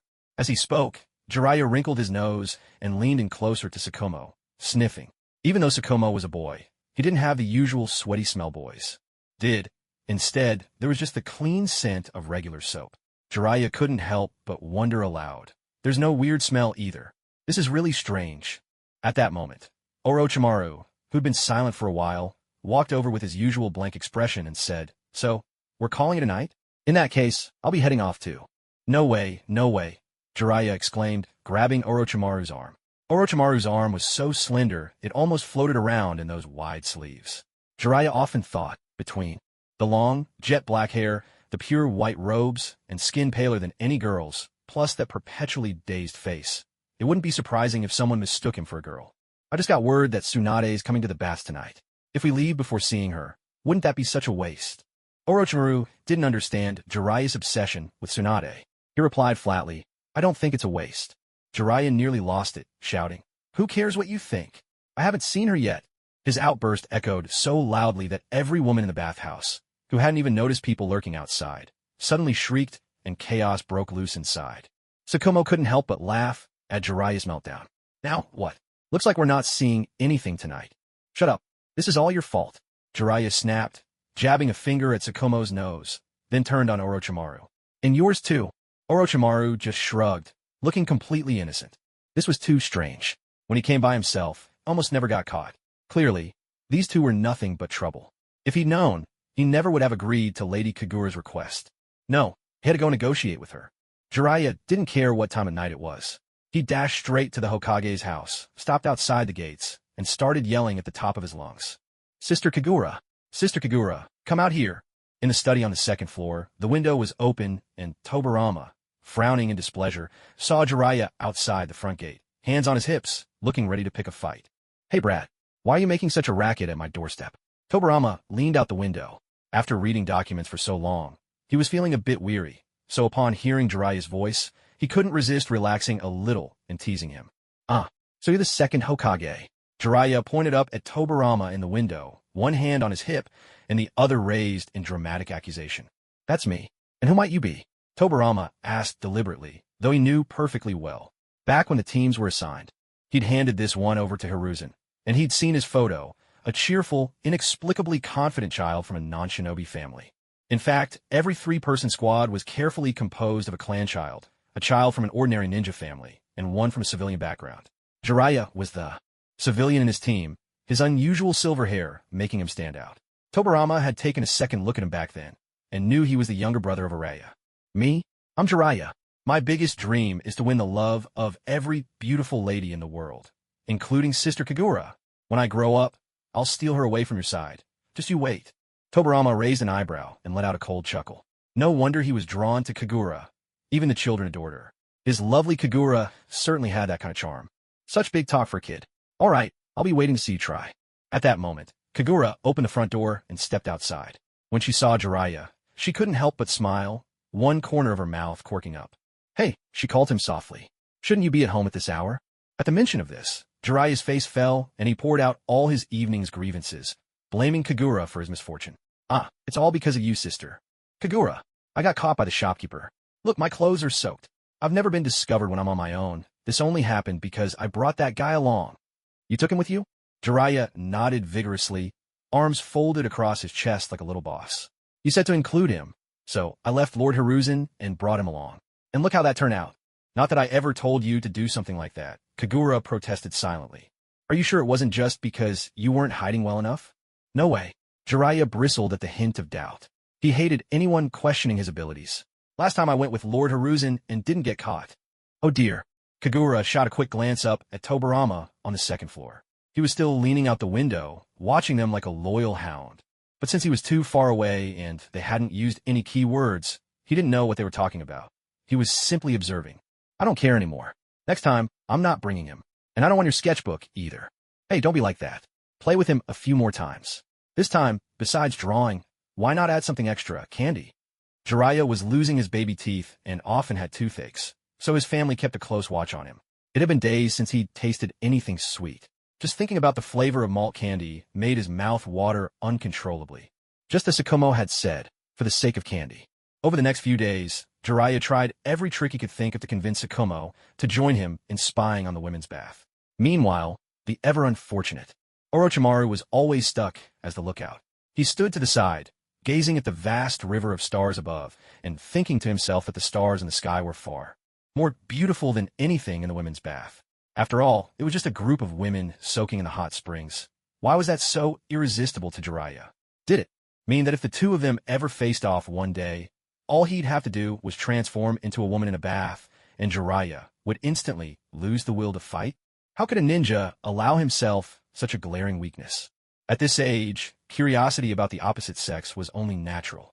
Sakumo followed Jiraiya to the bathhouse. He couldn't put all the blame on Jiraiya's scheming, but he was shy by nature, and even when he did come, he could never be as bold as Jiraiya, who peeked without a hint of embarrassment. Of course, Jiraiya was several years younger, a real child through and through.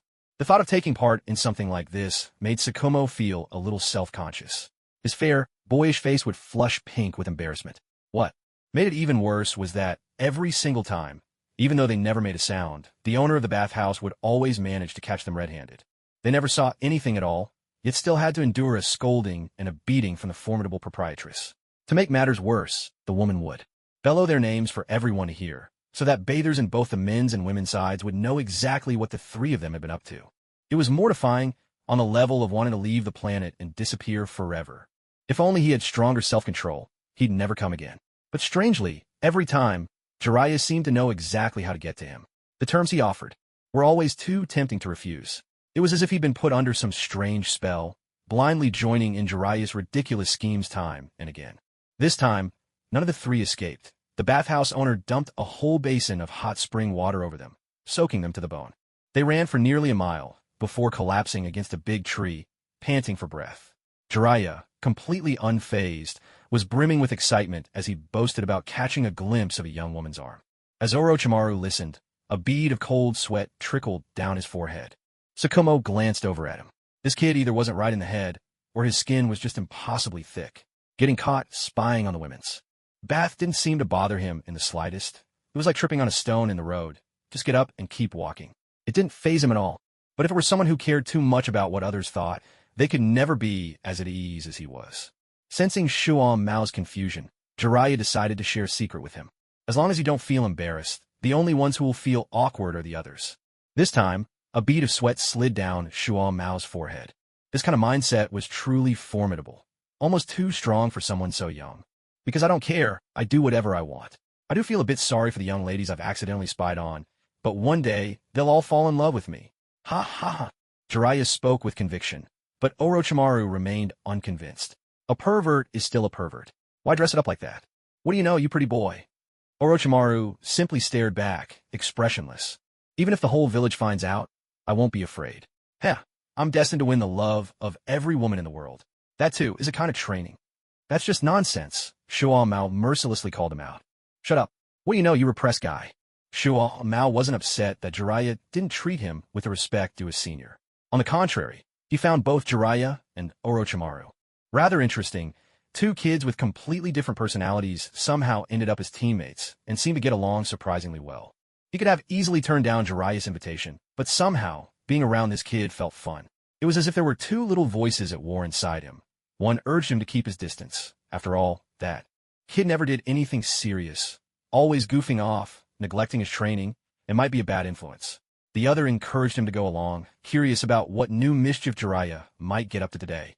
Logic told him to listen to the first voice, but his heart always seemed to make the decision before his head did.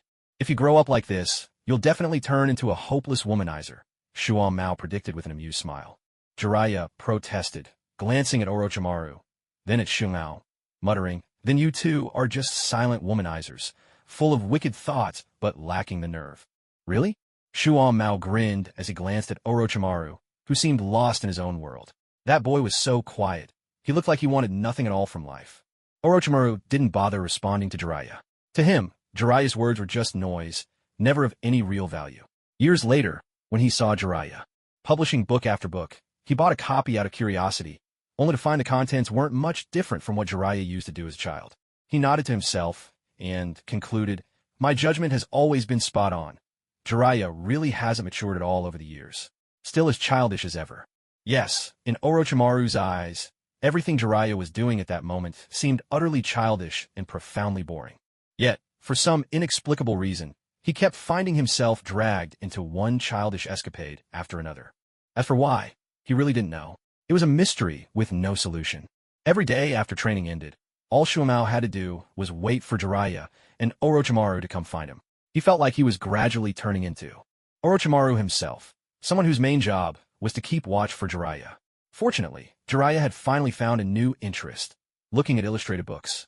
That afternoon, as dusk fell after their training, Jiraiya came to the training ground with a book tucked under his arm, trailing the ever-distracted Orochimaru behind him, who never seemed fully present. Hey, senpai, Jiraiya called out to Shimao, waving the book in his hand. I've got something good to show you. Something good? Shuan Mao was taken aback. What could Jiraiya possibly have that was worth seeing? His so-called good stuff usually meant candy, and if it was a book, well, it could only mean one thing. This was drawn by Lady Hokage herself.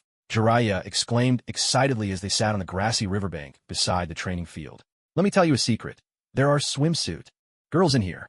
Take a look. The orange glow of the setting sun cast a warm light on Jiraiya, making his grin all the more dazzling. If you ignore the missing tooth, that is. He brandished the book cover, which depicted a summer scene by the seaside. Shuan Mao was more familiar than anyone with Lady Hokage Kagura's drawing skills. Back in the day, a good portion of his own art assignments had been finished by paying her to do them. You have no idea how hard it was to get this art book. Jiraiya abruptly cut himself off as he caught Shimau's eye, then laughed it off. Anyway, I heard there really are swimsuit girls in here. Something. This good should be shared, right? Shows how loyal I am. Truth be told, he hadn't even dared to peek inside since he got it, holding out in hopes of finding a like-minded companion to enjoy it with. Both Jiraiya and Shimau held their breath, hearts pounding with anticipation, as they slowly turned the pages, silently chanting swimsuit girls in their minds. The first page, nothing. Second page, still nothing. Third, fourth, fifth. Not only were there no swimsuit girls, there wasn't a single girl to be found. The story was about a bob-haired boy skipping stones by the river, with a spiky-haired friend. The most risque scene was the spiky-haired kid peeing into the river, and even had been tastefully censored. If you really wanted to stretch the soaked in swimsuits idea, the closest thing was the two boys tumbling playfully into the river together. Both of them were baffled. They exchanged a glance, sensing that something was definitely off. Shimau looked at Jiraiya with an amused expression that seemed to say, "You fool, you've been had." Jiraiya pouted indignantly and closed the book. The book was wrapped in a cover, upon which someone had scrawled in red ink, "Summer Refreshment Special." The book cover looked brand new. Not even the corner showed the slightest sign of wear. It was clear the cover had been put on just recently. Why hadn't he noticed this before? Jiraiya pursed his lips and reached out to remove the cover. But once it was off, the title staring back at him had absolutely nothing to do with what had been written on the cover. Childhood friends. The summers when mindless and grumpy skipped stones together. What on earth? Jiraiya was completely baffled, but next to him, Tsukumo was grinning knowingly, as if to say, "I knew it." Where was the promise of swimsuit-clad beauties? Why was he staring at a story about two boys skipping stones? This was ridiculous. Who wanted to read about that? What's the matter? Orochimaru snapped out of his daydream, belatedly realizing something was off. He glanced between the indignant Jiraiya and the ever-smiling Tsukumo. That trickster! Jiraiya practically growled through clenched teeth. Orochimaru's curiosity was piqued by their completely opposite reactions. He took the book from Jiraiya and flipped it open. The artwork was actually quite good, very realistic. After turning a few pages, he came across a scene where the bowl-cut kid was teaching the spiky-haired one the secret to skipping stones. Orochimaru read the dialogue under his breath. When you throw, lift your hand up a little. That's the trick. Always the hands-on type. Orochimaru balanced the book in one hand and picked up a thin, flat stone from the ground with the other. Following the instructions from the book, he assumed the throwing stance, and, as he let the stone fly, he lifted his hand just a bit. The stone shot from his grip, skimming gracefully across the water. A sharp smack as the stone hit the river surface. Another, and another, each bounce ringing out, until finally, with a dull splash, the stone sank. Jiraiya doubled over on the bank, roaring with laughter. "Ha ha! What a useless trick! Total nonsense!" Orochimaru looked out at the river, and then turned to Jiraiya, shaking his head. "No, that's not it. The Naka River is just really wide. I've tried it myself. Using this method really does make it easier to skip stones, and you can use your wrist strength more effectively." Jiraiya's laughter faded, replaced by a dismissive tsh. Orochimaru was hopeless, always so serious, always needing to test everything himself. Someone this tedious would never be popular with the ladies. He was definitely destined to be single. But Orochimaru didn't see it that way. To him, personal verification was the most scientific way to confirm anything. He believed in science. After all, life had taught him that technology was the true engine of progress, and mastering it would make anything in the ninja world easier. Ignoring Jiraiya, Orochimaru quickly skimmed through the rest of the book, then remarked in a low voice, "This is supposed to be the first Hokage and Madara, isn't it?" Jiraiya wasn't interested. The fact that it wasn't a swimsuit pinup was quite a blow to him. But Tsukumo was different. He admired both their mentors deeply, so he reached out and took the book. "If you don't want it, how about giving it to me?" "Whatever," Jiraiya replied, lying back on the grassy slope with a stalk in his mouth, cheeks puffed out in annoyance. "As a thank you, how about I help you with your ninjutsu training?" Jiraiya folded his arms behind his head and replied sulkily, "Not interested for now." This scene happened to be witnessed by Hiruzen Sarutobi, who was passing by. He caught every word the kids exchanged. Jiraiya, as always, seemed careless and unmotivated. With a sigh, Hiruzen wondered what on earth he should do with this boy. As the three of them spent more time together, Tsukumo, being the eldest, often offered advice on training or even demonstrated techniques personally.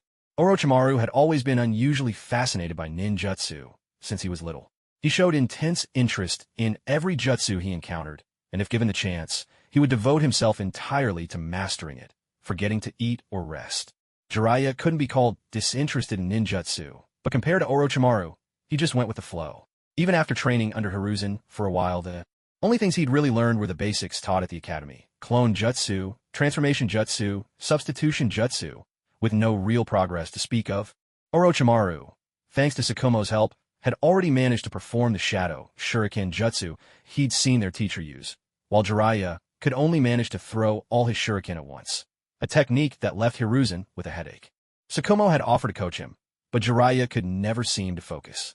Even a passing fly would distract him. This left Tsukumo helpless, and he couldn't help but tease. "Were you a frog in your past life?" Orochimaru coldly chimed in from the side. "If he were a frog, even snakes wouldn't want to eat him. You are what you eat, after all, and with no brains, snakes would be afraid they'd get dumber." Jiraiya protested, but had no good comeback. Frogs. The image of frogs eating flies and mosquitoes crept unbidden into his mind. It was a little disgusting. No, he definitely wasn't a frog. But isn't it just like people say? The more you don't want something, the more life seems to throw it your way. Hiruzen realized he couldn't let Jiraiya continue with such laziness and lack of discipline. So, he demonstrated the summoning jutsu for him. The moment Enma appeared, Jiraiya's eyes went wide with amazement. The ability to summon a powerful creature to aid you at any moment. Now, that was a seriously cool jutsu. Amazing.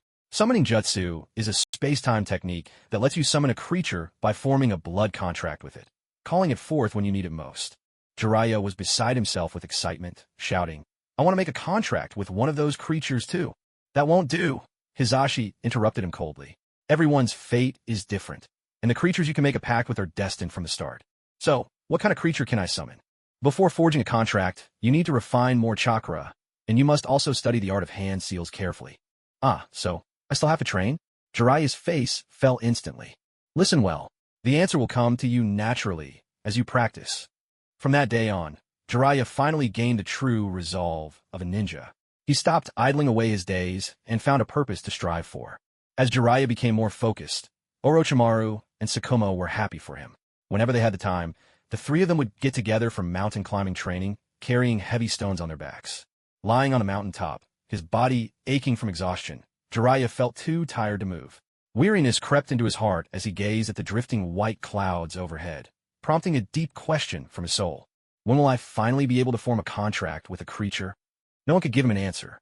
So why am I working so hard in my training anyway? Suddenly, images of Tsunade and Orochimaru flashed across his mind. Tsunade's cheerful, smiling face was truly beautiful. She was probably the prettiest girl among all the kids he'd ever met. Compared to you little perv, Orochimaru is way better. No way was he going to lose to that pretty boy. Up and back to training. He trained with determination, and through a twist of fate, Jiraiya finally obtained his own summoning beast. Just as Tsukumo had said, maybe he really was a frog in a previous life. Otherwise, why would his destined summon be a frog? But he really did like it. Meanwhile, under the influence of Jiraiya's shamelessness and Orochimaru's literal thick skin, Tsukumo gradually became bolder himself, even inventing the ultimate hidden leaf taijutsu technique, the 1,000 Years of Death. That was exactly in line with Kagura's expectations. Although Kagura no longer asked Jiraiya to bring Tsukumo along for mischief, the children had already forged their own deep friendship. They were inseparable. After getting tricked by Kagura once, Jiraiya refused all the art books Kagura tried to offer him afterwards. Instead, he snatched a bag of orange-flavored candy from the Hokage's house and dashed away.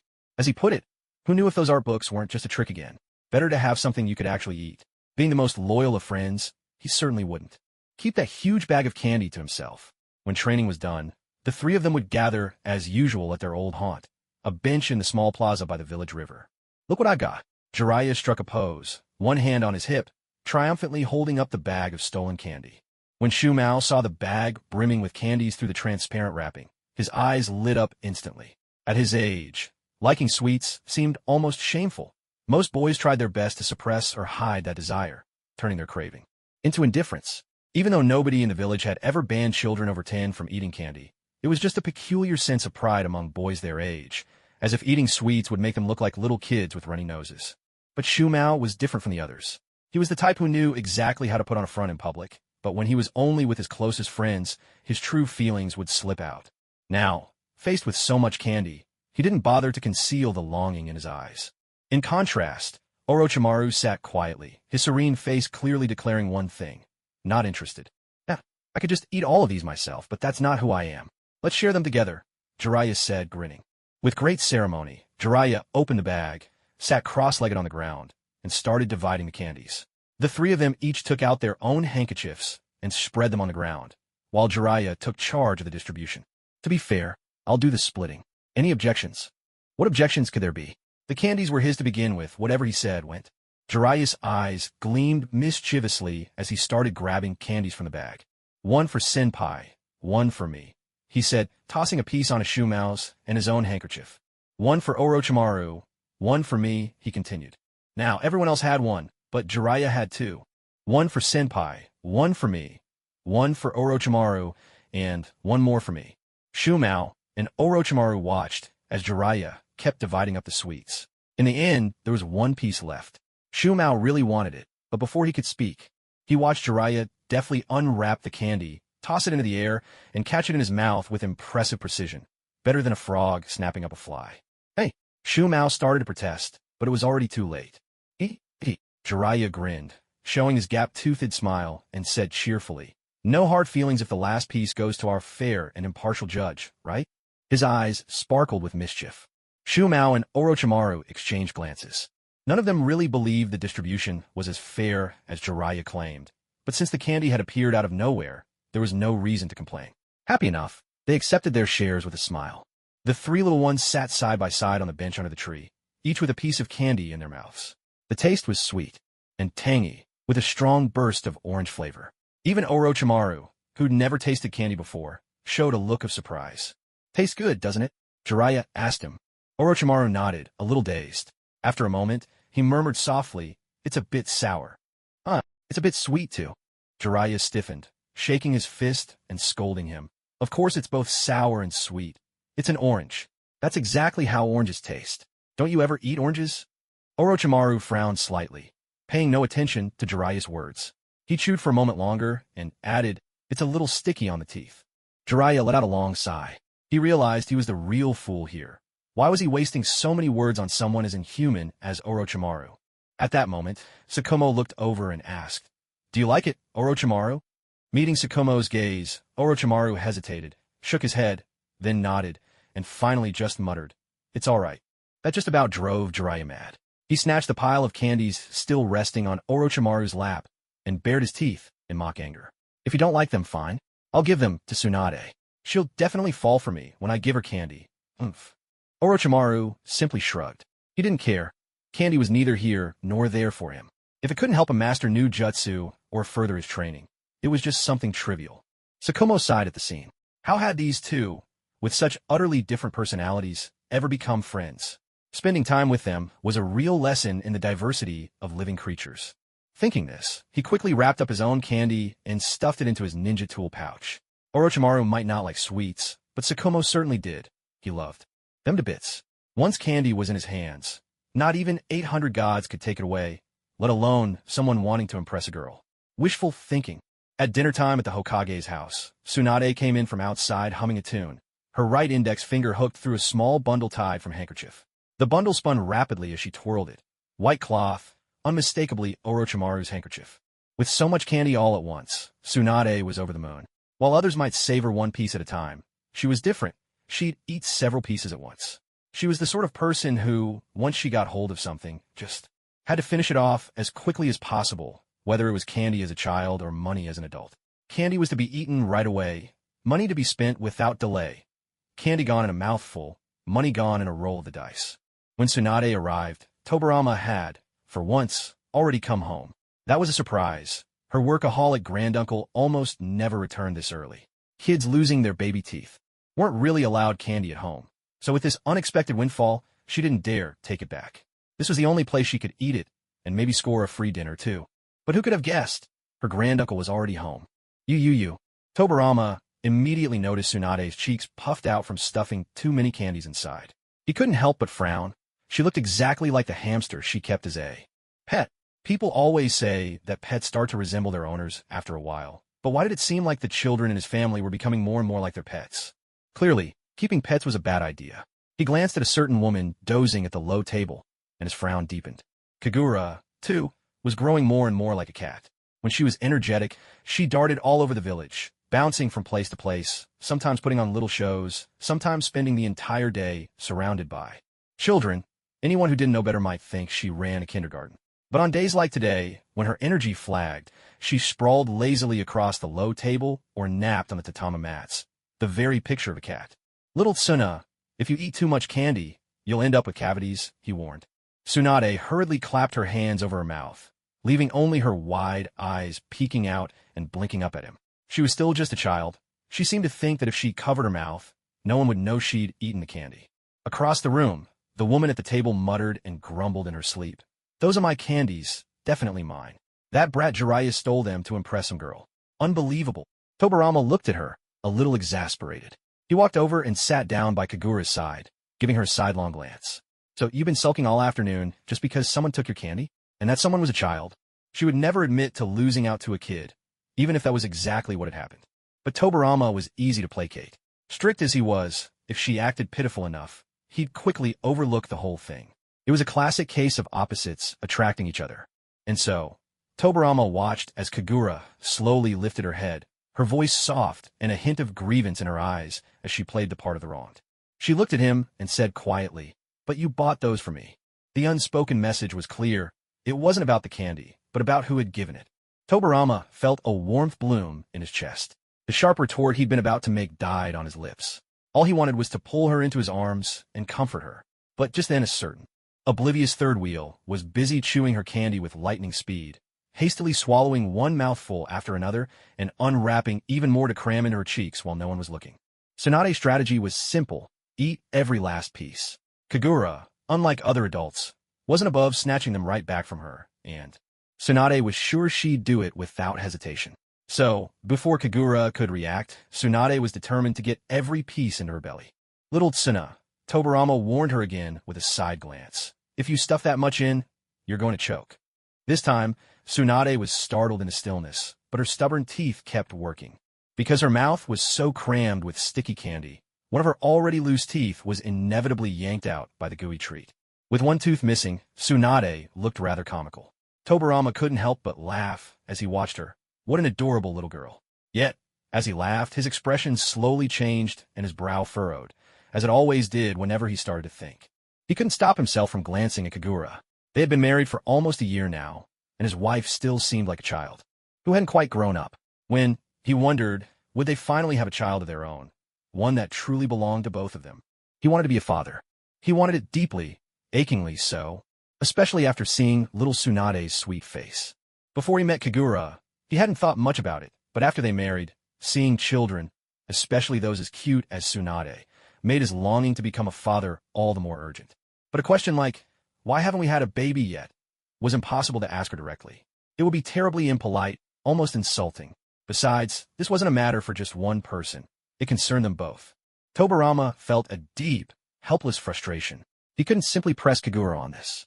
Besides, she was still young, healthy, and full of life. She ate heartily and radiated energy.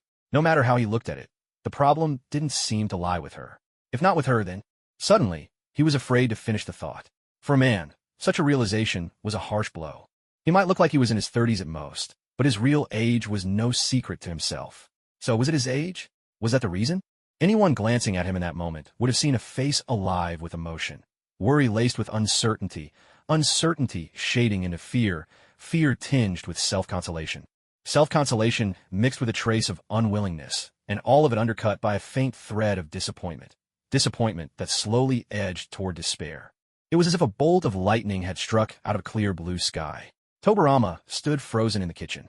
Lately, he'd noticed that Kagura showed little interest in him. She kept turning him down, and often, by the time he'd finished his bath and returned to the bedroom, she'd already fallen asleep without waiting for him. Right after they'd married, Kagura had loved cooking for him. She called it her love meals. But recently, she hadn't even set foot in the kitchen, coming up with every excuse imaginable. The smell of oil made her nauseous. The scent of fish and meat was unbearable, blatant lies that anyone could see through. Even on the rare occasions when he had free time to take her out for a walk, she seemed listless and drained, as if nothing could lift her spirits. Nothing, that is, except for the comic books filled with handsome men and beautiful women, which alone could spark her interest. How could he, a living, breathing man, lose out to a few lines on a page? Was there any justice in that? From all this, it was clear. He no longer held any attraction for Kagura. Her feelings were all too obvious, impossible to ignore. And wasn't the main reason he'd lost his appeal simply because he was getting old? He moved about in a daze, throwing together a simple dinner, and then shared a tasteless meal with Kagura and Tsunade. Clearly out of sorts, he must have made a terrible meal. Tsunade didn't seem to mind.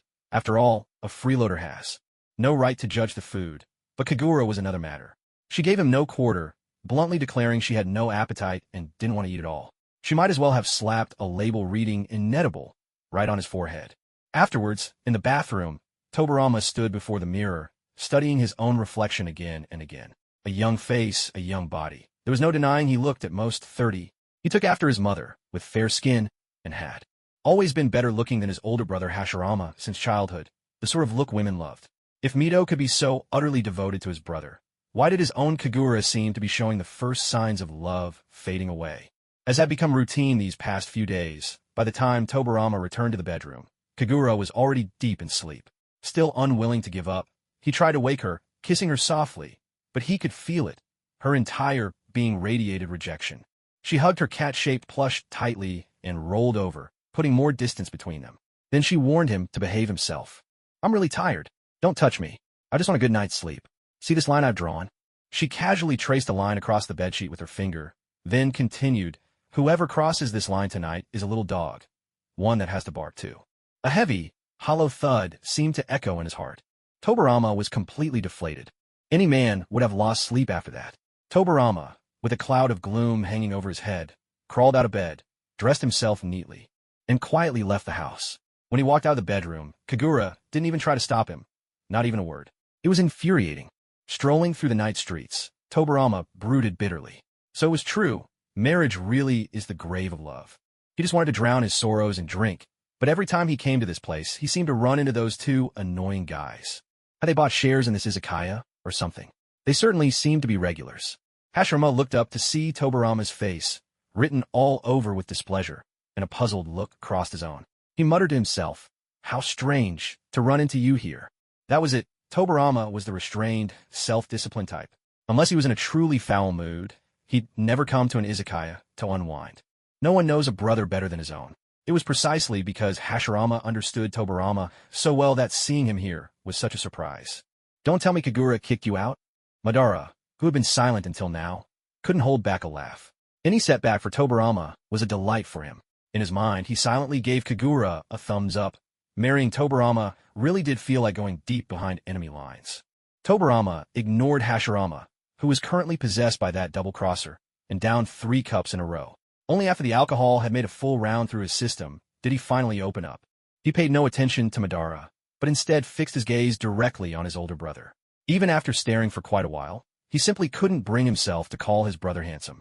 If he had to say something, it'd be that his brother had a dignified and upright face. If he really had to praise him a bit more, then maybe refined features would just barely do. How did this face make sister-in-law so hopelessly devoted to you? Well, if you ask me, Hashirama suddenly became serious, but what came out of his mouth was pure nonsense, spoken with the utmost gravity. Folding his arms across his chest, he pondered the reason. "I suppose I conquered her with my personal charm. After all, I do have a lot of good qualities." Madara, who had just taken a sip of wine, nearly choked. If we're talking about thick skin, Uchiha Madara would gladly admit Hashirama was the champion. Such as, Tobarama pressed. "My sense of humor." "You mean the kind of humor a turncoat has?" Tobarama asked in all seriousness, not sounding at all like he was insulting him. Hashirama was at a loss for words, yet his little brother seemed completely sincere. "And I'm skilled in horticulture," Hashirama added, quite pleased with his own analogy. "Like summoning the deep forest emergence?" Tobarama shot back. "All right, what else?" Tobarama prompted. "Let me think." Hashirama racked his brains. Making up things on the spot wasn't as easy as it sounded. Madara set down his cup and offered an out. "If being obedient and afraid of your wife counts, then that's a virtue too." Hashirama. Tobarama. "Idiot." Hashirama protested indignantly. "Even drinking can't shut you up." But Madara ignored him because he was only stating the truth, and nothing could shake the truth. "So, that's all, isn't it?" Tobarama mercilessly exposed Hashirama's bluff. Hashirama, unwilling to admit defeat, held back for a while, then suddenly blushed and stammered, "Does having good stamina count as a virtue?" Both Tobarama and Madara froze, staring at Hashirama in disbelief, as if to say, that kind of virtue doesn't need to be announced out loud, does it? Hashirama couldn't help but let out a goofy laugh. Scratching his head in embarrassment, he explained, if I didn't have good stamina, I wouldn't be able to withstand her punches at all. Or to put it bluntly, I guess you could say I'm tough enough to take a beating. Most people wouldn't survive even one of her blows. You really have no idea how strong she is. If they took Hashirama seriously, the two of them would be the real fools. After listing so many of his own virtues, all Mito wanted to say was, our granddaughter is already so grown up. What's the point of leaving now? Let's just muddle through and make do. Before they knew it, the wine pot was empty. Only then did Hashirama and Madara realize the conversation had veered too far toward themselves. Inevitably, their eyes returned to Tobarama, who looked lonely and dejected. Clearly, his troubles weren't small. It was one thing to confide his troubles to his elder brother, but with Madara sitting right beside him, things were different. This man was wicked to the core, just waiting for a chance to see him falter. If Madara ever found out about his misfortunes, he'd probably laugh himself silly. Yet, ironically, it was Madara's schemes that had once helped him and Kagura clear up their misunderstandings, bringing them together at last. This time, Tobarama abandoned all pretense of pride and poured out his grievances without reservation. At last, he gazed at the two men before him, lost and uncertain. So, does this mean she doesn't love me anymore? Madara, never one to side with Tobarama, rolled his eyes at these self-spun worries. As always, he thought, couples are just full of unnecessary drama, scaring themselves over nothing, simply because they have too much time on their hands. He had no intention of offering any opinion. Even if Kagura truly didn't like Tobarama and wanted to dump him, Madara would be the first to cheer her on, hands and feet both raised in support. Only a lunatic would fall for someone as petty as Tobarama. Kagura. Who's insulting me? Meanwhile, Hashirama was beside himself, pounding his chest and stamping his feet as he berated Tobarama. That's why I told you to hurry up and find a nice girl to marry back then, but you wouldn't listen. Now look at you, regretting it. Aren't you? Regret? Was there any meaning in it if it wasn't Kagura? If only he'd met Kagura sooner, maybe he'd have a granddaughter by now. But there's no use in wishing for what could have been. At this moment, the proprietress behind the counter, who had been quietly preparing snacks with her drinks, finally spoke up, almost timidly. She looked at Tobarama with a cautious expression and said, Lord Hokage, is it possible that you're going to be a father? For a second, the noisy izakaya seemed to fall silent. The three men sitting side by side froze, staring at each other in stunned silence. When a woman is pregnant, she gets sleepy, tired, and sensitive to smells. Trust me, I've had 3 kids. I know what I'm talking about. Tobarama stared blankly at the proprietress, still reeling from the shock. Could it be that the distance he felt wasn't because Kagura stopped loving him, but simply because she was carrying their child and not feeling well? Tsh, Madara scoffed unimpressed. He thought they were infiltrating enemy lines, but instead it was more like a buy one, get one free deal, though even that analogy felt off to him. Hashirama, much quicker on the uptake than Tobarama, clapped his brother on the shoulder, his joy sincere.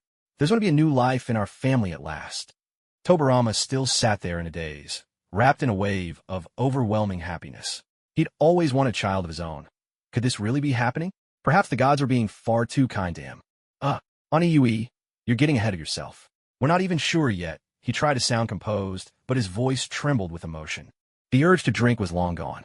One moment he was seated at the table. The next, he'd vanished without a trace. Looking at the empty seat, Hashirama pouted. He turned back to Madara and asked, he still hasn't paid for his drink, has he? Madara kept his eyes shut, refusing to look at him.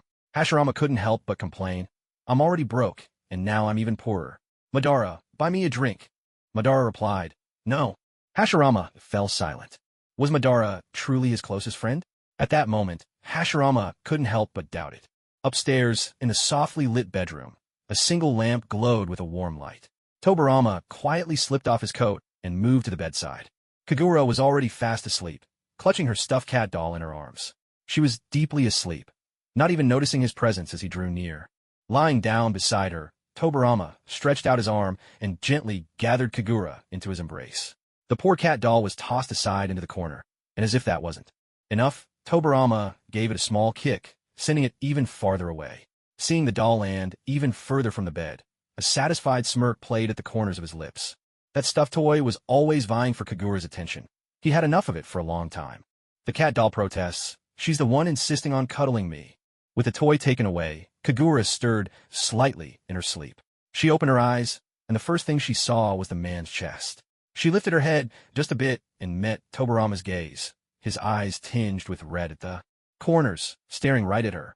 The face that was usually so stern and serious now seemed impossibly gentle, as if bathed in the softest light of a beauty filter. So tender, even the corners of his lips were lifted in a smile. Huh, what time is it now? She rubbed her eyes in a daze, certain she'd been asleep for a while, yet surprised to find Tobarama still awake.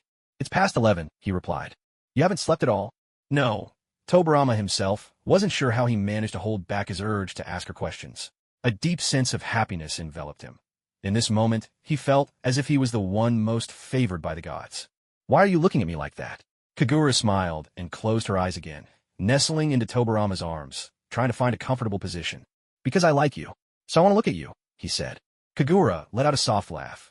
Still hazy with sleep, she remembered the line she'd drawn before drifting off. Whoever crossed it would be a puppy. You crossed the line, Lord Tobarama. Her voice was as light as gossamer, drifting straight into Tobarama's heart. But he managed to hold himself back. No, you crossed it, he teased with a smile.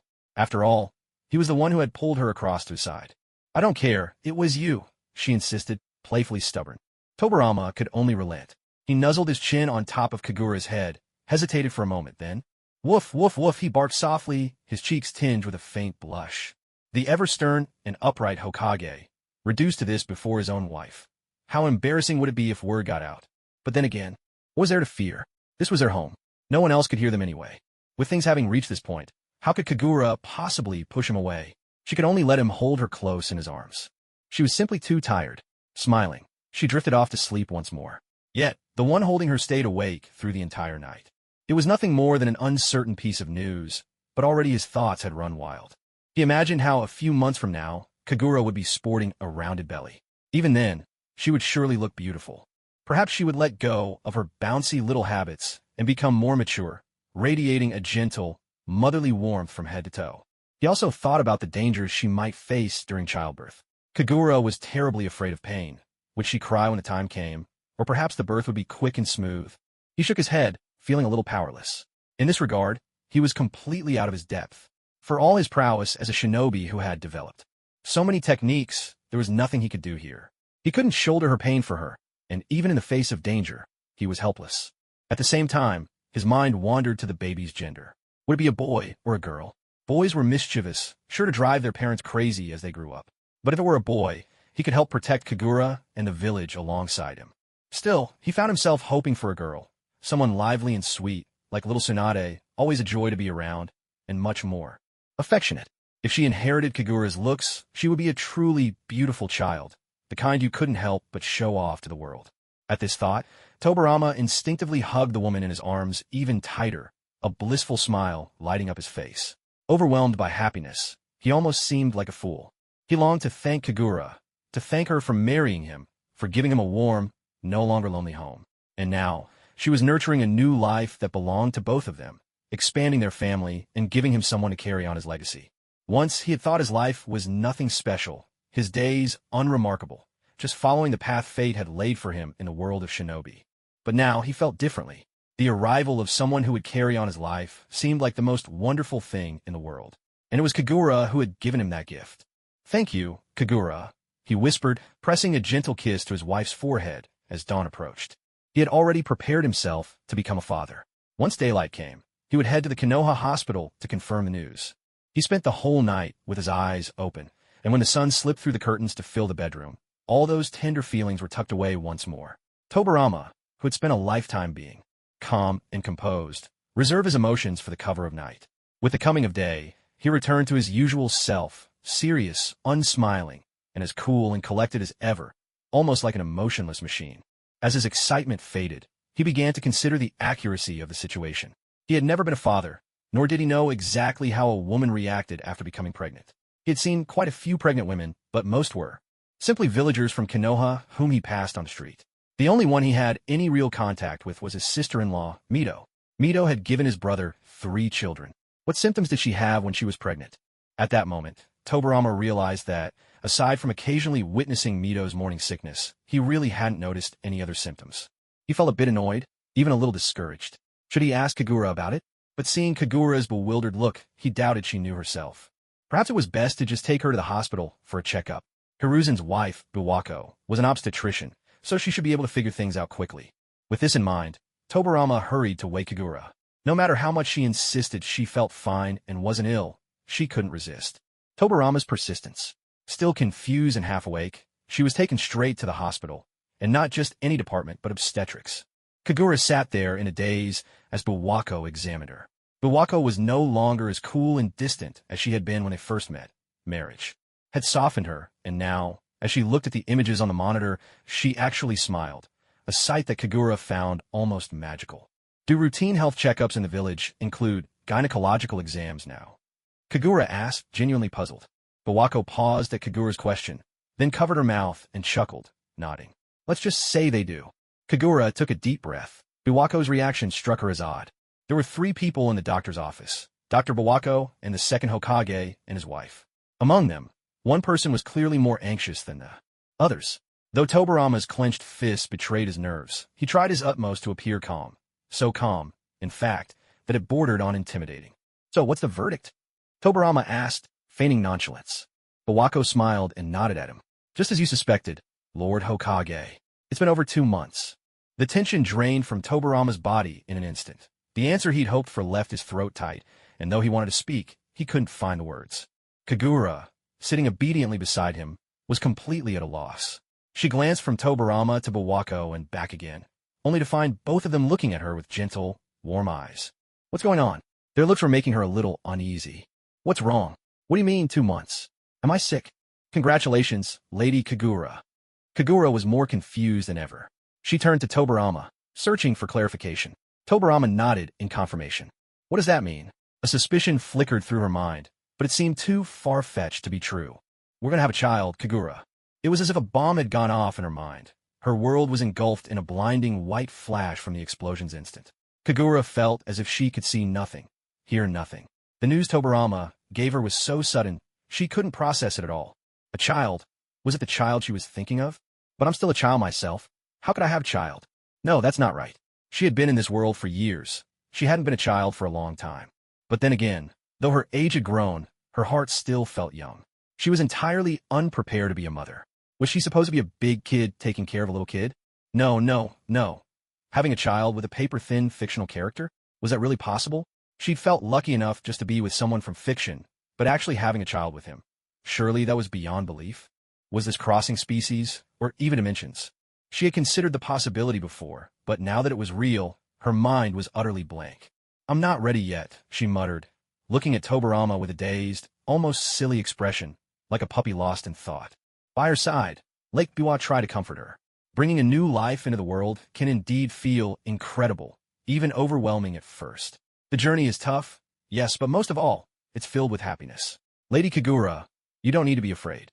At some point, her hand had grown cold, but Tobarama took it, his grip gentle yet firm, passing his warmth and confidence to her. Looking into Tobarama's joyful eyes, Kagura felt tears welling up. He wasn't the one who would be pregnant. Of course he was happy. I've counted out. The baby is due at the end of next spring, when the cherry blossoms are in full bloom. Kagura couldn't even remember how she got home. She wandered back in a daze, while Tobarama was so delighted that even the villagers who greeted him on the way noticed how unusually warm and friendly the Hokage seemed that day. As soon as they reached home, they found the Hashirama couple waiting at the door. Clearly, Hashirama had told Mito about last night, and with her experience as a mother of 3, Mito had already guessed the truth. Where have you 2 been? Out so early in the morning. We went to the hospital. As soon as Tobarama said that, the Hashirama couple perked up, eagerly pressing for confirmation. So is it true? Tobarama nodded and broke into a broad smile. I knew it. How could he possibly have a problem? It's all just rumors. And you've worried yourself for years, Mito said, giving Hashirama a sidelong glance and finally letting out a long sigh of relief. Hashirama was so emotional that his eyes brimmed with tears. Back in the days when the whole village whispered that Tobarama might be incapable, there were countless nights he tossed and turned, unable to sleep, worrying whether it was the fierce battle with the Uchiha, maybe that kick from Izuna, that had somehow left Tobarama with lasting damage. Perhaps that was why Tobarama always refused to marry and start a family. Even after Tobarama married Kagura, the worry remained. Hashirama lived in dread of hearing news of their divorce at any moment. In the end, there was no divorce. 3 months after Hashirama married Mito, she was already expecting their first son, Ayamatsu. But Tobarama had been married for nearly a year, and Kagura was still darting around the village, lively as ever, without the slightest sign of pregnancy. At one point, Hashirama even passed judgment on Tobarama, certain that he was a casualty of war, injured by Izuna's misstep. But now, hearing the news that their Senju clan would finally welcome a new life, it was just as Mito had said. His own imagination had run wild, nothing more. It's such a relief that you're all right. Now, I don't have to spend every day feeling as if I've failed our parents and brothers, unable to protect you. Hashirama clung to Tobarama, tears and snot running freely, leaving Tobarama both speechless and bewildered. Still, after spending most of their lives together, Tobarama was used to his brother's unique way of thinking. Anija, I know you're excited, but could you please not wipe your nose on my clothes? Ah, you noticed. Hashirama sheepishly let go of him. While the men spoke, the women had their own concerns. Mito, after all, was many years older than Kagura, if you ignored appearances and just counted. Age, Kagura was almost the same age as Mito's own daughter. Seeing Kagura's bewildered expression, Mito warmly took her hand to comfort her. When I was expecting Ayamatsu, I felt just as lost as you do now. I was still young, barely 20. But after a while, things settled down. There's no need to worry, just welcome this little one with an open heart. He'll be the dearest person to you, the one you nurture yourself, the family you can never be separated from. Family, Kagura echoed softly. Yes, her child. Her family. In this world, another family member besides Tobarama, the family she had always longed for. Mito patted her head as if comforting a daughter. Indeed, from the first day Kagura arrived in the village, she hadn't seemed to change, still small and slender, clever and endearing, just like Mito's own daughter who had married far away. Don't be afraid. You have Tobarama, you have me, and you have Hashirama. We'll all be here to support you. Mito's voice was so gentle, her hand carrying an indescribable warmth as she softly smoothed Kagura's hair. Under her gaze, Kagura truly felt her heart grow calm. She was so much like a mother. Kagura reached out and pulled Mito into an embrace, nuzzling gently in her arms. She wanted to act a little spoiled, but managed to hold herself back. She felt like a mother, yet not quite a mother. In this world, her mother was nowhere to be found, and she herself was about to become a mother. What a strange feeling this was. It had taken Kagura more than half a month of mental preparation before she could finally come to terms with the fact that she was carrying a child, one belonging to a character from a fictional world. To think that someone who's already died once could still become a mother. TSK, what an oddity. She mused to herself that perhaps this was all destined. In the real world, she'd never have had such an experience. But here, in a different world, she was given the chance. Once she accepted it, the thought wasn't so bad. That afternoon, Kagura went to the Chinese restaurant and cooked a few simple dishes herself. She even popped over to a shop a couple doors down to buy some inari sushi. As soon as the delivery staff saw what she'd prepared, they immediately knew who the meal was for. Lady Kagura, please, allow me to deliver it for you. Kagura politely refused the delivery staff's offer, packed the food into a meal box herself, and carried it away. Her feelings for Madara were, in truth, rather complicated. In her original world, she'd drawn countless illustrations of him, calling him her wife, as she worked. But when she truly crossed over and met him in person, she was a little afraid at first.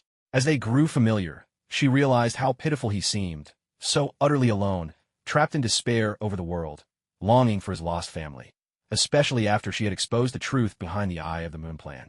Later on, he began to show her kindness, even acting as a brother and escorting her on her wedding day. Many people thought of Madara as a wildly arrogant, dazzlingly powerful, and explosively cool figure, an obsessive warmonger, a demon of a shinobi world who killed without blinking. But the Madara Kagura knew was far more nuanced, much less one-dimensional. She wanted to share a little warmth with him, so his solitary life might be less lonely. After promising to take care of his meals for the rest of his life, Kagura genuinely took on that responsibility. Madara, for his part, wasn't about to turn down such an offer. Ever since he returned from his travels around the 4 nations, he hadn't cooked for himself even once. On this day, too, he simply waited for the restaurant's delivery staff to bring his meal. Erlei's culinary skills had improved by leaps and bounds. The food tasted better and better, far surpassing the bland boiled dishes Madara used to prepare for himself. What he hadn't expected, though, was that Kagura herself would be delivering his meal this time. The moment he saw her, Madara's gaze instinctively dropped to her belly. Her abdomen was still flat, hardly looking like that of a pregnant woman. Noticing his stare, Kagura offered an awkward smile and asked, "So, you already know?" Madara let out a snort.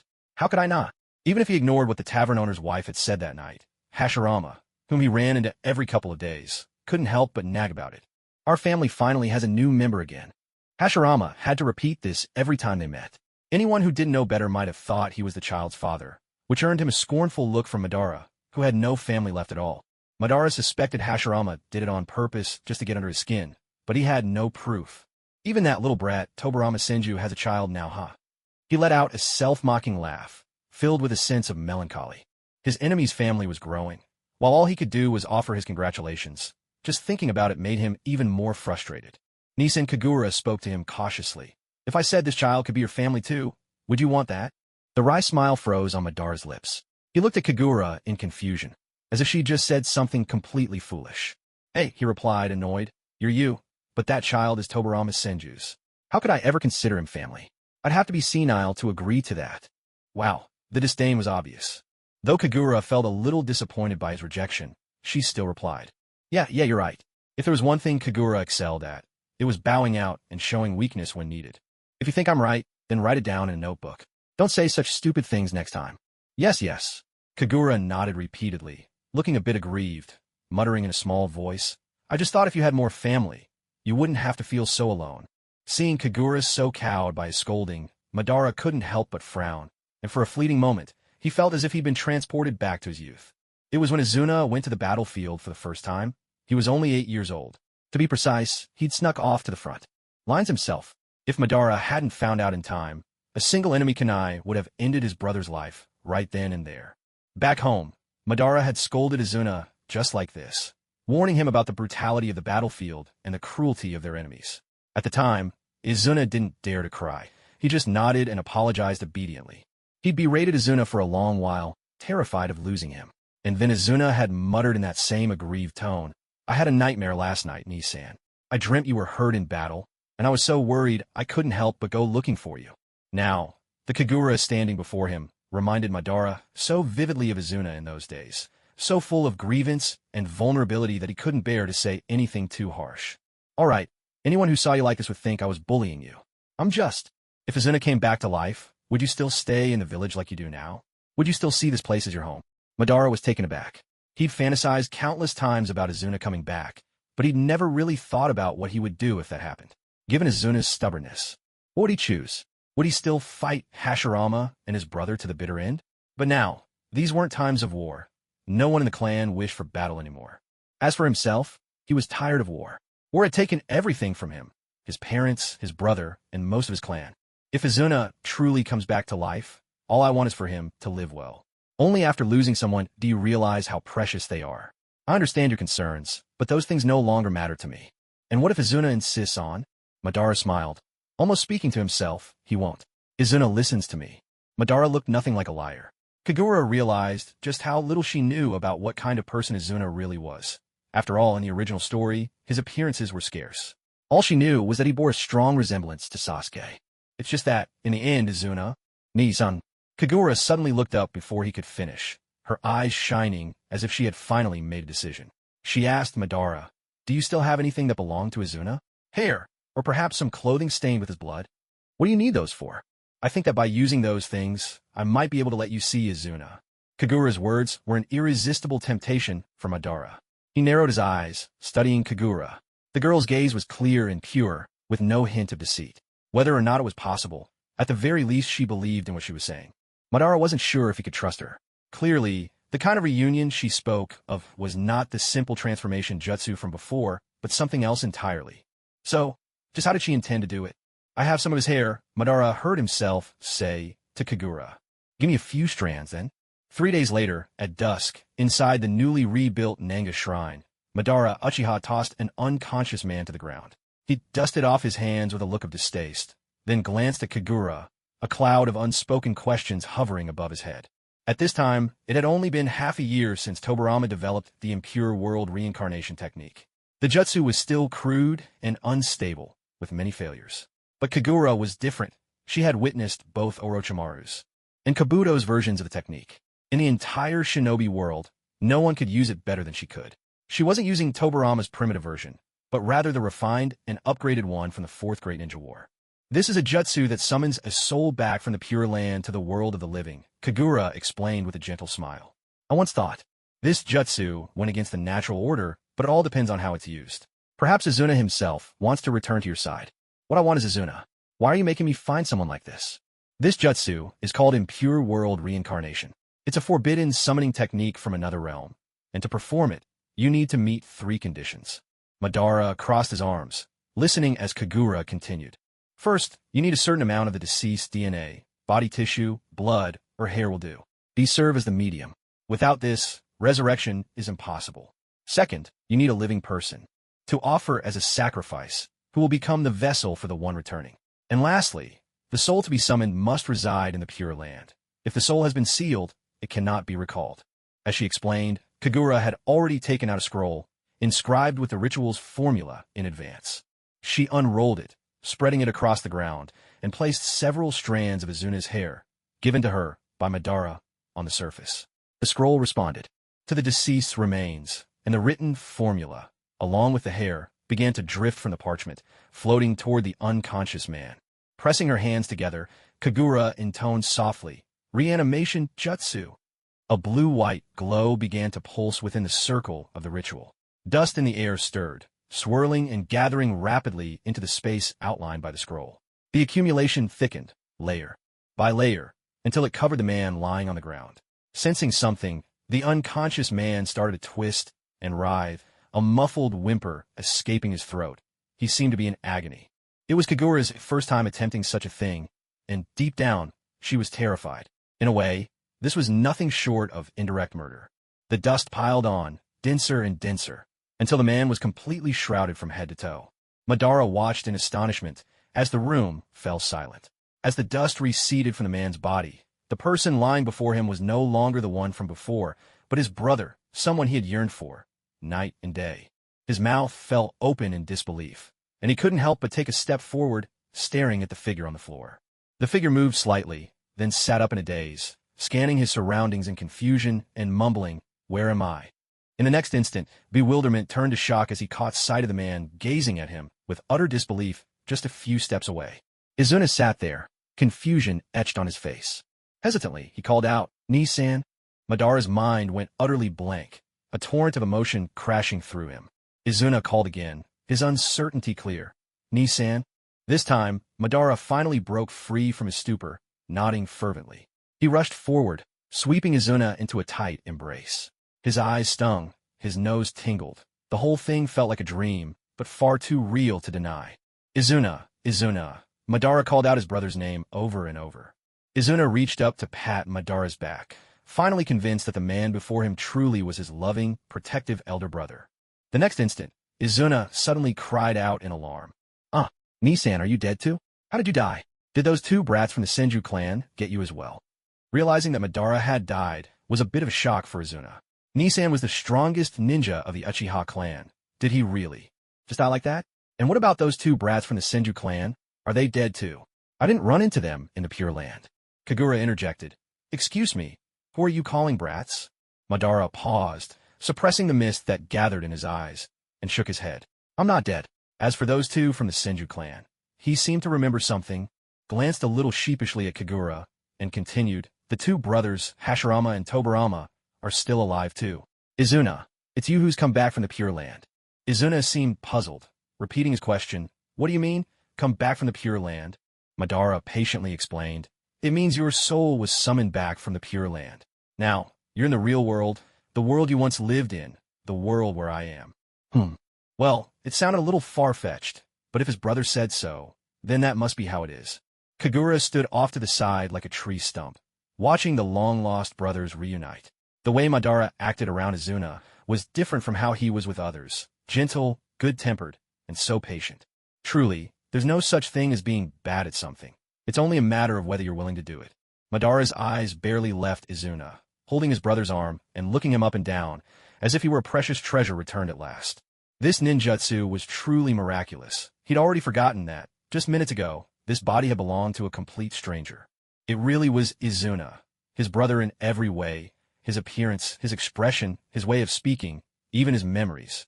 This was nothing like a transformation jutsu. This was truly and completely Izuna. With that thought, Madara pulled Izuna into a firm embrace, as if afraid that if he didn't hold on tightly, someone would snatch Izuna away and he'd vanish all over again. Ni-san? Yes. Izuna was a little unused to this side of Madara. His brother seemed much more sentimental now. He'd never been this open with his feelings before. Madara's hair brushed against Izuna's face, making him a little itchy. He turned his head to get away from the hair, and when he did, he saw Kagura standing nearby, watching them with a peculiar expression. Ah! Izuna jumped in surprise. Who is this woman? A ghost? She didn't make a sound. Honestly, do you even know which one of us is the ghost here? Kagura rolled her eyes so hard they almost disappeared.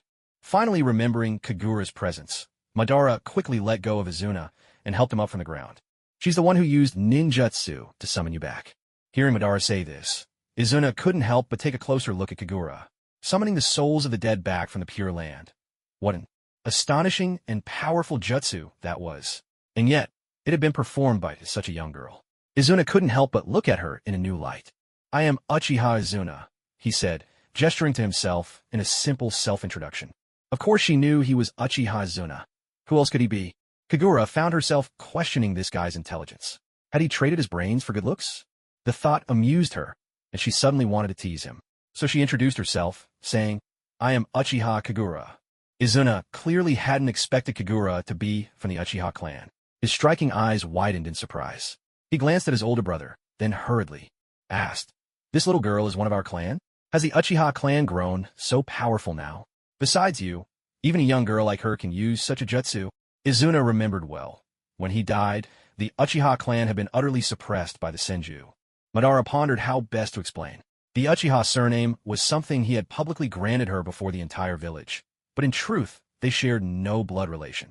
Was he supposed to say, well, I just picked up a convenient little sister along the way? Kagura deliberately quickened her steps, coming to stand beside Madara and sweetly calling him big brother. She caught the look of growing astonishment on Izuna's face as he looked from her to Madara, as if some great realization was dawning on him. His mouth slowly dropped open. Madara let out a soft sigh, gaining a new little sister out of the blue. No wonder Izuna was having trouble accepting it right away. But, to be fair, Kagura was a truly good-hearted girl, and Izuna was straightforward by nature. Given time, they would surely get along well.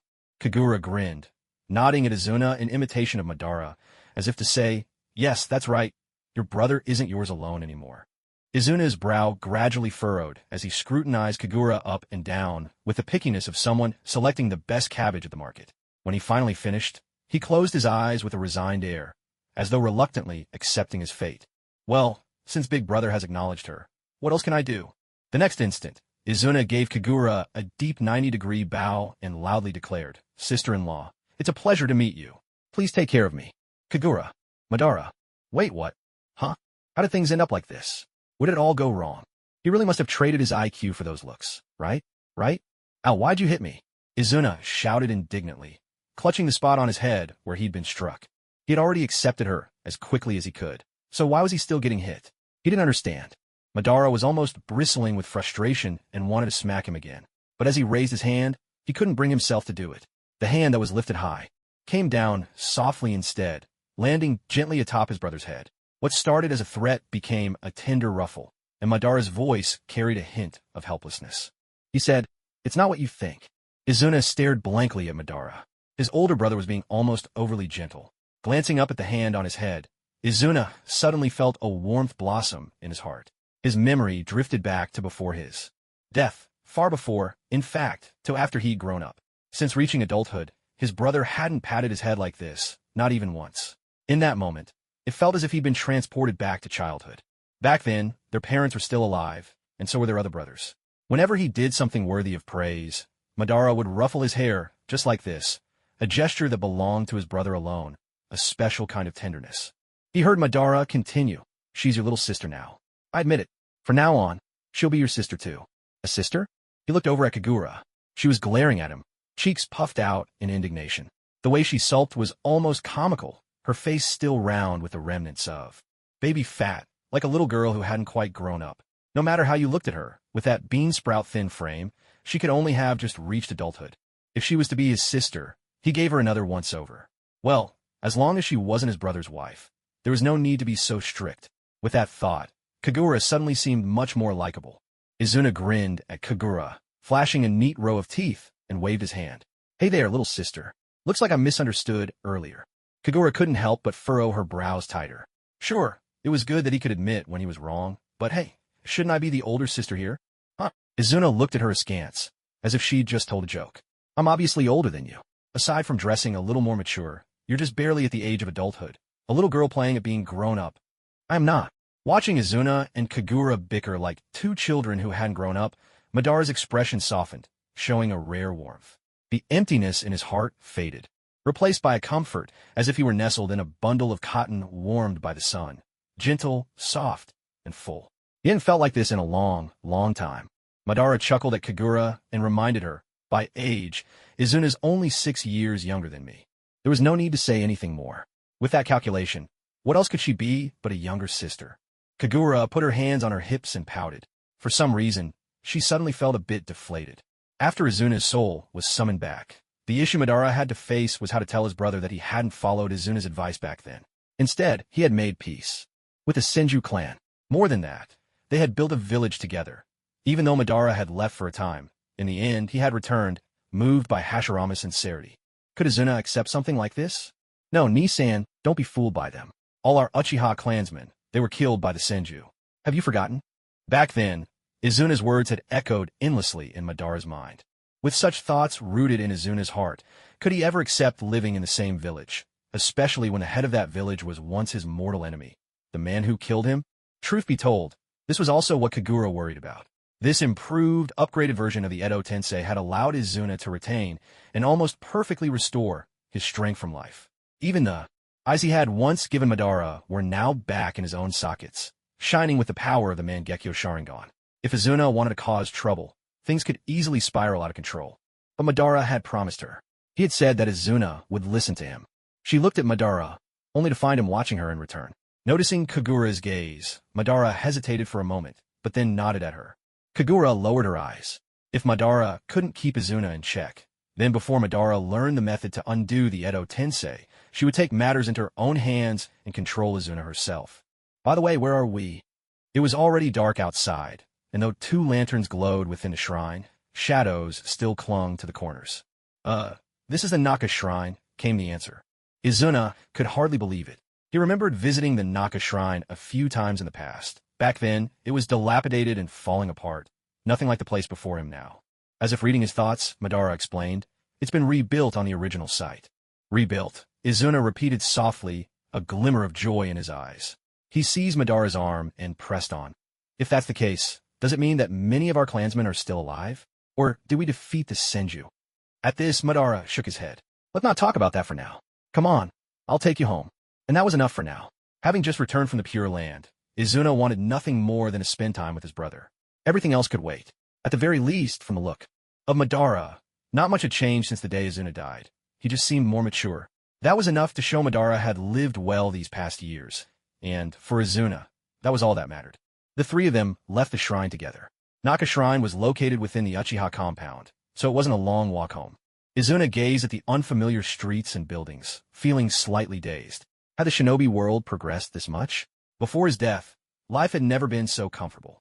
He followed behind Madara, filled with curiosity about everything he saw. The streets bustled with people coming and going, many of whom wore the Uchiha clan crest on their clothing. Everyone seemed to be living well, their faces radiating peace and happiness. Although Madara walked ahead, he kept a watchful eye on Izuna from the corner of his eye. Izuna, so full of wonder and fascination at everything, looked just like a child who had never grown up. Seeing him like this, Madara pressed his lips together, allowing himself a faint smile that no one else could see. Along the way, many people greeted Madara, but not a single one paid any attention to Izuna following behind. Most of them had never even seen Izuna before, even those who recognized him merely assumed he was someone who happened to resemble Izuna. After all, who would ever guess that someone who had been dead for nearly 20 years could return to life? The 3 of them walked on, making their way from the Naka Shrine at the southern edge of the Uchiha compound all the way to the western exit. It was here that Kagura said goodbye to the brothers. Izuna, I'll come find you again to play tomorrow. Call me Nisan, older brother. I've only ever called others big brother before, and now, by some twist of fate, I suddenly have a little sister. I can't let any chance slip by to make her call me brother. Kagura gave a little huff and paid him no mind, turning on her heel and walking away. Only after her figure disappeared at the entrance to the compound did Izuna realize something was off. He turned to Madara and asked, "Why isn't our little sister coming home with us?" Madara's brows drew together in slight embarrassment, but he decided to tell the truth. Kagura is a girl. It wouldn't be appropriate for her to live with us, so of course she goes back to her own place. Oh, Izuna sounded a bit disappointed. Since being reborn, he felt a surge of excitement and kinship whenever he met a living soul. He hadn't even considered anything else. But if his brother said so, there must be a good reason. Letting go of thoughts about Kagura, Izuna obediently followed Madara home. The streets and houses felt unfamiliar, and Izuna took it all in. As he looked around, he realized that their current standard of living was much better than before he died, proof that the shinobi world had made progress. Thinking this, he couldn't help but narrow his eyes and break into a smile. When it came time to plan the clan's housing, Madara had perfectly recreated the home they'd lived in with their parents and siblings when they were children. So when Izuna returned, there was not a trace of unfamiliarity. Aside from the house and furniture being newer, everything was just as he remembered. Only now, with so many family members gone, the house felt strangely large and empty. Looking at this home from his memories, Izuna was suddenly struck by a wave of sadness. He glanced over at Madara and managed a wry smile. "Ni-san, living all these years alone in such an empty house. You must have been so lonely, haven't you?" With just a single sentence, Izuna broke through Madara's defenses. All the strength he had painstakingly displayed, all the masks he wore, shattered in an instant. Tears slid silently from Madara's eyes. He froze for a moment, reached up to wipe one away, and stared at the cold wetness dissolving against his fingertip. The sensation felt strangely unfamiliar. He could no longer remember how many years it had been since he last cried. In the world of grown men, tears were always tied to shame. No one saw it as a normal release of emotion. Everyone seemed to think that shedding tears was a sign of weakness. Yet at this moment, looking at his brother, thinking of all the years he had spent longing for him, mourning the family he had lost, and drifting through a lonely half-life, he simply couldn't hold back any longer. Madara Uchiha was not the block of ice, not the stone, not the cold, unfeeling man obsessed only with power that others imagined him to be. He had to hide behind that facade just to survive countless lonely days and nights. Before Izuna's death, the goal of protecting his brother was what kept him going. After Izuna died, it was Hashirama's hand of reconciliation that gave him strength. Later, for the sake of the clan's future in Konoha, he was forced to compromise with the village. Then, to reclaim the Uchiha's rightful voice, he had to stand against it. In the end, his own people betrayed and abandoned him. After unraveling the secrets of the stone tablet, he left the village to wander alone, convincing himself he had found a new purpose. The Eye of the Moon plan, a vision to create a perfect shinobi world without strife, where parents and siblings would never die and children would never have to go to war. But one by one, every goal he had was shattered. Without the support and concealment of that mask, he sometimes wondered how many times he might have died already. Wiping away his tears in one swift motion, for the first time, Madara truly smiled. It was a smile born from the depths of his heart. He clapped a hand on Izuna's shoulder, his words full of sincerity. "I was once, but not anymore, because you're back, Izuna." The Izuna before him now was nearly indistinguishable from the brother he once knew. Except for the faint markings on the skin exposed beneath his clothing, nothing else had changed. Let it all go. He was nobody else. He was simply his younger brother, Izuna. Madara repeated this to himself. Kagura had kept Izuna's reanimation a secret from Tobarama. She couldn't imagine how he would react if he found out. Would he strangle her for it? Maybe not. For the child's sake, hopefully not. Truth be told, Kagura was always a bit of a coward. She rarely thought about consequences, often acting on impulse and emotion.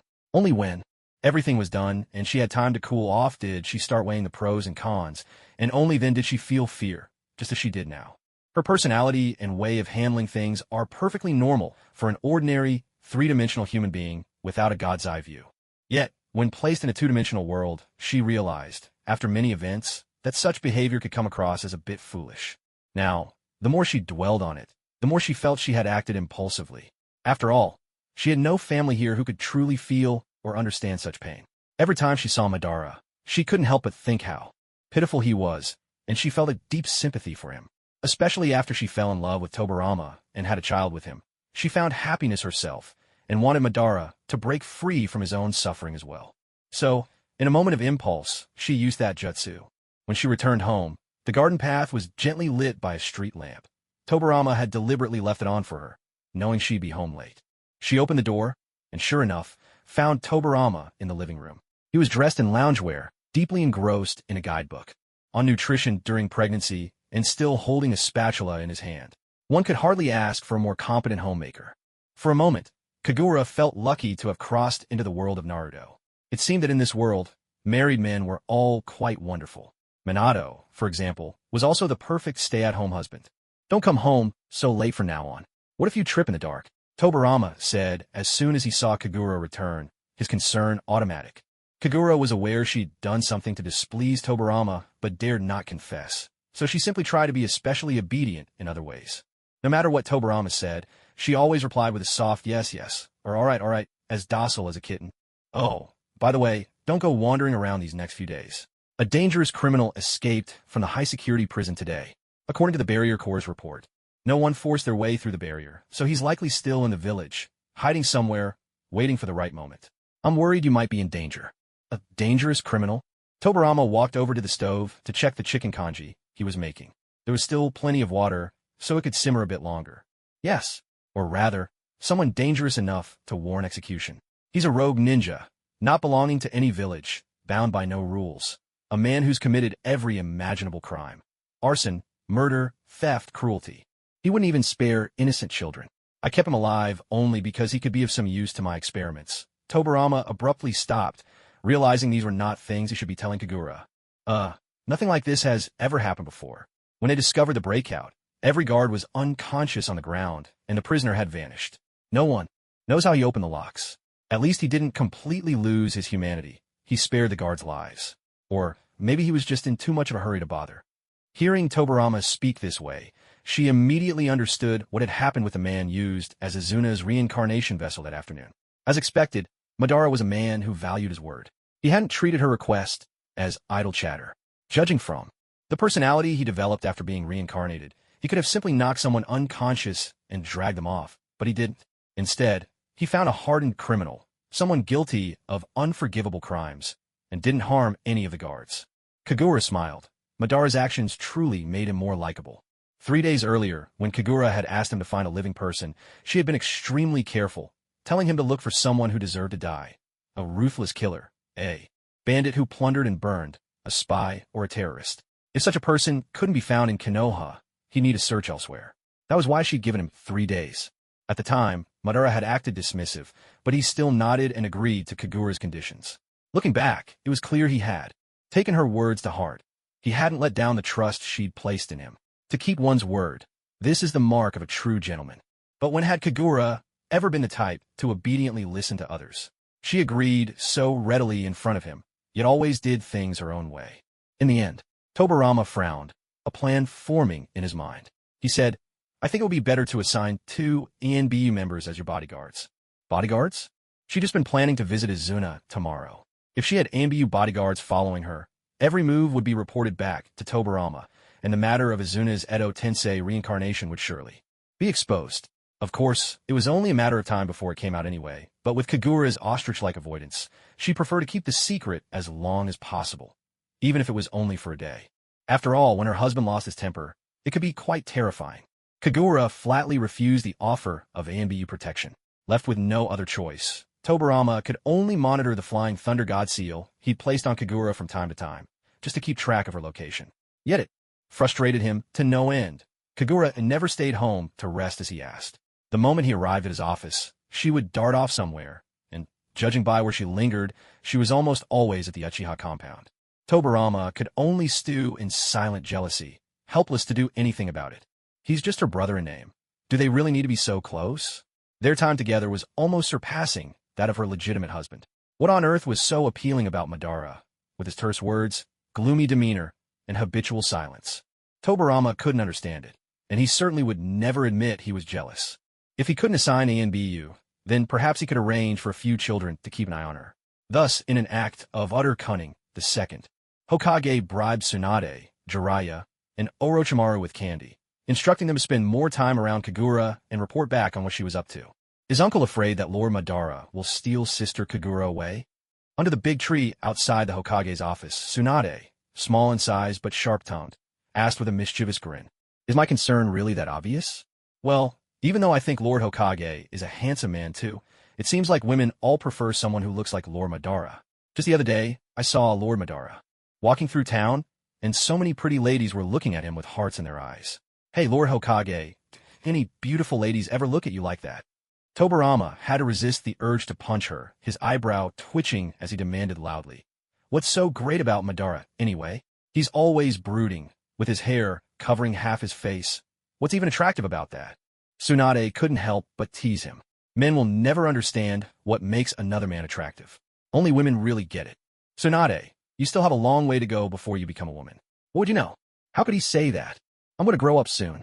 And even if I haven't yet, I still think Lord Madara is cooler and better looking.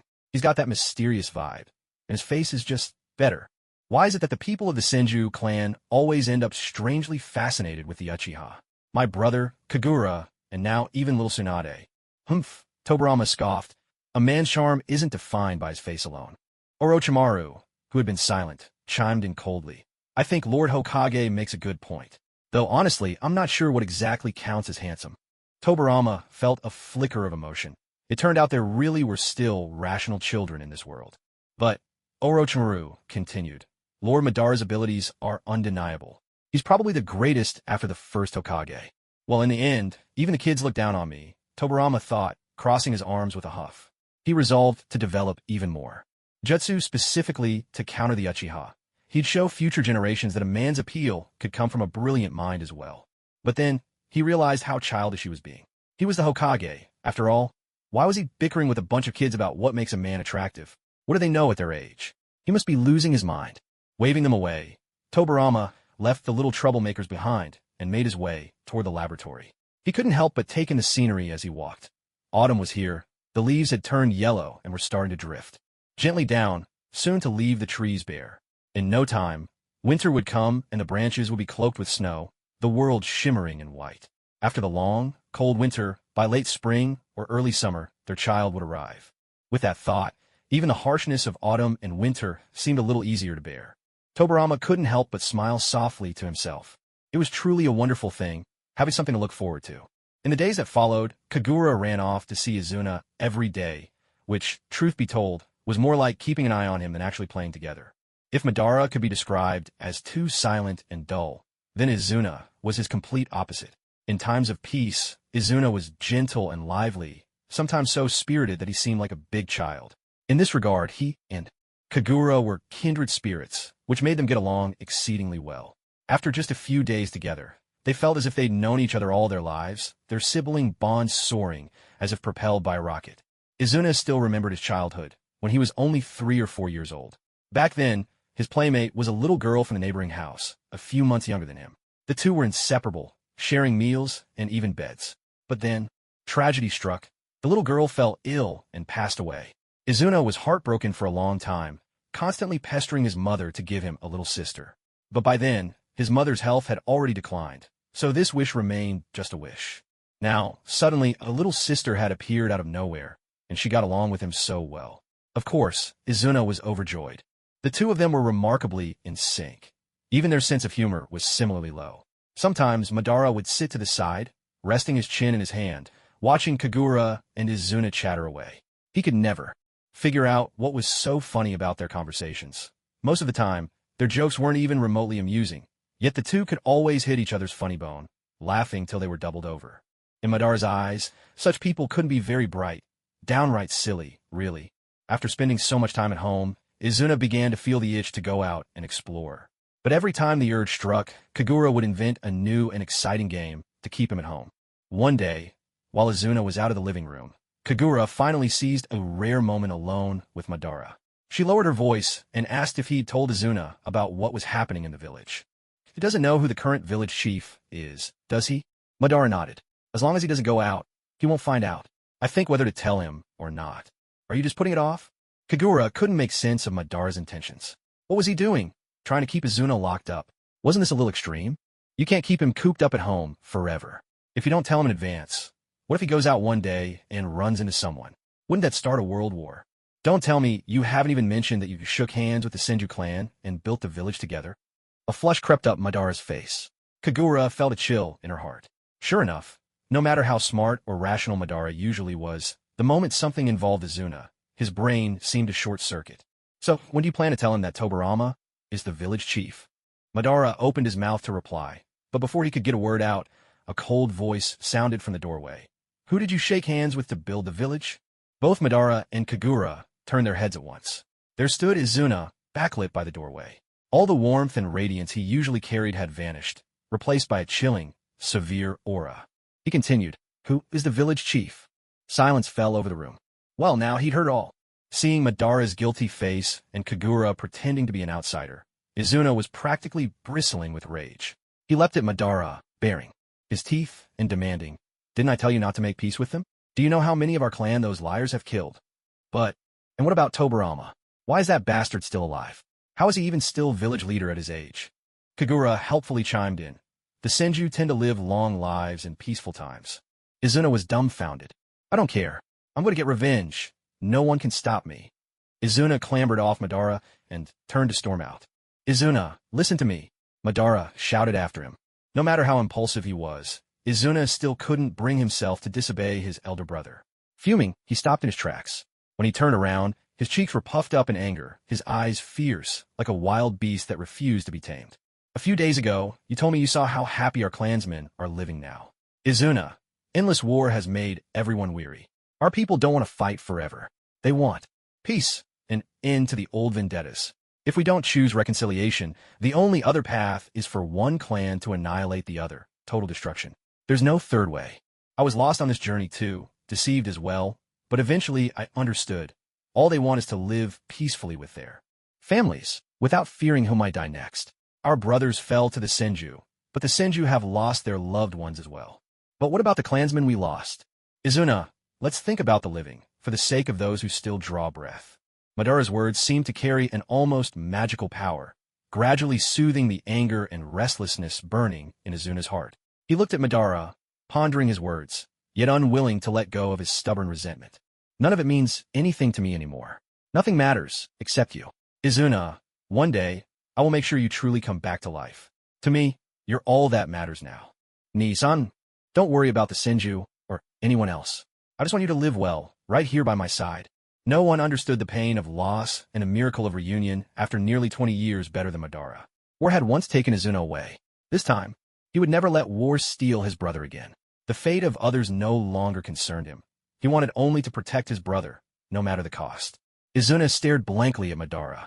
With these thoughts, Madara seemed to have returned to the days before he broke with Hashirama Senju, when protecting his younger brother and his clan was his goal, and achieving peace in the ninja world was his dream.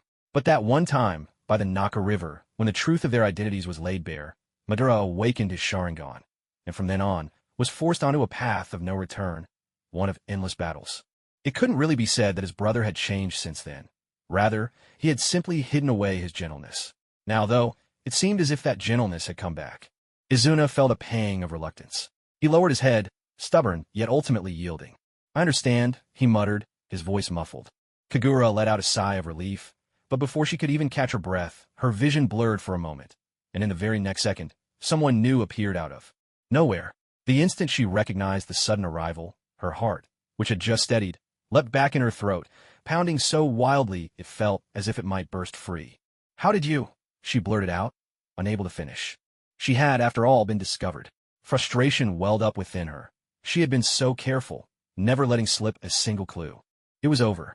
The moment she saw Tobarama, Kagura felt as if her own death sentence had been handed down. Barely 10 days had passed, and already everything was out in the open. Just moments ago, a few eavesdropping children had come, tattling, saying there was an argument in Madara's house, and that Kagura was involved. Fearing for his wife, Tobarama had instantly used Flying Thunder God to rush over, only to be greeted by this bewildering scene. He narrowed his eyes in disbelief, scrutinizing the figure standing beside Madara. That spiky hair, the short ponytail, the black Uchiha clan uniform. He looked far too familiar. But wasn't he supposed to be? Izuna, too, was stunned. After all, he'd been dead for nearly 20 years.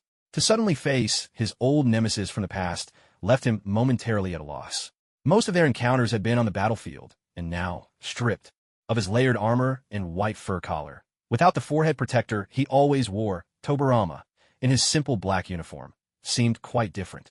The murderous aura he radiated on the battlefield was noticeably absent. But that face, with its 3 streaks of red pigment, the striking silver hair, and the natural air of authority, it could be no one else but Tobirama Senju. Tobirama Senju. Izuna couldn't contain his laughter, his excitement visibly bubbling over. His expression twisted, bordering on manic delight, and his black eyes spun crimson, morphing into the Mangekyo Sharingan. Every inch of his body seemed to scream the urge to kill the man before him. "This bastard has delivered himself to us," he said to Madara behind him. That voice, that presence. At this point, Tobirama was finally certain of the man's identity. Aside from the faint markings on his exposed skin, his appearance was exactly as it had been in life. Youthfully handsome, with a strange undercurrent of confidence. He had been summoned back by someone using that jutsu. He had only developed the impure world reincarnation technique less than half a year ago. Since it went against the natural order and human ethics, apart from the initial experiment, he had never shown the scroll to anyone else. If someone else could use it, it could only have been one of his closest people who must have seized the chance when he brought the scroll home. Tobirama shot a quick, sidelong glance at Kagura. His gaze was as cold and sharp as a flying dagger. Kagura shuddered, startled, and instantly averted her eyes, pretending she hadn't noticed him. She looked up at the sky, down at the ground, anywhere, but at Tobirama, not daring to meet his eyes. "Tobirama, today is the day we settle old scores. Every grudge will be repaid. I swear I'll kill you." As he spoke, Izuna started searching for something. Madara, seeing his brother's posture, immediately knew Izuna was looking for his sword. With a sigh, Madara placed a firm hand on Izuna's shoulder. "Izuna," he called out. Madara's voice calmed Izuna a little. Just moments ago, when Izuna was about to charge ahead, his brother had spoken at length to him. But the moment he caught sight of Tobirama's face, all those words vanished from his mind. "What did you promise me?" "But he kill me. If you kill him, what about Kagura?" Madara was appealing to his feelings. He knew that if it weren't for Kagura, he might not have tried to stop Izuna.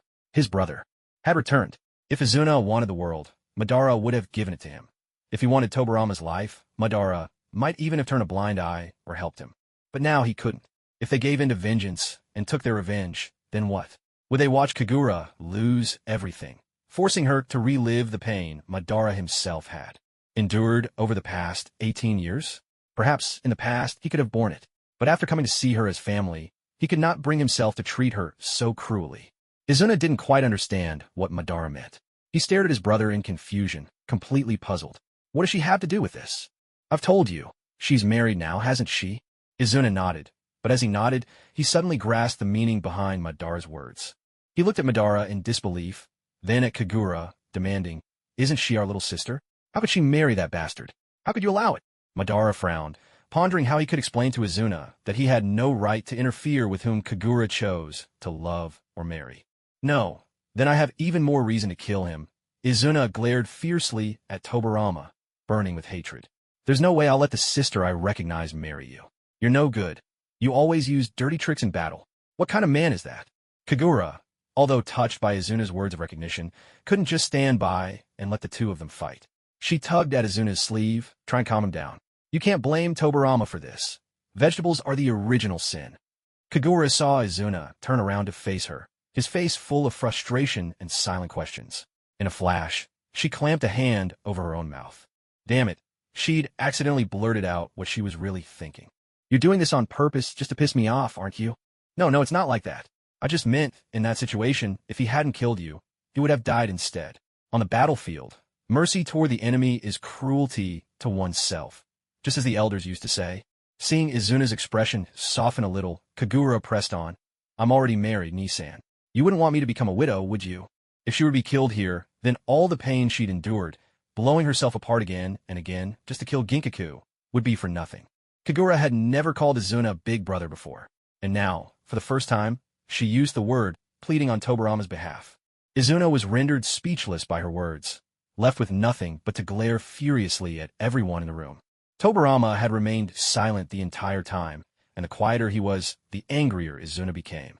In his mind, Tobirama must be secretly plotting something nasty. Having already suffered at Tobirama's hands once, Izuna had learned his lesson. He'd remember it for 2 lifetimes if he had to. "Aoarg, I'm so furious I could explode. What is this? My enemy stands right in front of me, and I can't do a thing. Rage boiled inside him, his fists clenched so tightly his knuckles cracked, yet he couldn't even throw a punch at his nemesis. Tobarama felt his jaw muscles aching from clenching his teeth so hard.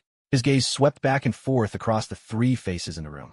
Madara looked indifferent, the kind of indifference that made it clear he no longer harbored any killing intent toward Tobarama, or perhaps, for a long time now, had shed that urge altogether. It was hard to believe this was the same man who once led the Uchiha clan in a bloody rampage across the battlefield.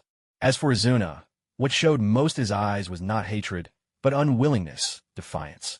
He was angry, but struggling to restrain himself. Tobarama had fought Izuna many times in his life. If one were generous, one might call Izuna upright and too proud for trickery. But to put it bluntly, he was all brawn and no brains, so overconfident in his own ocular powers that it bordered on arrogance. In all their clashes, Tobarama had never seen Izuna hesitate, not once. He was always like an arrow loose from a bow. Whatever he wanted to do, he went straight for it, never wavering, never letting others' words change his mind.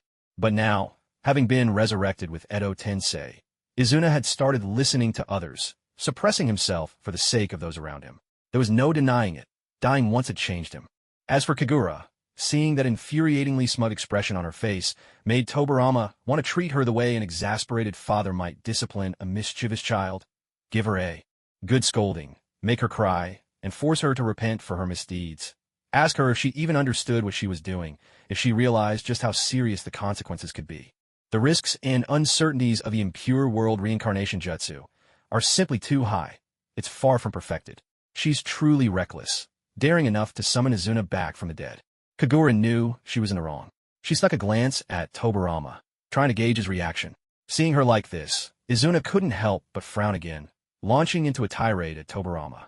What are you glaring at her for, you jerk? Look how much you scared her. Then, sounding exasperated, he turned to Kagura and asked, what are you afraid of him for? It's not like he'd ever dare lay a hand on you, would he? Kagura had just opened her mouth to retort, but the man who'd been wrongly accused was quicker to defend himself. Don't slander me. I am not that sort of person. Oomph. Izuna let out a cold laugh. Oh, I know all too well what kind of person you are. You're a cunning bastard, always scheming to wipe out the Uchiha. Now you're even stealing our people for your own side. Impressive. Tobarama, really moving up in the world. Madara's voice drifted over from behind Izuna, a touch ethereal. That's not what stealing people means, Izuna. Eh? Izuna turned to Madara in confusion. Being brought back to life like this, he felt his brother had really changed, always nitpicking trivial details that never used to matter. Had he been corrupted by the wicked Senju clan? Kagura was my person first. Long before she ever took on the Uchiha name, Tobarama muttered, still quietly brooding over the time Madara had simply bestowed the Uchiha surname upon her. He'd stewed over that for days, and just as he'd come to terms with it, now Izuna was making a fuss all over again. The atmosphere in the room was strange, a stalemate. Two people glaring daggers at each other, neither willing to back down. Two others trying to keep the peace, everyone lost in their own thoughts, and no one sure how to break the tension. After shooting Kagura a sharp look, Tobarama warily moved closer to Izuna, taking 2 measured steps forward. This immediately put both Izuna and Madara on high alert. Madara could be seen instinctively clenching his fist behind Izuna's back. If Tobarama really intended to attack Izuna, chances were Madara would step in before Izuna even had to defend himself. In moments like this, when Izuna's safety was at stake, Madara wouldn't spare a thought for Kagura. Such is the reality of human nature. Tobarama didn't move any closer. He simply stood there, fixing his gaze on Izuna's defiant face. The Izuna resurrected by the impure world reincarnation was still, as he had been at death, 24, so very young. To Tobarama, at his current age, Izuna looked almost like a child from a younger generation. The feeling was uncanny. He still wore the face of his youth, yet something inside him had shifted, something fundamental in his heart and mind. Izuna, he called his name. Izuna, who had been sulking with his eyes closed, lifted his chin even higher in a show of pride and opened just one eye, casting Tobarama a sidelong, disdainful glance. After a few seconds of silence, Tobarama spoke 3 words that left everyone present utterly stunned. He said, "I'm sorry." Wait, what? Tobarama's apology was so abrupt that the other 3 people were left frozen in place, completely caught off guard by this unexpected admission. No one had anticipated that he would apologize. In fact, from a neutral point of view, Tobarama hadn't actually done anything wrong. On the battlefield, things shift in an instant. Finding and exploiting the enemy's weakness, then striking them down, is the right thing to do. The Uchiha brothers, too, were warriors forged by countless battles. They understood the life-and-death stakes of war better than anyone. And yet, that made Tobarama's apology all the more bewildering. For so many years, Tobarama had always kept the phrase, evil Uchiha, on his lips, ingrained deep in his bones. For him to apologize of all people to someone he had killed, it was almost unthinkable. This is an apology from Senju Tobarama, the man, to Uchiha Izuna. It's different from what we were on the battlefield, fighting as representatives of our clans. This is one person apologizing to another for taking his life. If the war had ended a bit sooner, maybe our battle would never have happened. You wouldn't have been gravely wounded by me, and you wouldn't have lost your life because of it. I never expected you would die from that one encounter. Izuna fell silent. The stubborn look on his face began to dissolve, replaced by a pensive expression as he was swept up by memories. In that fight, facing Tobarama, who didn't even have a Sharingan, Izuna had been sure of victory. Tobarama was nothing like his brother Hashirama, whose overwhelming strength bordered on the godlike. Aside from his sharp mind and the formidable vitality typical of the Senju clan, Tobarama didn't possess any particularly remarkable abilities or advantages. Precisely because Tobarama lacked the kind of overwhelming power Hashirama wielded, he fought every battle with painstaking caution, always looking for an opening, always employing surprise tactics. He preferred to catch his opponents off guard. Izuna had once held these methods in disdain, seeing them as the hallmark of someone weak. Lacking a decisive, finishing move, or any truly outstanding ability, was a real handicap on the battlefield, especially when facing the Uchiha, a clan famed for their combat prowess. In order to counter the Uchiha, Tobarama had used his brilliant mind to invent a series of jutsu designed specifically to neutralize them. But in the face of the Uchiha's overwhelming ocular power, such tricks seemed like little more than child's play. If only he hadn't underestimated Tobarama. If only he hadn't been so overconfident, perhaps he could have dodged that fatal blow. It was his contempt for Tobarama, his unshakable faith in the Sharingan, that had led to his own downfall. Looking back, he realized he, too, had fought Tobarama with a determination to kill. If Tobarama hadn't invented a new jutsu in that crucial moment, he himself would have died instead. He had never intended to hold back. There was no doubt about that. Confronted by someone apologizing to him, Izuna felt a storm of conflicting emotions. Did he hate him? Of course he did. But had the man truly done anything wrong under those circumstances? The answer was clear. He hadn't. When people stand on opposing sides, right and wrong become almost impossible to define. It's just like how there are no absolute heroes or villains in this world. If we could do it all over again, if we met on the battlefield, I wouldn't hesitate for a moment to try to kill you. And I believe you'd do the same. We're both shinobi. I won't say those words of apology a second time. Humph. Izuna shot him a sidelong glance, the bitterness that had faded moments ago now resurfacing, tinged with a hint of anger. Childishly, he turned his head away and gave a cold snort. I refuse. I refuse. Do you think you can win me over with a few kind words? Not a chance. Kagura found herself wondering if being tsundere was some kind of Uchiha family trait. As the heroines favored by the Hokage throughout history, not that she was, of course, it seemed every Uchiha entangled with the Hokage in any significant way. Was it tsundere, whether it was Madara from the first generation, Obito from the sixth, or Sasuke from the seventh? And now, Izuna from the second generation could be added to the list. Was the Uchiha clan's tsundere nature some kind of Hokage trap? Lost in a brainstorm of wild thoughts, Kagura barely noticed Tobarama had already called her name several times. She just stood there, her eyes gleaming with an unspoken light, darting back and forth as she looked at the three of them. Knowing Kagura's tendency for wild leaps of imagination, Tobarama could easily guess she was off in some ridiculous tangent again. We're going home. His tone left no room for argument. Okay, she replied automatically, not even pausing to think. Seeing Kagura so timid and submissive, Izuna couldn't help but get angry. Such an adorable girl. When she was with him and his brother, she was vivacious and full of life.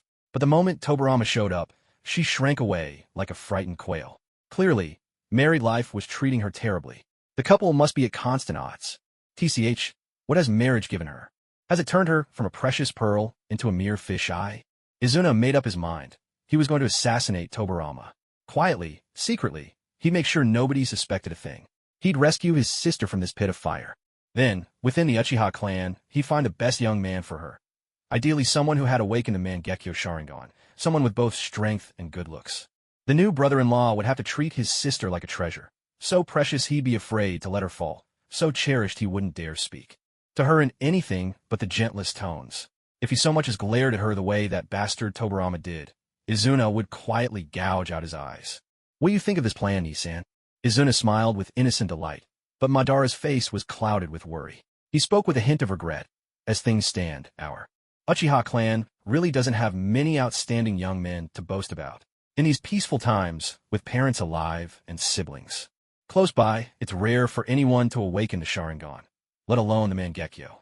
Ninjas from happy families tend to have average abilities. And if someone did awaken the Mangekyo, with all the suffering they'd endured, would they really be suited to be a good husband?" Izuna's smile froze on his face. His brother's words did seem to make a certain sense. Still, even so, he was determined to go after Tobarama. If the clan couldn't provide a worthy husband, they could always look for someone promising in another family. Surely, there would be a good choice out there somewhere. He muttered quietly to himself. "My sister's perfect in every way, except she has terrible taste in men. Does she go for his age, or is it because he doesn't look old?" Madara was at a loss for words. He squinted out the window, watching the cotton-like clouds float freely across the deep blue sky. Here he was, a lifelong bachelor, discussing women's standards for picking a husband with his brother, who had never even been with a woman himself. The whole thing felt absurd and a little ridiculous. Was this really the sort of thing Uchiha men should be concerning themselves with? Izuna waited for a long time without getting an answer from his brother. He tilted his head in confusion, like a cat waiting in vain for its treat. "Did I say something wrong, Anai-san?" Madara looked at him and shook his head, a softness blooming in his heart. He chuckled, gave Izuna's shoulder a reassuring pat, and said, "Maybe she just has poor taste." Those words felt like a Zen master's riddle, simple but oddly enlightening. Izuna thought, "Forget it. Let's pretend I never asked." On the way home, Tobarama didn't say a word to Kagura. His silence was unfamiliar, almost unsettling. But since he didn't speak and Kagura knew she was in the wrong, she didn't dare break the silence either. And so, the two of them walked back home together, wordless the whole way. Once at home, Tobarama remained unchanged. It was unlike him. No matter how stoic he was in public, once it was just the two of them at home, he would always soften. But not today. His brows stayed furrowed, never relaxing. Not while drinking tea, nor reading through documents, not even while making dinner. Even when Kagura tried to talk to him, his responses were absent-minded at best. Kagura knew he was angry. He probably wanted to confront her, but was holding back for the sake of her health. For someone as pliant as Kagura, apologizing was never difficult. Light as a butterfly, she floated into the kitchen. Tobarama was making miso soup, standing with the upright poise that came from years of disciplined training. Even while cooking, his posture was perfectly straight. Kagura gently pressed herself against his back, wrapping her arms around him from behind. She could clearly feel Tobarama's body tense up for a moment. "I'm sorry," she apologized in a soft, yielding voice. "I really was wrong about this, at least for you. You can punish me however you see fit. I won't object. It's just that." Tobarama still didn't speak. Gradually, his body relaxed, and, after a brief pause, his right hand resumed stirring the soup in the pot. "It's just, could you not ignore me, please? Don't stop talking to me. In my hometown, that's considered emotional abuse. Everyone would condemn you for it."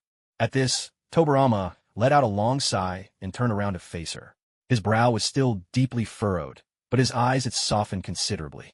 He shook his head, and then he said, "It's not because of that. I was just thinking about something." "What were you thinking about?" "The Edo Tensei, the reanimation jutsu. Is something wrong?" "Actually, never mind. It's nothing. For now, let's just leave it as it is. Maybe this is exactly what Madara wants. We'll just put it off as long as we can."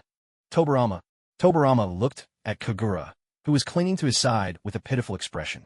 After a long moment, he sighed helplessly. He couldn't understand it himself.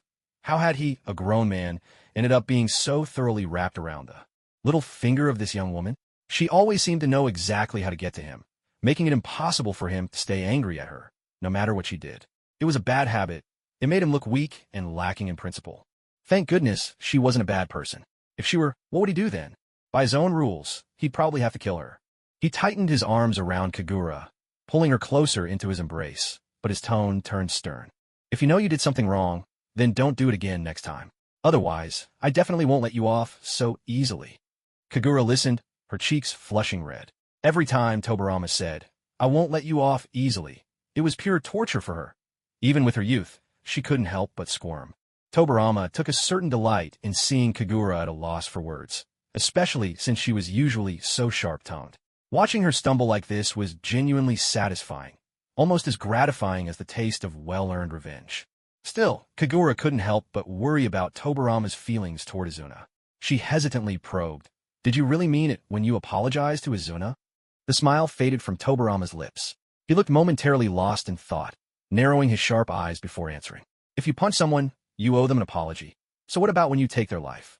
I never truly believed Izuna deserved to die by my hand.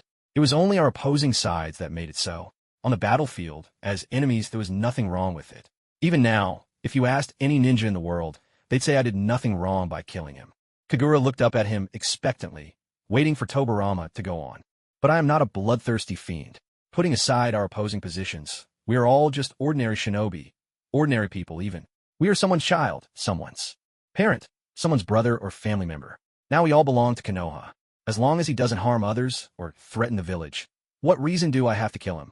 Most people are not born killers. What's more, there's you in the middle," Tobarama continued, his voice softening once again. He lowered his gaze to the person in his arms. At that moment, Kagura was staring up at him with those beautiful, obsidian eyes. Tobarama went on, "I don't want you to be caught in the middle, torn between us." Kagura was deeply moved by his words. In her eyes, Tobarama had always been the embodiment of legalist philosophy, a man of remarkable political and military talent, who believed in laws, made laws, and abided by them.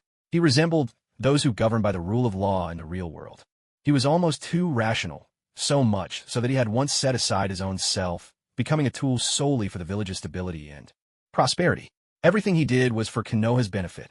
Rules were everything. People like him could easily seem cold-blooded, even heartless. But as his wife, Kagura could see the other side of him, the side that existed beyond the rules, the side that was simply human.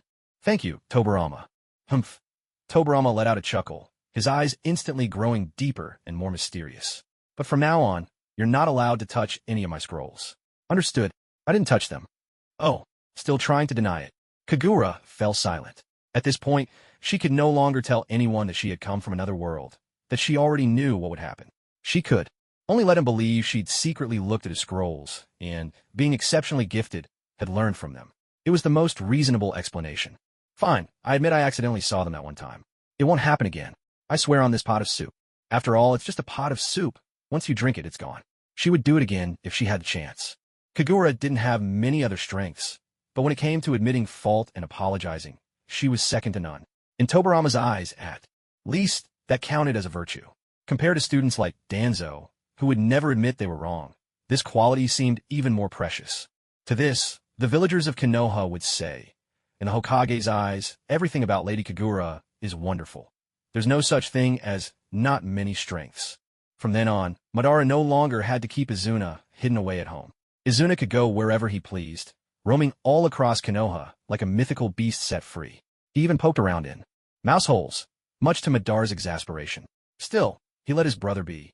After all, having died for 18 years and come back to life, it was only natural to be curious about everything.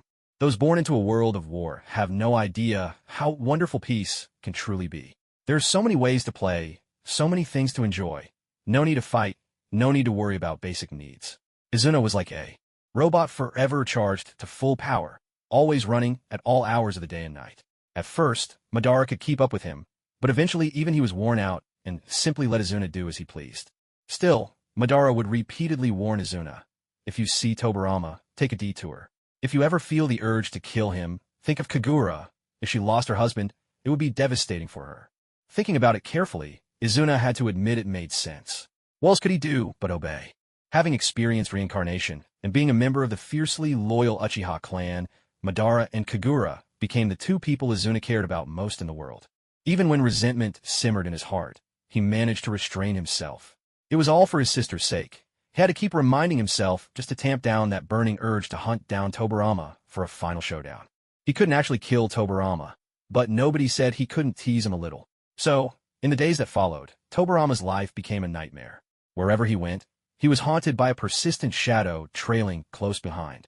When he sat in his office, sifting through urgent documents that needed stamping, the ink pad would mysteriously vanish. After he finally stocked up on a pile of ink pads, he discovered that the official seal itself had disappeared. Furious, Tobarama wanted nothing more than to strangle someone. He followed the chakra trail, only to find Izuna perched on the outer wall of the Hokage's office, ink pad in one hand, official seal in the other. He was stamping the Hokage's insignia all over the front wall, leaving it looking as if it were covered in countless red eyes, enough to make anyone with a fear of clusters pack their bags and flee the village overnight. How childish can you get? How old are you really? Izuna replied smugly. Why do you care? If you think this is just kid stuff, let's play something more grown-up. Don't regret it. Tobarama was clearly struggling to keep his composure. If he gave Izuna a beating right now, would Madara and Kagura pretend not to see? Of course not, he realized, but he was just so exasperated. How could someone change so much after dying once? He was working himself to the bone, dedicating all his energy to the village, while his former mortal enemy could now openly torment him. What kind of fate was this? Later on, Izuna stopped trying to snatch the seal, but his antics remained just as childish. For example, he once let Jiraiya take him to the river to scoop up frog eggs, then secretly dump them into the ornamental fish tank in Tobarama's office. By the time Tobarama noticed, the eggs had already hatched into tadpoles. Tadpoles weren't so bad, he thought. They wouldn't disrupt his work, at least. But he forgot that these things would keep growing. One day, a patrolling ninja heard strange noises coming from the Hokage's office. When Tobarama arrived for work the next morning and opened the door, a frog immediately sprang onto his head. He looked around to find hundreds of tiny frogs leaping wildly all over his office, a scene so chaotic it could make anyone faint. What was even more infuriating was seeing Izuna and Jiraiya hiding in the corner, laughing so hard at Tobarama's exasperated, disheveled state that they were nearly out of breath. So, he thought, they must have been stalking him all along. Instead of sleeping in, they were getting up early and following him around, just to watch him get bullied by frogs? Well, it seemed the reincarnated truly didn't need to sleep. Jiraiya, Tobarama growled, glaring at the little troublemaker. Every prank around here has your name on it. Since you've got so much energy, I'm sure you won't mind a little extra training, right? He knew exactly where to strike. Jiraiya hated training. Hearing Tobarama's words, Jiraiya immediately sensed danger, and with zero loyalty, abandoned Izuna and darted away as fast as he could. After the tadpoles-turned-frogs incident, Tobarama never dared keep any living creatures in his office again, not even a single flower. He was sure Izuna had left him with psychological trauma. But that wasn't the end of it. Izuna seemed to be everywhere. Tobarama would spot his shadow while patrolling the village. On the way to the laboratory, Izuna's head would suddenly pop up less than 10 centimeters in front of him, wearing a Tengu mask with a red face and a long nose, no less, startling Tobarama so badly his heart skipped a few beats. Eventually, it got to the point where even at home, Izuna wouldn't leave him alone. One time, as Tobarama was tenderly kissing his lawfully wedded wife, he opened his eyes to see Izuna's puffed-up, sulking face pressed against the window, instantly ruining the romantic atmosphere. Kagura sensed Tobarama's unease and opened her eyes. "What's wrong?" she asked, only to see Tobarama grimly pointing outside with one finger. She followed his gaze and spotted Izuna's face, shifting from stormy to sunny in an instant. The moment his eyes met Kagura's, Izuna broke into a dazzling smile and even waved hello. A helpless bead of cold sweat slid down Kagura's neck. She hurried over and dragged him in from outside, scolding as she pulled. "Aren't you afraid of falling off the second-floor wall and ending up a splattered mess?"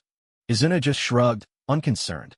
"I don't feel pain, you know. Even if some part of my body gets damaged, it seems to fix itself in no time." Yes, Kagura had forgotten all about this. That won't do either. Get inside now. Tobarama was utterly thrown off. He stared at Izuna in horror, stammering, How long have you been standing here?" Izuna rolled his eyes upward, thinking for a moment before answering honestly. "I've been here since the moment you started hugging my sister." Tobarama was speechless. Kagura was speechless. Were they putting on some kind of live show just for him? Tobarama was the first to explode. He seized Izuna by the collar, glaring as he demanded, "I don't mean just this time. How many times have you spied on us exactly?" Izuna rolled his eyes, but didn't resist, letting Tobarama rant and tug at him. He raised his hands and began to count earnestly. "The first time was when you hugged her and she pushed you away. The second time, you tried to hug her again, and she pushed you away again. The third time, I caught you while Kagura was asleep, tormenting her stuffed cat. You scoundrel, you even pinched the poor thing's face. And those strands of yarn for its whiskers. You pulled them out and hid them in the vase. And then, there was that time you snuck a kiss while insisting on holding her in your arms." Izuna tried to continue listing Tobarama's offenses, but his tone was so serious that everyone listening turned as red as ripe tomatoes. Doing those things hadn't felt so shameful, but hearing them recited aloud was pure mortification. The thought that every move between husband and wife had been watched by a pair of prying eyes made their hair stand on end. With one hand covering his face, Tobirama shoved Izuna away, cutting him off before he could go on. He felt as if even speaking had become a Herculean effort. If you're really so bored, why don't you go get a job? The village's armory is desperate for skilled fire release users to make explosive tags, meals and lodging included. Why not try applying there? I don't need to eat or sleep, Izuna replied in all seriousness. Then go home and take turns spitting fire with your brother. But Izuna wasn't that easy to get rid of. He sidled closer to Kagura and declared, "No way. My brother's boring. It's much more fun with Kagura." Truly, he was just asking for a beating. "Madara, are you really my brother? Why do you have to hover under my nose? There's a whole village full of people. Go bother someone else. What do they have to do with me? You're different. Kagura is so scared of you. I have to keep an eye on you. Make sure you don't hurt her." Tobirama was at his wit's end. Never in his life had he felt so speechless. Call him excessive, but he really hadn't done anything life-threatening. But say he wasn't, and yet Izuna had certainly made his life miserable.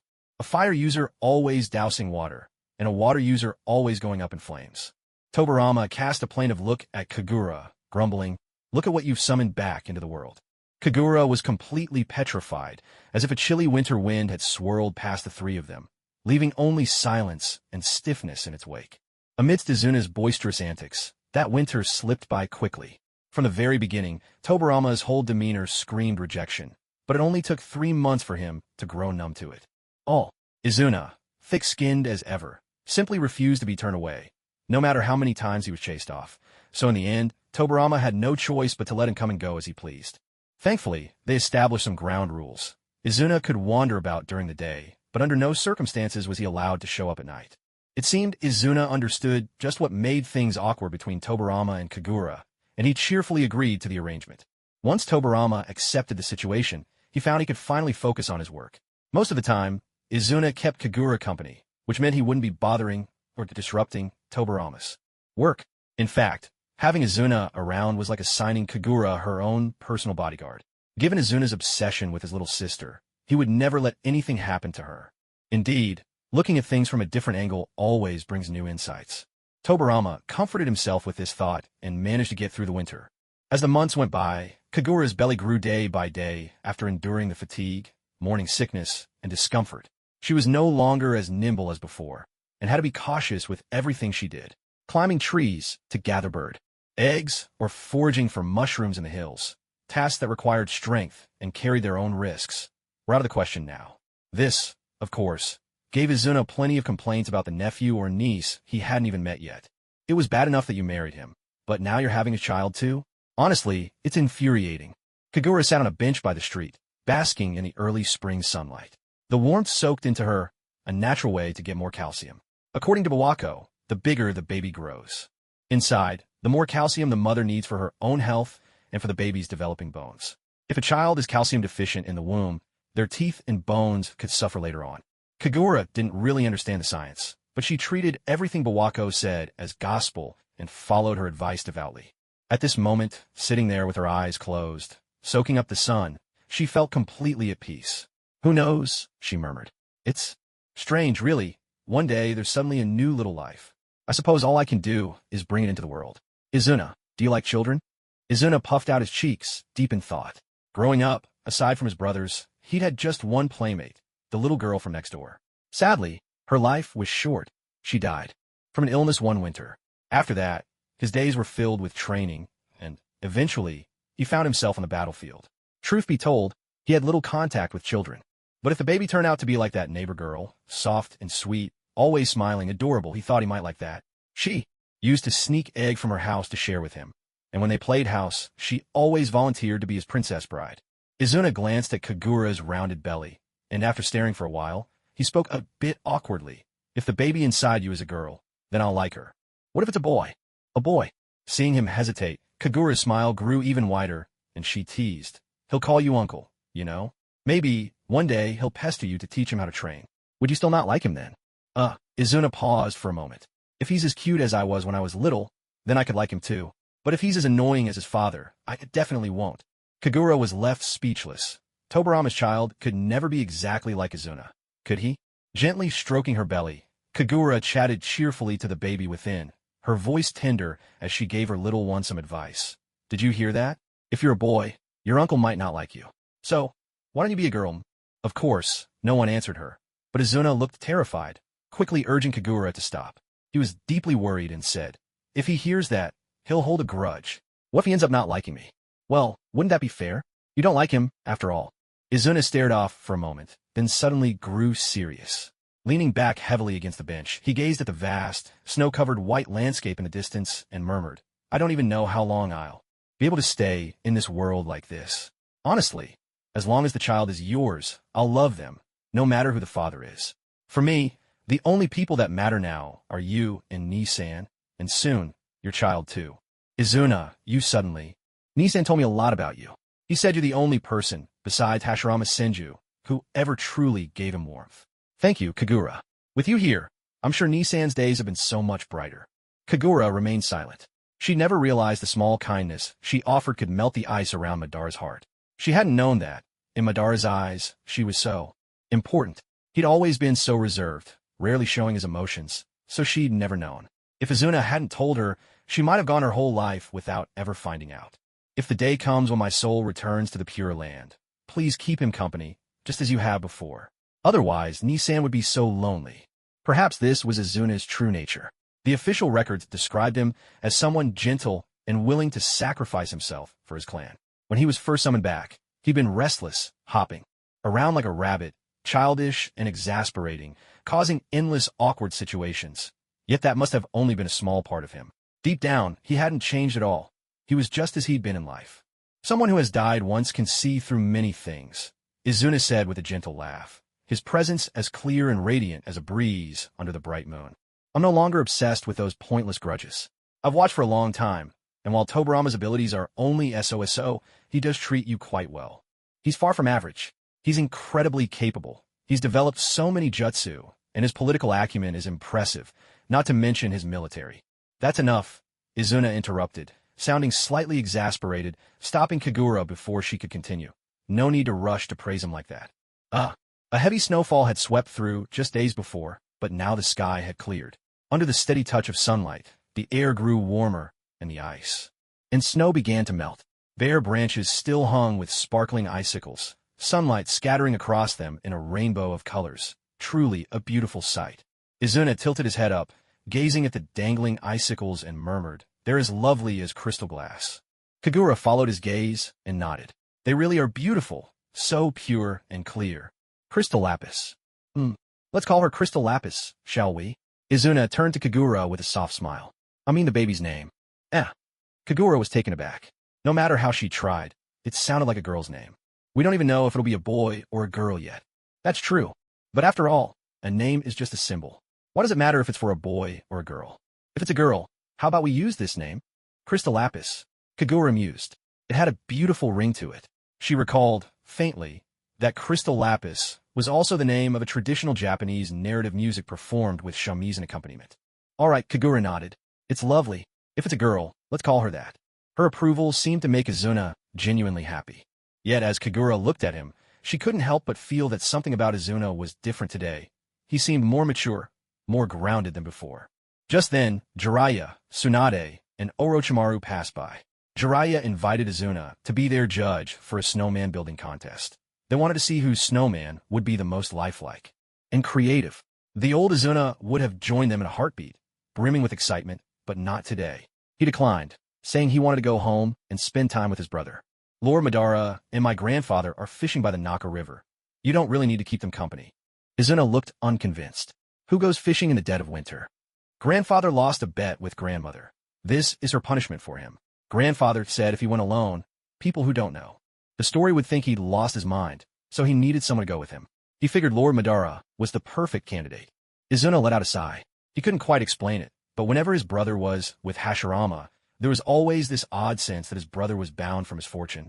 While Hashirama himself seemed like a master of tall tales, his tricks seldom worked on others, but when it came to his brother, 9 times out of 10, he succeeded. Perhaps it wasn't so strange that two such people would become friends. Go on, go on. Jiraiya urged him again, but Izuna still shook his head. The three little ones wandered off, and in the distance, you could hear Orochimaru suggest, "Let's go find Senior Sakomo. The training grounds are covered in snow, so he probably won't be training today." "That's right. Senior Sakomo is the fairest of all." Tsunade chimed in enthusiastically. "You should go. I'm fine. I'll head back soon as well." Izuna cast another glance at Kagura's belly, pressing his lips together. At last, he turned and walked away. Kagura watched his figure grow smaller and smaller until it finally vanished into the vast whiteness of the snowy landscape. For reasons she couldn't explain, the men of the Uchiha clan always seemed to grow up with an air of sorrow, detachment, and heartbreak, so different from the warmth and sunshine they radiated as children. "If only I had a pair of Rinnegan eyes," Kagura murmured to herself. Then, Izuna vanished without a trace, and Madara descended into utter madness. 2 days later, Uchiha Tenka reported to Tobarama that he had discovered a stiff corpse in the Naka shrine. The body bore several old blade wounds and tattoos, looking exactly like the wanted criminal the guard division had been searching for months ago. In those 2 days, Madara had searched for Izuna like a man possessed. He scoured every corner of the village, every place Izuna had ever visited, leaving nothing unchecked, but found not a single clue. When Tobarama arrived at Madara's home to deliver the news that Izuna had once again returned to the Pure Land, Madara was utterly shattered. Even when Izuna had died years before, Madara had never been like this. Back then, he had regained his composure within days and returned to the battlefield with a cold resolve. But now, it was as if he had been steeped in black ink. His face was visible, but all sense of thought and feeling had drained away. Though he still breathed, it was as if his soul had already slipped away. Tobarama spoke at length, explaining the flaws and limitations of the impure world reincarnation technique. His intent was to help Madara see things in a different light. But Madara was deaf to every word. Apart from glancing at Tobarama when he first arrived, Madara remained motionless, lost in a world of his own, utterly withdrawn. Looking at Madara in such a state, Tobarama felt a sudden, wrenching sorrow. He realized this must have been the same grief he himself had felt when he saw Izuna off all those years ago. 18 years later, the pain had returned, repeating itself all over again. Madara sat there, dazed and motionless, unsure of when Tobarama had left. From afternoon until deep into the night, he had sat for hours with his mind blank. The room was unlit, shrouded in darkness, but the window was open. Moonlight spilled through the opening, illuminating a small patch of brightness within the gloom. Madara turned his head with a dull expression, gazing at the gentle moonlight, which looked to him like a cup of watered-down milk. The house was unbearably quiet, so silent that not even the faintest sound could be heard. Madara braced himself on the tatami with one hand, trying to stand. But as soon as he got up, his body betrayed him, and he staggered, collapsing back onto the spot where he'd been sitting. He curled his lips in self-mockery, attempting a laugh, but the effort twisted his face into something more painful than a cry. Madara couldn't help but furrow his brow. Just 2 days before, Izuna had still been there, lively and bright, bidding him good night. Izuna had said, "Nizan, go to bed. When you wake up tomorrow, I'll buy breakfast for you." But when Madara woke up, Izuna was nowhere to be found. He thought his brother had gone out to get breakfast, so he waited. He waited and waited until the sun was high in the sky, but Izuna never returned with breakfast. It was from that moment on that his little brother disappeared. And just a few hours ago, Tobarama had come to tell him that the vessel used for the reincarnation ritual had been found, the impure world reincarnation had been undone, and Izuna had returned to the Pure Land. Footsteps sounded, drawing closer and clearer. Madara's eyes shifted, and he quickly raised his head, catching sight of a tall, slender figure in the doorway. "Izuna," he called out. The figure stepped into the room. He was dressed in a kimono, long hair swaying gently with his movement, his face bathed in the hazy moonlight. "Madara, Hashirama." Madara's heart sank as disappointment washed over him yet again. He thought perhaps this was the first time seeing Hashirama had ever left him feeling let down. "It's you." Hashirama sat down on the other side of the low table. With a muffled thud, he set down 2 jars of plum wine on the tabletop. He said nothing more, only skillfully untying the hemp rope sealing one of the jars. Tossing aside the stopper, Hashirama pushed one jar toward Madara. He offered neither encouragement nor comfort. Instead, he simply lifted his own jar and took several deep gulps, the wine passing down his throat with a delicate aroma of plums. Madara watched Hashirama in the darkness. Hashirama's skin was always on the darker side, and in this unlit room, it appeared even deeper, so much so that Madara could barely make out his features. In silence, Madara lifted the wine jar and took a few swigs himself. The wine was fragrant, but it burned his throat as it went down. Neither of them spoke. Each lost in his own thoughts, the two men sat together in silence, holding their jars of wine, taking an occasional drink. Madara had never felt such desolation in his life as he did now. If Izuna hadn't been brought back by the impure world reincarnation and spent these past few months with him, perhaps he wouldn't feel this miserable. It was precisely because he had regained something only to lose it again that made it so much harder to bear. He placed a hand over his heart, and the pain in his beating chest was so intense that it made him want to cry. "We didn't even get to say a proper goodbye," he whispered into the darkness, his voice thick with grief and trembling with the urge to weep. Hashirama remembered when Itama and Kawarama died. Back then, he had been just a child, clutching his brother's lifeless bodies and sobbing his heart out. But now Madara couldn't even manage to cry. He had left the lights off on purpose when he entered, wanting to let Madara know that in the darkness, even if he shed tears, no one would see them. Here, he could let his emotions flow freely. With the alcohol loosening his restraint, Madara gradually let go of his cold, hard, unfeeling facade. Bowing his head, he wept silently, tears streaming down like a river. If it were possible, who wouldn't want to see their departed loved ones again? Those family members who no longer even appear in dreams. Sometimes I wonder what Itama and Kawarama would be like if they were still alive. If they had grown up, would they still rely on me, trust me, as they did when they were children? I can't even imagine it. Life is precious because it only happens once. Every soul has its destined place to go. Seeing you like this, when 100 years have passed and our souls finally reach the pure land, how heartbroken will Izuna be? In the first few days after Izuna was brought back by the impure world reincarnation, Madara didn't dare close his eyes, terrified that someone would come and take Izuna away while he slept. It was as if he were guarding a treasure, convinced everyone coveted his precious hoard. And now, the treasure was truly gone. Not stolen by anyone, simply vanished from his world. Madara stayed awake the entire night, while Hashirama kept watch by his side. Only when the first rays of dawn slipped into the room did Hashirama quietly leave. He hadn't been gone long when Madara heard footsteps again, this time heavy and hurried. The front door opened, and the footsteps drew nearer. Ninjas, trained for years to move silently on missions and to erase their presence, always walked lightly. Clearly, this person was no ordinary ninja. It could only be her. "Ni-san," Kagura called, leaning on the doorframe. Sure enough, Madara gave a faint grunt and slowly lifted his head, opening his eyes. He stared blankly at Kagura for a long moment. It wasn't until she slowly approached that he tilted his head slightly to look up at her. The woman who was always so cheerful now wore a face full of guilt, regret, and concern. She was the one who had briefly given Izuna back to him. Realizing this, Madara suddenly grabbed Kagura's arm, unable to hide the urgency in his voice as he pleaded. "Let's try one more time, please. I still have Izuna's hair, and it won't be hard to find another vessel. That whole prison is full of damned felons. I can grab as many as I need, and if it's not enough, I'll go outside the village and catch more. There are far too many bad people in this world. No matter how many I catch, I'll never run out." Madara's eyes, dark and glimmering like polished obsidian, glistened with both tears and madness. His grip on Kagura's arm tightened relentlessly, the pain making her knit her brows in discomfort. "Ni-san, was it my fault? Was I the one who did wrong?" Madara shook his head desperately. No, not at all. Please, I'm begging you. Let's try once more. There's still so much left undone. Izuna, but clearly, it was my fault." His hand slowly loosened its grip on Kagura, falling limply to his side. With anguish and utter despair, he closed his eyes. Only in that moment did he truly realize, when someone dies, they're gone forever. Even Edo Tensei is nothing more than an illusion. How fragile life is. 18 years ago, he had already lost the only brother who had stayed by his side the longest. These past months felt like living in a beautiful dream. A dream where he could see his younger brother again, sharing a life together. He was so happy every morning, waking up to see his brother walking around their home, talking together, trading ideas about taijutsu and ninjutsu, just like they did when Izuna was alive.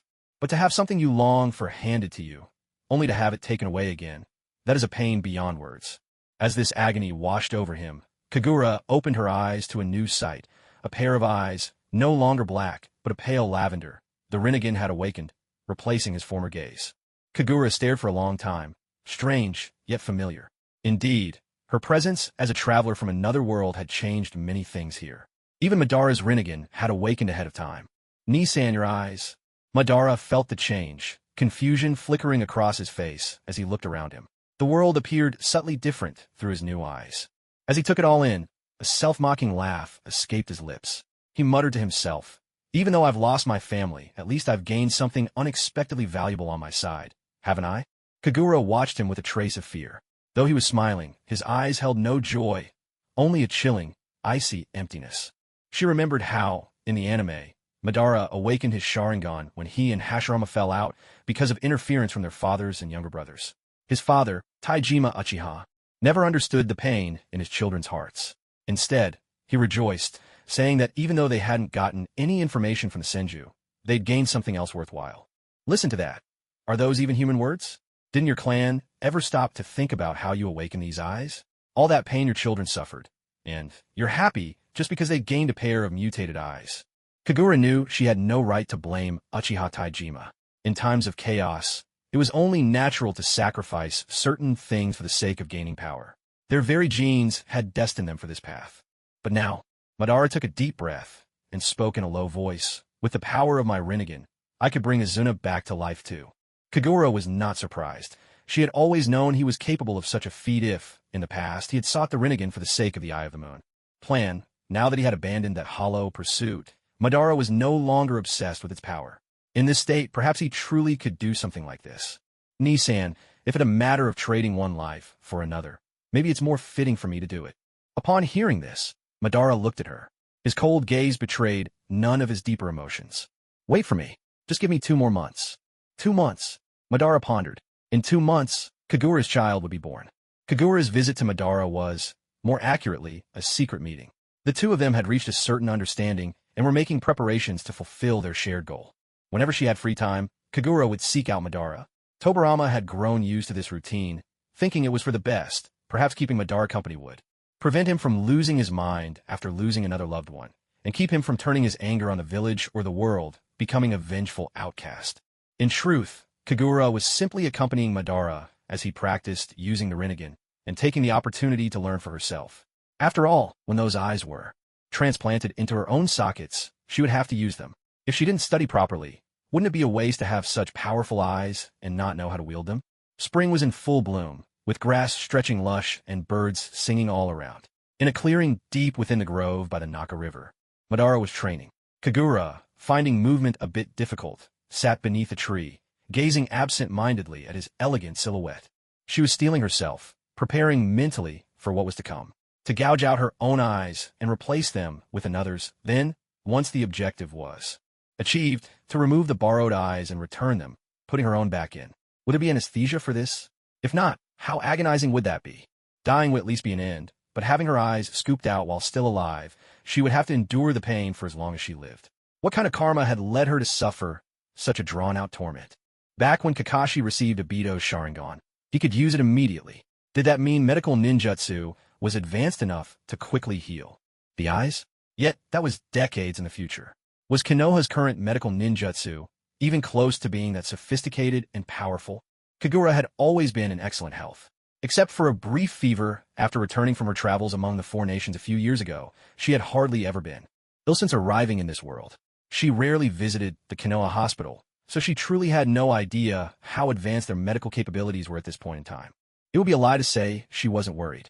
What if the medical ninjutsu of this era wasn't all that advanced?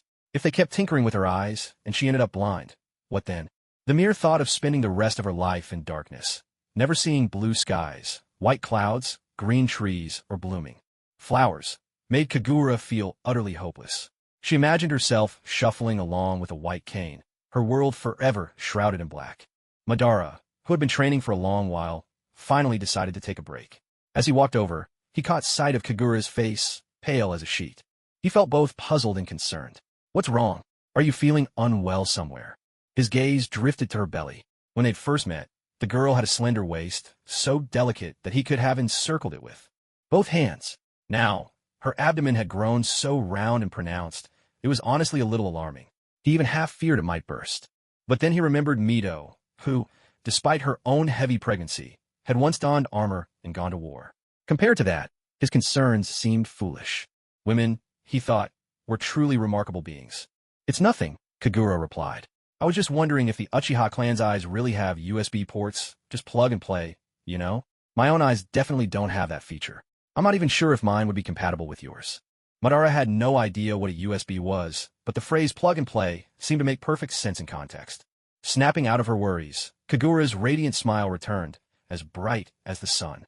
She looked at Madara and asked, "How did your training go today?" Madara nodded. "It's just a matter of getting used to it. Nothing too difficult." If someone else had said that, it might have sounded like boasting, but coming from Madara, there was not even a hint of pretense. There are other abilities too, but they're not suitable to practice in the village. Well, never mind, we could talk about those later. For now, there's only one ability we really need. By now, spring was fading into summer. According to the due date calculated by Bawako, there were only about 2 weeks left, give or take. Madara hesitated for a moment. Having let go of his old obsessions, he was, for the most part, just an ordinary man. He felt compassion for those close to him. Ever since returning from the humble cottage in the hidden grass to Konoha, the people who had stayed by his side the most were Hashirama and Kagura. His feelings for her were familial, and he couldn't help but worry about her health. Let's delay it a little longer. It doesn't matter if we do it sooner or later. As long as this child is born, I'm not afraid to die once. Nissan, let's begin. Natsuki had never imagined that she would see Madara again in this lifetime, and certainly not in the daimyo's residence. More than 2 years had passed since their last meeting. She herself hadn't changed, and Madara looked exactly the same, young, cold, distant. Yet when she looked into his eyes, she realized something was different. Madara had stormed into the daimyo's residence alone, with only one demand, to take Senju Natsuki with him. This was Konoha's hostage in the daimyo's residence. How could they possibly just let him take her back? The Lord gazed at this cold and sinister man, then turned to Natsuki, who stood by his wife's side. "Natsuki, do you wish to leave with him?" he asked. Natsuki looked over at Madara and met the questioning look in his eyes. Unlike the way he looked at others, Madara could not help but soften whenever he looked at Natsuki. Perhaps it was because she had once saved his life, or maybe her gentle, delicate nature awakened a protective instinct in him, a longing to shield her from harm. A faint smile played at the corners of the Lord's mouth, but his gaze was unwavering. He knew that Natsuki dared not leave with Madara, for the sake of her 2 younger brothers and for the village that his own brother had founded and now defended. She would never go with this man. It wasn't a question of desire. It was a matter of courage. She simply didn't dare. If she truly had the courage to go, she could have left when her own father, the previous lord, passed away. Yet, to ensure the alliance between them remained strong, she chose to stay. In that moment, by staying, she had accepted a fate she knew she could never defy. "But why are you?" Natsuki began, unable to guess why Madara had suddenly appeared here. Madara could see the confusion and distress in her eyes, just as he could see the arrogance gleaming in the Lord's gaze. When it came to medicine, Madara trusted only Natsuki. No one else even came close. Whether it was childbirth or the matter of his eyes, she was the only one he believed in. He could not risk Kagura's life. Today, he had come to take her away. No one would stand in his way. If gods tried to stop him, he would strike down gods. If Buddhas barred his path, he would strike down Buddhas. "And who are you to her?" the Lord asked, pressing further. Her brother, perhaps, or... But he knew this was impossible. He had met both Hashirama and Tobirama of the Senju clan. This man was neither of them. Madara stared expressionlessly at the Lord. This greasy, repulsive man was truly unpleasant to behold. Was Natsuki really tending to such a man, prolonging his wretched life with her skills? The thought seemed a bitter injustice. The Lord's words made Natsuki tense up. In a flurry of anxiety, she glanced back and forth between the two men, giving Madara a subtle, almost imperceptible shake of her head, her eyes pleading with him. For the sake of the village, it seemed the people of the Senju clan were willing to pay any price, endure any humiliation. How laughable it all was. Madara gave a faint smile, the corners of his lips lifting. Standing there with his arms crossed, he seemed almost divine, a god among mortals. That young, flawless face, a masterpiece worthy of the heavens, was transformed by his smile, radiating a brilliance that captivated everyone. No matter how standards of male beauty might change over the ages, Madara's face would always reign supreme. In the reception hall, from the noble ladies and concubines to the lowliest serving maids, every woman found her heart fluttering. At the sight of him, even the Lord himself, seated at the place of honor, could not help but lose his composure for a brief moment. They only heard Ban say, "I am her suitor. I'll come and take her back with me to marry her. Although I'm from a humble little village, I still have the courage to fight for the one I love. I hope you, Lord Daimyo, will grant my wish." Marriage? That was a reason the Lord Daimyo had not anticipated. He looked at Natsuki with suspicion, only to see that the woman was gazing at the man with a hint of surprise in her eyes. Beneath that surprise, she carefully tried to hide a shy tenderness. The daimyo was unwilling to accept this. For years, he had made it clear, sometimes subtly, sometimes openly, that he wished to claim her for himself. Yet Natsuki always had 1,000 excuses to brush him off. So this was the truth. She already had someone in her heart. And what if I refuse? He asked. Ban smiled again, but this time his tone turned cold and unyielding. He looked at the daimyo, as if the man were nothing more than a grain of sand. Then I'll tear this mansion down, or perhaps kill you. Without this estate, without its lord, there would be no reason for her to remain here as a servant. Am I wrong? Never before had the daimyo encountered someone so brazen. Do you dare? There is nothing in this world I do not dare. Would you care to find out? The daimyo had never faced real danger in his life. His father, the previous lord, had few heirs and thus treasured him dearly. Since childhood, he had never been denied anything he wanted. How could he possibly endure such a threat? Yet, as he looked into the man's strange, formidable eyes and felt the overwhelming sense of oppression radiating from him, for the first time, he felt fear. It was as if he stood before a towering demon, a god gazing down upon all creation. But he was the daimyo. How could he let a few words of intimidation make him cower? Impossible, absolutely impossible. He summoned the strongest ninja and samurai in the entire estate. Facing one man against more than 100, he simply couldn't believe this stranger was truly as powerful as his threat suggested. Ban felt a touch of pity for someone so sheltered. Since the Lord had never seen the world, Ban would give him a taste, let him witness power firsthand. Perhaps then he'd realize, if the two Senju brothers were not genuinely committed to their alliance with him, they would have long since come to take back their sister by force. Would they really be so obediently under his thumb otherwise?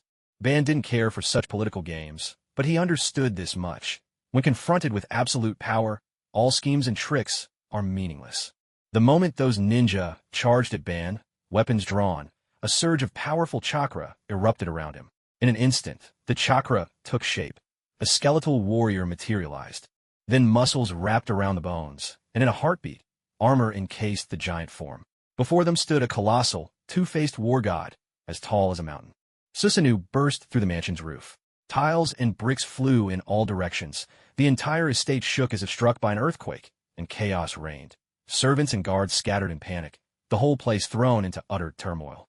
Faced with such overwhelming power, the ninjas and samurai who served the feudal lord were instantly dumbfounded. This was simply not a level of strength they could hope to oppose. From beginning to end, Madara hadn't even needed to throw a single punch, yet he had easily won the battle. The feudal lord nearly lost control of himself in fright, shrinking into his seat. He was at a complete loss for words, unconsciously clutching at his robes as cold sweat soaked his back. He looked at Madara as if staring at a demon, his expression twisted in fear, so much so that it was hard to watch. This is the power of a ninja. This is the strength that was forced upon us back when you hired ninja clans to slaughter each other, all in the name of expanding your lands and reducing their numbers. Though the current feudal lord had not done such things himself, he knew that his father, his grandfather, and those before them had all played that game. The so-called Warring States era had been a time when every nation hired ninja clans as their personal armies, sending them to kill each other for territorial expansion and resource plundering. It was a plan that killed two birds with one stone. If you won, you gained new lands. If you lost, you still managed to thin out the number of dangerous ninja. Those in power have always been wary of those with strength far greater than their own. Such has always been the way of the world. Even someone like me, who came from a tiny village, can reach this level of power. Do you really think her brother couldn't do the same? If he had ever truly harbored ill intent toward you, do you think you'd still be sitting here, drinking and enjoying yourself in peace? At this, Madara looked over at Natsuki once again. She stood calmly beside the feudal lord's wife, who seemed both terrified and inexplicably excited. Natsuki kept her gaze lowered and remained motionless. Unless the feudal lord gave the word, she could not leave. Natsuki, you should go with him. The feudal lord heard the chattering of his own teeth as he spoke. But the land of fire and Konoha, the feudal lord began, still unwilling, but with no way out. It felt as if he were being roasted over a fire, and his only hope for survival was to yield. The one nation, one village system will never change. We will always be the firmest of allies. At last, the weight was lifted from his heart, and I sincerely hope that you and your... The feudal lord shot Madara a fearful, resentful glance before hastily looking away. The feudal manor will always remember your years of service. May your future be as you wish, happy and free. This was what Natsuki had dreamed of, and now, thanks to Madara, it had come true. Thank you, my lord, for granting my wish. She heard her own voice trembling with emotion. Go, go, go, just leave already. The feudal lord was shaking all over, desperate for this terrifying man to disappear from his sight.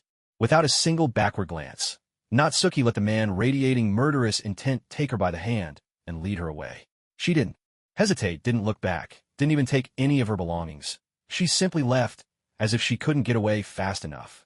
Watching her walk away, Daimyo suddenly realized what it meant when she stood tall and straight. Before that man, she looked just like a little girl gazing up at her beloved hero, her eyes and every expression brimming with tenderness and deep affection. In nearly 20 years, he had never seen her like this. In his presence, this woman always kept her eyes lowered, appearing demure and obedient, her head slightly bowed.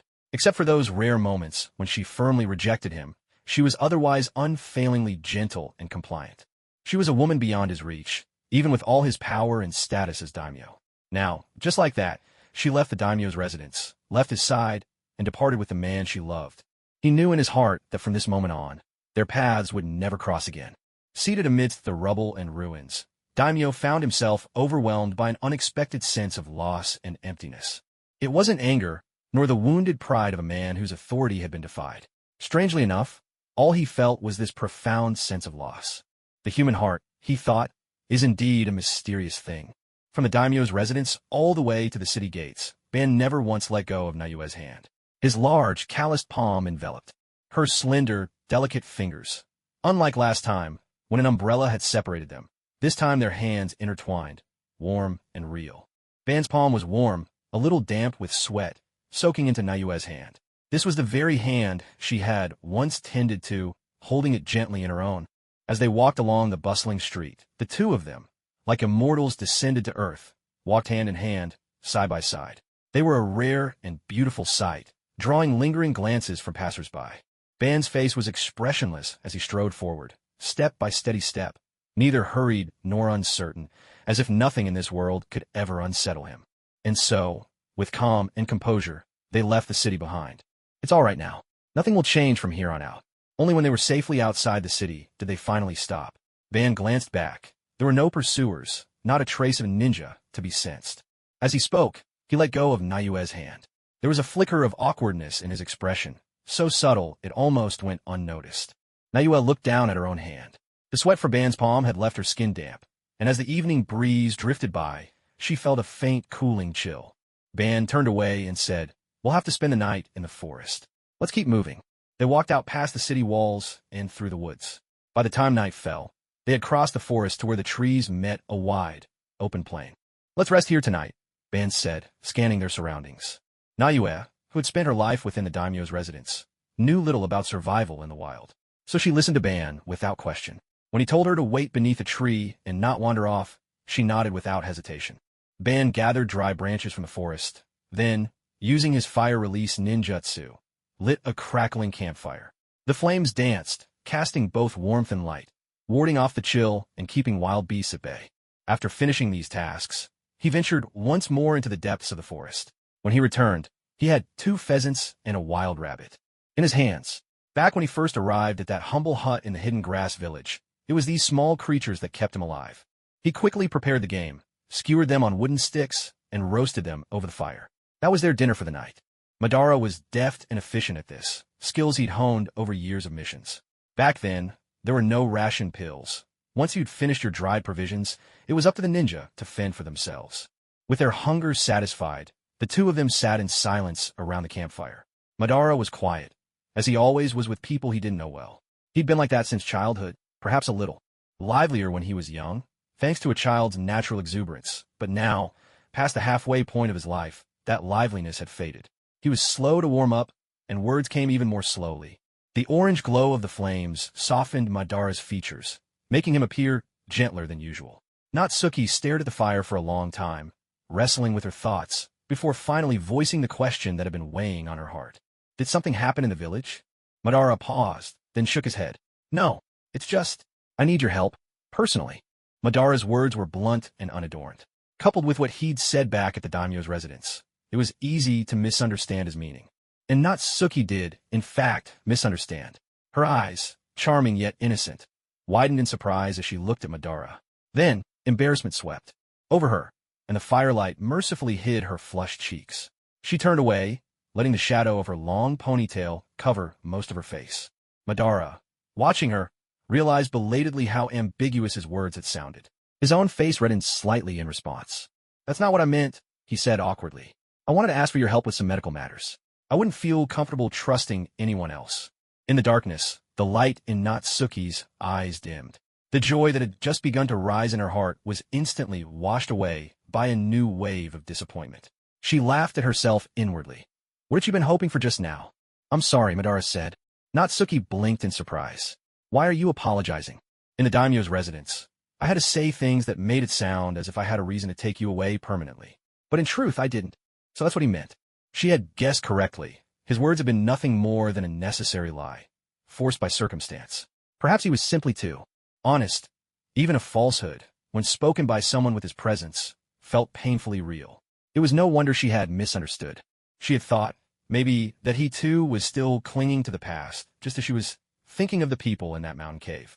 Natsuki gave an awkward smile and waved her hand dismissively at Madara. "I understand. I really do." Madara watched her intently. She was smiling, but it was a strained smile. Even in the dim light, he could see the disappointment and hurt hidden in those crescent moon eyes. Madara wondered if time could be turned back to the year he first came of age. If, after leaving the cave, they had met once more, would a different story have unfolded between them? But in this world, there are no such what-ifs. At that time, his father had just died, he had only just awakened the Mangekyo Sharingan, and had just become the new head of the Uchiha clan. In those days, there was simply no room in his life for personal feelings. Thinking back on it, whether in the past or the present, he and Natsuki were destined to be connected by fate, but never truly united. Just as he once told Azuna, the pain endured by someone who has awakened the Mangekyo Sharingan would forever prevent him from becoming a good husband. And he himself was the embodiment of that extreme, so much so that he was fated never to live a life like Hashirama's, with a wife and children. Since there was no possible outcome, it was best not to give anyone hope, not to offer her even the faintest glimmer of a future together. Not even the smallest bit.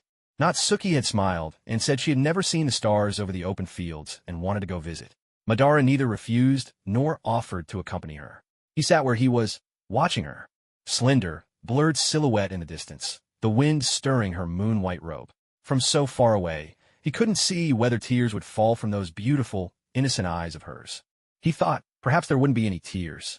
After all, she was Hashirama's elder sister, a woman who could survive alone in the daimyo's mansion for nearly 20 years, who could navigate the treacherous currents between 2 generations of lords and still keep herself safe.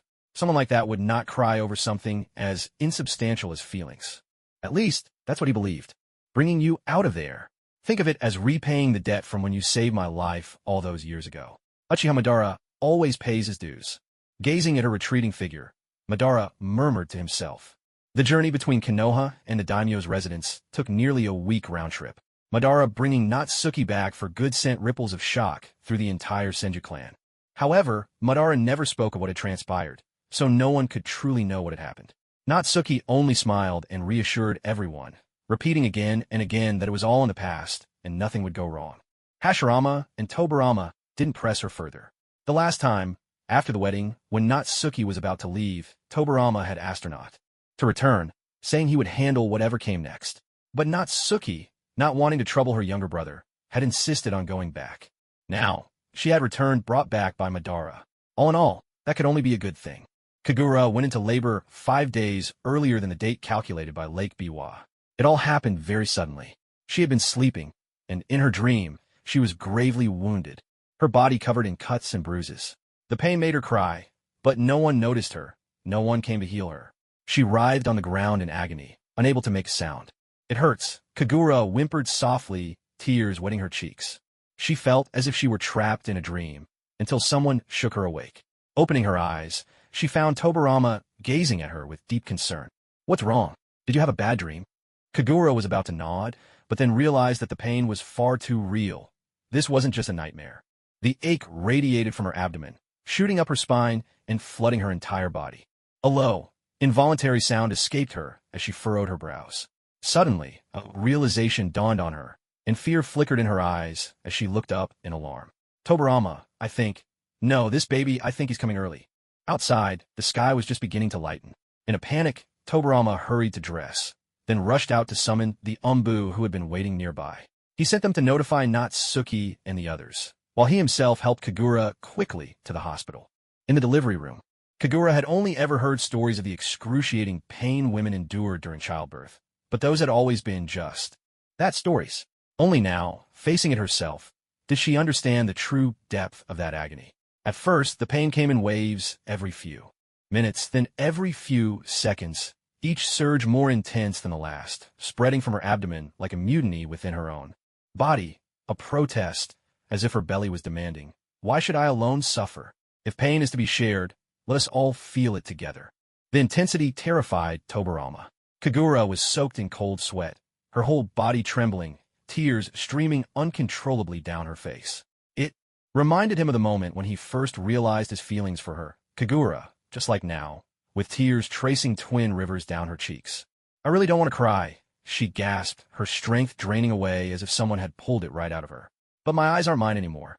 They just won't listen." Yes, of course," Tobarama murmured, trying to comfort her. "If you want to cry, then cry. I'm right here." There was little else he could do except offer what comfort he could. At first, he held her hand, but soon she was gripping his instead, her nails digging so hard into the back of his hand that they left a row of crescent-shaped marks. But this pain was nothing compared to what Kagura was enduring. The relentless contractions sapped her strength, and by the end, Kagura was utterly exhausted. With the last of her energy, she crooked her finger at Tobarama, who was even more frightened than she was. He leaned close, and the moment he lowered his head, two hands shot out and gripped his neck in a vice. Kagura's eyes blazed fiercely as she gritted her teeth and hissed, "Senju Tobarama, right now, I really want to strangle you. The root cause of all this." Tobarama was at a loss. Was now really the time to argue about blame and guilt? "All of this is your fault. I have to endure this pain because of you." Kagura was filled with regret. If there were a remedy for regret in this world, she would have taken it without hesitation. She should never have been swayed by his good looks. She should have resisted temptation and refused to marry him. Back then, she thought she'd struck it rich by spending a night with such a handsome man.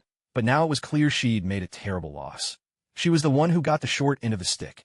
She could have been living the life of a wealthy woman, but her downfall was her weakness for beauty. As the saying goes, the word desire is always a double-edged sword.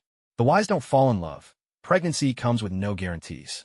Fools repeat the same mistakes. Beasts fill the background of daily life, and the queen of solitude pursues her PhD in peace, chanting prayers and living on vegetarian meals, dreaming of a life where a giant goose stews in an iron pot and fortune pours in overnight. But no matter how many mantras she recited, pain was pain. No amount of distraction could dull its edge. "Tobarama Senju, I swear I could strangle you. I really could." Her words were fierce, but her hands had no strength left in them. Nayuki and Biwako hovered awkwardly at the foot of the bed. Even Tobarama, who was usually so stern, seemed just like any other nervous husband when facing his wife. Biwako remembered her own time giving birth, and the resentment she'd felt then was even greater than Kagura's. She grabbed onto Hiruzen's hair and nearly tore out what little he had left. More than a year later, whenever the subject came up, Hiruzen still looked wounded and aggrieved. It seemed that all women were much the same. After enduring a day and a half of inhuman torment, at long last, on the afternoon of the second day, the long-awaited baby arrived in the world with a powerful, ringing cry. "What a beautiful little girl," Biwako exclaimed, cradling the newborn in her arms and hurrying to bring her to Kagura's side. Kagura looked down at the tiny baby wrapped snugly in a swaddling blanket and involuntarily furrowed her brow. Tobarama and Nayuki stood close by, father and aunt to the child, their faces beaming with happiness, a stark contrast to Kagura's own complicated feelings. "What an adorable little one. She has silver hair, just like her father, and such fair skin. Her eyes are red, too," Nayuki said, gazing at the baby as if she were a newly born rabbit. With a bright smile, she looked at Tobarama. "Tobarama, you look just like this when you were born. Father and daughter, you're two peas in a pod." Tobarama had imagined countless times what his child would look like. Maybe she'd have silver hair, or perhaps black like her mother's. Would her eyes be red, like his? How pretty would a girl with silver hair and red eyes be?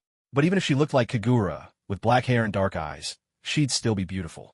Their child was destined to be a beauty, no matter what.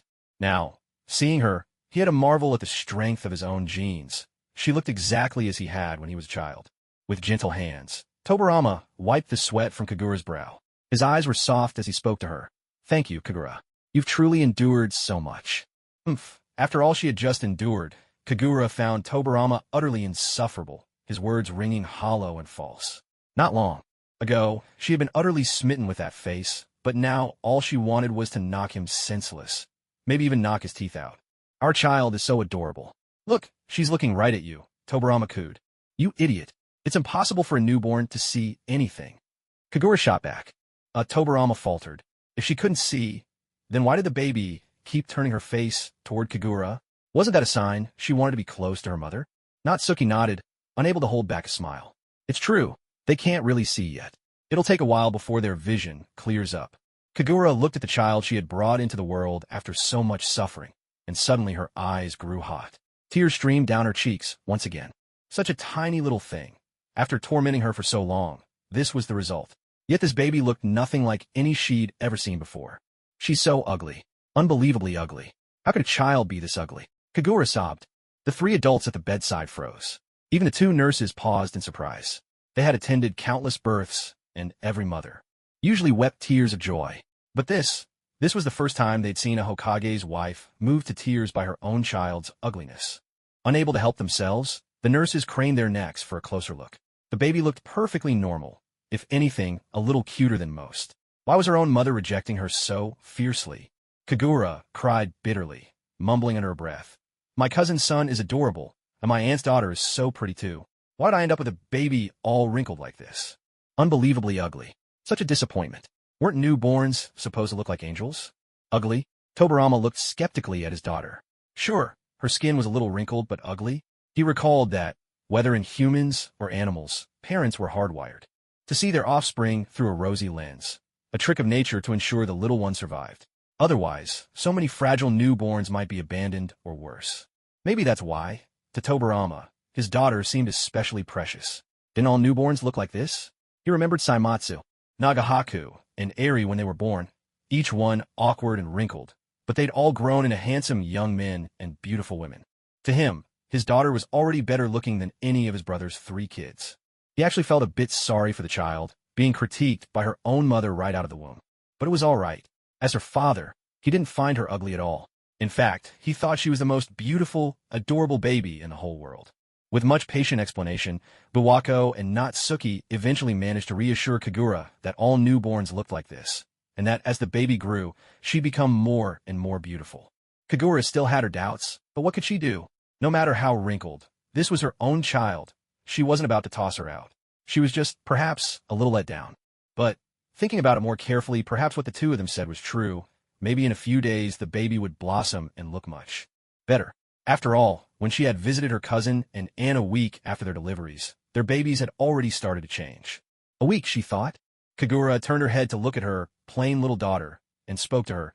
You have to become a little cuter in a week, okay? As if she could understand her mother's words, the tiny baby let out a soft, drowsy sound in response. In that moment, Kagura's heart softened. Looking at her daughter's tiny form, Kagura suddenly thought of her own mother. When she was born, her mother must have felt the same way, watching a scrawny, awkward little thing slowly grow more beautiful, little by little, day by day.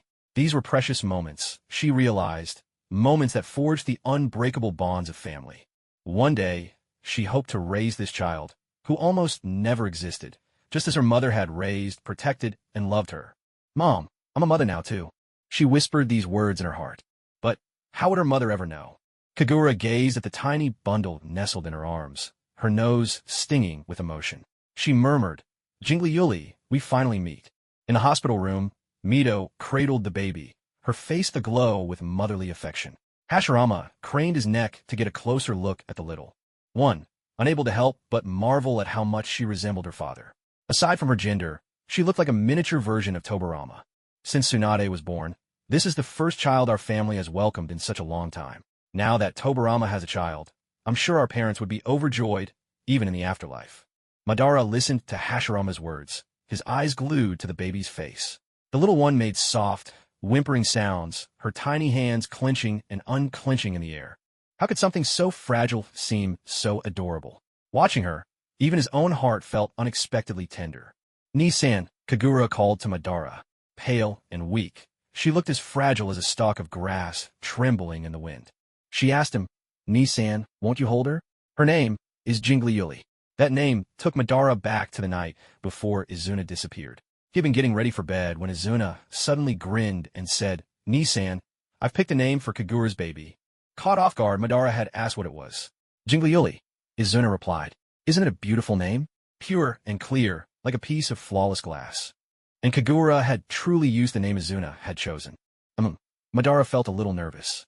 Could such a delicate, boneless little creature really be safe in his arms? What if he held her too tightly and made her cry? "Come on, Madara. You're her uncle. Go ahead, give her a cuddle." Mito carefully handed the child to Madara. The delicate, soft little bundle, still carrying the sweet scent of milk, was nestled into his arms. Madara instantly felt every muscle in his body tense up. He didn't dare move, frozen in place, holding the baby exactly as she was given to him. Back when he was a boy, as the eldest, he'd carried each of his 4 younger brothers. But that was decades ago. The memory of how to hold a baby had long since faded away. "Relax, it's all right. Don't be so nervous," Hashirama said, giving Madara's shoulder a reassuring pat. Mito, ever blunt, couldn't resist exposing him. "You weren't any better when Seisho was born, remember?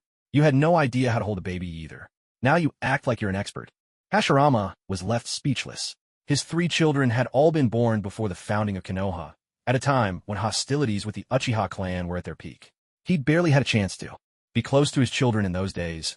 Most of his time was spent on the battlefield. By the time he could finally hold them, they were already several years old and didn't need any special care. Cradled in Madara's arms, little Jinjururi gradually settled down. The baby stopped making those soft, restless noises and seemed to take a true liking to Madara, nuzzling against him before drifting into a deep, peaceful sleep. Despite the joy swelling in his heart, Madara's nerves had his face locked in a stern, severe expression. "Amazing," Hashirama said, incredulous at the scene before him. "Madara, she really does seem to like you." "Exactly," Mito chimed in, puzzled but quick to tease. "Good thing babies can't see well yet. If she saw your face, wouldn't she burst into tears on the spot? She'd be having nightmares, even if she did manage to sleep." Madara was at a loss for words. Mito could be vicious with her tongue, as always. Yet, he had to admit, whenever he got nervous, his face turned downright intimidating. Even years ago, just helping a child to their feet after a fall could scare them half to death. So how could a tiny infant not be even more frightened? A trace of melancholy crept in. How could he change himself, so he wouldn't seem so terrifying? "Mito, if you keep this up, you'll really make Madara angry." Noticing the way Madara's arms were trembling slightly, as if he were holding something back, Natsuki instinctively felt he was growing upset. "But, by the way, does anyone else want to take a turn holding her?" Madara asked suddenly. Everyone.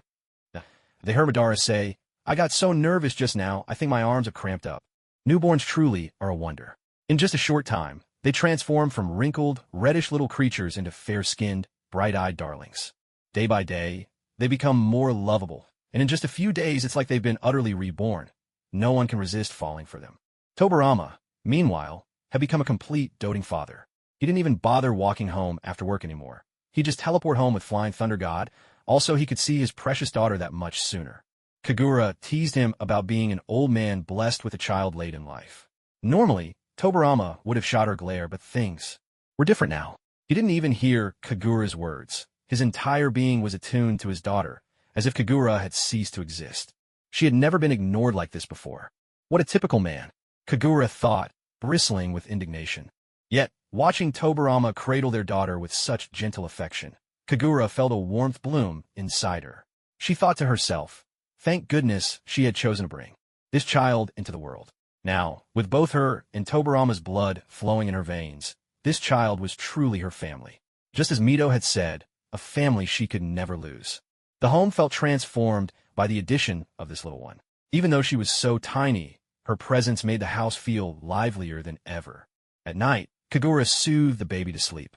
Tobarama, originally leaning against the headboard reading documents, found his gaze wandering again and again to the mother and child.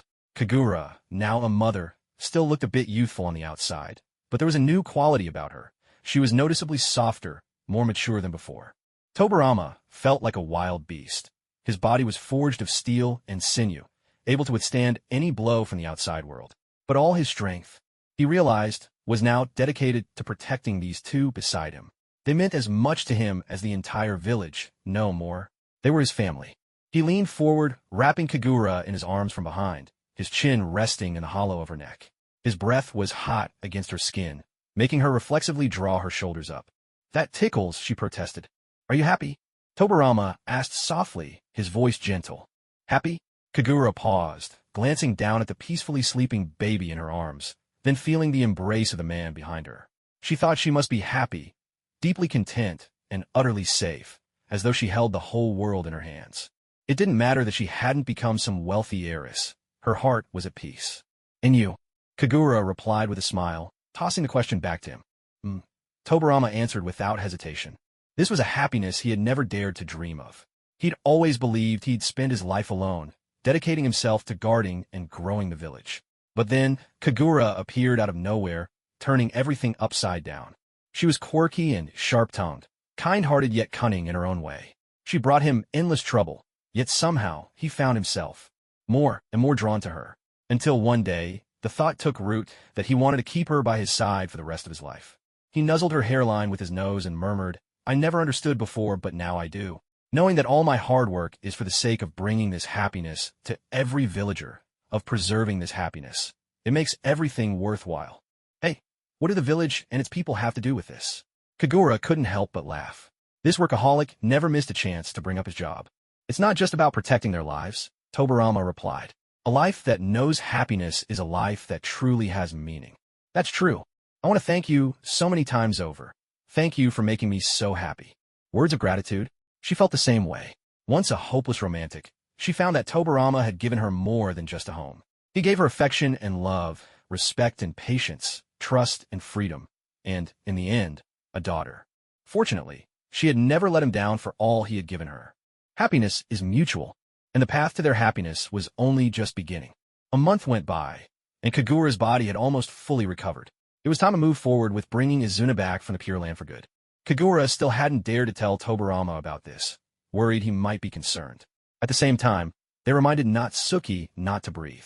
A word of it. Natsuki, after all, had survived for 20 years in the treacherous court of the daimyo. Keeping secrets was her specialty. First, they used a spy from the Land of Lightning, whom Madara had captured from the village, as a vessel. Then, using Izuna's remaining hair as a medium, they performed the impure world reincarnation to summon him. Next, Natsuki transplanted Madara's Rinnegan into Kagura. To Kagura's relief, Natsuki's medical ninjutsu was far superior to Rin's. Though the pain was still quite sharp, the operation was otherwise as simple as plug and play. They used the samsara of heavenly life technique to resurrect Izuna, then return the eyes to their rightful owners. The three of them labored through the night on this monumental task. As the black of night faded and the morning star appeared in the east, Izuna, freshly reincarnated, slowly sat up from the ground. Madara watched him intently. Izuna's face was now unmarked, and the pupils from his time as a reincarnated body turned to ashes and fell away.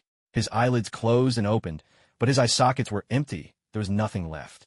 Unable to see, Izuna was completely baffled. "So dark. Where am I?" Without a second thought, Madara grabbed Izuna's arm and bit down hard. "Ow, ow, ow. Who's the crazy dog biting me? Just you wait. I'll knock your head clean off." Izuna shouted, flailing his fists wildly, but Madara caught him in one swift motion. Blood began to seep from the spot where Madara had bitten Izuna's arm. This body was real. This life was real. His Izuna was truly alive. "Whoever bit me, get out here. Don't think I can't see you just because it's dark." "Izuna." Izuna's swinging arm suddenly froze. Looking completely lost, he turned toward the source of the voice, reaching out uncertainly. He felt a neck, then a chin, lips, nose, forehead, and finally a head of spiky hair. "Ni-san, it's me. What's going on? I've been summoned back again." "No," Madara shook his head gently and said in a soft voice, "This is the samsara rebirth technique. Izuna, you've truly been brought back to life, really and completely. It's the power of the Rinnegan. Who brought me back this time?" "It was Kagura again. Damn, that's our little sister for you. Snatching someone right out of the hands of the King of Hell." Izuna couldn't help but wonder just how many other abilities Kagura was hiding from him. "And where is she now?" "She's lying over there on the ground. still hasn't come back yet. Naoya glanced at Madara, worry in her eyes. How long will it take for Kagura to wake up? Only then did Madara realize Kagura hadn't moved at all. That meant quite some time had passed, and still she hadn't woken. That wasn't how it should be.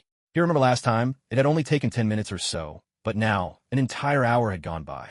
Suddenly, an ominous feeling crept into Madara's heart. For the first time in ages, he felt a shiver of fear. He wondered, what if Kagura never woke up? What if she was lost in eternal slumber? The samsara rebirth technique required the caster to exchange their own life for another's. Once it was performed, the user was doomed to die. But wasn't Kagura supposed to be unkillable? Even if she was blown to dust, she could come back. So why not this time? Kagura? Kagura. Madara nudged her, but there wasn't the slightest response. Kagura, wake up, please. Madara leaned closer, trying to listen for a heartbeat. Just as he drew near, Kagura, who had been lying on the ground with her eyes closed, suddenly shot upright. Her head wasn't large, but she moved with surprising force, slamming her forehead straight into Madara's, making his head spin and stars dance before his eyes. Kagura gasped for breath, drawing in great gulps of air. Every time she died, she had to endure a pain beyond ordinary imagination. That agony might not leave any real wounds on her body, but to her spirit, it was a devastating blow. Her breathing gradually steadied. Kagura turned her head and immediately saw Izuna, quietly sitting and listening, sightless now, his arm bearing a deep bite mark, blood flowing freely and staining the white burial robes he still wore, as if a red flower had bloomed across his chest. Izuna, did a dog bite you? Relieved, Naoya finally couldn't help but burst out laughing. A dog, huh? Kagura glanced at Madara. At that moment, Madara's expression was bewildered, clearly unhappy at being likened to a dog, but looking at the two who'd returned to life, his eyes were filled with a boundless warmth. Such warmth was enough to make anyone fall. Alas, it was a happiness she herself could never claim. At Madara's side, there were still the eyes of his fallen clansmen. He carefully selected a pair of Sharingan with 3 tomo and placed them into Izuna's eye sockets. Though their power couldn't compare to the Mangekyo that Izuna had gifted him, Madara made a silent vow. He would never again let Izuna face the kind of danger that would force him to awaken the Mangekyo Sharingan. Quietly, Naoya slipped away from the Nanga shrine. The morning sun leapt over the mountains, bathing all of Konoha in a warm golden glow. She ambled slowly down the path to the Hashirama residence. This time, she would no longer lose her way. She needed no one to guide her. Even if she was alone, she could follow the road she once traveled and make her way home. Madara's face lingered in her mind, impossible to dispel. Stripped of all his ferocity, he had worn an expression of utter gentleness. She had never imagined he could show such tenderness, that those chiseled, almost sculpted features could soften so. Naoya understood she could never see Madara again. Before, she hadn't known that the captivating man in the cave was him. She could pretend he was anyone, a man with no ties to the Senju clan. For someone like that, she could tuck him away in her heart, occasionally indulging in memories. She could imagine his name, his history, dream up stories of what might happen should they meet once more. It was this imagined Madara that had given her strength to endure those difficult days in the daimyo's mansion. He was her secret, hidden in a box deep within her heart, unknown to all but herself. Nearly 20 years later, she finally learned his real name, his true identity, her younger brother's dearest friend. There could have been so many new bonds, and yet it had all been just her wishful thinking. Feelings left unreturned are fated to end badly. She knew she had to leave his world before she wandered too far to ever find her way back. The world she'd built on dreams had collapsed completely the day she met Madara again.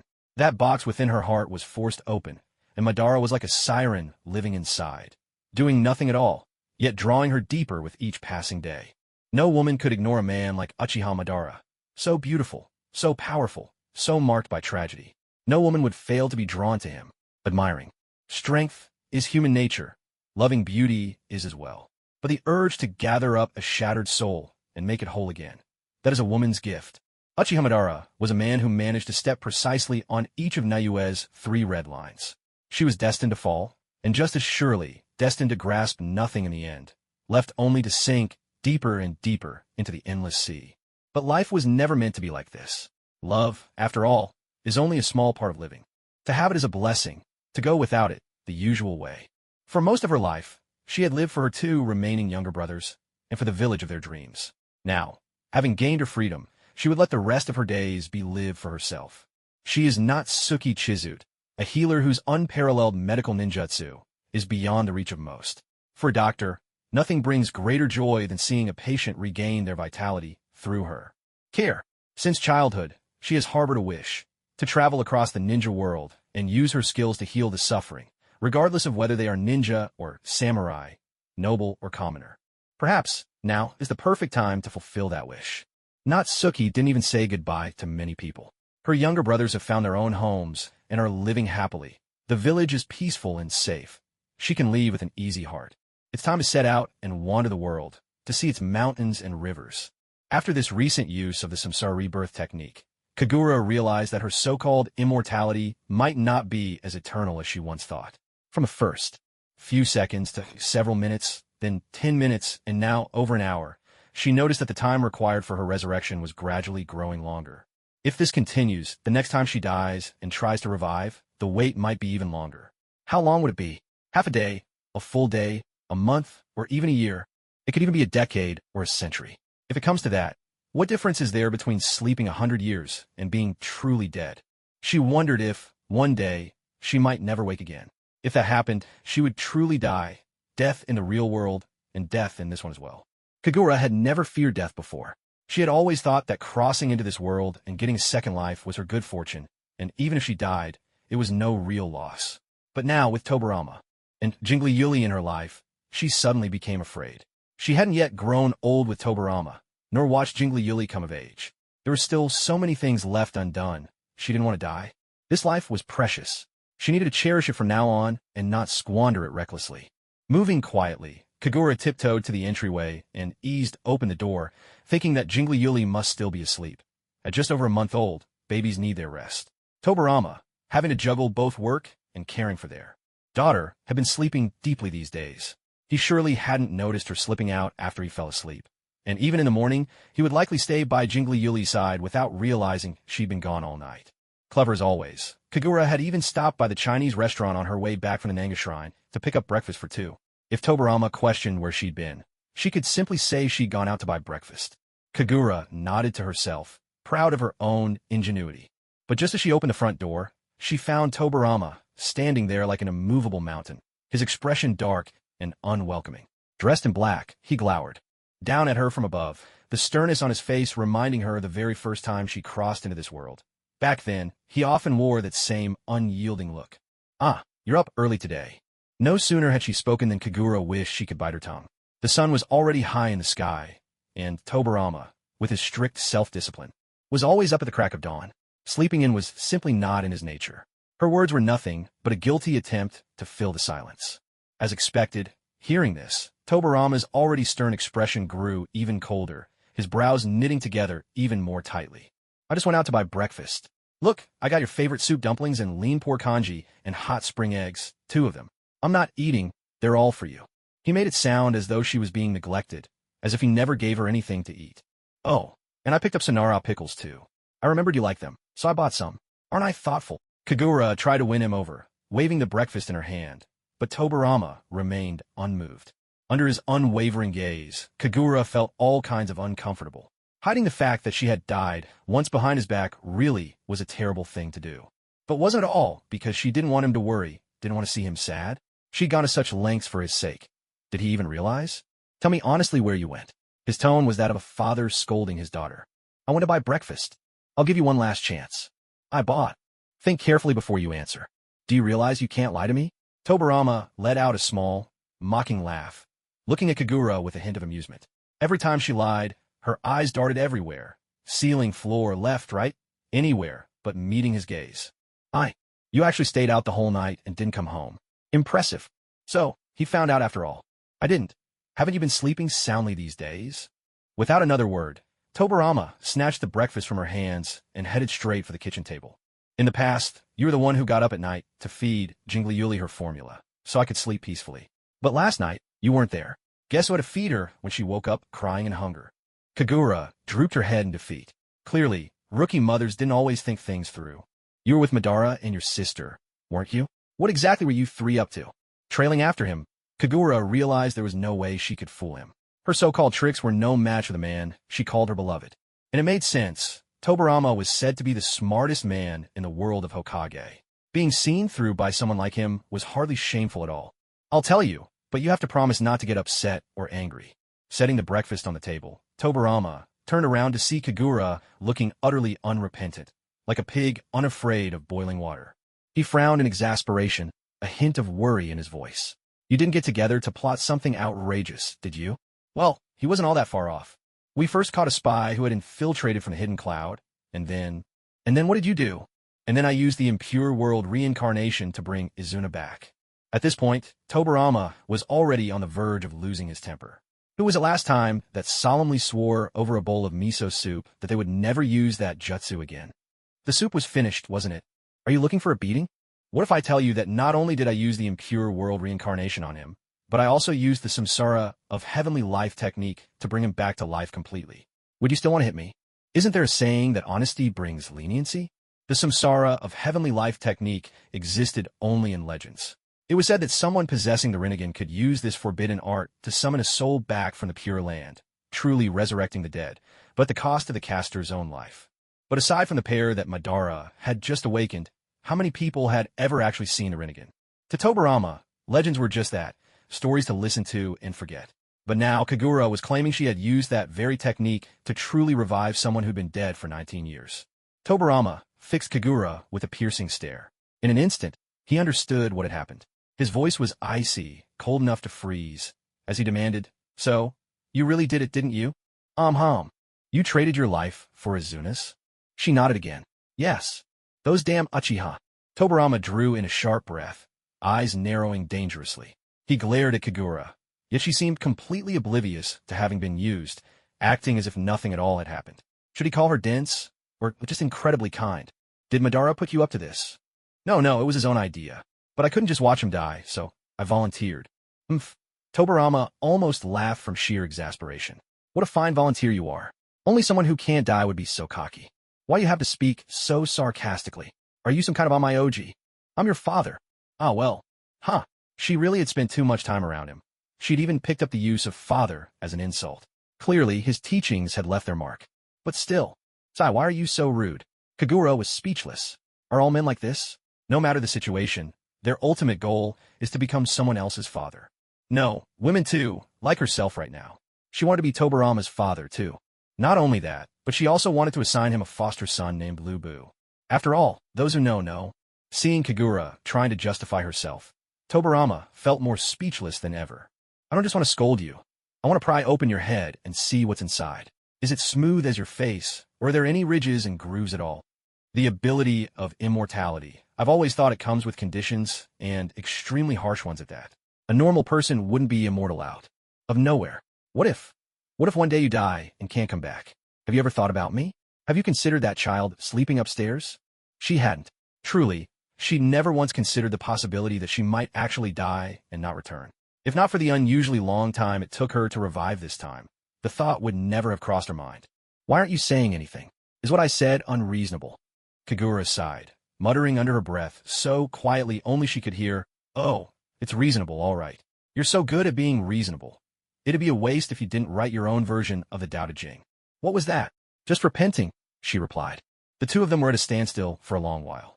Tobarama seethed at Kagura's disregard for her own life, her utter lack of consideration for his feelings. In his eyes, even though Kagura wasn't truly a member of the Uchiha clan, the bad habits she'd picked up made her resemble them more than most Uchihas ever could. Always insisting on solving everything herself, unwavering confidence in her own strength, and a relentless sense of self-sacrifice. To put it bluntly, whenever there was trouble, she just threw herself at it, unlike the Senju, who believed in the strength of the many, in unity. After all this time together, she hadn't picked up any of his ways. If anything, she'd become more like an Uchiha than ever. Hadn't he warned her, time and again? Read more books, keep up with the news, and spend less time around those charming Uchihas. Get too close, and you end up just like them. Kagura knew she was in the wrong. All she wanted now was to calm down this bristling man. She reached for his hand, but he brushed her off coldly. She tried to hug him, but he twisted away, determined not to forgive her. "Figure out why I'm angry, then apologize." "Lord Tobarama, I was wrong," Kagura said meekly, her old habits resurfacing as she softened her tone in apology. But Tobarama's brow remained furrowed, anger still etched across his face. He knew he couldn't keep letting Kagura get away with this. She needed to learn her lesson. You're so petty. I've already apologized. Tobirama still ignored her. Well then, Kagura thought it was time to bring out the ultimate technique for handling men. Since its debut, this move had never failed, captivating everyone from elderly men to little boys. Truly, no one understands men better than another man. Lord Tobirama, you're just being stubborn. I know you'll forgive me in a minute, Kagura said, flashing him a flirtatious smile and even giving him a playful wink. Though her technique was far from polished and her performance a little forced, the intent was unmistakable. Tobirama felt his resolve waver as he looked at that captivating smile. But this time, he was determined to make Kagura realize her mistake. He wanted her to understand that now they were family, a unit, and that before making any decisions in the future, she needed to consider her husband's feelings and not act on a whim. With this in mind, Tobirama swallowed hard, forcing himself to maintain his cold and serious facade. Not move at all. Kagura pouted, feeling a twinge of disappointment. For the first time, her charm had failed against Tobirama. Her allure had no effect. The thought left her a little deflated. But she was Kagura, after all. What strange thing hadn't she seen before? Without warning, Kagura quickly formed a series of hand signs. While Tobirama was still trying to figure out what she was up to, several shadow clones of Kagura had already appeared in the cramped kitchen. He gazed at her in confusion, wondering what sort of scheme she was up to this time. Just then, Kagura wove another set of signs and, with theatrical flair, proclaimed, "Seduction technique." In an instant, the clones transformed into dazzling beauties, one a sultry, tan bikini-clad bombshell, another a gentle, kimono-wearing Japanese belle, a third a sweet, sprightly girl in a sailor uniform, a fourth a smiling professional in a nurse's outfit, and others in cheongsams, each with her own unique style. One after another, they flashed enchanting smiles and blew Tobirama a kiss in perfect unison. For Tobirama, there had only ever been Kagura. Before her, he'd always been single. He'd never encountered a scene like this in his life. His eyes widened as he stared, dumbfounded at the bevy of curvaceous, flirtatious women before him. His brow furrowed deeper and deeper.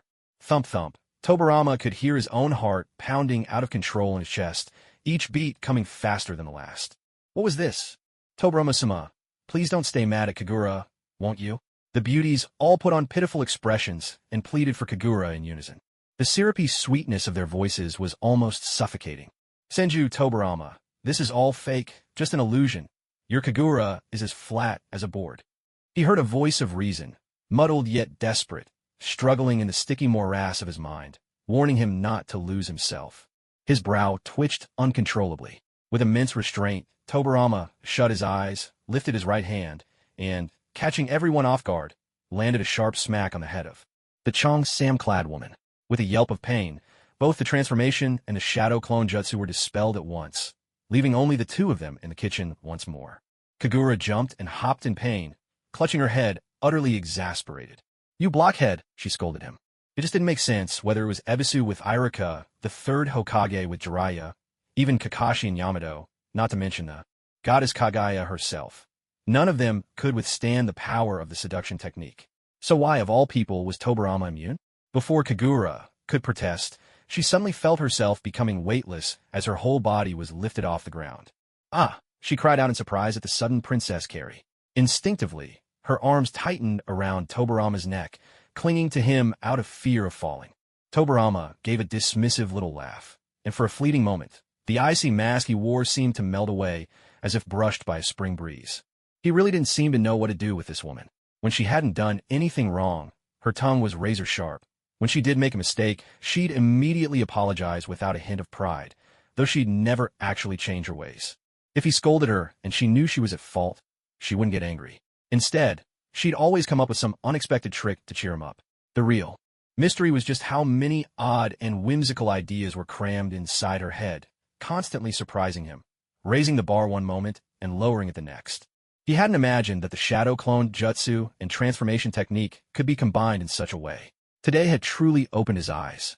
A smile played at Tobirama's lips, softening his features. He parted his lips slightly and said, "If you're going to use a seduction technique, it's your real self that works best on me." With that, he lowered his gaze to look at Kagura and asked, "Did you remember that?" "Oh no, that smile is dangerously charming. That's what it feels like to be moved." Kagura gazed in a daze at Tobirama's profile, answering reflexively, "Yes, I remember." "Good, that's my girl." Tobarama carried Kagura up the stairs with the ease of someone lifting a head of cabbage. Seeing the misty gleam in Tobarama's eyes, it was all too clear what awaited them upstairs. Wait, this isn't how it's supposed to go. Snapping back to her senses, Kagura struggled a few times, but Tobarama's arms were as unyielding as steel. He warned her, if you keep squirming, you might fall. Rolling down the stairs wouldn't feel too pleasant, you know. She realized she had already been carried to the second floor. If I admit I was wrong now and promise never to do it again, is it too late? Tobarama nodded, his voice barely above a whisper. Yes, it's already too late. Kagura's cheeks grew even redder. Watching her curl up in his arms like a shy little quail, Tobarama couldn't help but let his lips curve into a smile. With the tip of his foot, he nudged open the bedroom door. It was the height of midsummer outside, yet inside the bedroom, spring seemed to be in full bloom. Ah, the lengths humans go to for their own happiness truly know no bounds. This time, Izuna had been fully reborn. He now possessed a living body and all the senses of a human. He needed food and sleep, and now experienced every emotion and desire. He was no longer a zombie, but a living, breathing person. In those first few days after coming back to life, his greatest pleasure was eating, sampling every delicacy in Konoha's eateries. Only when his belly was round and full did he truly feel alive. This feeling is so strange, he confided to Madara. It really is a strange feeling. He'd experienced it once before, back when Hashirama killed him, and he used Izanagi to rewrite his fate and escape death. But unlike Izuna, who had been gone for 19 years, he himself had only slept for a few days back then. There's someone I want you to meet. Let's go to the Kagura house, Madara said to Izuna. Huh? Is it Tobarama you want me to see? Izuna burst out laughing. He's going to be scared out of his wits when he sees me. I bet he never imagined I'd actually come back to life. It's not him. If not him, then who? Madara pressed his lips together in a small smile, patted Izuna's shoulder, and said in high spirits, someone important to us, someone you'd want to meet too. Izuna was puzzled. Besides Kagura, did Tobarama's family have anyone like that? When Madara and Izuna arrived at the Hokage's residence, Kagura and her husband were in the courtyard with Hashirama, fussing over a pile of wood. Nearby, Tsunade stood with her lips stuck out in a high pout, clearly disgruntled. She kept muttering under her breath and kicked a poor little asparagus fern with her foot, glancing back now and then at the three adults huddled around the wood. Madara and Izuna only realized as they got closer, those weren't just random pieces of wood. There was a wooden cradle, a wooden stroller, and a collection of small wooden toys. Rattles, puppets, all sorts of things that little children love. Upon seeing Madara, Hashirama was overjoyed. He hurried over, dragging Madara to see his handiwork, thrusting this and that into his hands, unable to hide his pride. I made all of these myself. Impressive, right? Madara couldn't help but frown. Since when did Hashirama have these skills? He stared at Hashirama's beaming, goofy face, feeling both amused and confused. So, after all these years, his closest friend and rival was, at heart, just a carpenter? What's with that look? Aren't you going to compliment me? Madara was about to say something when Tobarama's face suddenly appeared, leaning in to scrutinize Izuna. He stared at Izuna's face with forensic intensity, as if searching for some flaw or giveaway. But after quite some time, and with a rather sour expression, Tobarama straightened up again, clearly having found nothing out of place. Izuna shot him a sly glance, arching an eyebrow and grinning in triumph. He tilted his chin up. Surprised? I'm the real deal, a living, breathing person. Tobarama snorted. Izuna's smugness was infuriating. Tobarama felt like he was on the verge of developing a split personality these days. On one hand, angry at his wife for ignoring him and not only using Edo Tensei again, but, worse still, dying for a second time without telling him, all to save another man. He really didn't know what he'd done to deserve this fate. Not only was he tangled up with the Uchiha clan all his life, but even marrying a wife had ensnared him in their web. So what was it exactly that made the Uchiha clan so irresistible? But on the other hand, Kagura didn't really die. In fact, she even brought Izuna back to life. Perhaps this was the best way to soothe Madara's grief, the greatest compensation she could offer him. From a third-person perspective, she hadn't truly done anything wrong. In reality, it all came down to disappointment. A disappointment that Kagura wasn't honest with him. Such a dangerous act, and she chose to act first and inform him later. By the time he found out, Izuna was already alive again. Back then, when Kagura told him, he had indeed worn a stormy expression, ready to scold her and vent his anger. But Kagura's apology was quick and sincere, and with a touch of playful charm, she managed to snuff out the flames of his frustration. He'd fallen prey to her beauty. Just thinking of how Kagura flawlessly combined the clone and transformation techniques while apologizing made him blush with embarrassment. Ahem, this really wasn't something to savor in front of everyone. Now, looking at Izuna standing here safe and sound, all he could feel, besides a sense of wonder, was resignation. Tsunade was still puffed up with anger, snapping at Hashirama. Madara would never praise you. You're so biased. You only make toys for that kid. When I was little, you never made anything for me. You don't love me at all, and I'm not happy. Hashirama looked a bit awkward. He walked over and patted Tsunade's head to comfort her. You know, I only just learned how to make these things. If you want to blame someone, blame your timing. You just weren't born at the right moment. If you were born now, of course I'd make them for you too. Tell you what, Tsunade, I'll make another set just for you. How about that? Tsunade turned away, refusing to look at him. I'm grown up now. Big girls don't play with toys like these. I'd be a laughingstock for Jiraiya and Orochimaru. Hashirama sighed. Kids these days were so hard to please. Oh well, she was his only granddaughter, after all. He bent down and whispered so only. The two of them could hear. This afternoon, I'm going to the arcade in the next village. If you're not upset anymore, I'll let you come along. At the mention of the arcade, Tsunade's eyes lit up instantly. Really? Hashirama nodded dotingly. Really? When have I ever lied to you? But hearing that, Tsunade's face fell again. She called him out with a dissatisfied huff. Didn't you trick a bunch of my New Year's money out of me last year? That Hashirama chuckled awkwardly, having forgotten all about that incident. He tried to defend himself. I told you it was a loan. I'll pay it back, I promise. When exactly? Hashirama was at a loss for words. Kids these days, so sharp, so hard to fool. Not like when he was young and so easily tricked. Tsunade stared at him, stone-faced, impossible to coax. At worst, I'll just make more of these toys and sell them all over the ninja world. You think I can't pay you back? I'll even add interest. Interest? Muttering to herself, Tsunade quickly turned around, counting on her fingers.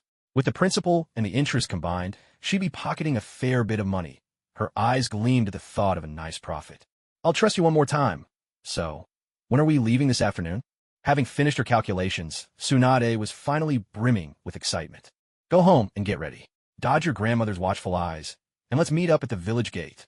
Awesome. Meanwhile, the four adults on the other side watched the pair, grandfather and granddaughter, huddled in the corner, plotting how to sneak out of the village to gamble. They could only shake their heads in silent resignation, a growing sense of worry for the future of the Senju clan creeping in. Madara thought, if Hashirama keeps indulging her like this, Tsunade is going to be a lost cause. She's well on her way to becoming Hashirama II. I'm not talking about battle prowess, but rather this gambling obsession. Keep this up, and the clan's coffers will be emptied in no time. Tobirama, on the other hand, wasn't too concerned. Sure, little Tsunade might be a hopeless case now, but he still had his precious Kagura. That girl would definitely take after him. She'd grow up strict, disciplined, smart, studious, and absolutely free of any bad habits. Kagura herself wasn't so sure. What if the child inherited her mother's personality instead? As long as she grows up safely, that's enough. Let things unfold as they will, like drifting clouds and rolling waves. There's no need to force anything. Sometimes, living a laid-back, easygoing life is the true path to happiness. Izuna, for his part, thought, go on, gamble all you want. The more they gamble, the more the Senju clan declines, and that's the perfect opportunity for the Uchiha to rise. Senju clan and Uchiha clan, please, don't bring us into this. In these peaceful times, all we want is to live our lives in peace.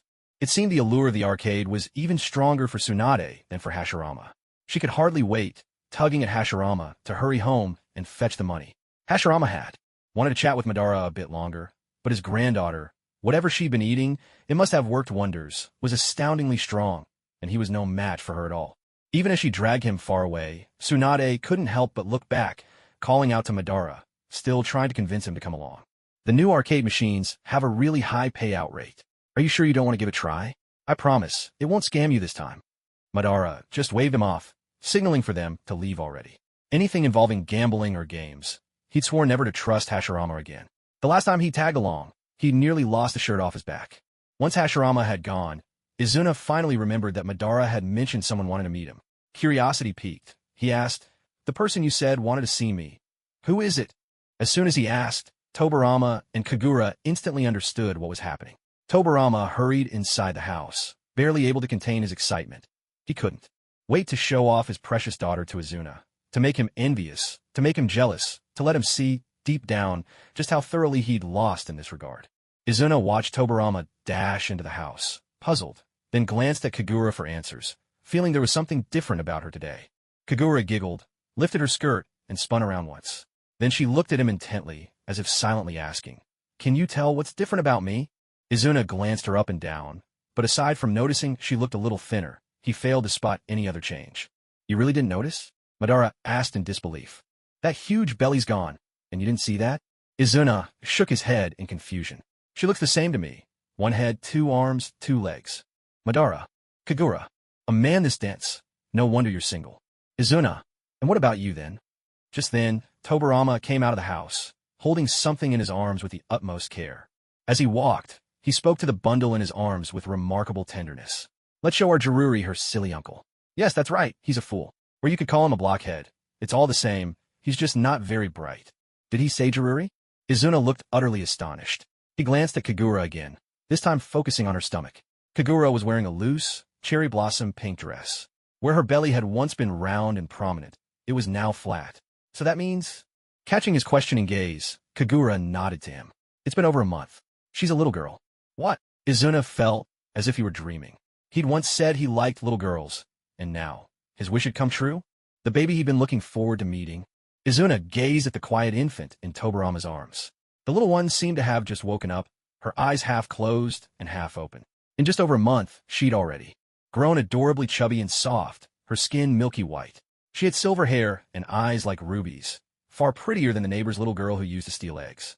"What a beautiful baby," Izuna blurted out, unable to help himself.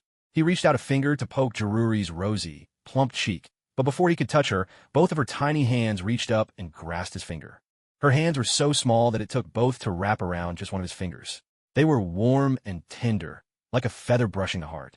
Holding onto Izuna's finger, Jiruri let out a couple of soft, kittenish sounds, so faint they were barely louder than a whisper. Inside, Izuna felt a roar of emotion. She's just too adorable.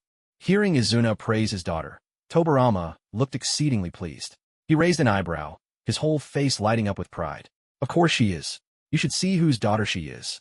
"Hey, you show off. This is Kagura's doing. What's it got to do with you?" "It has everything to do with me. She's our child, after all." Izuna was left speechless, gritting his teeth in frustration. Tobarama was clearly enjoying his triumph, yet there was nothing Izuna could do about it. Unable to vent his anger elsewhere, he turned it on Madara, who had been quietly watching them all along. "It's all your fault, Nii-san. I told you from the start this guy was no good. If you had stopped Kagura from marrying him, would he be strutting around so arrogantly today?" Madara sighed. How could he possibly explain to Izuna that he had never had the right to interfere in Kagura's choice of a husband? Izuna took the child from Tobarama. When it came to holding babies, he wasn't much better than Madara. The only real difference was his temperament. Madara was so afraid of hurting the child that he stood rigid and motionless, holding her as if she were made of glass. Izuna, on the other hand, couldn't keep his hands off her. He cradled her, wandering from one end of the courtyard to the other, showing her how lush the bamboo was, how cute the rosebuds looked, and how lazily the orange tabby cat basked in the sun, sound asleep. The orange tabby, for its part, was not amused. It cracked open an eye, shot a disgruntled glance at this troublemaker, and retorted in its own way. "Even when I'm napping here, I'm technically on duty. What do you know about hard work?" Izuna stared blankly for a few seconds before the meaning sank in. He glanced down at the little bundle in his arms and solemnly advised, "Jingliuli, watch out, this one can talk. It's a ninja cat, so we better not mess with it." Ninja cats are notorious for playing tricks on people. He remembered being teased by his father's ninja cats when he was just a little kid. They'd snatch the tiny fish treats right out of his bowl. The ninja cats moved with lightning speed, and little Izuna could never catch up. He had to watch helplessly as they dashed away with his food, unable to do anything but swallow his frustration. It wasn't until Madara grew up and went to the ninja cat village to round up a whole troop of cats that Izuna finally got his revenge. Izuna carried Jingliuli around every corner of the courtyard. Though his hold looked careless, strangely enough, the child seemed perfectly content, sometimes even gurgling back at his chatter, filling the air with an unexpectedly heartwarming harmony. Madara thought to himself that maybe, in Izuna's mind, it never even occurred to him that adults might hurt a child with too strong a grip. His little brother was, in truth, even more oblivious than he was. Maybe that's just who he was, and there was no changing it. Tobarama, standing beside Kagura, wore a look of pure resentment. He poked Kagura's shoulder and muttered under his breath, Whenever I hold her, she cries. But when that guy holds her, she looks so happy. How does that make any sense? She's my daughter, after all. Kagura shrugged helplessly. It's my first time raising a child, too. Who knows what goes on in a little one's mind? Maybe she just thinks her dad looks too stern. With that, she raised her right hand, made a peace sign, and poked the corner of Tobarama's mouth, forcing it into a smile. See? Doesn't it feel a lot better to smile more often? Tobarama couldn't help but frown, growing even more puzzled. Hadn't he smiled enough already? If he kept smiling this often, he'd soon have permanent wrinkles etched into his face. Madara glanced at Kagura and his wife, who were still wrapped up in their sticky, sweet affection, then looked over at Izuna, who was playing happily with the child in his arms. Madara found himself wondering if it was time to consider finding Izuna a wife and having a child of his own. After all, the heavy responsibility of carrying on the Uchiha family line seemed to rest solely on Izuna's shoulders now. In the midst of his fun, Izuna suddenly felt a chill run down his spine. He turned around cautiously and found Madara, lost in his own terrifying thoughts, with a look that could freeze a river. Izuna quickly hugged the baby to his chest and whispered to her, "And there's your uncle Madara. He's a scary one too. We're not playing with him. Jingleli only plays with her little uncle. Everyone else is just trouble." Kagura thought, "You seem to love children so much. Why not let you raise her for a while? You can return her to me when she's older." Tobarama disagreed immediately. "No way, I have to get her back. The Uchiha are all a little unhinged. They'll teach my precious daughter all the wrong things." Jingleli gurgled, cooing and babbling with delight. Madara mused. Now, who were the eligible young women left in the Uchiha clan? The days that followed were busy for everyone, at least for the normal folks who took on missions, earned their commissions, and lived their lives. Of course, there were always those who didn't quite fit the mold, like the Senju family. After some inspiration from Kagura, Hashirama had taken to inventing all sorts of things with his wood release: cribs, carriages, and toys for babies. These creations were quickly snapped up by merchants and sold in neighboring villages and countries, becoming quite the sensation. With the money he earned, Hashirama took Tsunade on a spree, splurging at the arcades and gambling halls in the next village over. They made a tidy profit selling wooden goods, only to blow it all at the gaming tables, returning home empty-handed and bracing themselves for Mito's cold, withering glares. That night, Hashirama and Tsunade stood in the courtyard, facing the wall in silent reflection. Tsunade's stomach growled with hunger, and she shot an annoyed look at her grandfather, who was standing ramrod straight beside her. "It's all your fault for having such terrible luck. If you just managed to win a little, we wouldn't be out here being punished." Hashirama protested. "I wanted to bet small, but you insisted on going big. I lost because I listened to you. I was betting based on a pattern. It always goes big, small, big, small. How was I supposed to know the streak would end?" Hashirama sighed deeply, staring at the wall.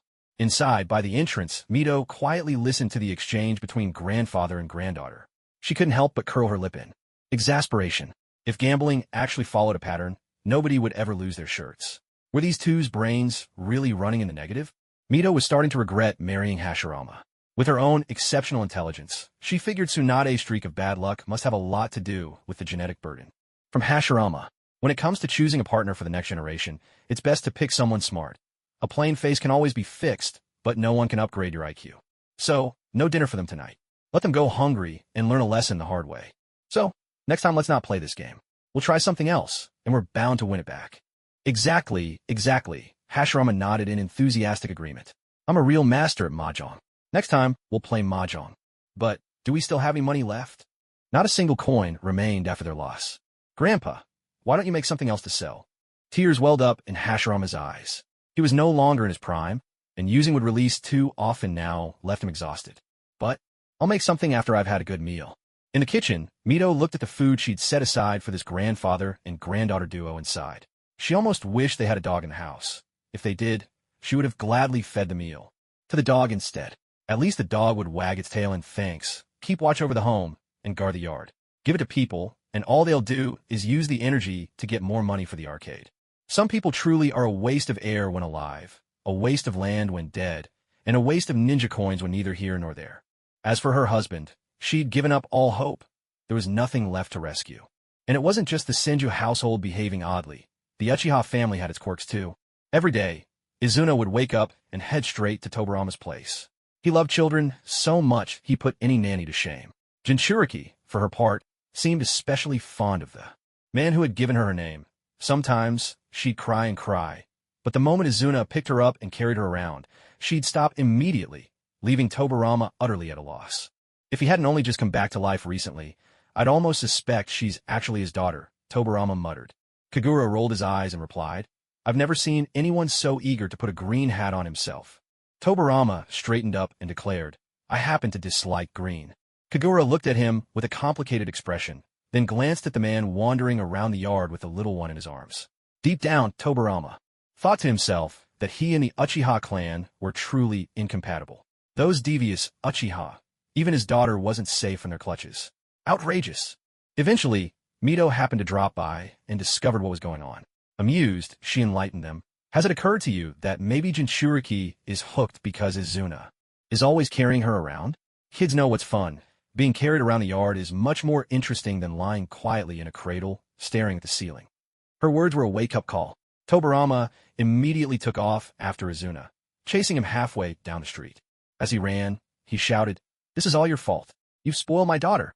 Izuna, refusing to back down, shot back. Jinchuriki told me she likes being carried around. She doesn't want to stare at the ceiling all day. Stop making things up. My daughter can't even talk yet. She can. I understand her perfectly.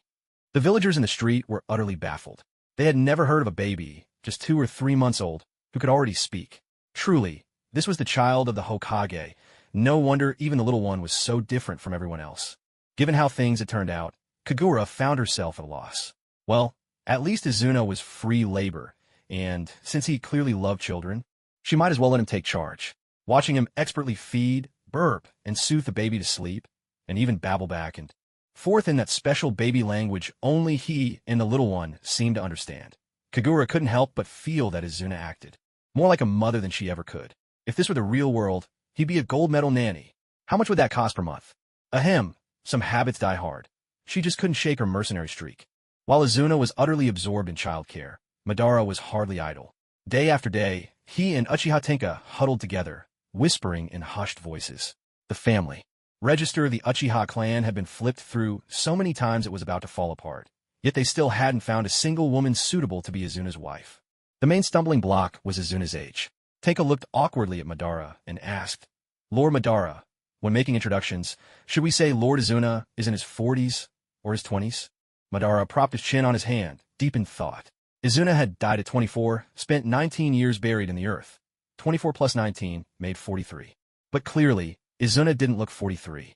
He was still as youthful and boyish as the day he died. Let's just say 24, Madara decided.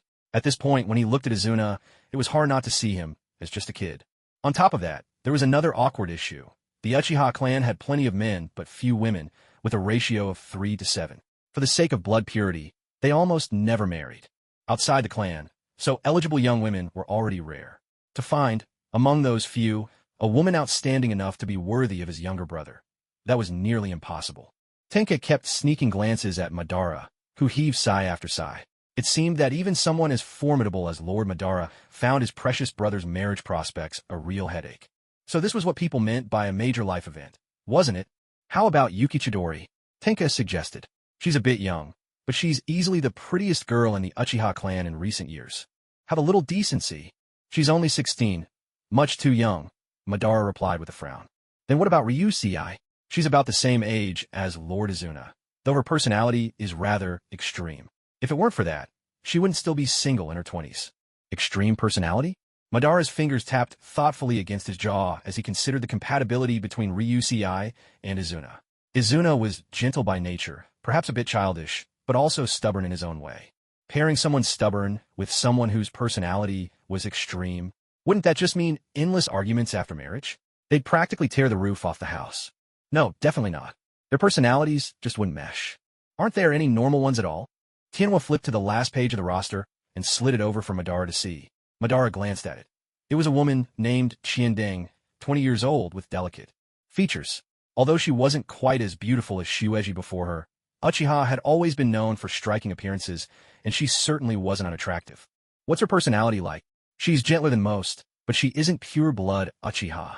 Her mother comes from another small clan. A Uchiha with mixed blood from another family? That wasn't necessarily a problem. Isn't there anyone lively and adorable? Someone easygoing, quick to laugh, genuine, kind, and brave.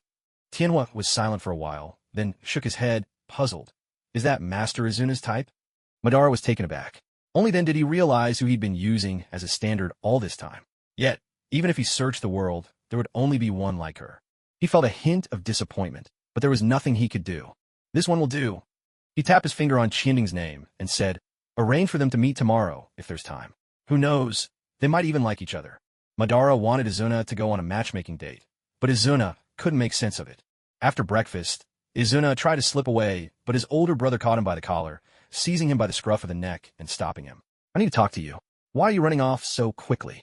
I'm going to play with Jingli Yuli. She'll cry if she doesn't see me. Madara looked at Izuna's serious expression and could only shake his head inwardly. Not the brightest. How could his little brother be so simple-minded? She's just a baby. Do you really think she knows who you are? Of course she does. She started to smile now. Nissan, you haven't seen her for days, have you? Her smile is adorable, just like Kagura's. She's got dimples at the corners of her mouth. Oh, and she even smiles in her sleep. Tell me, can babies this tiny dream? What do you think they dream about? Madara pressed a hand to his forehead, exasperated. Why are you, a grown man, spending your days fussing over a baby? Izuna pouted. What else am I supposed to do? Other than training, there's nothing else to keep me busy. Izuna, Madara said, patting Izuna's shoulder with a solemn face. Why don't you get married too? Then you'd have your own child. What do you think? I don't think much of it. What? Izuna shook his head. Women are too much trouble. You have to coax them, praise them, cook for them. If she scolds you, you can't talk back. Even if you're angry enough to burst, you can't lift a finger. If she won't listen, you just have to put up with it. It's way too much hassle. Madara stared at Izuna in disbelief for a long time before quietly asking, and where exactly did you learn all that? Izuna didn't hold back. That's just Kagura and Tobarama's daily life. Madara really wanted to storm into the Hokage's office and give that damn Tobarama Senju a good beating, just to show him what he'd done to his brother, turn him into someone who'd lost all interest in women. But then, when he thought about the kind of life Tobarama lived day in and day out, Madara couldn't help but feel a strange sense of satisfaction. Maybe infiltrating the enemy camp was yielding results after all. The thought secretly amused him. Ahem, not all women are like that. Madara tried to persuade him earnestly. There are some who are truly gentle and kind, obedient and sweet-natured, just like our mother was. Mother. Izuna recalled what her mother had been like. She was truly the embodiment of gentleness, always wearing a warm smile. No matter how much the five brothers misbehaved, she never lost her temper. At most, she'd poke them gently on the forehead with a sigh and tease. Why are you boys so mischievous? But women as gentle as their mother were rare, almost impossibly so. Tenka introduced you to a very gentle girl. I've already agreed for you. You should meet her. Who knows? Maybe you like her. Izuna wanted to refuse, but when he met Madara's earnest and tender gaze, the words caught in his throat. In the end, he couldn't bring himself to say no. All right, I'll meet her. It wasn't as if meeting someone meant he had to like her. If it didn't work out, he could always come up with an excuse to bow out. Yes, that was settled. Within the Uchiha clan, where bloodline purity was valued above all else, children born of mixed heritage with other families held a low status. The main reason was that their chances of awakening the Sharingan were much lower than those of pure-blooded Uchiha. The Sharingan was precious not only because of its formidable power, but also because the conditions to awaken it were so harsh. Not every pure-blooded Uchiha could do it. Those who did were rare, 1 in 1,000. If even pure blood struggled, it was almost impossible for the mixed bloods. From the moment they were born, these children bore the mark of being unable to awaken the Sharingan. For a clan of warriors like the Uchiha, not having the Sharingan meant you could never attain true power. You'd be nothing more than an ordinary ninja. And to the Uchiha, what value did an ordinary ninja have? That was why, as a mixed blood child of an Uchiha father and a woman from another clan, Chito had always been invisible within her clan. She was often shunned and excluded by her peers, from as early as she could. Remember, she had only one goal. When she grew up, she would marry the most outstanding man in the Uchiha clan. That way, her own children could escape the shame and injustice that came with being of mixed blood. However, though she had chosen a marriage candidate for herself early on, she never imagined that the most promising man in the clan would defect from the village years ago, becoming the first rogue ninja. A few years later, he returned to the village with the Nine Tails to fight the village leader. Then came word that he had died.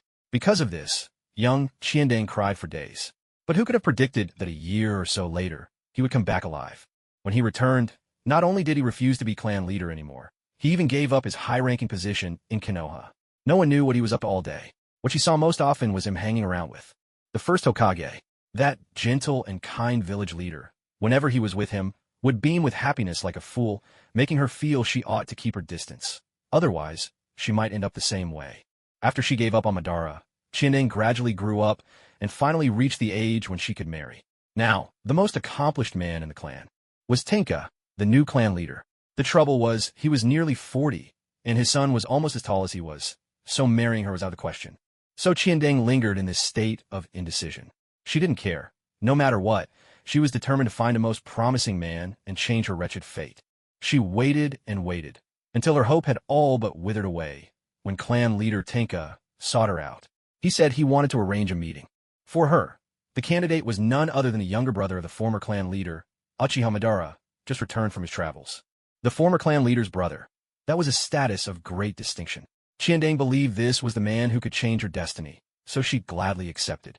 The place where Izuna and Chiandeng were meet was Konoha's famous lovers' rendezvous, a riverside bench in the little plaza, a spot that rivaled any internet-famous location in the real world. The bench, but you didn't expect it would be me again. Almost every couple in Konoha, whether by day or under the moonlight, had sat here among the flowers and shared their heartfelt secrets. She had expected the younger brother of the former clan leader to be at least a man in his 30s. After all, the former leader had looked the same since she was a little girl, unchanged. Through the years, and clearly not young anymore. His brother shouldn't be much younger. But when they met, clan leader Tenka told her that her blind date, Lord Izuna, was only 24. Staring at the handsome young man before her, Chiandeng felt as if she'd struck gold. After waiting so long, she finally encountered a rare prize. As was usual with blind dates, the matchmaker would soon find an excuse, however flimsy, to leave, giving the young people a chance to talk and grow closer. Tenka was no different. The moment he left, only Chiandeng and Izuna remained on the bench. Izuna looked listless, clearly uninterested in the whole matchmaking affair. Even now, as he sat there, it was obvious he was simply passing the time. Chiandeng seemed to be quite the chatterbox, speaking one sentence after another without pause. Kwanna leaned back against the bench, looking up at the canopy above, which cast a gentle shade over them. He wondered what kind of tree this was. It stood so tall and grand, its branches interwoven, the leaves dense and lush. The leaves were narrow, only about as wide as his little finger. What kind of patterns might they have? A breeze swept through the treetops, rustling the leaves with a soft, whispering sound. So, I wanted to tell you in advance. Am I not being honest with you? Chiandeng's voice broke through the quiet. Kwanna snapped back to attention, turning to see the girl beside him gazing at him with hopeful eyes. Truth be told, he hadn't heard a word of what she just said. It's because I truly believe in walking the road of life together with you, Kwanna-sama, but I'm confessing my past. That Jur turned me down just because I'm of mixed blood. Can you believe how awful that is? Chiandeng was still clearly upset over her previous matchmaking experience, venting her frustrations without restraint. Seeing her crestfallen and indignant, Kwanna offered her a polite comfort. Anyone who looks down on you for your heritage isn't worth your time. Isn't it better to see their true colors sooner? MHM. Chiandeng nodded eagerly, like a woodpecker. So you're not that kind of person, right, Kwanna-sama? You'll be my fiancé, won't you? What on earth kind of logic was that? Huh? Kwanna's brows shot up, and he instinctively shuffled away from her. I'm just trying to be nice here. Don't turn around and stab me in the back. Honestly, Kwanna muttered, rubbing his forehead with one hand. Compared to women, I still prefer children. Wah! This time, it was Chiandeng who scooted far away, staring at Kwanna in horror, as if she'd just discovered a monster. Her wide eyes seemed to say, Sure, you look normal, but who knew you were so twisted inside? No, it's not like that at all. Kwanna started to explain, but before he could finish, Chiandeng leapt up as if she had springs in her shoes. She dashed away, calling over her shoulder without so much as a backward glance. Oh, I just remembered I left water boiling at home. If I don't get back, it'll all boil away. See you next time.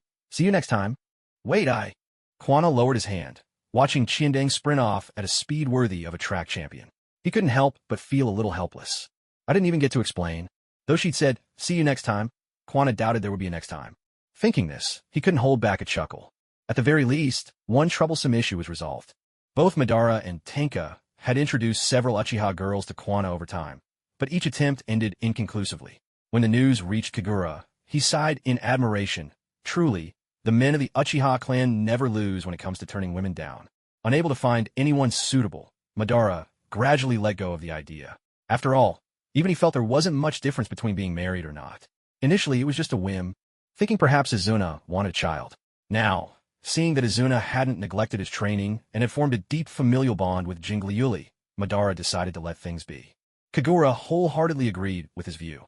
She nodded. Just let things take their course. Fate is unstoppable when it comes. If it's not there, forcing it won't bring people together. Nisan, your problem is that you worry too much. Learn to take life easy, and you'll find more happiness. Madara sighed, as if admitting there was nothing more he could do. When everyone around you feels that your way of living is just fine, then it truly is. There's no need to exhaust your mind with endless concerns. All that's left is to follow the natural rhythm of life. And so, 3 years passed in the blink of an eye. Time moved forward to the 21st year of Konoha. That year, Tsukumo Hatake became a jonin. Tsunade, Jiraiya, and Orochimaru became chunin. Hashirama still frequented the gambling halls, but his companion had switched from Tsunade to Madara, who, knowing nothing about gambling and with an unpredictable win rate, was only occasionally lucky, unlike Hashirama and his granddaughter, who seemed doomed to lose every time. Izuna became Konoha's chief childcare expert and nanny. Thanks to raising the second Hokage's precious daughter, Jingliuli, into a chubby, soft, and adorable girl, he was adored by mothers all over the village. At one point, so many people sought his advice that he almost became the women's best friend. Izuna couldn't understand it at all. He had only done his best for his niece. How had he suddenly become so popular? And while it made sense for mothers to consult him, since their goals were aligned, what he really couldn't figure out was why so many single women were equally enthusiastic in their questions. On this matter, his predecessor, the legendary all-around nanny and gold medal childcare expert Momoka, suggested maybe these women aren't just interested in parenting tips.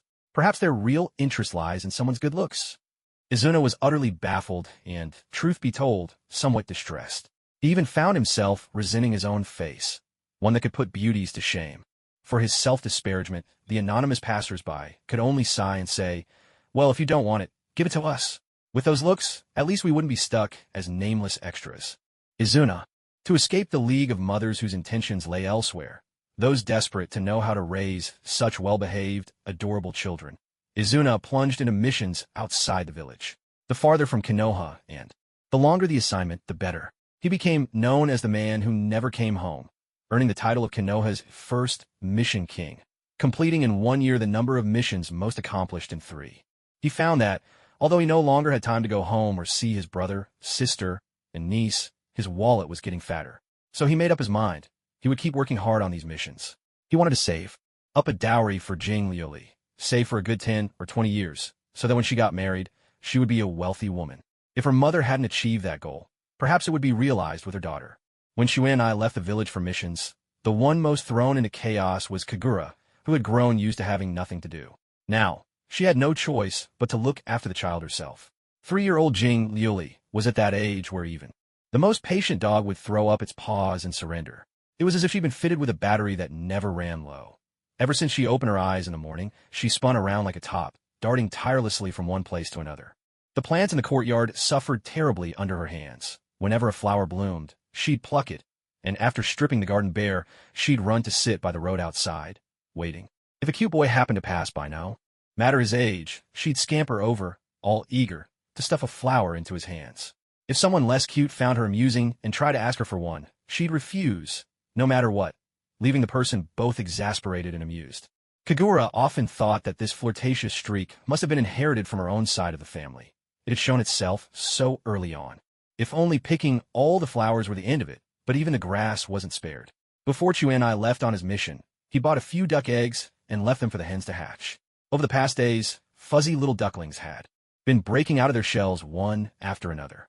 When Kagura explained to Jingliuli that ducklings ate grass, not milk powder, the little troublemaker spent her days yanking up grass in the courtyard until the lawn was nearly bald. Luckily, all this effort paid off.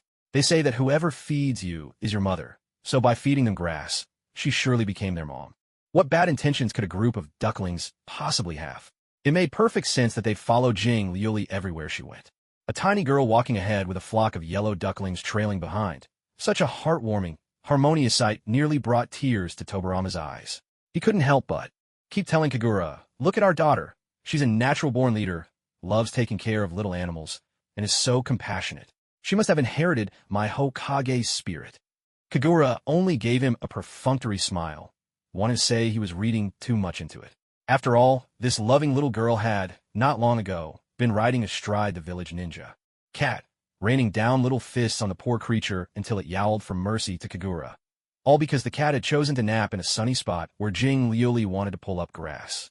Even Xuan who as a child had been helplessly robbed of his dried fish, felt second-rate by comparison. Not to mention that one time they passed by the fish shop. When a fish squirted water at her, she fished it right out of the tank in revenge. The fish was so slippery, she couldn't get a good grip, so she just hugged it and tried to gnaw on it, leaving an indelible mark on its brief life. Let's not even mention the times when, on a whim, she would insist on climbing onto the back of Ninja Dog and making it give her a ride like a horse, or the truly outrageous act of deliberately dropping a piece of candy to attract some little ants, only to sneakily move the candy away just as the ant scurries off to alert its friends. The little ant would protest, "Listen to me, there really was a piece of candy here just now. I swear I'm not lying." Incidents like these were far too many to count. To say she was loving and liked to care for small animals, well, that was something Kagura simply couldn't bring herself to claim. As for leadership skills, if leading a flock of ducks counts, then perhaps she could just about scrape by. Kagura felt that if she didn't get Netjoryu into daycare soon, she'd lose decades off her life. If not physically, then certainly mentally, from all the torment. But alas, there was no such thing as daycare in Konoha. So, is she happy about it or not? Smiley face. With the child looked after by her mother, Tobarama now had even more time to devote himself to developing new jutsu.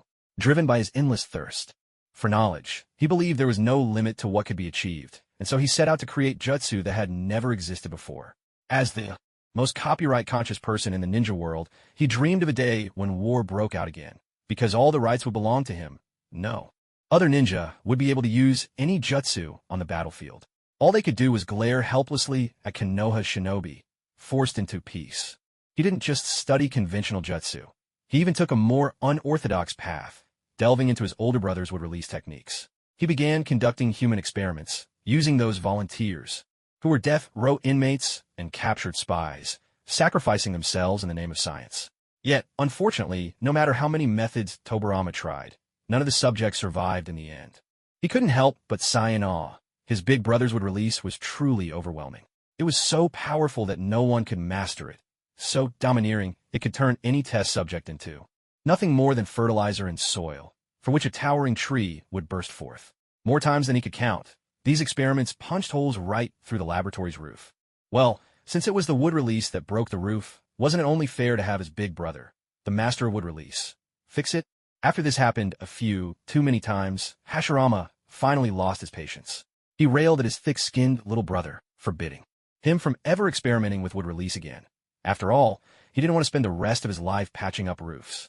Even though he was now barred from studying wood-release, the sight of new tree canopies sprouting from the laboratory roof from time to time left Tobarama with at least one devoted fan. The young Orochimaru was completely enlightened. What kind of unyielding spirit did it take to keep going time after time, despite repeated failures? The second Hokage's indomitable will was now firmly rooted in Orochimaru's heart. He resolved that, in the future, he would follow the same scientific path as the second Hokage. No matter how many setbacks he faced, he would always start again from scratch. Brave little snake, undaunted by hardship.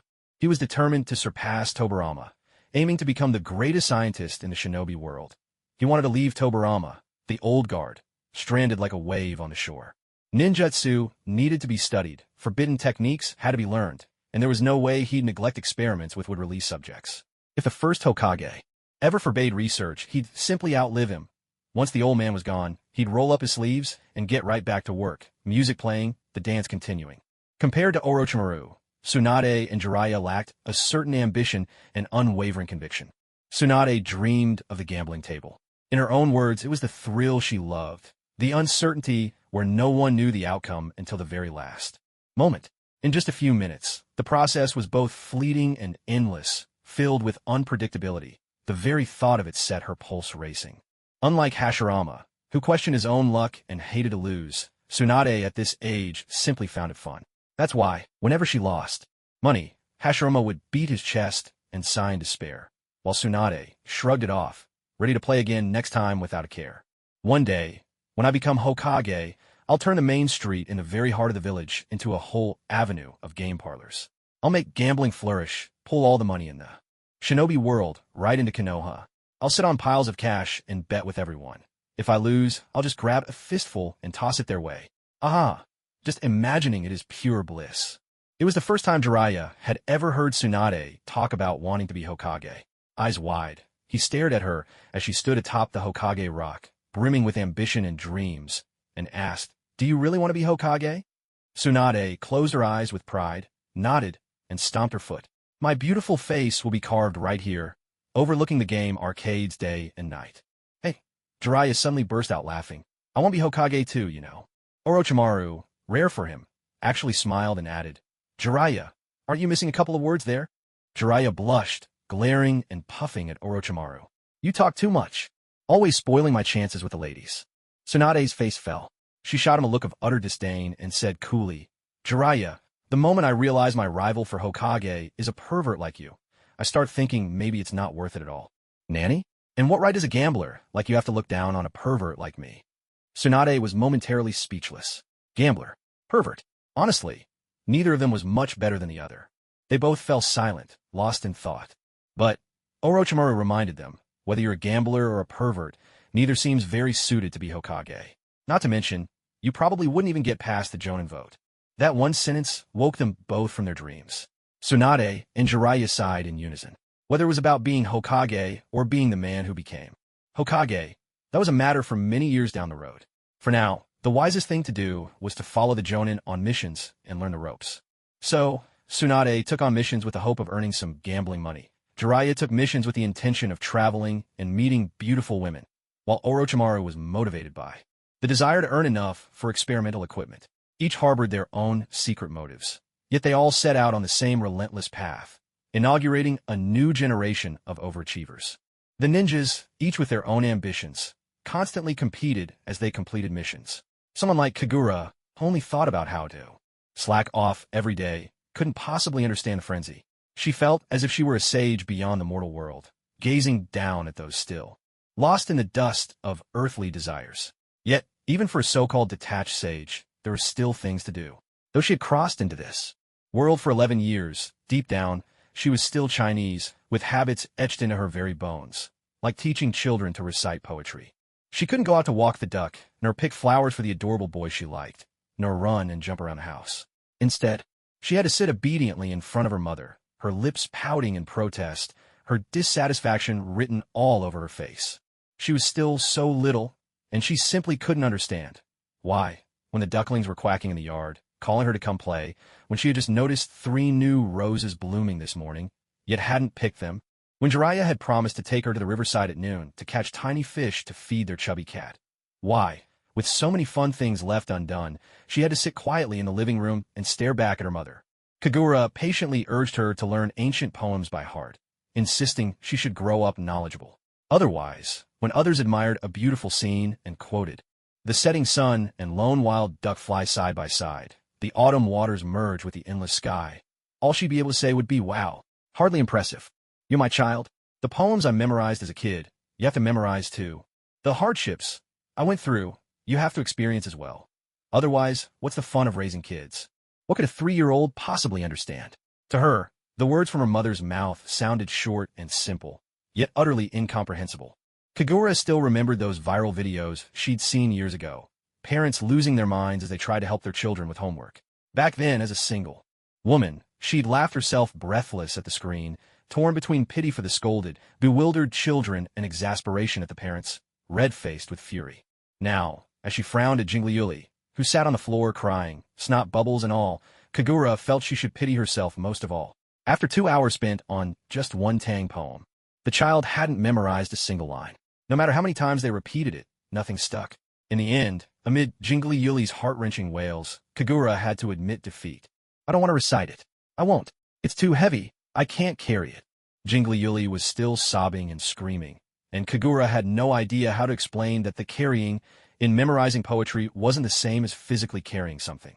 This carrying, she bit her lower lip, holding back her urge to explain further. She gazed at the little one rolling around on the floor, lost in thought for a long while. Forget it. After all, this is the ninja world. With a father who's a ninja, the child will most likely become a ninja too. Not being able to recite ancient poetry probably won't matter much. At worst, when others recite, the road to Shu is harder than climbing to the sky. Should I say, man, this path is a real pain in the ass. When others say, though the peach blossom pool is 1,000 feet deep, it can't compare to Wang Luan's parting sentiment for me. She'll say, there are millions of friends in this world, but only you and I share this bond. When others say, the flowers bloom by the path, you may return at your leisure. She'll say, I miss you, come back soon. When others say, after 100 battles in the yellow sands, I wear golden armor, I'll never return unless Lulan falls. She'll say, I won't go back to the Leaf Village until I wipe out your entire team. See, even if there's not much artistry in it, she still manages to get the point across accurately. Not being able to recite poetry doesn't affect how well you throw a shuriken, and it certainly doesn't slow down your hand seals. The most important thing in life is to keep an open mind. After this mental back and forth, Kagura suddenly felt enlightened. As long as she accepted being a laid-back slacker, she was invincible. Tapping Jingli Yuli's nose, Kagura began her slacker era. You got the genes. It's your own fault if you turn out crooked. That's not on me, got it? Got it. Yeah, right, as if she really gets it. So, there are no more hysterics, no more smoke coming out of the ears anger, no more gut-wrenching sobs or existential doubts. At home, Jingli Yuli could play however she wanted, while Kagura sprawled out on the tatami, flipping through a pile of second-rate doujinshi she'd picked up at the bookstore. Sure, the stories and art were nothing compared to her own old works, but since she hadn't published anything new in years, these made for cheap substitutes. In a world without tiger parenting, mother and daughter got along peacefully and lovingly. A picture of harmony. Only when Tobarama came home from work and the front door slid open did Kagura transform in a flash, darting to her daughter's side to play the part of the attentive, hands-on mom.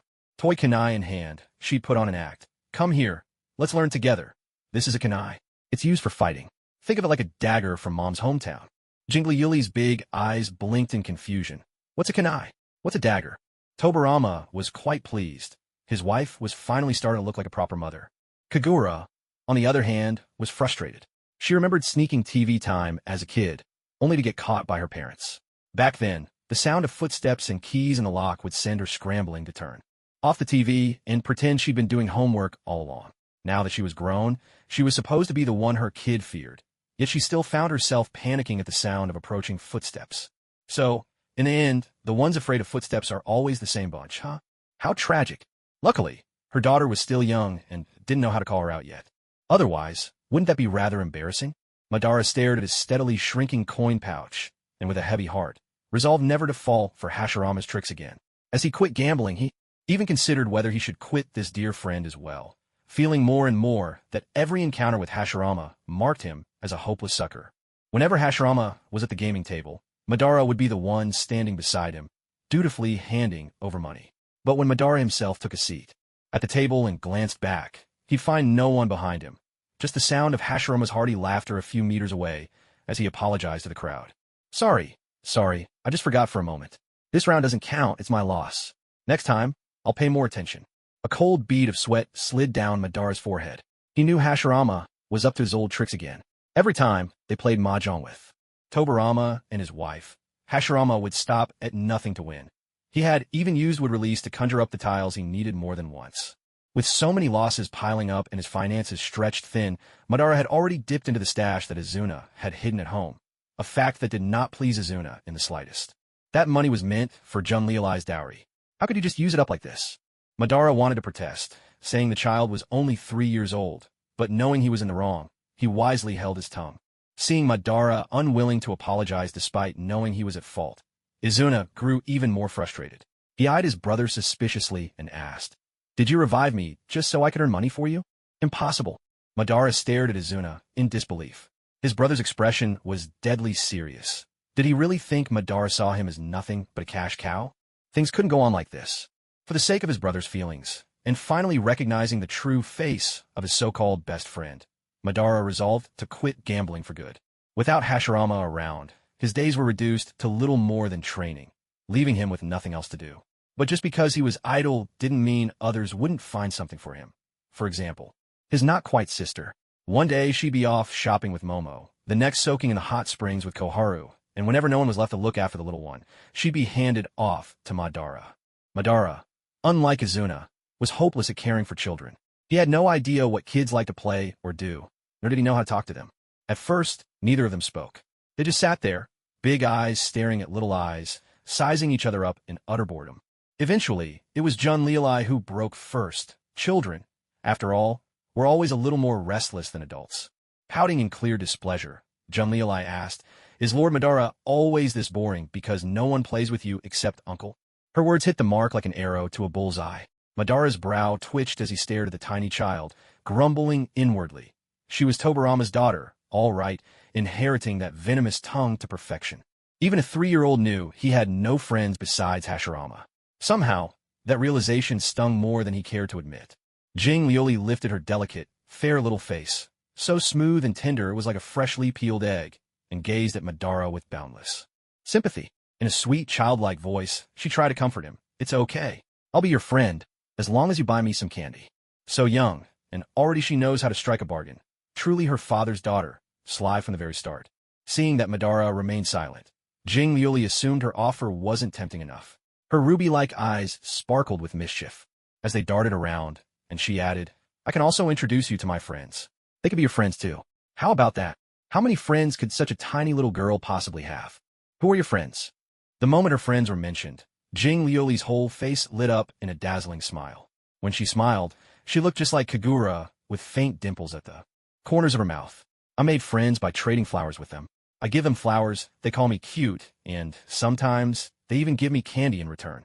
She's mastered the art of bartering at such a tender age, though one can't help but pity the poor flowers that fell victim to her. "I have other friends too. There's Lucky, Chubby, Baron Meow Meow, and Big Orange." As Madara listened, he couldn't help but frown. Those names didn't sound like people at all. And they are. They're cats. I wanted to play with cats, so Mommy made a whole bunch appear just for me. Jing Lioli's eyes sparkled with excitement as she remembered the day her mother simply made a gesture, pricked her finger, and pressed her hand to the ground. And suddenly, so many cats appeared out of nowhere. She bounced around, waving her arms to show Madara. There were so many cats. All right then. Madara rubbed his forehead, speechless. What could he really expect from a child? "Would you like 7 little fortunes to be your friends too?" Jing Lioli bounced in front of Madara, sweetening the deal. These were her last friends to offer. Once she'd given away even these, there'd be none left. Who are 7 little fortunes? Madara was taken aback. Why had Konoha gotten such a group? "They're the 7 ducklings my uncle gave me. Mommy calls them the 7 little fortunes." Inside, another, more irritable version of himself was shaking him fiercely at the very core of his soul, desperate to snap him out of it. "How many times have I told you not to expect anything from a child? Why won't you listen?" Madara felt a headache coming on. Most likely, his 3 souls and 7 spirits had been shaken loose by that inner self. "Lord Madara, what's wrong?" Jing Lioli tilted her head, watching Madara's face, which looked utterly defeated by life. She couldn't figure it out. She'd introduced him to so many friends, yet he still didn't seem happy. With a little sigh, the tiny girl reached out and wrapped her small hand around Madara's pinky. Yes, this little finger was just the right size for holding. "Lord Madara, from now on, I'll come play with you often, so you don't have to feel sad anymore. It really is painful to have no friends, isn't it? Since you look so lonely and pitiful, I'll put you at the very top of my friends list. How about that? You'll be my very best friend, okay?" To think he was being comforted by a child barely 3 years old. Her precocious manner was just like Tobarama's when they first met, yet her kind heart was so reminiscent of her mother. Truly, there's no denying the power of genetics. "All right, I'll be your number 1. Then show me a smile, won't you?" That commanding tone, so earnest and impossible to refuse. Madara reached out his other hand to gently tousle her hair, which was tied into little pigtails. With a soft sigh, he smiled, the edges of his lips curving kindly. "Come on, since you're willing to be my friend, I'll buy you some candy." "Really?" Jingli Yuli leapt up with joy, grabbing his pinky finger and hopping along beside him. With her silvery hair, eyes bright and sparkling like rubies, and a little white dress, she looked for all the world like an over-energetic snow rabbit. She really was rather adorable. "Of course," Madara nodded, his smile spreading warmly across his face. Grown-ups don't lie to children. Hand in hand, they walked toward the shopping street, Jingli Yuli chattering away as she pouted her lips. "Grown-ups do lie to children. My mother is always tricking me." "Oh, like what?" "For example, I clearly saw the word candy written on the wrapper, but my mother insisted it said children can't eat this. She was lying. I can count. You know, 2 words and 6 words are very different, aren't they?" Madara couldn't help but laugh, thinking to himself that children these days really aren't so easy to fool. Do you really know what the word candy looks like? In truth, she didn't. Jingli Yuli had no idea how to write the word, but she saw those same characters every time she got a treat. so she'd simply decided that must be what candy meant. I do, she replied, just a little uncertain, hoping Madara wouldn't notice.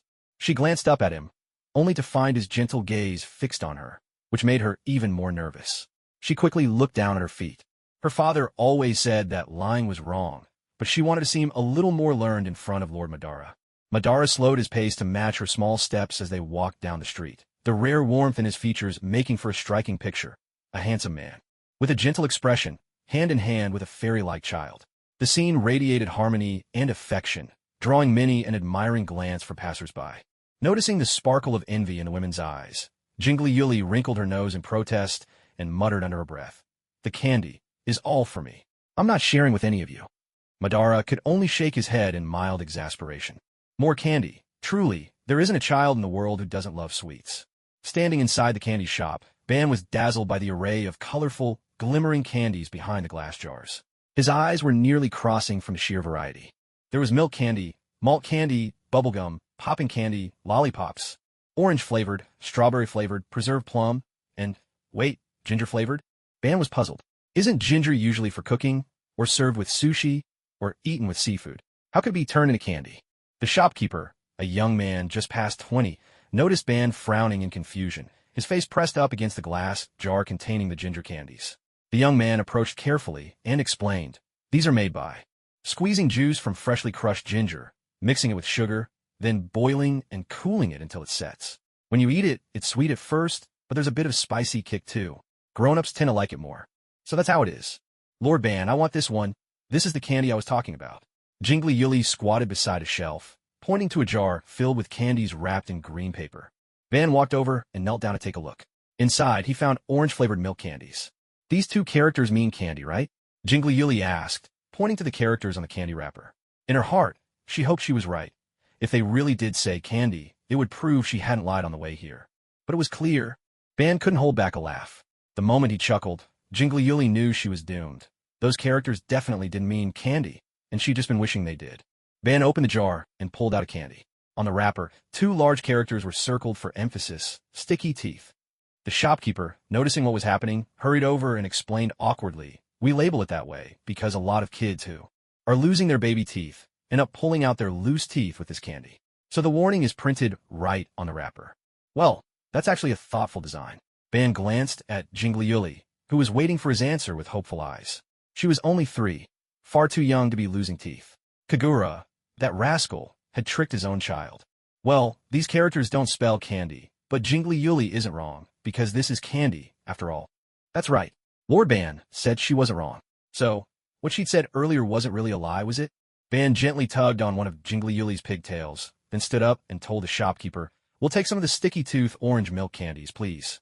After he spoke, he couldn't resist glancing down at Jingli Yuli, still squatting on the floor, a gentle smile softening his eyes and lips. Jing Yuli hugged her knees and looked at Madara, whose face was full of laughter, pouting her lips. "Father always says, read more books, read more newspapers, and look less at handsome Uchiha. But Lord Madara, you look so good. Why should I look at you less?" Madara was caught off guard, frozen in place. This was the first time he'd ever heard such a thing. Was she sure this line really came from Tobarama's mouth, and not from some mischievous Uchiha? Maybe he's just jealous of the Uchiha's good looks. The Uchiha were renowned for their beauty across the entire shinobi world. Surely, that was why Tobarama was always going on about how evil the Uchiha were. Tobarama Senju just wasn't as straightforward as his big brother Hashirama. Madara, quite pleased by what Jing Liuli had just said, felt his mood lift even more. But before he could enjoy it for long, the little one seized the opportunity and darted to the other side of the shop, pointing at a jar of chocolates and wheedling. "Since I made you laugh, could you buy me this too? I want this one as well. And this one, I've never tried it before. I want to see what it tastes like." Madara watched as Jing Liuli scampered around the candy shop, looking every bit like a hungry wolf cub let loose in a chicken coop. Her greedy gaze was impossible to hide, so much so that she simply stopped trying, her eyes practically spelling out the words, "I want to eat." Since the adult hadn't spoken, the shopkeeper didn't dare give any candy to the child without permission. Instead, he looked to Madara for instructions. Madara glanced at the shopkeeper's questioning eyes, then at Jing Liuli's pleading ones. Those two gazes weighed down on him like a pair of mountains. After a moment of silent struggle, he finally gave in and nodded his consent. When they stepped out of the candy shop, Madara was carrying a paper bag in each hand. Each bag held even smaller paper bags, each with a different flavor. In the end, they had managed to fill 2 medium-sized bags completely. Jing Liuli, a lollipop in her mouth, felt like she was living the life of a princess today. Not only had someone bought her so many sweets, but she'd also gained herself a porter. She glanced back at her porter, trailing behind. Besides not smiling much, he was almost distractingly good-looking. Where else would you find a porter this handsome? Today, I'll allow you to be the prince. Madara was baffled. What prince? The prince who likes the princess in the stories. In the bedtime stories my mother tells me, every princess has her own prince. Jing Liuli wants one too. Madara understood, but protested. Shouldn't a princess be paired with a noble, not a prince? Jing Liuli pouted and gave Madara a look of pity. Poor Lord Madara. He's never even heard of princess and prince stories. Madara was at a loss for words. He'd already lost count of how many times this child had given him that look of sympathy today. Was he really that pitiable? On the road back to the land of the Hui, the pair, one tall, one small, happened to run into Mito and Hashirama, who were out shopping. Hashirama's treatment was hardly any better than his own. In fact, it could be said to be even worse. While he just carried 2 bags of candy, Hashirama was laden with goods, both over his shoulder and in his hands. It was Mito who spotted them first. She saw Madara with the child, and, as if she'd stumbled upon some breaking news, looked at him with an amused glint in her eyes. Madara, whenever he met Mito's gaze, would become inexplicably nervous. This woman was always sharp-tongued, and he had never been good at dealing with women. More often than not, she'd leave him so speechless he couldn't utter a single word. Just like now. A moment ago, he'd been perfectly at ease, but the instant he heard Mito's voice, his expression snapped into seriousness. Well, Madara's taking care of children now. Let's see how you're doing with our little Jingliuli, Mito said, crouching down to greet her. Jingliuli, have you eaten anything tasty today? Jingliuli, eager to show off her treasure, took the lollipop from her mouth and held it up for Mito to see. The deep pink candy, glistening with a sheen of sunlight after being licked, sparkled invitingly. Strawberry flavor. Lord Madara bought me lots of candy. The uncle at the candy store said it's enough to last me a whole year. Of course, she didn't really know how long a year was, how many times she'd have to wake up, or how many meals she'd have to eat in that span. That's wonderful, but your uncle always looks so stern. Aren't you afraid of him? Jingliuli shook her head and glanced back at Madara, puzzled. With someone who looked so handsome, what was there to be afraid of? Lord Madara and I are good friends now. He even ranks above the 7 little fortunes and the cats. When you have friends, there's nothing scary. They even know how to smile.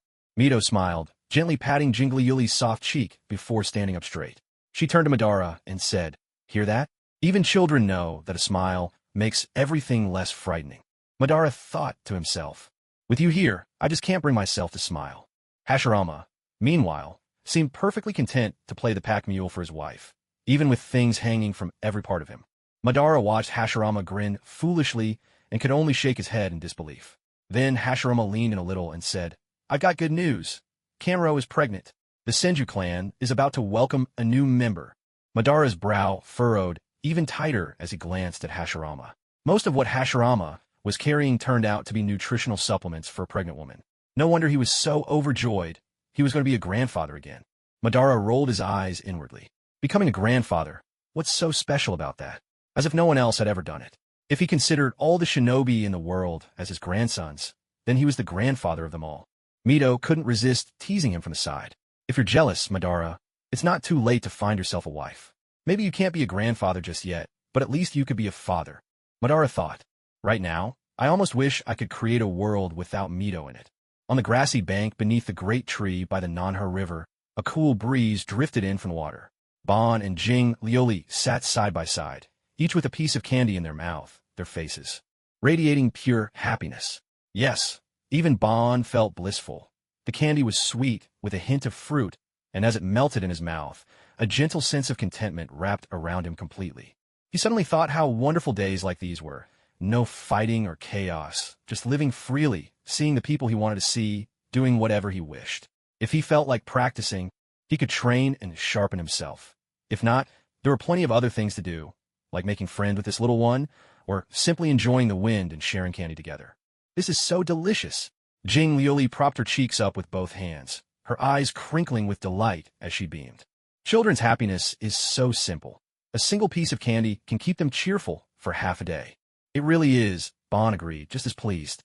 He rested his chin on his hand, gazing fondly at the little one beside him, his mood light and carefree. It's true. People are afraid of loneliness. Only by forging bonds, by weaving connections with the world around us, can we truly feel our own existence. A child's feelings are the purest of all. There's no hidden agenda. Summed up, their greatest desire is nothing more than a few pieces of candy. Bon remembered when Jing Lioli was first born. Mito had tucked the tiny, fussing infant into his arms, and the moment he held her, she quieted immediately and drifted off to sleep. Perhaps that's what fate is, a bond formed from the moment she was born. Only now did he truly understand why Izuna was so fond of Jing Lioli. A child's emotions are always genuine. However, much love you give, that's how much they return. Unlike the relationships of the wider world, with children, affection and companionship are never wasted. They always come back to you. They walked a long way that morning and eaten plenty of candy. Not long ago, there had even been an epic tug-of-war with Jiraiya, which had ended in tears and a good 10 minutes of wailing. Now, with her fill of sweets and worn out from crying, the little one nestled quietly in Bon's arms, sleeping soundly. Perhaps she was dreaming of candy, for her dreams seemed to be sweet. Every now and then she'd let out a soft little giggle, her laughter light and innocent. Just moments earlier, she'd been sobbing over a troublesome rascal who crossed their path, and now she was smiling in her dreams. Truly, the world of children is a mystery unto itself. Bon gently patted Jing Lioli's back, rhythmically and softly, feeling as though he'd traveled back to his own childhood. Back then, Izuna loved to cling to him. Maybe it was because Bon indulged and spoiled him more than the other brothers, or perhaps the older ones just didn't want to deal with a sniffling toddler. Whatever the reason, Izuna was always by Bon's side. Whenever it was time for Izuna to sleep, he would remind Bon, "Neeson, pat me to sleep. If you do, I won't have nightmares on the grassy." Banked beneath a great tree by the Nanha River, a cool breeze from the water drifted by. Madara and Jingliuli sat side by side, each with a piece of candy in their mouth, their faces alight with pure happiness. Yes, Madara was genuinely happy as well. The candy was sweet, tinged with the fragrance of fruit, and as it melted on his tongue, a gentle sense of bliss seemed to wrap him up completely. He suddenly realized how wonderful life could be like this. No fighting, no bloodshed, just living as he pleased. Each day, he could see the people he wanted to see, do the things he wanted to do. If he wished to cultivate and improve himself, he could. If not, there were plenty of other things to enjoy. He could make friends with this little one, or simply sit together, sharing the breeze and savoring their sweets. This is delicious. Jingli Yuli propped her cheeks in her hands, her eyes crinkling into joyous crescents. Children's happiness is so simple. A single piece of candy could keep them delighted for half the day. It really is, Madara agreed, smiling contentedly as he rested his chin in his palm and gazed at the little one by his side. His mood was light, his heart at ease. It's true, he thought. No one wants to be alone. Only by forging bonds and connecting to the world around us do we truly feel our own existence. The feelings of little ones are the purest of all. There's no calculation behind them. At most, their greatest wish is just a few pieces of candy. Madara's mind drifted back to when Jingliuli was first born. Mito had placed the squirming baby in his arms, and though she'd been fussing and whimpering, she'd quieted instantly in his embrace and soon drifted off to sleep. Perhaps this was fate, a bond formed at birth, woven through every moment since. Only now did he truly understand why Izuna had always been so fond of Jingliuli. A child's affection is sincere, whatever love you give, they return it in equal measure. Unlike any other relationship in the world, time spent with a child, the love and companionship you offer, is never wasted. It will always come back to you. They had walked a fair distance that morning, indulged in plenty of sweets, and not long ago, had even had a wild tug-of-war with Jiraiya, which ended in a flood of tears lasting over 10 minutes. Now, having eaten her fill of candy and worn herself out from crying, the little one slept soundly in Madara's arms, her dreams perhaps filled with more sweets, her lips curling into an occasional giggle, a soft, innocent chuckle bubbling from her sleep. Not long ago, she'd been wailing over some mischievous child passing by, yet now she was smiling in her dreams. The world of children is truly unfathomable. Madara gently patted Jingliuli's back, a steady rhythm, again and again. It felt as if he'd traveled back to his own childhood. Izuna had always clung to him, perhaps because Madara indulged him more than the others, or maybe because none of their other brothers wanted to deal with the snot-nosed little tag-along. In any case, Izuna had always been at his side.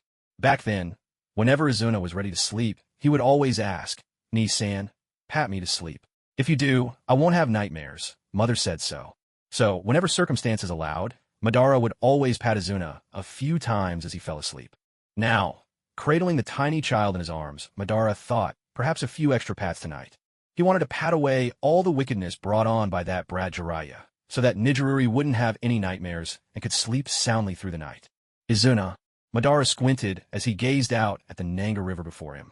Izuna was getting along decently with Tobirama these days. Tobirama had even entrusted many of the more challenging missions to Izuna and Kagami.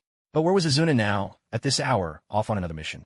It had been over half a month since Madara had last seen his younger brother. He had to admit, he missed him a little. On his way home, Jiraiya was humming a carefree tune, thoroughly pleased with himself.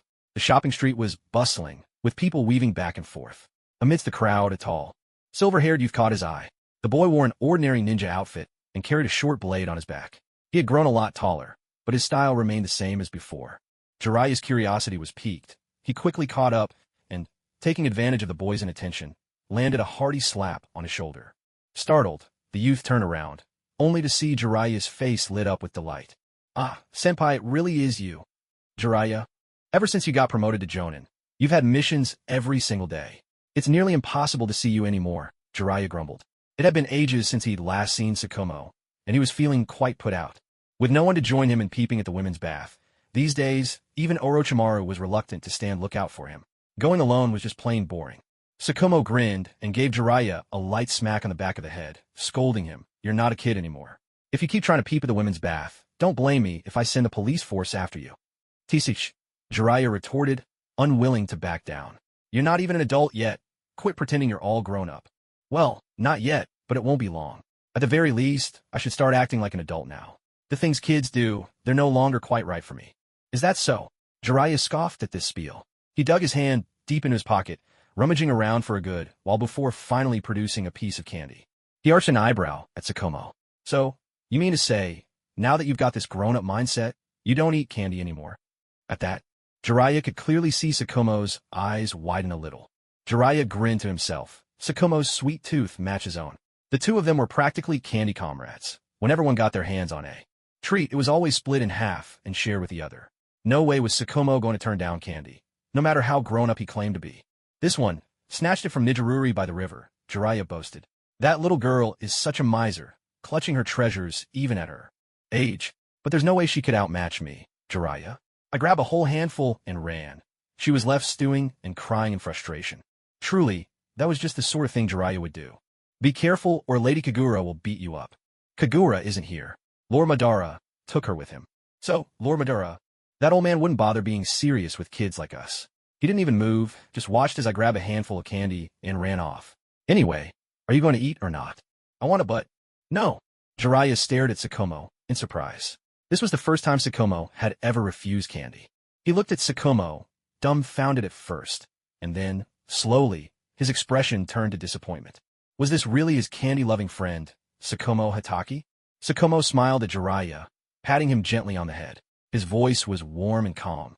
"I'm just trying to learn how to be an adult ninja. But I'm still me, you know.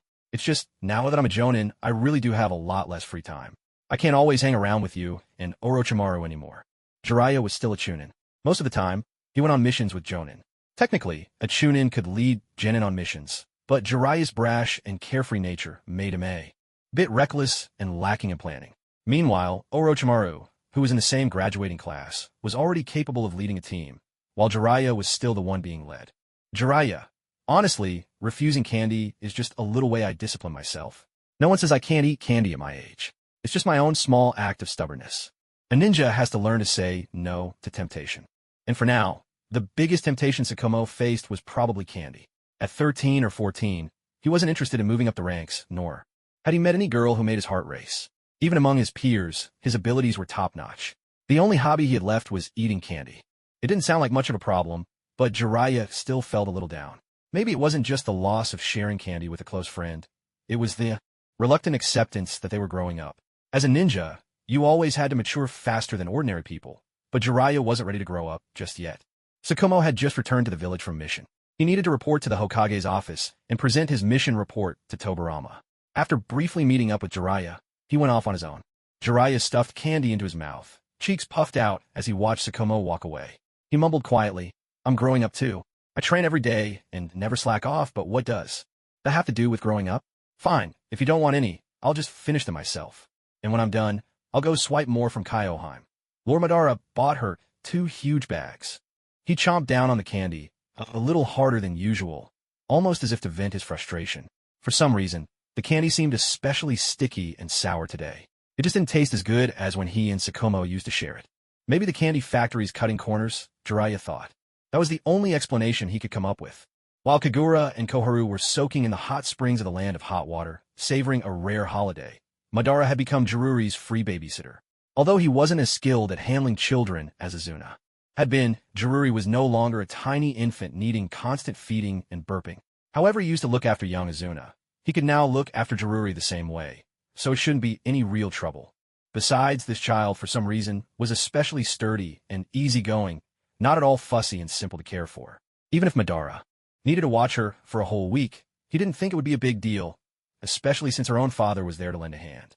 Meanwhile, Kagura and Koharu were luxuriating in the hot springs, planning what delights to try next and what special dishes to eat. Back at the Hokage residence, in the living room, Jiruri had dragged out all her treasures from the storage room, a good 5 or 6 large boxes. She opened them up with a flourish, eager to show them off. Madara looked inside and saw all sorts of toys. The quotation marks were necessary because, in his eyes, most of these things hardly qualified as toys. They were more like useless odds and ends. For example, bottle caps. All kinds of bottle caps, plastic, metal, stainless steel, painted, plain, white, red, yellow, blue. She had filled an entire cardboard box with them. "I've been collecting these for ages. Besides my father and mother, you're the first one I've ever shown them to." Madara pressed his lips together. Was he supposed to feel honored? "So what do you do with them?" "Mother says that when I've collected enough, she'll help me string them together and make a necklace." "A necklace?" Madara lifted his gaze toward the open kitchen, where a man was busy preparing dinner. Just how stingy were these parents to think of making a necklace for their daughter out of old bottle caps? If it were his own little girl, he'd buy her the prettiest one in the shop. Pearls, moonstones, whatever she fancied, she could have. Kagura and Tobirama. "You have no idea what kids find fun. And these are the feathers I've collected. Aren't they beautiful? They're pheasant feathers." Jiruri held out a few brilliantly colored feathers in her small hand. Their iridescent hues shimmered, subtly shifting depending on the angle. She glanced back at Tobirama, and, seeing he was completely absorbed in cooking, she leaned in and whispered, so softly only the two of them could hear, "Let me tell you a secret. Last time Uncle came home, he took me up the back mountain to look 4 bird eggs, and that's when we caught the pheasant and plucked these feathers. Don't tell Father. He forbids me from going up there. He says there are all kind of traps set to keep out intruders, and a little kid could get seriously hurt. This is our secret, okay? Don't tell anyone." Seeing Jiruri's earnest little face, Madara couldn't help but find it amusing. He stifled a laugh and nodded. All right, perhaps it was because he was slow to respond, but the little one frowned, fixing Madara with a look that brooked no refusal. "Good friends are supposed to share secrets with each other. I've told you one of mine, so you have to tell me one of yours." Madara replied honestly, "I don't have any secrets." Did he think she was just a 3-year-old? She didn't believe him for a second. Her father always said that everyone in the world has their own secrets, and since he never lied, that must mean Lord Madara was the one not telling the truth. How old was she again? Come to think of it, she really was 3. "I don't care. If you don't tell me, I won't be your friend anymore. The 7 little fortunes won't be your friends either, and I won't let Pang Pang and Xiaokai play with you." Madara looked troubled by the little one's stubbornness. Not being her friend, and not letting her friends be his friends either, that was really underhanded.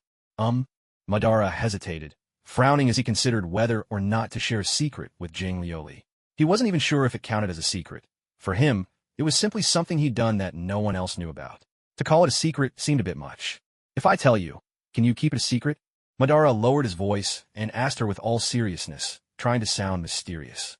Faced with his solemn expression, Jing Lioli was reminded of her father's face when she cried and fussed. She pursed her lips and nodded. "Yes, I can keep a secret." "All right then. Not long ago, I killed someone named Black Zetsu." At the mention of the word killed, Jing Lioli's ruby eyes went wide with a flash of fear. "You killed someone?" Madara pressed his finger to his lips, reminding her, "Quiet. Don't let your father hear." Jing Lioli nodded quickly. She was young, but growing up in a ninja family, she understood what it meant to kill. The first time she heard the word kill, Mirror had come to the house to give Tobirama an emergency report.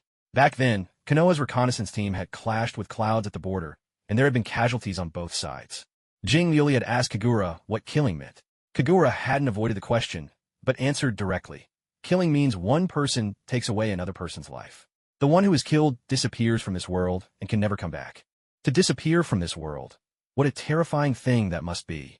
From that moment on, Jing Liuli had understood, deep down, what it truly meant to kill.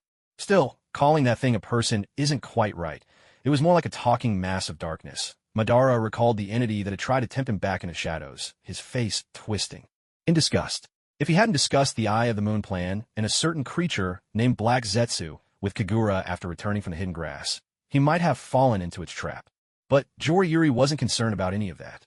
She was perfectly satisfied now that she'd gotten what she called Madara's secret. A sly smile played on her lips, and her eyes gleamed with mischief. Now, we each know a secret about the other. That way, there's nothing to fear. If you dare tell anyone, I'll tell your secret too. Madara stared at the child before him.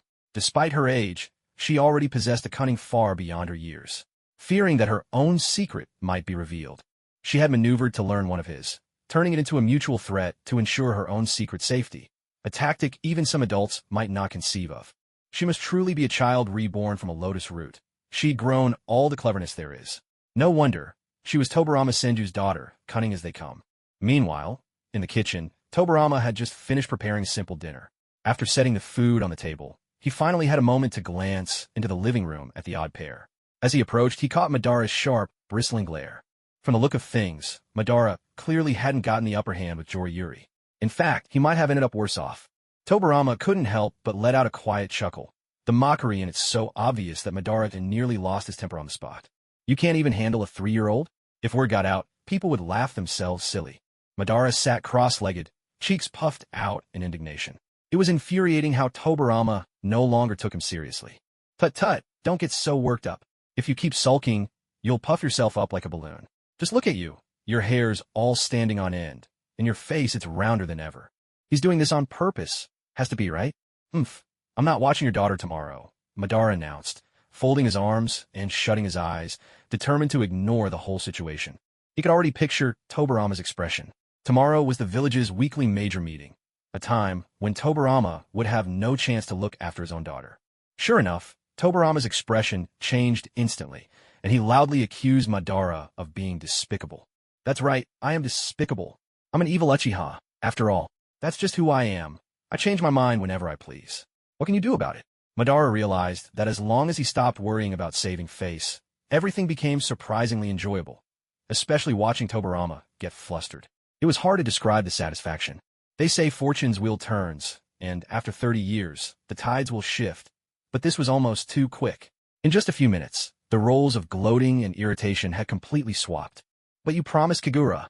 Who told you to say I got fat, and my face got so much rounder? Being told he'd been bullied by a child, didn't he have any pride? Before Tobarama could say anything, Jing Liuli darted over to Madara in a flash, wrapping her arms around his neck and comforted him in her sweet, childish voice. Don't listen to him, Lord Madara. Don't be upset. You're not fat, you're just fluffy. Let me help you press it down. That way your hair won't stick up anymore. With that, her little hands worked hard to smooth down Madara's wild hair, and before long, it lay much tamer than before. In your face, too, she said, patting his cheeks enthusiastically. It's much better now. Madara. Tobarama. I like playing with Lord Madara. I don't want to go to work with father. It's not fun at all, it's so boring.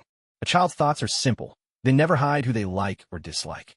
Madara had always treated her well, and aside from her uncle, he was one of the rare adults who actually listened to her. If she asked for candy, he'd buy it. If she wanted to ride on his back, he'd happily become her personal cart. Such a compliant adult simply couldn't be given up. Worried Madara might still be upset, Jing Liuli glared back at Tobarama and scolded him. Lord Madara, just his unruly hair. Father, stop saying things about him. Looking at this tiny girl arguing with him for Madara's sake, Tobarama felt a pang of jealousy. He couldn't help but want to ask her, who's your real father, anyway? He'd only looked after her for a single day, and already she was siding with someone else. Lord Madara, I have a little comb. I'll go get it and help you fix your hair. With that, she let go of Madara and dashed off to the storage room.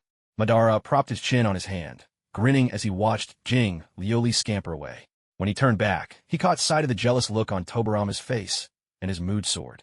He flashed a victory sign at Tobarama infuriating the man who stood across from him, hands on his hips, unable to say a word. After all, he still needed Madara to help watch the child. Tobarama felt like he had swallowed bitter medicine, unable to voice his frustration. Once again, he was convinced that he and the Uchiha clan were destined to clash. First it was his older brother, then it was Kagura, and now even his own daughter seemed to be on the Uchiha side. Had the Uchiha put some kind of spell on everyone around him? Otherwise, why did they all side with Madara? Jing Lioli soon came running out of the storage room, dragging behind her a cloth bundle filled with doll accessories. These were toys Tsunade had outgrown and, on a whim, given to her one day. Though they weren't new, they were fascinating and had quickly become her favorites. Jing Lioli took a small handheld mirror out of the cloth pouch and placed it in Ban's hand, while she herself carefully began brushing Ban's long hair. Ban's hair was almost as long as her mother's, but her mother never let her play with it. Ban, on the other hand, didn't say a word, and to Jing Lioli, it felt like she'd stumbled upon a treasure. She busied herself enthusiastically, just like a little hairstylist. Children have no concept of pain when brushing hair, nor do they know to be gentle. After a few strokes, the triumphant smile on Ban's face quickly disappeared, replaced by a grimace as she winced from the tugging. Jing Lioli, I think it's really not necessary to brush my hair. Ban tried to negotiate with her. How could that be? I'm really good at brushing hair, and I love doing it for you, Jing Lioli insisted. So the brushing continued, over and over, first the back, then moving on to the front.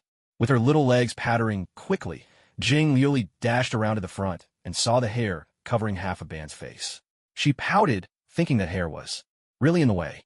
Determined, she rummaged through the cloth pouch again and finally found a few pink hair clips. Perfect, with these she could pin the hair back. Ban's eyes widened as she saw the butterfly clips in Jing Lioli's hand, her whole expression spelling out refusal. But the usually clever child seemed oblivious to Ban's feelings this time. After a few more haphazard brushes, Jing Lioli clipped the two butterfly barrettes into place, and instantly, Ban's handsome face was revealed in full to both father and daughter. Ban had never been this lost for words. He had hoped that out of sight meant out of mind, but fate had other ideas, especially since he was still holding that mirror in his hand. Across from them, Tobarama was laughing so hard he nearly collapsed, while Ban glared at him as if to say, "You weren't even this happy on your wedding day with Kagura." Almost as if on cue, Tobarama knelt down as well, rummaging through the cloth pouch and saying to his daughter, "If you want anything, just tell your father. I'll get it for you." Her father was quick on the uptake, and Jing Lioli was delighted. She ran back behind Ban and brushed for a while longer, then called out, "Father, I need some hair ties." "All right." Tobarama handed her a hair tie. A moment later, Jing Lioli piped up again, "Father, I need more hair ties." "No problem." Ban endured the childish antics of the father-daughter duo, glanced toward the kitchen, and suggested, "Jing Lioli, maybe we should eat first. The food's getting cold." "I'm not hungry." To her, nothing was more fun than making little braids. "Exactly, there's no rush. If it gets cold, we'll just heat it up again," Tobarama said, barely suppressing his laughter. Ban did look rather ridiculous, with butterfly clips on his forehead and a bunch of little braids sticking out at odd angles, some pointing straight up, others off to the side. Thanks to their little hairstylist's questionable skills, these braids seemed to grow in every direction, wild and free. Tobarama was looking far too pleased with himself, which made Madara grind his teeth in frustration. After a moment's thought, he nudged Jinjururi behind him, coaxing her to braid Tobarama's hair. He said, "Jinjururi, your father told me he really envies me. He wishes you'd braid his hair too." Children never sense the undercurrents between adults. Hearing this, Jinjururi glanced at Tobarama. She realized that since she'd played so much with Lord Madara today, she neglected her father, which wasn't right. She should be nicer to him. No need. Just braid Lord Madara's hair. That's enough. See? Her father was clearly jealous, saying one thing and meaning another. Adults are always like that. If father wants his hair braided, he just has to say so. Why wouldn't I help? As his daughter walked toward him, Tobarama's entire body radiated refusal. He quickly waved his hands. "No need, really. I don't want braids." "You say no, but your body says otherwise." The moment Jinjururi said this, both adults froze, staring at each other in disbelief. "Who taught you to say that?" Tobarama narrowed his eyes. While braiding a small section of Tobarama's hair, Jinjururi replied, "I woke up and went to the bathroom. Passing by the bedroom door, I heard you say it to Mom." Tobarama. Madara. The temperature in the room instantly dropped to freezing. Madara propped his chin in his hands, grinning as he watched Tobarama turn as red as a tomato. Tobarama could feel Madara's gaze and wished desperately for a hole to crawl into. Having a child in the house really was wonderful, except for the part where she wandered around at night, picking up every stray phrase she overheard. Madara drawled. Well, Tobarama, I never would have guessed you'd be so forceful.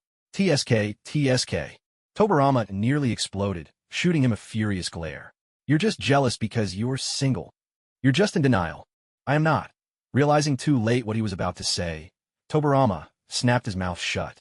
Men like them could read each other too well. Still fuming, he glared at Madara again. If looks could kill, Madara would surely be a pincushion by now. The war of words between the adults did nothing to distract Jinchuriki, who was single-mindedly determined to play hairstylist. Tobarama's short hair made it easier to pin clips and braid than Madara's long locks, so she finished in no time at all.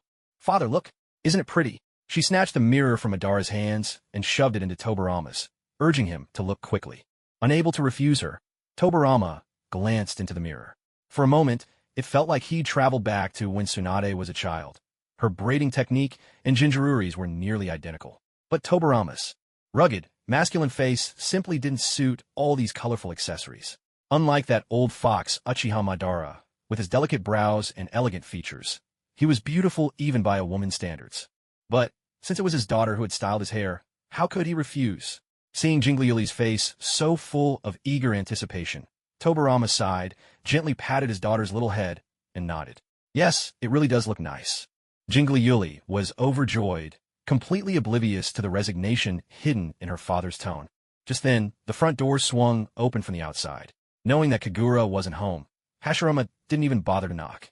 He strode right in, his movements bold and unrestrained. As soon as he entered, he saw the three of them sitting on cushions in the center of the living room, especially those two men, with hairpins and little braids all over their heads. Tobarama didn't react much to Hashirama's arrival, but Madara's face instantly flushed red. To be seen like this by his closest friend was more than a little embarrassing. Hashirama walked over, eyeing Madara up and down with a thoughtful expression. He studied him for a while, then finally seemed to grasp the heart of the matter and remarked, So, you don't think these messy little braids look silly because, Madara, you're just naturally good-looking, aren't you? Tobarama curled his lip. In his eyes, his big brother was the #1 Uchiha fanboy. No matter how Madara looked, he always thought he was perfect. Madara shifted uncomfortably, avoiding Hashirama's gaze, a hint of bashfulness appearing on his face. What man could feel at ease being dressed up like this? We men aren't supposed to care about looks anyway, he muttered, flustered. That's true enough. Jingliuli was completely immune to the awkward atmosphere in the room. In her eyes, as a budding stylist, her uncle Hashirama was nothing more than a life-sized mannequin with long, straight black hair. She glanced at the few remaining hair ties in her hand and beamed at Hashirama with a pure, innocent smile. Uncle, she called out sweetly, would you like some little braids too? Hashirama. Tobarama and Madara's moods instantly soared. In perfect unison, they declared, Yes, he does. He really, really does. Hashirama. All I wanted was to come over for a free meal. But Hashirama had survived years of styling experiments at the hands of Tsunade. What kind of braid hadn't he worn? What hairpin hadn't he tried? He'd even worn blush and lipstick before. This was nothing in comparison. So Hashirama obediently sat on the cushion and enjoyed his young stylist's diligent handiwork. In no time at all, he was all done up. Unlike the bashful Tobarama and Madara, Hashirama seemed to relish being dressed up. He snatched the mirror from Tobarama and admired himself this way and that. Oh, Jingliuli's skill is miles ahead of little Tsunade's. No matter how many times she tries, Tsunade just can't get a proper braid and ends up in tears every time. But look at this. Jingliuli's work is flawless. Hearing Hashirama's praise, Jingliuli was over the moon. She even stuck a little flower, a token of reward, right in the center of his brow. Today, let's decide that Uncle is the most handsome, she announced, then glanced back at Madara, then at Hashirama. She couldn't help but feel it was a little unfair. After all, the most attractive one was clearly Lord Madara. But what could she do? Lord Madara hadn't complimented her. After all, why are you here at this hour? She asked. It was already dark. Could something important have happened? Did something happen? Hashirama looked at his younger brother, who had suddenly become anxious, and gave an awkward smile. He patted Tobarama reassuringly, telling him not to be so nervous. I just came by to mooch a meal, that's all. Madara gave a soft chuckle. So what's so great about getting married? You can't even get a meal anymore. Hashirama bristled at that. His Mito was only strict about certain little things. I still won't tell you the perks of being married, or else you'll think I'm showing off. Isn't that right, Tobarama? Tobarama thought to himself. What's it got to do with me? Don't drag me into this mess. I'm still counting on him to babysit for me tomorrow. But, those who've been married say it's good. Just look, has any married couple in our village ever divorced? Madara scoffed, his brows creasing as he tilted his chin up in disdain. TCH. By the way, Tobirama turned to Hashirama. The real reason sister-in-law isn't letting you eat is because you went to the gambling den in the neighboring village again, isn't it? Bullseye. Hashirama wept inwardly. His luck had been terrible these past few days. Losing in other games was one thing, but how could he be losing every single round of mahjong? That was supposed to be his specialty. It just didn't make sense. If you keep gambling so recklessly, you won't have to wait for sister-in-law to ban you from meals. You'll lose the whole house and have nothing left to eat. Yes, you're right, Hashirama said hurriedly. That's why I'm hungry, Tobirama. Feed me. Tobirama. Madara. The two of them were in rare agreement. Hashirama was acting just like a rascal, and not the sort to learn his lesson after a scolding or a beating. Looking at Hashirama's face, hair clipped up in a tiny ponytail, and wearing an almost childlike pout, Tobirama heaved a long, helpless sigh. His big brother had always been like this, ever since they were young. It was Tobirama who took care of everything. Despite being the elder, Hashirama was hopeless with chores and clueless about daily life, almost like he was incapable of looking after himself. He'd been looking after him since they were children, and even now, so many years later, nothing had changed. Clearly, it would be like this for life. How could he expect his brother to ever improve? Climbing to his feet, Tobirama, with his hair still clipped up, headed for the kitchen. As he walked, he said, "Wait here." Hashirama immediately beamed, nodding enthusiastically. "Okay, Tobirama, I want egg fried rice. Lots of eggs, and make sure to add some pickled red ginger when you serve it." "Got it." Tobirama sighed as he went to dig out the leftover rice from that morning. Fried rice made with freshly steamed rice. Always turned mushy. Only with leftovers could you get each grain separate and perfect. That was a trick he'd picked up from Kagura. Speaking of which, I haven't seen Kagura all day. I wonder what she and Koharu are up to now. Are they soaking in the hot springs or wandering for the night market? Could they have ended up at an izakaya? My Kagura always becomes adorably soft and sweet when she drinks. So cute that it makes you want to tease her a little. What if some man with ulterior motives sets his sights on her? Holding the slightly hardened leftover rice from breakfast in his hands, Tobirama felt a growing sense of unease, all because of his own overactive imagination. He couldn't help but worry whether Koharu would look after Kagura properly. As expected, it really wasn't wise to let her leave the village without him tagging along. I wonder, does she miss me at all? Kagura, no, not at all, absolutely not. Don't flatter yourself. He did miss her a little. He was so used to having her around every day that the prospect of not seeing her for a whole week felt rather unsettling. Madara, meanwhile, looked with utter disdain at Hashirama, who was happily playing cat's cradle with the crystal-clear glass beads in his arms, and couldn't help but grumble. "You eat for free and still make so many demands." Hashirama burst out laughing. "That's just how it is between brothers, isn't it? We've always been like this. You have no idea how capable Tobirama is. He learned to cook from our sister. Back when she was too busy to make meals, Tobirama would do it. I'd always run to the kitchen to make special requests. He'd try his best to grant them every time. Natsuki, was it?" At the mention of that name, a face surfaced in his mind. Natsuki, always smiling warmly, her gaze focused intently on you no matter what you said to her. Her eyes, delicate and innocent, would curve into crescent moons when she smiled. Even when she was hurting inside, her brows never furrowed, as if that gentle smile had been eternally etched onto her beautiful face. Madara's expression softened with the memory. He thought, Hashirama is the way he is, so cheerful and optimistic, precisely because he's been so cherished all his life. Both of them were eldest sons in their families, but the way they were treated couldn't have been more different. Hashirama was beloved by all, pampered by his sister and adored by his brother, while Madara had always been the one giving love, taking care of his younger sibling. Noticing Madara lost in thought, Hashirama suddenly felt the urge to tease him. "Say, Madara, you don't." Madara didn't catch his meaning. "Do you think Izuna treats you the way Tobirama treats me?" The moment he saw Hashirama's mischievous expression, Madara's brow furrowed instantly. This idiot always seemed to know how to push his buttons in an instant. "Izuna's kindness is something you could never understand. So quit showing off in front of me." But to say he wasn't envious would be a lie. He, too, wished he could eat fried rice cooked by his own brother. Even just one egg would do. He could even do without the pickled ginger. But there was no helping it. The men of the Uchiha clan simply weren't skilled in the kitchen. Neither he nor Izuna could cook. Back when Izuna was still alive, the two of them ate whatever the servants prepared. There was no fuss about flavors. It was simply about filling their stomachs and keeping up their strength. Madara thought to himself that perhaps he would never get to taste Izuna's cooking again in this lifetime. But what did it matter? He had come back to life, and Izuna was by his side. The two brothers could live together and fight alongside one another once more, and that was enough. While Tobarama was off making fried rice and missing Kagura, Kagura herself was soaking in the warm springs of the land of hot water, feeling as if she had found a slice of heaven on earth.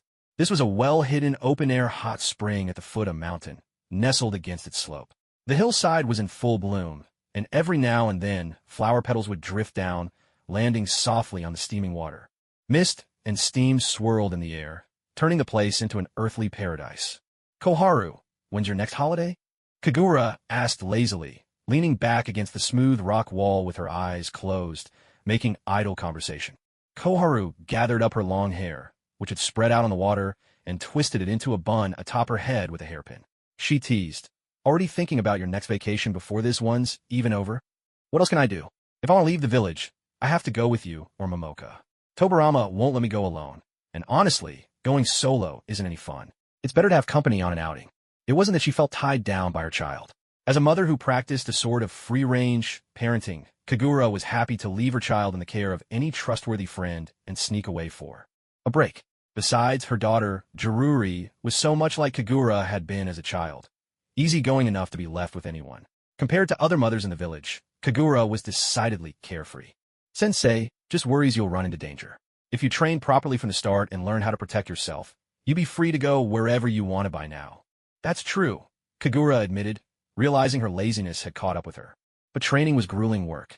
A ninja, after all, was defined by their ability to endure what ordinary people could not. Having grown up pampered, Kagura was hardly cut out for such hardship. Even working overtime in the real world was enough to make her complain endlessly. Could anyone really expect her to survive both physical and mental trials after crossing into this world? She had no ambition to master ninjutsu and shake the ninja world, nor any desire to become Hokage and climb the ranks. As long as those she cared for were safe, she couldn't care less what happened to the rest of the world. She just wanted to live each day as it came, embracing her inner slacker to the very end. "What a liar," Kagura grumbled, sinking deeper into the water. When he confessed, he promised we could go anywhere we wanted. How many years has it been? And he's already forgotten. Typical. Men and their empty promises. Tobarama was a wonder in his own right.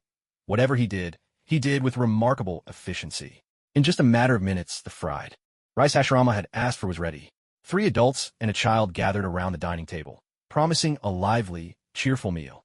Madara gazed at the plate of egg-fried rice in front of Hashirama. Each grain of rice was perfectly separated and coated in golden egg, dotted with fresh green scallions. At the center, cubes of ham, kernels of corn, bits of carrot, and a handful of green peas made for a rich medley of colors and flavors. The rice was piled high on the plate, with a small mound of pickled red ginger crowning the top. The dish looked truly appetizing. The window was open, letting in the night breeze. It drifted from Hashirama's side across the table to where Madara sat, carrying with it the mouth-watering aroma of the fried rice. The scent instantly filled Madara's senses. He had eaten Chinese cuisine for years and tasted all sorts of delicacies, yet somehow he'd never tried egg-fried rice before. Maybe he just never imagined that rice could be prepared this way. Now, staring at that plate of golden rice flecked with green and orange across from him, Madara suddenly found the plain white rice in his own bowl utterly unappealing. Beside him, Tobarama was focused on feeding his daughter. Jingo Ruri was also eating egg-fried rice, and the little one was enjoying it immensely, not even bothering to wipe away the grain stuck to her cheeks. Tobarama scooped up another spoonful and held it out. Jingo Ruri opened her mouth wide, swallowing the bite in one go. "It's so good. I love the egg rice that father makes." That made Madara want to try it even more. Resting his chin on one hand, he glanced at Jingo Ruri, then at Hashirama. Hashirama, meanwhile, picked off the red ginger in the center of his plate before digging into the fried rice itself. The first bite was perfectly seasoned, filling his mouth with the rich flavors of egg and rice, while the green peas and diced carrots added layers of taste and texture, making each chew pleasantly satisfying. Hashirama was clearly enjoying his meal, but soon enough, he felt an intense pressure emanating from across the table. He slowly looked up to find Madara, chin propped up, giving him a peculiar, almost sinister smile. With his hair pinned back by a butterfly clip, Madara's entire face was in view, a tiny, carefree ponytail sticking up from the top of his head. That smile, paired with the look, had a strange, almost eerie charm. Is it good? Madara arched one eyebrow and curled up one side of his lips as he asked. Hashirama shuddered at the smile. From years of friendship, he knew that whenever Madara smiled like that, it usually meant he was about to get the short end of the stick. After a moment's hesitation, Hashirama answered honestly, "Yes, it's delicious." "Then I want some too." Hashirama was stunned. He'd only had 3 or 4 bites of his fried rice so far. "Let's trade." Without waiting for Hashirama's response, Madara pushed his untouched bowl of plain white rice toward him. Hashirama held onto his plate, resisting in silence. Madara let out another laugh, a sound laced with mockery, disdain, a touch of domineering confidence, and was that a hint of playful pleading? Hashirama was thrown off. Was there really a trace of coaxing in Madara's smile just now? Before Hashirama could react, he suddenly felt his hands empty and watched as the plate of golden fried rice that had been right in front of him soared across the table and landed in front of Madara. Madara's grin grew even wider. Moments ago, on a whim, he had deliberately flashed that smile at Hashirama, and sure enough, Hashirama took the bait. He let his guard down, giving Madara the perfect opportunity to snatch his prize. People really shouldn't worry too much about saving face. Sometimes, letting go and thickening your skin a little doesn't hurt at all. Fried rice isn't like freshly steamed rice. The grains are firmer, each distinct and separate, which makes it a bit tricky to manage with chopsticks. Madara glanced at the awkward chopsticks in his hand, then eyed the spoon sitting in Hashirama's palm. Without a second thought, he unceremoniously snatched the spoon away, although he felt the tiniest bit. Reluctant, he didn't dwell on it. Instead, he simply started eating with the spoon. After all, back when they went on missions together, sharing a spoon or drinking from the same bottle was nothing unusual. Not to mention, he'd even taken a bite out of Hashirama's meat before. He scooped up a heaping spoonful and shoved it into his mouth. The rice, glistening with oil and egg, exploded with flavor, making his taste buds tingle and his mouth water. Madara ate happily, his face unconsciously softening with contentment. He stole a glance at Tobirama, who pretended not to notice the little back and forth between him and Hashirama. Madara had to admit, cooking is one of those skills you really have to learn from a young age. Tobirama always looked so prim and proper, but who would have thought he could cook this well? He'd definitely underestimated him before.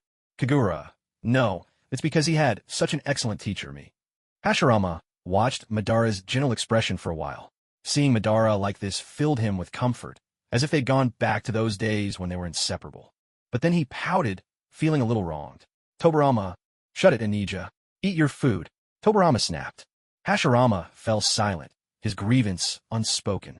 Bystander, come on, it's not that you don't want to say it. It's that he won't let you.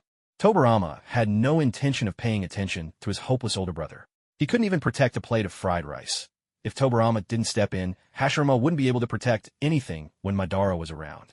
Once, he couldn't protect his own life. Later, he couldn't hold onto the Hokage's seat. Now, he can't even keep his meal. If Madara wants something, Hashirama will give him anything. What kind of foolish spirit is that? Thank goodness he had Tobirama at his back. Hashirama ate his now-cold rice with a mournful air, glancing up at Madara from time to time. Madara looked perfectly content, and when he noticed Hashirama watching, he even offered him a bright, friendly smile. Hashirama just felt more wronged.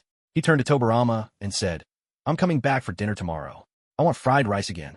Tobirama said nothing. "I said, I want fried rice again tomorrow, Tobirama. I'm the Hokage, you know. I'm busy running the village all day. I'm not your personal chef." "Tobirama, you're so mean." Hashirama, "Ugh, they're all so mean to me. Don't give me that look. It's like I'm the one bullying you." Tobirama was utterly exasperated with his older brother. The real culprit, after all, was sitting right across from him. Yet Hashirama sat there pretending to be pitiful, not daring to utter a word in protest. "I just want a plate of fried rice, that's all. What can I do? I have only one younger brother left. If Itama and Kawarama were still with us, I'd be mooching meals at their houses instead." Alas, Tobirama said nothing. Jingli Yuli glanced at her father, who had a furrowed brow and looked utterly at a loss, then looked at her uncle, who seemed terribly pitiful. After a fierce internal struggle, she made a generous decision, pushing her half-finished bowl of fried rice in front of Hashirama. "Don't cry, uncle. You can have my rice." That left Hashirama laughing awkwardly. How was he supposed to explain to a child that he was only pretending to cry for sympathy? Without the slightest hesitation, Tobirama took the bowl back, shooting Hashirama a glare. But at last, he relented. Fine, you win. I've got meetings all day tomorrow, but I'll make you some when I get home in the evening. Yay. You're helping watch the child tomorrow, Tobirama added. If you can't handle it, then no rice for you. Hashirama agreed, with gusto, beating his chest in assurance. You can count on me. I'm a pro when it comes to kids. Look how well Tsunade turned out under my care. Tobirama couldn't even be bothered to argue. If anything, he'd looked after little Tsunade far more. But was his brother really that clueless? A sharp clink rang out as a spoon hit the plate, a crisp sound cutting through the brothers' bickering. While they'd been squabbling, Madara had polished off the entire plate of fried rice, not leaving a single grain behind. He'd even scraped the plate clean, not wasting so much as a speck, cleaner than a dog could have managed. Not bad at all, Madara said with a satisfied grin to Hashirama. It seems you've even passed your luck at gambling onto me. At this, Tobirama shot Hashirama a stern warning. If you dare take my daughter to a gambling den, don't expect me to treat you as a brother anymore. Hashirama instantly made an okay gesture, caving in at once. I get it. Jingliuli looked at the three grown-ups, her eyes round with curiosity. What exactly is a gambling den? The next morning, after an early breakfast, Tobirama took Jingliuli over to the Uchiha compound. The moment they arrived, Jingliuli, who had a remarkable memory, darted off in the direction of Madara's house, leaving her father trailing behind, worried she'd trip and fall. Tobirama kept a strict watch over Jingliuli's sugar intake. The candies Madara had bought the day before were strictly forbidden at home, so she and Madara had struck a secret deal. The sweets would be hidden at Madara's place, and every now and then she'd come by for a little treat. Madara, of course, had no idea how a child's mind worked. He couldn't possibly guess that Jingliuli's real game was to sneak extra sweets. After all, if she brought them home, her parents would never buy her more. Watching his daughter dash off like the wind ahead of him, Tobirama suddenly felt a pang of loneliness and jealousy. He wondered, it's just occasional. Babysitting. Why does Jingliuli like Madara so much? She likes him so much that she's almost leaving after images just to see him a little sooner. It seemed that, in her heart, he as a father didn't even measure up to Madara, the man who was always so serious, never smiling, and a little unhinged. How could things have turned out this way? The little one, breathless and flushed, ran all the way to Madara's house. As soon as she entered the courtyard, she spotted Madara quietly sipping tea beneath the veranda. Lord Madara, did you hide my candy? My father is coming. Madara instantly understood, giving her a small nod. After all, children are children. Their natural nemesis is always their parents. Seeing Madara nod, Jingliuli's heart finally settled back to where it belonged. Soon enough, Tobirama arrived, carrying a cloth bundle in his hand. Madara instinctively frowned. Ever since his terrifying experience with pigtails, he developed a healthy wariness toward pink cloth bundles. Just seeing one now was enough to stir some less than pleasant memories. Tobirama placed the bundle on the veranda and reminded, inside is fresh milk and some snacks. Little kids can sometimes get upset or cry for no reason. If that happens, just give her a treat to calm her down. But the milk is a must. Make sure she drinks it, and don't let her feed it to the animals. Madara narrowed his eyes, sizing up Tobirama. This man, whenever he set his mind to something, could handle it with meticulous perfection. Though he'd always looked down on him in the past, Madara had to admit, Tobirama really was a formidable fellow. Even as a father, he left little room for criticism. Though he didn't say it aloud, Madara offered Tobirama a rare compliment in his heart. He had always been generous in acknowledging others' strengths, at least in himself. Tobirama had prepared so thoroughly, while Kagura simply handed the child over to him and left. It was hard to say which of the two was more like a mother. Be good and listen, all right? Tobirama gently ruffled Jingliuli's hair, a rare warm smile softening his usually stern face. The little one nodded obediently. Jingliuli is the best-behaved kid. If you don't believe me, just ask Lord Madara. Oh, Tobirama looked up at Madara with an amused smile. Cradling his teacup, Madara shot a sidelong glance at the little girl, who was beaming up at him, clearly waiting for praise. He let out a low chuckle. If he compared her to Izuna when he was this age, I suppose you could say so.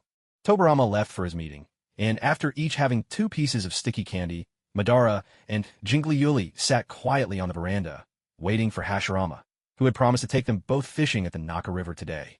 Hashirama arrived late, so late that the big one and the little one were almost dozing off from boredom by the time he appeared. He brought along 2 adult fishing rods, and thoughtfully, he'd also fetched Tsunade's old and used children's rod as a present for Jingliuli. Jingliuli, shall we have a contest to see who can catch more fish? The Nanha River was bathed in gentle sunlight, the air warm and pleasant, with lush greenery all around. Beneath the shade of a large tree by the riverside, 3 people sat side by side, each with a fishing rod in their arms. Fishing, truth be told, is a rather tedious pastime. It demands long stretches of waiting for the chance of a catch, or perhaps none at all. If you're lucky, you'll be rewarded with a rush of delight and a deep sense of accomplishment. If not, all you're left with is empty anticipation and disappointment. So in a way, fishing is less about the fish and more about strengthening one's patience, a pleasure that only adults can truly appreciate. For a little one like Jing Lioli, the appeal is lost. In fact, she simply found it boring. At first, spurred on by the spirit of competition, Jing Lioli sat with impressive composure, fishing rod in hand. But as time dragged on and her rod remained stubbornly still, her patience gradually wore thin. She couldn't understand how her uncle and Lord Madara could sit there so calmly, neither speaking a word, each clutching their rod, occasionally glancing to see if the other's line had moved. To a child of her age, this was dreadfully dull, far less interesting than chasing fluttering butterflies. "Let's do something else," Jing Lioli suggested. Hashirama whispered, "If you talk too loudly, you'll scare the fish away. When they hear people's voices, they won't dare to bite. And if they don't bite, we won't catch anything." "Then why not just stop fishing?" she retorted. Hashirama took a deep breath. "If not fishing, then what? Spar with Madara, for no reason?" Out of the question. They had worked too hard to build the village to risk that. This carefree attitude, "if you don't catch anything, then just stop," must surely come from Kagura. Both Hashirama and Madara silently agreed. Meanwhile, the 2 adults were locked in an unspoken contest. Their fishing skills were mediocre at best, but neither wanted to be the first to give in. Perhaps this was adults' peculiar brand of stubbornness. Seeing the 2 men utterly motionless, Jing Lioli sighed in resignation and picked up her rod again. She tossed the hook into the river with little enthusiasm and rested her chin on her hand, waiting for a fish to bite. She thought to herself, if she really managed to catch a fish, she'd take it home for Pang Pang. Yes, Fat Ginger was gone now. Her mother had brought her a new white cat, one much larger than Ginger and even lazier. Such a big cat must need plenty of fish to eat, right? Just as Jing Lioli was daydreaming about Pang Pang, the fishing rod in her hand gave a sudden tug. The 2 adults noticed the bobber twitch as well and hurried over to help her pull on the line. To everyone's surprise, she'd hooked a rather sizable fish. Only then did Jing Lioli truly experience the joy of fishing. Encouraged by the adults' constant praise, she was over the moon, bouncing and skipping along the riverbank in delight. "Who would have thought we'd lose to a child?" Madara sighed, a touch of resignation in his voice as he placed the fish into the bucket. "Exactly. That's why you should never underestimate the next generation. You never know when someone truly formidable might emerge," Hashirama replied. Madara didn't say anything more. Compared to himself, Hashirama had always been the one brimming with hope for the future. "But you know," Hashirama continued, grinning mischievously as he watched Jiruri skipping about in delight, "this kid is finished now. For decades to come, she'll be chasing after the miracle she created today." "Ha ha ha." Madara chuckled. Who could disagree? He guessed his own love of fishing probably started the same way, because he had such an easy success the very first time. He could never forget that rush of excitement. Afterward, each time he went fishing, he tried to recapture that same joy. But somehow the fish always seemed to grow craftier, and landing even one became a real challenge. Sometimes he'd sit on the shore until the end of the day with nothing to show for it. Maybe, from the fish's perspective, it wasn't always clear who was catching whom. Looking back over the week, it was hard to say whether Madara had been looking after Jiruri or the other way around. He trailed after her like a shadow. Wherever she went, he followed. Whether the place was allowed or forbidden, as long as Jiruri wanted to go, Madara never stopped her. Perhaps it was his overwhelming confidence in his own abilities. In the presence of absolute strength, there was nowhere truly off-limits for him. Not even the mountains behind the village that Tobarama had forbidden Jiruri from visiting. Jiruri was a bit of a rebel. The more Tobarama forbade her from going somewhere, the more she wanted to go. That mountain behind the house was like the off-limits nightstand in a parent's bedroom, or the study her father always kept locked. It called to her with an inexplicable allure.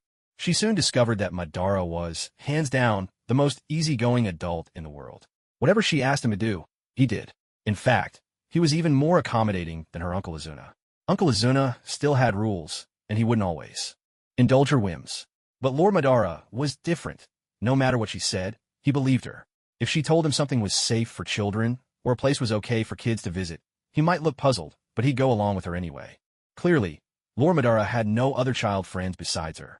He really had no idea what kids could or couldn't do. She giggled to herself, This grown-up was so easy to fool. While Madara was being led up hills and through streams by Jiruri, back at a hot spring inn in the land of hot water, Izuna found himself entangled with a woman who simply wouldn't leave him alone. This time, the mission was particularly arduous. It took Izuna and Kagami more than half a month to finally wrap things up. Exhausted, they trudged back toward Konoha. On their way, they passed through the land of hot water, a country famed for its thriving hot spring tourism. Unable to resist the lure of the steaming waters, they decided to spend the night before moving on. But unexpectedly, it was here that Izuna encountered a woman, fair-skinned, stunningly beautiful, with long legs, who was utterly infatuated with him. He had just finished soaking and was stepping out of the men's bath when he ran into her coming from the women's side. The moment she saw him, she froze, her eyes practically glued to his face. She stared at Izuna for a long while before tentatively calling his name. Izuna-kun. He already had one foot out the door, but hearing her call out, he paused. Looking at her breathtakingly lovely face, he was baffled. He had absolutely no memory of her. That didn't make sense. A woman this striking, anyone would recall meeting her, even just once. But if they didn't know each other, how did she know his name? You know me? Clearly excited, she hurried over to him. Her pale green eyes sparkled with the joy of a long-awaited reunion. I can't believe I'm seeing you here after all these years. I thought I'd never get the chance again in this lifetime. Izuna was completely bewildered. He took a small step back to put some distance between them and asked, "Do we really know each other?" "Oh, you're so mean. I'm Ase." With a touch of shyness, she gave his shoulder a gentle punch and complained, "Who was it who promised to come find me at Cloudlight Gorge? After finishing Reikage-sama's mission, I understood when you didn't come back because of the war, but what's your excuse now? Are you pretending you don't know me? Reikage? Cloudlight Gorge? War?" None of it rang a bell. Seeing the confusion deepen on Izuna's face, Ase's brows knitted in frustration, a flash of anger gathering in her eyes. She leaned in closer, fixing him with a penetrating stare. There was no way she could be wrong. His face was unforgettable, so handsome that even after all these years, she remembered it perfectly. This was the man who had swept her off her feet in Cloudlight Gorge. "I thought you died in the war. I mourned for so long." "Huh, but clearly you're alive and well." Izuna edged back, step by step, until his back pressed against the cold wall, leaving him with nowhere else to retreat.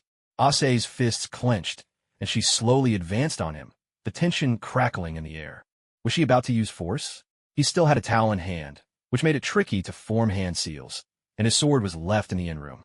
From the chakra leaking from this woman, it was clear she wasn't just any ordinary ninja. What should I do? Are we really going to fight here? What if we end up destroying the inn? And if it gets destroyed, who's going to pay for the reconstruction? Would that stingy Tobarama actually be generous enough to cover the costs? If not, all the commission I earned from this exhausting mission wouldn't even be enough to pay for it.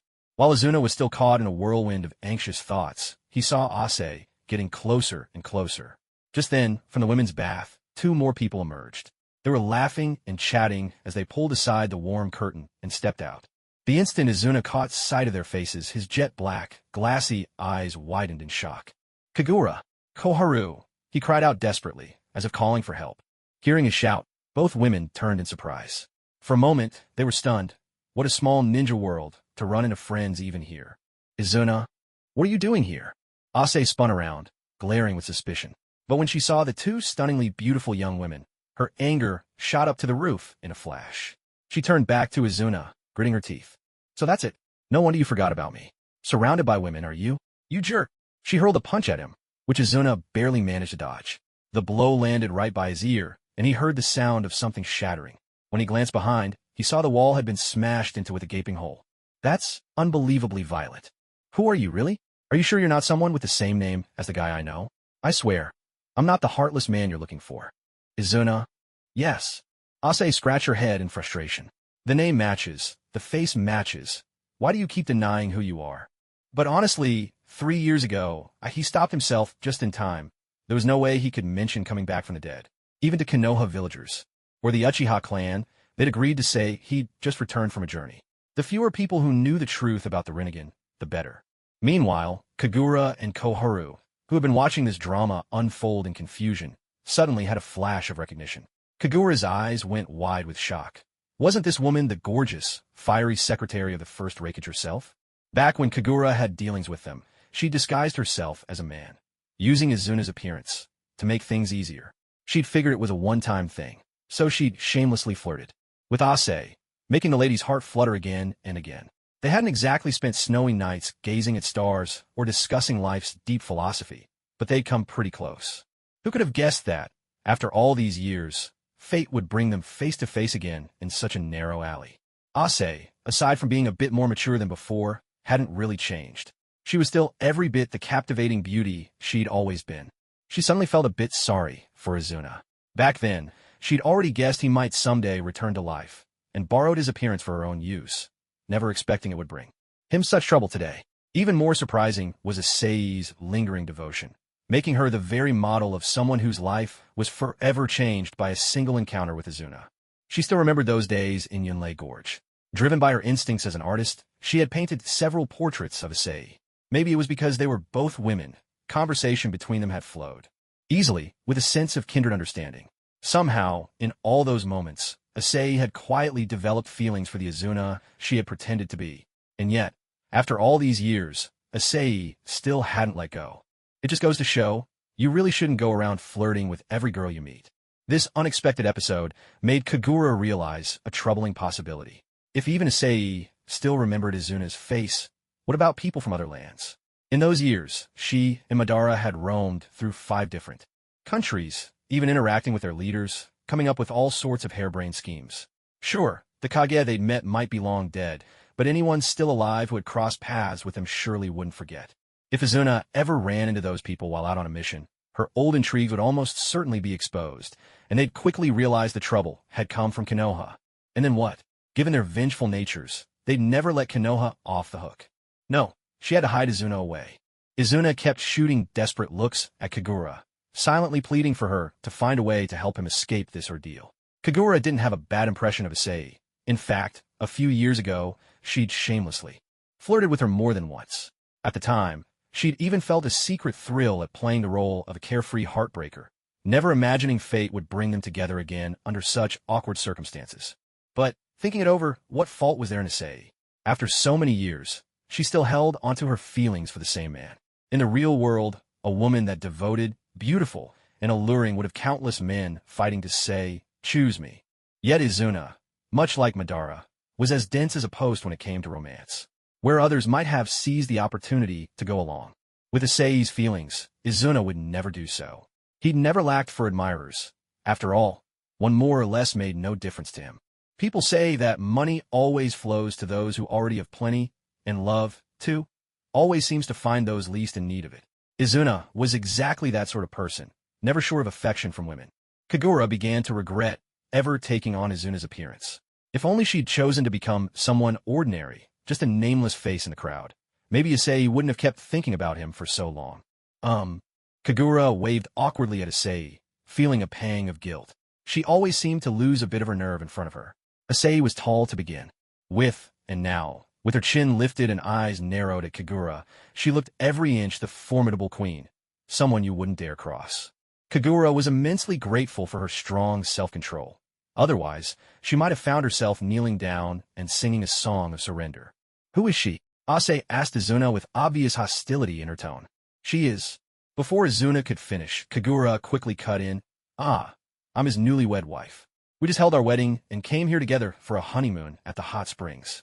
Kagura wore a forced smile, trying her best to make it look sweet and bashful. But even this smile felt torturous. She hadn't even smiled like this when she first married Tobarama. At Kagura's words, both Izuna and Koharu looked at her in shock. Kagura, however, acted as if she hadn't noticed their astonished stares, continuing to beam cheerfully at Ase. The words newlywed and honeymoon struck Ase like 2 heavy hammers. She stared at Kagura in disbelief, then turned to look at Izuna. Izuna remained leaning against the wall, caught in a strange mix of emotions: surprise, panic, and a bit of helplessness, but most of all, embarrassment. His skin was almost unnaturally fair, fairer than most women's. Now a suggestive blush was blooming across his cheeks, spreading downward to his neck, and from there to the slightly exposed chest beneath his robe. The blush crept all the way to his ears, tinting even his earlobes pink. Izuna turned his face slightly to one side, as if trying to avoid someone's gaze. "She says she's your newlywed wife?" Ase managed to ask, her tone as calm and even as she could muster. Izuna's expression shifted. He stood frozen for a moment, then lifted his eyelids to look at Kagura, who was still grinning slyly like a cunning fox. Kagura gave him a quick wink, as if to say, "Just follow my lead. You won't go wrong." He pressed his lips together, feeling his heart thud wildly in his chest. The blush on his face deepened yet again, and he realized, somewhat bewildered, that he was acting strangely. Is that so? Is that really the case? Ase pressed on, unwilling to give up. Yes. Izuna managed to squeeze out a response, forcing a crooked, awkward smile. My new wife, isn't she adorable? Adorable? Ase looked at Kagura again. This woman was clearly younger than herself, probably just over 20. Though slender, she radiated energy, and her features were strikingly beautiful and delicate. Now, Kagura was smiling at her, two shallow dimples appearing at the corners of her lips, making that smile as sweet as honey. Her jet black hair was casually pinned up with a jade hairpin, and she wore a light cherry pink yukata. In the soft, muted light, she looked like a cluster of night-blooming cherry blossoms. So much for all those claims about men liking fiery, sexy women, Ase thought. It turns out they're all lies. Beneath Kagura's cheerful smile, she was shaking her head furiously inside. She really wanted to shout out the truth, that it was all real, every bit of it, but the one who liked this type was actually herself, the imposter. As for the real person, she honestly had no idea what kind of woman Izuna actually liked. Izuna's expression grew puzzled. Was she talking about him, the one who liked fiery and sexy women? No, that wasn't his type at all. He liked the cute ones. His gaze drifted to that charming, lively silhouette, and his heart settled, feeling much more at ease. Just then, Kyo strode out from the men's bath, utterly unbothered, only to walk straight into this dramatic scene. He was a little surprised to see Kagura and Koharu here, but it wasn't anything he couldn't handle. He gave the group a sweeping glance, his eyes finally landing on Ase. "What's going on here?" he asked.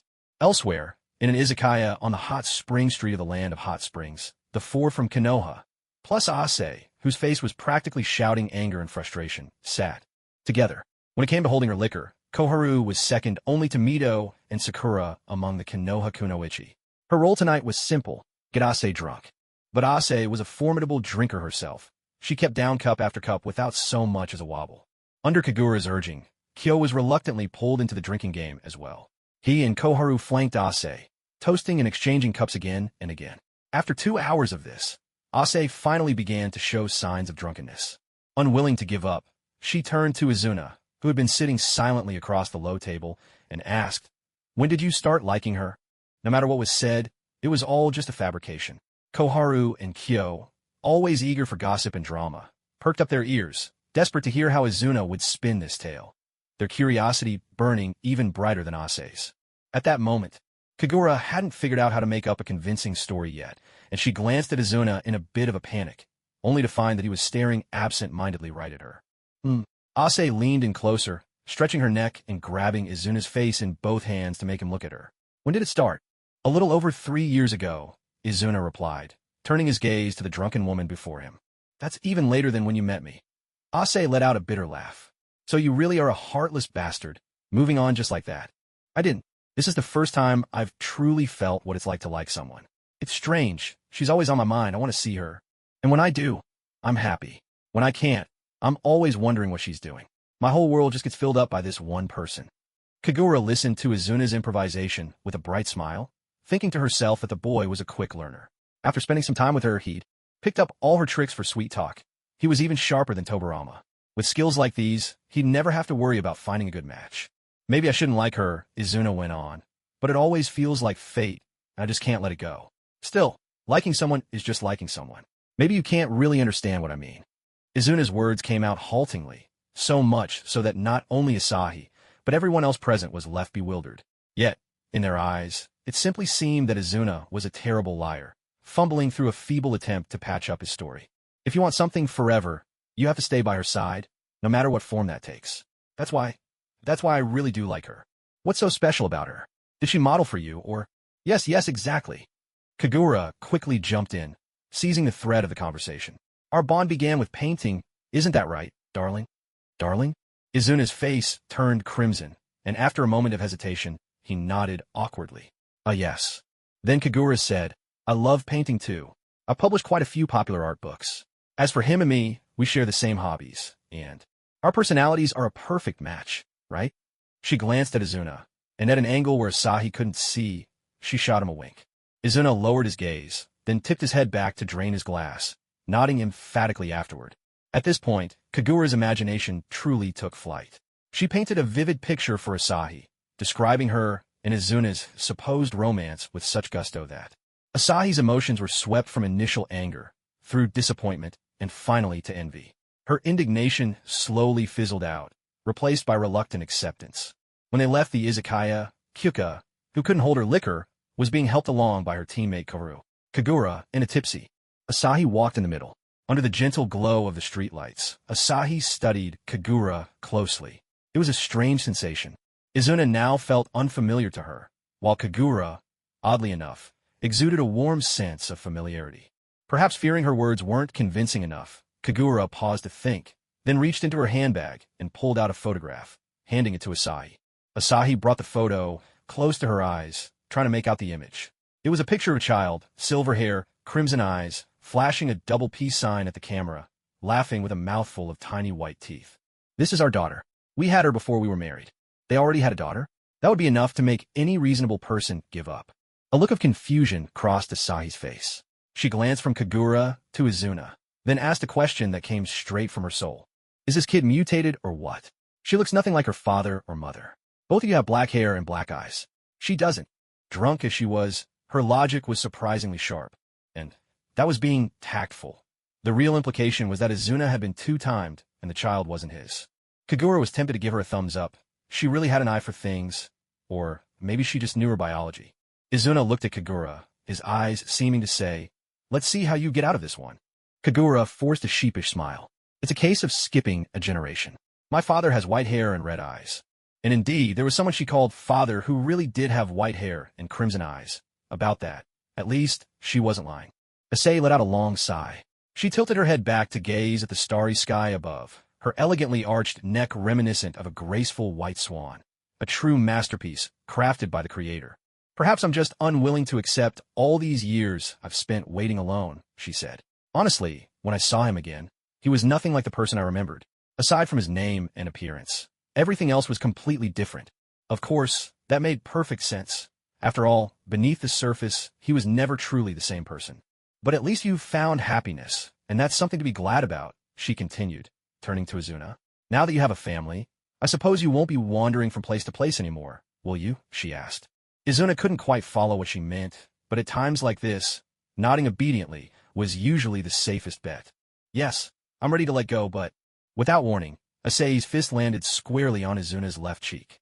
The punch was so swift and powerful that it sent him stumbling backward. Kagura, nearby, was thoroughly startled, half expecting Issei to turn on her next. But her fears proved unnecessary. Having thrown the punch and released the weight that had been pressing on her chest, Issei felt a wave of relief wash over her, as if she had shed a heavy burden. She stretched languidly and let out a peal of laughter. "With that punch, we're even. You go live your happy life with your wife and child, and I can finally set out and start anew." As she spoke, a hint of annoyance furrowed her brows. "To think, I was worried you'd always be waiting for me. I kept telling myself, if you really were that devoted, if you waited all this time, then me being with someone else would make your waiting for nothing. Turns out I was naive. You really are a scoundrel." Izuna was at a loss for words. There was nothing left to say. He might as well let her be. Issei walked away, and Kagura finally allowed herself a long sigh of relief as she watched her go. She truly liked all the women in this world. They carried themselves with such freedom and grace. Whether loved or losing love, they were able to let go without clinging to petty romances. Well, one way or another, at least one problem had been solved. Turning back to Izuna, Kagura gave him a big thumbs up and praised him with a mischievous grin. "You handled that pretty well, as expected of a man I admire. You come up with convincing lies on the spot." Izuna said nothing. He simply fixed his gaze on Kagura for a long moment, then looked away and strode toward the inn. Kagura watched him, puzzled. She'd used his name and dragged him into all this trouble. He must be utterly exasperated with her by now. With Issei finally gone, the four of them prepared to head back to Konoha together. Koharu and Kagami kept sneaking glances at Izuna, their eyes full of curiosity and gossip, while Izuna himself stayed silent, his brows knit tightly together. His left cheek was still swollen and throbbing with pain.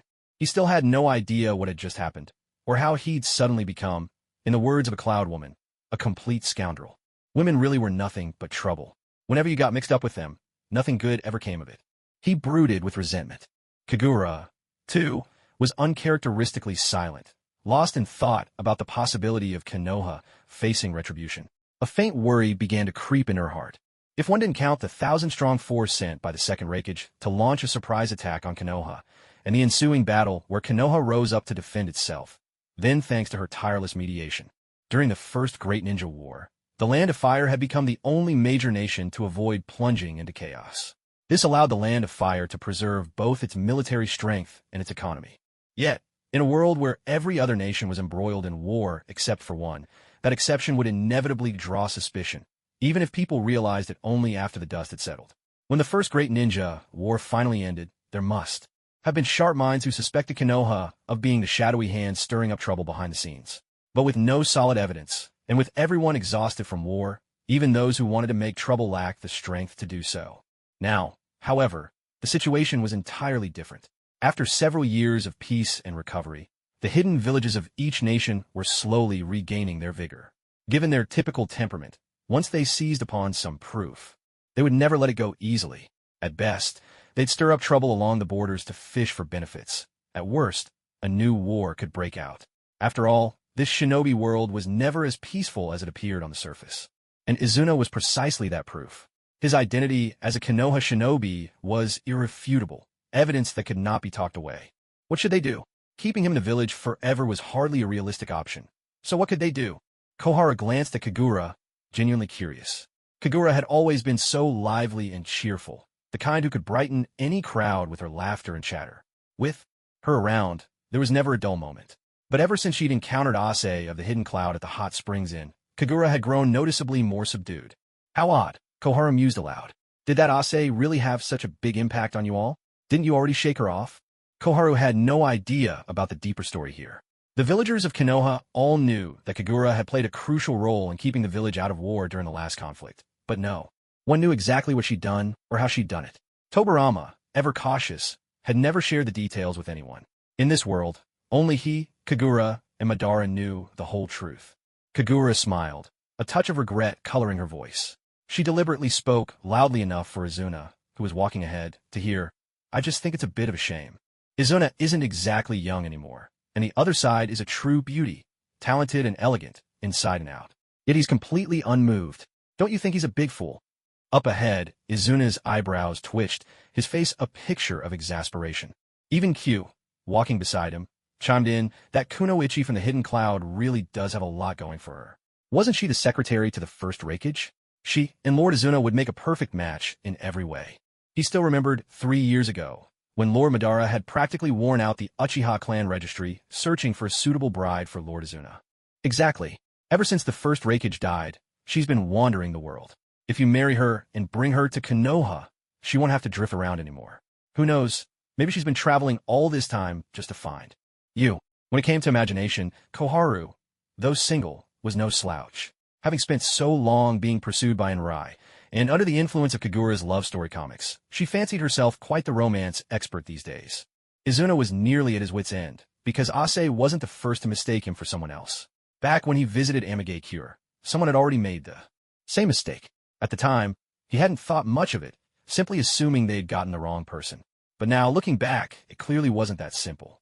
He turned his face slightly, casting a sidelong glance at Kagura. Though she was smiling and chatting with Koharu, her eyes were cold as frost, a side of her he'd never seen before. Clearly, things were more complicated than they seemed. When they returned to the village, the four of them parted ways at the O1 gate. Koharu headed home, and Kagami made his way toward the Uchiha compound. As for Izuna, he still wanted to see Jiruri first. After more than half a month apart, he really missed the little one. He bought her a pile of gifts, including some hot spring buns, and couldn't wait to hand them over. Thinking about all the presents he'd bought, he glanced over at Kagura, who looked entirely unburdened. So what did you buy for her? Seeing that Kagura only carried a simple backpack for clothes, Izuna instinctively doubted she'd bought anything. As it turned out, he was right. If you keep giving her gifts at such a young age, you'll spoil her rotten. It sounded perfectly reasonable, but Izuna suspected it was just Kagura being stingy. The two of them strolled through the shopping street toward the Hokage residence. When they got home, Tobarama still wasn't back. Madara and Jiruri were playing house on the grass in the courtyard. The prince is off to fight the evil dragon and save the princess. Jiruri commanded Madara, waving her plastic magic wand with all the authority of a tiny sovereign. The so-called evil dragon was, in fact, a ninja cat. The poor thing looked rather innocent. Who could have guessed that instead of being summoned for a mission, it would end up playing make-believe with a little girl? Because Kagura rarely took on missions, even after forming a contract with the ninja cats, they'd never actually gone on a proper assignment. More often than not, they just kept Jiruri company. As a result, every lazy cat now prayed to be summoned by Kagura, since it meant good food, comfy naps, and the only price was sometimes being at the mercy of a playful child. With a resigned sigh, Madara picked up the wooden kunai Hashirama had made for him and brandished it at the ninja cat, who had transformed into a delightfully cute dragon. The dragon, catching on quickly, dodged left and right before finally flopping onto the ground with a dramatic thud. Hooray! The evil dragon's defeated. Come save me, quick. The place that trapped the princess was, in fact, her old baby carriage from childhood. She could just barely squeeze into it now. Obediently following Jingliuli's orders, Ban, ever the patient one, gently lifted her out of the baby carriage. Jingliuli played the princess, while Ban didn't even qualify to play the old king. He had to settle for the nearly invisible role of the prince. After slaying the evil dragon, all he could do was stand by and watch as the princess dressed up and changed costumes. Ban thought to himself that the prince's role was about as meaningful as the string of glass beads Jingliuli wore around her wrist, just another accessory for the princess. Jingliuli. When she saw her mother and her uncle returning together, Jingliuli was so delighted she could have danced on air. She first leapt into Kagura's arms, pouring out all her longing, and then, without a backward glance, dove straight into Chuan-Nai's embrace. Chuan-Nai was strong and lifted her high above his head, spinning her around in circles, a game Jingliuli adored. She always said it was a special power for little birds, letting her fly up to the sky. To this, Kagura could only think. If that counts as a bird, then at best this bird is just a farm animal, flapping about and barely getting a person's height off the ground. But children don't care about such things. Having fun is all that matters. As Feijin got off work, he hadn't even entered the courtyard when he caught sight of his daughter flying through the air. Every time he saw this, it meant Chuan-Nai was back. Sure enough, pushing open the door, he saw him there, beaming even brighter than the child soaring overhead. So who, he wondered, was the real father here, and why was this man so invested in someone else's daughter? Fortunately, Kagura was standing nearby, which was an unexpected delight for Feijin. From the moment he stepped into the courtyard, Feijin's gaze never left Kagura. But mindful of the others present, he restrained himself and quietly made his way to her side. She was turned away, chatting with Ban, and didn't notice Feijin had returned. 3 minutes passed as he stood by, yet Kagura still hadn't noticed him, much to Feijin's frustration. Determined to make his presence felt, Feijin shuffled his feet and squeezed himself right between Kagura and Ban, faking a cough to draw attention to himself. He hadn't expected that the first response would be Ban's merciless laughter. To Ban, Feijin's behavior screamed of trying too hard to be noticed. The lifelong bachelor scoffed and shifted aside, making space for him, grumbling under his breath, "Childish." Feijin wanted to retort, "Yes, childish, but what's wrong with being childish around my own wife? Old bachelors should mind their own business." But he held back for Ban's sake. After all, Ban had been a huge help these past days. Jingliuli was a handful. Most people couldn't last a week with her. Who knew? Maybe they'd need to leave her with Ban again someday. It wouldn't do to burn bridges just yet. No one understood Tobarama's true nature better than Kagura. Outwardly, he always appeared stern and composed, as if strangers should keep their distance. But in reality, his clinginess could rival sticky rice, glue, or even asphalt. Meeting Tobarama's sticky, affectionate gaze, Kagura couldn't help but laugh. The two of them stood side by side, and where no one else could see, their fingers intertwined tightly behind their backs. "I'm home," Kagura spoke up before Tobarama could say a word. Tobarama's cheeks flushed with color. Kagura only needed a glance to see right through his thoughts. How could Kagura not understand the depth of his longing and feelings for her? Madara frowned, finding the couple's obvious affection increasingly irritating. He needed to put some distance between himself and them. Much more distance.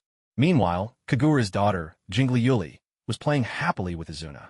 After such a long separation, she had missed him dearly, and now that he was back, Madara found himself relegated to a mere decoration, no longer the favored prince in her eyes.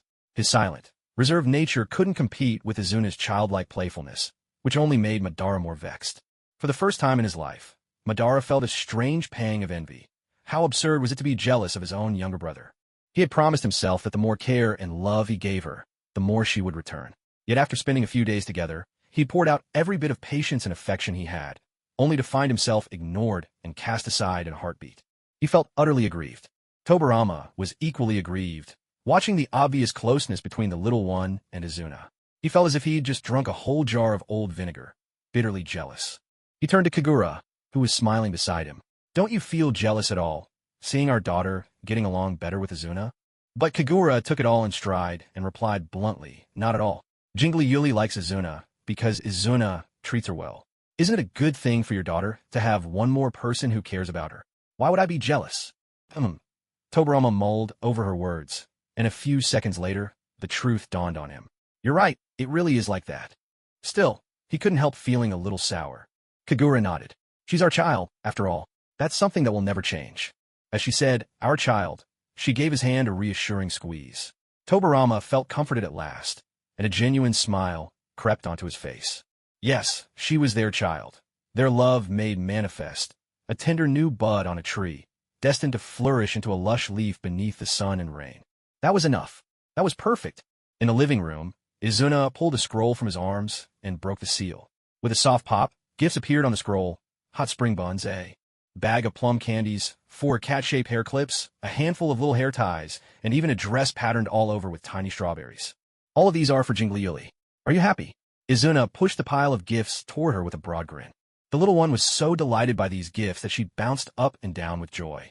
Grabbing Kagura by the hand, she hurriedly urged her to help put on the dress and the hairpin. Once she was all dressed up, a thought suddenly struck her, and she dashed off to the storage room. When she emerged again, a string of moonlit pearls, cool and luminous, was draped around her neck. Jingli Yuli, did your mother finally decide to buy these for you? Izuna asked, a bit surprised. This necklace was the most expensive piece at the jewelry shop on the shopping street, so costly it could cover the reward for several high-level missions. Jingli Yuli had wanted it ever since she first laid eyes on it, but it was simply too expensive. Kagura refused to buy it for her, and had even stopped Izuna from secretly taking out money to pay for it on the side. We can't spoil her too much. If she gets such valuable gifts at such a young age, she'll develop bad habits. What more could Izuna say? Besides, Kagura had a point. He doted on her, yes, but only when it was for her own good. Jingli Yuli shook her head, ran over to Madara, and proudly clung to his arm. Lord Madara bought it for me. Mama is way too stingy, she'd never buy it for me. She even says she's so broke these days she'll have to eat dirt, so there's no spare money for gifts. The wife of the Hokage, strapped for cash? That hardly seemed possible. Izuna glanced at the silent Tobarama, then at Kagura, who could only smile helplessly, and finally voiced the question that both he and Madara were wondering. Kagura, are you really that short on money? Kagura hesitated, considering how to explain that her thriftiness wasn't truly about being poor. It's just that my budget's shrunk. That's all. I split half of the Chinese restaurant with her Leah. He's contributed even more to the place than I have, so it's only fair.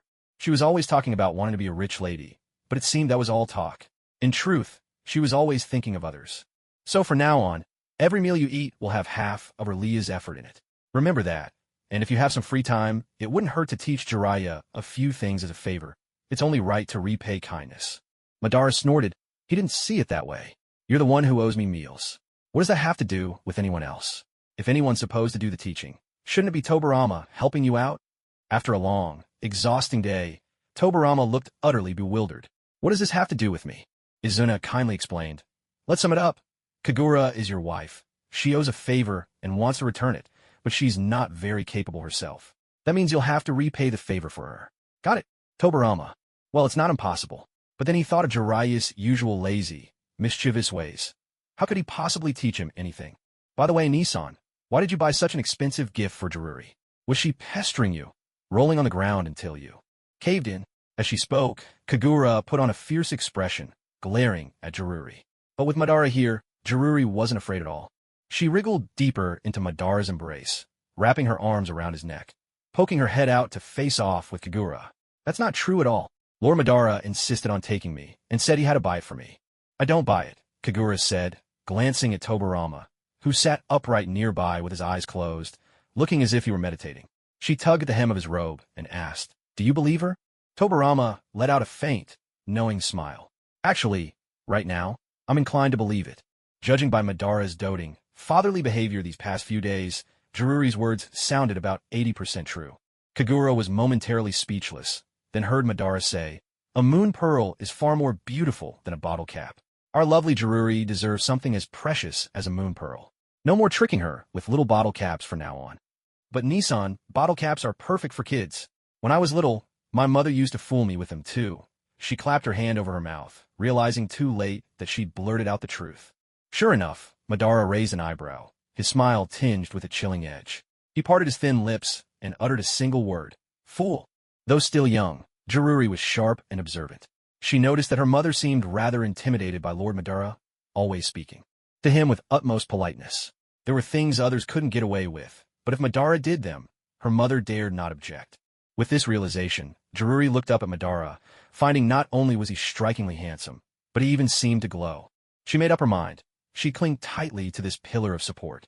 No matter how mischievous she got, her mother would always hesitate to scold her for Madara's sake. "When I grow up, I'm going to marry Lord Madara," she declared. That was the best way to secure her backing. Children say the most astonishing things. Everyone knows to take it with a grain of salt. Kagura rolled her eyes. "I used to dream of that too, Tobarama." He pulled Kagura closer to him, covering her eyes with one hand to block her view, while fixing Madara, who was nonchalantly holding Jiruri, with a death glare, venting his own frustration. "I've told you 1,000 times, read more, pay attention to the world, and stop swooning over handsome Uchiha men. Does everything I say go in one ear and out the other?" Seeing Tobarama's displeasure was Madara's greatest joy. Though he kept a calm expression, the laughter in his eyes was impossible to hide, blatantly obvious to Tobarama, which only stoked his annoyance further. He was practically on the verge of exploding. "Humph." Madara chuckled, glancing at the one desperately trying to wriggle free from Tobarama's grasp. "Children can say whatever they like, but what about you? You're a grown woman." Kagura protested, aggrieved. "I was a kid once too, you know." Even though she was already quite grown up when she first started watching Naruto. In fact, she was right in the middle of her adolescent phase, as she followed all 720 episodes. Her husbands and wives changed faster than the crops in the field. Not even the chives outside could keep up with the pace at which she swapped her anime crushes. She switched from Kakashi to Gaara when he grew up, then moved on from Gaara to Neji with his flowing long hair. And that's not even mentioning Pain and Obito later on. Even the young Orochimaru, with his peculiar charm, once found his way into her daydreams. When the Fourth Great Ninja War began, and Madara kicked open his coffin and made his dramatic entrance, it was Kagura who screamed the loudest. It wasn't just a coffin lid he was kicking open. He was kicking right into her girlish heart.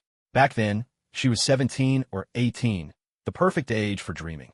Madara's blazing, majestic destroyer flame and heaven-concealed star were a visual spectacle. Even his basic teleportation seemed to rival space-time jutsu. Facing off against tens of thousands of ninjas single-handedly, his entrance was elevated to legendary status. He had a strong build, a striking figure, and a handsome face. Tell me, what teenage girl could resist a man like that? Whenever Tobarama thought about how Kagura, whom he now treasured as his wife, used to have a crush on Madara ages ago, he felt an indescribable pain, as if he'd swallowed something vile. In terms of reputation and prestige, as the brains of the Senju clan during the Warring States era, he didn't think he fell too far behind Madara. Surely, Kagura must have at least heard of him.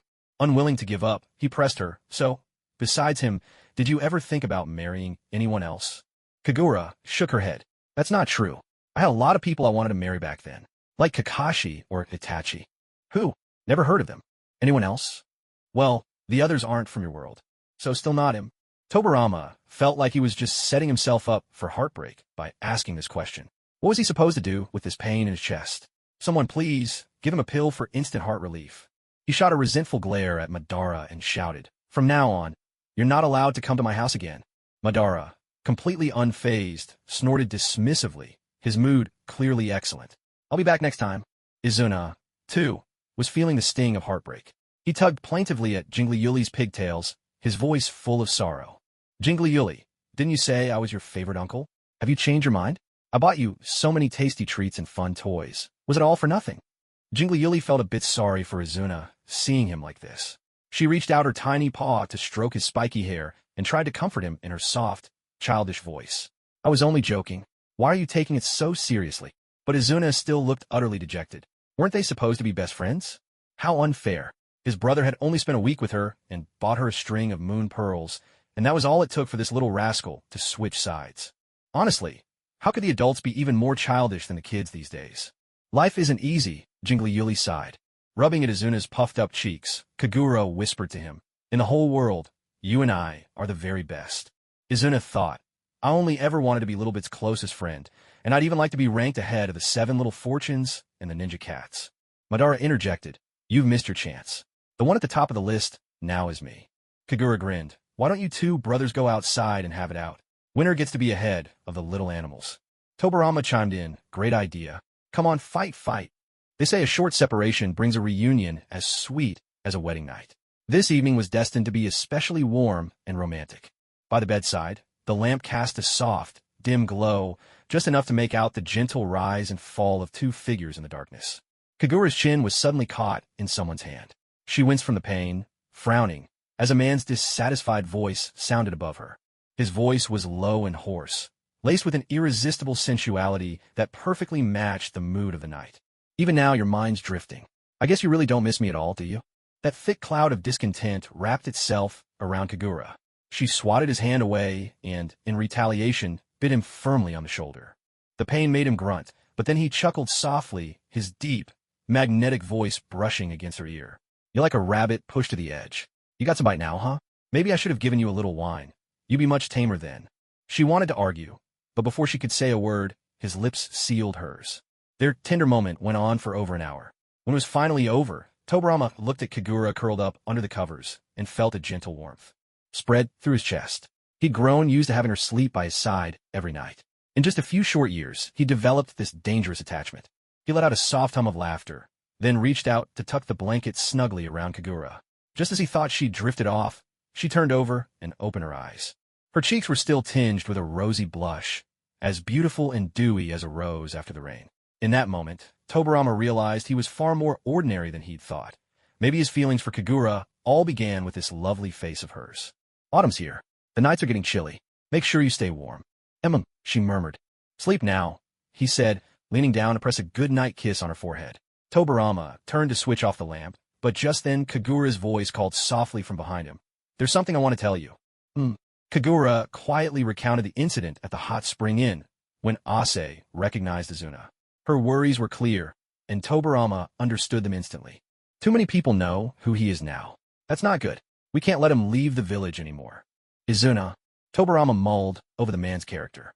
Izuna was never the type to be confined. Having survived the chaotic wars between 100 clans, his skills and experience far outstripped those of the current young people in the village. Even if he did die once at the age of 24. His experiences from before have always carried through to the present, allowing him to handle many tasks that others simply couldn't manage. Although the two of them have never truly gotten along. In fact, they were once sworn enemies. It must be said that, thanks to Kagura serving as a bridge between them, their relationship has made significant progress. Now, he's become an indispensable assistant. To confine someone like him within the village's walls feels like an absolute waste of talent. But what if more people recognize him? Then his status as a leaf ninja could become a real problem. Tobarama fell into a brief silence, but nodded in agreement with Kagura's concerns. Yes, give me a little time. Let me think of a way to achieve the best of both worlds. Kagura had absolute trust in Tobarama. She believed he would be able to come up with a suitable solution. For the next several days, Tobarama was preoccupied with finding a foolproof plan. He even consulted Madara at one point. Madara's suggestion was blunt. Just force Izuna to stay in the village. When it came to his brother's safety, Madara always became especially anxious. If you ask me, I could just take a trip to those other countries and kill everyone Kagura met back then. That'd make sure nothing goes wrong. A bead of cold sweat slid down both Tobarama's and Hashirama's foreheads. Hey, you brute. This is an era of peace. Can you try to come up with a solution that a normal person might think of? Madara looked a little wounded. He turned sulkily to Hashirama and asked, What's wrong with my suggestion? I think it's perfectly reasonable. Ha ha ha ha ha. Hashirama gave an awkward, foolish laugh. How was he supposed to explain to his dear friend that normal people don't solve problems? By planning to kill huge groups of people? That sort of thinking would probably trigger the second great ninja war ahead of schedule. Well, then, why don't you just assign him some missions like catching cats and dogs around the village, pulling weeds for the old ladies, or picking up trash by the river? Tobarama was speechless. Was this really the kind of task only a big brother could come up with? If you give him those kinds of missions, what's left for the fresh out-of-school genin? Are they supposed to tackle A-rank or B-rank missions and risk their lives against jonin from other villages? Madara glared at Tobirama with a gloomy expression. If nothing is acceptable, then why even bother asking for his opinion? Senju Tobirama truly hadn't changed, still as devious as ever. Back in the day, he'd felt left out precisely because Tobirama always shot down his ideas. All these years later, he was still the same, which was infuriating. Just then, hearing Tobirama mention Jinin, Hashirama, who hadn't really offered any constructive suggestions so far, suddenly thought of an idea. What if we let Izuna become a teacher at the Ninja Academy? A teacher at the Ninja Academy. Good pay, easy work, close to home, and, most importantly, a stable position with guaranteed holidays in summer. In winter, there's no danger to life. The villagers hold teachers in high esteem, and it's about as close as you can get to a job for life. Well, what do you think? Hashirama looked at the two men in front of him and asked. Tobirama turned to look at Madara. What do you think? Ever since Izuna's resurrection, he had become Madara's everything. When it came to matters concerning Izuna, Tobirama preferred to let Madara make the decisions. Madara pondered for a moment, then gave a slight nod, though a hint of worry flickered across his face. It's a good solution, but knowing Izuna, I'm afraid he'll get bored with it before long. Who could argue with that? Beyond the academic subjects, the Ninja Academy only taught the three most basic and straightforward: Jutsu, clone technique, transformation technique, and substitution technique. For someone like Izuna, it was truly a waste of talent. A heavy silence settled over the office as the three of them tried to figure out how to make the teaching experience at the academy less monotonous. Tobirama paced to the window and gazed outside. Children were bustling up and down the shopping street. Suddenly, a flash of pink caught his eye. A small figure darted into view, and his eyes lit up. He turned back to Madara and Hashirama, a smile spreading across his face. It's about time Jingli Yuli started school, don't you think? The two sitting across from him seemed to grasp his meaning and nodded in agreement. Madara smiled and looked at Tobirama. Perhaps I could even start a class on fire release techniques. Hashirama gave an awkward chuckle. Isn't that a bit much for kids this age? Most of them probably don't even know what their chakra affinity is yet. Madara didn't seem concerned. Abilities should be developed and nurtured from an early age. Hashirama, times may have changed, but I still believe in starting young. Hashirama fell silent. When summer break ended and the Ninja Academy reopened, two new teachers joined the faculty, Uchiha Madara and his younger brother, Uchiha Izuna. Among the new students, aside from the reluctant Jingliuli, were Sarutobi Hikaru, the eldest son of Sarutobi Hiruzen, Uchiha Kira, the son of Uchiha Kagami, Midaman T, the son of Midaman Hamura, and Akimichi Sakura, the daughter of Akimichi Chikaz. In truth, Jingliuli was a year or two younger than her classmates. But in order to keep Izuna at the academy, they had no choice but to enroll her early. While the other children marched into school full of dreams and ambition, eager to inherit or even surpass their parents' legacies, Jingliuli's mind was occupied with other concerns: how to have fun when classes would end, what time school was out, and what the cafeteria would be serving for lunch. She'd worry about whether the ninja cats had enough fish, then fret about the ducks not having anyone to take them for a walk. While her classmates learned to channel chakra, she lagged behind, often finding herself at the bottom of the class. Tobirama was utterly perplexed. He wouldn't call himself a genius, but he'd always excelled in every field since childhood. Why hadn't his daughter inherited even a fraction of his talent? Glancing at Kagura, who was happily playing with a cat, a look of realization dawned in his eyes. Could it be she'd taken after her mother? Your daughter's at the bottom of the class. How are you not the least bit worried? Eventually unable to stand it any longer, Tobirama shooed the ninja cat away and confronted Kagura. What parent can accept their child's mediocrity with complete calm? Kagura could. With a carefree grin, Kagura reassured him, saying, "You don't know this, but in the world of ninjas, the genin from Konoha are actually the strongest. The best way to weaken a genin is to promote them to chunin or jonin." What kind of twisted logic was this? Or maybe she just takes after me. Maybe she's just a slacker. And what's so good about being a slacker? What's not good about it? Kagura rolled gleefully on the tatami, flashing Tobirama a carefree smile. At the very least, slackers last longer. Tobirama was speechless. There was simply no way to argue with that. It was enough to make him question reality. The fact that the Hokage's daughter was at the bottom of the class didn't seem to cause much of a stir among the other students. Jiruri was simply too adorable, and with her easygoing nature, everyone liked her. Some of the more talented students even offered to help her study, but true to her laid-back style, she'd rather spend her time watching ants move house by the flower beds than actually learn anything. Izuna was at his wit's end. He'd assumed his cute niece would have inherited at least a bit of her parents' talent, but who could have guessed she'd turn out like this? Madara, on the other hand, wasn't worried at all. In his eyes, it didn't matter if Jiruri remained a djinn in her whole life. After merging with Hashirama's cells, he possessed incredible vitality and would live for a long, long time. As long as he was alive, he'd protect her. Still, he couldn't help feeling a little glum. He'd been running his fire release class for ages, but not a single student had signed up. From morning till night, he roamed the school, watching other teachers give their lessons, while he had absolutely nothing to do. Some teachers couldn't stand having Madara lurking around like a persistent ghost, staring at their classes with a stern and resentful gaze. On a whim, one of them invited him to give the students a demonstration of fire release. At last, his chance had come. This was the perfect opportunity to sell his fire release class to the students. Brimming with confidence, Madara demonstrated a B-rank fire jutsu. Rat, ox, dog, horse, monkey, boar, tiger. Fire style, majestic destroyer flame. Chakra gathered in his throat, and from his mouth erupted a tremendous surge of fire, waves of flame that could incinerate everything in their path. The blaze shot skyward, turning everything in sight into a sea of blazing orange-red fire. The air burned with heat, causing the temperature to spike in an instant. A scorching wave swept through the crowd. The students stood frozen for a moment, and then, as if a pack of wolves had burst into a sheepfold, panic broke out. Children cried out for their parents, some ran, others scrambled for the exits, and in the blink of an eye, the classroom descended into utter chaos.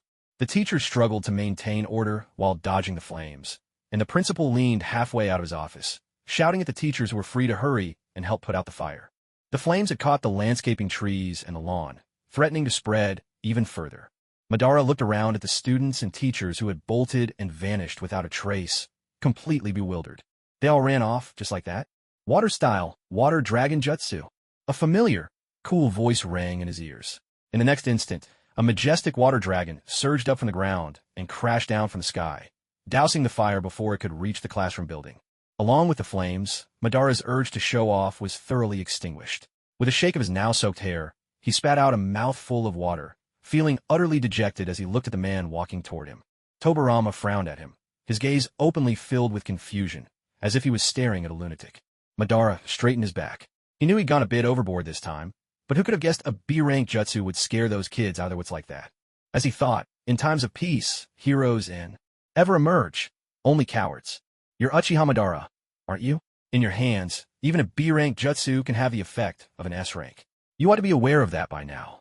Thank you for the compliment, Madara replied, unmoved, still standing where he was, though he couldn't help but feel a little deflated.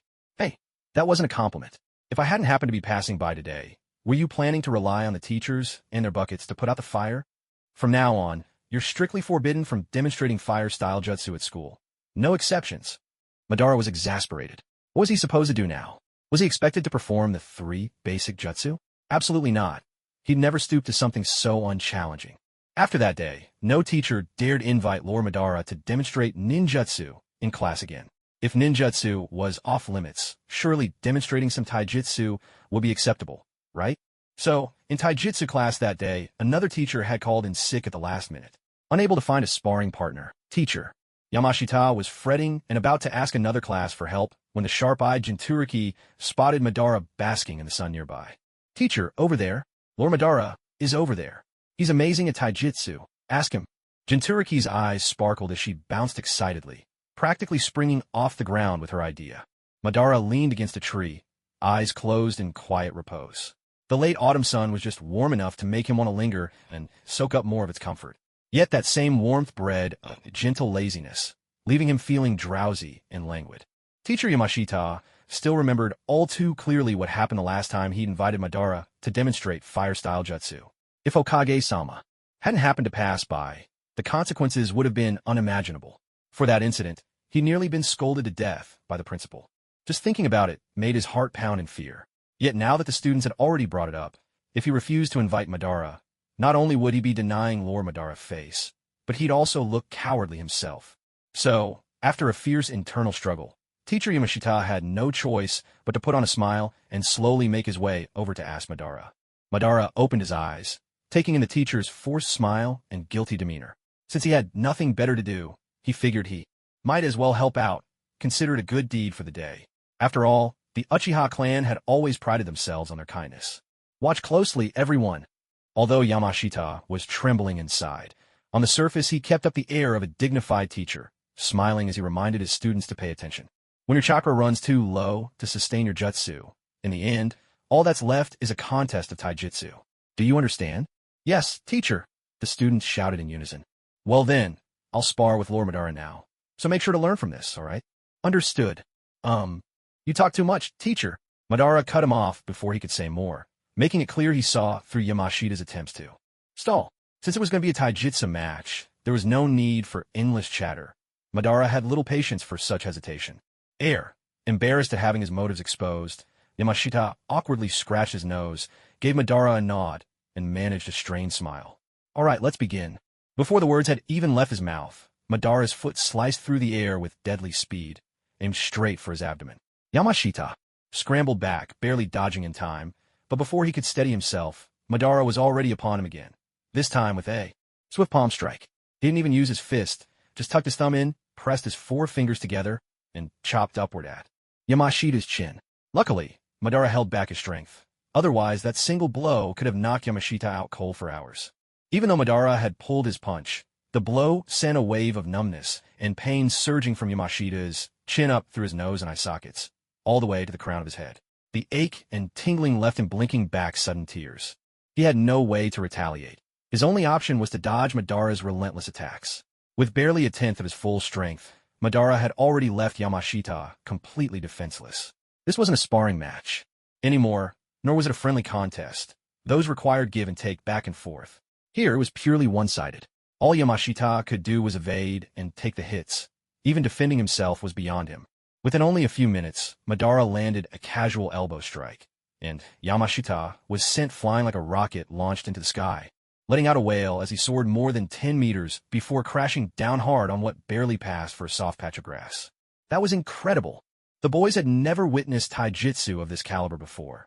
From the bottom of their hearts, they couldn't help but marvel. Such physical prowess was the envy of all ninja. Now they could better understand why the adults at home spoke of Lord Madara with not just respect, but a deep-seated awe, more reverence, yet even more fear. This man's strength truly bordered on the unbelievable.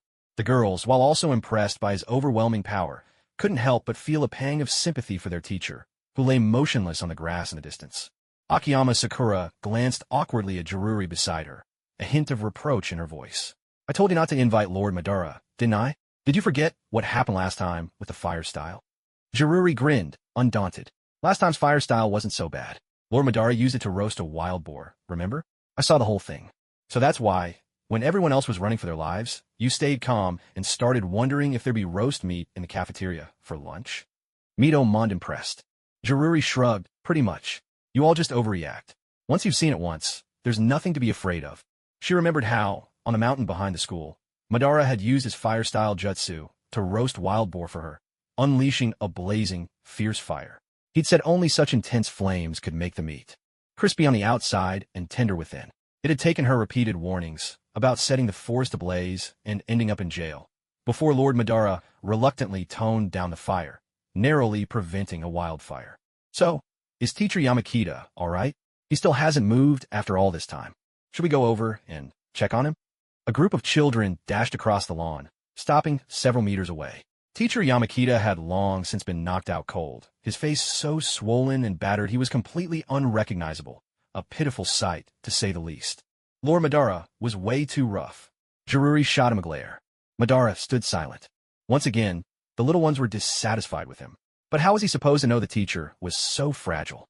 He knew not everyone could take a beating like Hashirama, so he'd only used 10% of his strength. Who could have guessed that even that was too much for the teacher? Honestly, if he was this weak, why ask for Madara's help at all? Now Jiruri was annoyed with him. How aggravating.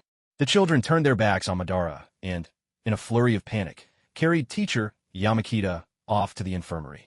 On the way, the teacher slowly came to, tears nearly streaming down his face. He was filled with regret. Why did he always run into Lord Madara during these practical lessons? Why did he keep asking him for help? Would there even be a next time? And if so, would he survive it? Maybe it was time to resign and talk to the principal. Oh, what on earth should he do? After experiencing the demonstration of fire-style ninjutsu and being completely overpowered in taijutsu, every time teacher Yamashita had to teach a practical class, he was anxious and on edge. He even suggested having Azuna assist him during lessons. To put it nicely, he claimed having two teachers would help the students learn better. But in truth, he was simply terrified of running into Madara. If the students ever egged him on to invite Madara to demonstrate something again, he feared his own life would be in real danger. The last two times Madara gave demonstrations, Izuna just happened to be absent. Still, even though he wasn't there, not a single bit of news about Madara slipped past him. Different teachers told him about it no less than 5 or 6 times, to the point where he could recite the events backwards. This time, it was a lesson on shuriken throwing. Teacher Yamashita nervously scanned the area, only relaxing when he was certain he didn't see Madara anywhere nearby. The training wasn't held inside the school building, but rather out on the grassy field, in front of some wooden stakes. Several stakes stood at the same height, each marked with a target circle. The closer a thrown shuriken landed to the bullseye, the better the students' control, a drill that truly tested both eyesight and wrist strength. The students were divided into small teams and took turns practicing in groups. Unlike the children of the Warring States period, who began harsh training as soon as they could understand adults and imitate their movements, this generation was born in an age of peace, during the most stable era Konoha had ever known. They grew up carefree, and before entering the ninja academy, most had never even properly handled a shuriken. If they had, it was only by sneaking a quick touch of the ones their parents hadn't yet put away after returning from missions. While children might have sharp eyes, their aim and strength were another matter entirely. After a few rounds, shuriken were scattered everywhere, and simply managing to stick one into a wooden stake counted as an impressive feat. As for actually hitting the bullseye, not a single shuriken made its mark. Izuna stood off to the side, stifling yawns. Even when Jiruri's turn came, he could only summon a flicker of interest. But when he saw her shuriken flop weakly into the grass, even that sliver of attention vanished completely. He glanced up at the sky. The sun was still high overhead, and there was a long time to go before school let out. At this rate, he was certain he'd fall ill from sheer boredom. Well now, Wanning is doing wonderfully.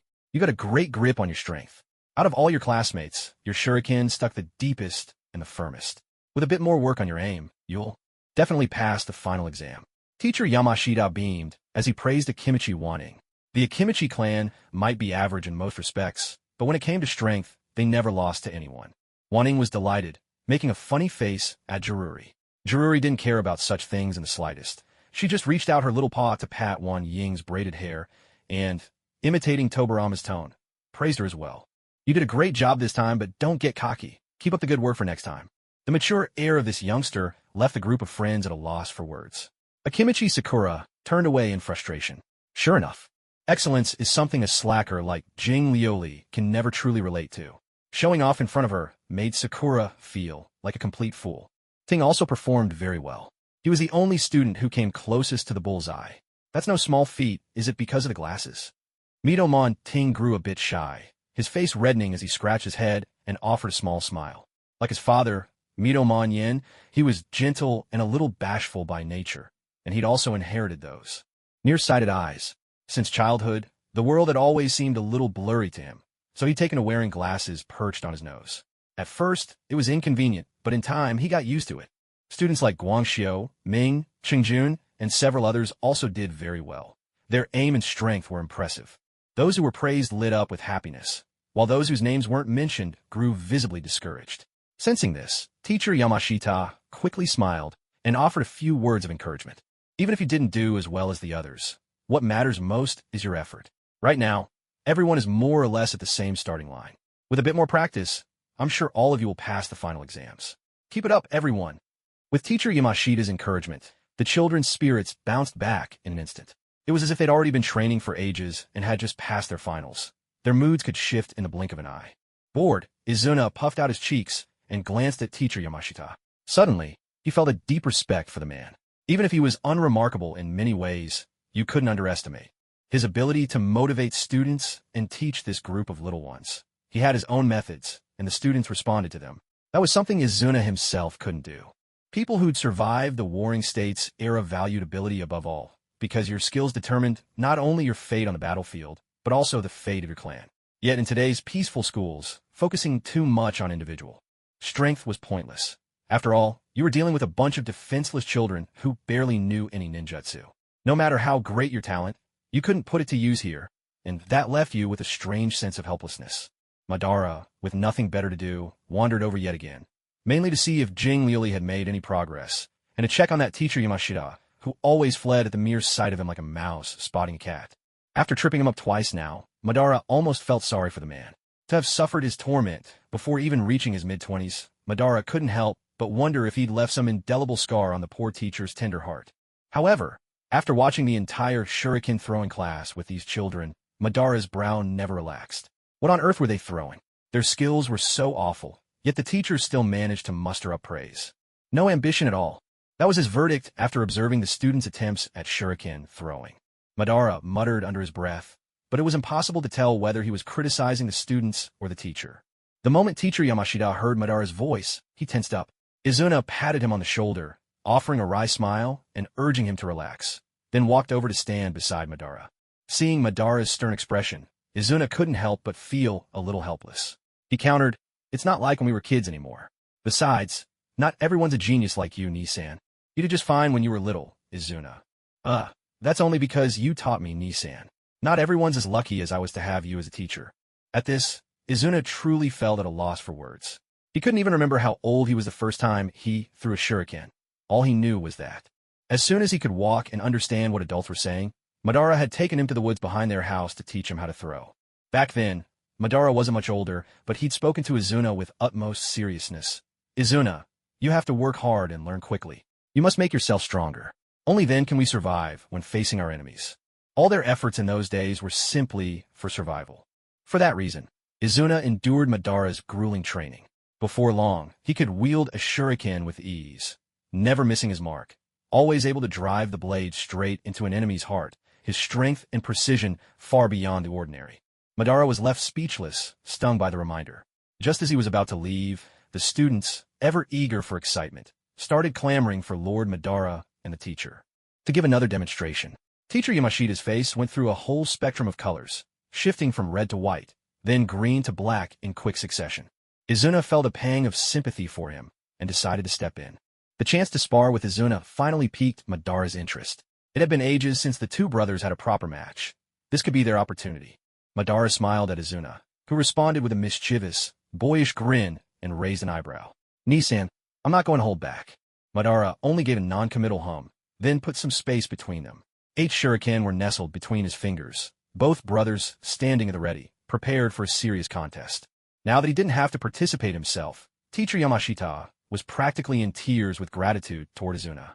Clearly, bringing Izuna along was the best decision he'd ever made. Relieved, he herded the students to a safer distance so they wouldn't get caught up in the action.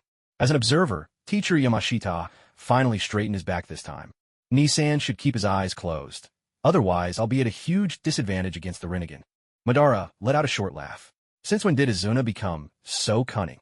Could it be from spending too much time with Tobirama? He grumbled silently to himself, but obediently followed the suggestion. His delicate eyelids covered those one-of-a-kind Rinnegan eyes. With his eyes closed, a gentle smile played on Madara's lips, making him appear unusually soft.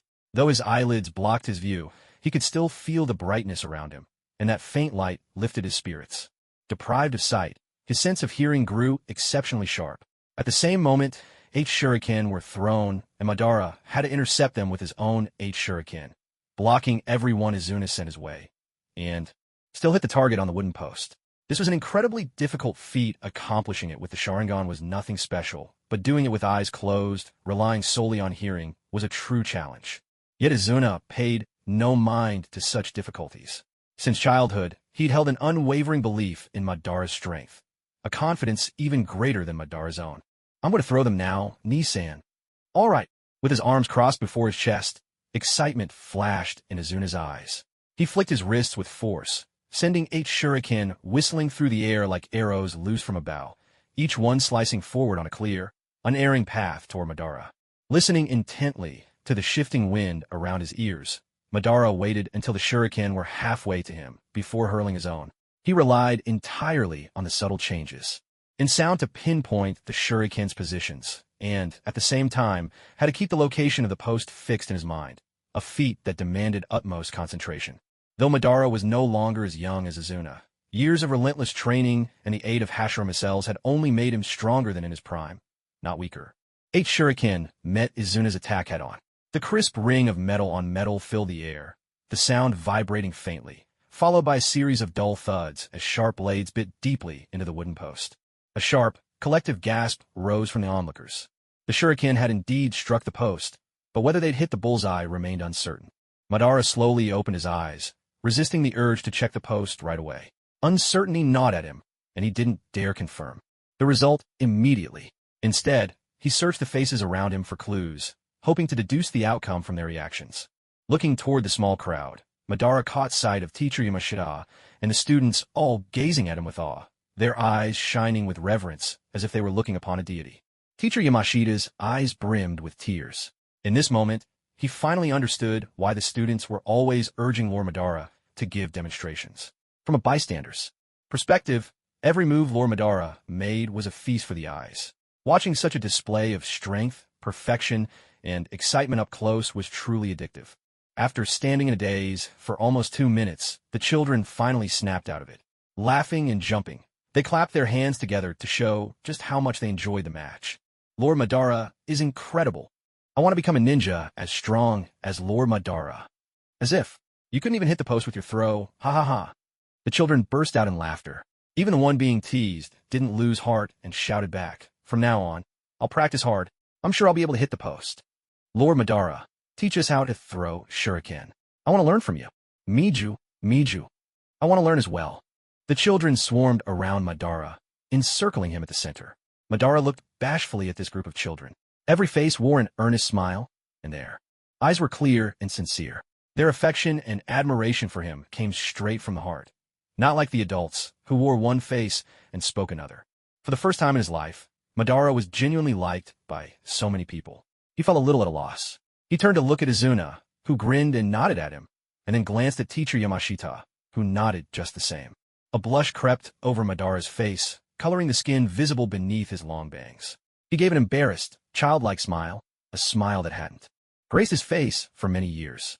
Ever since he first left the village, he'd never smiled like this, and it felt unfamiliar even to himself. Yet inside, he felt full, like his heart was gently cradled by a pair of soft hands.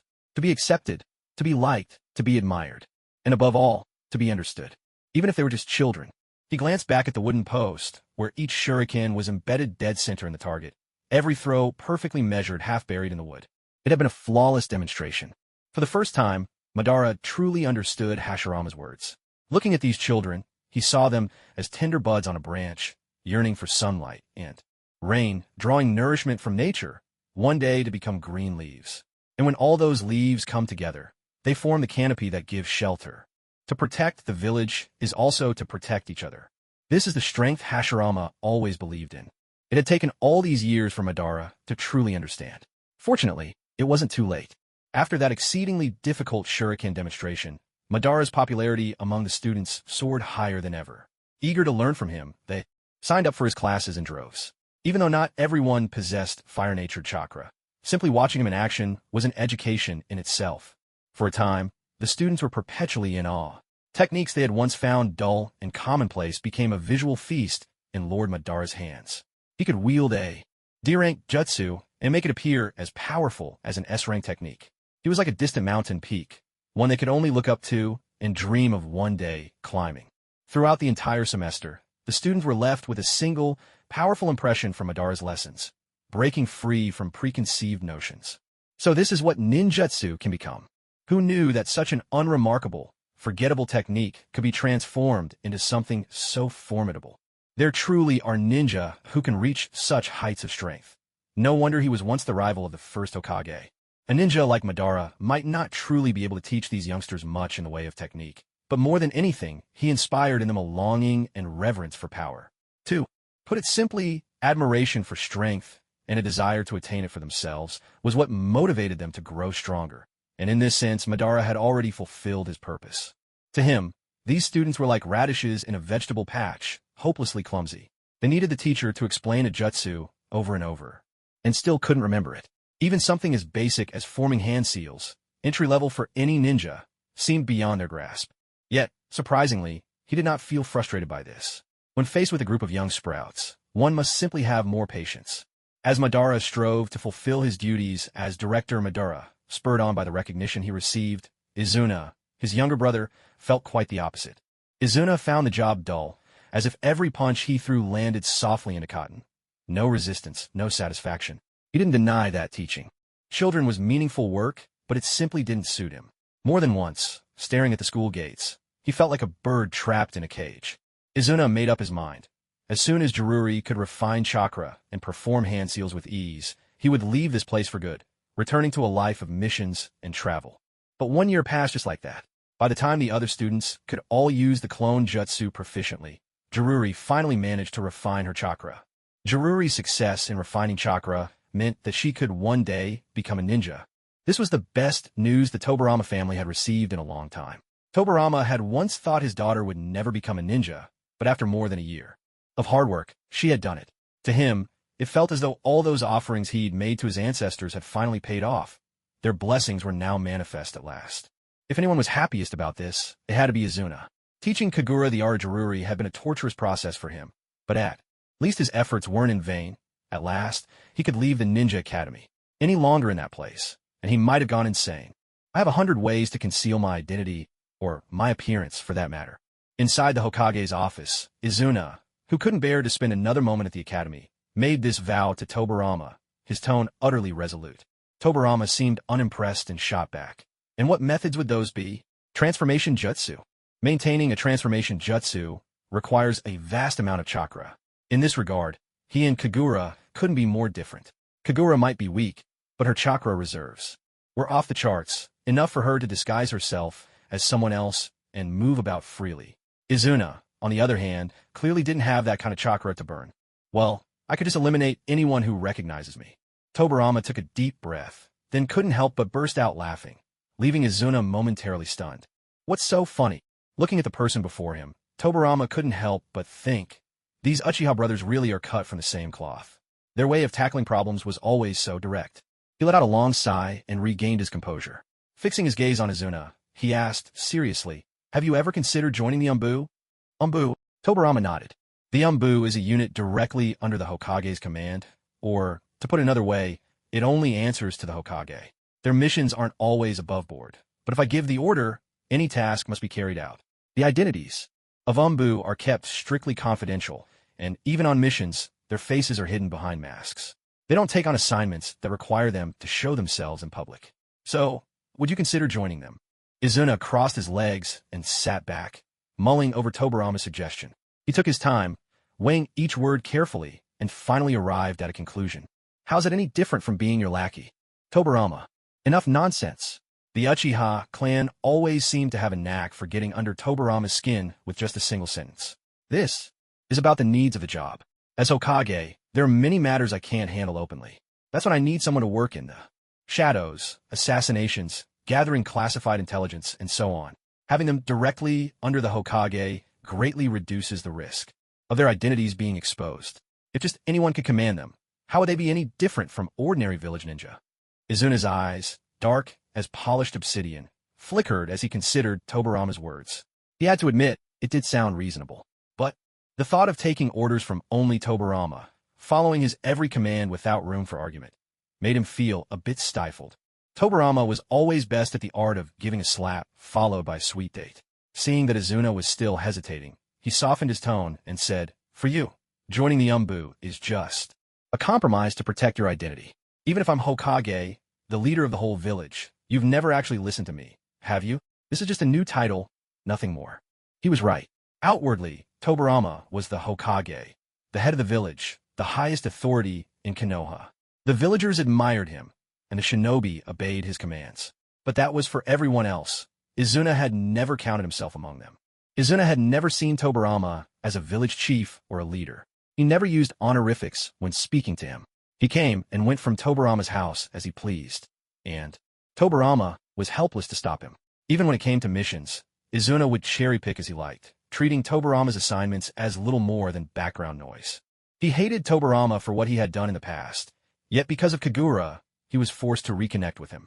Tobarama saw right through his stubbornness and rebelliousness, so he simply indulged him. All of this was because of Kagura. Every concession from both sides was for that woman. Her smiling face surfaced in his mind. She had a delicate, beautiful face, and her obsidian eyes sparkled with a lively spirit. Eyes like liquid autumn water, full of shifting light. No wonder people spoke of bright, enchanting eyes. She was always smiling, no matter when you saw her, radiating warmth. The dimples at the corners of her mouth were like the soft blush of peach blossoms, enough to intoxicate anyone but herself. Izuna fell into a daze, his finely shaped face calm and unreadable, like the surface of a lake or a quietly flowing spring. Impossible to guess what he was thinking. "Well, what do you say?" Tobarama asked, still uncertain. Tobarama's eyebrows twitched despite himself as he forced down the anger Izuna so easily provoked. He took a step back. "If not, you could always join the security division instead. Just help protect the village. No need to go on missions outside." Izuna gave a mocking laugh, his gaze sharp as a blade. "How is that any different from being a security guard?" A heavy tension began to build in the Hokage's office, and Izuna could feel it too. He felt exhausted and didn't want to argue with Tobarama anymore. With a proud roll of his eyes, he finally gave in. Fine. I'll join Yumbu, all right? But something about this still feels off. Tobarama, if you dare to double-cross me, I'll run off with your wife and kid and leave you old and alone for the rest of your life." When it came to threats, no one did it better than he did. He knew exactly where Tobarama's weaknesses lay. Tobarama let out a low chuckle. "You don't have to worry. There will never be a day like that." After joining the Yumbu, the only noticeable changes in Izuna were that, during missions, he donned a beast-shaped mask and exchanged the Uchiha clan robe for the standard Yumbu uniform. Aside from that, he remained much the same. He was never one to blindly follow orders, but with Kagura caught in the middle, he kept his more rebellious tendencies in check. Tobarama, recognizing this, chose not to restrain him too much. Time slipped by like a flowing stream, the days passing in quiet succession. In the 22nd year of Konoha, Tenka, the head of the Uchiha clan, saw his son marry Chido, a girl from their clan who had never quite fit in. Since childhood, she had dreamed of marrying the strongest man in the clan, and now she became the wife of Toru, who was 2 years her junior. The following year, she gave birth to a son, Fugaku. That same year, the Hyuga clan leader welcomed twin sons, Hayashi and Hisashi. Because Hisashi was born moments after his brother, he was designated to the branch family, a fate determined in those few fleeting minutes. It was also in that year that Akimichi Torike's wife gave birth to their second child, a boy they named Choza. Marking the boundary of the 23rd year of Konoha's history, many people familiar to Kagura were born in the years before and after. Individuals like Narashikaku and Yamanaka Inoichi, both from noble families, as well as Haruno Akira, who hailed from more humble origins. In the 24th year of Konoha, in an unremarkable, ordinary ninja household, a blonde-haired boy entered the world. After much deliberation, his parents finally settled on their favorite from a long list of names, deciding to call him Minato Namikaze. The days continued to pass, and time moved on to the 26th year of Konoha. Tsukumo finally reached adulthood. Years as a jonin had shaped him into a composed and reliable man. He spent less and less time with Jiraiya and Orochimaru, making their rare get-togethers all the more precious. Nonetheless, armed with his family's heirloom chakra short sword, he distinguished himself in mission after mission, earning the title White Fang of the Leaf from his enemies while still young. Tsunade and Orochimaru, too, each gained their own summoning beasts. Tsunade formed a contract with the Slug Sage of Shikatsu Forest, further enhancing her formidable healing abilities. Not only could she heal herself, but she could also heal her comrades, much to the frequent benefit of Jiraiya and Orochimaru. Orochimaru, ever since picking up a shed white snake skin at the memorial stone, had been fascinated and intrigued by how snakes could repeatedly renew themselves through shedding. Driven by endless curiosity and research, he eventually formed a contract with Ryuchi Cave by a twist of fate.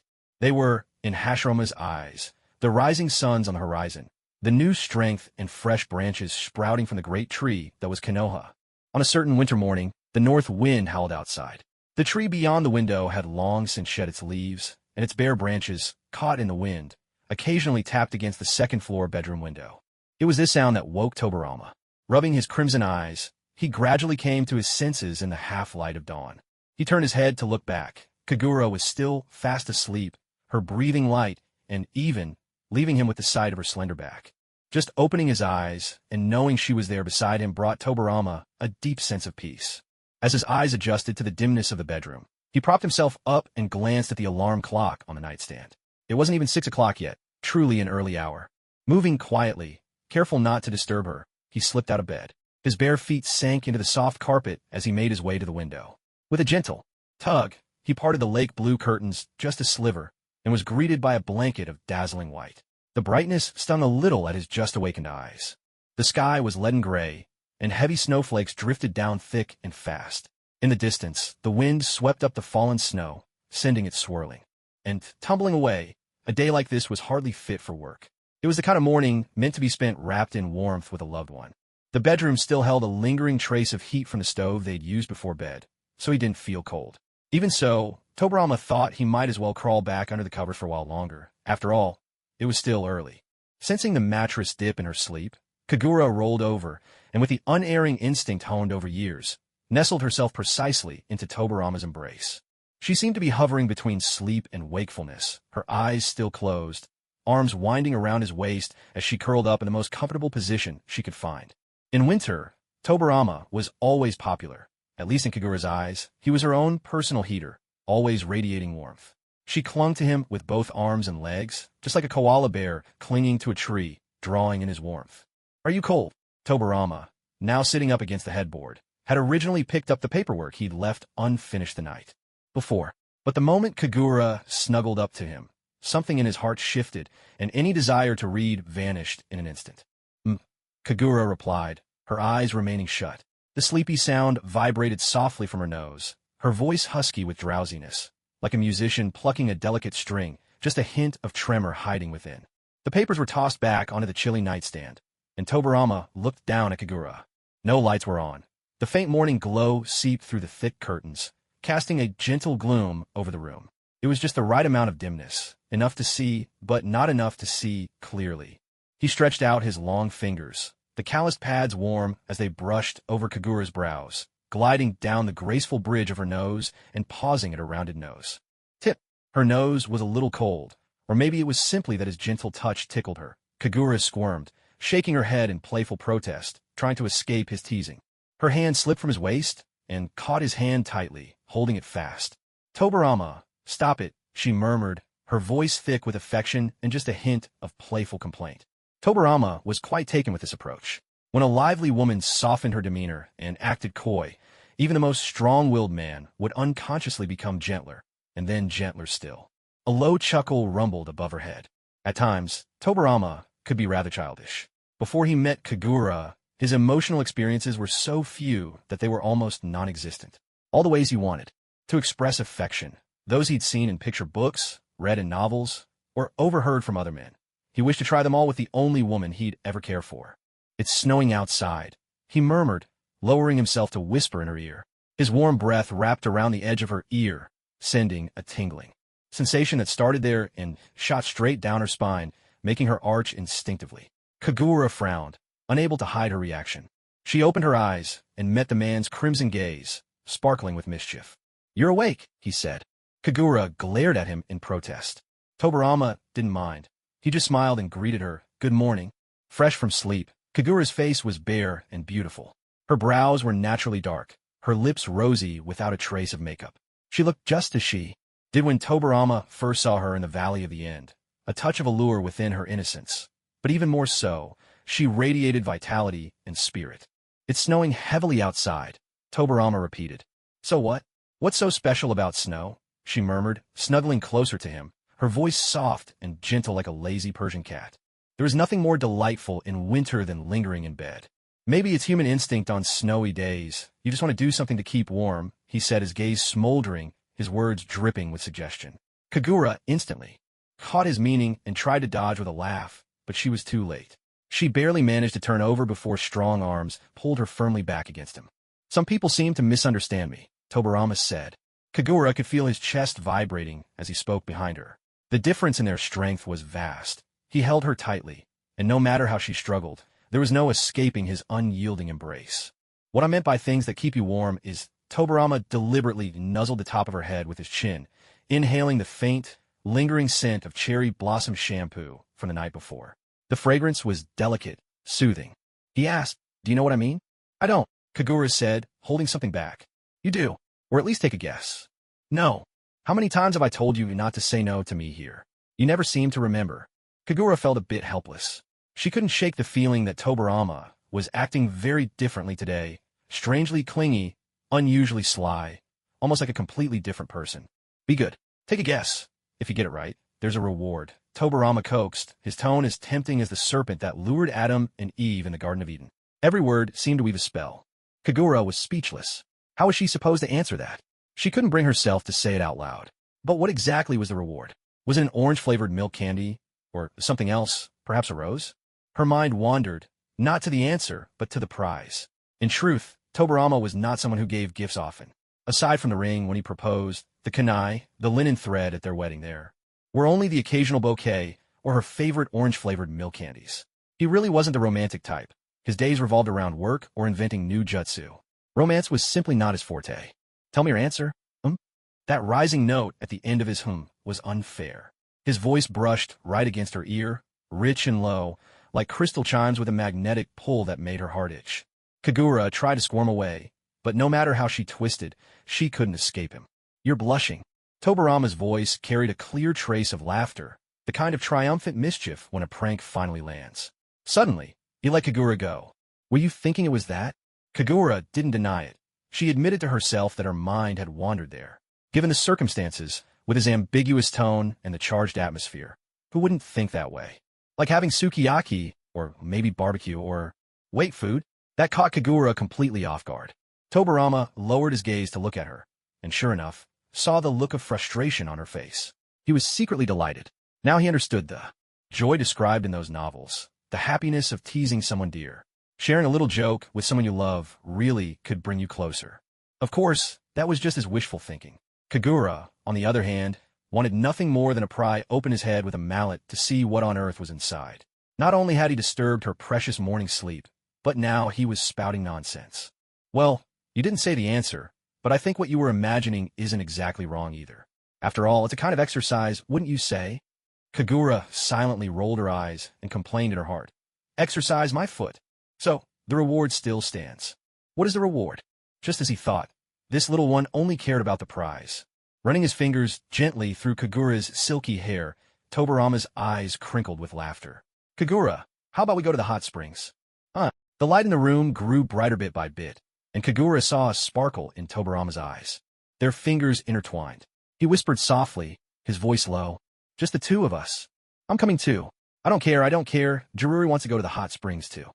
Izuna wordlessly grabbed the back of Jingli Yuli's clothes and started to walk away. Jingli Yuli twisted herself like a pretzel, but no matter how she squirmed, she simply couldn't escape Izuna's grasp. Tobarama stood at the entrance, arms crossed, watching his daughter who was determined to follow them out of the village. His face was full of annoyance. The child was old enough, so why did she cling like a stubborn patch, wanting to go everywhere with them? Didn't she understand that parents also needed time alone together? Kagura felt a bit embarrassed about all this. Thinking back, Jingli Yuli was already 8 years old and hadn't set foot outside the village even once. Truly pitiful. Tsunade, at that age, had already roamed all the neighboring villages with Hashirama. Each generation really did have it easier than the last. How about we just take her with us? She really does seem a bit pitiful. Kagura smiled, pleading on Jingli Yuli's behalf. But Tobarama refused without the slightest hesitation. No way, he said, closing his eyes in rejection. Kagura could only helplessly turn his gaze to Jingli Yuli, who was clinging to the doorway and refusing to let go, as well as to Izuna, who looked completely flustered. Izuna hadn't expected he wouldn't be able to handle child. If he used too much force, he might hurt her. Too little, and he couldn't budge her at all. The Senju children must have been raised on something special, each one stronger than the last. Uncle, let me go. I want to go too. I just want to go. You can't leave me behind and sneak out to have fun. Jingli Yuli clung to the wooden door as if she had grown roots there. Izuna had been pulling for ages, and in the snowy winter, he was sweating from his forehead. Come on, little ancestor, please come with me. If you don't, your father's going to go berserk. Jingli Yuli looked over to the entryway at Tobarama. He was still standing there, but his gaze had grown distant and deep, as if he was looking their way, yet lost in thought. Father, please take me with you. I promise I'll be good. Tobarama came back to himself, and, grinning at his daughter, said, Get lost now. The entryway door was shut mercilessly. The snow on the eaves trembled from the impact, and then fell in a soft, rustling cascade. Jingli Yuli still clung to the door, hoping her father would relent, but after a few minutes, she was nearly frozen into an icicle, and the door never opened. Tisi, Jingli Yuli pouted, finally giving up. Seeing her small hands turned bright red from the cold, Izuna felt a pang of sympathy. Jingli Yuli, however, paid no mind to this. Her spirits had plummeted.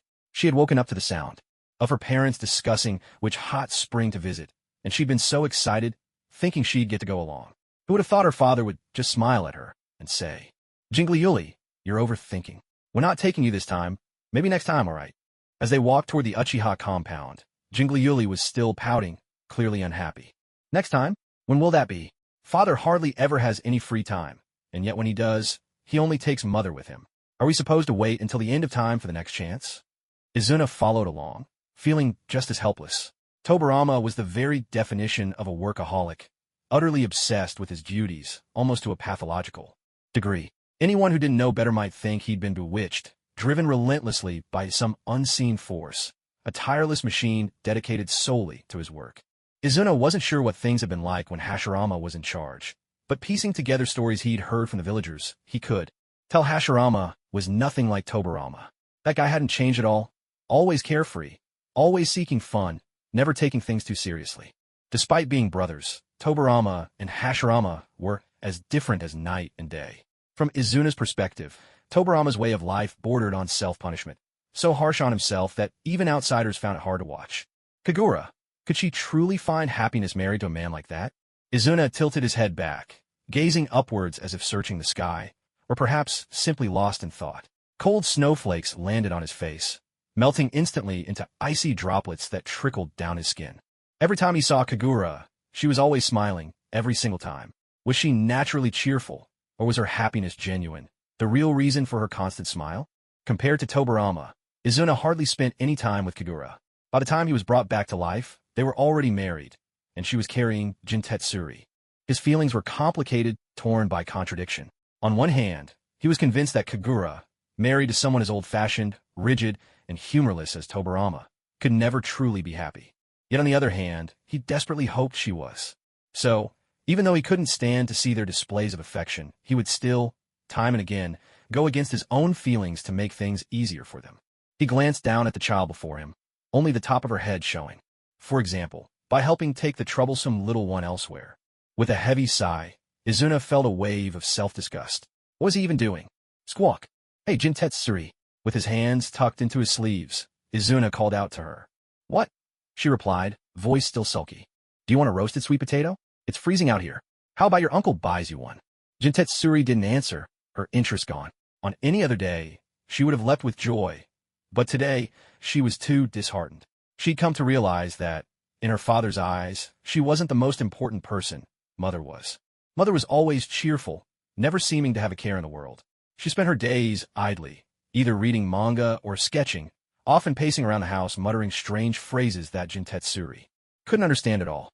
Was it possible that, in father's eyes, a mother like that, always smiling, always carefree, was even more lovable than the well-behaved daughter adored by the whole village? In your father's eyes, you and your mother are both very important, but you mean something different to him. There's no point in comparing. Who matters more? Both of you are precious to him, and there's no need to get tangled up in this, little one. They both love you very much. Pouting, Jingly Yuli shot a side-eye at Quana. But I still want to go to the hot springs. Where did this child get such stubbornness from? She was as unyielding as a stone.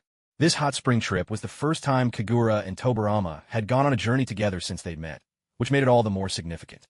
Tobarama was always busy, and Kagura had never imagined he would be willing to set aside his work and run away from his responsibilities as village chief for a few days. The idea seemed so novel and refreshing. Perhaps because he'd spent most of his life living by strict rules. It was Tobarama who seemed more excited about this spontaneous trip. He busied himself packing their clothes and daily necessities, sealing their already modest luggage into a scroll so they could travel light and carefree. Leaning against the bedroom door, Kagura watched Tobarama bustling about and heard him call out, "Is there anything else you want to bring? Are you sure you don't want to take Jingly Yuli with us? She might hold a grudge if you leave her behind." Tobarama was completely unfazed by this, answering with absolute certainty, "She won't." "You're not quite like other people," Kagura murmured, gazing at his back, lost in thought. She thought of her own father, whenever he went anywhere. It didn't matter if anyone else came along, but his daughter was always by his side. He put his child above all else, even above himself. My father was someone who valued his child above his wife. Actually, my mother was the same. Both of them saw their child as more important than themselves, or even each other. Suddenly, a warm hand tilted her chin upward. She hadn't even noticed him come closer. Tobarama made her look at him. Their eyes met, and Kagura saw a pair of serious red eyes, earnest and intense. What I want to say is, I might never be like your parents. Our child's life is long. Someday, she'll find people who cherish her deeply. It's not that she isn't important, but I don't want you to ever feel like you come after her. It was because I loved you first that we even have her. Do you understand what I mean? Kagura looked at Tobarama in silence. He wasn't used to speaking so seriously, and he stumbled a little over his words. But his meaning came through clearly. She understood him. His fair cheeks flushed a gentle pink, and he glanced away, a little embarrassed. He went on, first and foremost, you are yourself. Then you're my wife, the mother of my child. But no matter what role you play, it's always you that I care about most. You are the most important person to me. As expected, a heartfelt confession like this is best made in the dim light of evening. In broad daylight, it's simply too awkward. Tobarama didn't dare meet Kagura's eyes. Those pure, clear eyes would only make him feel even shyer. It had nothing to do with how many years they'd been married, but rather with his personality. Why isn't Kagura saying anything? Tobarama wondered uneasily. Her silence made his confession feel like a one-man performance, excruciatingly awkward. Catching a glimpse out of the corner of his eye, Tobarama paused in surprise. Kagura had been watching him all along. He had never seen such tenderness on her face before. She was gentler than he'd ever known her to be. Gone was the lively, impish spark she usually carried. Her face still held the innocence of youth, but her gaze was as gentle as a quiet mountain stream. Arigato, she said, her lips slowly curling into a smile. Thank you, Tobarama. Truly. A smile began to bloom at the corners of the man's mouth as well. He said, then let's set off. If we hurry, we'll reach the hot spring inn before dark.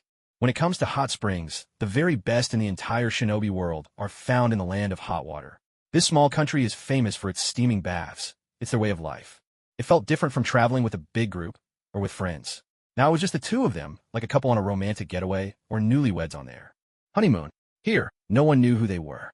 There was no rush, no pressure, just the two of them strolling hand in hand down the streets of the land of hot water. Snow had fallen here too, even heavier than in Konoha. But because this was a hot spring town, the snow melted much faster than elsewhere. So even though big, fluffy flakes still drifted from the sky, the rooftops of the closely packed houses were already beginning to thaw. The snow would melt into water, trickling steadily off the eaves and falling to the ground in a gentle, rhythmic patter, as if a quiet rain had started to fall. It was as if the rain were heavier now than when Yipping went to ask her father for money. No, wait, the snow was falling even harder than when Naruto intercepted the wreckage on the road, yet it barely lingered on the eaves before it melted away. Winter was the busiest season for hot springs. After a year of hard work, people finally had a chance to rest and catch their breath, traveling from far and wide to soak in these waters and relax. Normally, these streets would be crowded with travelers, but this sudden, heavy snowfall had kept many guests inside their inns. With the roads icy and the air so cold, most people preferred to enjoy a warm soak and a quiet drink inside. Only a rare few, like Kagura, who loved the snow, ventured out to wander the streets. Walking along the hot spring avenue, the snow beneath their feet had long since been trampled into a slushy mess. Kagura remembered coming here a few years ago, with Koharu, when they happened to catch the local festival. It was held by the riverside in a wide, open space. At this time of year, it must be nearly deserted. Let's go for a stroll by the river, Kagura suggested. Don't you think it's a bit far? Kagura shook her head and set off ahead of him. Watching the snow isn't like admiring flowers. To truly enjoy the snow, you have to go where no one else has been and be the first to leave footprints on a pristine, untouched field. That's the real joy of snow. Tobarama didn't disagree. There was truth in her words. The two of them crossed through the hot spring street and took a narrow path. If you followed that little road all the way to the end, you'd find yourself by the river. Tobarama noticed that he and Kagura always seemed to end up by the river, whether they were in Konoha or here. My hometown is in the south by the great rivers. It almost never snows this much there. That's why when I finished my exams and had to choose where to go next, I picked only universities in the north, just so I could see real winter snow.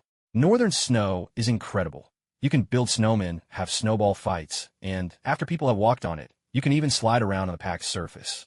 He didn't quite understand. He didn't know what those exams were, nor what universities meant. But he figured Kagura was talking about things from her hometown, things he'd never heard of. Thinking of her college days, Kagura's whole face lit up. That was a world she knew well, and once she started talking, the words just poured out. The first time I saw snow like this, I was over the moon. I ran into the snow and rolled around. And because I was bundled up so thickly, my classmates nicknamed me Panda. They said I looked just like one. Ha ha ha. A panda? Was that a cat so big it resembled a bear? That would certainly be quite large. When Kagura was happy, she couldn't help but bounce along as she walked, like a mischievous child who never really grew up. As they made their way towards the quiet riverside, hardly anyone else was around. The cold had driven them away, and not a single footprint marked the snow. In this kind of snowy expanse, there was no need to worry about slipping or falling. So Tobarama let her skip ahead, as lively as a little lamb, unweaned and full of energy. Oh, we even made a snow sculpture of the Nine Tails once. Though honestly, it looked more like a harmless, oversized cat than anything menacing. She remembered that their masterpiece had been spotted by a passing art professor, who glanced at it with an expression of utter disdain, walked off, and then, still, not satisfied, turned around from far away to shout, "What on earth is that supposed to be? Don't go telling anyone you're my students." I'd die of embarrassment. Yes, that was the first time Kagura had ever built a snowman, and she'd been thoroughly disapproved of. But you know, Kagura went on, back then I was probably reading too many angsty coming-of-age novels. Even when I was happy about the snow, I'd get all sentimental. I'd stand in the middle of the snow and catch the falling flakes in my hand, daydreaming about being heartbreakingly dumped by some dashing upperclassmen. Looking back, it's so embarrassing. She reached up to touch her hair, a sheepish smile on her lips. Heartbroken, Tobarama's eyes widened instantly. Out of everything she'd said, that was the only part that stuck with him. So it's true. Am I really the only one whose heart was a blank slate before meeting the other person? I told you, it was all just fantasy. Who hasn't had a phase where they were a bit of a dreamer? My university had a pretty balanced ratio of men, too. Women, but handsome guys were rare. I'm the kind of person who's drawn to looks. Plus, I always thought men who studied art were a bit, well, you know. What do you mean by a bit? A bit eccentric, really. Some of that performance art was so out there. Even as an art student myself, I just couldn't appreciate it. Maybe my social circle was too small, and I never met anyone normal. That's why I went all 4 years of college without even a single romantic relationship. It's my biggest lifelong regret. A lifelong regret. So that means wanting to fall in love, but in the end, nothing ever happened. Is that what she means? Tobarama kept his head lowered, watching the snow-covered path at his feet, and the corners of his lips curled up, almost involuntarily. It's all ancient history now. Embarrassing stuff? I've only ever told you, so you have to keep it secret. All right, Tobarama replied softly, following behind her. Even though it was a snowy day, because Kagura was sharing a secret only the two of them knew, Tobarama felt as if a gentle spring breeze was passing through the hidden garden of his heart. Buds that had slept all winter now quietly began to bloom, and a quiet joy radiated through him, inside and out. Is there anything you want to know about me? Here's your chance. You can ask anything. Though she said that, put on the spot, he truly couldn't think of a single question. With Kagura, it felt as if Tobarama knew her intimately, and yet not at all. After waiting a moment without a reply, Kagura turned around, walking backward toward the riverbank while still facing him, continuing their conversation. But I only like it when it's snowing. Once the sun comes out and the ice and snow start to melt, I can't stand it. Everything gets wet and messy. I really don't like that kind of, People really shouldn't tempt fate. She should have been watching her step, walking forward carefully, instead of hopping and skipping backwards like a carefree rabbit. A bump hidden beneath the snow caught Kagura's heel, and by the time she realized it, it was too late. Her body lost balance in an instant, and she toppled backward. Her hands flailed in the air, grasping at nothing. Above her, the sky pressed down, heavy as lead. It seemed like a giant sieve, pure white snowflakes drifting down through invisible holes. A few landed in Kagura's eyes. Instinctively, her eyelids fluttered shut. Oh no, am I really about to fall flat on my back? How embarrassing would that be? A warm, large hand wrapped around her fingers, followed by an arm sliding across her lower back. Kagura slowly opened her eyes to see Tobarama's face, always the same, nearly expressionless, as if carved from stone. She found herself in his arms. He had caught her, saving her from tumbling through the snow and turning into a panda. How many times have I told you? Watch where you're going. He sounded as if he were scolding her, but there was no mistaking the gentleness threaded through his tone. Amid the endless white of the snowy field, the tall man in the gray kimono had swept the petite woman into his embrace, a true hero rescuing his damsel in distress. Kagura stared, lost for a moment, at his young and handsome face. Tobarama always remembered how much Kagura disliked his forehead protector, so whenever they were alone, he never wore it. His entire face, unguarded, was exposed to her, and he gazed at her, his eyes deep and distant. How melodramatic, Kagura thought. This scene could be straight out of a romantic drama. Should I just stay in his arms like this, not moving, and let our eyes meet, time slowing to a standstill, and then the hero would lean down and kiss the heroine? That's how the story should go, but get up. You're kind of heavy. Kagura. All the romance evaporated the instant Tobarama opened his mouth. What hope was there for a man so oblivious to romance? Grumbling inwardly, Kagura got up, wanting nothing more than to put some distance between them. But as soon as she took a step, a sharp pain shot through her right ankle. With a startled cry, she glanced down. It sprained. A resigned yet affectionate sigh came from beside her. Tobarama took 2 steps forward, then crouched down in front of her. What are you doing? Get on. I'll carry you. Having brought this upon herself with her own recklessness, Kagura had hoped to walk by the river and play in the snow. Now, with her ankle injured, she had no choice but to obediently return to the inn. Lying on Tobarama's broad, sturdy back, Kagura felt a pang of guilt. Sorry to make you come all this way for nothing. She didn't say the words outright, but Tobarama wasn't a fool. He could hear the apology in her tone. He was a man, after all. Playing in the snow held little appeal for him. Besides, with no work demanding his attention, every minute spent with the woman he liked was a joy, so he didn't mind at all. He simply changed the subject. They say soaking in a hot spring helps a sprained ankle heal faster. Looks like staying just one night won't be enough after all. Huh? You mean? Tobarama was already calculating his workload. He had planned to stay just one night before hurrying back to his duties, but now he changed his mind. He wanted to stay for several nights. Of course, that meant his already overwhelming pile of work would only grow larger in his absence. And though he was happy now, he knew he'd be in for a long slog through paperwork later. But for once, he wanted to be selfish. Let's stay a few more nights. It's rare for us to get away like this. Ever since a few years ago, when Kagura started traveling with Kaharu, he had made up his mind. From now on, Kagura would only leave the village with him. He just couldn't feel at ease letting anyone else take her out. Lying on his back, Kagura was overjoyed. She absolutely loved soaking in hot springs. Even in the height of summer, when everyone else was seeking ways to cool off, she could still lose herself in the steamy waters. Her passion for hot springs bordered on obsession. The thought of staying here for a few extra days had Kagura chattering away on Tobarama's back, already making plans.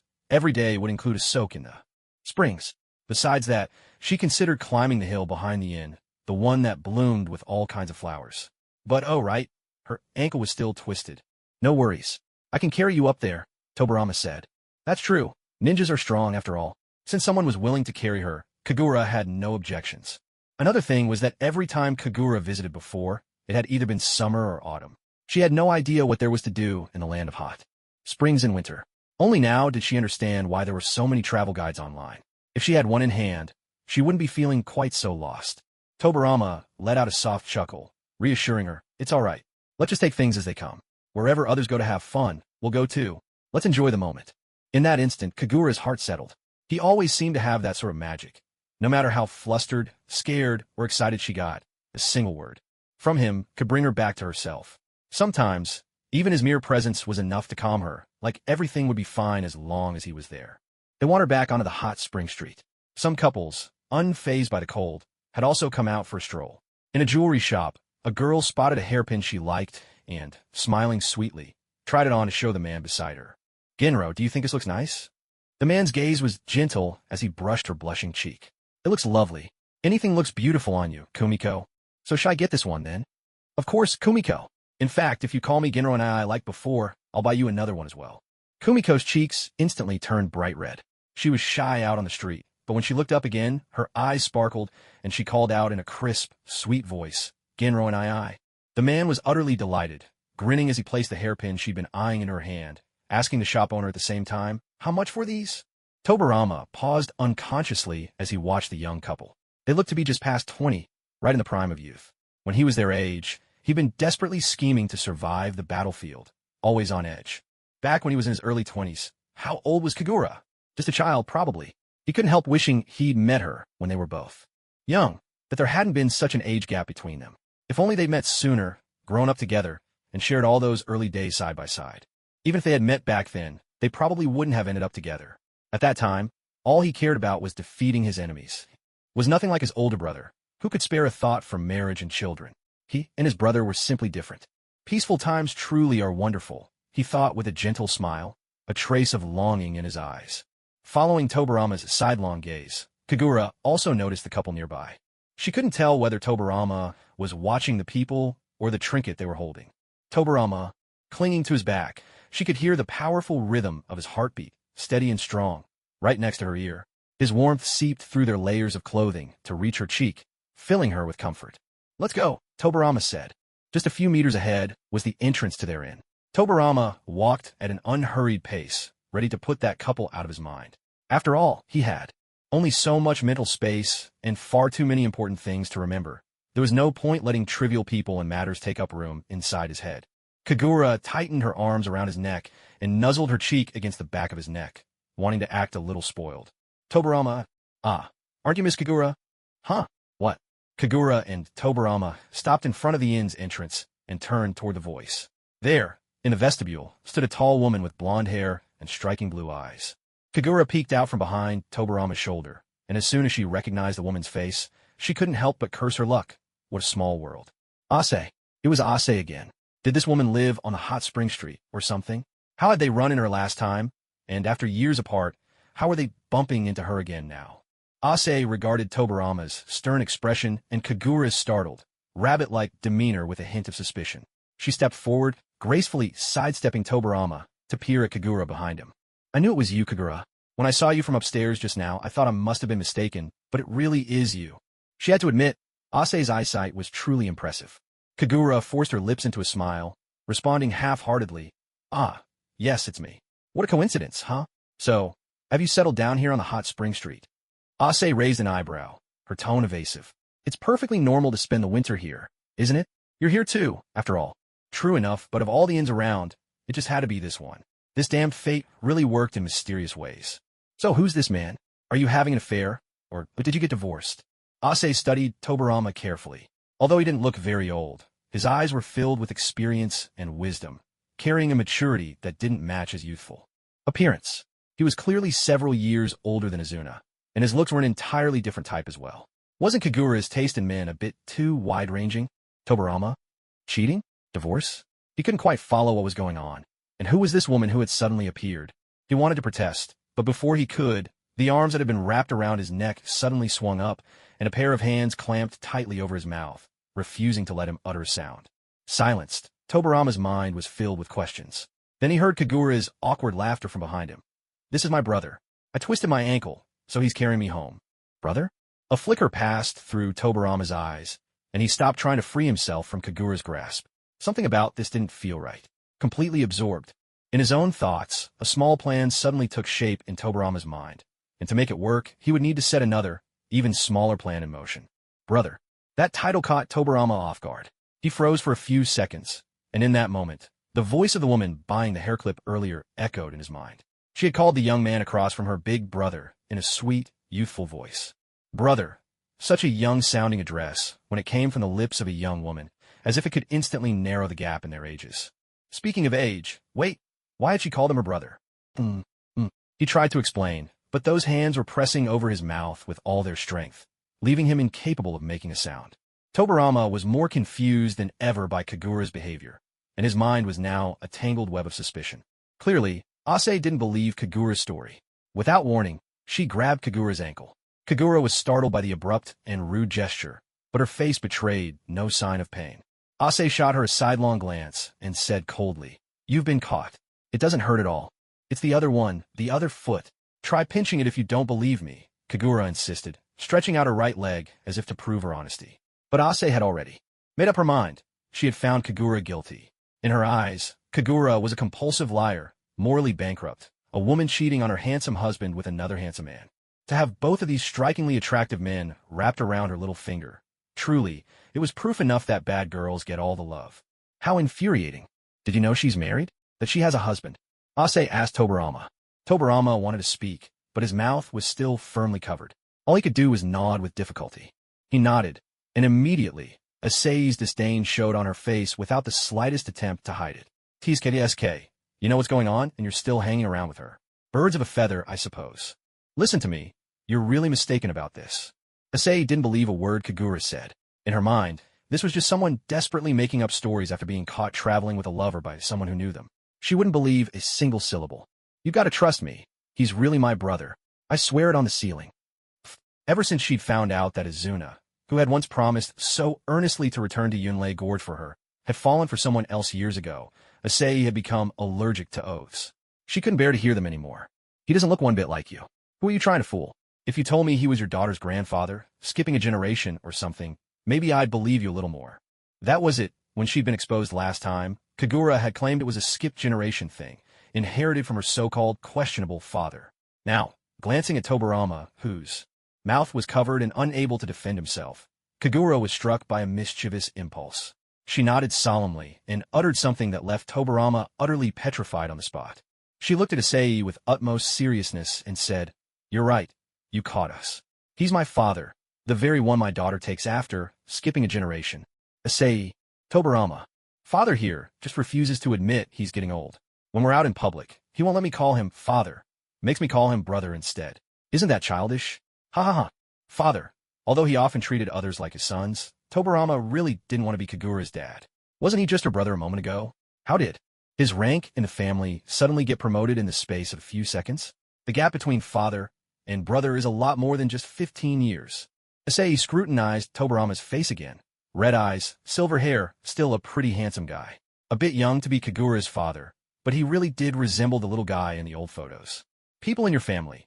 She wasn't sure how to express her shock, but then she remembered stories about certain ninja who couldn't stand growing old and used chakra to maintain a youthful appearance. Maybe Kagura's father was one of those. How pitiful, she thought. The decline of a hero. Perhaps this is what it looks like. Just as Tobarama was recovering from his petrification, he caught Issei looking at him with deep sympathy, and the look sent a shudder down his spine. "Issei-chan, can we go now?" It was only then that Kagura noticed there was a bespectacled man standing not far from Issei, looking honest and unassuming. He'd been quietly smiling the whole time, simply watching Issei talk with them. The man's voice made Issei a little embarrassed. Her cheeks flushed as she replied, slightly awkward, I know. Even if we're late, that shop isn't going anywhere. But if we're late, the chestnut-filled wagashi will sell out. I wanted you to try them. I've heard from many customers that they're delicious." Kagura wasn't naive. Hearing this exchange, if she still couldn't guess the relationship between the two, all her years would have been for nothing. Catching Kagura's nosy, probing gaze, Issei seized the initiative. "Well, I won't interrupt your father-daughter time any longer. I have something to take care of, so I'll be going now." She put particular emphasis on the words father-daughter. Biting her lower lip, Kagura had a sinking feeling that her flimsy lie hadn't fooled Issei at all. She just chose not to expose it. Issei hurried out, and the man, after giving a polite nod to Kagura and Tobarama, quickly followed after her. "That man is the owner of this inn," Tobarama explained, watching the man's retreating back now that he could speak freely. Kagura hadn't expected that. So that's why Issei was here. After all these years, it seemed she had found someone she liked. That was truly wonderful. Just as Kagura felt a wave of relief, she heard Issei's voice ring out, loud and clear, from the doorway, as if she were determined to stir things up. As if on purpose, Issei called, "By the way, is it just the two of you here? Where's your husband, Izuna? I don't see him with you. Weren't you two glued together the last time I saw you?" Her words landed like a depth charge, making the once-eased atmosphere tense and prickly again. Tobarama's expression darkened in an instant, making Kagura's heart skip a beat. At that moment, Kagura wished she could sew Issei's mouth shut.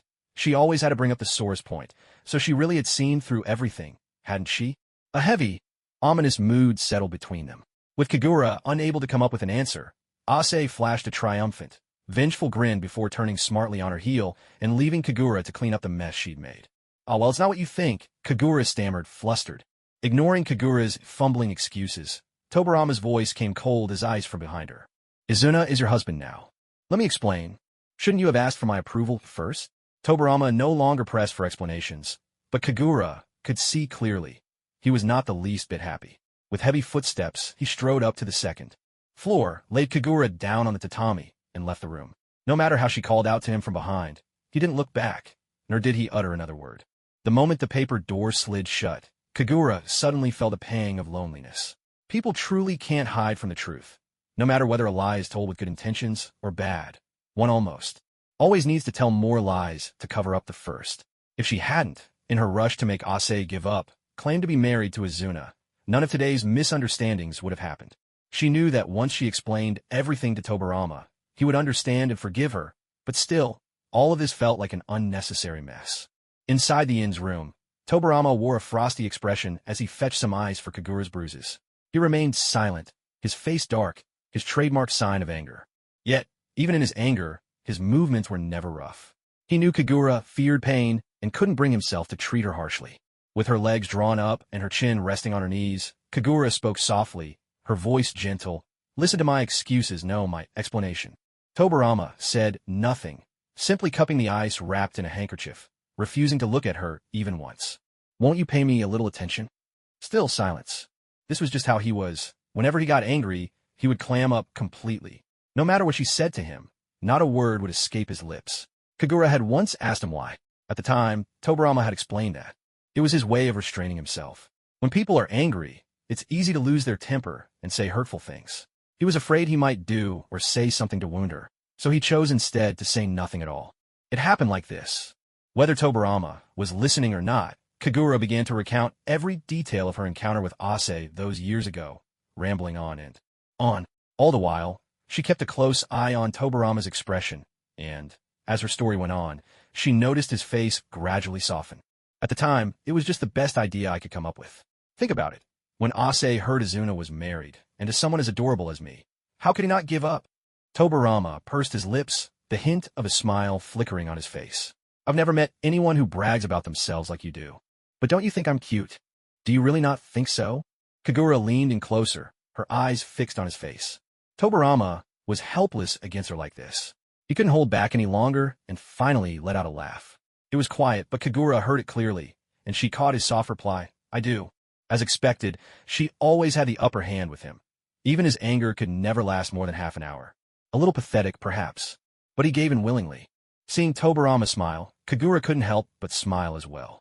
Her anxiety faded, replaced by a lightness in her heart.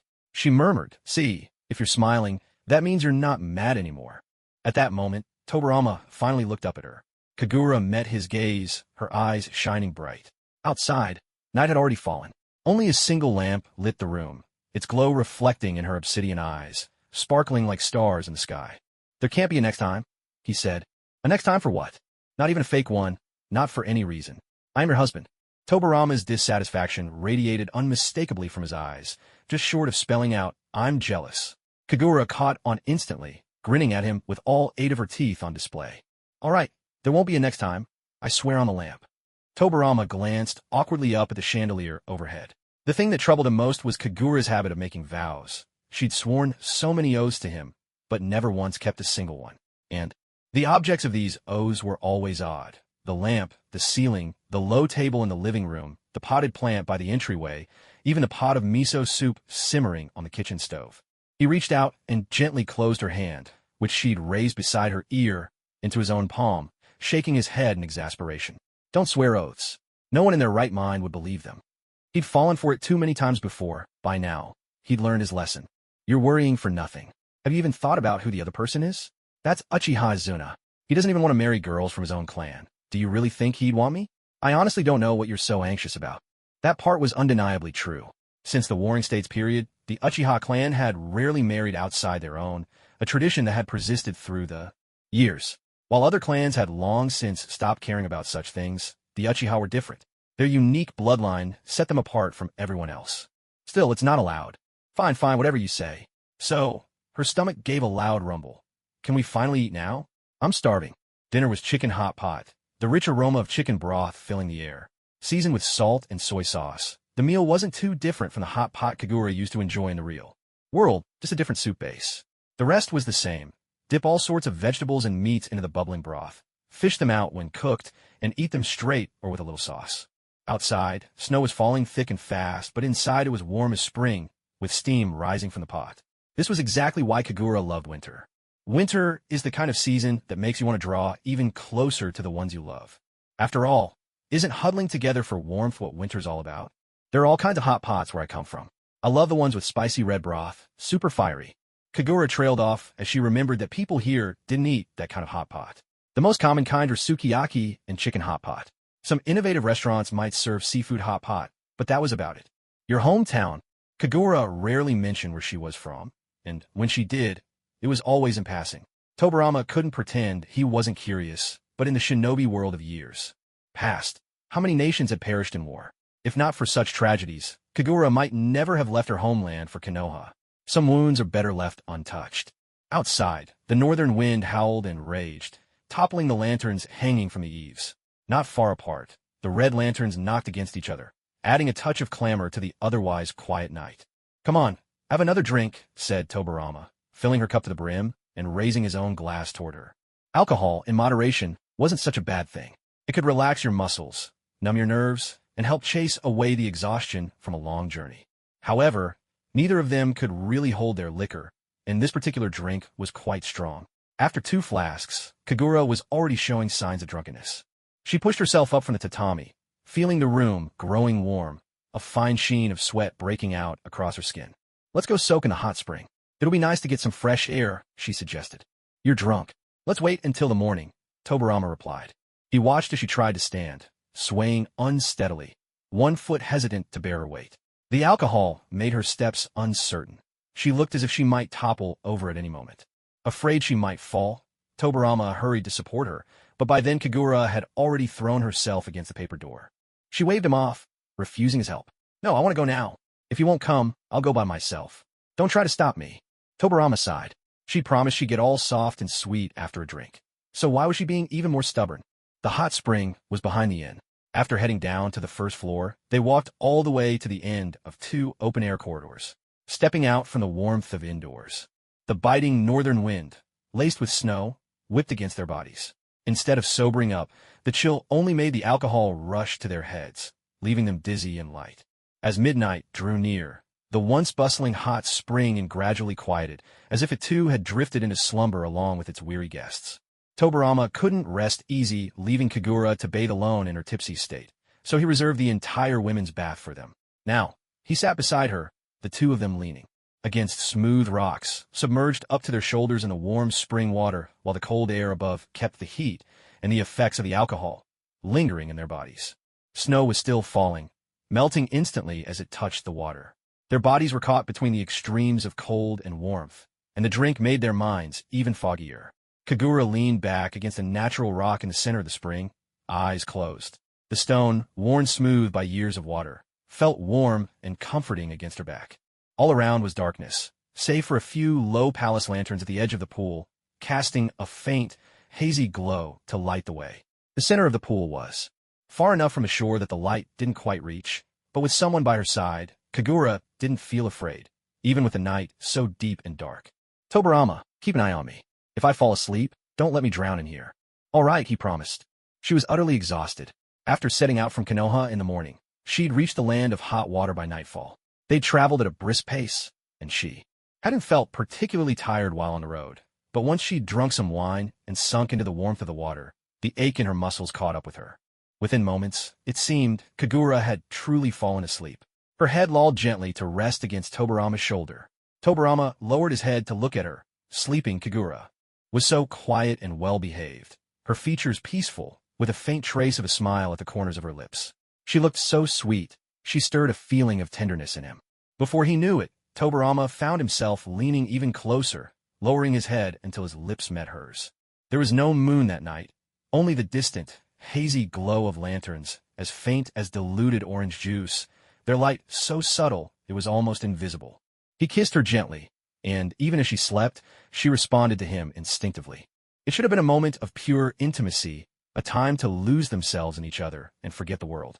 But suddenly, the sharp, clear call of brother burst into Tobarama's mind. The voice of the woman from the jewelry shop that afternoon came back to him, ringing out of nowhere in his head. She'd been laughing as she called out to the man across from her, "Ginro, brother, Ginro, big brother, brother." Startled, Tobarama had no idea why, at a time like this, the girl's voice would suddenly intrude upon his thoughts. In the dimness, his eyes flew open. It was hard to say who was more tired, but by the next morning, when the sound of footsteps coming and going in the inn's hallway woke them, Kagura was already awake. She simply stared at him, her bright eyes filled with an expression he couldn't quite decipher, something like confusion, tinged with a trace of unease. Remembering his actions the night before, Tobarama was racked with guilt. He pretended to still be asleep, rolling over to avoid those searching eyes. "Tobarama, did you know?" Kagura began, only to pause in surprise at how hoarse her voice sounded. Tobarama, even more flustered, tried to change the subject. "Maybe you had too much to drink last night." Next time, you should probably take it easy. Was that really it? Her yukata was still neatly wrapped around her, and Kagura felt as though she'd had a long, exhausting dream. A dream that was wild, almost absurd. I had a really funny dream last night, she said. Tobarama's eyes snapped open wide. He could hear his own heart pounding in his chest. Oh, how funny was it? Never mind. It was just a dream. I'm afraid if I tell you, you'll think I'm crazy. Nah. Tobarama forced an awkward laugh. Come on, tell me. It's just a dream. Kagura laughed in his arms, tilting her face up to look at him. I dreamed you wanted me to call you Big Brother. Isn't that hilarious? The faint smile froze on Tobarama's face, then slowly faded. So she really did find it ridiculous. Yes, he replied quietly. It is rather funny. I think I should call you Uncle. Uncle? It felt as though an arrow had pierced straight into Tobarama's heart. Ah, the pain was real. There's no way I look that old, he protested, a hint of unwillingness in his tone. So, would you rather I call you Big Brother? Her gaze was so sincere, not probing, just a simple, spontaneous question born of sudden whim. Tobarama's eyes drifted away. Of course, he wanted that, but here in the broad daylight, with the sun shining so openly, to let his true feelings show was out of the question. Why aren't you saying anything? He was terrified that if he opened his mouth, his true thoughts would spill out. A knowing glint flashed in Kagura's eyes. All of a sudden, she had the urge to tease him. After all, teasing an earnest person was far more entertaining than teasing a flirt. Brother? Tobarama, brother. Tobarama could hear his own breath growing unsteady, his arms stiff as boards. If enemy assassins burst in now, he'd probably be too slow to react and lose his life on the spot. This feeling, his whole heart no longer under his control, being led along by someone else, and yet somehow enjoying it, was utterly bizarre. Out of control, but strangely happy. What kind of twisted feeling was this? After calling out again and again, Kagura wrinkled her nose, suddenly finding the sweet, cutesy way of calling him rather nauseating. That sort of cloying tone didn't suit her at all. She was far more comfortable just calling him by his name. Honestly, brother and Tobarama just didn't go together. Ignoring whatever Tobarama was about to say, Kagura got ready to change and wash up. But the moment she moved, for some reason, it felt as if every bone and muscle in her body had come apart. She was sore to an absurd degree. Did I run 3 kilometers last night? Maybe we just traveled too far yesterday, and you're exhausted. Kagura frowned in suspicion. That explanation did make some sense. But suddenly, flashes from her dreams the night before darted through her mind. She hesitated, then lifted a hand to open the front of her robe for a look. So, it hadn't been a dream after all. It had really happened. She shot a sharp look at the culprit. Tobarama, knowing he was in the wrong, clung to the blanket and played dead. Tobarama Senju, you bastard. MMPH. Before he could even start to argue, a pillow landed squarely on his face. You took advantage of me when I was vulnerable. You begged me to. I did not. Don't twist the truth. I never lie. It was true. He never lied to her. But he certainly had a knack for making her beg him. Asterisk. If those memories were real, did that mean? So, you really did make me call you Big Brother, didn't you? Tobarama jolted, his whole body rigid. Why, after everything, did it always circle back to this topic? Seeing him stay silent, Kagura grew even more energetic. She snatched away the pillow, forcing him to meet her eyes. Tobarama looked straight at her, and in her gaze, he saw a spark of excitement. Isn't that right? Isn't that right? This isn't a dream either, is it? You really did let me call you Big Brother, didn't you? Answer me. I was just a little curious about how you'd sound if you said it. Tobarama didn't look at Kagura. He felt so embarrassed at being exposed like this, the kind of embarrassment that makes you want to curl your toes into the floor until you've scratched out a whole apartment with 3 bedrooms and a living room. So did you like it? It was okay. More than just okay. Even now, Tobarama still recalls with perfect clarity how Kagura called him last night. He'd coaxed her like a devil, whispering, "Brother, brother." That one word, brother, was like a fuse, igniting the devil lurking in his heart. After living so properly all his life, he realized, in that moment, he was actually a beast. The contrast sent a shiver through him. Oof. Kagura tossed aside her pillow, shooting him a mischievous, almost dangerous smile. For the first time, Tobarama saw the kind of maturity, that alluring and risky air in Kagura's smile. She leaned closer, her smile spreading, as if she'd caught him in some secret. Tobarama, so that's your little kink? This was something Kagura had never expected. It surprised her. Weren't all people from the East supposed to be addressed with honorifics like Koen? Why was Tobarama the exception? Then again, that's not quite right. Don't girls in anime always go on and on, calling out Oni-chan again and again? She couldn't read his mind. Tobarama was always good at hiding his true thoughts. If he didn't speak, no one could guess what he felt behind that deliberately stern, cold face. Just like now, even after all this time together, day in and day out, Kagura still didn't understand what really mattered to Tobarama. I thought you didn't care about that kind of thing. Isn't it true that all men want to hear women call them Big Brother? It was only after Kumiko called out, Genro and I, that Tobarama awakened the demon within him. As for other men, how would he know? Besides, he wasn't like other men. For him, that title was just a self-deception. This, Kagura didn't seem to understand at all. So, what do you want me to sound like when I call you? Sweet little girl, innocent child, poor thing, confident woman, or maybe a queen? To Kagura, it felt more like a little game to tease Tobarama, maybe to get back at him for his wild behavior the night before. She hooked her finger under his chin, her dominant tone making it impossible for him to look away. After that, Kagura seemed to be in a great mood. She tried out all kinds of voices, calling him Big Brother. The voices were beautiful, yes, but utterly devoid of emotion. There wasn't a shred of feeling in them, just a hint of mockery. Tobarama stared at her, telling himself quietly, as long as she's happy, that's all that matters.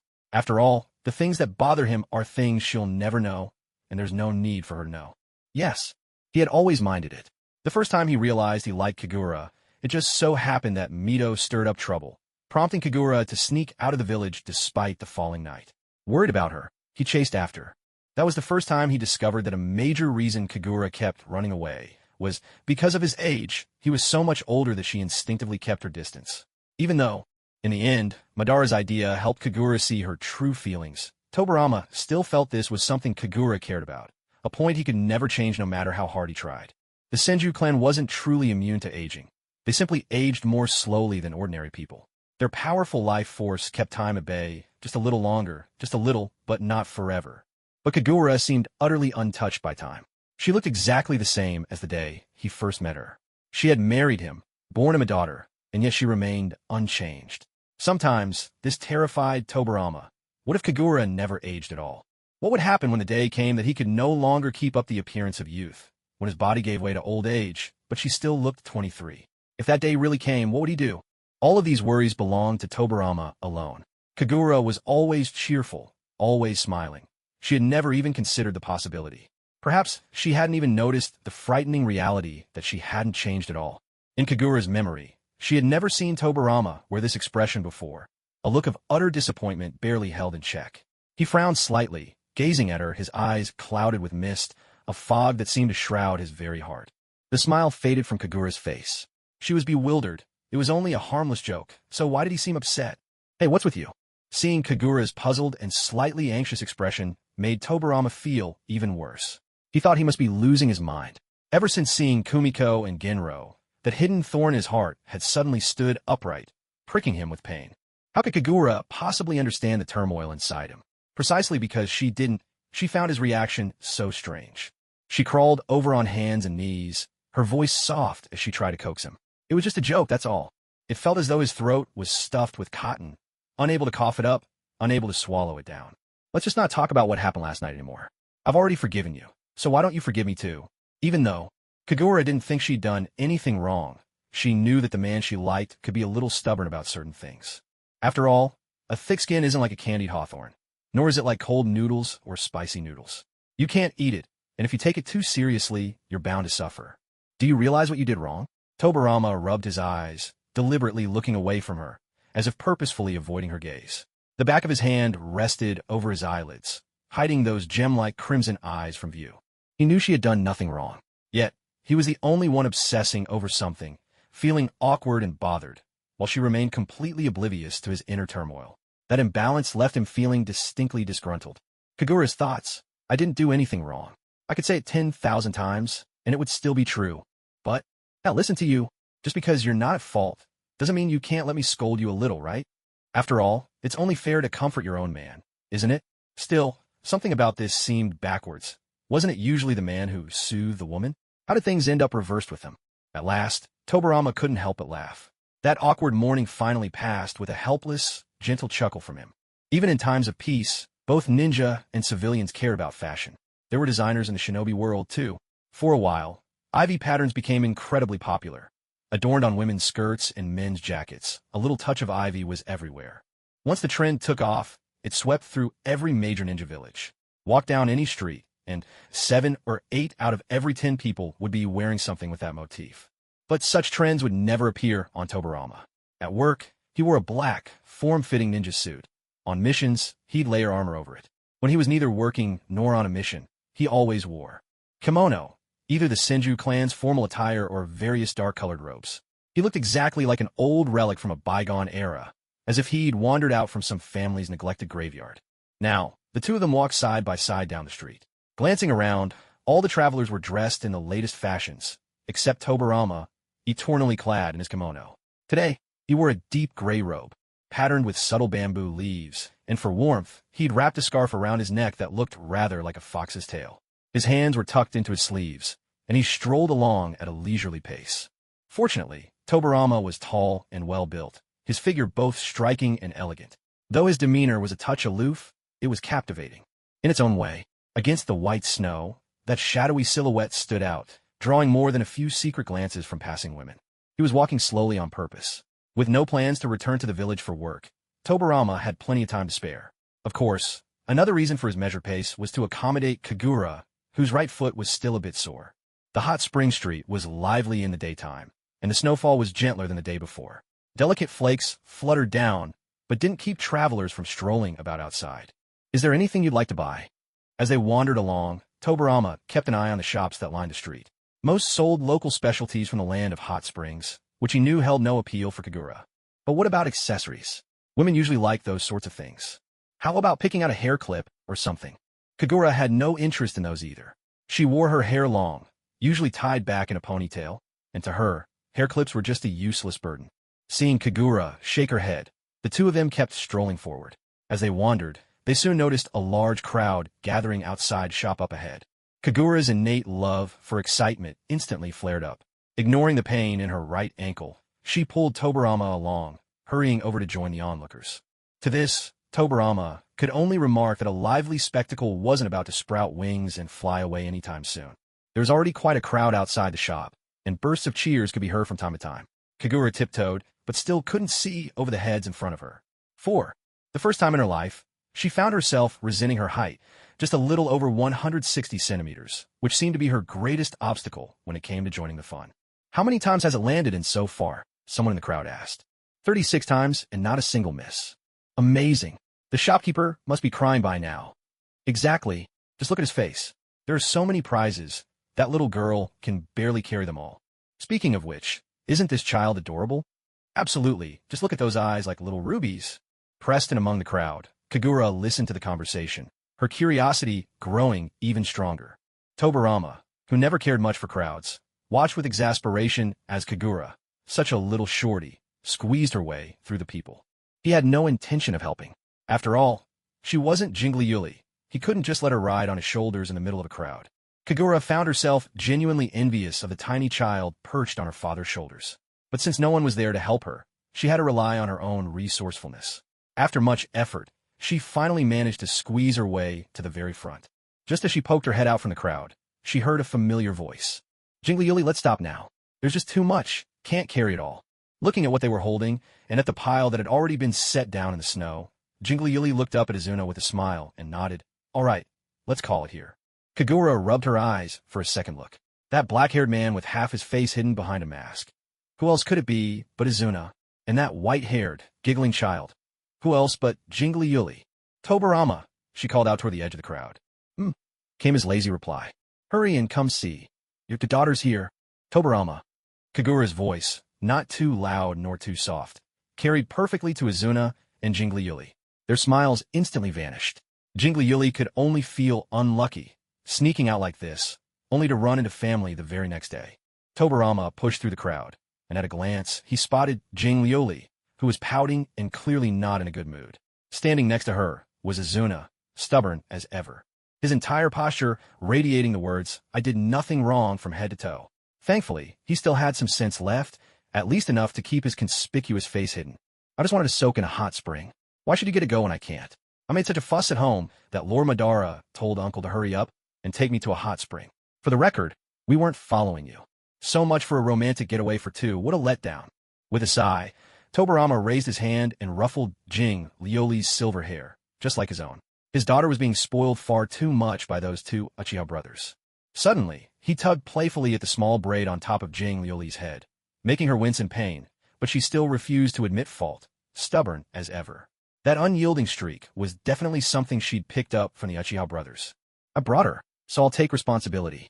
We didn't come to cause trouble. No one would have thought otherwise if he hadn't said anything. Now, his explanation only made it seem more suspicious.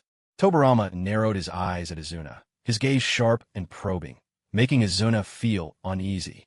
Izuna widened his striking eyes, raising his brows in a show of bravado. So, you did this on purpose, didn't you?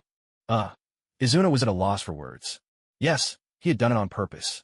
Yesterday, on the way back to the Uchiha compound, Izuna saw how downcast Jing Liuli looked. Thinking about Tobarama and Kagura, he felt a pang of jealousy in his chest. Driven by the thought that if he couldn't be happy, neither should they, he came up with a little mischief. With a fox-like grin, he crouched down to Jing Liuli's level and said, Liuli, how about this? Uncle will take you to a hot spring too. The moment she heard she could go to a hot spring and leave the village, Jing Liuli's eyes lit up with excitement. Really? But father never lets me leave the village. Tobarama only had this one precious daughter. With so many enemies, he would never dare let Jing Liuli out of his protection, out into the unpredictable world beyond the village. He was the cautious type, cautious enough to keep everything, people and events alike, firmly within his grasp. With me here, it'll be fine. Izuna reassured her, though he knew sneaking her away would be hard to explain later. Once we get home, just cry as hard as you can. If that doesn't work, throw yourself on the floor. Nizam will give in for sure. Then we'll have a perfectly good reason to go to the hot spring. Jing Liuli listened carefully and decided the plan would work, so she followed his instructions to the letter. Izuna felt a bit unscrupulous for taking advantage of child, but from another perspective, it was a win-win situation. No one stood to lose. With that thought, he quickly put his conscience at ease. When they returned to the Uchiha compound, the moment Jinglei saw Madara, she started to sob, her tears streaming down her cheeks in a pitiful display. Soon her quiet sobs turned into loud, wailing cries. She told herself she should be happy about the upcoming hot springs trip, but not a single tear would fall for real. Fortunately, she had a strong voice. Since she couldn't squeeze out any tears, she simply wailed at the top of her lungs, rolling around on the floor as she cried. Madara stared at her in utter bewilderment, completely at a loss for what to do. Seeing the child he had watched grow up, his darling little girl whom he had always spoiled, crying like this, his heart ached for her. Madara, anxious and flustered, tried to pick her up, but she refused to give him the chance. Nimble as she was, she rolled away just as he reached out, and by the time he withdrew his hand, she rolled right back. The floor is cold. Hurry and get up. Madara coaxed her, his voice softer than usual. No, I won't get up unless you let me go to the hot springs. Wah. After a few rounds of this, Madara felt his ears ringing from Jinglei's relentless wailing. Children really were bundles of energy. She managed to cry and roll around. For a full 15 minutes on the floor, Madara worried she might make herself sick from crying so hard. So in the end, he had no choice but to ask Izuna to take her. Tobarama said she's not allowed to leave the village. Isn't it a bad idea to take her? Izuna put on a troubled face, feigning reluctance as he schemed. Against his older brother, he was a seasoned pro at this. Every time since childhood, he'd managed to get his way.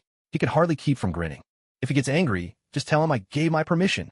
Izuna wasn't afraid of Tobarama, but since his motives weren't exactly pure, he needed a solid excuse, and Madara made for the perfect shield. She's just a kid. You'd better keep her safe, understand? Yes, I hear you.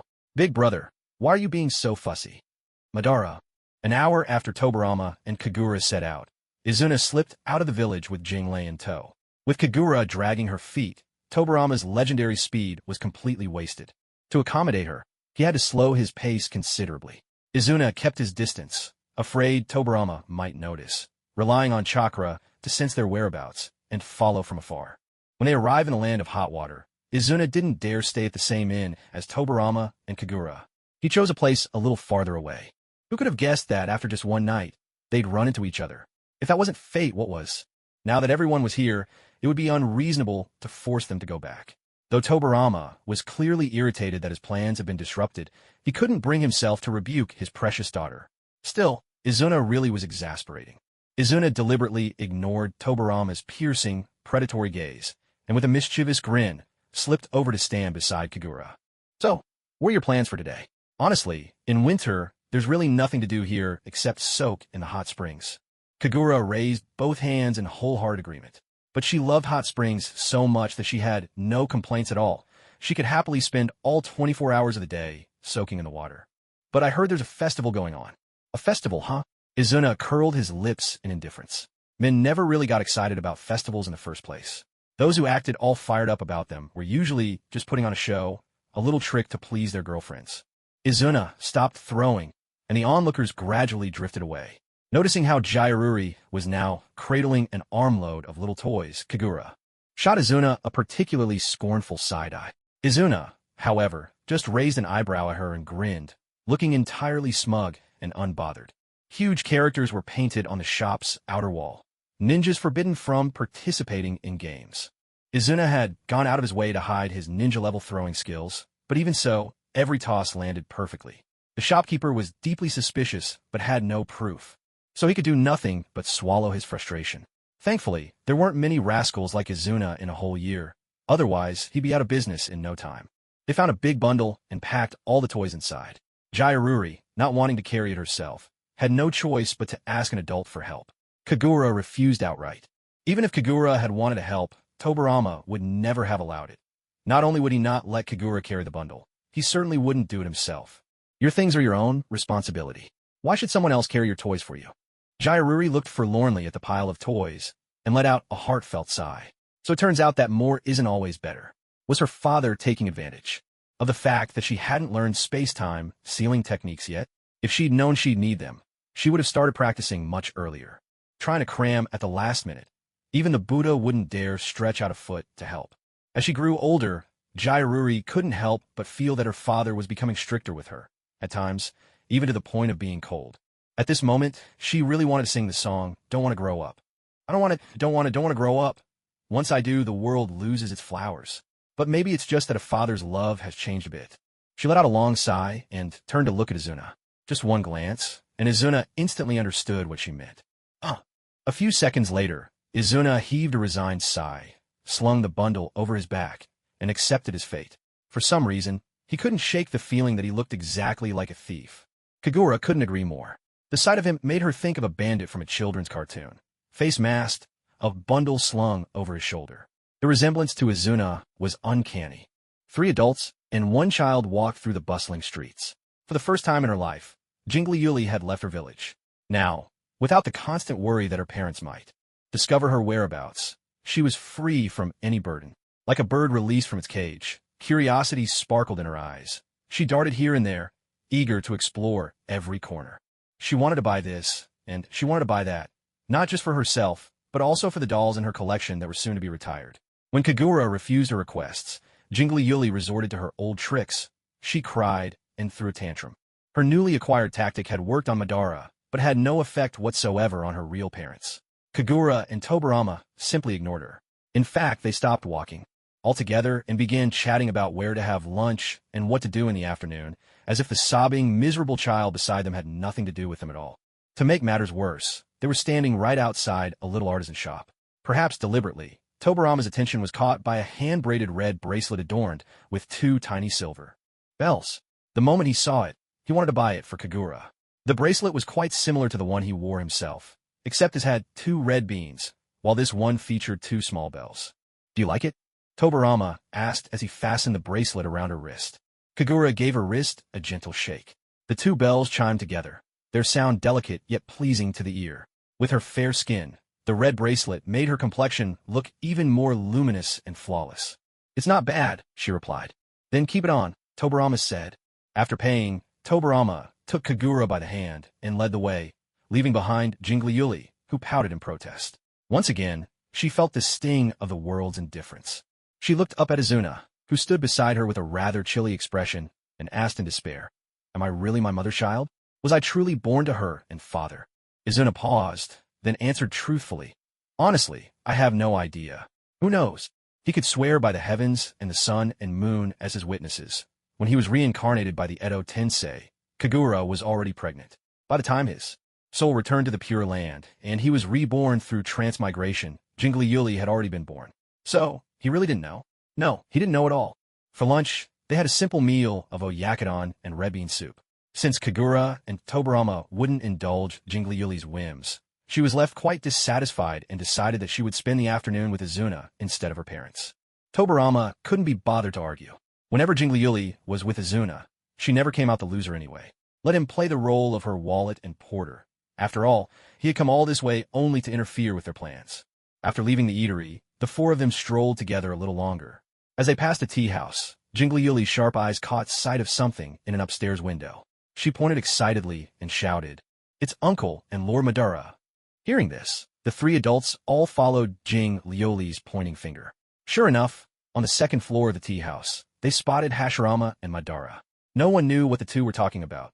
Madara looked absolutely furious, as if he'd suffered a silent insult, but simply couldn't do anything about Hashirama. Meanwhile, Hashirama laughed heartily, his carefree laughter echoing out, looking for all the world like someone without a single care. Izuna let out a small sigh. In this world, probably only Hashirama could stir his brother's emotions so wildly. Whenever Madara was with Hashirama, he always seemed to be at a disadvantage, yet he never learned his lesson. No matter how many fierce vows he made, all it took was a few coaxing words from Hashirama, and Madara would forget everything and follow him wherever he went. Izuna truly didn't know whether his brother was clever or just hopelessly naive. Upstairs in the tea house, Madara was grinding his teeth in frustration. He really wanted to drag this shameless man outside and have it out with him. "What are you, some kind of purebred dog?" he snapped. Hashirama, unfazed, quickly poured Madara another cup of tea, grinning and apologizing. All right. It was my fault this time. I promise I won't go around borrowing your name for mischief again." "Umph," Madara snorted, deciding not to believe a single word Hashirama said. But really, Hashirama continued, "I just thought she was beautiful, looked like your type, so I wanted to give you a chance. I never imagined it would turn out like this." On their way to the tea house, Hashirama had spotted a stunningly beautiful woman. His gut told him she'd be Madara's type. After all, Madara was striking himself, and the fact that he'd stayed single all these years probably meant that ordinary girls simply couldn't catch his eye. Now, finally, here was someone truly exceptional, and Hashirama's matchmaking instincts just couldn't be contained. But just as he approached to try and introduce Madara, a little kid appeared out of nowhere and crashed into his side. Losing his balance, Hashirama accidentally shoved the beautiful woman, sending her stumbling far ahead. The woman fell awkwardly to the ground, and when she looked up, she glared at them with blazing fury. At that moment, in a flash of self-preserving cowardice, Hashirama pointed straight at Madara, as if to say, "It was him, he pushed you." The woman's anger instantly faded when she got a clear look at Madara's face. She had never in her life seen a man so handsome. Her rage melted into a flutter of excitement, and all those curses she'd prepared swallowed themselves before reaching her lips.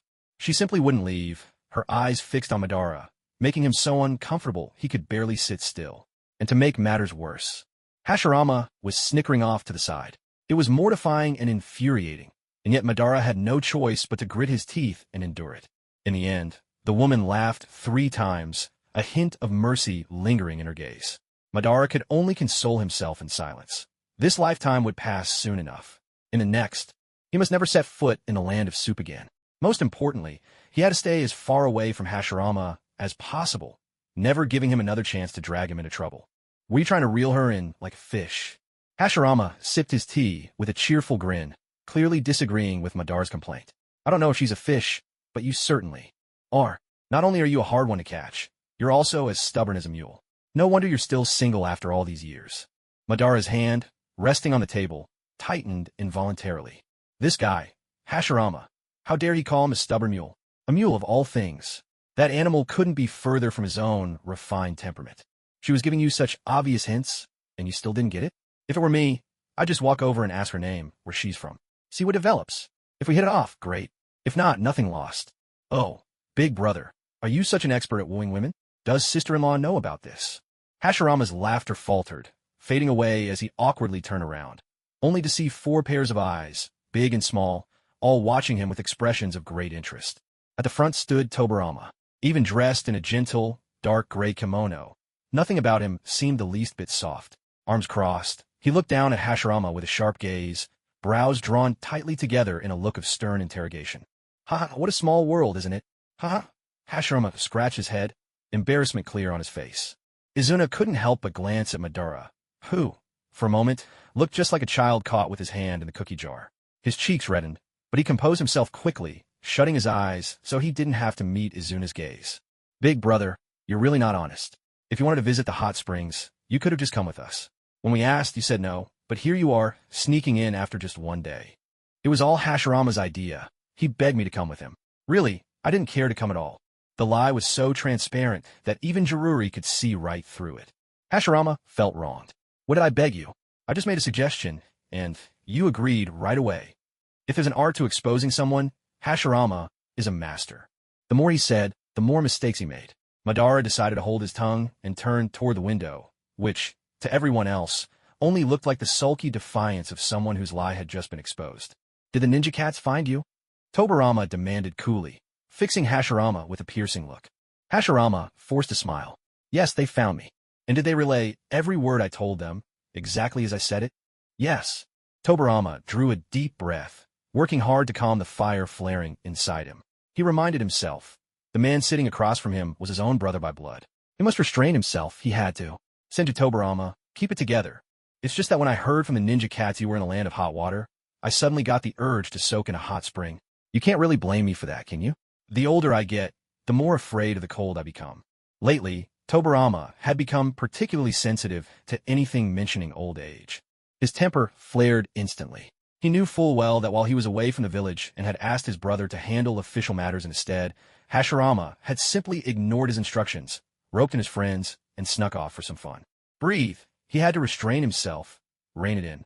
He was the first Hokage, after all. But no, he couldn't hold it back. To hell with self-control. Let it all go.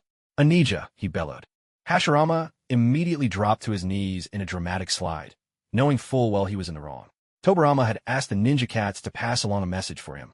Kagura had twisted her ankle, so he'd be staying a couple more nights at the hot spring inn in the land of hot water, and would Hashirama please handle the urgent matters back in the village. But once the words hot spring entered his mind, all Hashirama could think of was the soothing comfort of warm water washing over body and soul. It was like a starving man catching the scent of food. Once the craving struck, there was no stopping it. The urge to soak in a hot spring took root in Hashirama's mind and refused to let go. At first, he'd thought to bring Mito along, but there. 3-year-old Nawaki had fallen ill. Mito needed to help Kanro care for their sick child, so she asked him to bring Madara instead. After a brief pang of regret, Hashirama perked right up and made his way to the Suratobi compound, where he promptly passed Tobarama's responsibilities onto Hiruzen. Hiruzen, nervous and unsure, protested that it wasn't appropriate, but Hashirama just clapped him on the shoulder with a hearty laugh. Think of it as good training. Making decisions independently is the best way to learn. If you're really uncertain, you can always consult with your teammates. Monkey's always reliable. Don't worry, he added. Behind Tobarama, Kagura was silently grumbling. Hiruzen was indeed steady and dependable, sometimes a little too much so. His gentleness allowed Danzo to stir up trouble behind the scenes. She wondered if Hiruzen's calm was really a virtue, or perhaps a flaw. Tobarama fixed Hashirama with a hard stare that lasted a full 3 minutes, but his older brother only responded with his usual, good-natured grin. The longer he looked, the more Tobarama felt a deep sense of helplessness welling up from within. This was simply who Hashirama was, ever the optimist, always trusting his subordinates, always willing to give others a chance to prove themselves. To say he acted out of mere mischief would be to underestimate him. With a long sigh, Tobarama dropped heavily into the empty seat beside Hashirama. Hashirama, eager to make amends, quickly poured him a cup of tea and pushed it over with a sheepish smile. Here, drink up while it's hot. Once you've had your tea, you can't stay mad anymore, Hashirama said, gently smoothing the fox fur scarf around Tobarama's neck. Getting angry just makes you age faster, you know. The word old made Tobarama's temple throb. His grip on the teacup tightened, and for a moment it seemed he might crush it right in his hand. You've arrived at just the right time, so I'll leave these two to you. With that, Tobarama took a sip of his tea, then lifted his eyelids to glance at Izuna and Jinchuriki. Izuna, still wearing his mask and carrying his bundle, stared at Tobarama in disbelief. I'm not a child. How can you just hand me over to them like that? If you give us to them, how are we supposed to cause trouble for you and your wife? Jinchuriki echoed the complaint. Exactly. If I go with Uncle, he'll empty both Uncle Izuna's and Lord Madara's wallets. What'll I do then? At those words, the room fell silent. Madara and Izuna turned to look at the Senju family, feeling utterly speechless. So, whether young or old, the Senju clan just sees the two of them as walking ATMs. Hapless souls destined to quietly follow behind and foot the bill? Kagura quickly covered Jinchururi's mouth, smiling awkwardly. Kids don't know any better. They just have a knack for blurting out the truth. Madara, Izuna. Despite Izuna's protests, he and Jinchururi were still foisted on Hashirama and Madara. In truth, Tobirama didn't care what the two of them got up to, so long as they weren't trailing after him and Kagura. They could run wild as they pleased. Early the next morning, the innkeeper, who was the mother of the man with a fondness for a Sai they'd met the day before, informed them with enthusiasm that the annual ice and snow festival would begin that afternoon and last 3 or 4 days. Every winter, after the heaviest snowfall, the neighbors on the street would come together to organize the festivities. Over the years, it had become a tourist attraction. We've invited ninja to carve ice sculptures. When the lights shine on them at night, they're dazzlingly beautiful. There will also be performances by street artists. It's always lively. You should come and see it for yourselves. The innkeeper made sure to tell them as she brought breakfast up to the room that morning. By early afternoon, preparations were already underway.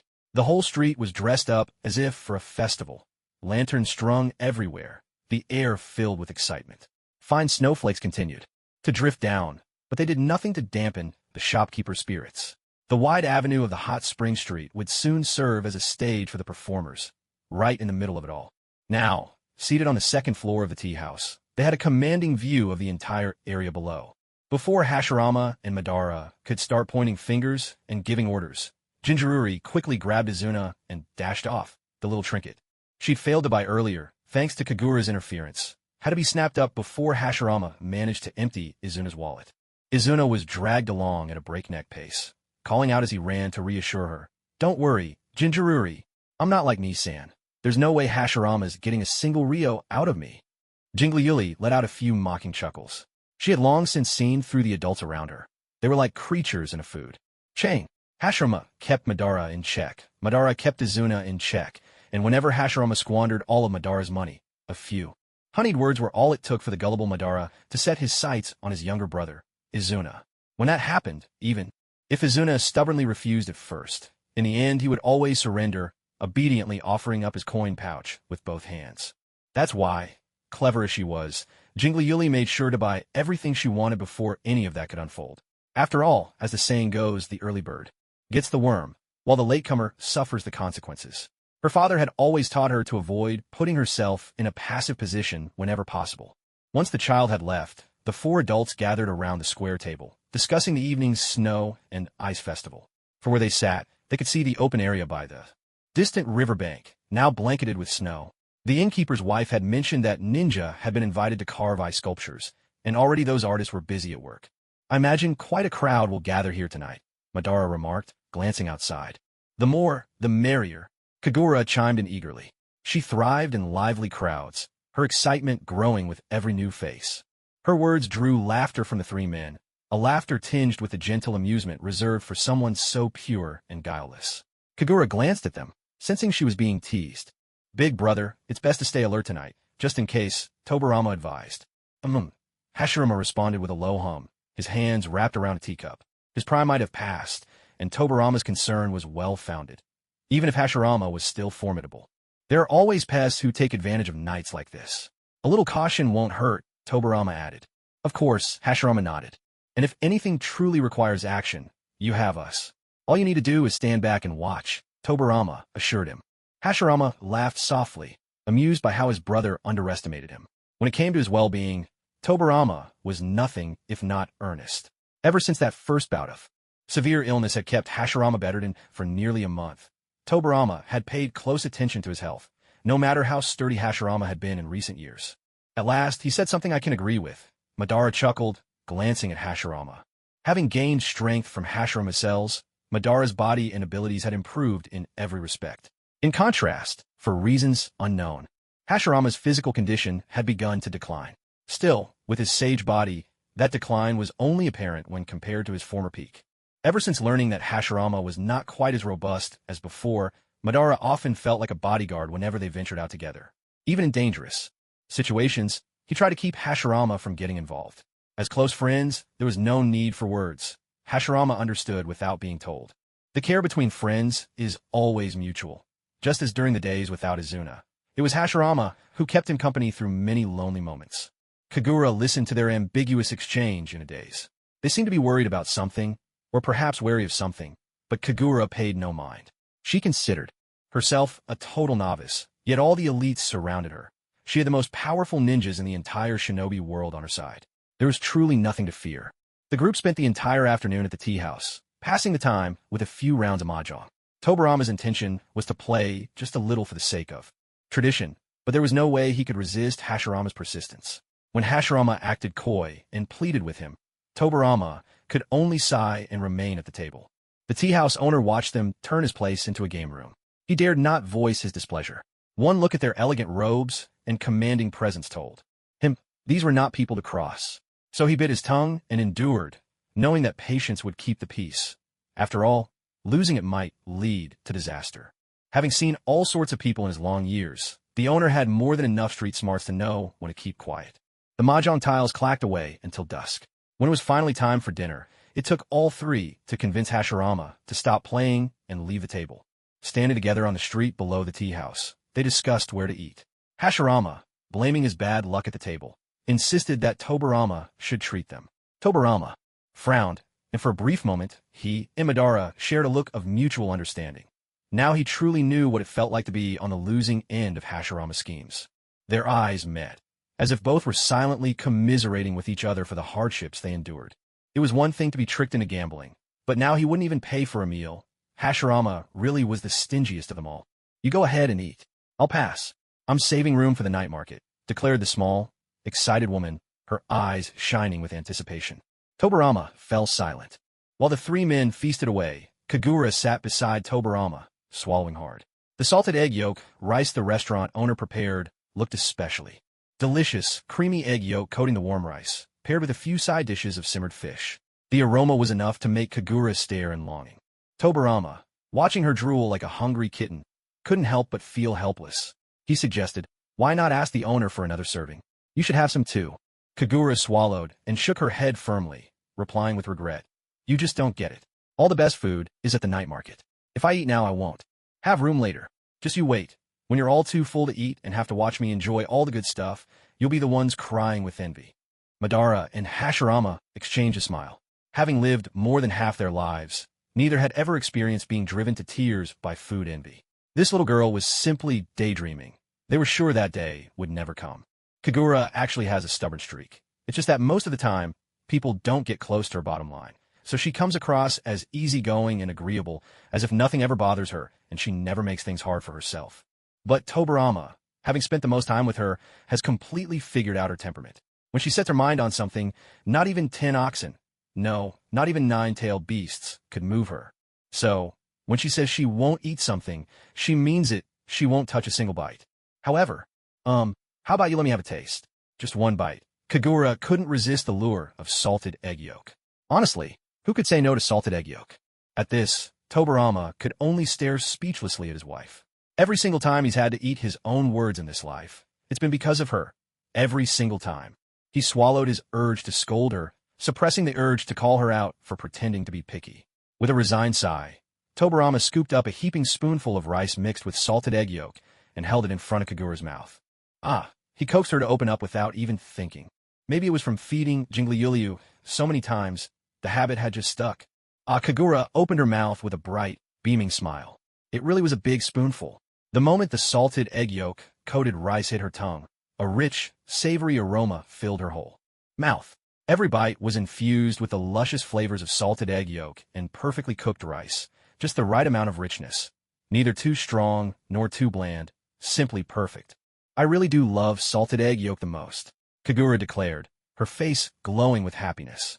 Meanwhile, Hashirama and Madara sat there like two high-wattage light bulbs, wide-eyed as they watched the couple's little display of affection. The funniest part was, the couple themselves didn't even see it as showing off. Maybe this was just their everyday life. Hashirama, for his part, actually felt relieved. As straightforward as Tobarama was, Hashirama used to worry that their marriage would turn into a cold, ironclad affair between a village chief and his secretary. He'd been afraid that, one day, Kagura would have enough and run away, while his clueless brother would be left wondering, why is my secretary acting this way? But now, seeing Tobarama's softer, more attentive side, Hashirama realized his brother was not a lost cause after all. He could be gentle and thoughtful, too.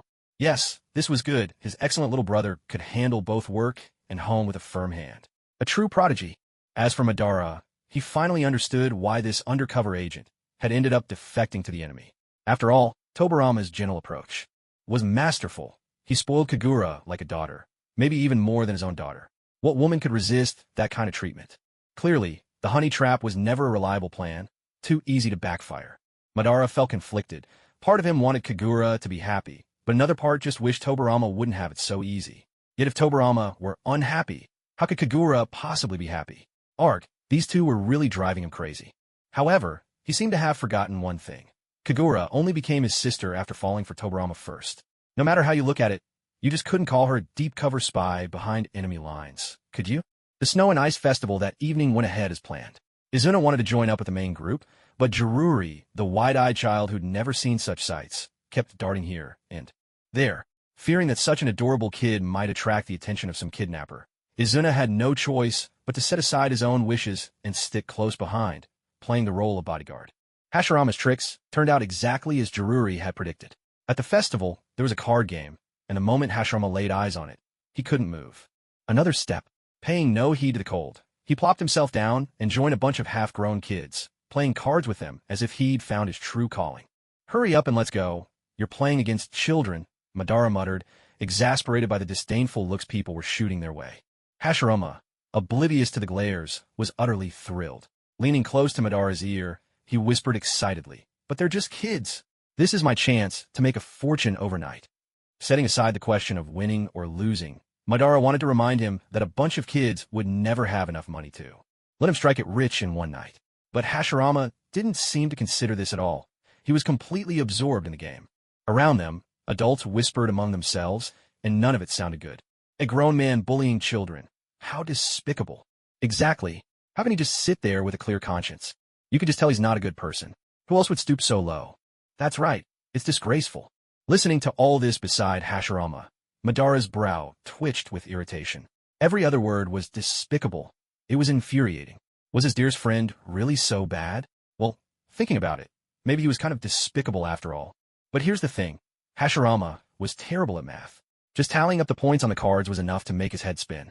Even though it was a one-on-one game, no matter how many times the kids swapped out players, Hashirama was always the one losing. The way things were going was nothing like Hashirama had envisioned. Even faced with a group of kids, he, a grown man, couldn't catch a single break. It just didn't make sense. It was one thing to lose to seasoned gamblers at the casino, but now even kids were bullying him? How could he stand for that? Scratching his chin, Hashirama puzzled over why he kept losing and turned to Madara behind him, urging him to help with the scorekeeping. Madara had no intention of helping. He wanted to live a little longer, thank you very much, and didn't care to be called despicable by a bunch of bored onlookers. He prided himself on his honor. When had he ever done anything so underhanded? Hashirama's dream of getting rich quick was shattered at the hands of a group of children. Not only did he fail to make any money, he lost everything he'd brought with him. And as if that weren't enough, he even set his sights on Madara's coin pouch. With a sharp smack, Madara swatted away Hashirama's sneaky hand as it reached for his waist, his voice stern as he scolded, "I told you, don't even think about taking my money again." "Absolutely not." "Oh, come on, Madara, don't be so stingy. These kids are counting on my money to buy them some candy. Isn't that right?" Hashirama burst into hearty laughter, showing not a trace of embarrassment at being caught by Madara. Well, it's true. Over the years, not only had Madara gotten used to this, but so had Hashirama. The children weren't the least bit intimidated by Madara.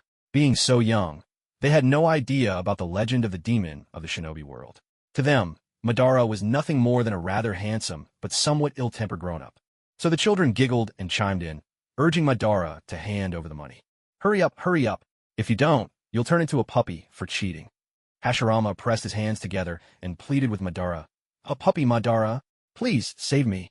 I don't want to turn into a puppy." He couldn't help but picture a puppy with Hashirama's face, sitting on the ground, grinning goofily, the perfect image of a silly dog. No, this was no time for wild daydreams. Madara shook his head, banishing the ridiculous image from his mind. Looking at Hashirama putting on his pitiful act, Madara felt a throbbing pain in his temples. What was he supposed to do? He really wanted to punch him, but with so many people watching, he had to restrain himself. Reluctantly, he tossed the pouch of money to Hashirama. The moment Hashirama caught it, his expression changed in a flash, and he broke into an even more exuberant grin. He pulled out some coins and handed them out to the children who had just beaten him, then gathered them to play another round. Are you really going to keep going, Uncle?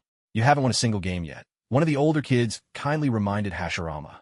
If Hashirama were the type to take advice, would he have been gambling for this long? Now that I've got some cash, let's play again. I'm sure I can beat you this time. Just trust me. Madara could only sigh and press his hand to his forehead. Hashirama was the very picture of a hopeless gambler. The same deluded optimism, the same determination to win it all back, just like every gambler who only sinks deeper. The bystanders who had just been calling him shameless now changed their tune, their voices much gentler, and even the way they looked at Hashirama had softened. How could a grown man lose at Hanafuda to a bunch of kids? That's unheard of. He must be doing it on purpose, one of them said confidently. Yeah, he's just using the festival as an excuse to lose some money so the kids can buy snacks, isn't he? Such a rosy fantasy. Oh, when you put it that way, he's actually a good guy. Exactly. Look at how upright and generous he looks. There's no way he's some despicable villain. Did that mean just a moment ago his looks were shifty and mean, and now he was suddenly upright and generous? How quickly public opinion changes. A cold bead of sweat slid down Madara's forehead. In that moment, he truly felt the unpredictability of people's hearts. Nothing changed. Faster. Just over an hour ago, they were all calling Hashirama despicable, and now he'd transformed into a paragon of virtue and kindness? TCH. Not far from Hashirama, sprawled across a bench, was a sleepy pug. The pug yawned and lifted its head, casting a particularly disdainful glance at Hashirama and the group of children, then grumbled, "What's wrong with being a dog? Frankly, I don't even fancy you humans." No sooner had it finished speaking than it felt a sudden weight pressing down on its back, nearly squashing it flat. "Ah, I'm so thirsty. I need a drink." A child's bottom had landed squarely on the pug, pinning it firmly to the bench. Struggling to twist around and see which oblivious soul had dared to use it as a cushion, the pug heard the owner of the offending posterior speak up, a clear, young voice. "Oh, this bench is so comfy, so warm and soft." "Hey kid, you're sitting on me," the pug protested. "Who's talking?" Someone pointed to the spot beneath her and gave the pug, who was rolling its eyes in outrage, a look of sympathy. "You're sitting on someone." At once, the girl jumped up, allowing the pug to roll over and shake itself off, relieved not to have been squished flat. "You little," the pug began, but as soon as it saw the child's face, all words failed it. Silver hair, red eyes, her hair braided into two little horns, dressed in snowy white clothes, and a giant bow at her waist that, rather than encumbering her, made her look like a butterfly ready to take flight. Her tiny, delicate face was impossibly beautiful.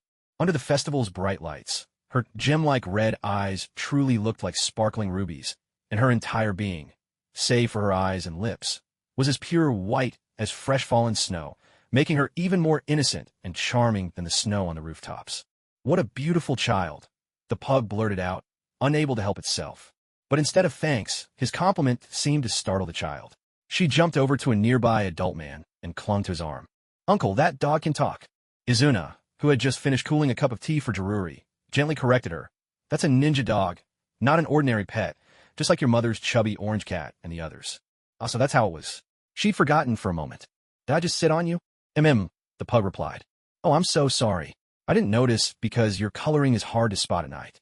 Can you forgive me?" As she spoke, Jaruri reached out and gently stroked the pug's head, her face lighting up with a smile just like her mother's, her eyes curving into little crescents. That smile was so warm, so disarming, and on such a lovely face, it was doubly effective.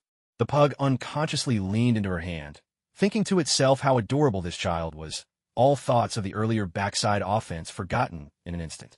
"You're purring. Does that mean you're not mad at me anymore?" "Eh." The pug snapped to attention, trying hard to maintain an aloof demeanor. Just a moment ago, it had almost been charmed by this child. Seeing its reaction, Jingli Yuli couldn't help but burst out laughing and teased Izuna. "So ninja dogs are as proud as ninja cats, huh?" "Ninja cats, huh?" The pug curled its lips in disdain. They were nothing like ninja cats. The ninja cats had all sorts of bad habits and were notoriously fickle, easily distracted by things like foxtail grass and catnip, always getting into trouble. But the ninja dogs were different. Some excelled at tracking, like itself, while others were skilled fighters, and every single one of them was fiercely loyal to their contract masters. Truly the most devoted of companions. "Oh, ninja dogs sound wonderful." Jingli Yuli patted the pug's head, her eyes shining with longing. No, absolutely not."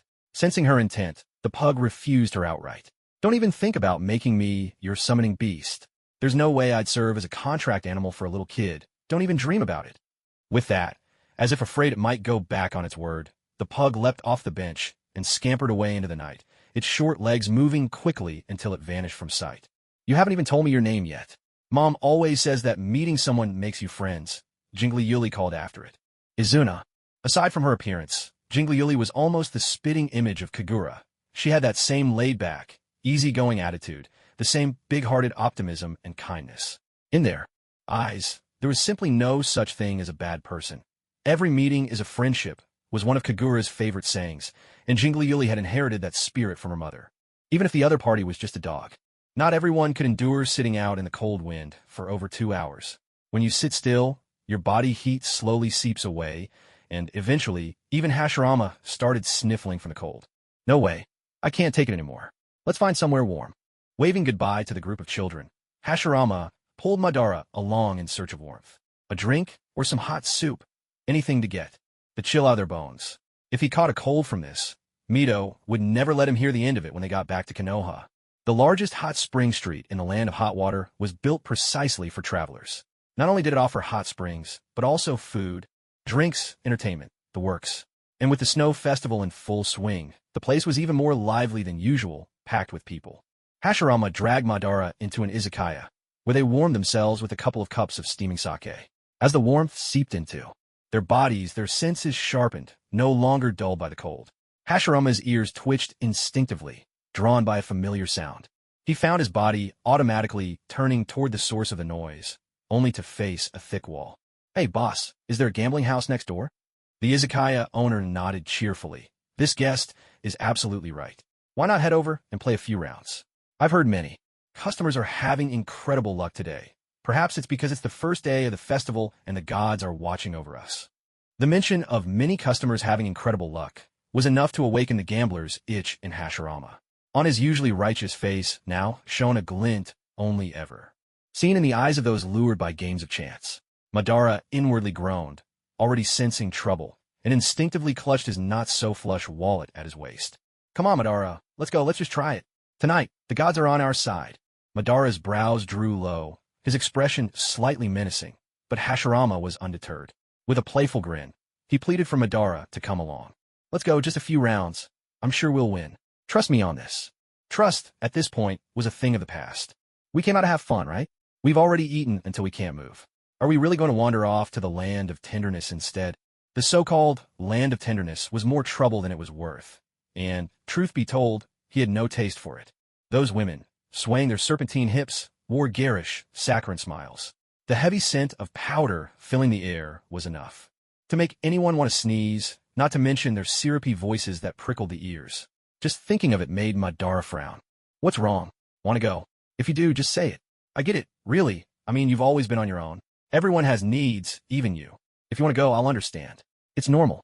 Coming from Hashirama, these words, awkward for most, sounded perfectly matter-of-fact. He wore an earnest smile, as though he were merely discussing the weather, not something that would make others blush. Hashirama was doing it on purpose. When it came to dealing with Madara, he had 1,000 tricks up his sleeve, and not once had he ever lost. Let's go, Hashirama said, tugging at the loose sleeve of Madara's robe, pulling him out of the izakaya. The izakaya owner grinned knowingly, offering a helpful tip as they left. He leaned in, lowering his voice mysteriously. There's a new dancer at the brothel across the street. She's exceptionally talented and beautiful, a real rare beauty. You might want to see her, although she does cost a bit more. But seeing how impeccably these two guests were dressed, clearly a cut above the usual crowd, money would hardly be an issue for them. Madara bristled at the implication, as if he truly needed to visit a brothel. His tone turned cold and a bit awkward as he shrugged off Hashirama's hand from his sleeve, conceding with clear reluctance. Next door. The brothel was across the street. The casino was next door. Hashirama flashed a sly, victorious grin, secretly giving the izakaya owner full marks. What a perfect wingman. The casino was buzzing with voices and excitement. Although it seemed a bit shabby compared to the places they'd visited before, it was still much larger and more luxurious than the tiny gambling house in the Hidden Leaf Village. Come to think of it, that little gambling den in the leaf was probably built by Tobirama just to keep Hashirama from wandering outside the village all the time. A mere formality, really. How good could it possibly be? But this place was different. The casino was divided into several distinct areas, offering a wide variety of games to suit every gambler's tastes. Standing together, Hashirama's face was alight with excitement, while Madara looked like a rain cloud had settled over his head. The contrast between them was almost comical, like a responsible butler paired with a wayward, spendthrift young master from a noble family. Their clashing auras drew curious glances from the people nearby. Madara glanced around, taking in the assorted crowd. It was truly a mixed bag. Ordinary travelers trying their luck for the first time, desperate souls in tattered clothes who had clearly lost everything but refused to give up, and those elegant figures with faint smiles on their lips who didn't seem to care about winning or losing at all, clearly the nobles of the bunch. Hashirama wandered for a short while before quickly settling on his game of choice, dice. It was simple, required no brain work, and anything more complicated just didn't interest him. How much money do we have left? If it's not enough, just go find Izuna. He'll definitely give you some, Hashirama said cheerfully, sitting down at the gaming table and offering Madara a well-meaning reminder. Sure enough, just as Kagami had predicted. But Madara had no intention of taking advantage of his younger brother. If they really lost too much, he'd simply make Hashirama work off the debt as a dealer. What neither of them could have guessed was that Hashirama, who usually lost far more than he won, seemed to be blessed with extraordinary luck that night. Except for the first 2 rounds, which he lost, he went on an incredible winning streak, as if divine hands were guiding him. It was as though some benevolent spirit had decided to let him rake in piles of winnings. At first, Hashirama was delighted with his good fortune. But as his winning streak continued, round after round, the smile gradually faded from his face. After stuffing all the winnings into Madara's wallet, Hashirama was left with a heap of coins that wouldn't fit. He stared at the pile, looking utterly lost. Madara shot him a sidelong glance, unable to figure out what was going through Hashirama's mind. What gambler didn't like winning? But Hashirama genuinely seemed not to enjoy it. Standing at the casino entrance, after handing all the coins over to Madara, Madara even heard Hashirama let out a sigh. Sigh? This just isn't any fun. Madara? It's so strange. I shouldn't have been able to win like this, Hashirama mused. Maybe that dealer took a liking to you and was deliberately letting you in. Madara finally found a chance to tease him. He could still remember when Hashirama sat down at the table. The kimono-clad dealer with her flower-patterned sleeve had instantly brightened up, her smile taking on a hint of allure as if she'd been waiting all night just for him. Hashirama was a man of striking masculinity, upright and honorable. His looks were especially favored by mature women, a far cry from those gamblers mired in vice. Encountering a gambler like him was truly a breath of fresh air. Hashirama shook his head. The dealer? I didn't really notice her face. All I remember is that her fingers were rather thick, which is pretty rare for a dealer at the table. Dealers in the casino always took special care of their hands. To keep them nimble, some would soak them in milk every day, avoiding using their hands whenever possible, and some even took out costly insurance for them. Maybe it's exactly because her fingers were thick and she wasn't skilled enough that you managed to win by a stroke of luck, Madara mused, not fully understanding, but assuming that was the case. Hashirama didn't reply, but there was a faintly strange look on his face. People came and went in the casino, some being tossed out wailing and cursing, others, nobles and wealthy merchants, escorted in by entourages of geishas. Madara glanced at Hashirama, who was staring at the ground, his eyes cast downward, still looking somewhat puzzled. With a rare smile, Madara patted Hashirama on the shoulder. You're a strange one, you know that? Isn't winning something to be happy about? Hashirama stared at Madara for a moment, then smiled as well, replying quietly, You're right, it is a good thing. But on the day he'd had a winning streak at the casino, recouping all his losses from the past year, Madara had returned to Konoha with the 9 tails, and he, Hashirama, had stabbed Madara in the back, taking his life. So, where are we off to now? Gazing at the lively, bustling street, Madara put the question to him. First, let's find Izuna and Kagami, then meet up with Tobarama. Madara looked a little surprised, but seeing the seriousness in Hashirama's expression, he couldn't shake the feeling that this vibrant night wasn't as peaceful as it appeared on the surface. His eyes darkened as he nodded. All right, we'll do as you say.